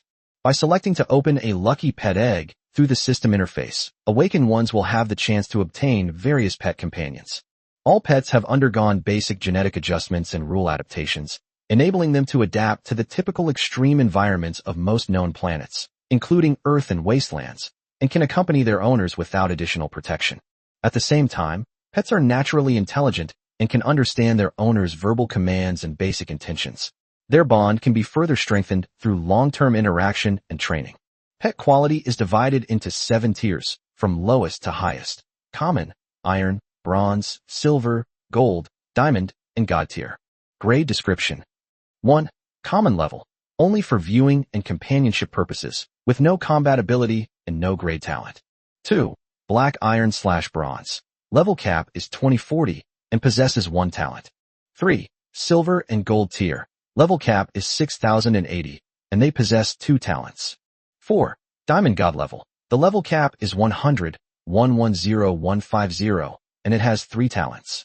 Pets level cap is limited by their rarity. They can be upgraded by consuming Chariot coins, with each level costing a fixed 100G. The self-service terminals in all safe zones have been updated to include the sale of specialized items such as basic pet equipment and pet food. Important rule. 1. Each awakened player can only bind 1 pet. Once bound, the pet cannot be traded or actively unbound, released. When not in use, the pet can be housed in the pet-specific space provided by the system. 2. Pets are not immortal. When a pet's health reaches 0, it will be forcibly returned to the pet's space and enter a near-death hibernation state. It can be revived by consuming 1,000 energy stones to restore its health. 3. Please try to avoid your pet dying frequently in a short period. Each death and resurrection will reduce your pet's intimacy, affection, towards you to varying degrees. Low intimacy may cause your pet to resist commands, perform inconsistently, or even exhibit unpredictable behavioral risks. Please take good care of your companion. May all awakened ones enjoy harmonious relationships with their companions and journey together. This sudden global announcement instantly stirred up a massive wave. Countless awakened ones flooded into the chat channel, and the messages were scrolling so fast that they were almost impossible to read. World, flip to love wow a pet system. I never imagined there were pets in the wasteland. That's amazing. I love cats and dogs the most. They're so fluffy, I want to pet them. I'm going to grind monsters tomorrow, and I want to open a pet egg too. Greater than over equal to less than over equal to. World, Kato Tsuyoshi wake up, upstairs. The system announcement already said that most of what you get are just for show and can't help you in battle. What's the use? You'll just waste money buying pet food. You'd be better off using those resources to upgrade your vehicles and equipment. World, Mutalon you can bring it on your vehicle. Driving and hunting alone is so boring. Having a pet for company, to talk to, and to relieve loneliness is good. In this wasteland world, sometimes loneliness is more terrifying than monsters. World, Shimizu can transform. Why won't she turn into a Kemonomami girl? System, bad review. I want a big sister pet that can transform into a human. Mean. World, I want to become an immortal as expected of my brother from Fusong. His thought process is truly wild. But I'll secretly add 1 point. World, pure love god of war that Japanese netizen. Please tone it down and refrain from posting vulgar remarks that could incite conflict. Let's have a civilized discussion and cherish this channel's environment. World, a jar of pomegranates. The tiers of iron, bronze, silver, and gold are the same as for chariots and equipment. And there are diamond and god tier? I wonder if any experts have managed to get them. But judging from the description, high-tier pets should be quite powerful and might become important allies. World, don't love me. Let me go 1,000 energy stones per resurrection? My god, that's more expensive than a war chariot. Looks like this pet isn't just a companion, it's a money pit. I can't afford it. World, South Korea on the bright side. At least the pet won't really die and can be resurrected. Otherwise, if you develop a bond with your pet, it would be incredibly painful if it died in battle. This aspect is at least somewhat humane. World, Brahmin who is it? Which big shot is so powerful that they managed to get a pet? Chapter 155 I'll call you Pochi. The emergence of the pet system undoubtedly adds a touch of warmth to this cruel post-apocalyptic world. Just as the entire planet Blue Star was in an uproar over the sudden pet system, frantically sending messages and discussing it in the chat channels, Xiang Yu, the instigator, who caused all of this, had no extra energy to savor the system announcement that had just been released. Because his pet has already started to hatch. The cracks on the eggshells spread rapidly like a spider web, and the light grew brighter and brighter. Finally, with a soft cracking sound, the top of the eggshell was pried open by a gentle yet firm force. A live figure swiftly materialized from the shadows in the light. Xiang Yu held his breath, looking at his companion who had appeared before him. The first thing that catches the eye is its fluffy, yellow and white fur, which gleams with a healthy sheen under the light. Next, there's that familiar, proud little face, its brown eyes gleaming with intelligence. Then, there's its strong physique, Its length is estimated to be close to 1.5 meters, and its shoulder height, when on all fours, almost reaches Xiang Yu's waist. It's nothing like the size of an ordinary Akita Inu he had imagined. It's more like a sturdy, agile leopard or a small foal. This is much bigger than I imagined. Xiang Yu blinked in surprise, but then even more joy welled up inside him. A larger size often means greater strength. As the light faded, a majestic and exceptionally handsome large dog appeared before him. It possessed the typical facial features of an Akita, but with more defined lines and sharp eyes, exuding an almost warrior-like composure and alertness. It stood quietly on the floor, its head slightly tilted, its eyes, which seemed to see right through people, curiously observing its blood-related master. After a brief stare, it seemed to confirm something. Its serious face instantly melted, its ears happily snapped back, and its tail began to wag rapidly as if powered by a motor, tracing a joyful arc in the air. Woof! A strong, resonant bark rang out, filled with affection and joy. Without hesitation, it pushed off with its hind legs, its massive body darting towards Xiang Yu, who was sitting by the bed. Ouch! Xiang Yu was jolted back by the enthusiastic cannonball and quickly reached out to catch it. It felt heavy in his hand. The fur was soft and smooth, and it carried the warmth unique to new life. Good boy, good boy. Xiang Yu couldn't help but laugh out loud, vigorously rubbing the thick, soft fur on the dog's neck with both hands, feeling the dog's wet nose affectionately rubbing against his cheeks and neck, its tail wagging so fast, it was almost blurry. That unreserved dependence and joy instantly dispelled the loneliness and chill of the wasteland night. After hugging it for a while, and waiting for its enthusiasm to subside a little, Xiang Yu gently pushed it away a bit, and couldn't wait to bring up the system panel and switch to the newly appeared Pets tab. A lifelike 3D model, identical to the large dog in front of me, rotates, with detailed attributes listed beside it. Pet panel. Nickname, unnamed. Type, fighting hound. Level, 0-150 god level. Health strength, 3000, plus 0%. Defense strength, 150, plus 0%. Weapon alpha, empty. Weapon beta, empty. Armor, empty. Collar, empty. Talent 1, combat instinct. This pet possesses extraordinary combat potential and adaptability from birth and can equip an additional weapon. Regular combat pets can only equip one pet-specific weapon or vehicle secondary cannon, and cannot equip a main cannon. Talent 2, swift wind and thunder. Upon entering combat, this pet gains a massive 150% increase in agility and speed. Talent 3, come on, hit me, you idiot. In battle, it's easier to attract the enemy's attention. All three talents are quite good. Xiang Yu's eyes lit up. One increases weapon slots, which is equivalent to doubling attack power. Another enhances mobility, improving survivability on the battlefield. And the last one comes with a taunt aura, which can also restrain monsters in crucial moments. A perfectly matched skill set. As for your name, Xiang Yu looked at the big dog sitting upright in front of him, its tongue lolling out and its eyes shining brightly, reached out and patted its head, and said with certainty, I'll call you Boki. Poor moi.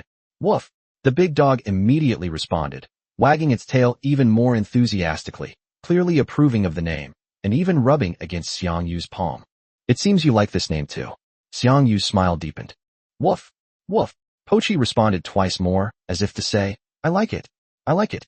Over the next few hours, Xiang Yu took out a considerable amount of meat from the system's inventory. The genetically modified pet had a strong digestive system and accepted everything. Boki ate with relish, its appetite quite substantial. After feeding the dogs, it was already late at night, time to rest. Xiang Yu originally wanted to put Boki back into the pet space, but Boki seemed to prefer to stay outside. It walked to the bedside, found a comfortable spot to lie down, rested its head on its front paws, and its eyes were still bright in the darkness, watching the doorway warily. Its ears twitched slightly from time to time, catching every subtle sound from the outside world. With this loyal figure guarding his bedside, Xiang Yu felt an unprecedented sense of security. He lay down, listening to his companion's steady breathing, and a sense of peace settled in his heart. Starting tomorrow, in this perilous wasteland, his journey will no longer be a solitary one. He has companions to fight alongside, comrades he can rely on, and a warm bond beyond steel and smoke. Of course, Noah is also his good partner, but due to his physical limitations, he can only accompany him on adventures and battles. Pochi, on the other hand, can also be his companion in daily life. Good night, Pochi. He responded with a soft exhale. The nights on Wasteland Planet remain long, but some things have quietly changed.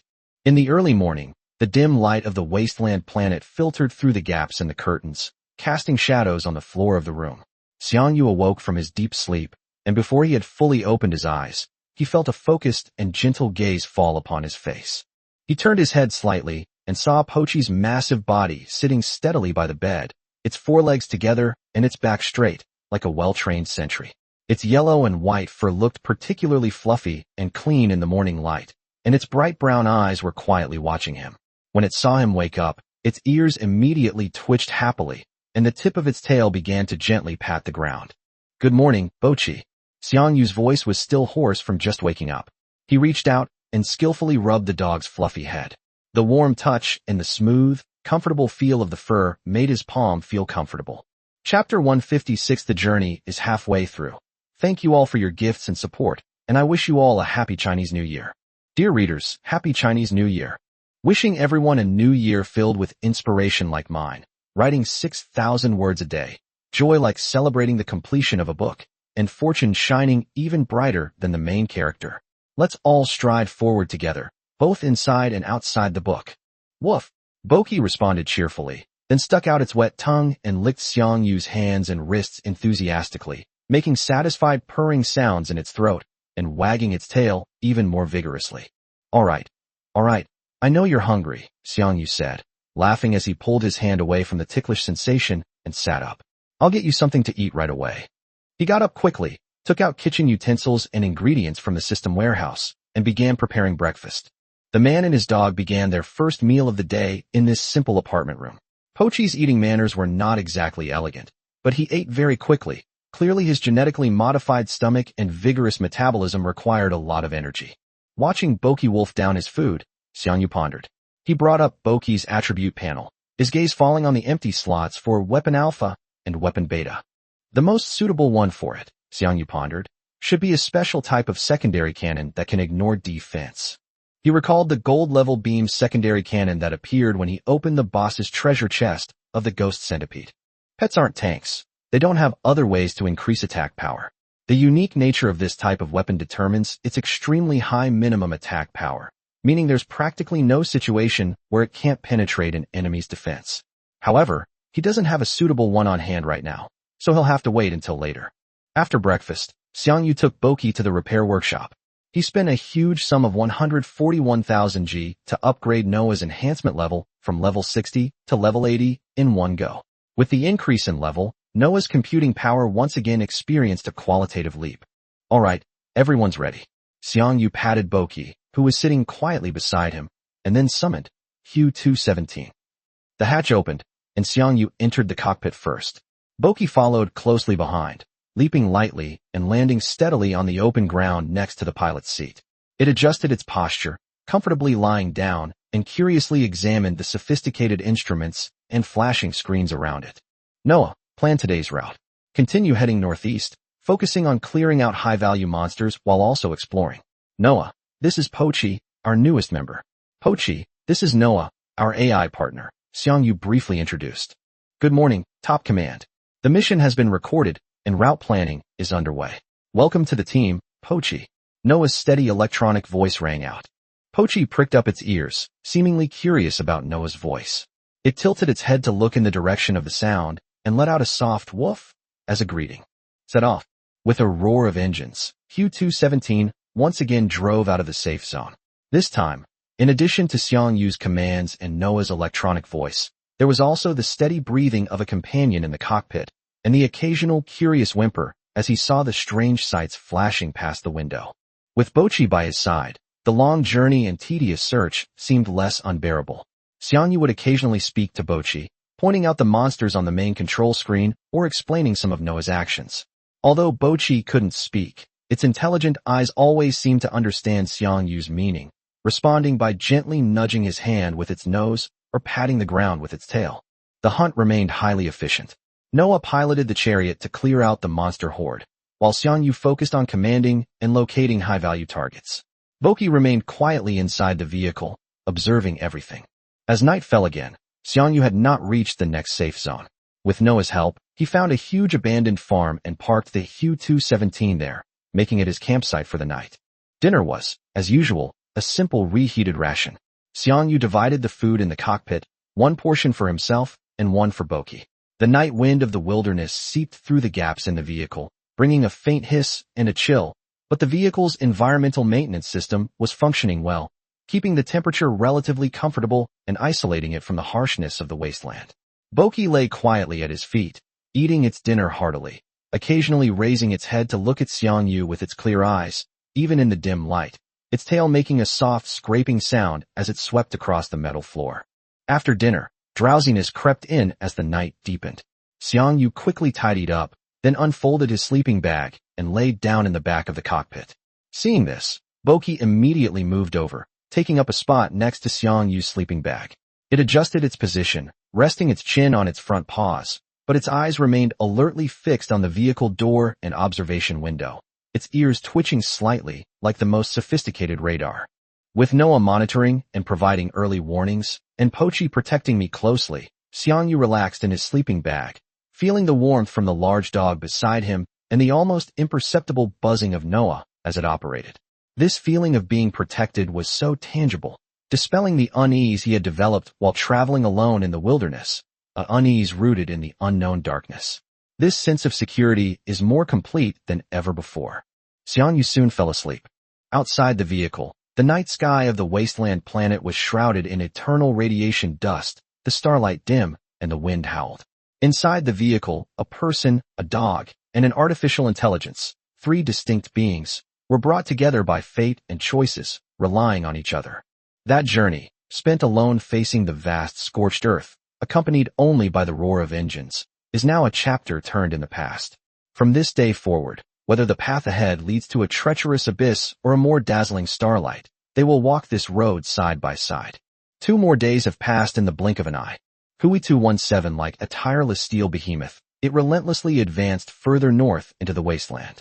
The scenery flashing past the window grew increasingly desolate and lifeless, with radiation clouds hanging low year-round, and the land displaying more and more bizarre shapes eroded by abyssal energy.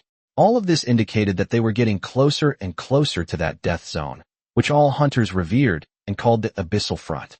Inside the cockpit, Xiang Yu unfolded Frank's map. The black area representing the Abyss Front meandered at the northern end of the map, like a black hole that devoured everything, and their current position was less than halfway between them and that shadow. The progress is not slow, but we're still quite a distance from the real front lines, Xiang Yu muttered to himself, tracing the map with his finger. He knew all too well that geographical proximity was only the first step. To truly step onto the front lines, to enter that outpost facing the abyss, the hard requirement was the status of a diamond-level hunter. Chapter 157 FT 00378 Safe Zone. The key is the diamond-level Chariot token. We haven't even seen a glimpse of it yet. Xiang Yu glanced at his information panel. The gold level indicator was still prominently displayed. On the wasteland planet, gold level was merely an entry-level credential granting a certain degree of self-defense capability. To participate in frontline attacks and defenses and acquire more advanced equipment, diamond level was the minimum requirement. Hopefully, I'll get a diamond level vehicle token before I actually reach the front lines, Xiang Yu thought to himself. That way, he could directly advance to diamond level and, with the proper qualifications, apply to enter the outpost to participate in higher-level hunts and missions. Otherwise, even if he reached the front lines, he could only operate in the outer areas and wouldn't be able to access the core. Supreme Command. Noah's calm electronic voice interrupted his thoughts. At the same time, a green dot representing a safe zone was flashing continuously on the radar interface of the main screen. New safe zone detected ahead. Proceed to dock. Xiang Yu glanced out the window. The perpetually listless sun of wasteland had sunk behind the distant mountains, and the sky was rapidly being swallowed by a deep purple twilight and radioactive dust. Visibility in the wilderness was beginning to drop drastically. Nighttime was always one of the most dangerous times on wasteland, and even with the electromagnetic barrier and reliable companions, unnecessary nighttime trekking was unwise. It's getting dark. Let's spend the night there. Xiang Yu decisively ordered. Noah, head to the target safe zone. Pochi, get ready, we're almost there. Woof! Pochi, who had been lying nearby pretending to sleep, immediately raised his head, perked up his ears, and made a short, sharp sound in his throat. He then stood up, gently shook his thick fur, and his eyes became focused, entering a state of alertness. Okay, command confirmed. Replan the route and proceed to the safe zone ahead to dock. Noah's response rang out in unison with the gradually increasing roar of the engine.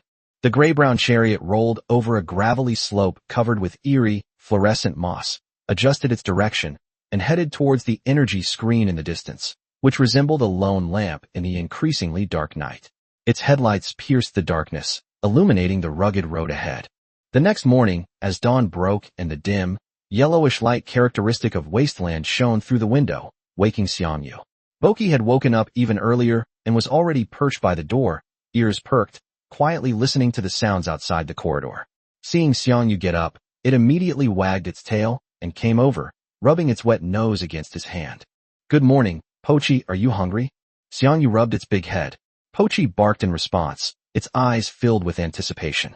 After a quick wash, the man and his dog left the apartment. The safe zone was quieter in the early morning than at night, but the streets were already bustling with early risers, mostly hunters preparing for their hunts and vendors setting up their stalls. The air was crisp and cool, carrying the distinctive scent of a wasteland morning. Xiang Yu found a small, seemingly popular roadside restaurant and went inside. The restaurant wasn't big, and the tables and chairs were a bit greasy, but the aroma of the steaming food was quite tempting. He found a corner seat against the wall, while Boki quietly lay in the shadows at his feet, his massive body almost filling the space under the table, attracting a few curious glances, but no one came forward to disturb him. Boss, 1 large serving of your signature chicken soup, please. Also, 5 fried eggs, 10 sausages, 2 servings of vegetable porridge, and 2 bowls of stewed animal bones, with big bones. Xiang Yu ordered the food without hesitation, speaking directly to the busy owner behind the counter. With Boki around, no amount of food would go to waste, and it would be perfect for replenishing the energy he had been expending over the past few days. All right, just a moment, the boss replied in a strong voice, and began to prepare quickly. While waiting for the food to cook, Xiang Yu casually glanced at the somewhat rough-hewn decor of the shop, gently combing the thick fur on the back of Boki's neck with his fingers. Boki comfortably closed his eyes, letting out a soft purring sound. Just then, the conversation between 2 people at the next table drifted into his ears. 2 hunters, who looked to be in their 30s with weathered faces, were sitting at the table, wearing well-maintained mixed-style leather armor, with multifunctional helmets beside them. They were clearly experienced veterans. Their voices weren't loud, but in the relatively quiet little restaurant, Xiang Yu could hear them clearly. Have you heard? There were people setting up stalls at Hunter's Square early this morning, exchanging mysterious fragments, said one of the hunters with a light scar on his face, his tone inquiring. Exchange fragments? What do you mean? Another hunter with a short beard put down his water glass and asked. It's just exchanging the mysterious fragments you have. Apparently, that person is looking to buy fragments of the sequence chariot, as long as they're numbered. He's announced that anyone who has any can exchange them for any fragment he has, or for other equivalent items, the scarred hunter explained, picking up a piece of beast meat and putting it in his mouth. Just the number? The short-bearded hunter raised an eyebrow. Looks like this guy only needs this number fragment to complete the set. TSK. If he manages to collect the whole set, there will probably be another god-level hunter. His tone was mixed with envy and a hint of barely perceptible sourness. Who says otherwise? The scarred hunter sighed, his voice lower. We've been stuck at diamond level long enough, haven't we? Forget collecting a complete set of god-level vehicle fragments. We haven't even seen that damned god-level vehicle token. I wonder if we'll ever have a chance to even touch the threshold of god level in this lifetime. God-level vehicle tokens can only obtain mass-produced and prototype god-level vehicles. The unique type can only be synthesized through mysterious fragments. The short-bearded hunter fell silent, his fingers unconsciously tracing the rough wooden tabletop. After a long while, he finally raised his head, a resolute glint in his eyes. I've decided. In a few days, I'll go back to the front lines. This time, I won't go back until I've advanced to godhood. Are you really sure? The scarred hunter leaned forward slightly and asked in a low voice. It's decided. The short-bearded hunter's tone was firm, even carrying a sense of desperation. Think about it. We were among the first to leave our home planet and venture to wasteland, and we're considered the best hunters on our home planet. And what's the result? So many years have passed, and we're still stuck at the diamond level. I'm not willing to accept this. This time, I'm going all in, one last gamble. If I fail, It will only prove that this is all I'm capable of. His companion looked at the fire burning in his eyes. His lips moved, but he said nothing in the end. He just picked up his water glass and took a big gulp. Chapter 158, Take a Gamble, and your bicycle will become a motorcycle. After a long silence, he slammed his cup down on the table with a heavy thud, as if he had made up his mind. He gritted his teeth and said, "Damn it. You're right. Instead of being stuck at the diamond level, we should fight to the death. Let's go together. I refuse to believe that with our skills and experience, we can't even get close to the god level." All right, it's settled then. The short-bearded hunter's eyes lit up, and he extended his hand. The scarred hunter also extended his hand, and the two shook hands firmly. We'll head back to our home planet first to take care of everything that needs to be done and to settle any outstanding matters. After that, we'll regroup here, replenish our supplies, and then head straight to the outpost and into the front lines. It's a deal. The two said no more and began quickly devouring the little food left in front of them, the atmosphere becoming tense and solemn. A few minutes later, they paid the bill, stood up, and left the restaurant with steady steps, heading towards the teleportation hall in the safe zone. Xiang Yu silently withdrew his gaze, but his heart was in turmoil. The conversation just now contained a lot of information. Someone in Hunter's Square was exchanging mysterious fragments, only wanting fragments of the mysterious chariot. He happened to have a mysterious chariot fragment on hand, and he would go check it out later. The two diamond-level hunters lament about the difficulty of their advancement, and their resolute determination to fight on the front lines again for a better future stirred a myriad of thoughts in Xiang Yu. Even at the diamond level, seemingly only one step away from god level, the gap could actually be insurmountable. The terms god-level chariot token and complete god-level chariot represent endless dangers, opportunities, and suffocating competitive pressure. Will I, in the future, also be like them, stuck on the diamond level card for a long time, or even have to risk my life for an uncertain future? This thought popped into Xiang Yu's head uncontrollably, causing him to pause slightly in his hand holding the water glass. But the next second, he shook his head vigorously, banishing the slightly negative thought from his mind. He looked down and met Pochi's clear gaze. The dog seemed to sense its owner's sudden emotional shift and gently nudged his leg with its nose. "Heh," Xiang Yu chuckled, rubbing Boki's ear, his eyes regaining their sharpness and confidence. "What are you thinking? I'm not like them." He picked up his water glass and drank the slightly cool water in one gulp. The icy liquid slid down his throat, making him even more awake. "I'm the chosen one recognized by the Chariot universe," he said to himself, an indescribable sense of confidence and pride rising from the bottom of his heart. Even if you don't believe in yourself, you have to believe in the system's certification, right? Stagnation? That's not going to happen. Chicken soup is here. The restaurant owner's loud shout interrupted Xiang Yu's thoughts. The owner placed a large, steaming earthenware pot, emitting a strange and rich aroma, steadily on Xiang Yu's table. The broth inside was an enticing pale gold, with a few drops of oil and some unidentified bright green spices floating on the surface. Large, plump chunks of chicken with distinct marbling were submerged in the broth, along with some tuberous plants and mushrooms. "Sir, your fluorescent mushroom stewed rock-crying chicken. This is our signature dish, made with rock-crying chicken, a specialty from our home planet.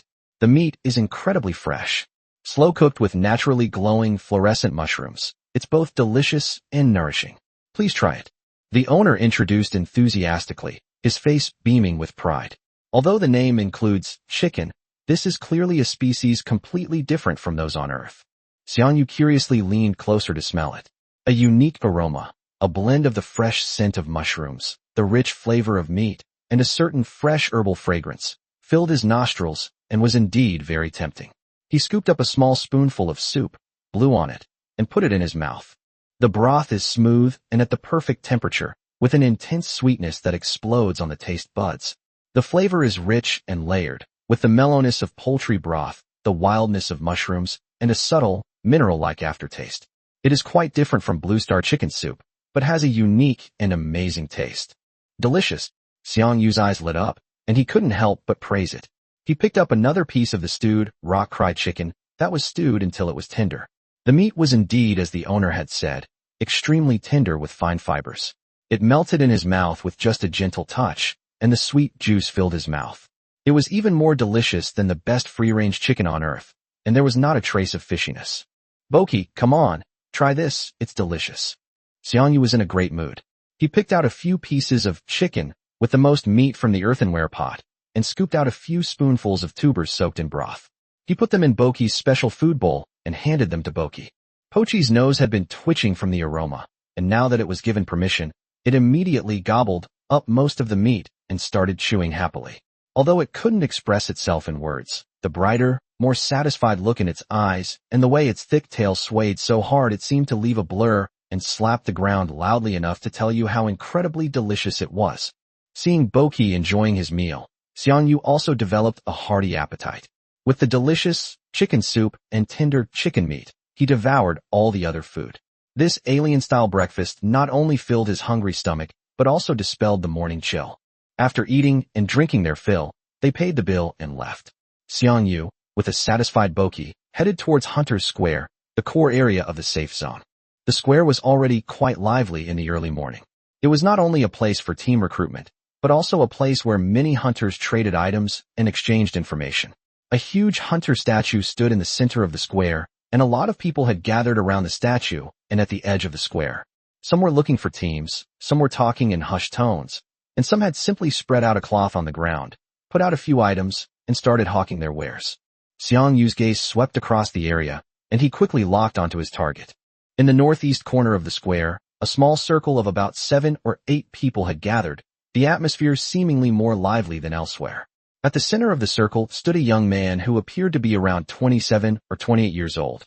His skin was the light brown common on wastelands, his hair slightly curly, and his bright eyes held a barely concealed urgency. He wore a practical dark brown hunting outfit, over which he wore a lightweight leather vest, looking sharp and capable. Beside him stood a simple wooden sign, on which were clearly written in charcoal, "Mysterious Fragment Exchange. Exchange only, not for sale." "Boss, how exactly are you going to exchange this? There has to be a procedure, right?" A hunter wearing sunglasses asked loudly from the crowd, his eyes scanning the stall owner. Chapter 159, Fragments of the Mysterious Chariot. The stall owner looked up and said clearly, "It's very simple. I only need the tank fragment with the serial number, as long as it's numbered. If you want to trade, you can choose any fragment from the ones I have on hand." "Just the fragments of the number?" Another female hunter carrying a huge gun asked suspiciously. "Are you specifically collecting a certain series of numbers? Or is it that the fragments you have are just missing this particular serial number?" The stall owner smiled, but didn't answer the second question directly. He simply repeated, "Yes, just the number." TSK. It seems the boss is almost finished collecting the whole set.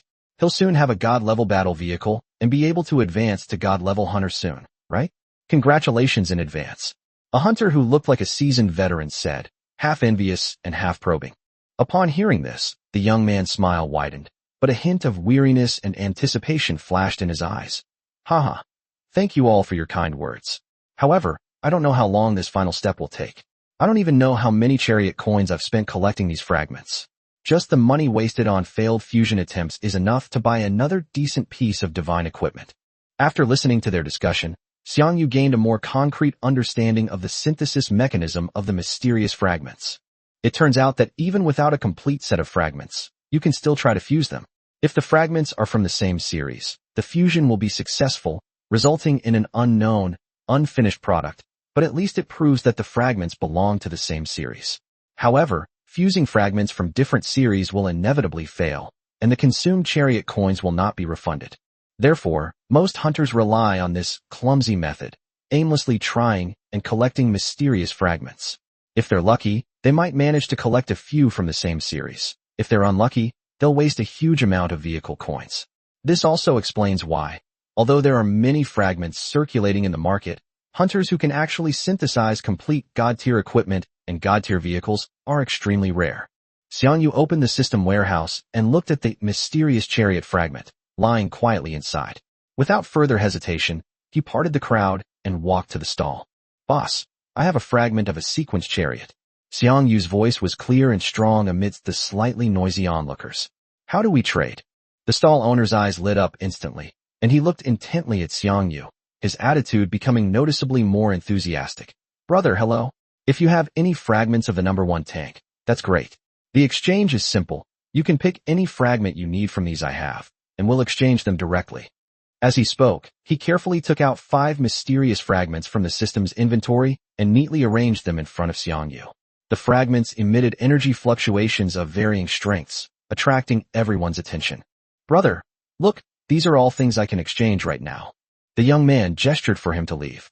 Xiang Yu remained impassive, his gaze sweeping over the 5 fragments. Simultaneously, with a subtle thought, his eye of insight, talent quietly activated. Hidden information surfaced before his eyes. The mysterious chariot equipment fragment master. Mysterious chariot equipment fragments. Screenshot of equipment fragments from a mysterious vehicle. Mysterious chariot fragment M. Mysterious chariot fragment a core. With just one glance, Xiang Yu locked onto the 4th mysterious fragment, M. The reason is simple. He has already collected all the fragments of the M series tanks. If he can get this M fragment, it means that if he obtains just one more M fragment, he will have a very high probability of acquiring a complete God-tier tank. Once he obtains the God-level chariot, there will be no more obstacles for him to advance to godhood in the future. "Boss, I'll choose this one." Xiang Yu pointed to the slightly square-shaped fragment. The young man glanced at Xiang Yu's choice and readily nodded. "No problem. My name is Carlos, and my hunter ID is Carlos Star. Brother, let's add each other as friends and trade directly through the system. It's safe and convenient." "Okay." Xiang Yu gave his name and sent a friend request. The application was approved almost instantly. Without hesitation, the two immediately brought up the system's trading interface. Xiang Yu put the fragment from his inventory into the interface. Carlos then placed the M-fragment he had selected into the trading window. Before clicking Final Confirmation, Xiang Yu activated his Eye of Insight, again to confirm that the fragment information provided by the other party was correct. Only then did he decisively press Confirm Transaction. Transaction complete. With a flash of light, the fragments changed hands. Carlos's face revealed an uncontrollable excitement. He quickly gathered up the remaining fragments, even rolling up the wooden plaque and the velvet cloth. He hurriedly said to Xiang Yu and the crowd that had not yet dispersed, "Thank you all. That's enough for today," and then turned and hurriedly ran towards the hunter's office on the other side of the square. Xiang Yu watched his retreating figure and understood. It seems Carlos has likely already collected all the fragments of a certain god-tier tank, only missing this last one.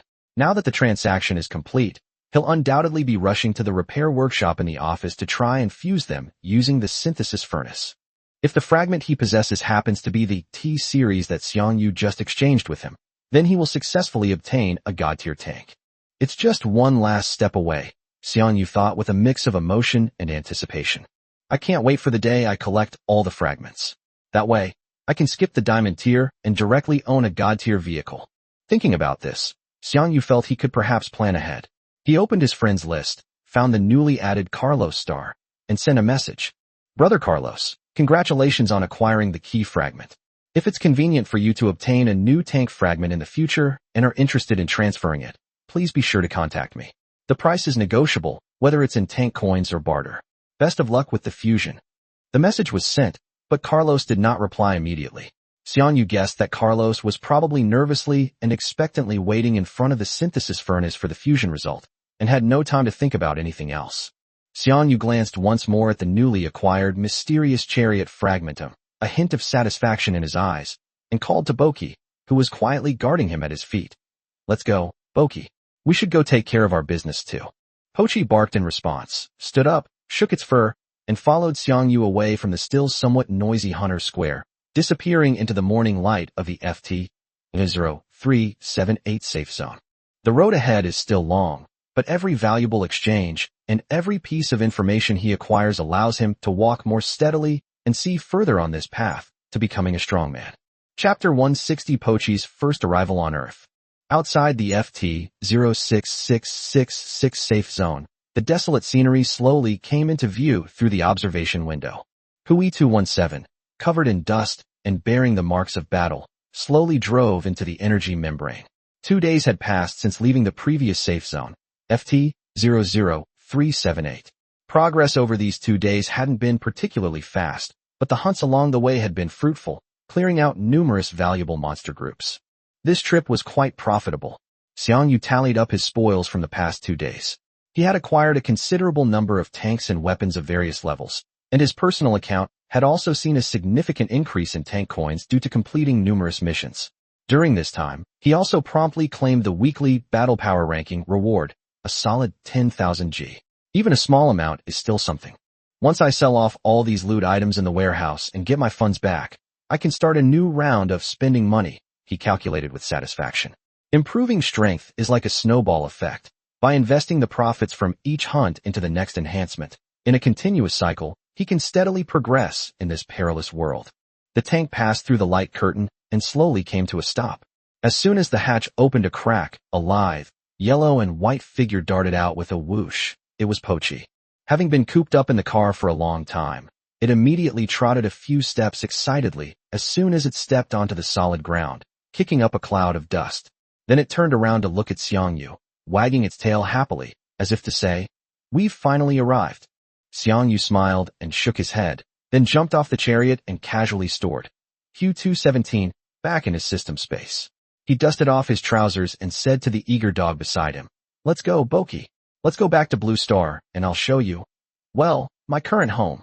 His former home was gone forever.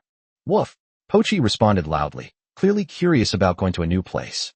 Without lingering at FT 06666, Xiang Yu led Boki straight to the teleportation hall. A flash of light, and the gloomy, oppressive sky of the wasteland planet was instantly replaced by the bright blue sky of Blue Star. The ubiquitous radioactive dust in the air also vanished, replaced by a relatively fresh atmosphere. They appeared in the teleportation hall of the BJ-033 safe zone. Xiang Yu didn't leave primarily to facilitate future cooperation with Zhu Xiaodian and his team. However, he underestimated Poch's ability to attract attention on Earth. He had just stepped out of the teleportation hall and hadn't even taken a few steps when the eyes of the surrounding pedestrians were drawn to Boki, who was standing next to him, as if by a magnet. Pochi's size was simply too conspicuous. Standing over half a person's height and nearly 1.5 meters long, this massive battle dog, with its bushy fur, imposing presence, and sharp, calm eyes, was like a crane among chickens among the Blue Star Awakeners, most of whom were still at the bronze or iron level. Moreover, the pet system had only been open for a few days. Most people hadn't even seen a pet egg, let alone such a powerful and clearly extraordinary large battle dog, far from being an ordinary pet. A young awakened one, who looked quite young and whose face was full of curiosity, was the first to be unable to contain himself. He stepped forward, his eyes wide, pointed at Boki, and said in disbelief, "Holy crap, bro, you're so lucky. You got a pet so quickly. The pet system has only been open for a few days." Xiang Yu had anticipated this situation. He smiled and responded with the excuse he had prepared. "Haha, I was lucky. I got a lucky pet egg while fighting monsters yesterday, and I just opened it without thinking." "Dude, your luck is unbelievable." The young man's eyes were almost red with envy. He walked half a circle around Boki, wanting to get closer but hesitant. "That big dog looks so fierce and cool. Right? I think it's very handsome too." Xiang Yu reached out and ruffled Boki's thick neck fur. Boki squinted its eyes in enjoyment, its tail swaying gently, but it still maintained a basic scrutinizing posture toward strangers. Their conversation and Pochi's presence were like a pebble thrown into a pond, quickly creating larger ripples. More and more people gathered around, pointing and whispering. "Look, what a big dog. It's a battle pet, right? Look at its eyes, it's definitely something special. I saw someone post a picture of a bioluminescent jellyfish on the forum yesterday, and I thought it was pretty rare, but it's nothing compared to this. That's what a pet should be like. It's so cool to take it out. I wonder how strong they are in combat."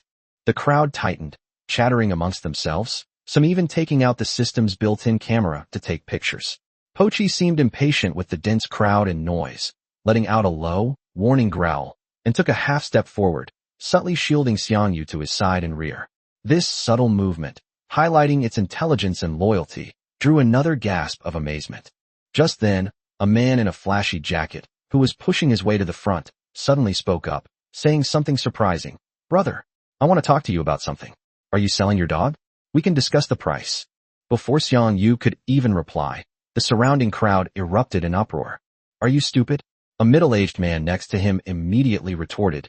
"Didn't you see the system announcement? Pets are bound to their owners. They can't be traded. And you're asking if they're selling? If you want one, go fight monsters and open eggs yourself.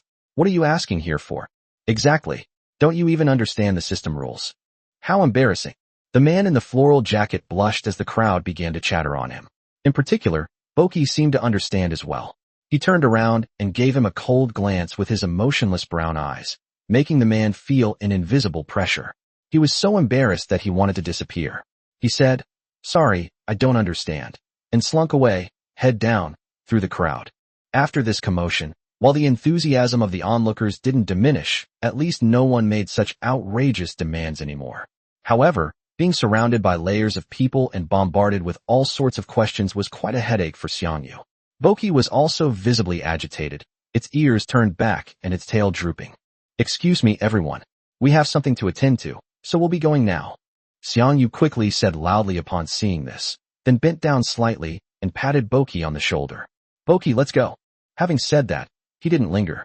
With Pochi in tow, he somewhat awkwardly parted the crowd and strode quickly toward his rented apartment. Pochi followed closely behind, its massive body naturally parting the flow of people. Wherever they passed, people involuntarily made way for them, their eyes still following the backs of the man and dog, filled with envy, curiosity, and discussion. Chapter 161 Strengthening Pochi. Only after turning onto a relatively quiet side road did the noise and stares behind them gradually fade away. Xiang Yu breathed a sigh of relief, wiped his forehead, and said with a wry smile, "Goodness, this was more tiring than fighting a herd of mutant rhinos. Pochi, it seems you'll be a celebrity on Blue Star from now on." Boki seemed to understand its master's teasing. It raised its head, stuck out its tongue, and licked Xiang Yu's hand, letting out a soft whimper, as if to say, "I don't want to be watched either." All right, I know you don't like it either. Try to avoid crowded places in the future." Xiang Yu rubbed its ears reassuringly. "Let's go back and cook, we're starving." The man and the dog quickened their pace and soon disappeared into the streets and alleys of the BJ-033 safe zone, leaving behind only the people still discussing the giant war dog. For dinner, Xiang Yu, unusually, had the leisure to cook for himself. He took out the fresh beef he had bought earlier from the system's inventory, along with some potatoes, carrots, and spices. In that small single room, he skillfully began to prepare the meal. In a frying pan, the beef chunks were seared in hot oil until fragrant and browned. Spices were added and sautéed to release their flavor. Then water and soy sauce were poured in and simmered. Gradually, the rich aroma of meat mixed with the savory scent of the sauce filled the entire room, whetting the appetite. Pochi was already squatting by the table, its nose twitching constantly, its eyes fixed on the bubbling pot, its tail swishing on the ground, and a soft growling coming from its throat. "Don't rush, it'll be ready soon." Xiang Yu glanced at it with a smile and continued to watch the heat.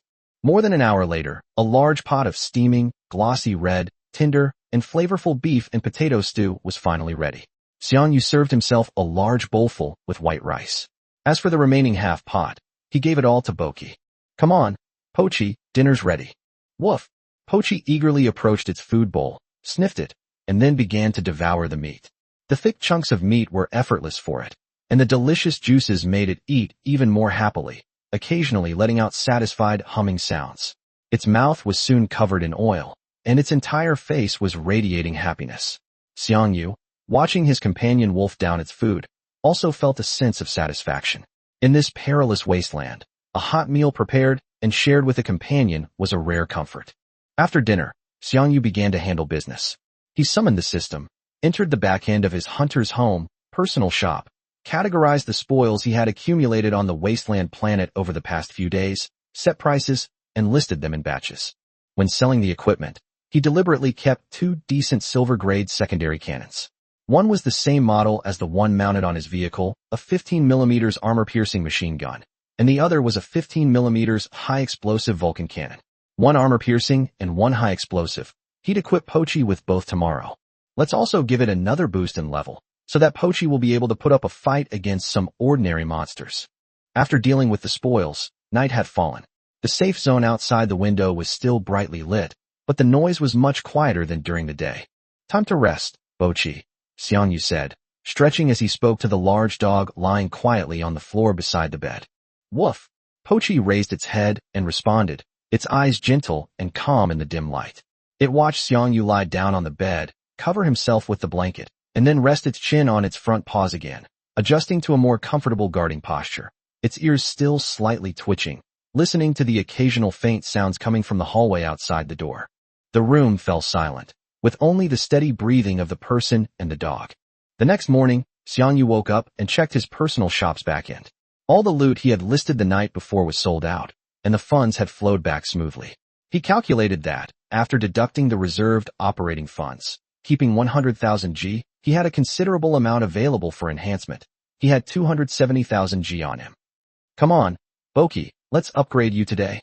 Xiang Yu got up energetically and patted the big dog who had already woken up. With Pochi in tow, he headed straight for the repair shop. First, he moved the Hu 217 to its workstation for a thorough maintenance check and replenished its ammunition. The tank is fundamental. It must be kept in peak condition. Next, he opened the system panel and began the enhancement process. Pet level, 050, HP 3000 plus 50%, defense 150 plus 50%, cost, 127,500 G. 15mm Vulcan cannon, silver grade high explosive 050, attack 160 plus 50%, cost 12,750 G. 15mm machine gun, silver class armor piercing 050, attack 160 plus 50%, cost 12,750 G. A total of 153,000 G was consumed, leaving 120,000 plus G remaining. The light flowed over Boki, and it stretched comfortably, its bones making a slight cracking sound. Its body seemed to have become even stronger, its eyes were sharper, and its aura was noticeably more powerful. After completing the upgrade, Xiang Yu headed to the self-service terminal in the workshop. He brought up the pets category and quickly filtered and purchased items. Pet-specific communicator, a lightweight, miniature device that fits inside a pet's ear. It establishes an encrypted link through a vehicle communication system, enabling remote command transmission. Of course, if you can understand your pet, you can also chat, haha. Price, 1,000 energy stones. Light pet armor, bronze.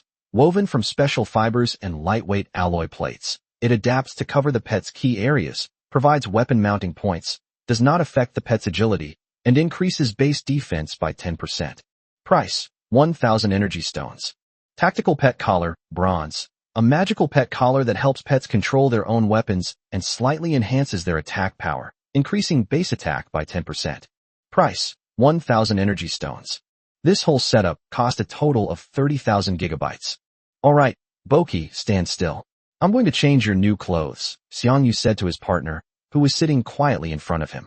Pochi seemed to understand that the crucial moment had arrived, and immediately straightened his body, focused his eyes, and laid his tail flat, demonstrating excellent obedience. Xiang Yu first selected the pet armor. The moment he confirmed the equipment, a soft light emerged from the void, enveloping Boki's body.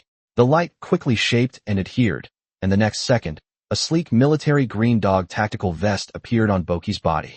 The vest perfectly covers vital areas such as the chest, abdomen, and back, with flexible materials used at the joints to ensure unimpeded movement. Its surface also features several universal interfaces for mounting weapons. Chapter 162, Devil Muscle Man Martial.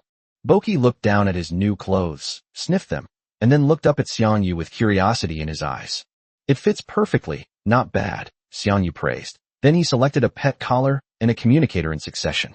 A black collar appeared around Boki's neck, while the communicator was a tiny device smaller than a fingernail, which automatically attached itself to the cartilage of the ear.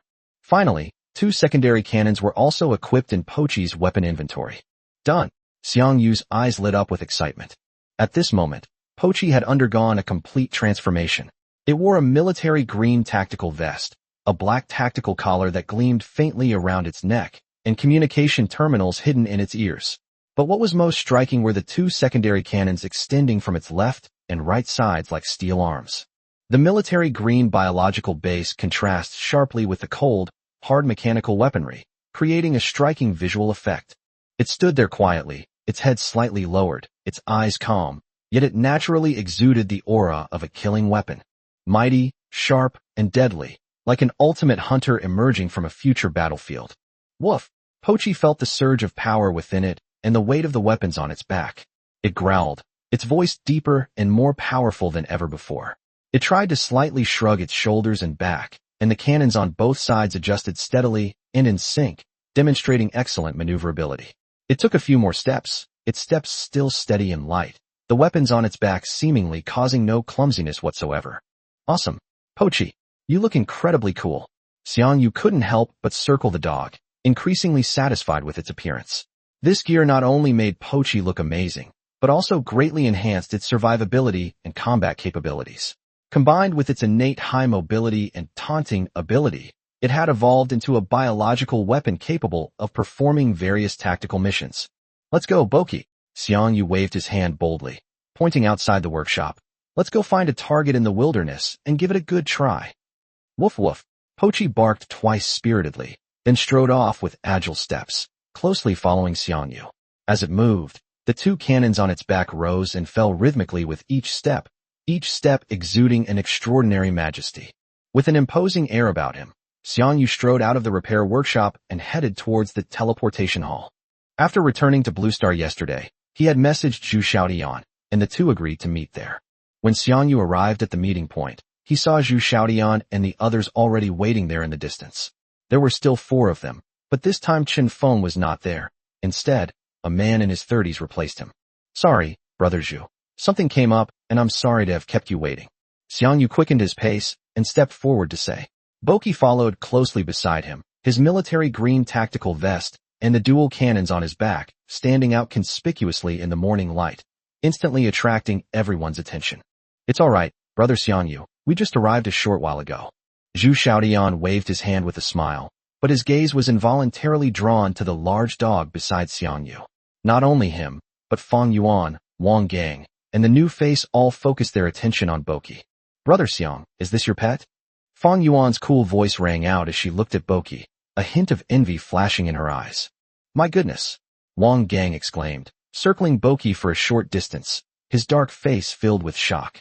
Brother Xiang Yu, your dog looks a bit like an Akita Inu from Japan, but its head is huge. Look at those muscles, that frame, and that outfit. He pointed to the weapon on Boki's back. Why is it carrying a cannon? It's so cool. Haha. This is my good partner. Xiang Yu proudly patted the dog's big head, and Boki puffed out its chest in cooperation. Its name is Boki. Pochi is a good name. Zhu Xiaodian suppressed his surprise, his gaze shifting between the weapon module on Pochi's back and Xiang Yu, and said with certainty, since it can be equipped with weapons, it must be a combat pet. He could feel the aura and sense of oppression emanating from Pochi that was different from ordinary ornamental pets. I'm so envious. Wang Gang rubbed his hands together, his eyes practically overflowing with envy. I want a dog as majestic and imposing as that. It would be so cool to take it out. It could even help fight. Xiang Yu smiled and said, the pet system is now fully open. When you kill monsters in the wild, there is a chance to get a lucky pet egg. Opening it will give you a chance to get a pet. However, what you get, whether it's an ornamental or combat type, what breed and grade it is, all depends on your luck. Sigh. I hope the system will favor me this time, and give me one as strong and majestic as Boki. Wang Gang clasped his hands together in a prayer-like gesture, which made Feng Yuan unable to help but smile. All right, let's get down to business. Zhu Xiaodian steered the conversation back on track. He turned to the man next to him who had been silently observing. Brother Xiang Yu, let me introduce you. This is Qian Song, also a very excellent tank commander with rich experience. Chen Feng has other missions today, so Lao Qian will be filling in for him and will be working with us. Qian Song. The other person stepped forward, extended his right hand, his voice slightly hoarse, but his words were clear and concise. Hello, I'm Xiang Yu. Xiang Yu reached out and shook hands with him, feeling the thick calluses on the other's hand and the steady strength of his grip. Haha. Brother Xiang Yu, don't mind him, Wang Gang interjected, explaining, old Qian is just like that, a quiet type who doesn't like to talk much when there's nothing to do, but he's absolutely reliable, and his skills are top-notch. It's all right, I understand. Xiang Yu nodded with a smile. After getting acquainted, the group got down to business. Zhu Xiaodian handed a document to Xiang Yu. Brother Xiang Yu, the reconnaissance company hasn't had much success lately. They have too little intelligence. We only have 3 targets today. Xiang Yu took the documents and quickly flipped through them. 2 of them were silver-level bounty hunters, and the other was a gold-level one. Abandoned hospital south of BH, XT-004. Marshall, silver tier, humanoid monster, suspected of possessing a vehicle. Northern Canyon of BH, TS-006, elephant. Eastern Plains of District BH, QHD-011. Underworld train, gold level, enormous size, fierce firepower, extremely high threat. Xiang Yu's gaze narrowed slightly as he spoke about the martial underworld train. Aside from the elephant, the other two targets were the first he had encountered in the Chariot universe, which stirred up some distant memories for him. He wondered what kind of faces they would have in this real and cruel world, and what different powers they would possess. There were relatively few targets this time. Although Zhu Xiaodian explained that it was due to the difficulty in intelligence gathering, Xiang Yu, being astute, instantly understood the key point. Now that they have Chun Feng's newly acquired silver chariot, their strength has increased. Some of the relatively easy silver-level bounty hunters will definitely be taken care of internally first. The tougher bones will be left for him. This is normal, and Xiang Yu completely understands. Although the other side said they only wanted the chariot order, only children make choices. When faced with benefits, who would really hand over all the spoils of war? Those who are capable of solving the problem themselves will certainly not let it go. Xiang Yu didn't think there was anything wrong with what the other party did. After all, he was just an external henchman. Xiang Yu saw through it, but he wouldn't say it. To him, it was just extra money, and it saved him the most time-consuming search step. Even if there was only one boss, it was acceptable. So, brother Xiang Yu, is there a problem? Zhu Xiaodian observed Xiang Yu's expression. No, Xiang Yu said calmly. As long as our goal is clear, that's enough. Shall we set off now? Great. That's a good idea. Zhu Xiaodian nodded. Let's go to XT-004 first, and take care of our first target, Marshall. Here, this is the advance payment for the teleportation. He transferred 12,000 G to Xiang Yu through the friend system. Marshall. Yes, a humanoid monster, covered in bulging muscles, Zhu Xiaodian said, a hint of helplessness on his face. Moreover, according to intelligence, this guy might also have a war chariot. That's right, you heard me correctly, a monster with a war chariot. Isn't that infuriating? He's trying to steal our livelihood. Without further delay, the group turned and entered the teleportation hall. Using the teleportation array, they instantly traveled from area JB, BJ-033 to safe zone BH, XT-004. Stepping out of the light membrane. Without lingering, Zhu Xiaodian quickly summoned his armored vehicle, and Xiang Yu also summoned the Hu-217. Boki nimbly leaped into the cockpit, the weapons on his back automatically adjusting their angle upon entering the vehicle to avoid collisions. The armored vehicle led the way, with Noah steadily following in his chariot. Xiang Yu sat relaxed in the driver's seat, idly stroking the thick, soft fur on the side of Bochi's neck. Bochi closed its eyes contentedly, letting out a soft, purring sound. Driving south at breakneck speed, about 20 minutes later, a cluster of buildings, half hidden by weeds and vines, appeared on the horizon. It was a fairly large abandoned hospital. Most of the main buildings collapsed, and the few remaining buildings had mottled walls and broken windows. Under the dim yellow sky, it resembled the crouching remains of a giant beast, exuding an aura of desolation and foreboding. Brother Xiang Yu, this is the abandoned hospital ahead. Zhu Xiaoyan's voice came through the communication channel, tinged with seriousness. Marshall is lurking inside.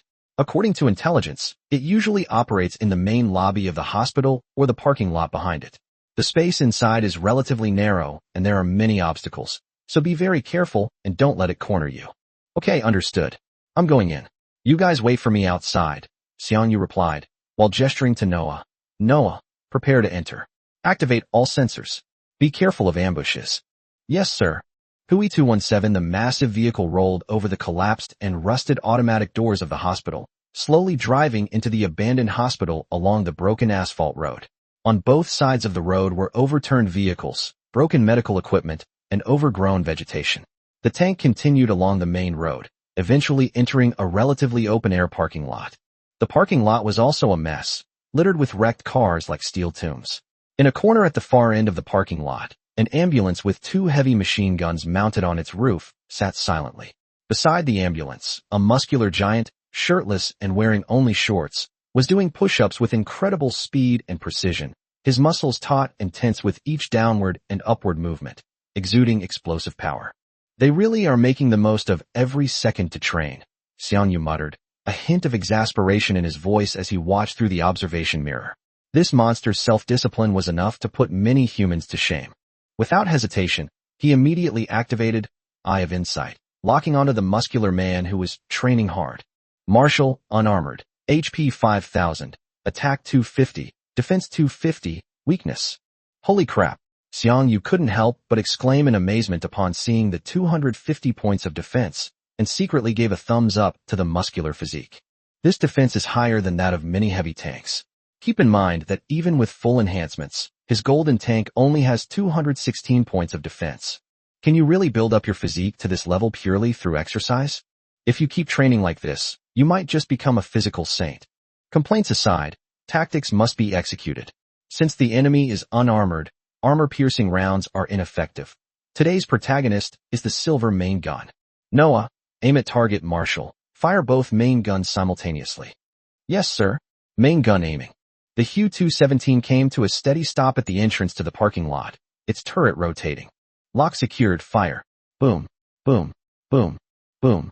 3 armor-piercing rounds and 1 high-explosive round flew in an arc and accurately struck Marshall, who was concentrating on his workout. -203, -203, -203, -491. The explosion instantly engulfed Marshall. Despite his incredible muscle defense, the shockwave and shrapnel damage from the high-explosive grenade were still considerable. Blood splattered on his bluish-gray skin, and his workout abruptly ended. One attack had stripped him of more than a fifth of his health. A furious roar erupted from the smoke. As the dust settled, Marshall was seen kneeling on the ground, his body riddled with wounds and dripping with blood, but the ferocity in his eyes was almost tangible. However, to Xiang Yu's surprise, it didn't charge at him like a normal monster. Instead, it suppressed its rage, turned sharply, and strode to the modified ambulance beside it. It opened the door and nimbly climbed inside. Damn, he actually got on the bus. Xiang Yu's eyes narrowed. The red and black ambulance's engine immediately roared abnormally, and the 2 heavy machine guns on its roof turned around, spewing out scorching flames. A barrage of bullets swept towards the Xiang 217 like a storm. Chapter 163, The Troublesome Marshal, revised. Sorry, I chose the wrong release time. Here's an additional chapter. Da-da-da-da. The bullets struck the thick composite armor of the golden chariot, sending up countless sparks and making a dense clanging sound, but they were all deflected by the sturdy armor, without even scratching off much of the outermost paint. -0, -0, -0. The damage was ineffective. It didn't penetrate the defenses at all. The weapons on Marshall's ambulance might be adequate against ordinary vehicles, but against a true gold-tier armored vehicle, their firepower was clearly insufficient. I wonder if Eye of Insight can detect the attributes of the enemy's vehicle. Xiang Yu thought again, and his talent was activated once more. This time, he locked onto the ambulance that was approaching and firing continuously. Marshall Chariot medium armor, SP 10,000 attack, 150 defense 100. Awesome. Xiang Yu was overjoyed. He hadn't expected that his talent would allow him to detect even the detailed data of the enemy's tanks. This undoubtedly gave him a huge tactical advantage. Noah, aim at that ambulance. All weapons at once. Secondary guns, fire 2. Blow it up, Xiang Yu decisively ordered. Since the enemy's attack was weak and its defense was mediocre, they had to seize the opportunity and destroy it with overwhelming force. Roger that. All weapon systems, target locked on Marshall tank. Fire salvo. Boom. Boom, boom, boom, bang, bang, bang, bang. This time, facing the ambulance targeting a Class A vehicle, armor-piercing weapons once again proved their worth. 3 armor-piercing rounds sliced through the ambulance's vulnerable armor like hot knives cutting through butter. High-explosive rounds detonated on the side of the vehicle, widening the wound. The secondary guns unleashed a barrage of fire like a steel scalpel, relentlessly shrapneling through the ambulance. -1,487. -1,487, -1,487, -527, -325, -325, -325. With just 1 round of concentrated fire, the red and black ambulance's surface armor was torn apart and blown off like rags, exposing its internal structure, with thick smoke and sparks flying from all directions. However, what made Xiang Yu frown slightly was that although the vehicle was severely damaged, it did not stop immediately. Marshall in the driver's seat seemed to have gone completely mad.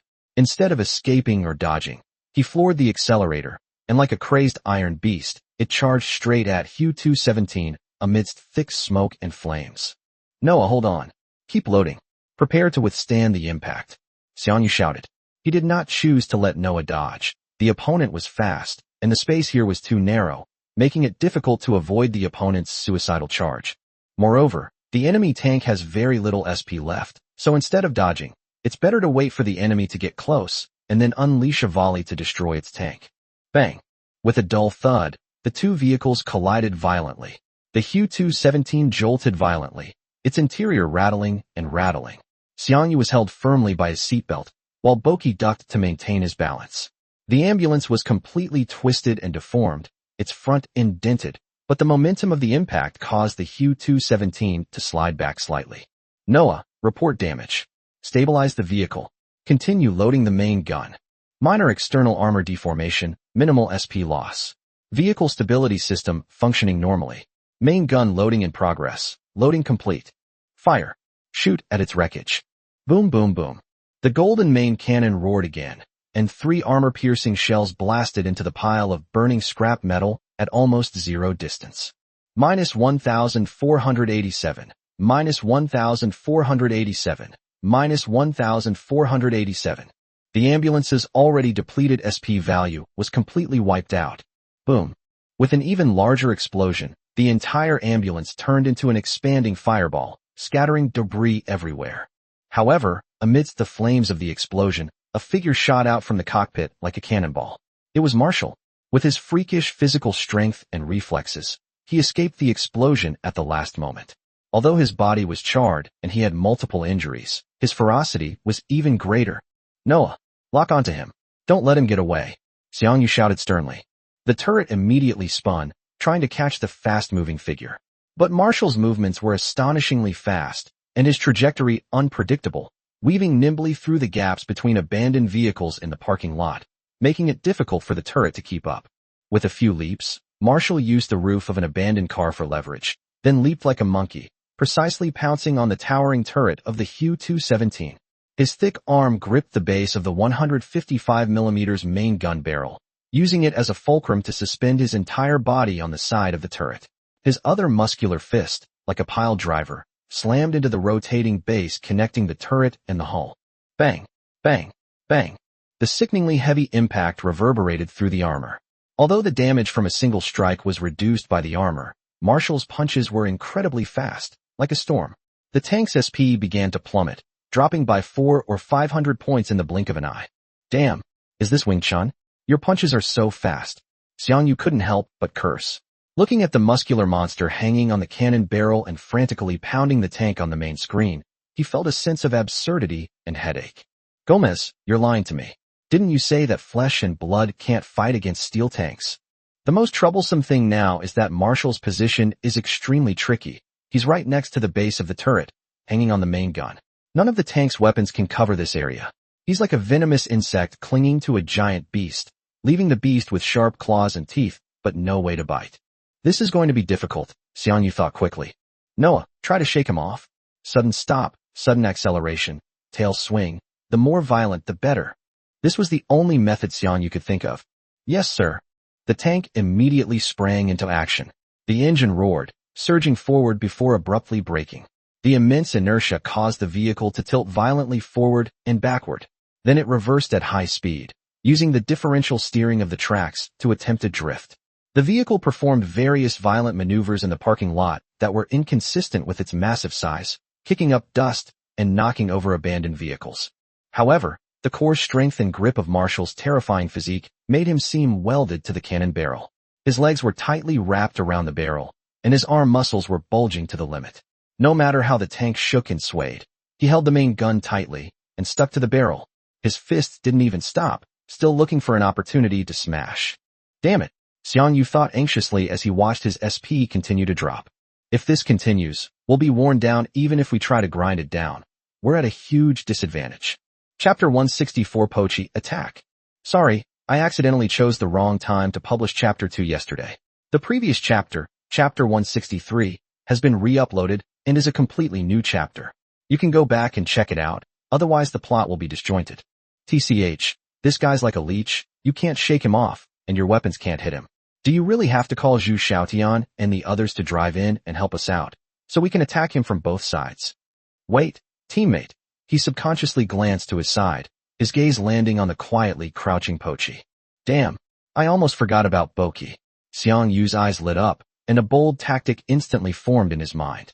While Pochi's firepower isn't particularly outstanding, its key strength lies in its taunt ability and the extremely high mobility granted by swift wind and thunder.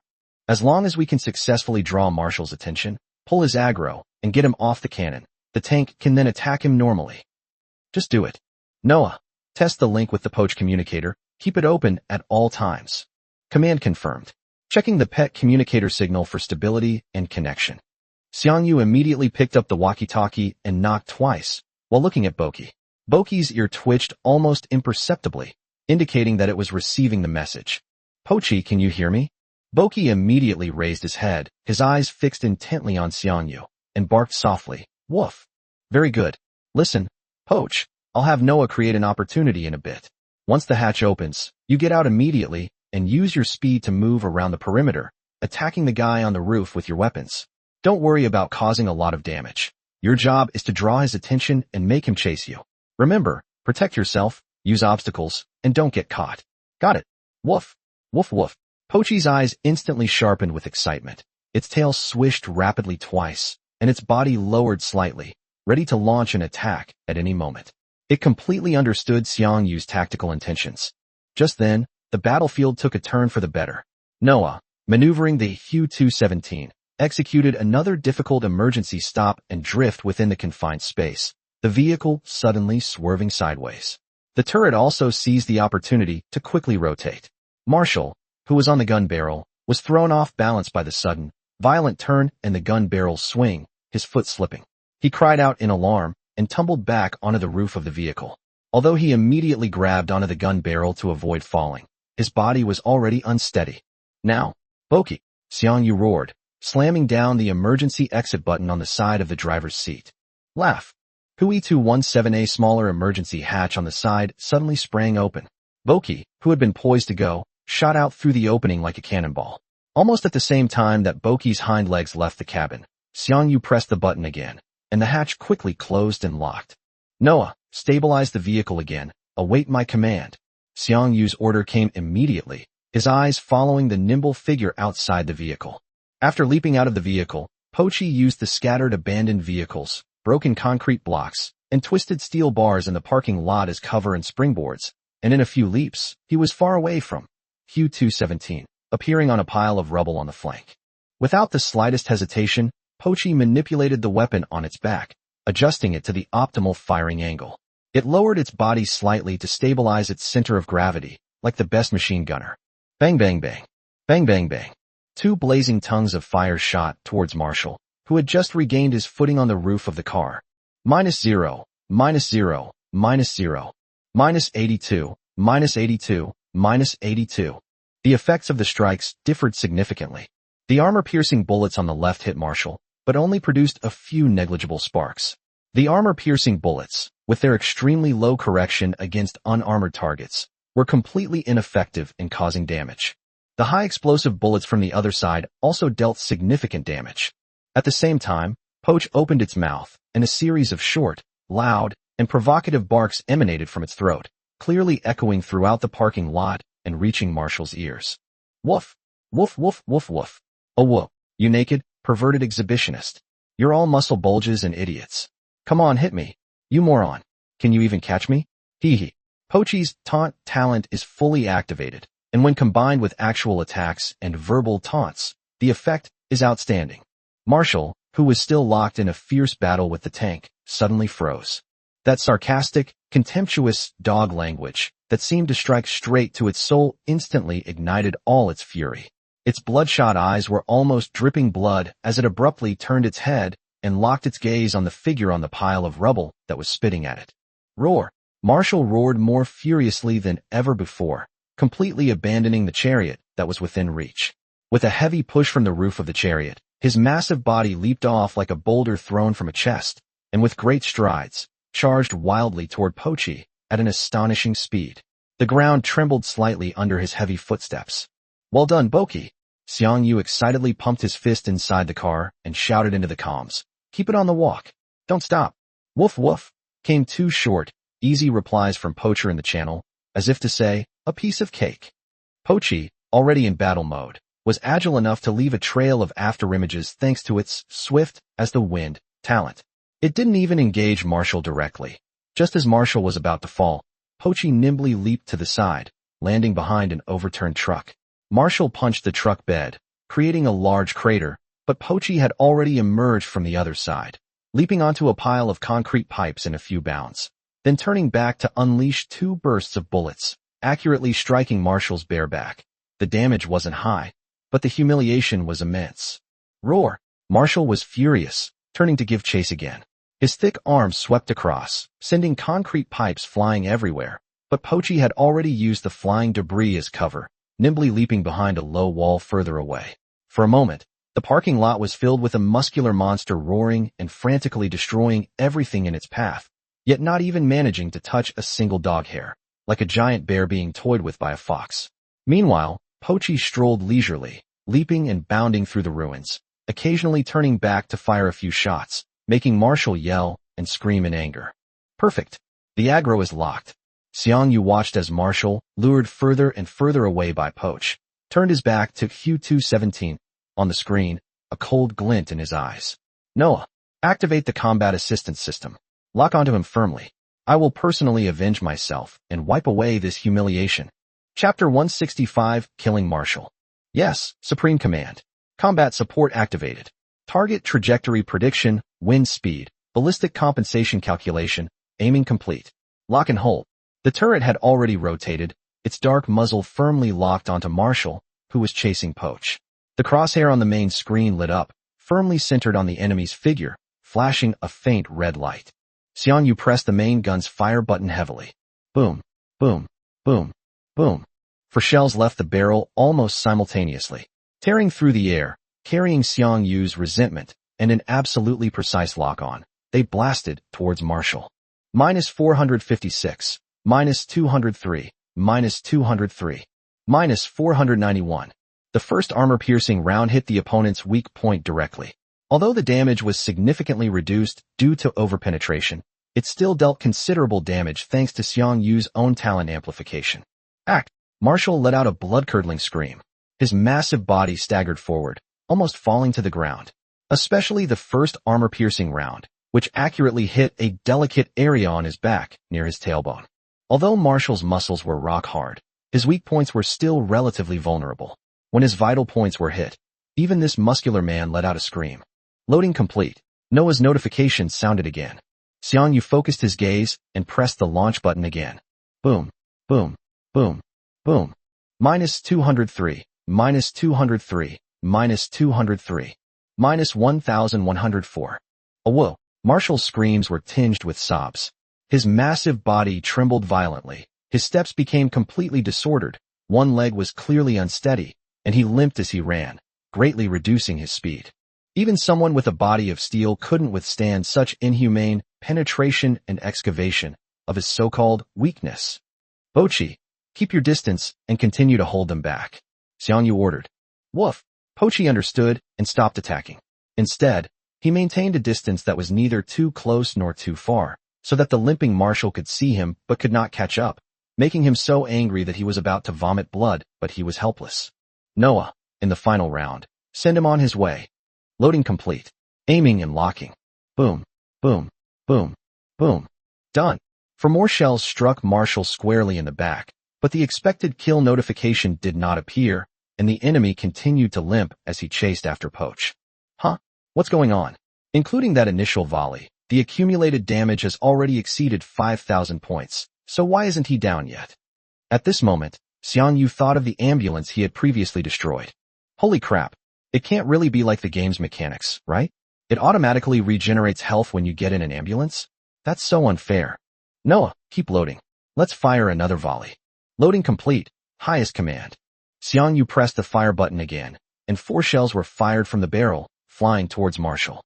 -203, -203, -203, -491. This round of concentrated fire finally depleted Marshall's health points.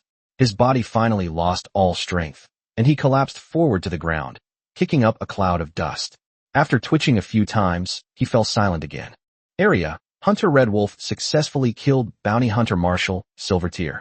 The system announcement finally appeared. Phew. Xiang Yu finally let out a long sigh of relief. I never expected to be nearly caught off guard by a silver-ranked boss. I really shouldn't underestimate any opponent. Thanks to Pochi. Xiang Yu leaned back comfortably in the driver's seat, a smile and approval on his face, and said into the communication channel, "You did a great job today, Boki. You'll get a treat tonight." "Woof," Pochi responded cheerfully, his voice filled with undisguised joy and pride. Soon, the agile figure darted lightly out of the shadows of the abandoned hospital and returned to Q217 in a few leaps. Instead of immediately boarding the vehicle, it excitedly trotted around the massive chariot once, as if surveying its territory or perhaps venting its joy of victory. Finally, with a powerful push from its hind legs, it gracefully leaped onto the chariot's hood, found a relatively flat spot next to the turret, and sat down majestically. Sunlight streamed onto its military green tactical vest, reflecting its spirited gaze. Pochi glanced back at the cockpit and barked twice loudly. "Woof! Woof! Master, hurry up and drive." "Haha, great." Xiang Yu was infected by its enthusiasm and laughed heartily, his heart filled with the pride of fighting alongside his partner. "From now on, let's fight side by side, Boki." "Woof!" Pochi responded affirmatively again, its tail slapping against the front armor in a light, rhythmic motion. "Noah, let's go out and meet up with Brother Zhu and the others. Then we'll head to the next target location," Xiang Yu ordered, his smile fading. "Yes, sir." The engine roared, the tracks turned slowly, carrying Xiang Yu and Boki, who was crouching at the front of the vehicle like a guardian deity of the chariot, as they rolled over the broken rubble and steadily drove out of the parking lot where the fierce battle had just ended. When the Q217, with its imposing Bochi, drove out of the abandoned hospital gate and appeared in front of Zhu Xiaotian and the others, the impact of the scene was undeniable. "My goodness." Wang Gang's eyes widened, his mouth slightly agape. "This is just too cool. How can Xiang Yu's dog be so handsome? I want a dog like that so badly." His envy was practically overflowing. He wished he could immediately go monster hunting and get a pet egg.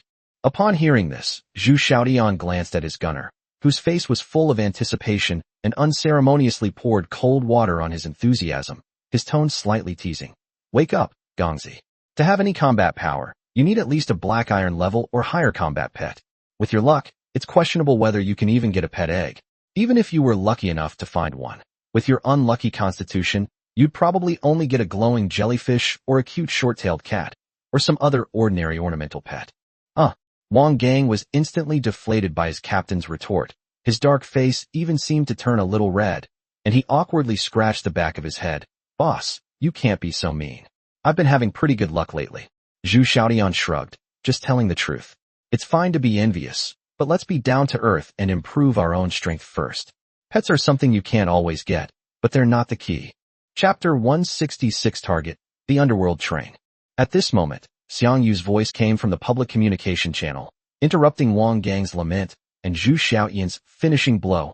"Brother Zhu, I'm done here. The target has been killed. Let's go to the next station." "All right. Well done, Brother Xiang Yu." Zhu Xiaotian immediately switched to work mode. "We'll meet in the SJZ-012 safe zone." "Okay, understood. Meet at SJZ-012. Xiang Yu confirmed. "Start fax. Target SJZ-012, Zhu Xiaotian ordered." "Start fax. Target SJZ-012, Xiang Yu said to Noah. Almost simultaneously, the armored vehicles parked on the outer open ground, and the Q217, that had just driven out of the abandoned hospital, both emitted a soft teleportation glow, enveloping the vehicles and the Polchi crouching on their hoods. In a flash, both vehicles, along with their crews, vanished from their original positions, leaving only a wisp of dust swirling up in front of the abandoned hospital, slowly settling down. After a brief sense of spatial displacement, the scene before them had changed. They were back in SJZ-012. The group then rushed to the BHTS-006 safe zone via a teleportation array. This time, their opponent was a familiar old friend, the elephant. Under Noah's precise strikes, the thick-skinned silver-level behemoth failed to cause any significant disturbance and quickly collapsed amidst the barrage of fire, once again contributing a bounty and spoils to Xiang Yu. Finally, the team arrived at their last stop of the day, the final target location, the BHHD-011 safe zone. After driving east for a while, the scenery before us was completely different from the Gobi Desert and hills we had seen before. This is a plain covered by low, mutated coniferous forests. In the distance, One can vaguely see collapsed, massive iron frames and rusty, abandoned railway tracks, like old scars on the earth. Brother Xiang Yu, Zhu Xiaoyan's voice was unusually grave over the comms. We're just ahead of the activity area of today's last target. According to intelligence, it's a gold-level bounty hunter, codenamed Netherworld Train.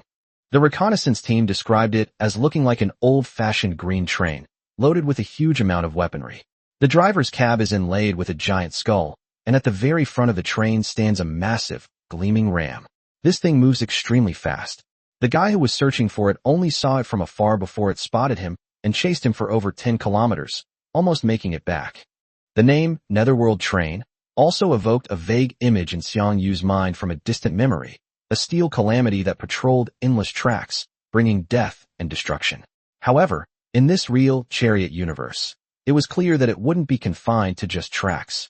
I understand, Brother Zhu, Xiang Yu replied in a deep voice, his eyes sharpening. This was the real test of the day. We won't get any closer, Zhu Xiaoyan said decisively. A gold-level bounty hunter, especially one of this highly mobile type, is too difficult for us to handle. Forcing our way in will only become a burden and might even disrupt your rhythm. We'll set up a temporary observation and warning post on the edge of this forest area behind us, and keep you informed of the surrounding situation to prevent any unforeseen events. Brother Xiang Yu, it's up to you now. Okay, thank you, Brother Zhu.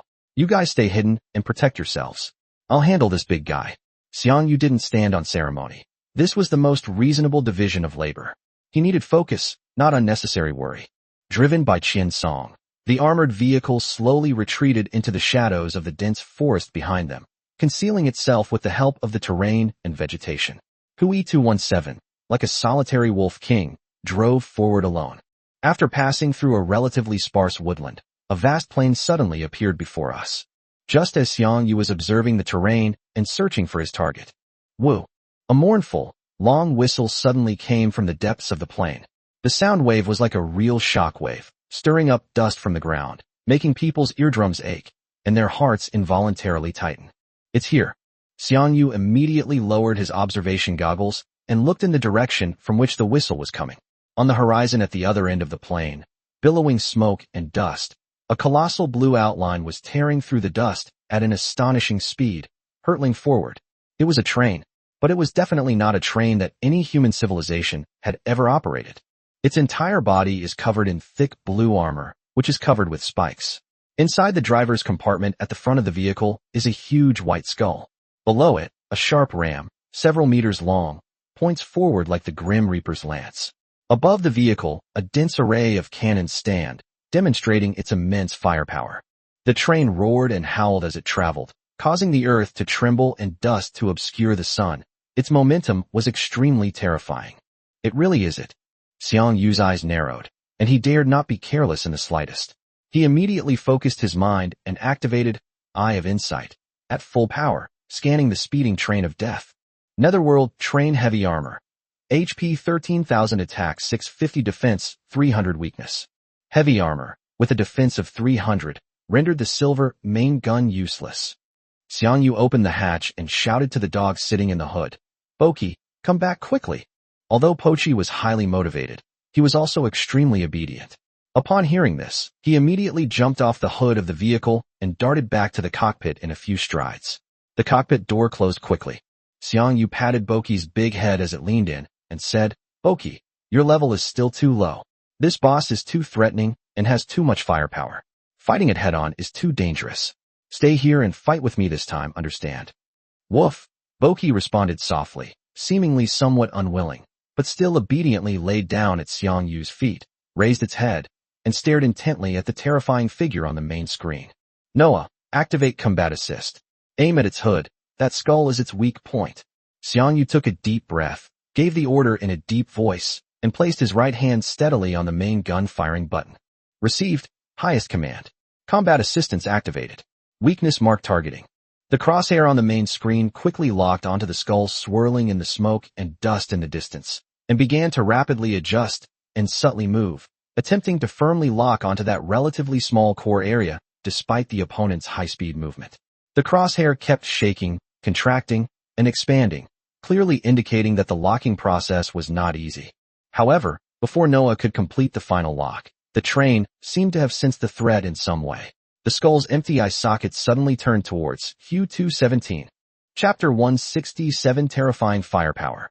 A new patch has been released. The capacity of the special ammunition magazine for tanks is now linked to the tank's tier, and it is no longer always 100 rounds. Iron and bronze grades equals 100 rounds. Silver and gold tiers equals 150 rounds. Diamond and god tier equals 200 shots. Woo! Another screech of a steam horn, filled with violence and murderous intent. The massive train, speeding along, suddenly twisted its front with an agility completely disproportionate to its size, abandoning its original straight path and tracing an exaggerated arc, aiming its terrifying ramming horn at Xiang 217. The roar of the engines instantly escalated to an ear-piercing level, a black column of smoke shooting into the sky from behind the skull, the entire train seemingly transforming into a blue lightning bolt, carrying the force to crush everything in its path, charging towards Xiang Yu. The ramming horn gleamed with a deadly cold light in the dim light of the day, the distance closing rapidly. Noah. Emergency evasion. Maximum thrust, lateral evasion. Secondary guns fire, cover fire. Xiang Yu's pupils contracted, and he shouted sharply. Almost at the same time as he issued the command, his body tensed up as the tank was about to make a violent maneuver. Command confirmed. Emergency maneuver and evasion. Secondary gun firing authority taken over. Commence coverage fire. The Xiang 217's body suddenly tilted wildly to the right, as if dancing on a knife's edge, narrowly missing the edge of the giant ram and veering away. The scorching air and the ear-piercing noise of metal scraping even penetrated the thick armor. At the same time, the tank's secondary guns began to spew fire. A barrage of metallic bullets rained down on the Netherworld train's front, ram, and body. Bang bang bang. -64, -64, -64. The secondary cannon's damage was like a tickle to a boss with 13,000 HP and 300 defense, but the dense explosions and flashes did interfere with the boss's perception to some extent, especially the bullets that hit near the front of the vehicle, which seemed to make the pale skull tremble. The initial impact missed its mark, and the skull head roared angrily, its massive body carving deep furrows into the plane before screeching to a halt and turning sharply. At that very moment, from the roof of its carriage, numerous cannons and gun barrels shot up like venomous snakes awakening. Boom boom boom boom. Bang bang bang bang bang. The next instant, a steel storm, dozens of times more terrifying than the secondary gun barrage of the Xiang 217, erupted.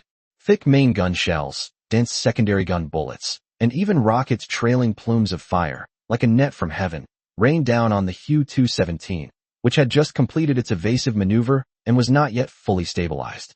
The explosions instantly illuminated a large plain as if it were daytime. The barrage was so dense that there was almost no room to dodge. Noah, watch out!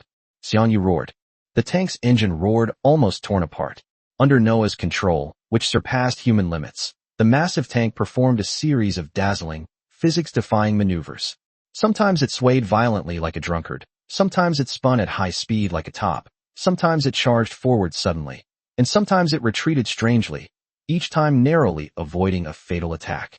The shock waves from the explosions continued to shake the tank, and the armor resounded with muffled thuds from being hit by stray bullets and shrapnel. The SP began to slowly but steadily decline. -434. -434. -434. However, the vast majority of fatal direct hits were dodged by Noah's superb maneuverability. Xiang 217, it was as if he was not weaving through a hail of bullets, but dancing a waltz on the edge of death. Every movement was precise and extreme, yet it had a strange sense of fluidity. This scene, seen through remote observation equipment by Zhu Xiaodian and others at the edge of the forest behind them, was nothing short of a miracle. My God! Wang Gang exclaimed, his mouth agape, his observation scope trembling slightly, his voice hoarse. Is this something a human could do? Is this a reaction a human could have? Qian Song, who had been silent all along, now showed an unusual expression of extreme shock. He stared intently at the gray-brown tank, dancing amidst the barrage of artillery fire on the screen, his throat bobbing, and said in a slightly strained voice, "It can't be. Humans can't do it, absolutely can't. This is probably being controlled by his onboard system, that legendary god-level C device." Only AI of that level could possess such terrifying computing power to process massive amounts of information instantly, predict ballistics, and make optimal evasive maneuvers. It's simply art. Although Zhu Xiaodian and Feng Yuan didn't speak, their clenched fists and solemn expressions betrayed the turmoil in their hearts. They knew Xiang Yu was strong, and they knew his tanks and equipment were advanced, but only now, witnessing firsthand this battlefield survival ability that defied common sense, did they truly and intuitively realize just how profound the foundation of this #1 hunter of Blue Star was. On the plains, death roars and steel dances wildly. The ultimate showdown between Xiang Yu and the Netherworld train has only just begun. Faced with the all-encompassing firepower of the Netherworld train, which resembled a metal storm, Xiang Yu understood that focusing on precisely targeting the enemy's weak points at this moment would be tantamount to suicide. Survival and sustained damage output were the top priorities. Noah, abandon the weak point lock. As long as we can hit the enemy, the secondary guns will keep firing. Xiang Yu gave the order amidst the violent jolting and explosions, gripping the fixed object tightly with both hands to resist the terrifying overload brought about by Noah's extreme maneuvering. Command confirmed. Secondary guns are continuing to fire. Main guns are aiming and locking on. Bang bang bang. Boom boom boom.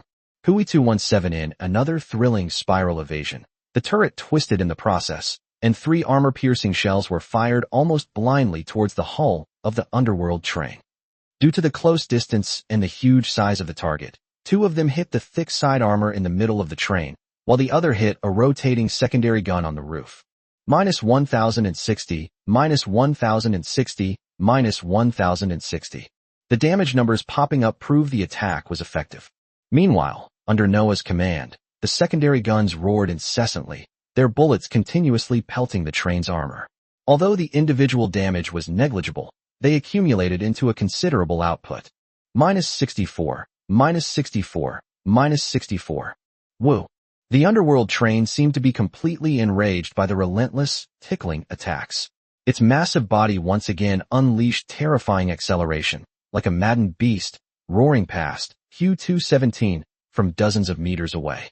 The hurricane it stirred up and the flying debris made the tank's armor crackle.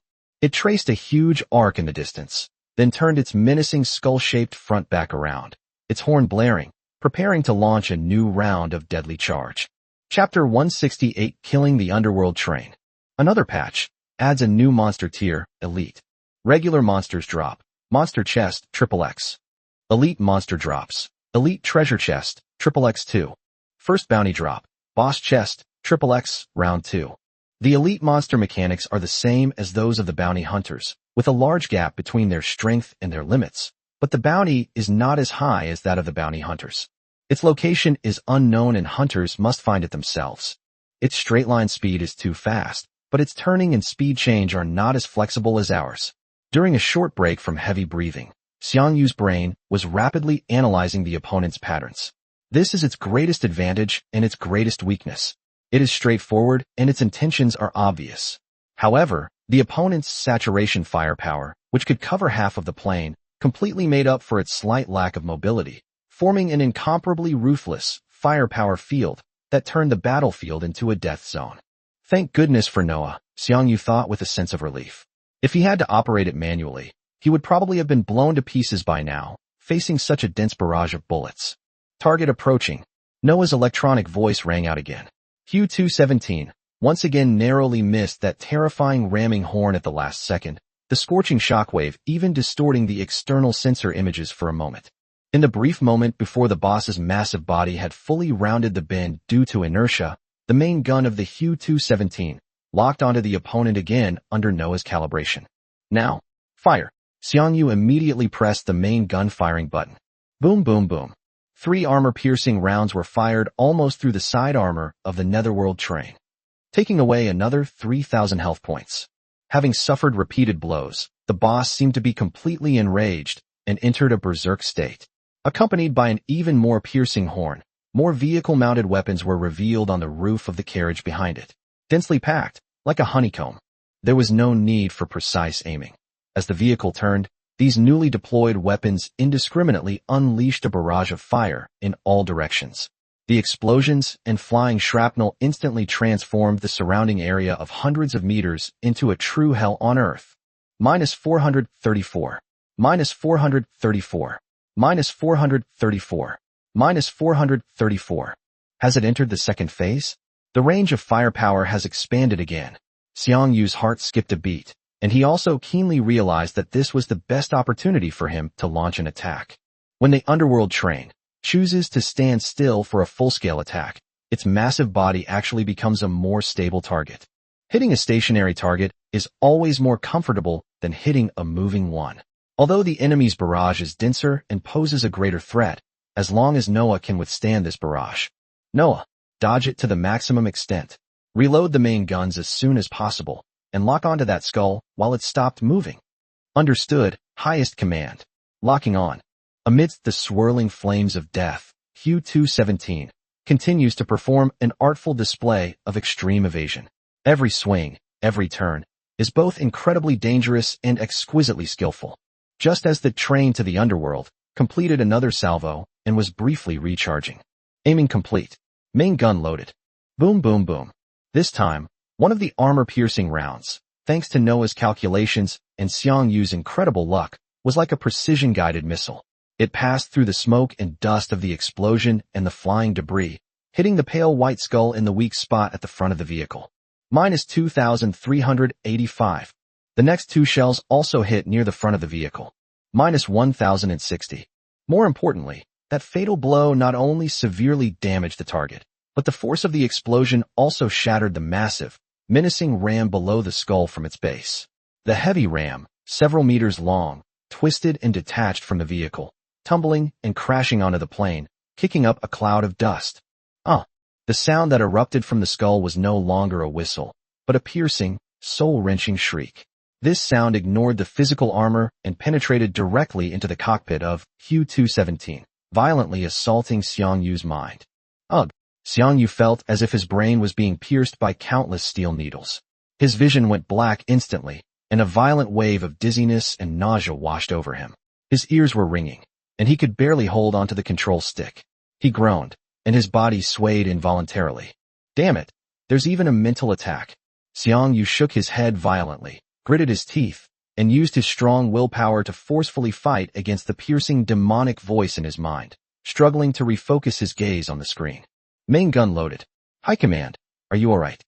Noah, take over the weapons system. Xiang Yu forced out the order through gritted teeth, his voice hoarse with pain. Aim at the target and deliver the final blow. Yes, Supreme Command. Weapon systems, take full control and open fire. The Q-217's turret once again locked onto its target amidst the smoke and fire. Boom boom boom. -1,590, -1,060, -1,060.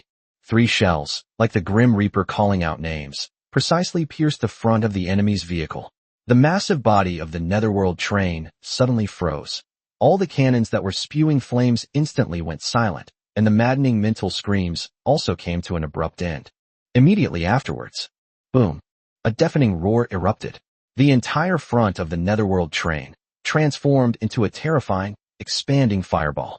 The shockwave spread spherically, hurling up and throwing dust, rocks, and even small pieces of metal debris from the plane. The scorching flames instantly engulfed the remaining carriages of the train, followed by a series of deafening explosions. Countless sharp fragments rained down on the armor of the Q-217, creating a dense cacophony of impacts. The vehicle shook violently, and the external sensor screens were instantly filled with flames and black smoke.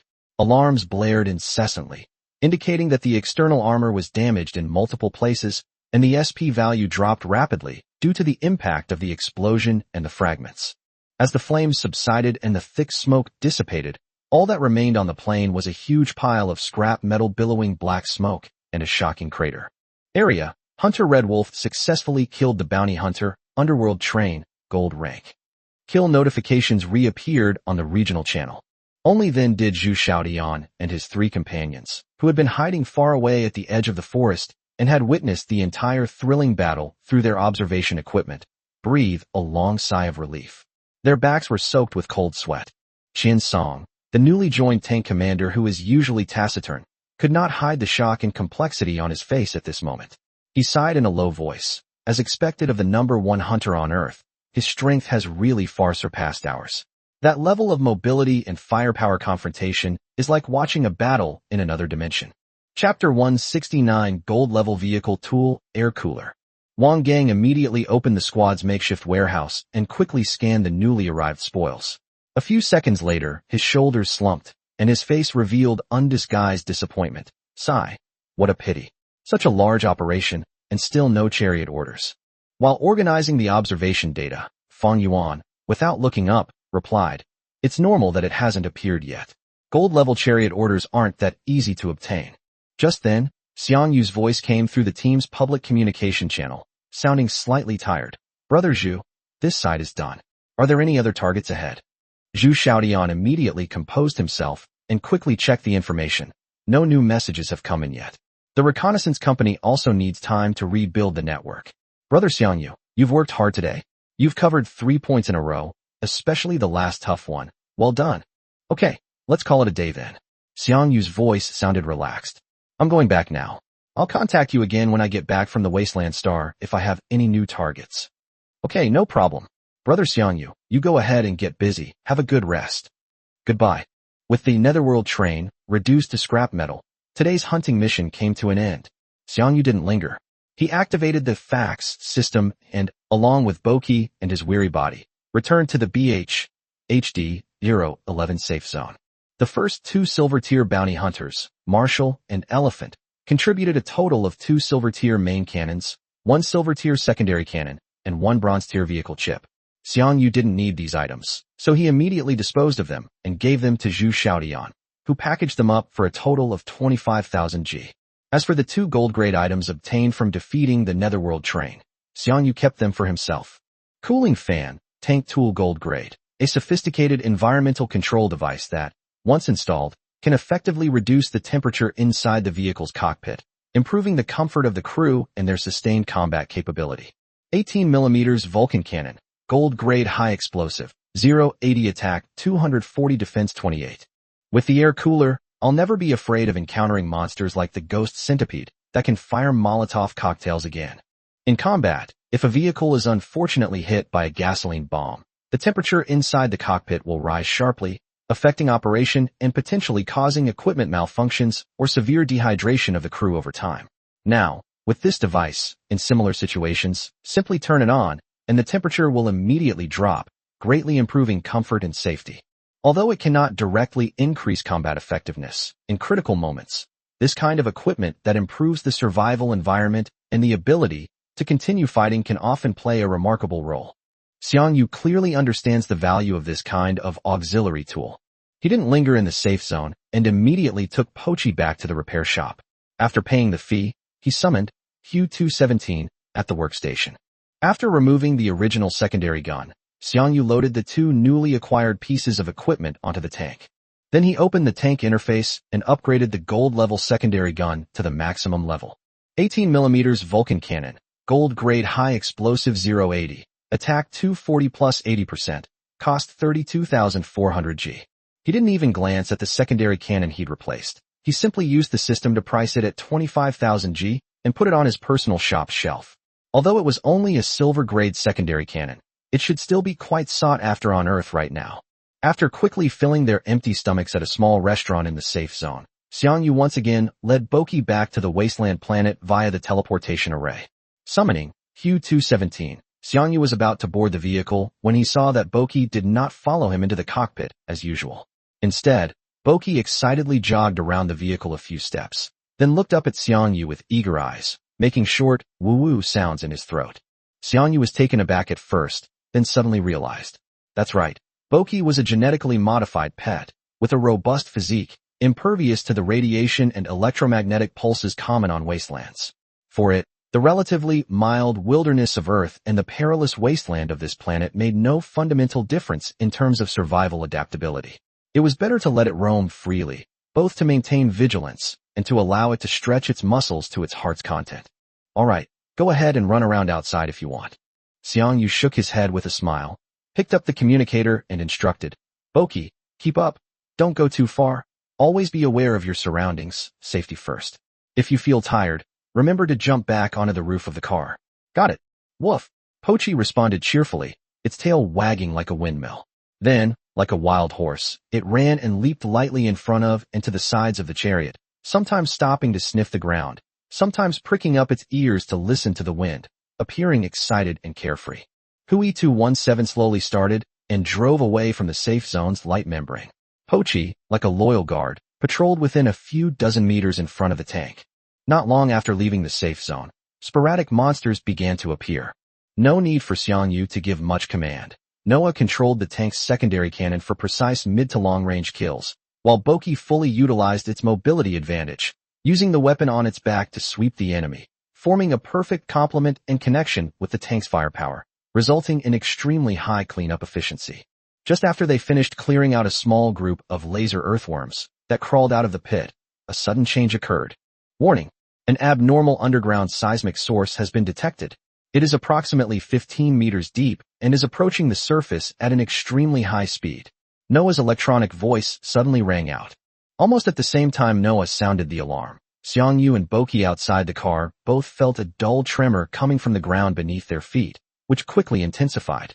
Bochi, back off, Xiang Yu shouted into the communicator. Boki reacted extremely quickly, using all his strength to leap backward more than 10 meters. The next moment, boom. The ground in front of where they had just stopped suddenly exploded. Mud and gravel shot into the sky like a fountain. A massive, dark figure covered in armor burst from the ground. It raised its ferocious head, the size of a car hood, its mouth opening and closing to reveal dense, sharp teeth, and its compound eyes flashing with a cruel red light. It was none other than the ghost centipede, the gold-level bounty hunter that Xiang Yu had encountered on Blue Star.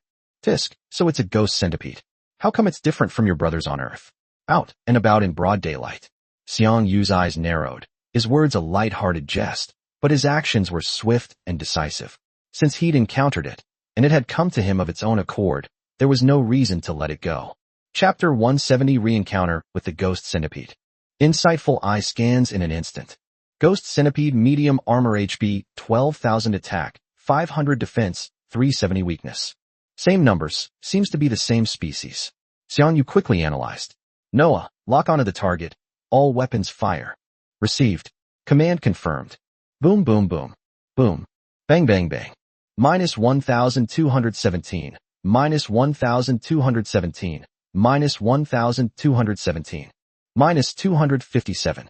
Minus 184. Minus 184. Minus 184. Bang bang bang bang bang. In the distance, Pochi also launched an attack along with the tank, but unfortunately, its enhancement level was too low to break through the defense and cause damage. A series of numbers, -0, kept floating up.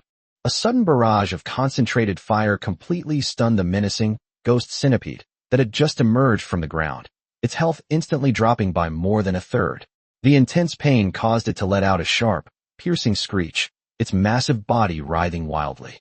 Then, several round holes burst open on its thick carapace, like flowers blooming, revealing dark, gaping tubes. Its signature deadly weapon, the gasoline bomb launcher. Here it comes. A petrol bomb.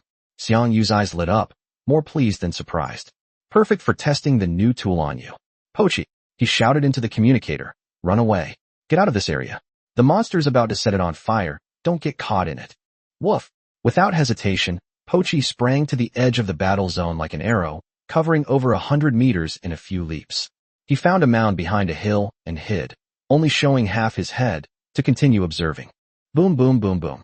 The launch port on the back of the ghost centipede vibrated violently, and a large number of projectiles filled with viscous and flammable liquid were launched out, drawing chaotic parabolic arcs in the air, like a rain of death, crashing down on the area where Hu 217 was located.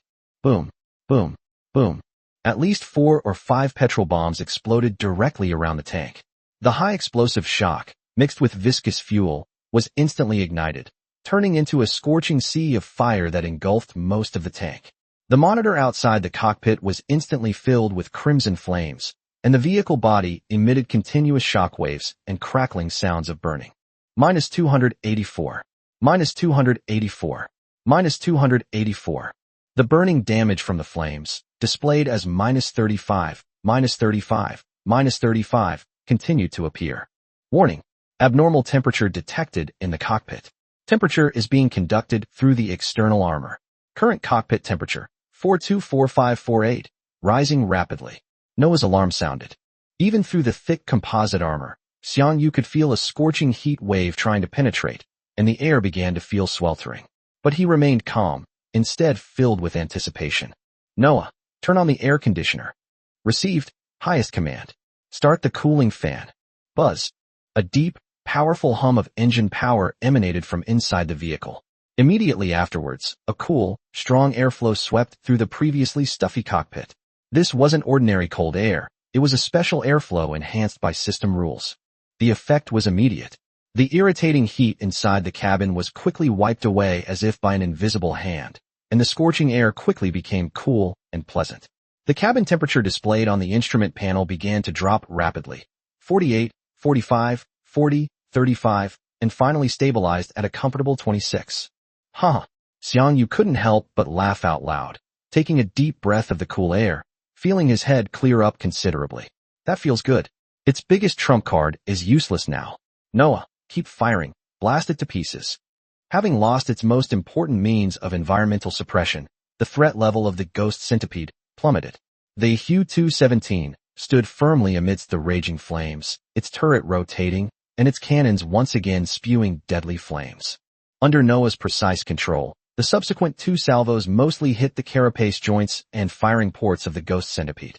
Finally, after enduring immense damage, the wasteland centipede let out a mournful cry, filled with resentment. Its massive body slumped to the ground, its shell shattered, fluids flowing freely, and it fell silent once more. Wasteland World. Hunter Red Wolf successfully killed the bounty hunter, the demon centipede, gold rank. Blue Star World. Hunter Red Wolf successfully killed the bounty hunter, the demon centipede, gold rank, on Wasteland Star. Blue Star contribution plus 0.1, current contribution 0.2. The kill notification appeared simultaneously on the chat channels of both planets, sparking another round of discussion in the Blue Star channel. But for Xiang Yu, the more important thing is the tangible reward of 30,000 G, which is a considerable amount of extra income. However, when he opened the system warehouse, preparing to open the boss treasure chest dropped by the ghost centipede, his eyes were first drawn to an extra oval-shaped item in the warehouse. It was a grayish-white, lucky pet egg, with light brown spots on its surface. Not bad luck. Xiang Yu raised an eyebrow, somewhat surprised and delighted. I even got a pet egg. Although I don't need it myself, I should be able to get a good price for it at the auction on Blue Star. He made a note of the pet egg for the time being, and turned his attention back to the monster treasure chest, Ghost Centipede Part 2, silently chanting, open. A flash of light, the treasure chest vanished, and a list of rewards unfolded before our eyes. In addition to the 10 gasoline bombs, Xiang Yu chose the special secondary gun that he had been longing for. Laser, gold grade beam, 0-80 attack 200 defense 40. Feature 1. When the beam emitter attack deals damage, it ignores the opponent's base defense. The special secondary gun is finally in my hands. Xiang Yu was overjoyed. This was exactly what he had been eyeing. He carefully examined the special secondary gun, then thought of Boki, and made a plan. Compared to tanks, the special secondary cannons that ignore defense are more suitable for pets to carry. Bochi, let's go, let's keep going. Xiang Yu shouted into the communicator, pulling himself together from his thoughts. Woof! Upon hearing the call, Pochi immediately leaped out from behind the embankment, and with a few nimble leaps, it returned to the side of the vehicle, lightly jumped onto the front of the vehicle, sat down in its familiar spot, and looked back at the cockpit with bright eyes. Hui 217 under Noah's control, carrying Xiang Yu and Boki, it continued its journey into the vast wilderness. The following afternoon, the dim sunlight slanted across the barren land, casting a long, solitary, yet resolute shadow of Xiu-217. According to Noah's calculations, they should have already entered the FT-00777 safe zone. They were less than half a day's journey from their next resupply location. Chapter 171 Water Monster.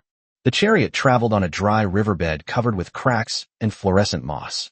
Instead of staying on the roof, Pochi trotted a dozen meters ahead, its nose occasionally close to the ground to sniff, its ears perked up, fulfilling its scout duty. Everything seemed calm, even somewhat dull. Suddenly, Noah's electronic voice rang out in the cockpit. Warning! Monster signal detected ahead. Based on comparison with the monster database, it is suspected to be a water monster. A water monster? Xiang Yu paused, his hand poised to drink water, a look of utter astonishment crossing his face. A black iron-level bounty hunter? On Wasteland? And in this area near the front lines? This was illogical. Monsters on Wasteland were generally powerful. Even in the peripheral areas, the starting point was a gold-level boss. Black iron-level monsters, considered low-level even on the beginner planet Blue Star, how could they be here? His first thought was that Noah's scan had malfunctioned, or that it was some kind of powerful monster adept at disguise. He immediately put down the water bottle, leaned forward, and stared sharply at the main screen. Noah had already projected the observed images onto it in sync. In the scene, at the end of a dried-up riverbed, there is a small pool of water that glows with an eerie light.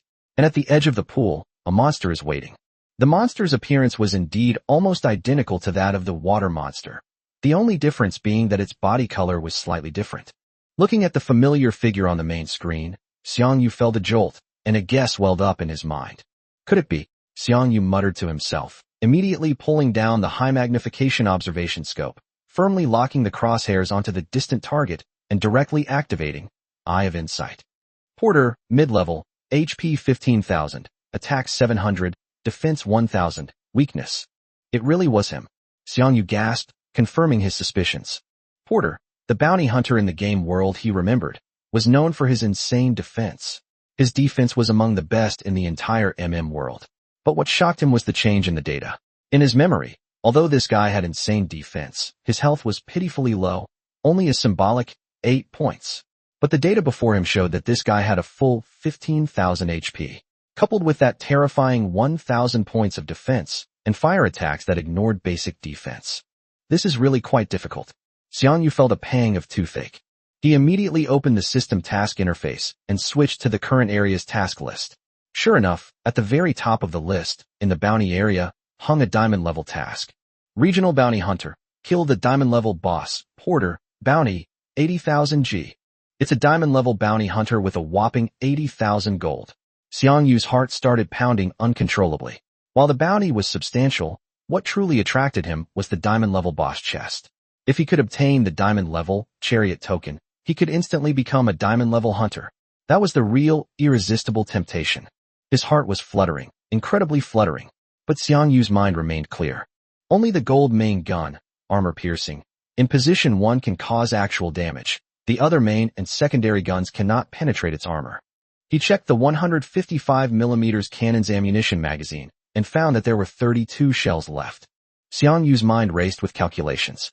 Each shell that hit its mark, not counting the damage amplification from hitting a weak point, would inflict approximately 600 points of actual damage. Theoretically, it would take 9 rounds of shelling, 3 shells per round, to deplete Porter's 15,000 health points. Opportunity knocks but once. Xiang Yu took a deep breath, the last trace of hesitation in his eyes replaced by fighting spirit. Having unexpectedly encountered this place, and with the allure of the diamond-level Chariot token so immense, he had no reason to retreat without a fight. Risk and reward go hand in hand. Let's do it. Noah, he ordered in a deep voice. Activate the combat support system. The target monster's attack method is similar to that of the water monster, mainly using flamethrowers that ignore basic defense. The subsequent maneuvering and evasion are your responsibility. Make sure the vehicle survives and create firing opportunities. Yes, Supreme Command. Combat support system activated and locked on successfully. Noah's electronic voice rang out, and the engine of the Hu-217 emitted a deep, ready-to-go hum, while the vehicle's suspension system also entered a fine-tuning state. Bochi, Xiang Yu shouted to his nearby companions, picking up his communicator at the same time. Maintain a safe distance. While ensuring your own absolute safety, try to harass it from the flanks or rear, attract its attention, and disrupt its attack rhythm. Don't fight head-on. You can't withstand its flames for long. Woof! Pochi responded loudly. Without any hesitation, as soon as Xiang Yu finished speaking, it pushed off with its powerful hind legs, its agile body transforming into a swift blur, flanking and encircling Pochi from the side and rear. It clearly understood Xiang Yu's tactical intention, to harass and create openings. The instant Boki leaped out, Xiang Yu pressed down hard on the main gun's firing button. Boom boom boom. 3 armor-piercing rounds tore through the air with a piercing whistle as they slammed into Potter. -587. minus 587, minus 587. 3 bursts of fire exploded on Potter's body. Although the damage of less than 1,800 seemed insignificant compared to its total health of 15,000, the violent impact and explosion when the shell hit clearly enraged the boss. Roar! Potter let out a ferocious roar, its crimson eyes instantly locking onto the gray-brown tank that dared to challenge it hundreds of meters away. Its massive body seemed clumsy, but its acceleration was astonishing. Its legs, as thick as stone pillars, took long strides, the earth rumbling under its stomping as it charged towards Xiang Yu 217 at a speed disproportionate to its size. The flamethrower in its hand was already raised, the muzzle beginning to glow faintly red. Noah, keep your distance, fight, and retreat. Load the main gun quickly. Xiang Yu stared intently at the massive figure rapidly approaching on the screen, feeling the tank tilt slightly backward due to the high-speed reversal. Command confirmed. Engines at full power. Main gun loading.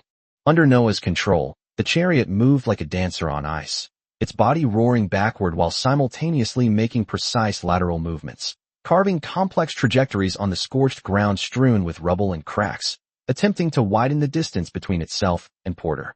However, Porter's charging speed was astonishing, and the distance was still being rapidly closed. Chapter 172 Fierce Battle with Potter. Just seconds later, the flamethrower muzzle was already aimed at the tank. Laugh! A thick, blazing, dark red serpent of fire roared forth from the jet. Wherever the flames passed, the air distorted, and even the rubble on the ground was instantly melted and crystallized. This flame seemed to possess a life of its own, carrying an all-consuming heat, hurtling straight towards Xiang Yu 217. Just as the flames were about to lick the front armor, the Xiang Yu 217 suddenly made a violent maneuver to the right, almost a sideways movement. Whoosh! The scorching flames grazed the left track and side skirts of the tank, coming within meters of the armor at their closest point. The extreme heat caused Xiang Yu to feel a burning sensation on his skin even through the armor. The images on the external sensors on the left side were instantly distorted by the high temperature, and an overheat warning even popped up at the edge of the screen. But, in the end, he managed to avoid the attack. Main gun fully loaded. Noah's notification sounded almost the instant the evasive maneuver was completed. Alright, Xiang Yu's spirits lifted, ignoring the cold sweat that had broken out on his forehead. Now, boom boom boom. The shell roared out of the barrel again. This time, one of them hit the enemy's weak point precisely. Minus 587, minus 1,320, minus 587. A critical hit suddenly erupted. This strike clearly hit a vital spot. Potter let out a howl mixed with pain and rage. His massive body was knocked back slightly, and his charging momentum was momentarily halted. Alright, Noah, that's the rhythm. Keep it up. Seeing the considerable damage from that weak point critical hit, Xiang Yu's spirits soared. 2 rounds of artillery fire had already reduced the opponent's health by more than a quarter. This was undoubtedly an excellent start. However, Porter, hit by a series of attacks, was clearly enraged.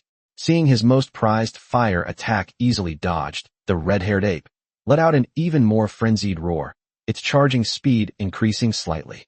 It no longer relied solely on fire. Its massive left arm swung up like a battering ram, the tip of its metal claws flashing coldly in the dim light, tearing through the air with a piercing shriek, and slashed fiercely at Xiang Yu 217, which was maneuvering backward. Sizzle! A piercing, teeth-grinding metallic scraping sound suddenly rang out. Sharp claws slashed heavily across the right side armor of the chariot. Although Noah had tried his best to maneuver the chariot to evade, the swift sweep covered too much area and still grazed the edge. Minus 484. A significant damage number popped up. The attack didn't stop. Almost at the same instant the claws swept across, Potter's right-hand flamethrower had already recharged and adjusted, and the dark muzzle, accompanied by its ferocious will, locked onto the tank, which was slightly slowed down due to dodging the claw attack. Laugh! The second Crimson Fire Serpent shot out at an even more cunning angle, blocking Xiang Yu 217's possible evasion path. This time, Porter's attack prediction was extremely accurate. Although Noah still made extreme twisting and sideways movements, the rear armor of the vehicle was still struck by the edge of the blazing flames. Boom! The flames hit. At the same time, a faint silver-white light flashed across the surface of the tank's armor. Minus 490. Minus 490. Minus 490. Several reduced damage numbers appeared one after another. Electromagnetic barriers have once again proven their worth. Besides granting the vehicle a pass to move freely in the harsh environment of the wasteland, this god-level tool also has a feature that he often overlooks, reducing the damage from special attacks by 30%. As expected of a god-tier piece of equipment, not a single function is useless. Although this feature is usually not noticeable, its effect is extremely significant when facing certain enemies. At this point, the main gun was reloaded. Boom boom boom. 3 more shells slammed into Porter. -587, -587, -587. Just as Xiang Yu and Potter were engaged in a thrilling exchange of artillery fire and flames, Pochi, who had circled around to the flank, finally found a suitable angle to attack. It crouched behind a small hill, and with a click, the weapon on its back was adjusted into place, locking onto the red-haired ape that was attacking frantically. Bang bang bang bang bang bang. -0, -0, -0. This damage was barely a tickle to Porter. But Porter's attacks weren't just physical. While maintaining its harassing firepower, it opened its mouth and let out a provocative bark that echoed across the battlefield. Woof, woof woof, oh whoa, hey, you stupid monkey, come and hit me, you idiot. The dual physical and mental attacks landed on him simultaneously, especially the blatant and extremely insulting dog language taunts, which made Potter, who was already furious from the prolonged attacks, almost explode with rage. His body trembled violently with anger. However, while Pochi's talent was powerful, Potter's hatred for Xiang Yu, the mastermind who directly caused massive damage, was clearly much higher. Its crimson eyes were fixed on Xiang 217, and it only let out a furious roar in Pochi's direction before raising its flamethrower again and continuing to spray blazing fire snakes at the chariot. Laugh. -490, -490, -490. Flames grazed the tank again, and the relentless attacks caused the Xiang 217 SSP to steadily decrease slightly. Multiple areas of the armor were charred, and overheating alarms occasionally sounded from some of the external equipment. As expected of a diamond-level boss, his combat power is truly extraordinary. Xiang Yu sighed inwardly, feeling the vibrations of the vehicle and the unabated pressure. So far in the battle, he and Noah had achieved near perfection, but Porter's strength still exceeded their expectations. Main gun loaded. Suppressing his emotions, Xiang Yu pressed the launch button again. Boom boom boom. -587, -587, -587. But Poch's harassment never stopped. Seeing that Poch was ignoring it, it intensified its barking, becoming more rapid and venomous. Woof, woof woof woof. A whoa whoa, idiot. You've been hit by so many cannonballs, and you still don't fight back. You're just a gas canister that spews fire. Is your fire for lighting cigarettes? -0, -0, -0. Physical attacks are still barely scratching the surface, but mental attacks remain at maximum. Finally, after enduring another round of main cannon fire, its health dropping below half, and being continuously mentally polluted by that annoying dog barking, Potter's patience reached its limit. The taunts, like maggots clinging to its bones, felt like countless fine needles piercing its already meager sanity. Chapter 173 First Kill of a Diamond-Level Bounty Hunter. Roar. A deafening roar, brimming with rage, humiliation, and murderous intent, exploded from Potter's throat. Its body abruptly halted, abruptly stopping its pursuit of Xiang Yu, and it turned abruptly. Its blood-red eyes instantly locked onto the yellow-white figure still barking incessantly in the distance. A terrifying killing intent, almost tangible, enveloped the area where Potter was located. The hatred has shifted. Well done, Pochi. Xiang Yu was overjoyed. The situation he had been hoping for had happened. The dog had successfully drawn away the aggro. Pochi, the monster is charging at you. Be careful. Use your speed to lead it in circles. Don't let it catch up. Woof, woof. Too short, relaxed replies came from the communicator, as if to say, don't worry, I'm good at playing with monkeys. Pochi stopped hiding and leaped out from behind cover. Facing Pod, which was charging towards it like a runaway dump truck, it showed no fear. Instead, it barked twice more defiantly, then used all 4 limbs to propel itself into a streak of light, nimbly weaving across the wilderness in the opposite direction from Xiang 217. With its swift wind and thunder talent fully activated, its speed was so fast that it almost left after images. Noah, let's chase after it. Keep a medium distance and don't let it out of your line of fire. Watch out for Pochi's position and don't accidentally hit him. Xiang Yu immediately gave the order, and the battle situation instantly changed, with the initiative seemingly back in his hands. Yes, highest command. Begin pursuit. Main gun loading complete while searching for the enemy. Noah's actions are always precise and efficient. The tank's engines roared as it chased after Potter. Because the enemy's attention was entirely focused on Potter, the charge became a straight line, leaving them unprepared for their rear. It was a perfect target. Now, boom boom boom. 3 armor-piercing rounds, like the Grim Reaper's death warrant, struck Porter's unprotected back from behind. One of them hit a vulnerable area on its back. -1,320, -587, -587. As the damage numbers appeared, Porter's health finally dropped below 5,000. Only 1/3 remained. Great! Xiang Yu clenched his fist excitedly, feeling the scales of victory tipping sharply in his favor. Poch's perfect control of hatred, Noah's precise targeting. Every factor was developing in his favor. Looking at Potter's staggering and frantic figure, Xiang Yu felt a surge of anticipation. The diamond-level chariot token, representing a higher level of power and authority, seemed to be beckoned to him. However, he wasn't blinded by the impending victory.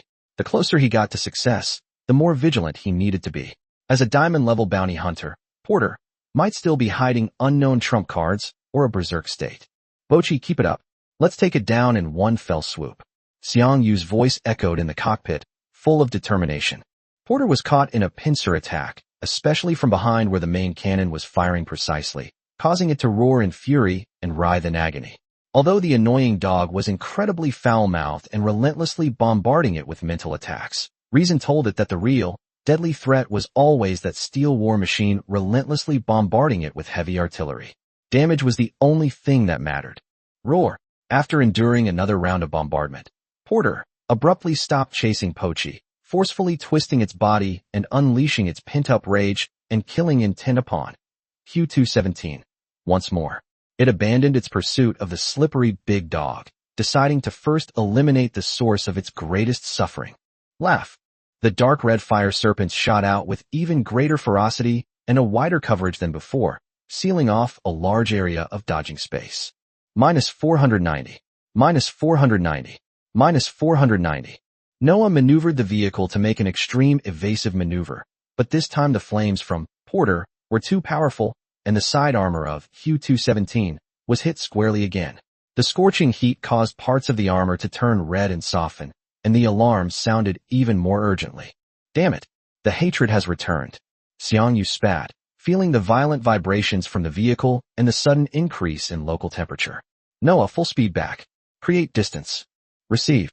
Fortunately, they hadn't pursued too deeply before, and there was still some room for maneuver.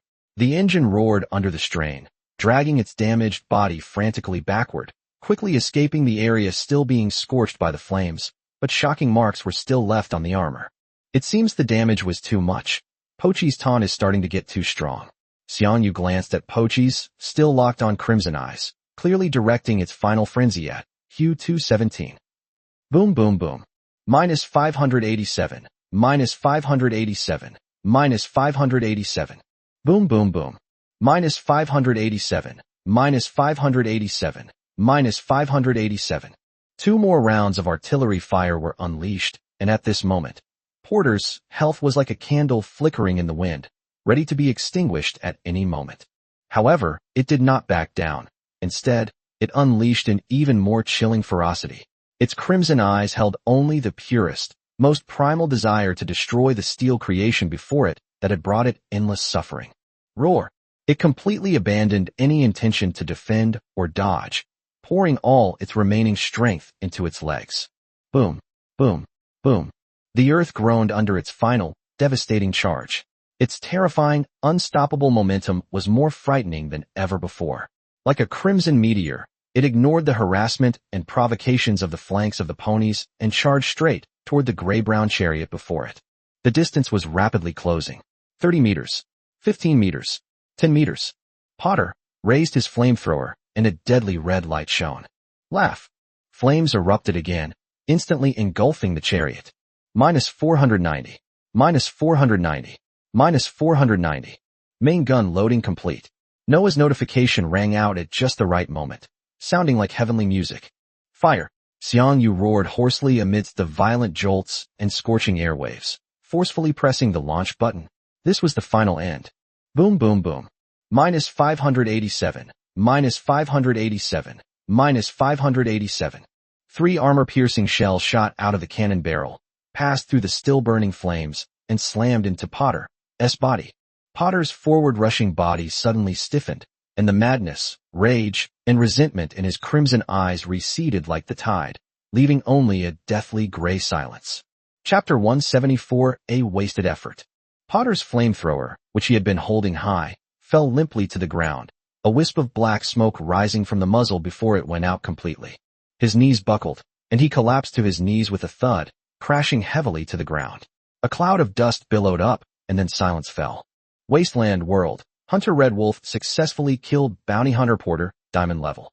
Blue Star World. Hunter Red Wolf successfully killed Bounty Hunter, Diamond Level. On Wasteland Star, Blue Star contribution plus 1.0, current contribution 1.2. Kill notifications appeared simultaneously on both planets. The announcement on Earth, in particular, was like a bombshell dropped into a calm lake, instantly igniting the entire world channel. The speed at which information flooded the screen was so fast that it was impossible to keep up with the naked eye. World, a jar of pomegranates, oh my god, Diamond Level. Diamond Level Bounty Hunter. Red Wolf took down the Diamond Level 1. Am I seeing things? World, Prince of Wales contribution points increased by 1.0. Previously, killing a gold level enemy only gave 0.1. This is the value of a diamond level enemy. If a top player gets a diamond chariot token from a treasure chest, wouldn't they be able to immediately equip a diamond chariot and become a diamond hunter? World, the lucky one from before I just got the silver chariot, and after finally advancing from bronze to silver hunter, the pros are already about to become diamond hunters. World, Brahmin Versailles upstairs, right? Getting into silver is already 1 in a million. World, oh Moses Roy, I wonder what new features the system will unlock when the big boss advances to diamond level. World, Smecta looking forward to it. World, Justice Messenger, this guy is really too strong. I heard he's been killing bounty hunters in BJ and BH regions lately, and he's still killing them even on the wasteland. Just how powerful is his vehicle setup? World, Christina boss, are you looking for a girlfriend? I'll warm your bed, and I know all the positions. World, Bakayara, wake up, you burly guy upstairs, stop pretending. World, Jegfried, not a brother, this is definitely his sister. Just as the Blue Star chat channel was in an uproar because of the announcement that Xiang Yu had killed a diamond-level bounty hunter on Wasteland Star, after confirming that Porter was completely dead, Xiang Yu's excitement erupted like a volcano. He forced himself to endure his exhaustion and stared intently at the boss's treasure chest in the system's inventory, which was emitting a pale white light. Diamond-level tank. Diamond-level tank. Here I come, he roared in his heart, his mind focused on the treasure chest. Should I use the boss's treasure chest, Potter Chapter 2? Yes. Opening the treasure chest triggers the Chosen One talent. The rewards list is now open. Please select your rewards from the list below. The list unfolded before him, with dozens of illusory figures radiating various colors of light floating in the air. Xiang Yu's heart pounded to its limit, his gaze rapidly sweeping over each item in the list. The main gun, secondary gun, engine, C-device, and tank chips are diverse and powerful. However, Xiang Yu was only looking for one thing, the chariot order. No, not here, still nothing. He flipped through the list rapidly, from the rarest section at the top to the more common ones below. His initial excitement cooled and sank as if doused with ice water. The list was vast, the rewards tempting, but none of them contained the key he so desperately desired, the key that represented the path to a higher level. Damn it! Xiang Yu couldn't help but curse under his breath. His excitement was instantly replaced by immense disappointment. He slammed his fist heavily on the control panel. Why isn't there a chariot token? Isn't the boss's treasure chest supposed to always contain a chariot token? Under the influence of the Chosen One talent, the displayed reward list includes all the rewards that the chest can produce. If none of these are listed, it only proves one harsh fact. The bounty hunter, Porter, simply doesn't include chariot tokens in his loot list. What a disappointment. Xiang Yu shook his head with a wry smile. The immense psychological letdown left him feeling utterly powerless. He had gone through countless hardships, risking the destruction of his tanks, only to ultimately miss his most crucial objective. This sense of loss was far heavier than the fatigue brought on by the battle itself. However, he quickly adjusted his mindset. The path of a hunter is inherently full of unknowns and challenges. How can everything go smoothly? Although he didn't get what he wanted most this time, the gains were still enormous. It's a pity we don't have the Chariot token, but we can't waste these diamond-level items. Xiang Yu took a deep breath, suppressed his regret, and began to carefully examine the options in the list. Based on his current needs, he quickly made a decision, choosing a diamond main cannon and a diamond chip. 175mm cannon, diamond grade high explosive, 0-100, attack 700, defense 55, ammo 50. Quadruple burst alpha, diamond grade. Grants the weapon and main gun slot alpha the quadruple burst characteristic. Although I didn't obtain the diamond grade tank and can't advance to the hunter level, Xiang Yu watched as the two selected items turned into streaks of light and disappeared into the system warehouse. His fighting spirit rekindled. But the combination of this diamond main cannon and this tank chip will provide an unprecedented boost to my combat power. Oh well, whatever. If I get it, I'm lucky. If I lose it, it's fate. Xiang Yu smiled resignedly. With this equipment upgrade, it'll be much easier to kill other diamond-level bounty hunters in the future. Who knows, maybe the next diamond-level chest will contain a Chariot token. After comforting himself, he stopped worrying about it. Bochi, get in the car, let's hurry up and get going, Xiang Yu called out. Pochi gave a low bark, nimbly leaping onto the battered hood of the car. It crouched down in its familiar spot, this time being extra careful, avoiding the still smoking damaged areas. Otherwise, it'd get its bottom burned. Noah, target FT, 00777 safe zone. Ignore any monsters that appear along the way. Let's hurry. Received, top command. Route replanning in progress. The engine of the Hu 217 emitted a muffled roar, dragging its slightly scorched body as it slowly turned around and headed toward FT, 00777. After passing through the reassuring energy barrier of the safe zone, Xiang Yu breathed a sigh of relief.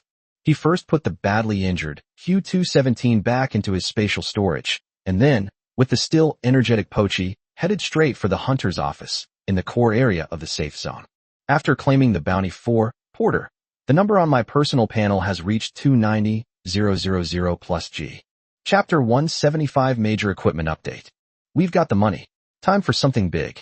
Xiang Yu's eyes gleamed with excitement as he strode into the office. Boki seemed to sense his master's anticipation, his steps quickening. After paying the rental fee, Xiang Yu summoned the Hu 217, again in the repair workshop. The gray-brown vehicle looked quite miserable at the moment, with its body charred and its armor twisted, but the main frame was still sturdy. There's no rush to repair them. The primary task is to upgrade and replace the tank's equipment. Xiang Yu opened the system panel, first removing the silver main cannon from the vehicle, then moving the gold main cannon from slot alpha to slot beta, and finally installing the newly acquired main cannon. At the same time, he replaced the previous triple-shot alpha with a diamond chip. He then selected the laser in the warehouse and replaced the 15mm machine gun with the laser in the Pochi. Alright, all the outfit changes are done. Now it's time for the exciting pay-to-win part. Xiang Yu rubbed his hands together, eager to get started. However, we need to pay attention to the level cap. He checked the tank status. The level cap for a gold-class tank is only 80. This means that even if I upgrade this diamond main cannon to level 100, it will only perform at level 80 on a gold-class tank. In that case, upgrading it to level 80 is the most cost-effective option at this stage. 175mm cannon, diamond grade high explosive 080, attack 700 plus 80%. Enhancement cost, 32,400 G. Next up is Pochi. The little guy has done a great job this time, so it's time for him to get a promotion. Pet level, 5080, HP 3000 plus 80%, defense 150 plus 80%. Enhancement cost, 196,500 G. A massive amount of energy enveloped Pochi, which stretched its body comfortably, its bones making pleasant soft sounds, its muscle lines becoming smoother and more perfect, its eyes becoming sharper and more agile, and its life and defense strength skyrocketing. Its yellow and white fur seemed to be even shinier and smoother. Then there are Pochi's two weapons. Laser, gold level beam 080, attack power 200 plus 80%. 15mm Vulcan cannon, silver grade high explosive 5060, attack 160 plus 60%. Enhancement cost, 37,950 G. A total of 266,850 G was consumed, leaving more than 30,000 G remaining. After a heart-pounding extravagant spending spree, his savings fell back to 5 figures. Only after doing all this did he begin to handle the maintenance and resupply of the tanks. The money is almost gone again. Looking at the dwindling numbers in his account, he didn't feel too bad. He was already used to this cycle of getting rich overnight and going back to square one. However, as the old saying goes, sharpening your axe won't delay your work. These investments are all necessary steps to becoming stronger. They are essential. Let's go, Boki. Xiang Yu patted the big dog beside him. We've been up all day. Our stomachs are rumbling. Let's get you something good to eat and treat us. Woof woof. Upon hearing this, Pochi immediately wagged its tail happily, its ears perked up, and its eyes were filled with anticipation for food. While the increase in strength was certainly gratifying, the temptation of delicious food was equally irresistible. Xiang Yu put the brand new Hu 217 back into the system space, and with an excited Pochi, the two of them walked out of the still busy and noisy hunter's office. He found a popular-looking barbecue restaurant without much effort. The name was straightforward, Julian Barbecue. Stepping inside, a wave of bustling heat and enticing aromas hit you. The shop was spacious, with simple tables and chairs, but it was filled with hunters chatting loudly and eating large chunks of meat.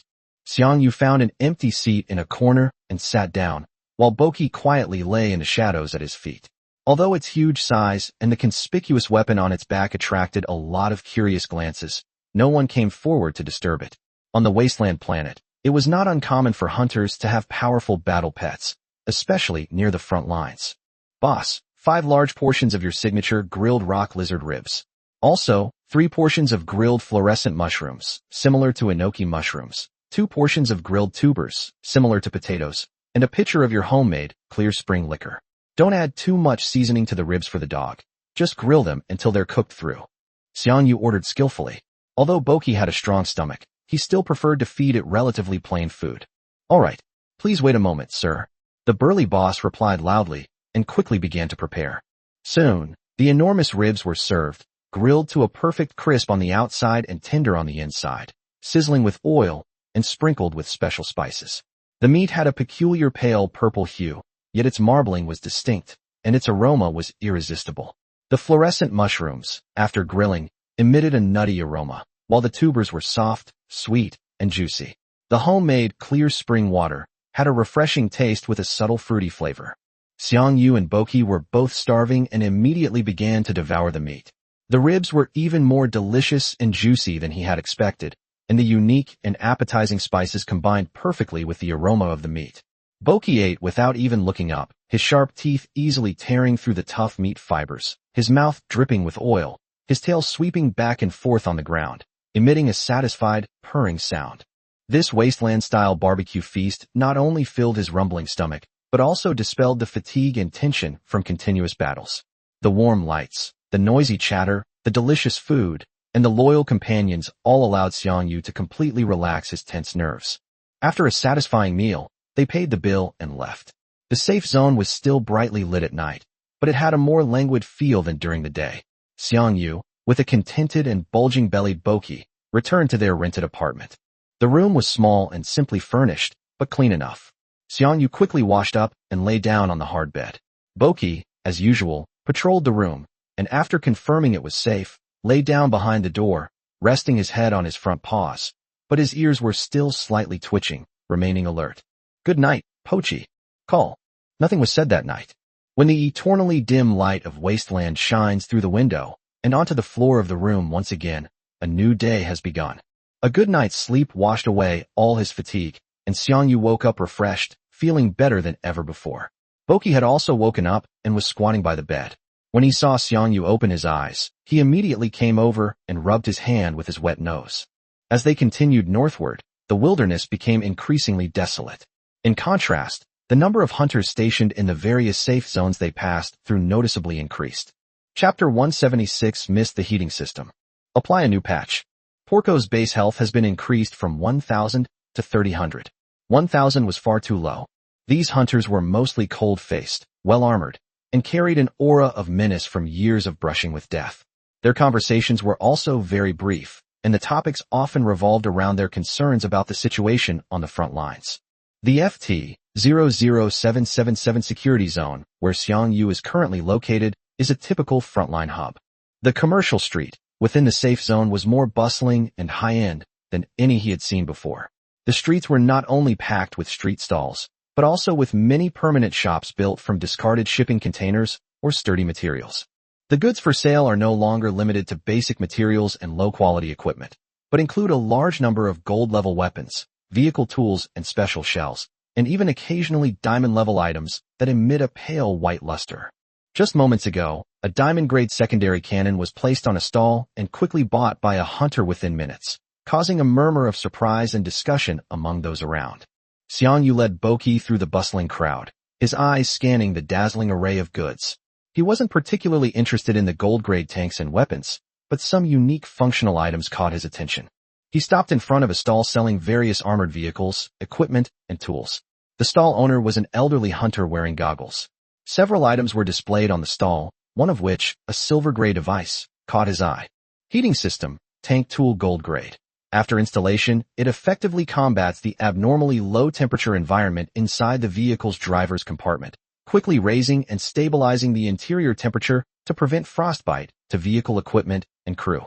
This is the opposite of the cooling fan. One cools, the other heats.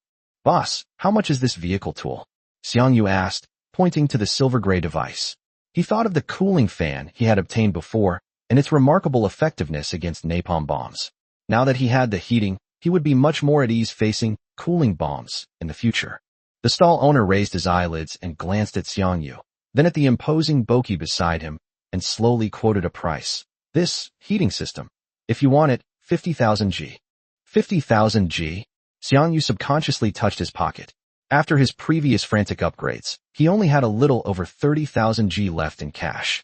Although he still had some cash in his personal shop, he couldn't use it on the wasteland. Boss, can you lower the price? Are you selling it for 30,000 G? I really want it.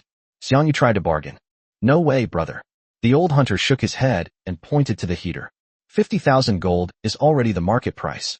This thing can be a lifesaver in a critical moment. 50,000 gold is not expensive at all. Xiang Yu tried to negotiate a few more times, but the boss wouldn't budge on the price. He did need this tool to improve the tank's environmental adaptability, but funds were currently tight. He was considering adding the boss as a friend first, and then buying it later when he had some money. Just then, another hunter walked over. His gaze fell directly on the heater. Boss, how much is this? 50,000 gigabytes, market price. Okay, I'll take it. Let's trade directly.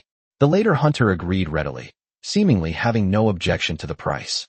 Okay, boss, I'll add you as a friend. The stall owner immediately beamed and deftly started operating the system. Xiang Yu opened his mouth, but ultimately swallowed the words he was about to say. Watching the two complete the transaction in an instant, he felt a little uneasy. It wasn't anger. Buying and selling is all about first come, first served and financial strength, but he was just a little disappointed. Sigh. Oh well, I can only blame myself for not having any money right now. Xiang Yu shook his head helplessly, but he was also quite nonchalant. An opportunity missed is an opportunity missed. He could always look for another one.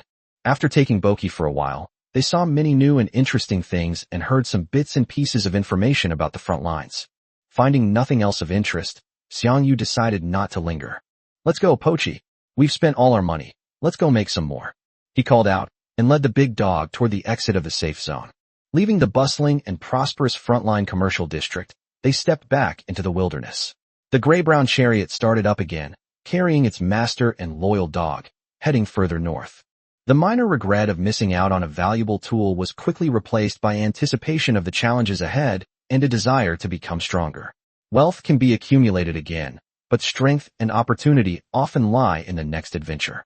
After 2 days of travel, traversing several areas with higher radiation concentrations and more ferocious monsters, Q-217 finally arrived at its new base, FT-10086, weary from its journey. After nearly 4 days of continuous exploration and hunting on the wasteland planet, I have accumulated quite a lot of loot in the system warehouse. It's time to go back to Blue Star, Xiang Yu decided, looking at the overflowing warehouse. He needed to convert this batch of equipment into cash to replenish the huge amount of chariot coins he had consumed, and also to see if Xu Shaodian had any new hunting targets. He didn't stay in FT-10086 for long. He took Pochi back to Earth via the teleportation array. Back in his temporary apartment, Xiang Yu immediately began processing this batch of stock. He brought up the system interface, entered the hunter's house, backend, and began skillfully listing the items for consignment.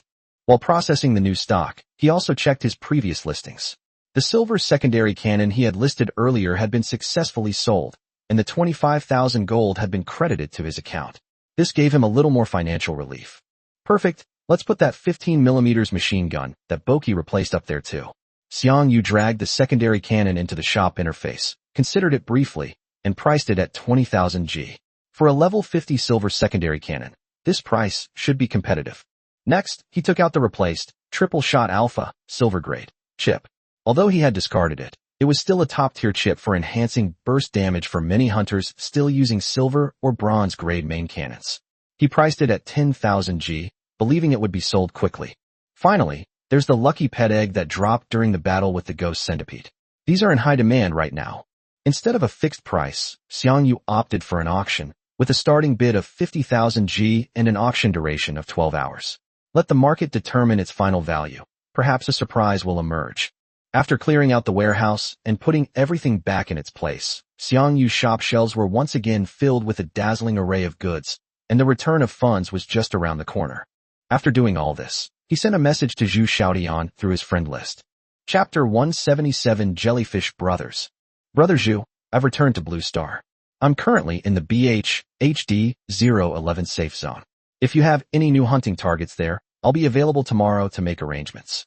Shortly after the message was sent, a reply was received. Brother Xiang Yu, you're back just in time. We've identified 2 new targets these past few days and are waiting for your news. Meet at the entrance of the teleportation hall of HD 011 at 9 a.m. tomorrow. Okay, see you at 9 tomorrow. He turned off the communication interface, and night had fallen on Blue Star outside the window. The lights of the safe zone twinkled, offering a more tranquil and peaceful atmosphere than on Wasteland. After several days of trekking and fighting on the perilous Wasteland, even with Xiang Yu's current physical and mental condition, he felt deeply exhausted. It wasn't physical fatigue, but rather the weariness of a mind that had been under prolonged tension. Bochi, get some rest early tonight. We have work to do tomorrow, Xiang Yu said to the big dog who was dozing off by the bed. Woof, Pochi responded lazily, its tail tip lightly patting the ground. After a quick wash, Xiang Yu lay down on the bed. Exhaustion washed over him like a tide, and almost the instant his head touched the pillow, his consciousness sank into darkness. The blue planet outside the window was peaceful all night. Meanwhile, in the hunter's house, shop's back end, numbers were quietly fluctuating, funds accumulating little by little. Pochi occasionally twitched its ears in its sleep, as if still on alert. Inside the apartment, only the steady breathing of the man and the dog could be heard. The following morning, Xiang Yu and Boki had a simple breakfast near the apartment. While the food on Blue Star might not have the wild, savory flavors of some wasteland specialties, it had a comforting, homely taste. As usual, Boki received an extra portion of meat and ate to his heart's content. On his way to the agreed meeting point, Xiang Yu casually collected this week's battle power ranking reward, acquiring another 10,000 G. He then opened his personal shop's backend to check the loot he had listed for sale the previous night. The result made him raise an eyebrow. All the items, including the lucky pet egg, were sold. Especially the pet egg, whose final transaction price was raised to over 110,000 G. After deducting the system's 10% handling fee, the net income exceeded 100,000 G. This far exceeded his expectations. It seems that after the pet system was opened, the market demand and enthusiasm for pet eggs were extremely high. Plus, this pet egg was personally dropped by the #1 hunter of Earth, so it's worth the price just for that reputation. Of course, if the buyer doesn't get a good pet in the end, that's not their problem. A rough calculation, including the returns from other loot and the leaderboard rewards that had just arrived, showed that his savings had exceeded 400,000 G. This was the first time he had ever held such a huge amount of War Chariot coins. With the funds in place and everything ready, Xiang Yu clenched his fist, a glint of light flashing in his eyes. Now, all we have to wait for is the diamond-level Chariot order. Once he obtains the Chariot token, he can immediately advance to Hunter rank and enter a completely new realm. This 400,000 plus G is enough to support him in a new round of enhancements after the advancement. Filled with anticipation for the future, Xiang Yu, accompanied by the equally spirited Boki, arrived at the entrance of the teleportation hall on time. Zhu Xiaotian, Fang Yuan, Wang Gang, and Qian Song were already waiting there. Wang Gang was still as enthusiastic as ever. As soon as he saw Xiang Yu, his eyes lit up and he rushed over. Brother Xiang Yu, you've finally arrived. Congratulations. We all saw the kill announcement. You've really made it big. A diamond-level bounty hunter. So, did you open the treasure chest? Did you get a diamond chariot token? His tone was urgent, full of curiosity and envy, as if he had killed the boss himself. Xiang Yu smiled and shook his head, a hint of regret in his voice. Thank you, Brother Wang. But my luck wasn't so good. I didn't get it. Huh? It didn't come out. Wang Gang's face immediately showed regret, and he clicked his tongue. That's a pity. I thought I would have a chance to see the glory of the diamond-level tank today. Yeah, it was so hard to finally find a diamond-level bounty hunter on this wasteland, but I haven't gotten anything yet. I can only hope the next boss will give me some face. At this moment, Fang Yuan's cool voice rang out from the side, carrying a hint of comfort. Brother Xiang, don't be discouraged. With your current strength, you already have the ability to hunt diamond-level bosses. As long as you encounter them a few more times and kill a few more, they will eventually appear. Maybe next time, or the time after that, Lady Luck will smile upon you. Thank you for your kind words, Sister Fang Yuan. Xiang Yu nodded to the calm female commander to express his gratitude. Seeing that the pleasantries had been exchanged enough, Zhu Xiaotian clapped his hands to bring everyone's attention back to the main topic. Brother Xiang Yu, we only have 2 targets today. However, both of them are gold-level bounty hunters. Upon hearing this, Xiang Yu understood perfectly. It seems that after this period of cooperation and accumulation, their overall strength has indeed made great progress, and taking on silver-level bounty hunters should no longer be a problem for them. Understood. Xiang Yu nodded and took the document from Zhu Xiaotian. When his gaze fell on the target's name, he couldn't help but pause slightly. 1. Martian jellyfish, gold level. 2. Saturn jellyfish, gold level. Martian jellyfish? Saturnian jellyfish? How come both of them are jellyfish? Xiang Yu looked up at Zhu Xiaotian, his tone tinged with doubt. Zhu Xiaotian had clearly anticipated Xiang Yu's question and immediately explained. Brother Xiang Yu, these 2 bounty hunters are a bit special. According to intelligence, they appeared together. So, this time we'll be facing a situation where one person has to fight 2. He paused for a moment, then added. Moreover, according to reports from the reconnaissance company, these 2 bosses have a wide variety of attack methods, including fire, lasers, and even rockets. They're very difficult to deal with. I see, Xiang Yu suddenly realized.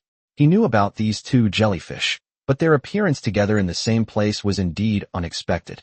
Alright, the intelligence is clear. Shall we set off now? Yes, let's act quickly. The location is in the valley near the JN-002 safe zone in the DS region. This is the advance payment for the teleportation. Zhu Xiaotian acted swiftly and immediately transferred the payment. JN-002 is another place I've never been before, Xiang Yu thought to himself. Since forming a partnership with Zhu Xiaotian and his team, he had practically traversed the entire JB region and several surrounding safe zones. Previously, he had always explored aimlessly on his own or headed straight for specific targets. He rarely had the opportunity to check off places like this with a professional intelligence team. It felt somewhat like a unique kind of interstellar travel or war zone tour, experiencing the different landscapes, monsters, and customs of various regions of Earth. Chapter 178 Divide and Conquer, defeat them one by one. The ratings are finally out. If it's convenient, please give me a good review. I'm so grateful. Bang, bang, bang. Let's go, let's set off. The 5-person team once again used the teleportation array to arrive at the JN-002 safe zone. This safe zone was located in a hilly area with relatively high terrain, unlike many other places Xiang Yu had visited before. However, Xiang Yu did not waste time admiring the scenery of the other place. The 2 quickly summoned their chariot and drove away from the safe zone. According to intelligence, they needed to traverse a complex rift valley. The valley was dimly lit, with towering cliffs and jagged rocks on either side. Occasionally, mutated flying creatures would swoop overhead, emitting sharp cries. The Hu-217 and the Lynx armored vehicle bumped along the valley floor, one after the other. About half an hour later, the view ahead suddenly opened up. At the end of the Rift Valley lies a closed valley surrounded by mountains. In the center of the valley is a vast lake. The lake water is murky, with oily substances and constantly bursting bubbles floating on the surface. Right there in the shallow waters by the lake, two enormous creatures were slowly swimming. Despite being codenamed jellyfish, the two monsters before them were quite different from the soft, flowing creatures of the ocean, resembling more of some kind of mechanical construct. They have an umbrella-shaped outline similar to a jellyfish, but their structure is extremely mechanized and angular. Three long mechanical legs, covered with metal shells and hydraulic structures, extend from the bottom of the main body, supporting the massive body and suspending it several meters above the ground, enabling it to move stably. From the edge of the umbrella-shaped torso, for more flexible tentacles extended. These tentacles were not flesh and blood, but rather composed of segments of metal skeletons and energy conduits, their tips gleaming with dangerous energy. Xiang Yu knew that these were the organs the opponent used to spew flames. Most strikingly, at the center of its torso are 6 dark, gaping muzzles, the launch ports for firing lasers and rockets. Surrounding these muzzles are complex cooling systems and energy-focusing devices, emitting an ominous glow. At the very top of this mechanical body lies an area tightly protected by a sturdy, transparent glass dome. Suspended within the dome is a massive, constantly writhing mass of brain tissue. This brain displays colors corresponding to their respective codenames. Mars jellyfish is a fiery dark red, while Saturn jellyfish is a heavy, earthy yellow. They are actually the same, but this distinction is made here. Numerous fine nerve cords extend from the surface of the brain, connecting to the mechanical body below, clearly forming the core cockpit that controls the entire monster.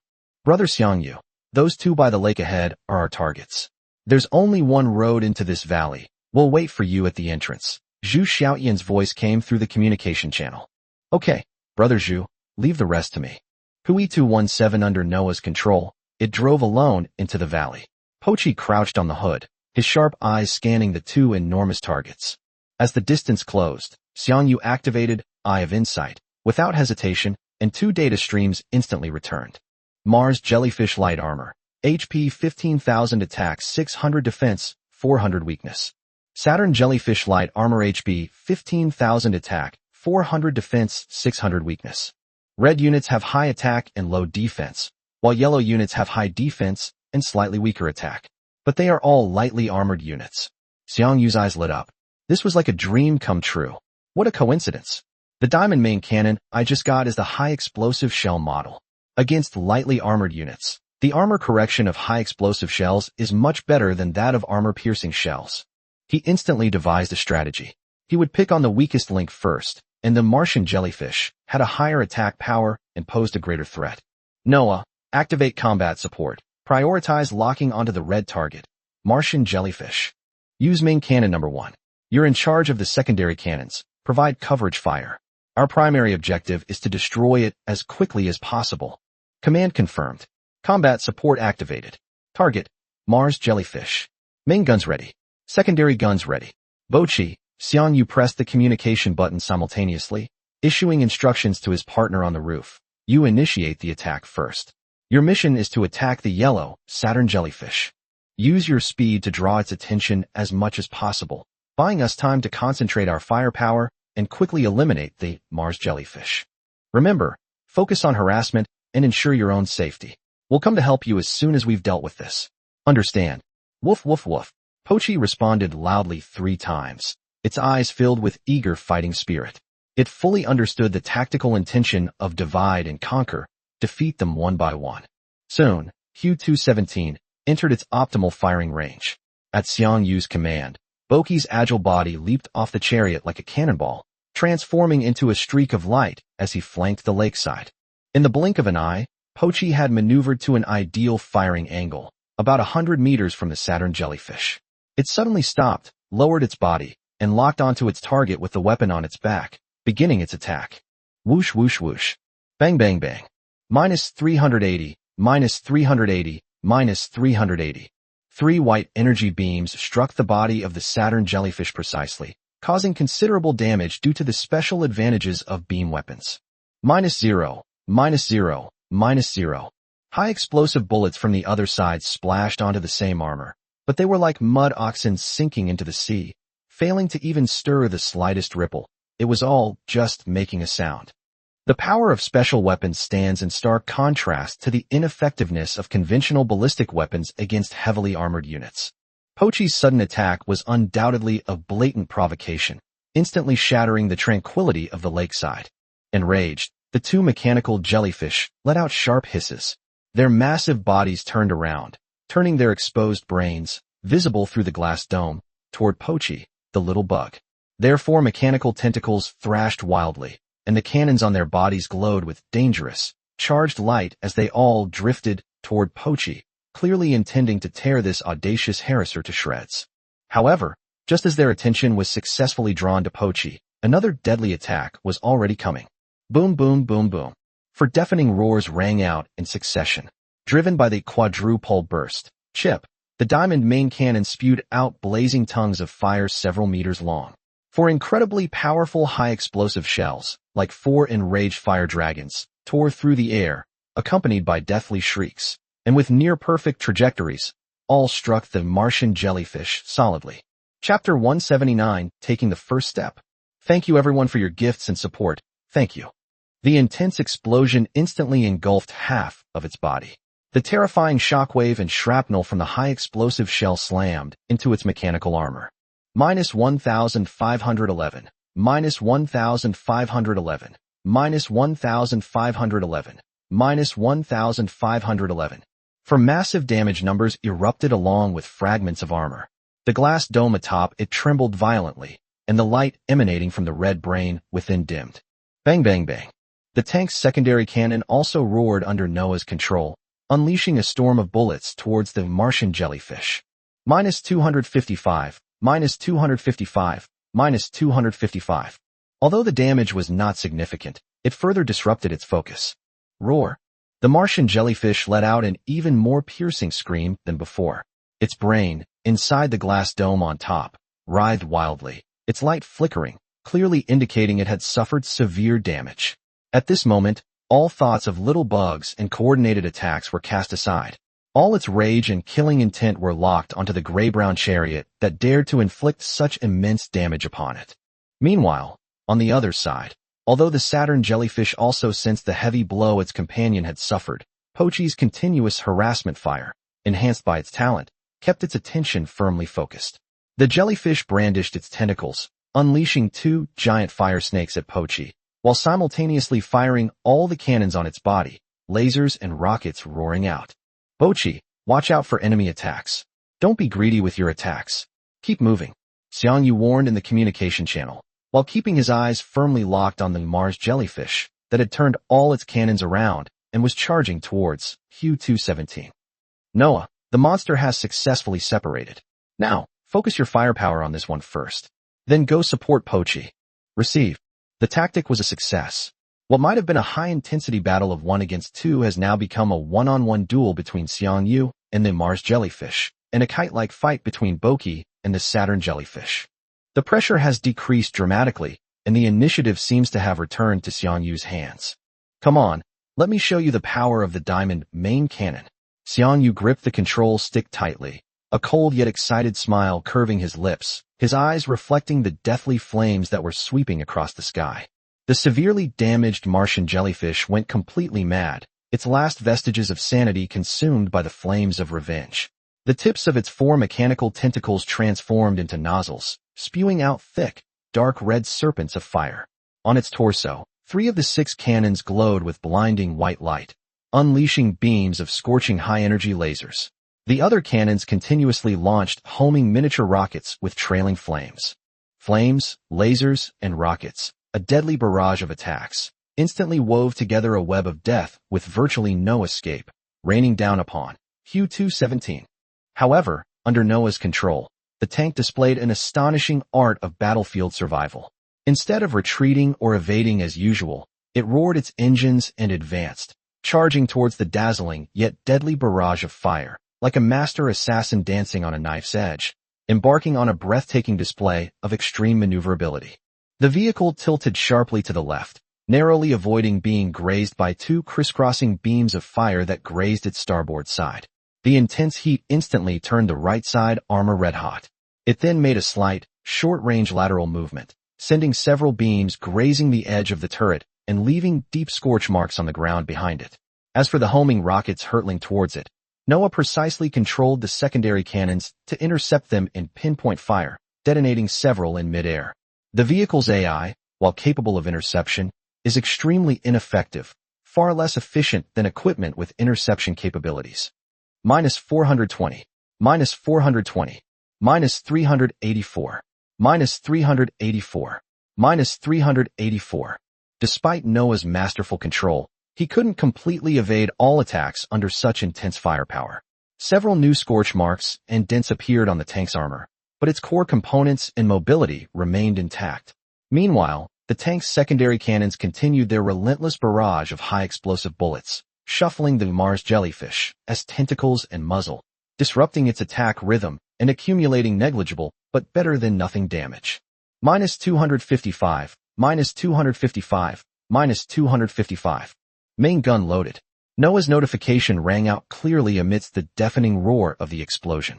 Now, Xiang Yu instantly sensed the Mars jellyfish's stiffness after a frenzied volley of fire. Without hesitation, he pressed the launch button. Boom, boom, boom, boom. The diamond main cannon roared once more. 4 high-explosive shells whistled out. The first and second shots slammed into the cracked transparent dome atop the Martian jellyfish. The shockwave from the explosion caused the cracks to widen rapidly, and dark red energy liquid gushed out from the gaps like a fountain. Minus 1,511. Minus 1,511. The third shot, like the last straw that broke the camel's back, hit the center of the glass dome perfectly. Boom. Minus 1,511. After enduring countless bombardments, the sturdy transparent shield finally reached its limit, shattering into countless crystalline fragments mixed with brain tissue debris, scattering everywhere. The exposed dark red brain at the top of the Martian jellyfish had completely lost its last protection.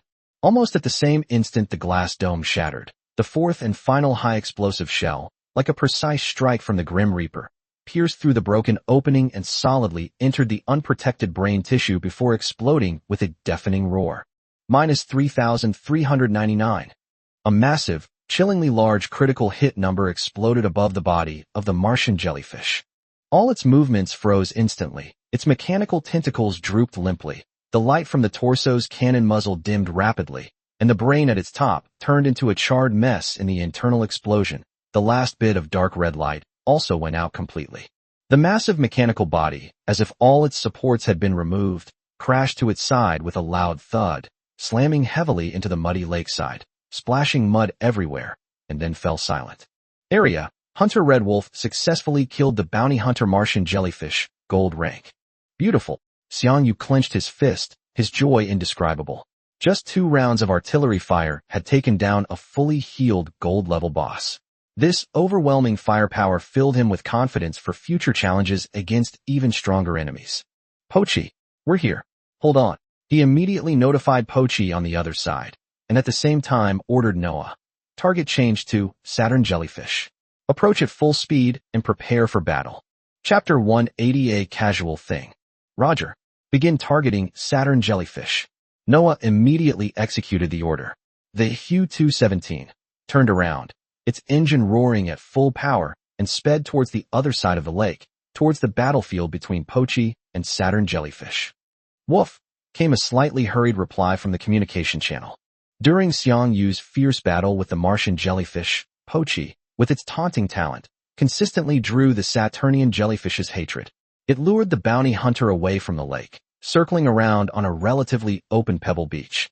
When faced with enemy attacks, flames and lasers, Pochi could barely dodge them by relying on his prediction and speed, but the guided rockets were much more troublesome. In just a short time, it had been hit 3 times. Although it avoided direct confrontation each time, the impact of the explosions still left several charred and damaged spots on its thick tactical armor, and it lost about 1/5 of its health. However, thanks to its enhanced physique and the relatively low attack power of the Saturn jellyfish, it still steadily restrained its opponent, like the best matador toying with an angry but clumsy bull. Seeing that its master was about to arrive to provide support, Pochi's spirits lifted, and it moved more nimbly, occasionally turning around to harass the enemy with beam shots, keeping the enemy's attention firmly on itself. The gray-brown chariots rolled over the gravel and rapidly approached. Through the main screen, Xiang Yu's gaze was fixed on the remaining mechanical jellyfish and its yellowish-brown brain, which was also protected by a transparent cover. Well done, Pochi. Now it's our turn. Xiang Yu's voice rang out in the channel, filled with unwavering confidence. The muzzle of the 175mm cannon began to be fine-tuned again, the metallic sheen flowing across the cannon. The final hunt is about to begin. Inside the valley, the aftershocks of the explosion and energy shockwaves had not yet completely dissipated. The wreckage of the fallen Mars jellyfish still emitted wisps of smoke in the swamp, while a new and more intense chase and bombardment was about to unfold at the other end. Deafening explosions, shrill energy beams, and the clatter of tearing metal rose and fell, like a symphony of death, echoing repeatedly throughout the valley. At the valley entrance, Zhu Xiaodian and his companions, who had set up a temporary observation post using the terrain, witnessed the brief but shocking battle that had just taken place. Despite the distance, the high-magnification observation equipment clearly transmitted the process of Xiang Yu killing the Mars jellyfish to their eyes. After a brief silence, Wang Gang was the first to gasp in disbelief, his dark face filled with astonishment, his voice rising slightly with excitement. My goodness, Brother Xiang Yu's firepower is too fierce. 2 rounds. Just 2 rounds of bombardment. A gold-level boss, gone just like that? This is much more efficient than the last time we fought that netherworld train. It seems that although he didn't get the Chariot token, he must have gotten some incredible new equipment from that diamond treasure chest. Fang Yuan shifted her gaze from the observation instrument, tapping her fingers on her knee as she analyzed. Before, his main cannon could only fire 3 shells at a time, but just now I clearly detected 4. He must have replaced it with a more advanced tank chip. Moreover, the main cannon's attack power is much higher than before. I feel that his main cannon is at least diamond level. Qian Song, who had always been taciturn and quietly observing, uttered 4 words at this moment. Terrifyingly so. These 4 words seemed to encapsulate all his shock and assessment. Zhu Xiaodian remained silent, his arms crossed, his gaze fixed intently on the gray-brown chariot speeding towards another boss in the valley. His heart was churning with emotions far more complex than anyone else's. With Xiang Yu's help, Chun Feng acquired the silver chariot and successfully advanced to silver-level hunter. Taking this opportunity, the general staff quickly integrated resources and formed a spearhead squad, with Chun Feng at its core, specifically targeting silver-level bounty hunters. During this period, this 5-person team has frequently launched attacks and achieved remarkable results. They now possess 3 silver-level vehicles, making them one of the strongest teams on Earth. They have even begun attempting some weaker gold-level bosses. In fact, the intelligence about these 2 jellyfish was not provided by the reconnaissance company at all, but was obtained by Chun Feng leading the sharp knife team to challenge them personally. Their initial tactic was to have 1 tank engage 1 enemy, while the other 2 focused fire on the third. However, reality proved far from their ideal. The enemy's overwhelming and diverse range of attacks, especially those that largely ignored basic defenses, rendered their tank armor virtually useless. A single salvo was enough to reduce their silver tank SP to almost half its strength. In the end, they could only retreat in disarray and almost lost a tank. He had initially thought that with the rapid growth of his team's strength, the gap between them and Xiang Yu, their foreign aide, was gradually narrowing. But what he saw before him was like a bucket of cold water, making him realize that the gap had not only not narrowed, but had actually widened in a certain direction. Xiang Yu no longer needs to be as cautious as before when dealing with gold-level bounty hunters. After acquiring the diamond-level main cannon, his efficiency in hunting gold-level bounty hunters has reached a breathtaking level. For them, a formidable enemy requiring meticulous planning, a desperate all-out effort, and even the possibility of failure, is perhaps just a matter of easy in front of Xiang Yu. It seems we still have a very long way to go, Zhu Xiaodian sighed inwardly. Meanwhile, during the brief interval while waiting for the main gun to reload, the tank's secondary guns continued firing, relentlessly raining bullets down on the Saturn jellyfish, which was locked in combat with Pochi, under Noah's control. However, as the data showed, this jellyfish possessed far superior defensive capabilities compared to its sibling. Bang bang bang. -55, -55, -55. The bullets struck the target like raindrops on banana leaves, causing only minor ripples and negligible damage, a stark contrast to the effect of attacking the Martian jellyfish. This visibly reduced damage directly reflected its high defense of 600 points. Main gun loaded. Without any hesitation, Xiang Yu pressed the launch button while Saturn jellyfish's attention was still on Pochi. Boom boom boom boom.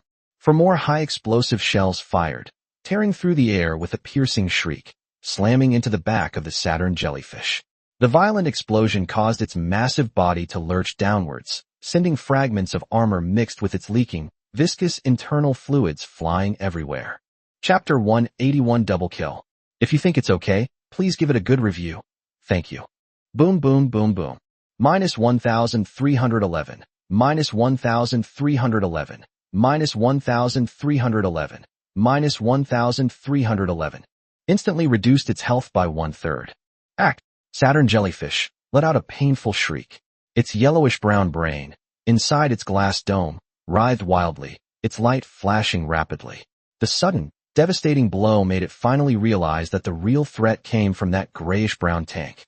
It immediately abandoned its pursuit of the slippery dog, its 4 mechanical tentacles flailing wildly, and all the cannons on its torso turned, locking onto Xiang Yu in the distance. This time, it unleashed a full-force, unreserved volley. However, the moment it turned its cannons, Pochi, which had been circling around and waiting for its chance, made its move. It stopped abruptly and turned around, its weapons on its back instantly locking onto the target, and 3 energy beams shot towards the glass dome on top of the Saturn jellyfish once again. Whoosh whoosh whoosh. Minus 380, minus 380, minus 380.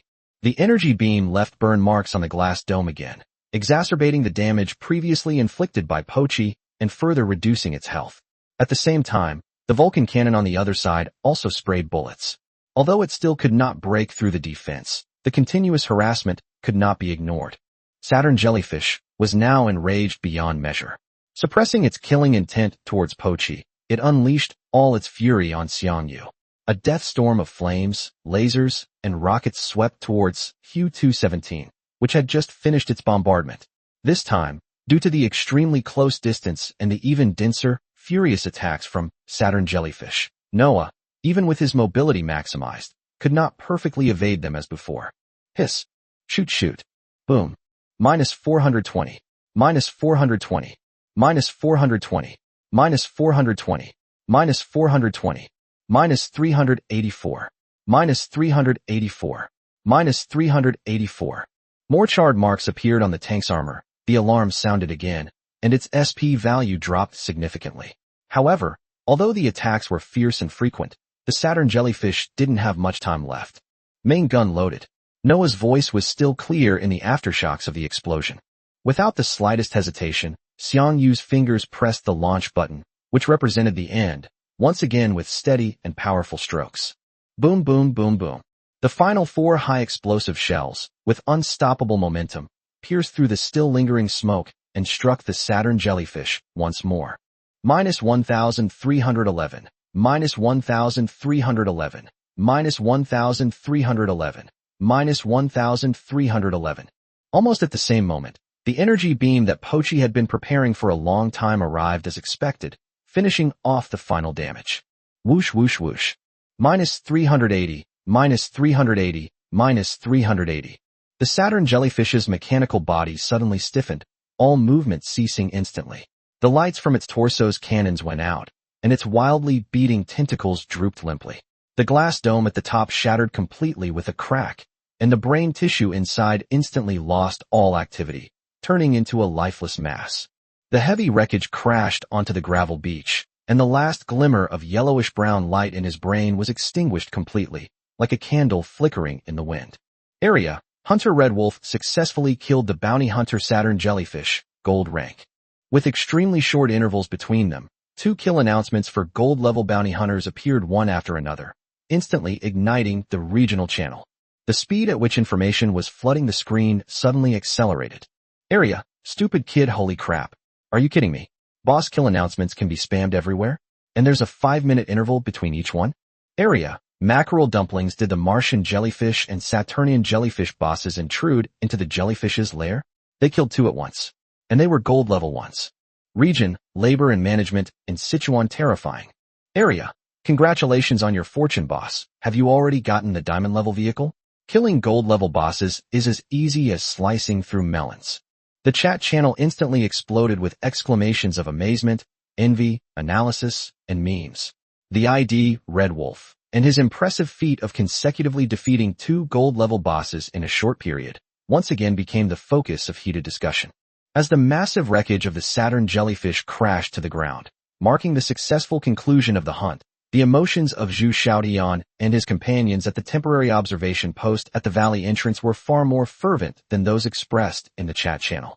Almost at the same moment the system kill announcement appeared, a token-shaped item emitting a pale golden light appeared in the team's temporary warehouse. The token was engraved with a simple chariot relief, which was the advancement key that countless silver hunters dreamed of.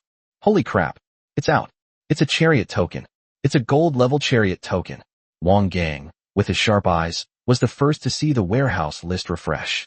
He was so excited that he almost jumped up.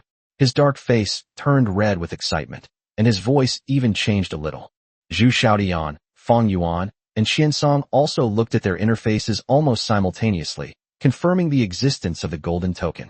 Even with their calm and collected personalities, Zhu Xiaotian and the others couldn't help but burst into uncontrollable ecstasy. Although they estimated that the drop rate of a gold-grade chariot token was extremely low, and today's hunt might be another fruitless day, the sheer joy of seeing the chariot token appear before them still overwhelmed everyone. That's great. Zhu Xiaotian let out a long sigh of relief, clenched his fist tightly, and looked at his equally excited teammates, a genuine smile spreading across his face. Fang Yuan maintained her upright posture, but her slightly trembling fingers and the glint in her eyes betrayed her inner turmoil. Xiansong patted Wang Gang's shoulder heavily, grinned, and revealed a rare, truly radiant smile. Just then, Xiang Yu's voice came through the squad's communication channel, calm yet with a hint of a smile. Looks like my diamond-level war chariot token is going to be used as a scapegoat. Congratulations. You guys had already discussed the distribution plan, right? Zhu Xiaotian immediately composed himself, his tone filled with sincere gratitude. Haha. Thank you so much, Brother Xiang Yu. Thanks to you, this is a real windfall. We had already decided on the distribution plan beforehand, and this gold-level chariot token will be given to Fang Yuan.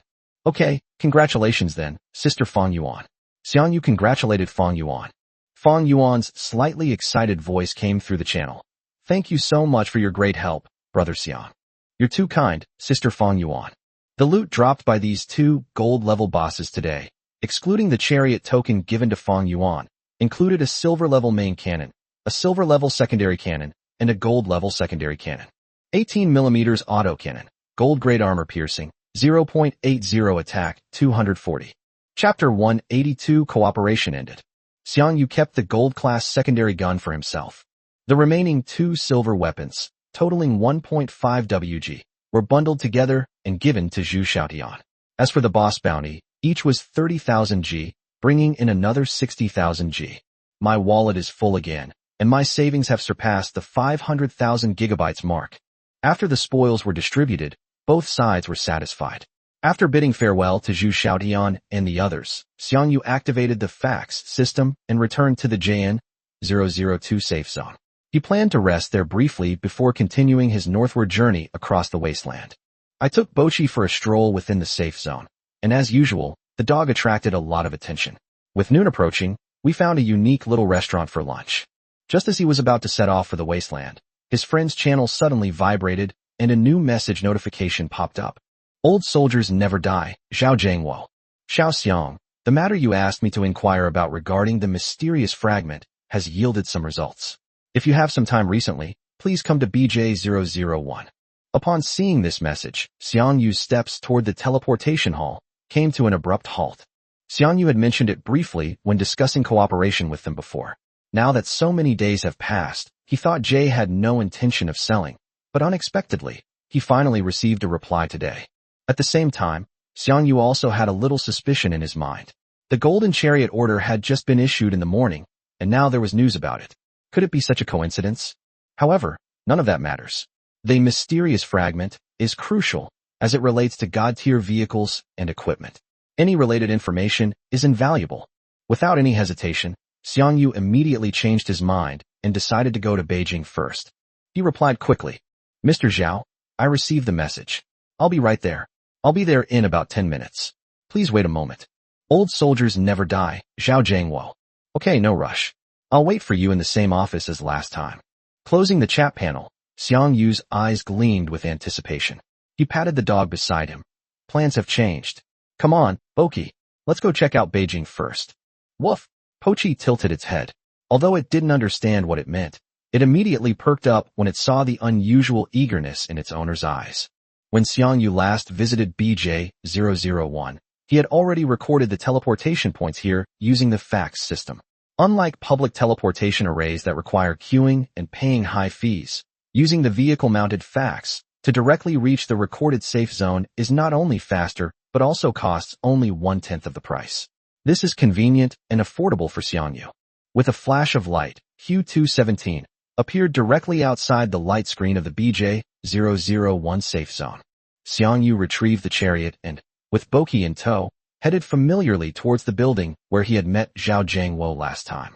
Upon arriving at the gate guarded by soldiers, the same resolute-faced young guard who had stood watch before was standing guard again. Seeing Xiang Yu, he clearly had already received instructions, immediately raised his hand in a standard military salute, and without asking any further questions, gestured for him to follow. The commander is waiting for you inside. Please come with me. Xiang Yu nodded in acknowledgement, then patted Boki's big head beside him and whispered, Boki, you wait for me here. Don't wander off or scare anyone. Woof. Pochi responded obediently, sitting down quietly in a corner by the door. Although its massive size and armor were still eye-catching, no one dared to disturb it at the entrance to this military-controlled area. Bringing it into a formal meeting was indeed inappropriate, and Xiang Yu understood this basic etiquette. Following the guard through the familiar corridor, we arrived at the heavy solid wood door. The guard stepped forward and gently knocked. Bang, bang, bang. Commander, Comrade Xiang Yu has arrived. Please come in. Zhao Jiangwo's steady voice came from inside. Xiang Yu pushed open the door and entered. The office was still furnished as before. Behind the large desk, Zhao Jiangwo was taking off his reading glasses, looking up from a document. When he saw Xiang Yu, a warm smile appeared on his face. Xiao Xiang, long time no see. Please have a seat. Zhao Jiangwo stood up and warmly invited Xiang Yu to sit on the guest sofa. He then came over and sat down opposite him. The guard quietly closed the door and left. Hello, Mr. Zhao.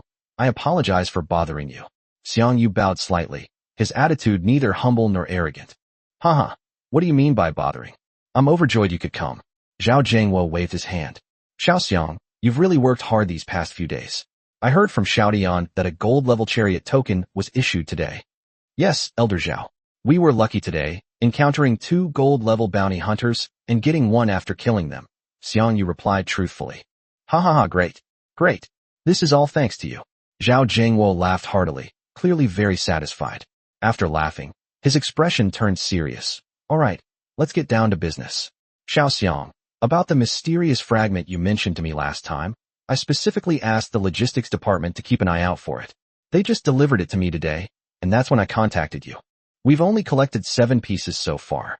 He looked at Xiang Yu and said sincerely, Xiang, you've helped us a lot, especially in the growth of Xiaoyan's team, where you played a crucial role. So, you can take one of these 7 fragments as a small token of our appreciation and to thank you for your help. Xiang Yu didn't accept immediately. After a moment's hesitation, he looked up at Zhao Jiangwo with clear eyes and said, Old Zhao, I appreciate your kindness. However, I cannot accept something for nothing. Now that Brother Zhu and the others have their gold-level chariots, with your current strength, you should be able to put up a fight against a gold-level bounty hunter. Our cooperation should be coming to an end soon, right? He asked the question directly and frankly. All good things must come to an end, and cooperation is based on shared interests. When one party no longer needs the other as much, a change in the cooperative relationship is inevitable. Upon hearing this, Zhao Jiangwo's smile faded slightly. He remained silent for a long time, his fingers unconsciously tapping on the sofa armrest. Finally, he sighed, his tone tinged with complexity. Xiao Xiang, you're a sensible person, and I won't hide anything from you. Indeed, some comrades in the staff have raised similar opinions. They believe that now that we possess our own gold-level tanks and the elite squad's combat capabilities are beginning to take shape, instead of spending resources to hire outside help, it would be better to concentrate those resources on training our own team to hunt. This way, all the spoils would belong to us, which would be more beneficial for the team's growth. Chapter 183, the final piece of the puzzle. Zhao Jiangwo paused, looked into Xiang Yu's eyes, and continued.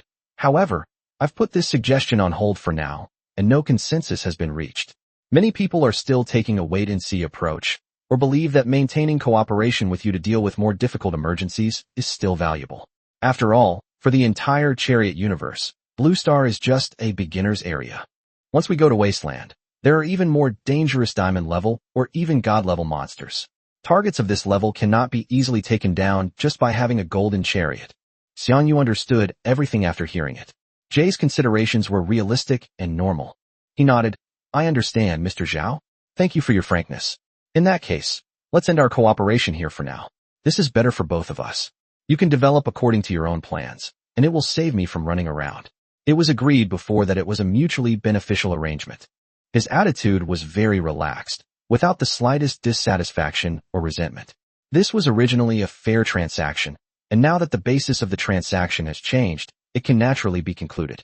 Looking at Xiang Yu's calm expression, Zhao Zhengwo's eyes flashed with admiration, but more so with apology. He shook his head with a wry smile.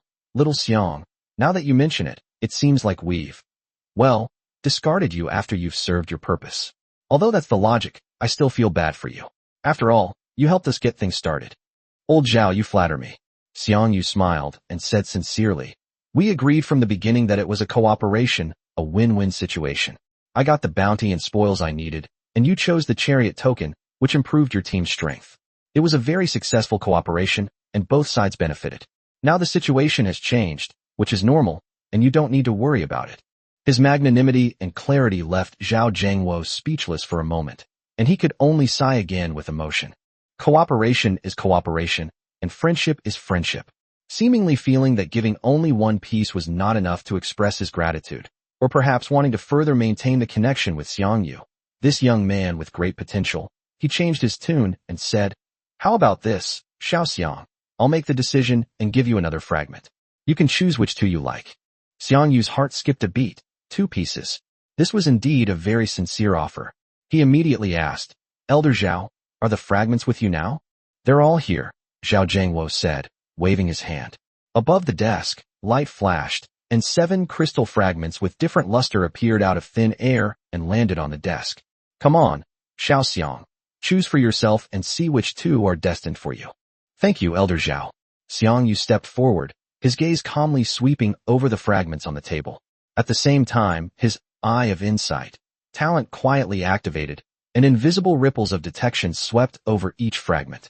7 fragments, 5 of which are equipment fragments, and the remaining 2 are chariot fragments. Mysterious chariot equipped with fragment electricity. Mysterious chariot equipment fragments glitter. Screenshot of equipment fragments from a mysterious vehicle. Mysterious chariot equipment fragment 2. Mysterious chariot equipment fragments. The Flash series account. This one can be considered as an alternative, Xiang Yu noted in his mind. He already had account fragments for this series, and if he could get this one, he would most likely only be missing one more account fragment. Then, he looked at the other 2 pieces of tank fragments. Mysterious chariot fragment T. Mysterious chariot fragment M. When the information from the Eye of Insight reached the last fragment, Xiang Yu's pupils suddenly contracted, his breathing paused almost imperceptibly, and his heart felt as if it were being gripped by an invisible hand before it began to pound wildly again. M-series number fragments. This is the only missing piece in his current M-series puzzle. With just this M in front of him, he can complete the entire M-series and most likely obtain a true god-level vehicle. A god-tier tank. That's far above the diamond tank, the absolute pinnacle of the tank universe. Its value is simply immeasurable with ordinary tank coins. Even with Xiang Yu's resolute mind, he couldn't completely calm himself at this moment. A surge of immense joy and longing overwhelmed his reason. He tried to control his expression, but how could the burning intensity in his eyes and the fleeting loss of composure escape the notice of a seasoned veteran like Zhao Zhengwo? Ha! Zhao Zhengwo laughed heartily, a glint of something deeper flashing in his eyes. It seems that among these fragments, there's something you need, Xiao Xiang. Xiang Yu took a deep breath, forcing himself to calm down. He knew that the more eager he appeared at this moment, the more likely he would be to find himself in a passive position. But the temptation of the god-level battle chariot was simply too great. Mr. Zhao, you have a discerning eye. Xiang Yu did not deny it, and directly pointed to the flash and M on the table. Then I will choose these 2. But then he changed the subject, his tone becoming serious. However, Elder Zhao, I can't take these 2 fragments for nothing. You see, A free gift often comes with a price that's harder to repay. If you incur such a large favor, it will be difficult to pay it back later. Old Zhao, I won't hide it from you. On Wasteland, the market price for a mysterious fragment is 100,000 gold. He looked at Zhao Jiangwo and proposed the final solution. Old Zhao, I'll offer 100,000 G plus a message in exchange for these 2 fragments. What do you think? Zhao Jiangwo gave Xiang Yu a deep look, his admiration deepening. This young man was not only incredibly strong, but also so mature and insightful. He knew his limits, knew when to advance and retreat, wasn't greedy for small gains, and valued long-term autonomy and balance. Okay, Zhao Jiangwo agreed immediately. I originally said it would be a gift for you, but since you insist, then we'll do it your way. It'll be 100,000 G plus that intelligence. This is a fair trade, mutually beneficial. He prefers to deal with sensible people. It saves him trouble. Thank you very much, Elder Zhao, for your kindness. Xiang Yu expressed his heartfelt gratitude.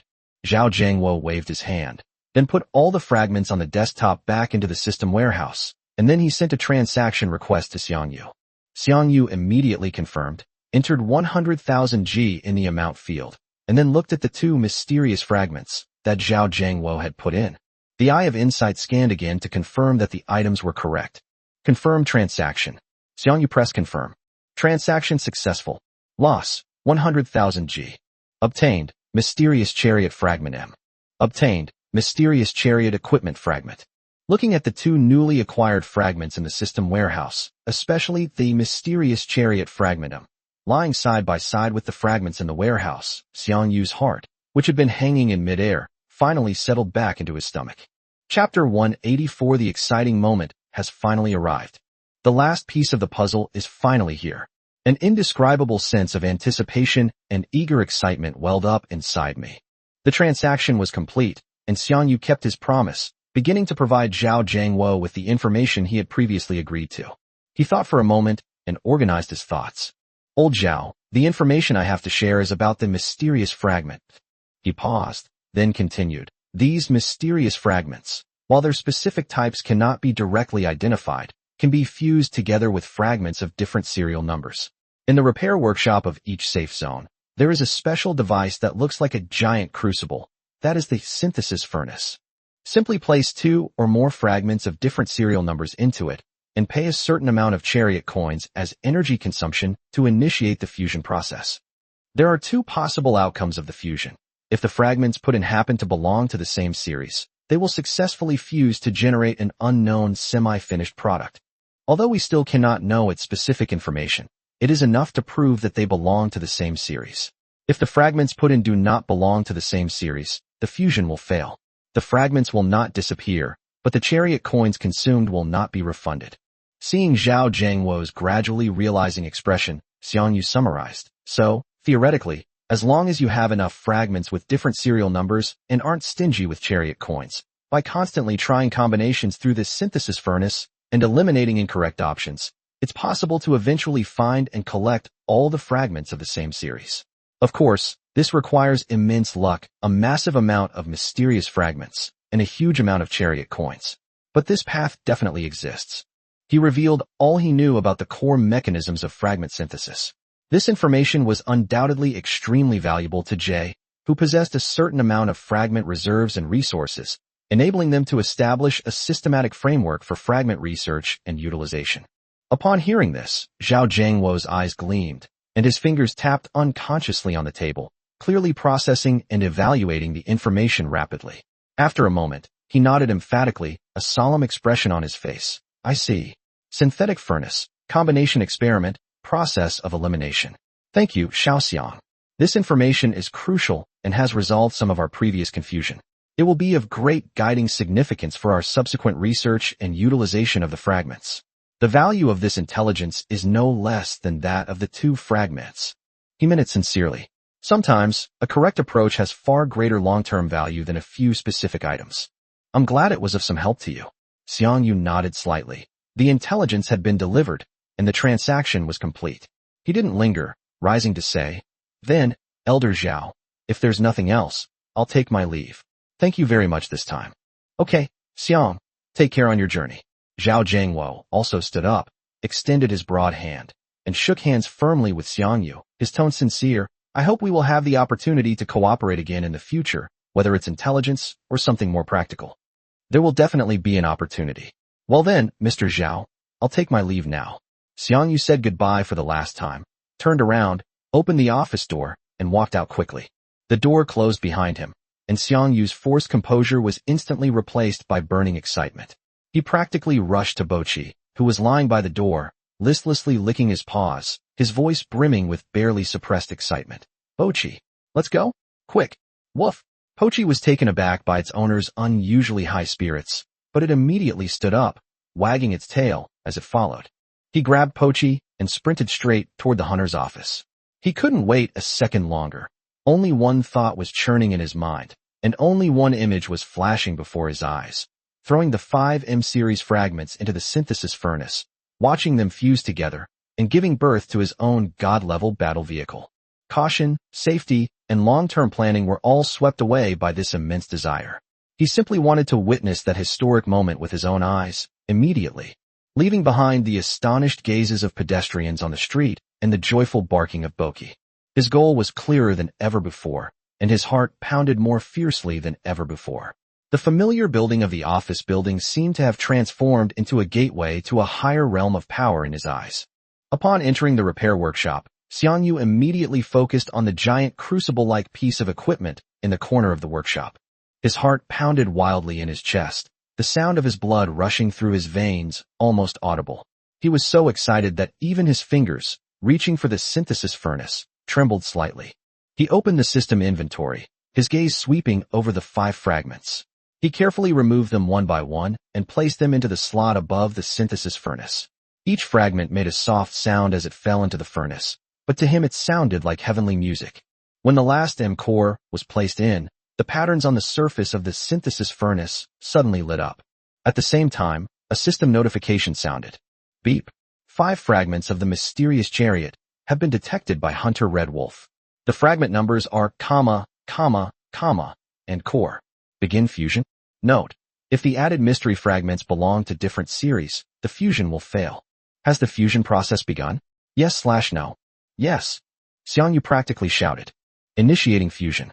This operation requires 50,000 war chariot coins. Pay and start the integration immediately? Yes. Because 5 fragments were used this time, the required chariot coins have increased to 50,000 G. Xiang Yu didn't even blink before confirming. Yes. Payment confirmed. Fusion has begun.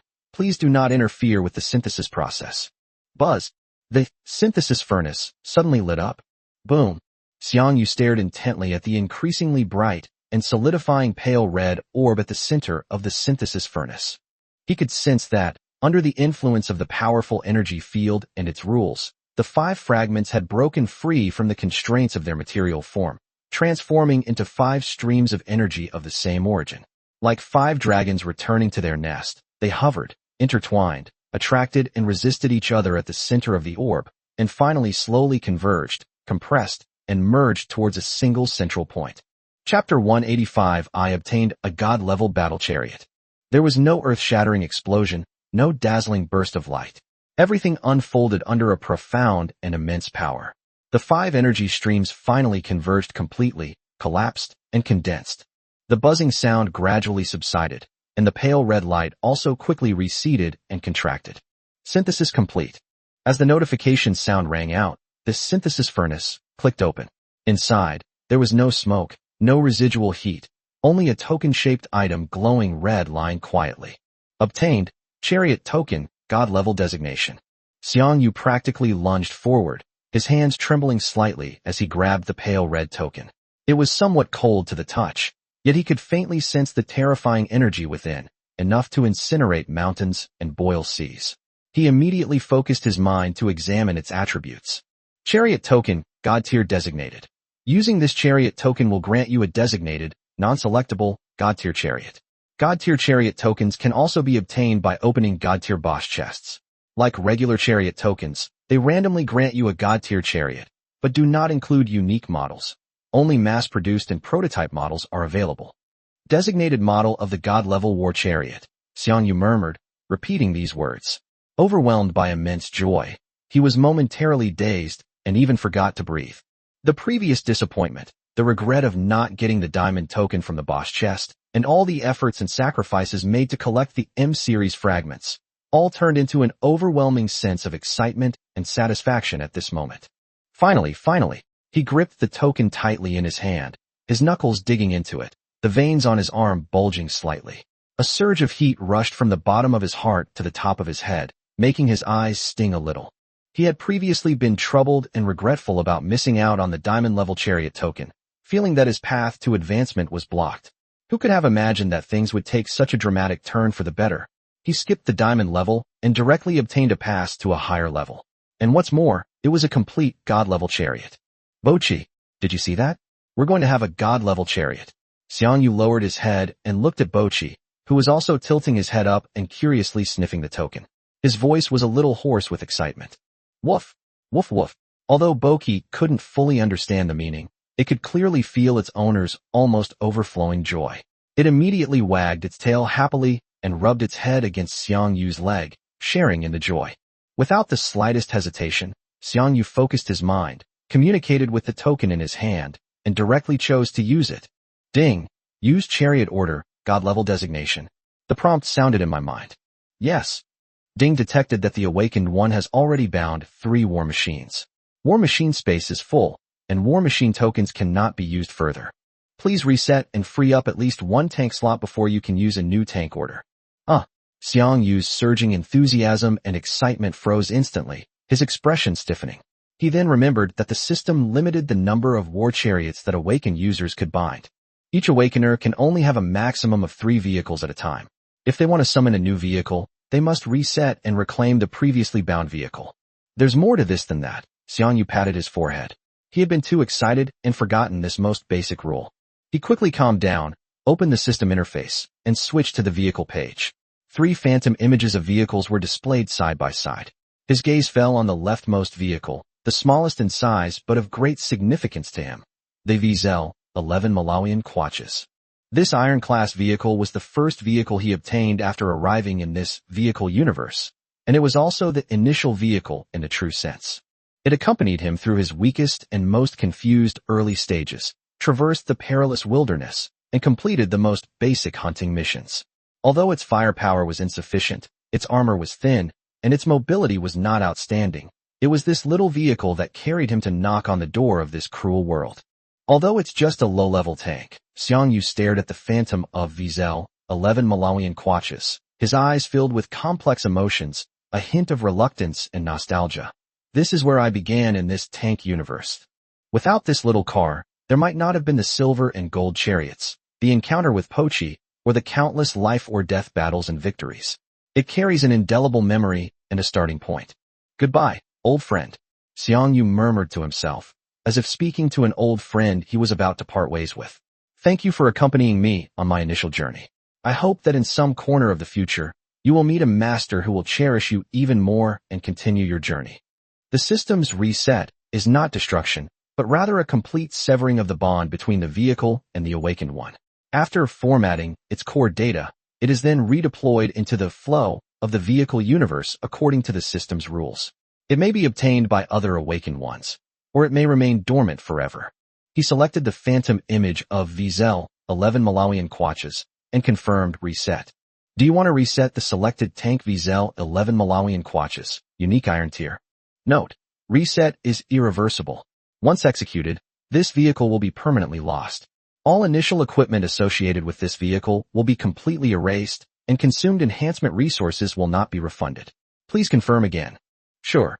Command confirmed. Initiating vehicle reset procedure, releasing soul binding, erasing core imprint, and recovering vehicle data. In Xiang Yu's vehicle interface, a slowly rotating silver vortex appeared out of thin air around the phantom of the VZL 11 Malawian kwaches. The phantom became blurry and transparent, and finally, as if swallowed by the vortex, it vanished completely in an instant. Reset complete. A faint sense of loss swept through me, but it was quickly replaced by a stronger anticipation. The old era has departed, and a new legend is about to begin. Without even a moment's mourning for the departing, VZL 11 Malawian kwaches, the legendary god-tier tank is about to arrive on the battlefield. Xiang Yu took a deep breath, his gaze burning with renewed intensity. He once again focused his attention on the pale red divine-level chariot token in the system's inventory. This time, there shouldn't be any problems. Do you wish to use the chariot order, god-level designation? Yes. Chariot summoned successfully. Non-random summons will not trigger the protagonist talent. Congratulations to the hunter for obtaining the god-tier vehicle. The moment the system notification sounded, a huge war machine slowly materialized on the workstation in the repair shop. At the same time, a stream of information carrying the scent of iron and blood and the smoke of gunpowder poured directly into the depths of Xiang Yu's mind, without warning. It wasn't just cold, impersonal text. It was a series of fragmented memories that felt like first-hand experiences, blurry yet intense battle scenes, the roar of the tanks and the cries of the enemy, all coalescing into an epic imprint of this tank. Everyone probably already guessed it. Chapter 186, Merkava Wolf. Thanks to Dai Chongquan for the inspiration capsule. Merkava Wolf, God-level unique. The legendary hunter, Red Wolf, and his super tank together forged an immortal legend in the universe of tanks. Its original form wasn't a divine artifact, but rather a mass-produced tank with ordinary performance. After Red Wolf acquired it, it accompanied him through countless life-or-death battles, traversing starry seas and abysses. With his unparalleled skills, rare materials scavenged from countless powerful enemies, and his profound understanding of the way of the tank, he repeatedly modified and enhanced it beyond its limits. Ultimately, this tank, along with its master, broke free of its shackles and ascended to godhood. Riding the Red Wolf, it has conquered all corners of the world, hunting down terrifying behemoths that once roamed the galaxies, destroying the ultimate weapons of fallen civilizations, and crushing the armies of the Abyss Legion. Its main cannon possesses unparalleled destructive power. Its iconic red paint is stained and branded with the blood of countless enemies who have fallen to it, earning it an unparalleled fearsome reputation through countless slaughters. However, like all legends, the ending is shrouded in mystery. After a certain point in time, the legendary hunter, Red Wolf, and his beloved vehicle vanished completely from the universe of vehicles, as if evaporated. No one knows whether they perished in some unknown ultimate expedition, transcended some boundary to a higher dimension, or simply disappeared into the river of time. Only the legend of Red Wolf and his vehicle remains, passed down through the records of a few top hunters and ancient ruins. Holy shit. Holy shit. Holy shit. The moment this information settled in his mind, Xiang Yu felt as if he had been struck by a high-voltage current.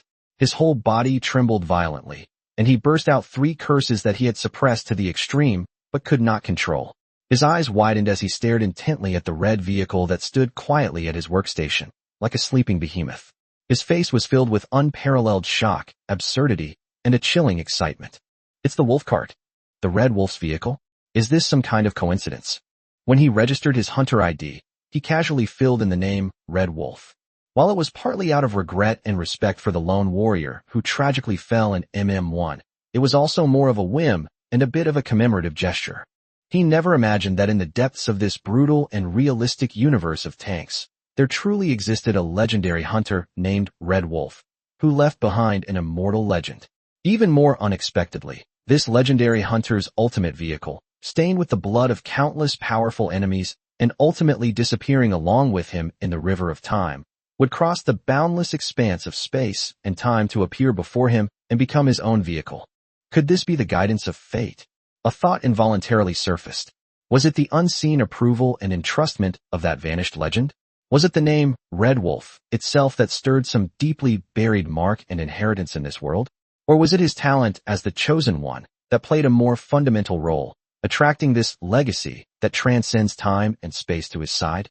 His thoughts, like waves in a storm, surged wildly, but ultimately converged in front of that red chariot into a purer, more intense desire and sense of belonging that almost set him ablaze.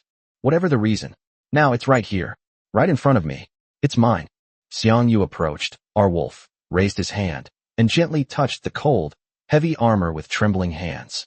I never expected this. Xiang Yu's voice was filled with endless emotion and a sense of unreality, as if a dream had come true. Before, I could only control it in the game, through the screen, and fantasize about being Red Wolf. Now, I've come to this real tank universe, and I can actually see it again, touch it, and even drive it myself. A surge of pride welled up inside him, making his eyes well up with tears. This wasn't just the joy of acquiring a powerful war machine. It was more like a connection that transcended time and dimensions, a supreme response to and realization of a long-held dream. This is really tie hot pants. After calming down a bit, Xiang Yu opened the system interface and switched to the tank panel. He couldn't wait to see the stats of this legendary tank. Chariot, Merkava R-Wolf, God tier, unique. Level, 0150. Main cannon alpha, Hungry Wolf Spark Cannon, God tier exclusive, 0150 attack 1000 defense 200 ammo capacity 999999. Exclusive main cannon, cannot be removed.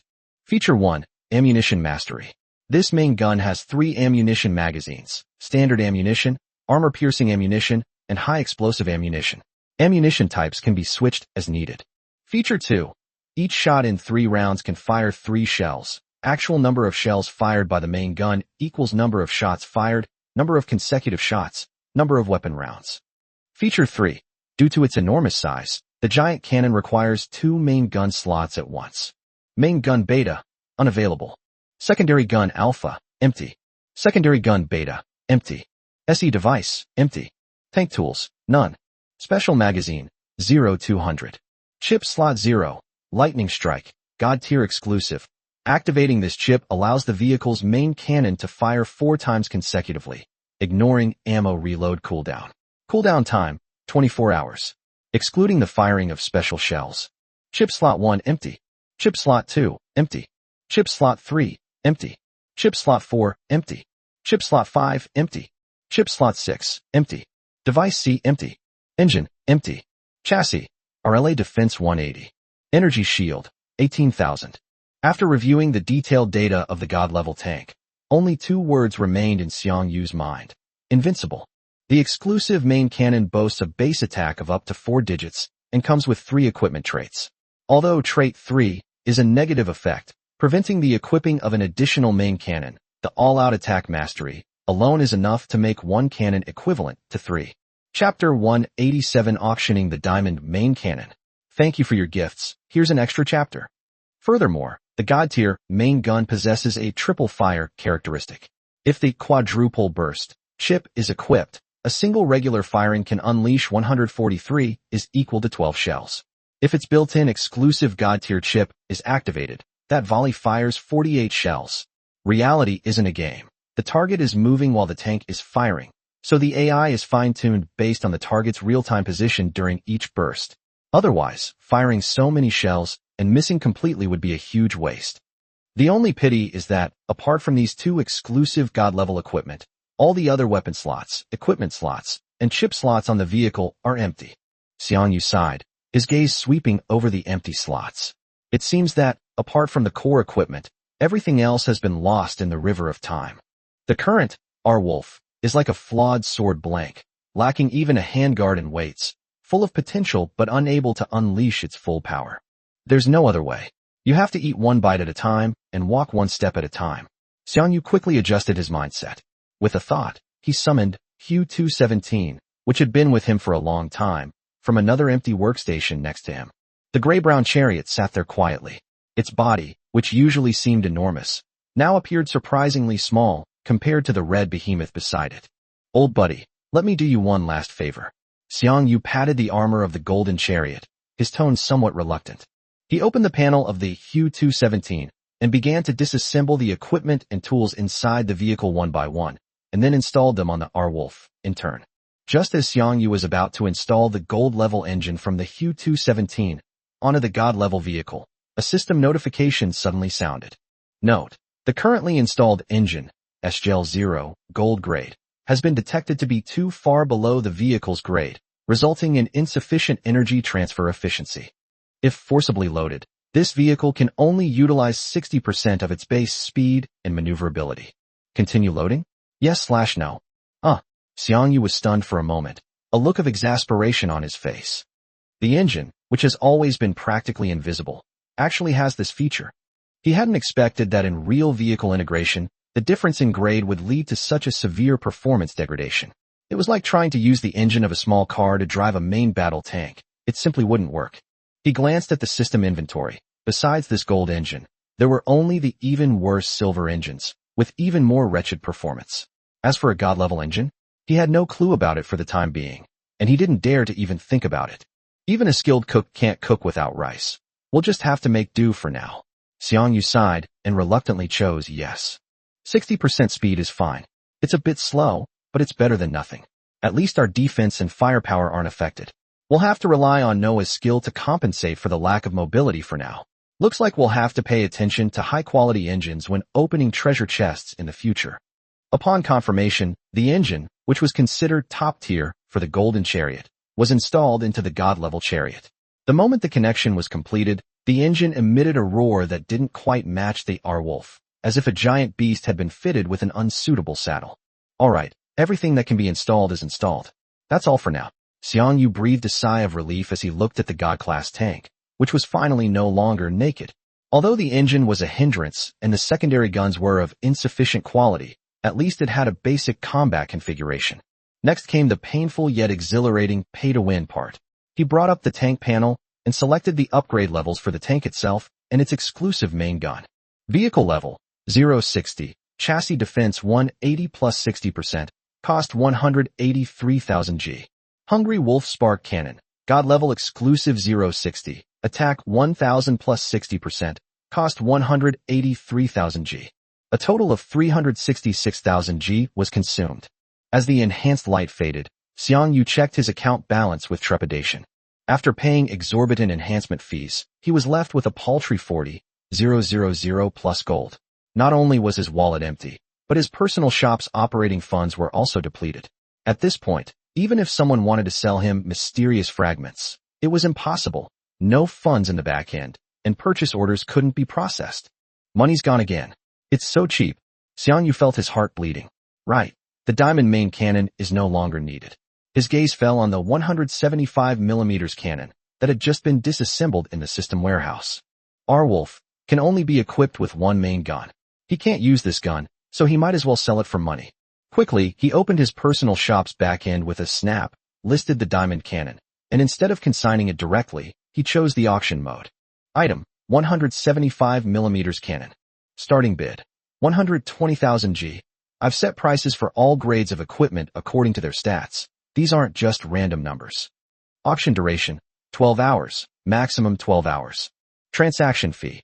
If the transaction is completed, a transaction fee of 10% of the final transaction price will be charged. Confirmed for release. This is the first diamond main cannon on the entire planet Earth. It should fetch a good price. Xiang Yu pondered, his eyes gleaming with dollar light. All the major powers will probably get involved. With this cannon, I can actually put up a fight against ordinary gold-level bosses. I hope they put in a lot of effort, so I can continue to strengthen myself. The moment that diamond-like, 175mm cannon, whose stats far surpassed the Blue Star version, appeared in the Hunter's House auction area, many awakened ones who had been keeping an eye on Xiang Yu's shop were immediately excited. The chat channel erupted instantly, as if a red-hot iron had been plunged into cold water. World, Night Elf, holy crap. You guys need to check, Hunter's House is auctioning off a diamond main cannon. World, Bakayar, what? Really? A diamond main gun? World, Night Elf, why would I lie to you? The starting bid was 12 WG, and it's already gone up to 15 WG. World, Spalashi, this must be the first diamond main cannon to appear on our Blue Star, right? The stats are insane. Why doesn't the master use it himself? Does he already have an even better one? A god-level main cannon. World, a jar of pomegranates, that's incredible. A base attack of 700, and it's a high explosive shell. Let me do the math. My silver main gun only has around 200 attack. This one shot is equivalent to more than 3 of my shots. If I mounted this on my tank. Chapter 188, Advancement to Diamond Level. World, Tech Geek, Xiaoming, you can't calculate it that way. Attack power is one aspect, but penetrating defense is even more important. If your attack power is too low, and you can't penetrate the defense of a high defense target, the damage is 0, and firing more cannons won't help. The significance of this diamond main cannon is that it can deal effective damage to all known gold-level bosses. This is a qualitative leap. World, Smita, that's true. According to the monster data posted by Red Wolf on the forum, no gold-level bounty hunter's defense can withstand the attack of this main cannon. World, wishing you prosperity, we casual players shouldn't even think about it. Only the big players can afford the price. World, I am Zhang Chang. I just checked the leaderboard and Red Wolf's combat power has exceeded 1,000 points, which is more than 3 times that of the second place. I can only say, everyone stand up for this difference. World, Meichuan Nika, damn it. I'm supposed to be the protagonist of this universe. After going through countless hardships, I finally fully upgraded my silver chariot, and now he's even starting to sell diamond weapons. How dare he? World, Guardian comparisons are odious. Let's all disperse. We don't understand the world of the big shots. I'll just go back to farming giant ants. Xiang Yu paid little attention to the commotion and heated discussions in the chat channel about the diamond main cannon auction, nor did he have time to pay attention to it. With the enhancement work temporarily completed, he boarded the cockpit of our Wolf and started the vehicle. Noah, conduct a full system self-check and assess the current status. Yes, Supreme Command. System self-test program initiated. Noah's electronic voice sounded, and a series of test commands and data streams began to rapidly scroll across the main screen. New tanks and system components detected. Warning, the engine unit is of too low a grade and is extremely incompatible with the vehicle body. The current maximum engine output can only maintain about 60% of the vehicle's base speed output, which severely restricts the vehicle's speed and maneuverability. Weapon system functions normally. Main and secondary guns are calibrated and connected. Armor and hull structure scans are normal. SP values are at full capacity. Sensors and onboard radar array are in excellent condition. Self-test complete. Top Command, please replace the engine with a compatible one as soon as possible. Noah's self-inspection report was exceptionally accurate, pointing directly to the core problem of the God-level war machine. Xiang Yu nodded. Okay, I understand. I will prioritize dealing with the engine problem. Until a new engine is found, the weakness in maneuverability will depend entirely on your skills to make up for it. Noah. Received. High Command. I will re-optimize all maneuver evasion algorithms, prioritizing the use of existing power for maximum efficiency and enhancing prediction and tactical maneuverability to compensate for the lack of absolute speed and acceleration. Noah's response was without the slightest hesitation, as if this were merely a math problem to be solved. After completing the initial testing and assessment, Xiang Yu left the cockpit. He then transferred all the special ammunition stored on the Hu 217 to the new vehicle's special magazine, which had a capacity of 200 rounds. After doing all this, he returned both vehicles to the system space. The auction for the diamond main cannon isn't over yet, so let's not head to the wasteland yet, Xiang Yu thought to himself. We'll wait until the auction is finished and the funds are in place. Let's rest this afternoon and recharge. Having made up his mind, Xiang Yu led Boki to the crowded mission hall and randomly found an empty smart terminal to operate. Ding. Your hunter rank meets the promotion requirements. Do you want to promote now? Yes. He confirmed without hesitation. Ding. Congratulations to Hunter Red Wolf on your successful rank advancement. Current hunter rank, Diamond. Quest privileges have been upgraded. As Xiang Yu successfully advanced, a system notification sounded as expected. A hunter has successfully advanced to Diamond rank. Abyss Outpost officially open. Abyss Outpost. This is the frontline position for the intelligent beings of the Chariot universe to resist the erosion of the endless abyss. This area has long been in a state of extremely high-intensity conflict of rules, with a fragile space-time structure, extremely high concentrations of radiation pollution, and incredibly powerful monsters. Projections of high-level abyssal units frequently descend, posing a threat level far exceeding that of ordinary battlefields. Minimum entry requirement, Diamond level hunter, exploration in a small team is recommended. Abyss Outpost, huh? Xiang Yu stood in front of the smart terminal, recalling the system announcement triggered by his recent advancement, but his face didn't show much surprise. He had already learned about the area from Frank long ago, understanding its significance and its suffocating danger. His eagerness to advance to Diamond level was also to prepare for entering the outpost. Therefore, this announcement wasn't new information to him. Promotion complete. Go back and catch up on your sleep this afternoon. Xiang Yu led Boki back to the apartment. Although his adrenaline had not completely subsided, and he was still somewhat excited from obtaining the God-level chariot, he did not feel sleepy, but he still lay down on the bed and closed his eyes to rest. He counted 1 sheep, 2 sheep, and drifted off to sleep, but a trace of drool at the corner of his mouth hinted at the beauty of his dream. The chat channel was still discussing his promotion to Diamond level and the subsequent system announcement. World, Big Bold, you're awesome. Your advancement speed is like a rocket. World, all I have left is money. Hey bro, are you there? Excuse me, But where did you buy this cheat? Is the source reliable? Price is negotiable. World. Dameda, another one's gone mad. Take him away, next one.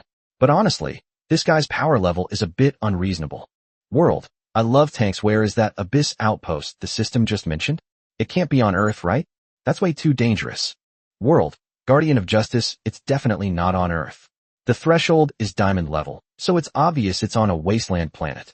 World. Zhu Xiaodian, the Great Sun Moon Empire's BJJ district, is recruiting heroes from all walks of life to form a sharp elite force and jointly build humanity's defense line. Requirements. Silver level hunter or higher. Passing the basic military skills assessment, willing to join the J team, obeying orders, and following commands. Benefits. Basic allowance plus rare resources exchanged for battle merits plus military technical support plus high compensation for death in action. Interested parties, please contact us privately or come directly to the BJ district. For the Great Sun Moon. For Earth. World. Qinfeng, the Great Sun Moon Empire's BJJ district, is sincerely recruiting heroes from all walks of life. World. Feng Yuan, the Great Sun Moon Empire's BJJ district, is sincerely recruiting heroes from all walks of life. World. Wang Gang, the Great Sun Moon Empire's BJJ district, is sincerely recruiting heroes from all walks of life. Chapter 189. The night before departure. Suddenly, a series of recruitment messages with the same format began to flood the World Channel and the regional channels within the original Sun Moon territory. World. Bald Eagle Abyss Watcher project launched. Recruiting elite hunters of silver rank and above. We offer top-tier equipment support, team combat training, generous battle merit rewards, and special privileges as Federation citizens. Location. World. King Arthur. The Knights of the Round Table are formed. Target. Wasteland. Demands. Benefits. World. Big Goose, Iron Torrent, is recruiting daredevils. No cowards. Only true warriors. Those with a high alcohol tolerance will be given priority. World. Oda Nobunaga, Guardian Ninja, recruiting warriors who are willing to die for their nation. No requirements. Even if you don't have a chariot. As long as you're not afraid to die. World. Yi Sun-sin recruitment in the Great Hanming Kingdom. As if by prior arrangement, the major powers of the G and the J factions of the Alliance on Earth have all mobilized at this sensitive moment when the Abyss outpost has officially opened, launching a large-scale, open recruitment drive. Although their entry requirements and benefits differ, their core objectives are highly consistent. To absorb elite hunters from the civilian population, especially those who have reached the silver rank and possess a certain level of independent survival and combat capabilities, and to incorporate them into the militarized or semi-militarized systems led by the G or the Alliance, in preparation for the future. This scene made many ordinary hunters who were just watching the spectacle instantly realize the seriousness of the matter and the arrival of the tide of the times. World. Sparathi, are the Japanese and other countries finally starting to exert full force and co-opt civilian forces? It seems they are preparing to reclaim Earth. World. A jar of pomegranate support. I'm not cut out for frontline combat. My physique and fighting talent are average. But in this situation, I can work from the rear, handling production, research, and equipment maintenance. I'm willing to contribute my share. World. Dumb kid, I want to sign up. I want to join. But I'm only bronze level. I'm not qualified. World. Prince of Wales brother, don't rush. Focus on leveling up first, and only go after you meet the basic requirements. Or wait until the J side relaxes the recruitment conditions before going. For now, improve yourself. Xiang Yu was completely unaware of the actions of the various parties involved. By the time he woke up, it was already the early hours of the next day. I slept so soundly that the world seemed to turn dark. Xiang Yu climbed out of the hard cot, stretched lazily, and his joints cracked twice.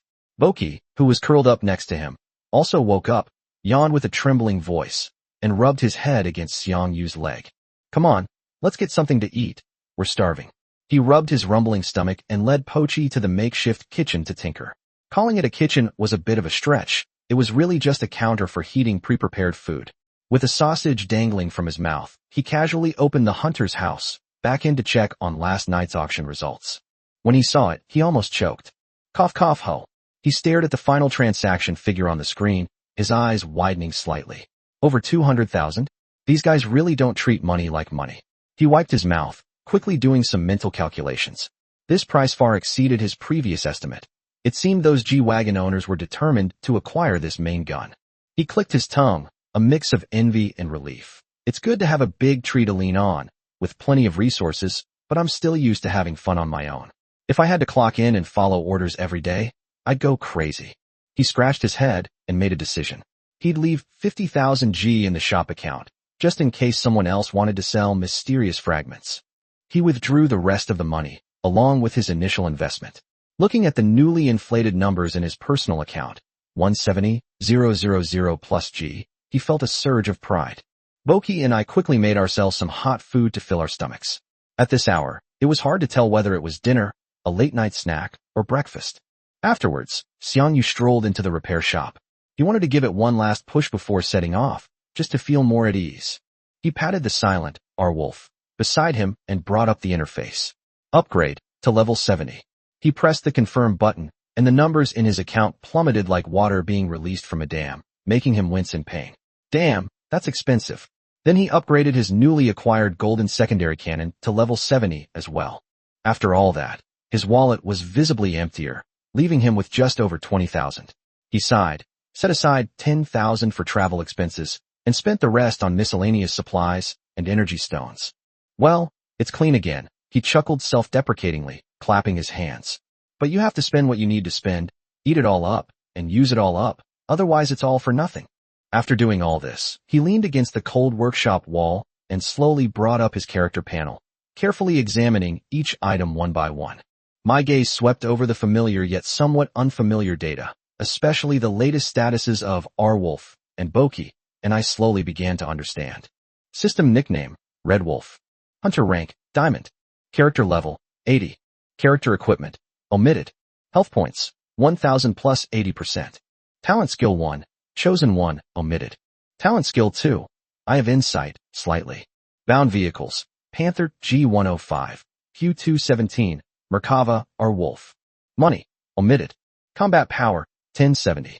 Tank panel, Chariot, Merkava Wolf, God tier, unique. Level, 70,150. Main cannon alpha, Hungry Wolf Spark Cannon, God tier exclusive, 60150 attack, 1000 plus 60% defense 100 ammo 999999. Main gun beta, unavailable. Secondary gun alpha, 18mm Vulcan Cannon, gold grade high explosive, 8080 attack 240 plus 80%.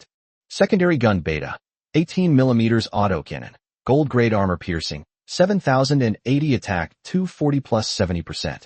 SE device, empty. Vehicle tools, fax machine, gold level. Vehicle refrigerator, silver level. Electromagnetic barrier, god level. Air cooler, gold level. Special ammunition magazine, 183,200. 13 cold air bombs, 20 gasoline bombs, 50 spare ammunition, 50 grenade launchers, 50 explosive rounds. Chip slot 0, lightning flash, god tier exclusive. After activating the chip, the main cannon of the vehicle can fire 4 times consecutively, ignoring the reload cooldown. Cooldown time, 24 hours.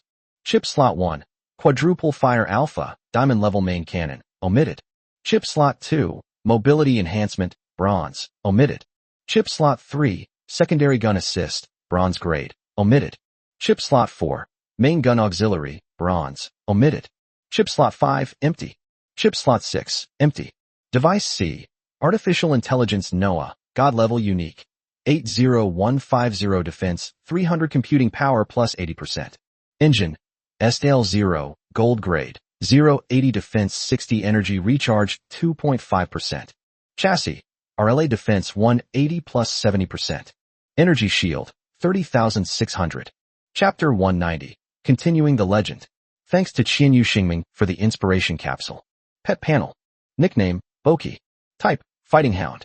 Level, 8150 God level. Health strength, 3000 plus 80%. Defense strength, 150 plus 80%. Weapon alpha, 15mm Vulcan Cannon, silver grade high explosive, 60-60 attack, 160 plus 60%. Weapon beta, laser, gold level beam, 80-80 attack, 200 plus 80%. Armor, light pet armor, bronze, defense plus 10%. Collar, tactical pet collar, bronze grade, attack plus 10%. Talent 1, combat instinct, omitted. Talent 2, swift wind and lightning, or similar. Talent 3, come at me, you idiot, omitted. There will be no more complete personal panel data displayed unless there is a major equipment update. Excellent. Excellent. Everything is ready. Xiang Yu checked the status one last time and was very satisfied. It's time to set off again for the wasteland. He led Bochi into the teleportation array. A flash of light, a familiar dizzying sensation, and the next second they were in the FT-10086 safe zone. After paying the teleportation fee, he glanced at his personal account. It was almost empty, with only a few hundred gigabytes left. Let's go, Boki. Xiang Yu patted the big dog beside him. We need to hurry up and make some money, or we won't even have enough to eat. Woof, woof. Pochi seemed to understand, tilting its head back and barking twice. It pawed at his trouser leg and peered towards the exit of the safe zone, its eagerness making it seem as if it couldn't wait to encounter the monster. A man and his dog stepped out of the teleportation hall. The streets of the safe zone were chilly in the early morning, with few people around, only the dim yellow light of the streetlights casting long shadows of the two of them. As Xiang Yu walked, he opened the remote mission panel and quickly browsed the hunting commissions issued in the FT-10086 area. After scanning through them, I found that the highest level of bounty is still diamond level. It seems that the regular areas of wasteland are just like this. If I want to advance to the god level hunter, I'll have to go to the outpost. Xiang Yu turned off the control panel and, without further delay, headed straight for the energy screen at the exit of the safe zone. Along the way, there were only a few scattered night owls who hadn't slept all night or had gotten up early. Upon arriving at a relatively open area near the border, Xiang Yu had a sudden thought and summoned our wolf. Buzz. Ripples spread through the air as the massive, imposing steel behemoth materialized on the open ground. Its enormous body occupied almost half the road, and its bright red paint, far from appearing dull in the dim light, instead shimmered with a chilling, eerie glow. CIO. Not far away, a hunter squad that had just returned to the safe zone suddenly stopped. One of them couldn't help but curse, his eyes wide as he stared intently at the suddenly appearing red tank. That tank is so damn cool. Is that some kind of special paint job on the armor?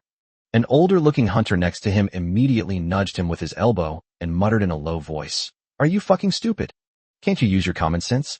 Camouflage paint is for concealment. It's either khaki, jungle green, or snow white. Who in their right mind would paint a tank such a conspicuous red? Are you afraid that monsters and enemies won't be able to spot you? Or do you want to die even faster?" The young hunter realized what was happening and awkwardly scratched his head. "Oh right, so what's wrong with him?"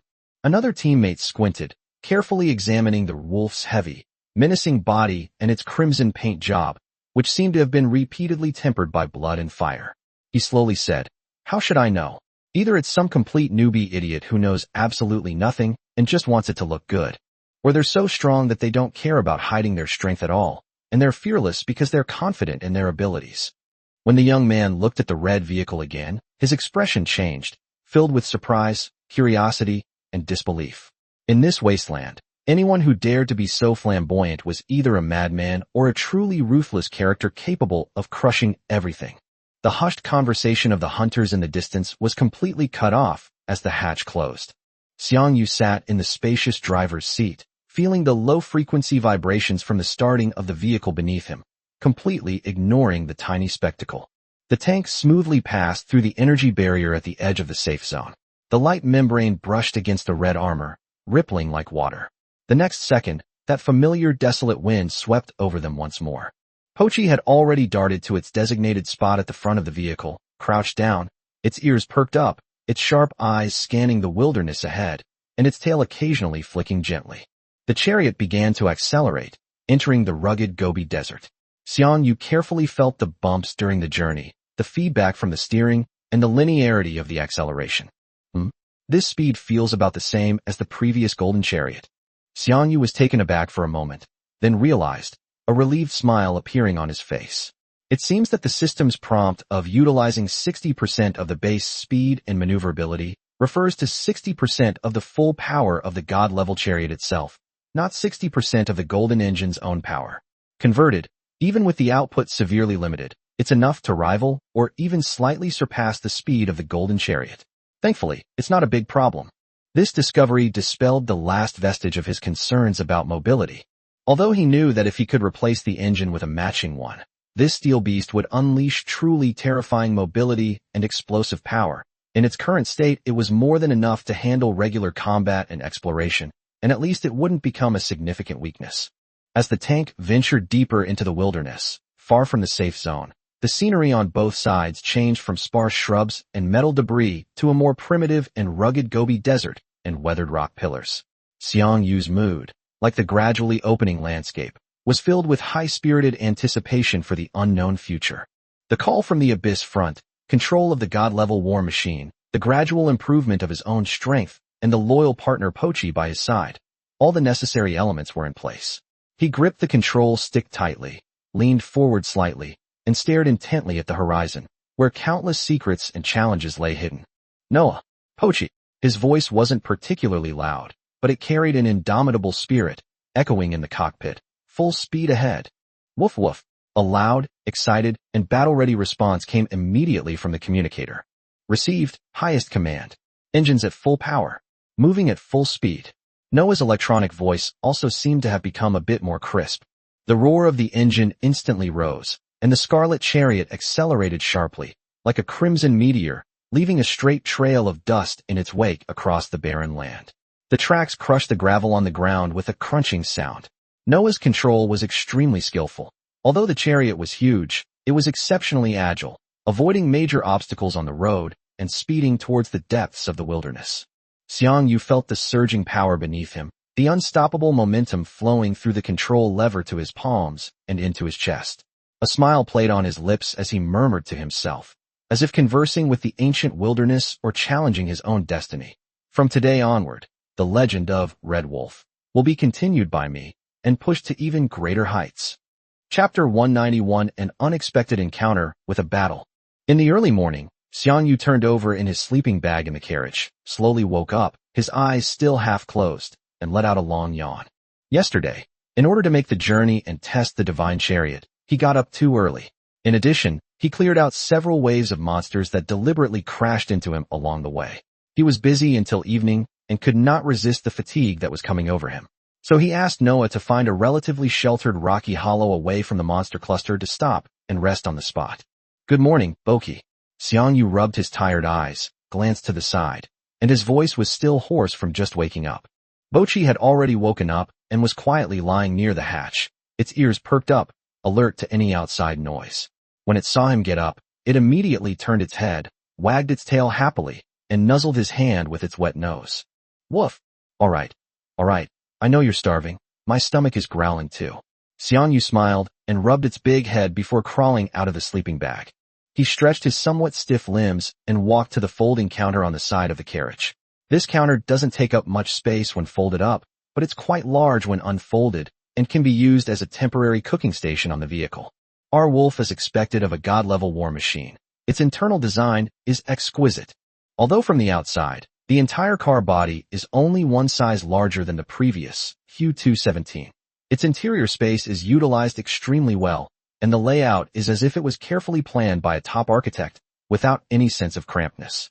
Being here now, Xiang Yu had the illusion that he was in a small, avant-garde studio apartment, spacious and comfortable, a stark contrast to the desolation of the wasteland outside.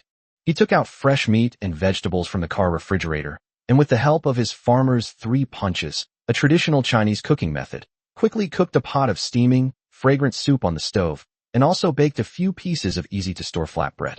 The simple breakfast tasted especially delicious in the wilderness.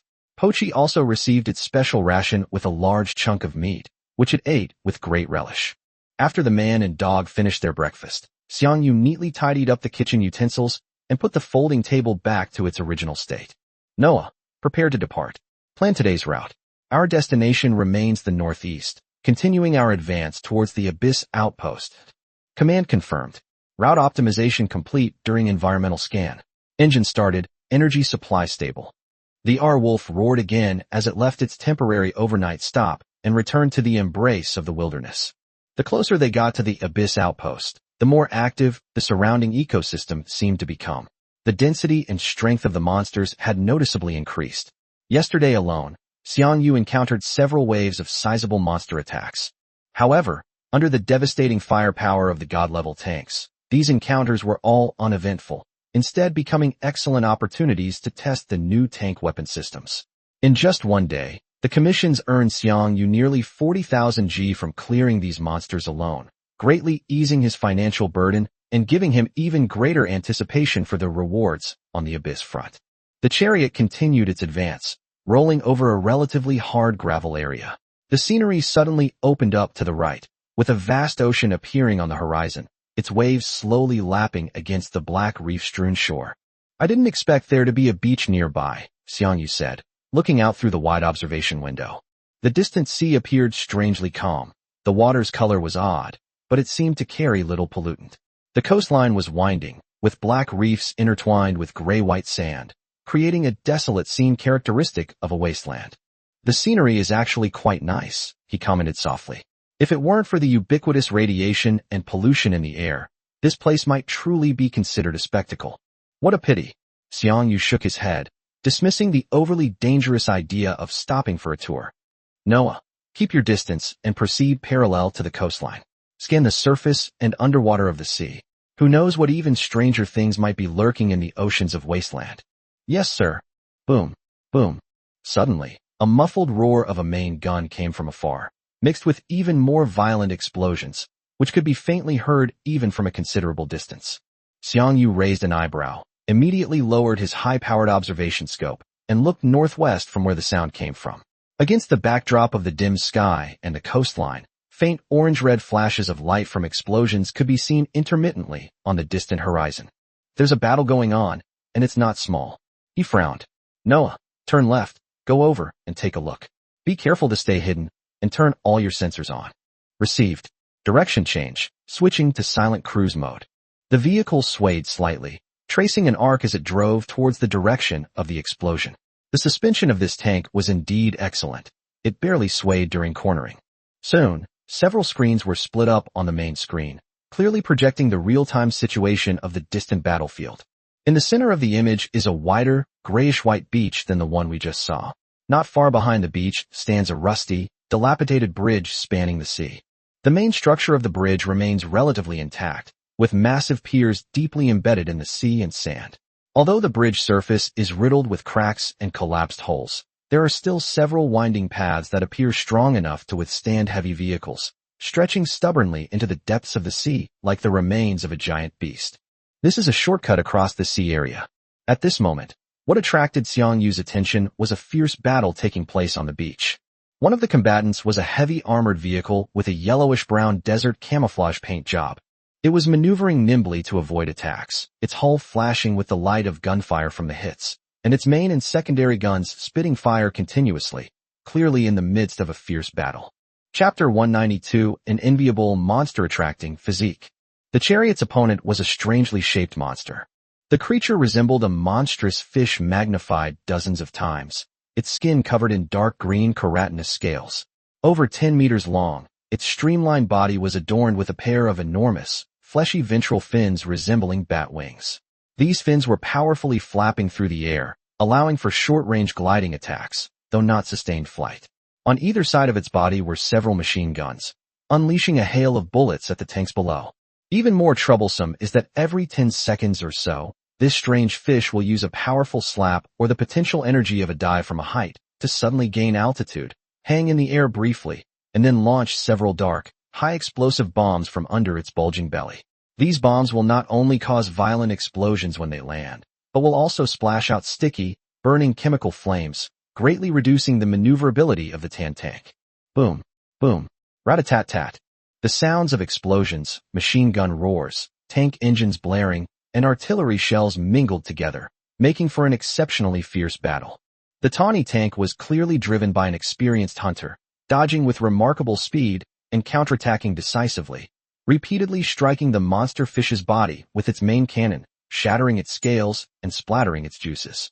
However, the monster fish, with its three-dimensional maneuverability advantage from gliding, the continuous suppressive fire from its machine guns, and its unpredictable aerial bombardment, maintained the initiative, forcing the tank into a rather precarious situation. The tank could only maneuver between the reefs under the bridge and on the beach, unable to create distance or effectively inflict serious damage on its opponent. Tobian Flying Fish. Xiang Yu activated his Eye of Insight talent instantly through the observation scope, capturing the monster's data. Tobian flying fish light armor. HP 10,000 attack, 550 defense, 200 weakness. Just as Xiang Yu was observing the battle situation and weighing whether to intervene, Noah's notification suddenly sounded in the cockpit. Supreme Command. An unencrypted public communication channel has been detected attempting to connect. The signal source is a tank engaged in combat below. Connect. Xiang Yu was slightly surprised, but still nodded. Bring them in. As soon as the call connected, a young woman's voice, clearly panting, came through. Hey buddy on the other end. I can handle this, Tobian flying fish. No need for you to help. I can manage it myself. Upon hearing this, Xiang Yu was both amused and exasperated. It turned out the other party was worried that he, this uninvited guest, was there to steal the monster. On the wasteland, conflicts between hunters over bounty targets were not uncommon, due to the system's rules preventing mutual attacks, so the other party's wariness was understandable. It's a misunderstanding, girl. Xiang Yu replied casually, dispelling her concerns. I was just passing by. I heard the shelling all over here, so I came to check it out. I was just passing by, nothing more. You go ahead and do your thing, I'll be going now. I won't disturb your hunt. Good luck, goodbye. After saying that, he gestured for Noah to prepare to cut off the communication. The girl on the other end seemed relieved, and her tone became more relaxed. Okay, buddy. Thanks for understanding. Have a safe trip. The communication was disconnected. Xiang Yu shook his head and said to Noah, Noah, turn around. We're not going any further. Let's go around to that cross-sea bridge and cross the sea directly. Then we can continue our journey. Instruction confirmed. Change target to the entrance of the cross-sea bridge. Our wolf slowly turned the car around, no longer heading towards the beach where the fierce battle was taking place, but instead driving towards the rusty giant cross-sea bridge not far away. The tracks crunched over the gravel where the sand met the roadbed. However, just as the chariot was about to climb the ramp leading to the bridge, Noah's warning suddenly sounded. Warning. Unknown life signal detected approaching rapidly. The view on the main screen instantly switched from the perspective of the bridge in front to a wide-angle overview of the battlefield to the side. Beneath the gray-blue sea, a colossal shadow was tearing through the waves at terrifying speed, hurtling towards the beach. Just as the tawny tank had once again narrowly avoided the bombardment of the Tobian flying fish and was preparing to counterattack. Boom! A massive wave, tens of meters high and filled with seawater, sand, and broken shells, suddenly erupted from the shallow waters near the beach. A dark shadow, even larger than the Tobian flying fish, opened its enormous maw, full of ferocious teeth, and viciously bit down towards the area where the tan tank was located. Although the tank managed a last-minute dodge, it was still hit by the terrifying shockwave and flying sand and gravel, and was slid sideways for more than 10 meters. Its energy shield flashed wildly, clearly indicating that it had suffered a significant shock.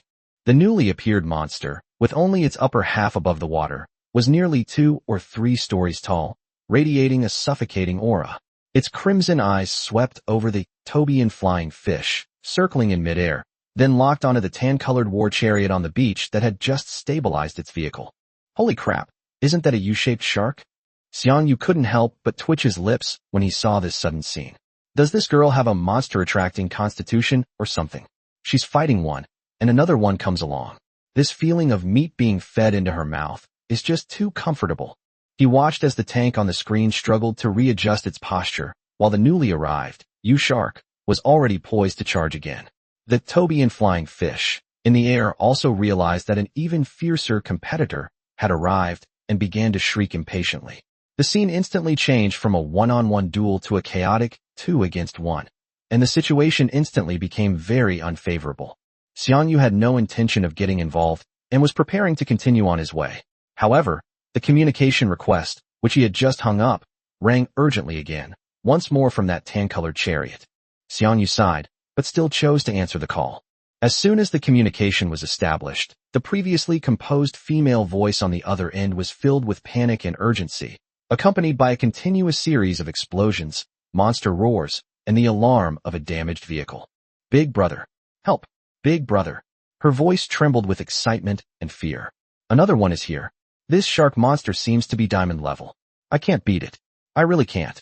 Can you help me? Please. I'll give you all the bounty for Tobian flying fish. I just want to save my life. Please, big brother. She spoke rapidly, almost in a sob, clearly facing a life or death situation. Chapter 193, The Unexpected U-Shaped Shark. Xiang Yu remained silent for a while. He didn't mean to be a pushover, but he was short of money right now, and with the god-level tank at his disposal, he could take down this diamond-level boss with a single shot. It doesn't take much time, you can earn some extra money, and you can even help a colleague out of the way. Why not? Okay. Alright, Xiang Yu finally spoke. I'll be there soon. Hang in there, don't get instantly killed. Thank you so much for your help, brother. I can hold on for a little while longer. I'm so grateful to you. The hunter's voice was filled with gratitude as if she had just escaped a disaster, and then the communication was immediately disconnected. Noah, turn around, let's go back. We've got a job, Xiang Yu said calmly, his eyes full of satisfaction. Yes, sir. Under Noah's superhuman precision control, the R-Wolf executed a dazzling 180-degree drift turn on the bridge. The heavy vehicle tilted slightly due to inertia, the tracks carving deep grooves in the gravel and pebbles, the swirling dust resembling a miniature sandstorm. The next second, the engine roared to full power, speeding back towards the battlefield it had just left. As he sped along, Xiang Yu's gaze was already firmly locked onto the newly appeared shark monster through the observation scope. He concentrated, activating Eye of Insight at full power, and the data stream instantly fed back. U-shaped shark light armor HP 22,000 attack, 780 defense, 350 weakness. It really is it. Seeing the familiar name and design, Xiang Yu's mind flashed with fragments of distant memories. It was a scene from another world's screen, a time when, while battling a powerful enemy at sea, other sea monsters suddenly invaded the battlefield. He never expected to reunite with them in this real-world tank universe in such a way. I'm talking about you, Toby and Flying Fish. Noah, lock onto the U-Shark. With the main gun, switch to high-explosive shells, Xiang Yu quickly ordered. High-explosive shells are the most suitable weapon against this kind of lightly armored monster. Yes, Supreme Command. Ammunition type switch, high-explosive shell, complete. Main gun aiming, dynamic ballistic prediction calculation, target trajectory lock-on complete. At this moment, the U-shaped shark had just repelled the Tan tank with a fierce ramming attack and was raising its ferocious head, preparing to launch another devastating barrage using the rocket pods on its back. Meanwhile, R-Wolf had already rushed back to an excellent firing position, approximately 500 meters from the U-Shark, on the shore. For a god-tier main gun, this distance was practically face-to-face. Fire! Xiang Yu gave the order to fire without any hesitation. Boom, boom, boom. 4. Driven by the quadruple burst chip, the god-level main cannon roared with earth-shattering fury. 4 rounds of rapid fire erupted in less than 4 seconds. Due to the weapon's inherent triple burst characteristic, each round actually fired 3 shells. A total of 12 incredibly powerful high-explosive shells, trailing scorching contrails, tore through the air and covered the massive body of the U-shaped shark with near-perfect dispersion. It seemed to sense a deadly threat and tried to dive down to avoid it, but its movements were too slow in the face of Noah's precise calculations and the super high initial velocity of the god-level main cannon. Boom, boom, boom. The continuous, violent explosions were like 12 flowers of death blooming on the shore. Fire, thick smoke, shattered tissue, dark green, foul-smelling bodily fluids, and rockets that detonated inside the nest before they were even fired. All of these combined to create a devastating feast that completely engulfed most of the U-Shark's body. Minus 1860, minus 2,790, minus 1860, minus 1860. A series of damage numbers were jumping wildly. The opponent's 22,000 health points melted away in just a few seconds, like ice and snow under the scorching sun.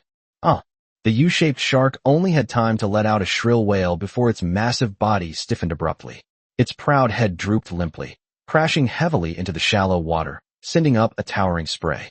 It then floated sideways on the murky sea, its dark green blood quickly staining a large area of the ocean red, before falling silent once more. Wasteland World. Hunter Red Wolf successfully killed the bounty hunter, the first U-Shark, diamond level. Blue Star World. Hunter Red Wolf successfully killed the bounty hunter U-Shark, diamond level. On Wasteland, Blue Star contribution plus 1.0, current contribution 2.2. What the hell? Meanwhile, Zeely, the female hunter who had just regained control of her vehicle after the collision and was still in shock, was preparing to face the barrage of rockets that was about to hit her. Through the observation screen, she witnessed this scene that she would never forget. Her mouth involuntarily opened wide, and her mind went almost blank. A diamond-level bounty hunter, taken down in one go? Just one barrage. Who is this guy? That firepower is insane. She felt her worldview being violently shaken. She knew how troublesome diamond-level bosses were, thick-skinned, with numerous attack methods, a nightmare for many hunter teams.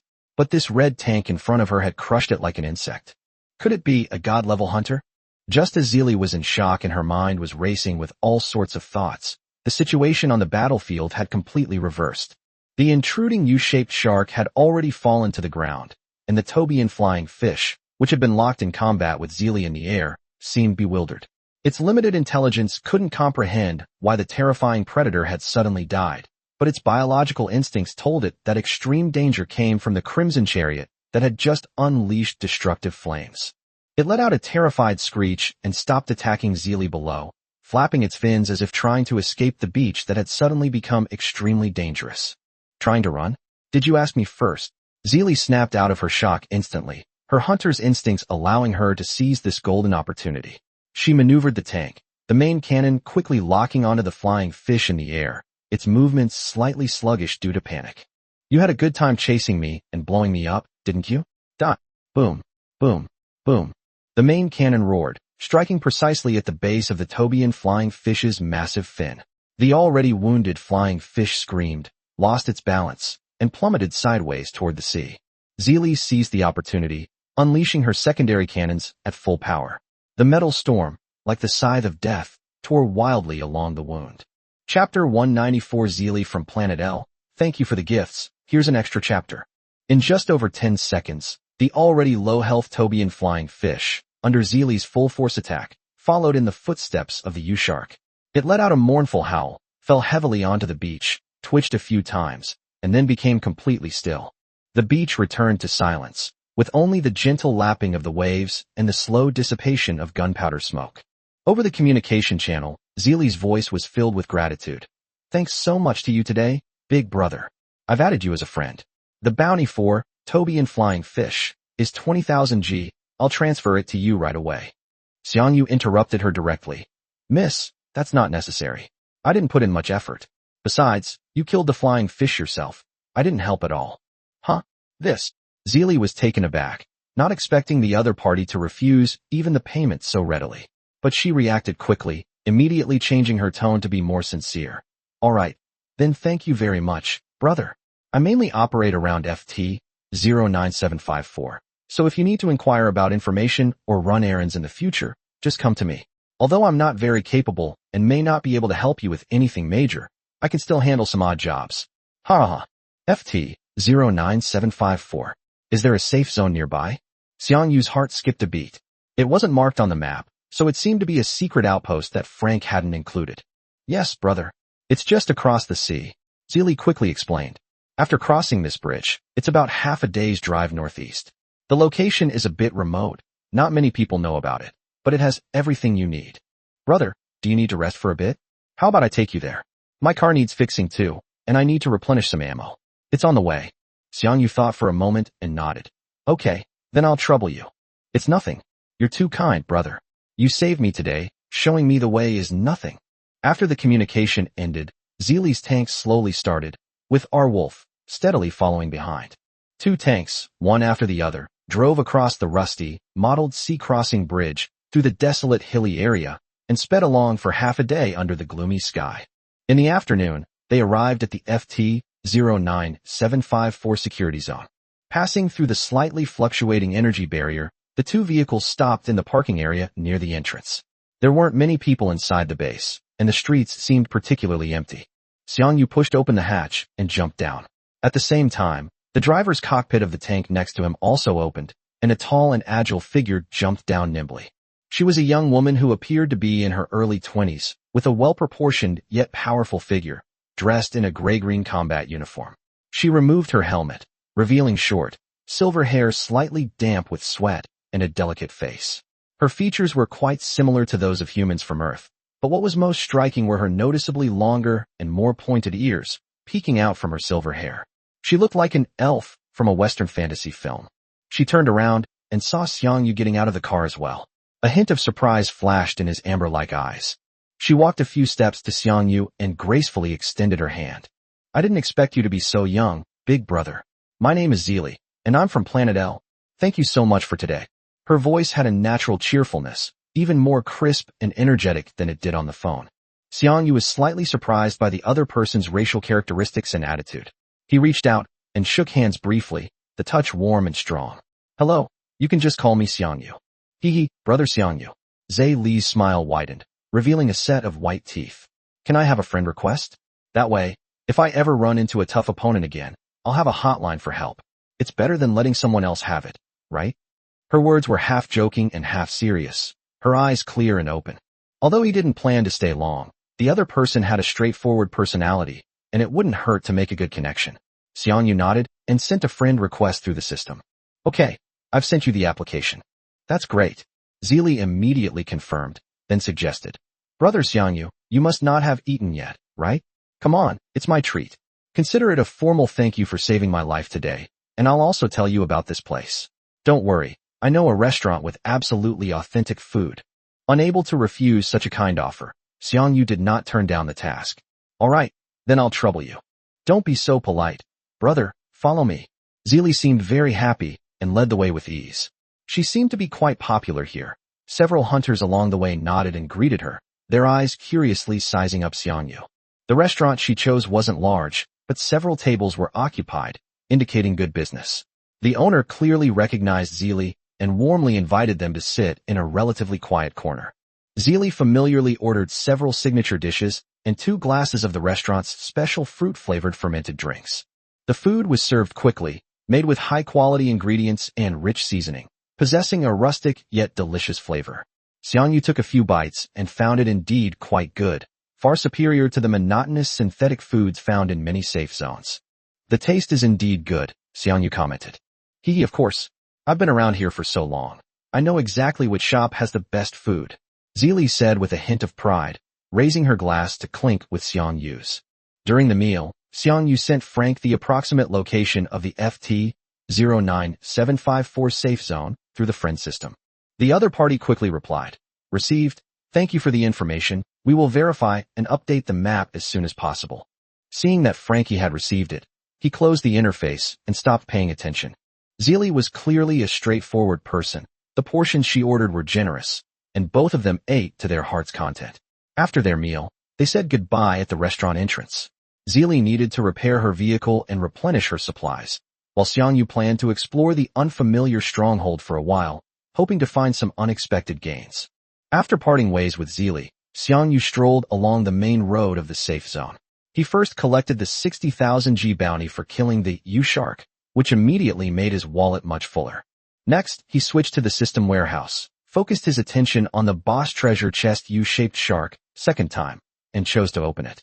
Talent successfully triggered. The rewards list is now open. Please select your rewards from the list below. The familiar list unfolded before him. Xiang Yu immediately looked at the top of the list, quickly scanning it for his most urgent need. Main gun, secondary gun, chip, he muttered to himself, his eyes scanning the chips one by one. The engine must be a good engine. Before acquiring the God class vehicle, the engine was never a problem for him. The Gold class, SGL-0, was sufficient for most situations. Chapter 195, King Kong, Engine. But now, piloting the Steel Beast, R-Wolf, the engine's shortcomings are magnified, severely limiting its true performance. A top-of-the-line engine is the primary requirement now. Got it. 48, Gold grade. 0-80 defense 70 energy recharge 2.5%. The 48 attributes of the gold grade are alright, but the quality isn't high enough. I need diamond grade, or even higher. Xiang Yu shook his head slightly and continued reading. 66, diamond grade. 0-100 defense 100 energy recharge 3%. A diamond level 66. Great. I'll take it. Xiang Yu's eyes lit up. This was his ideal alternative at the moment. Although a God-level engine was the best solution, God-level equipment was not so easy to obtain. He was satisfied with having a diamond-level engine for the time being. He continued scrolling down, preparing to choose a second reward. 48, iron grade. 0-20 defense 50 energy, recharge 1%. Iron grade. The stats are too poor, pass.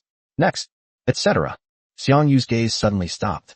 He frowned slightly, and an extremely strange feeling welled up in his heart. Something's not right.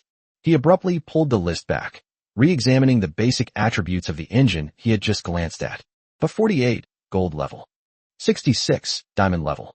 48, iron grade. Further down, there's another engine. 66, bronze tier, 0-40 defense, 80 energy recharge, 1.5%. What's going on? He checked repeatedly to make sure he wasn't mistaken.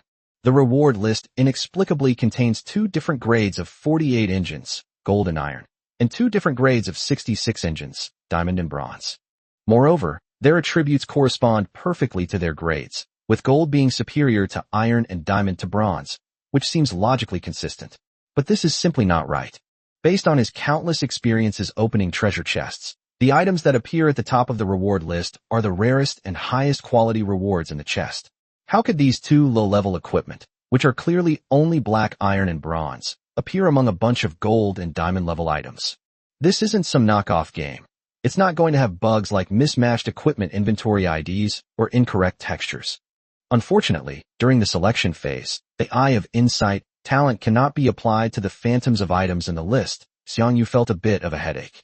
If only he could directly see through the intricacies of these engines. He suppressed his surprise and doubt, and carefully reviewed the list again from beginning to end. Apart from the anomalies of the 2 engines, all the other items on the list, main guns, secondary guns, C devices, SEs, tank chips, etc., were all normal, with clear grades and attributes matching the level of a diamond-grade treasure chest. These 2 engines, in particular, are so jarring and out of place. There's definitely something fishy going on here. Xiang Yu's mind raced. Was it some kind of special mechanism of the system? Was it the special nature of the U-shaped shark boss? Or perhaps, these 2 abnormal engines themselves concealed some secret that transcended the conventional grade determination? Normally, especially now that he needs to update his engine, choosing the diamond level 66 would be the safest option. However, he has more faith in the chosen one talent, which is one of his ultimate trump cards that has brought him to where he is today. Xiang Yu's gaze hardened, and without further hesitation, he selected the 2 abnormal engine icons with his mind. Confirm selection. 48, iron grade. 66, bronze level. Select confirm. With a flash of light, 2 low-level engines fell into his system inventory. Looking at the 2 engines in the warehouse, gleaming with a dull black iron and bronze luster, Xiang Yu immediately activated his Eye of Insight talent. An invisible ripple of detection enveloped the 2 seemingly ordinary metal artifacts. In the next instant, some hidden information surfaced. 48, black iron grade Vajra, 0-20 defense 50 energy 1%. 48 Vajra core, the core component of the Vajra engine, can be equipped and used alone, or used as the main component for subsequent upgrades. Feature 1. Combat charge can continue to charge the shield at 50% efficiency even during combat. Feature 2. Maximum power consumption doubles. Output increases by 1 level. If the engine and vehicle grade are mismatched, a lower grade will result in a 20% reduction in speed. At this point, the protagonist's gold grade engine can only utilize 60% of the vehicle's speed, but with this feature, it can utilize 80%. 66, bronze level King Kong. 0-40 defense 80 energy 1.5%. 66 King Kong. One of the components of the King Kong engine can be equipped and used alone, or as an upgrade component for the 48 King Kong core. It's actually a scalable and combinable tank system, and it exists in the form of a core plus components. Xiang Yu's initial surprise was instantly replaced by delight, and his eyes blazed with excitement. Xiang Yu repeatedly pondered the 2 characteristics of 48 Vajra, especially the second one, combat charging limit power enhancement output level. I just don't know how far this King Kong engine can be upgraded, he said with anticipation. I don't have high expectations. As long as it can be upgraded to diamond level, and with its second characteristic, it can fully unleash the power of a god-level war machine. By the way, ask old Jack. He suddenly remembered the always smiling but exceptionally shrewd equipment shop owner he had met in the first safe zone when he first arrived on the wasteland. Although he had almost made a fool of himself back then, the man should know something, given his knowledge. He acted on his thought. Xiang Yu opened his friend's list, found the friend with the ID, Big Bird Jack, and sent a message. Boss, are you there? Do you have any decent engines right now?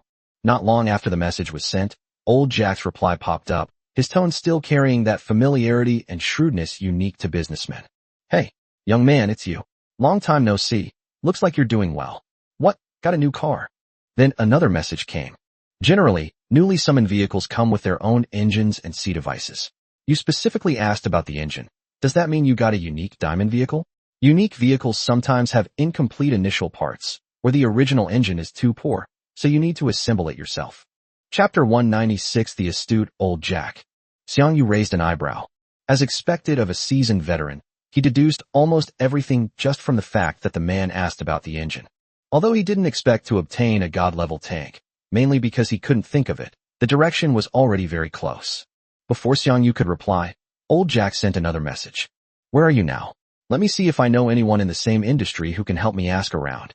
We just arrived at the FT-09754 safety zone today. Wow.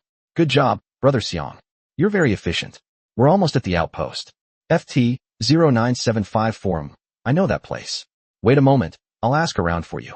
It seems that the merchants on the wasteland planet do indeed have their own connections and intelligence networks, with each safe zone exchanging goods and forming an invisible trade chain. After waiting for about 10 minutes, Old Jack sent another message. I found out. Brother Xiang, you're in luck. He just got a new batch of goods a couple of days ago, and there are 2 diamond-level engines in it. I won't recommend the gold-level ones. You wouldn't be interested anyway. Then, Old Jack sent 2 short text descriptions.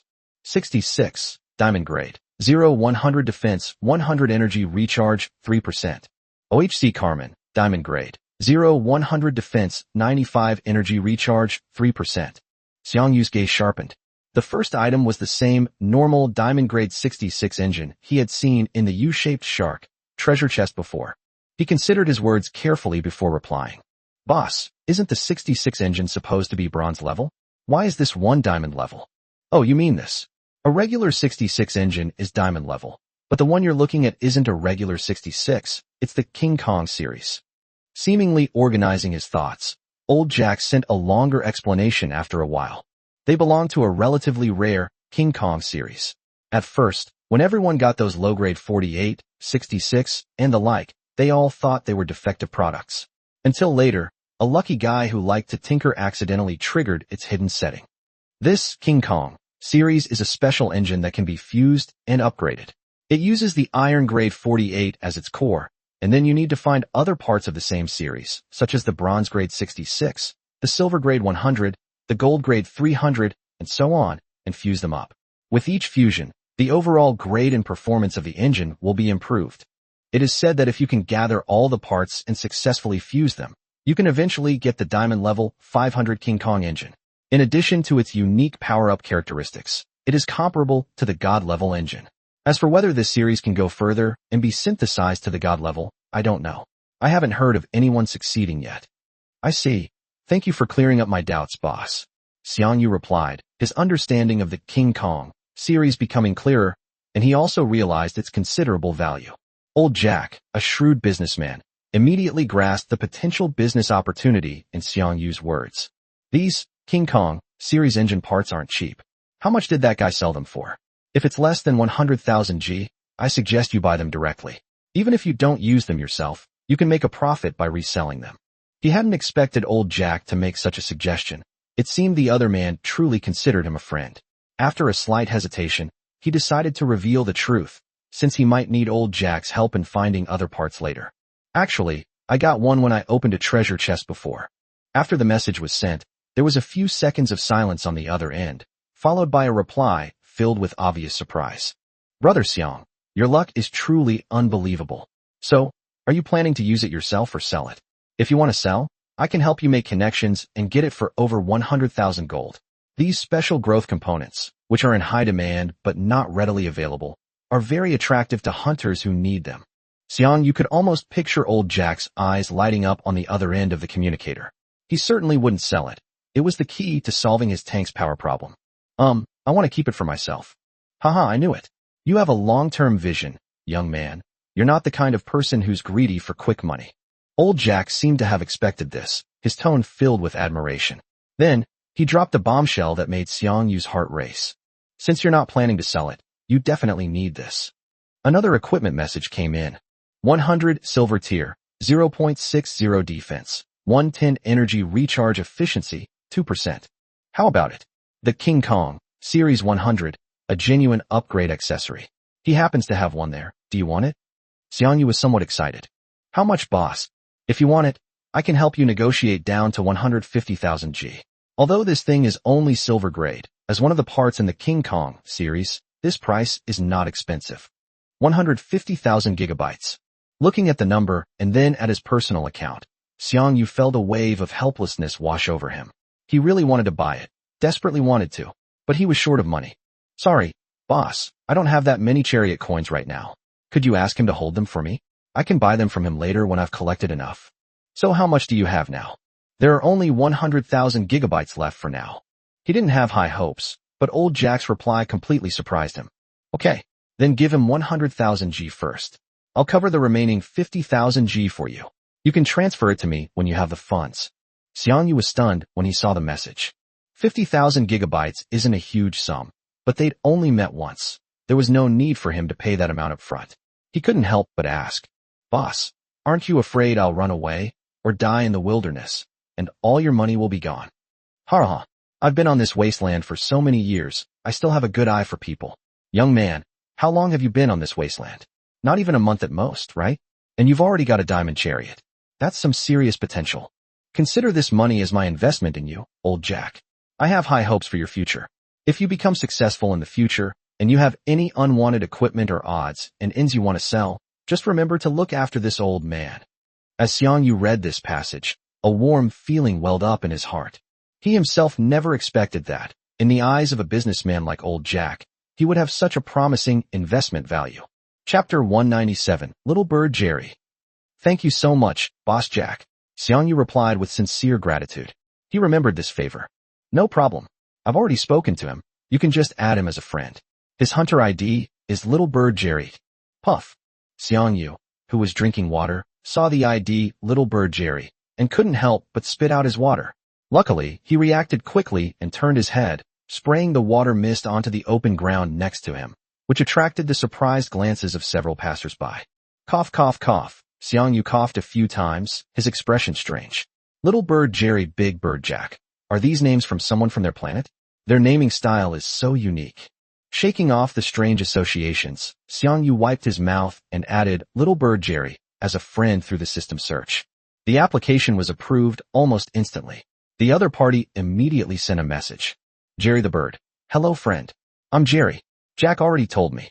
Where are you now? Xiang Yu. I'm currently in the central square of the safe zone. Jerry the Bird. Okay. Let's meet at the entrance of the hunter's office. I'm wearing an orange leather jacket, so I'll be easy to spot. Xiang Yu. Okay. I'll be there right away. After ending the communication, Xiang Yu immediately set off, leading Boki towards the most conspicuous building in the center of the safe zone, the hunter's office. Upon arriving at the office building, he immediately spotted a figure standing on the steps by the entrance. The figure was dressed in an extremely conspicuous orange tight-fitting leather jacket, standing out like a moving warning light against the relatively dim lighting of the security zone. The owner of the leather jacket looked considerably younger than old Jack, probably in his early 30s.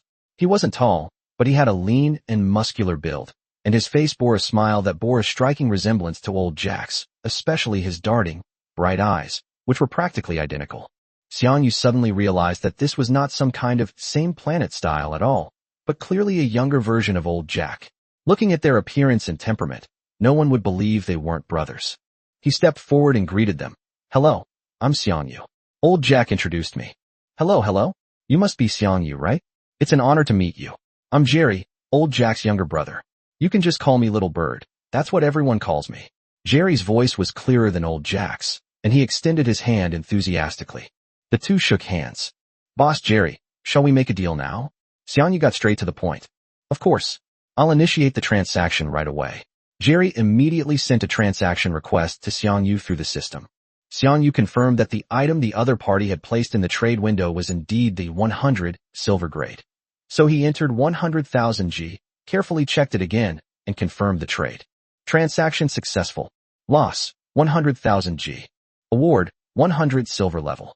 The silver 100 fell into the system warehouse, placed together with the previous 48 and 66. Xiang Yu felt a sense of certainty. He had obtained the second puzzle piece. Are the items all right? Jerry asked with a grin. Judging from your posture, are you collecting King Kong parts to upgrade your own King Kong engine? We do have this plan for now. However, we haven't secured the replacement parts yet.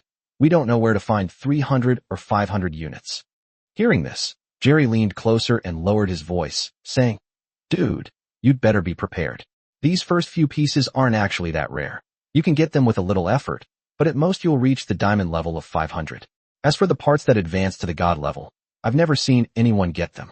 People are privately speculating that there might not be any readily available parts. Instead, you might need to synthesize them using mysterious fragments, like some god-level equipment.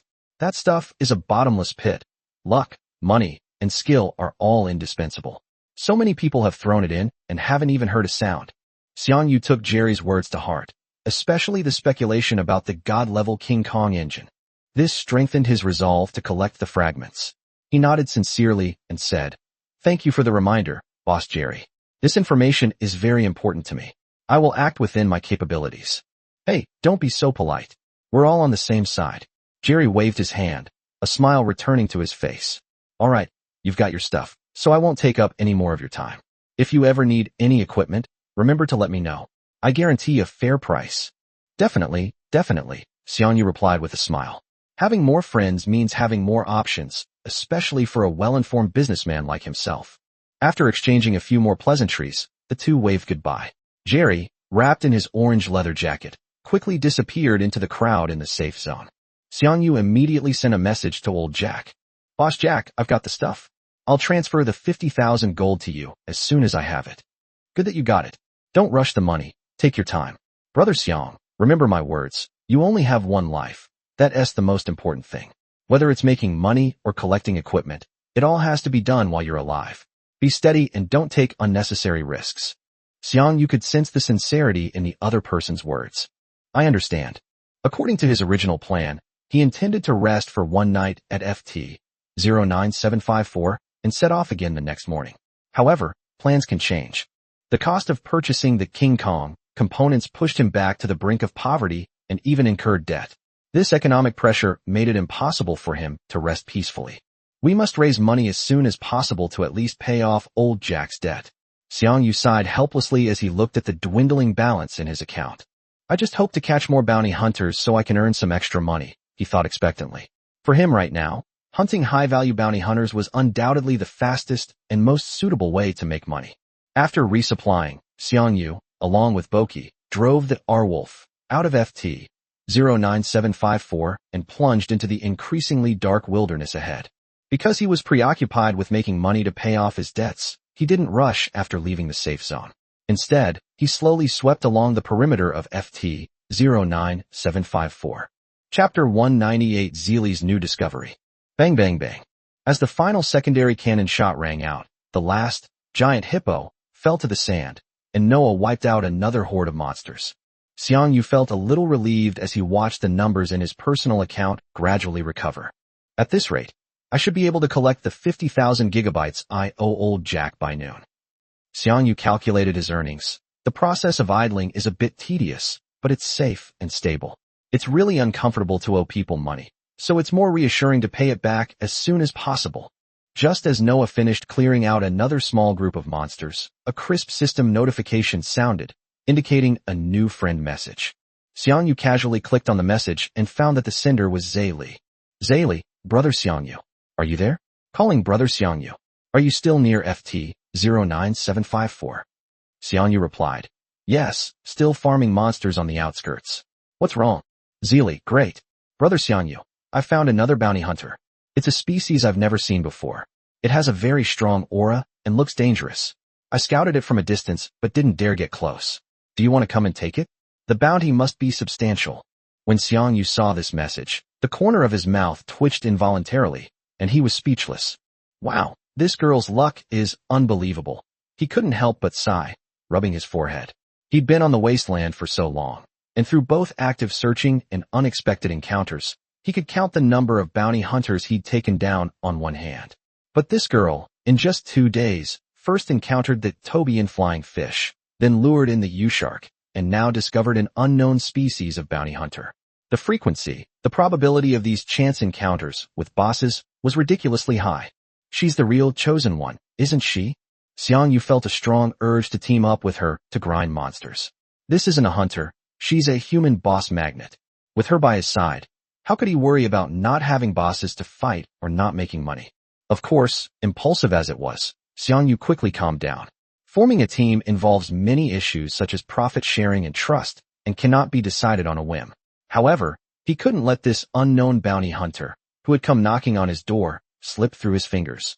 He replied immediately, I'm still around here. What's your exact location right now? Zeely, I'm currently north of the safe zone. If you come out of FT 09754, keep heading north for about 20 minutes. You'll come across a small river with dark red water that has a strange smell. After you see the river, turn left and drive upstream along the riverbank. After about 10 minutes, you will see an abandoned mine entrance that is half hidden by vines on the mountainside by the river. Once you enter the cave, there are many forks in the road, and it's pitch black. But remember, when you encounter a fork in the road, choose the rightmost one. Keep choosing like this, and you'll probably have to cross half of the mountain before you finally come out through a larger exit. Outside is an abandoned open-pit mine, piled high with scrap and rusty minecarts. Don't stop when you get to the mine. Keep driving straight ahead, past the stockpile. You'll see a canyon entrance deep inside the mine. The newly discovered bounty hunter is in that valley. I'm currently hiding in the ruins of a watchtower on the edge of the mine. You should be able to see my car when you get there. Xiang Yu was speechless for a moment when he saw the extremely detailed route description sent by Zeely. This girl is incredibly fast. How did she find such a remote, complex, maze-like abandoned mine? And how did she figure out the right route? Her spirit of exploration and luck are combined perfectly. Girl, you really know how to run. You even managed to find a place like this. Xiang Yu said, both amused and exasperated. Zeely, hee, I have to run around a lot to make a living. Besides, I have brother Xiang Yu here. No matter how difficult the boss is, you can take care of it in a flash, right? She added a playful thumbs-up emoji. Okay, I got it. I've memorized the route. I'll be there right away. Be careful to stay hidden and don't get spotted, Xiang Yu instructed. Zeely, understood. Brother Xiang Yu, please be careful on the road. I'll be waiting for you. Xiang Yu immediately took action after closing the friends panel. Coincidentally, he had been idling until midnight yesterday and was too lazy to find a place to stay, so he ended up spending the night by this dark red river. Setting off now would save him the time of turning back. Noah, let's set off and drive upstream along the river to find the entrance to an abandoned mine that is half hidden by vines. Received, highest command. Engine started, route planning complete. Xiang Yu picked up the car communicator. Boki, come back, we're moving to a different location, we have a big job. Woof woof. Pochi, who had been keeping watch around, immediately ran back upon hearing this, and easily jumped onto the roof of the car. Our wolf started slowly, beginning its upstream journey along the riverbank.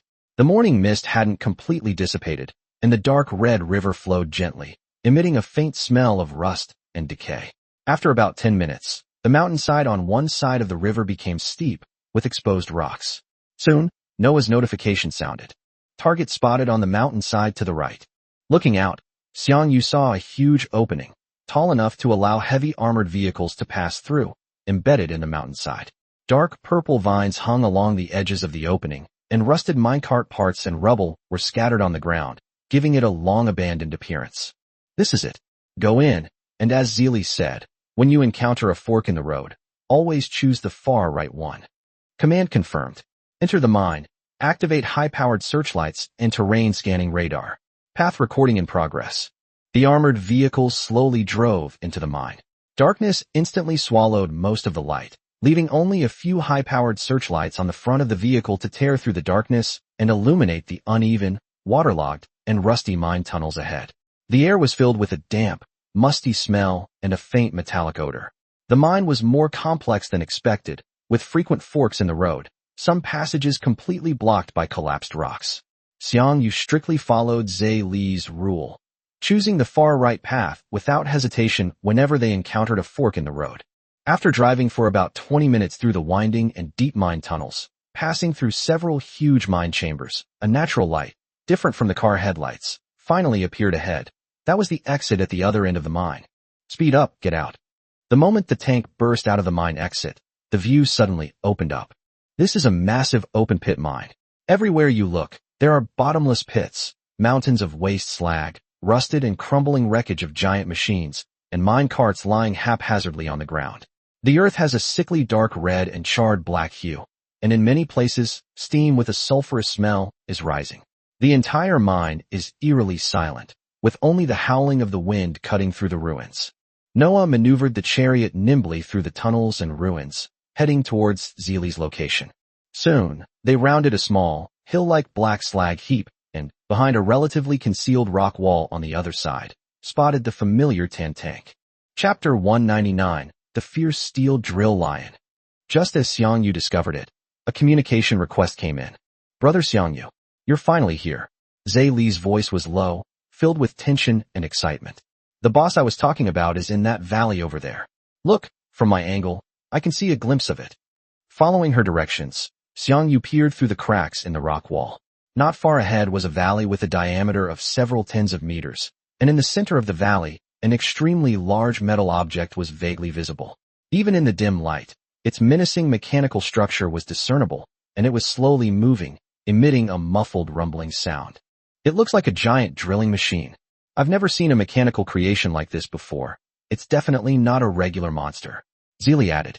"Okay, I'll go in and take a look. Brother Xiang Yu, be careful. I'll be waiting for you outside. Just let me know if you need fire support." "Okay, keep communication silent." Xiang Yu hung up the call with Zeeli and looked towards the corner ahead. As the chariot slowly drove past the last giant rock obscuring his view, the ferocious steel behemoth inside the valley finally crashed into his field of vision without any concealment. At a single glance, that unique design caused Xiang Yu's pupils to contract sharply, and a name from the depths of his memory immediately surfaced.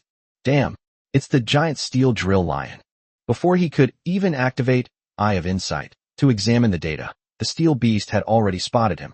All the sensors on its body instantly emitted blinding red light, locking onto the newly appeared wolf. The next second, the ear-piercing sound of weapons charging and mechanical transmission ripped through the silence of the valley. "Bochi, the attack is coming. Dodge!" Xiang Yu shouted sharply. Woof! Bochi reacted even faster. The instant Xiang Yu called out a warning, it leaped off the front of the car. As it landed on all fours, Swift Wind and Thunder was activated, and it transformed into a blur, flanking and encircling the steel drill lion from the side and rear. The laser on its back fired immediately, 3 white energy beams piercing the darkness and accurately striking the armor on the side of the steel drill lion's turret. Whoosh whoosh whoosh. -380, -380, -380. The beam struck, leaving burn marks on the thick armor. However, the target of the steel drill lion's attack remains locked on wolf. At the front of the vehicle, several automatic cannons unleashed a storm of metal, and 2 rows of multi-barrel rocket launchers billowed up a cloud of smoke as dozens of rockets, trailing plumes of fire, swarmed towards it like a bee. Even more terrifying, 2 scarlet high-energy lasers suddenly lit up on the top of its turret, shooting in a crisscross pattern. In an instant, rockets, lasers, and machine gun bullets intertwined into a deadly storm, raining down on the red tank. It virtually blocked all escape routes. But that wasn't all. The terrifying giant drill bit in front of the steel drill lion began to spin at high speed amidst a heart-palpitating metallic scraping sound. Dark red energy flowed between the drill teeth, charging towards Xiang Yu with the power to crush everything. It was actually going to use the most savage and direct impact, combined with long-range firepower coverage, to secure victory in one strike. "Noah, take cover," Xiang Yu roared. "The terrain for path avoidance is too narrow, and the available maneuver space is severely insufficient. Activate emergency defensive stance, prioritize avoiding direct laser and drill strikes, and withstand some area damage." Our wolf made an extreme reaction under Noah's control. The vehicle suddenly turned sharply to the right and retreated at full speed, trying to increase the distance from the drill and avoid the area of the densest frontal impact of the rockets. Boom, boom, rat-a-tat-tat, swoosh. Violent explosions erupted around the tank, and bullets from the automatic cannons clanged and clattered against the thick red armor, leaving several slight dents. High-energy lasers grazed the vehicle, sending up a trail of blinding sparks. -712, -712, -712, -700, -700, -712, -712, -712. The narrow valley terrain severely limited Noah's capabilities. Despite pushing his limits, most of his attacks still landed squarely on the god-level chariot. The energy shield fluctuated violently. Countless wounds instantly appeared on the armor, and alarms blared incessantly in the cockpit. SP plummeted at an alarming rate. Noah, aim and fire. Give them a good beating. Xiang Yu knew they couldn't afford to be passive anymore. They had to fight back. Roger. Main gun aiming locked. Fire. Boom boom boom boom. The divine main cannon roared. 12 high explosive shells, trailing sharp whistles, hurtled towards this steel drill lion. However, just before the high explosive shells were about to hit, this steel drill lion demonstrated its troublesome defensive capabilities. Several rows of honeycomb-shaped launch ports on the rear of its low and wide turret opened rapidly, and dozens of small interceptor missiles, like startled wasps, whistled out, drawing strange arcs in the air, and accurately collided with the incoming shells. Boom, boom, boom, boom. A series of fireballs exploded in midair, for shells were detonated in midair by these damned interceptor missiles. Only 8 penetrated the interception net, hit the target, and exploded on the drill base and nearby armor, but the damage was greatly reduced by the enemy's armor. Minus 968. Damn it. The interceptor weapon. It's still so disgusting. Xiang Yu's heart sank. This steel drill lion, like its brother, is most infuriating for its detestable interceptor capability. Just then, the opponent's rapidly spinning giant drill reached Arwolf. With a crushing force, it slammed into him. Bang! A deafening roar echoed through the valley. Even though the chariot had retreated with all its might and slightly turned to avoid the sharpest point of the drill under Noah's control, it was still slammed solidly into the front left side of the vehicle by the terrifying impact. The entire cockpit felt like it had been slammed by a giant hammer. The violent tremor made Xiang Yu feel as if his internal organs had shifted. He was slammed hard onto the driver's seat and then tightly restrained by the seatbelt. If it weren't for the fact that his body had been reinforced multiple times and the excellent shock absorption of the driver's seat, this blow would have been enough to make him faint. Even so, he felt dizzy and a metallic taste rose in his throat. Warning, the left frontal armor is severely damaged. The suspension system is partially damaged. Noah's alarm sounded. Chapter 200, Lightning Speed, activated. Ugh. Pochi let out a painful groan in the communication channel, clearly also affected by the shockwave. But soon the sounds of it continuing to fire and move quickly could be heard again. Taking advantage of a lull in the intense back-and-forth exchange, and in the precious moment when the opponent's weapon was reloading, Xiang Yu suppressed his discomfort, concentrated all his mental energy, and his eye of insight. Talent finally successfully captured the core data of this steel beast. Steel Drill Lion Heavy Armor HB, 24,000 attack, 1,000 defense, 400 weakness. Heavy armor. No wonder the high explosive shells didn't do any damage. And that damned interception system. Xiang Yu instantly understood the situation. Noah, switch the main gun to armor-piercing rounds. Xiang Yu quickly gave the order. Armor-piercing rounds are still the first choice for dealing with heavily armored units. Yes, sir. Ammo switching in progress. However, the Steel Drill Lion clearly wasn't going to give him a chance.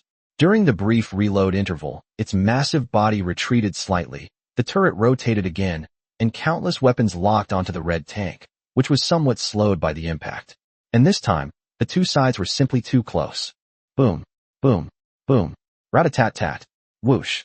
A new wave of rockets, machine gun bullets, and high-energy lasers came crashing down almost in the blink of an eye. At this near face-to-face distance, even with his extraordinary abilities, Noah was utterly unable to effectively evade them on a large scale. Boom, bang, sizzle. Most of the attacks landed squarely on Arwolf again. The armor shattered, sparks flew, and the energy shield flickered violently. SP plummeted again like an avalanche. Multiple screens in the cockpit flickered and sparks flew, and a pungent smell of burning filled the air. Wow, that firepower is really fierce.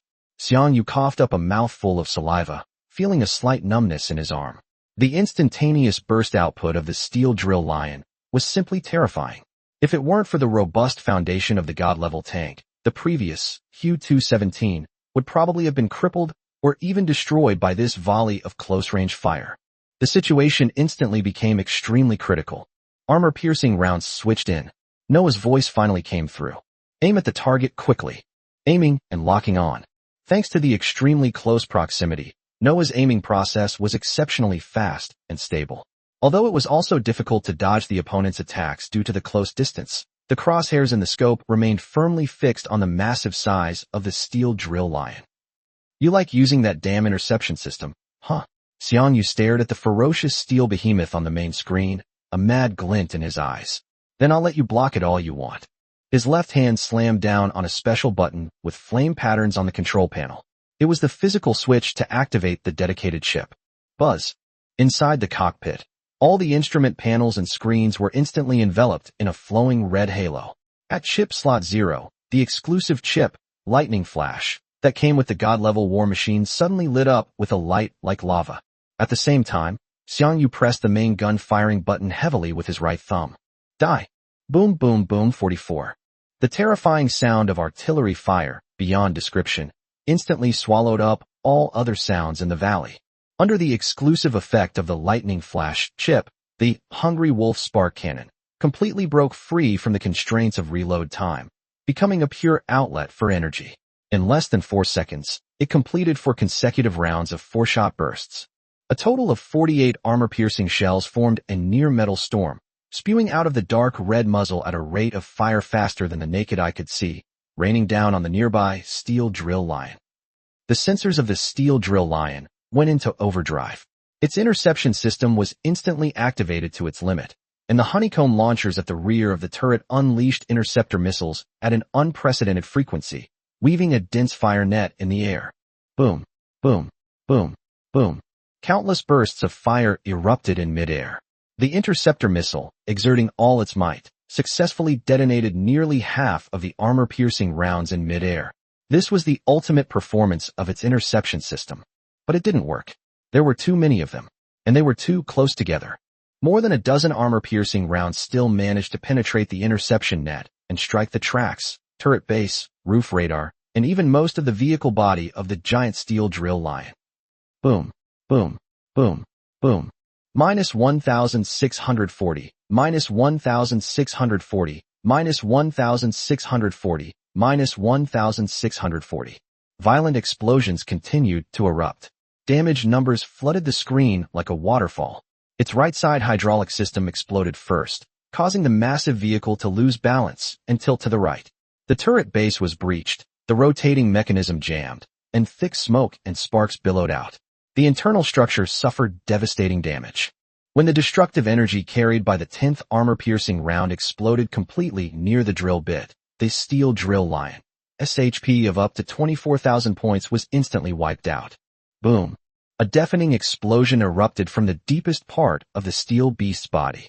Its massive form swelled violently before bursting apart from within. Countless fragments of armor, mechanical parts, burning energy pipes, and molten metal contaminated by the abyss sprayed wildly in all directions like a volcanic eruption. Our wolf bears the brunt. Countless fragments carrying destructive kinetic energy slammed into the red vehicle like a storm, creating terrifying, crackling impact sounds. The already damaged armor suffered even more damage. The cockpit shook violently, and the alarm blared at its highest point. The remaining SP was further reduced by a large chunk. Boom. The final core explosion ripped the remaining shell of the giant steel drill lion to shreds, and a huge fireball mixed with thick smoke shot into the sky, illuminating the entire dark valley. Wasteland World. Hunter Red Wolf successfully killed the bounty hunter, Steel Drill Lion, Diamond Rank. Blue Star World. Hunter Red Wolf successfully killed the first bounty hunter, Steel Drill Lion, Diamond Level, on Wasteland Star. Blue Star contribution plus 1.0, current contribution 3.2. The valley was gradually enveloped in thick smoke and dust. Only the giant, still burning wreckage in the center, and the red chariot standing tall beside it, billowing smoke, silently recounted the brief but fierce battle that had just taken place.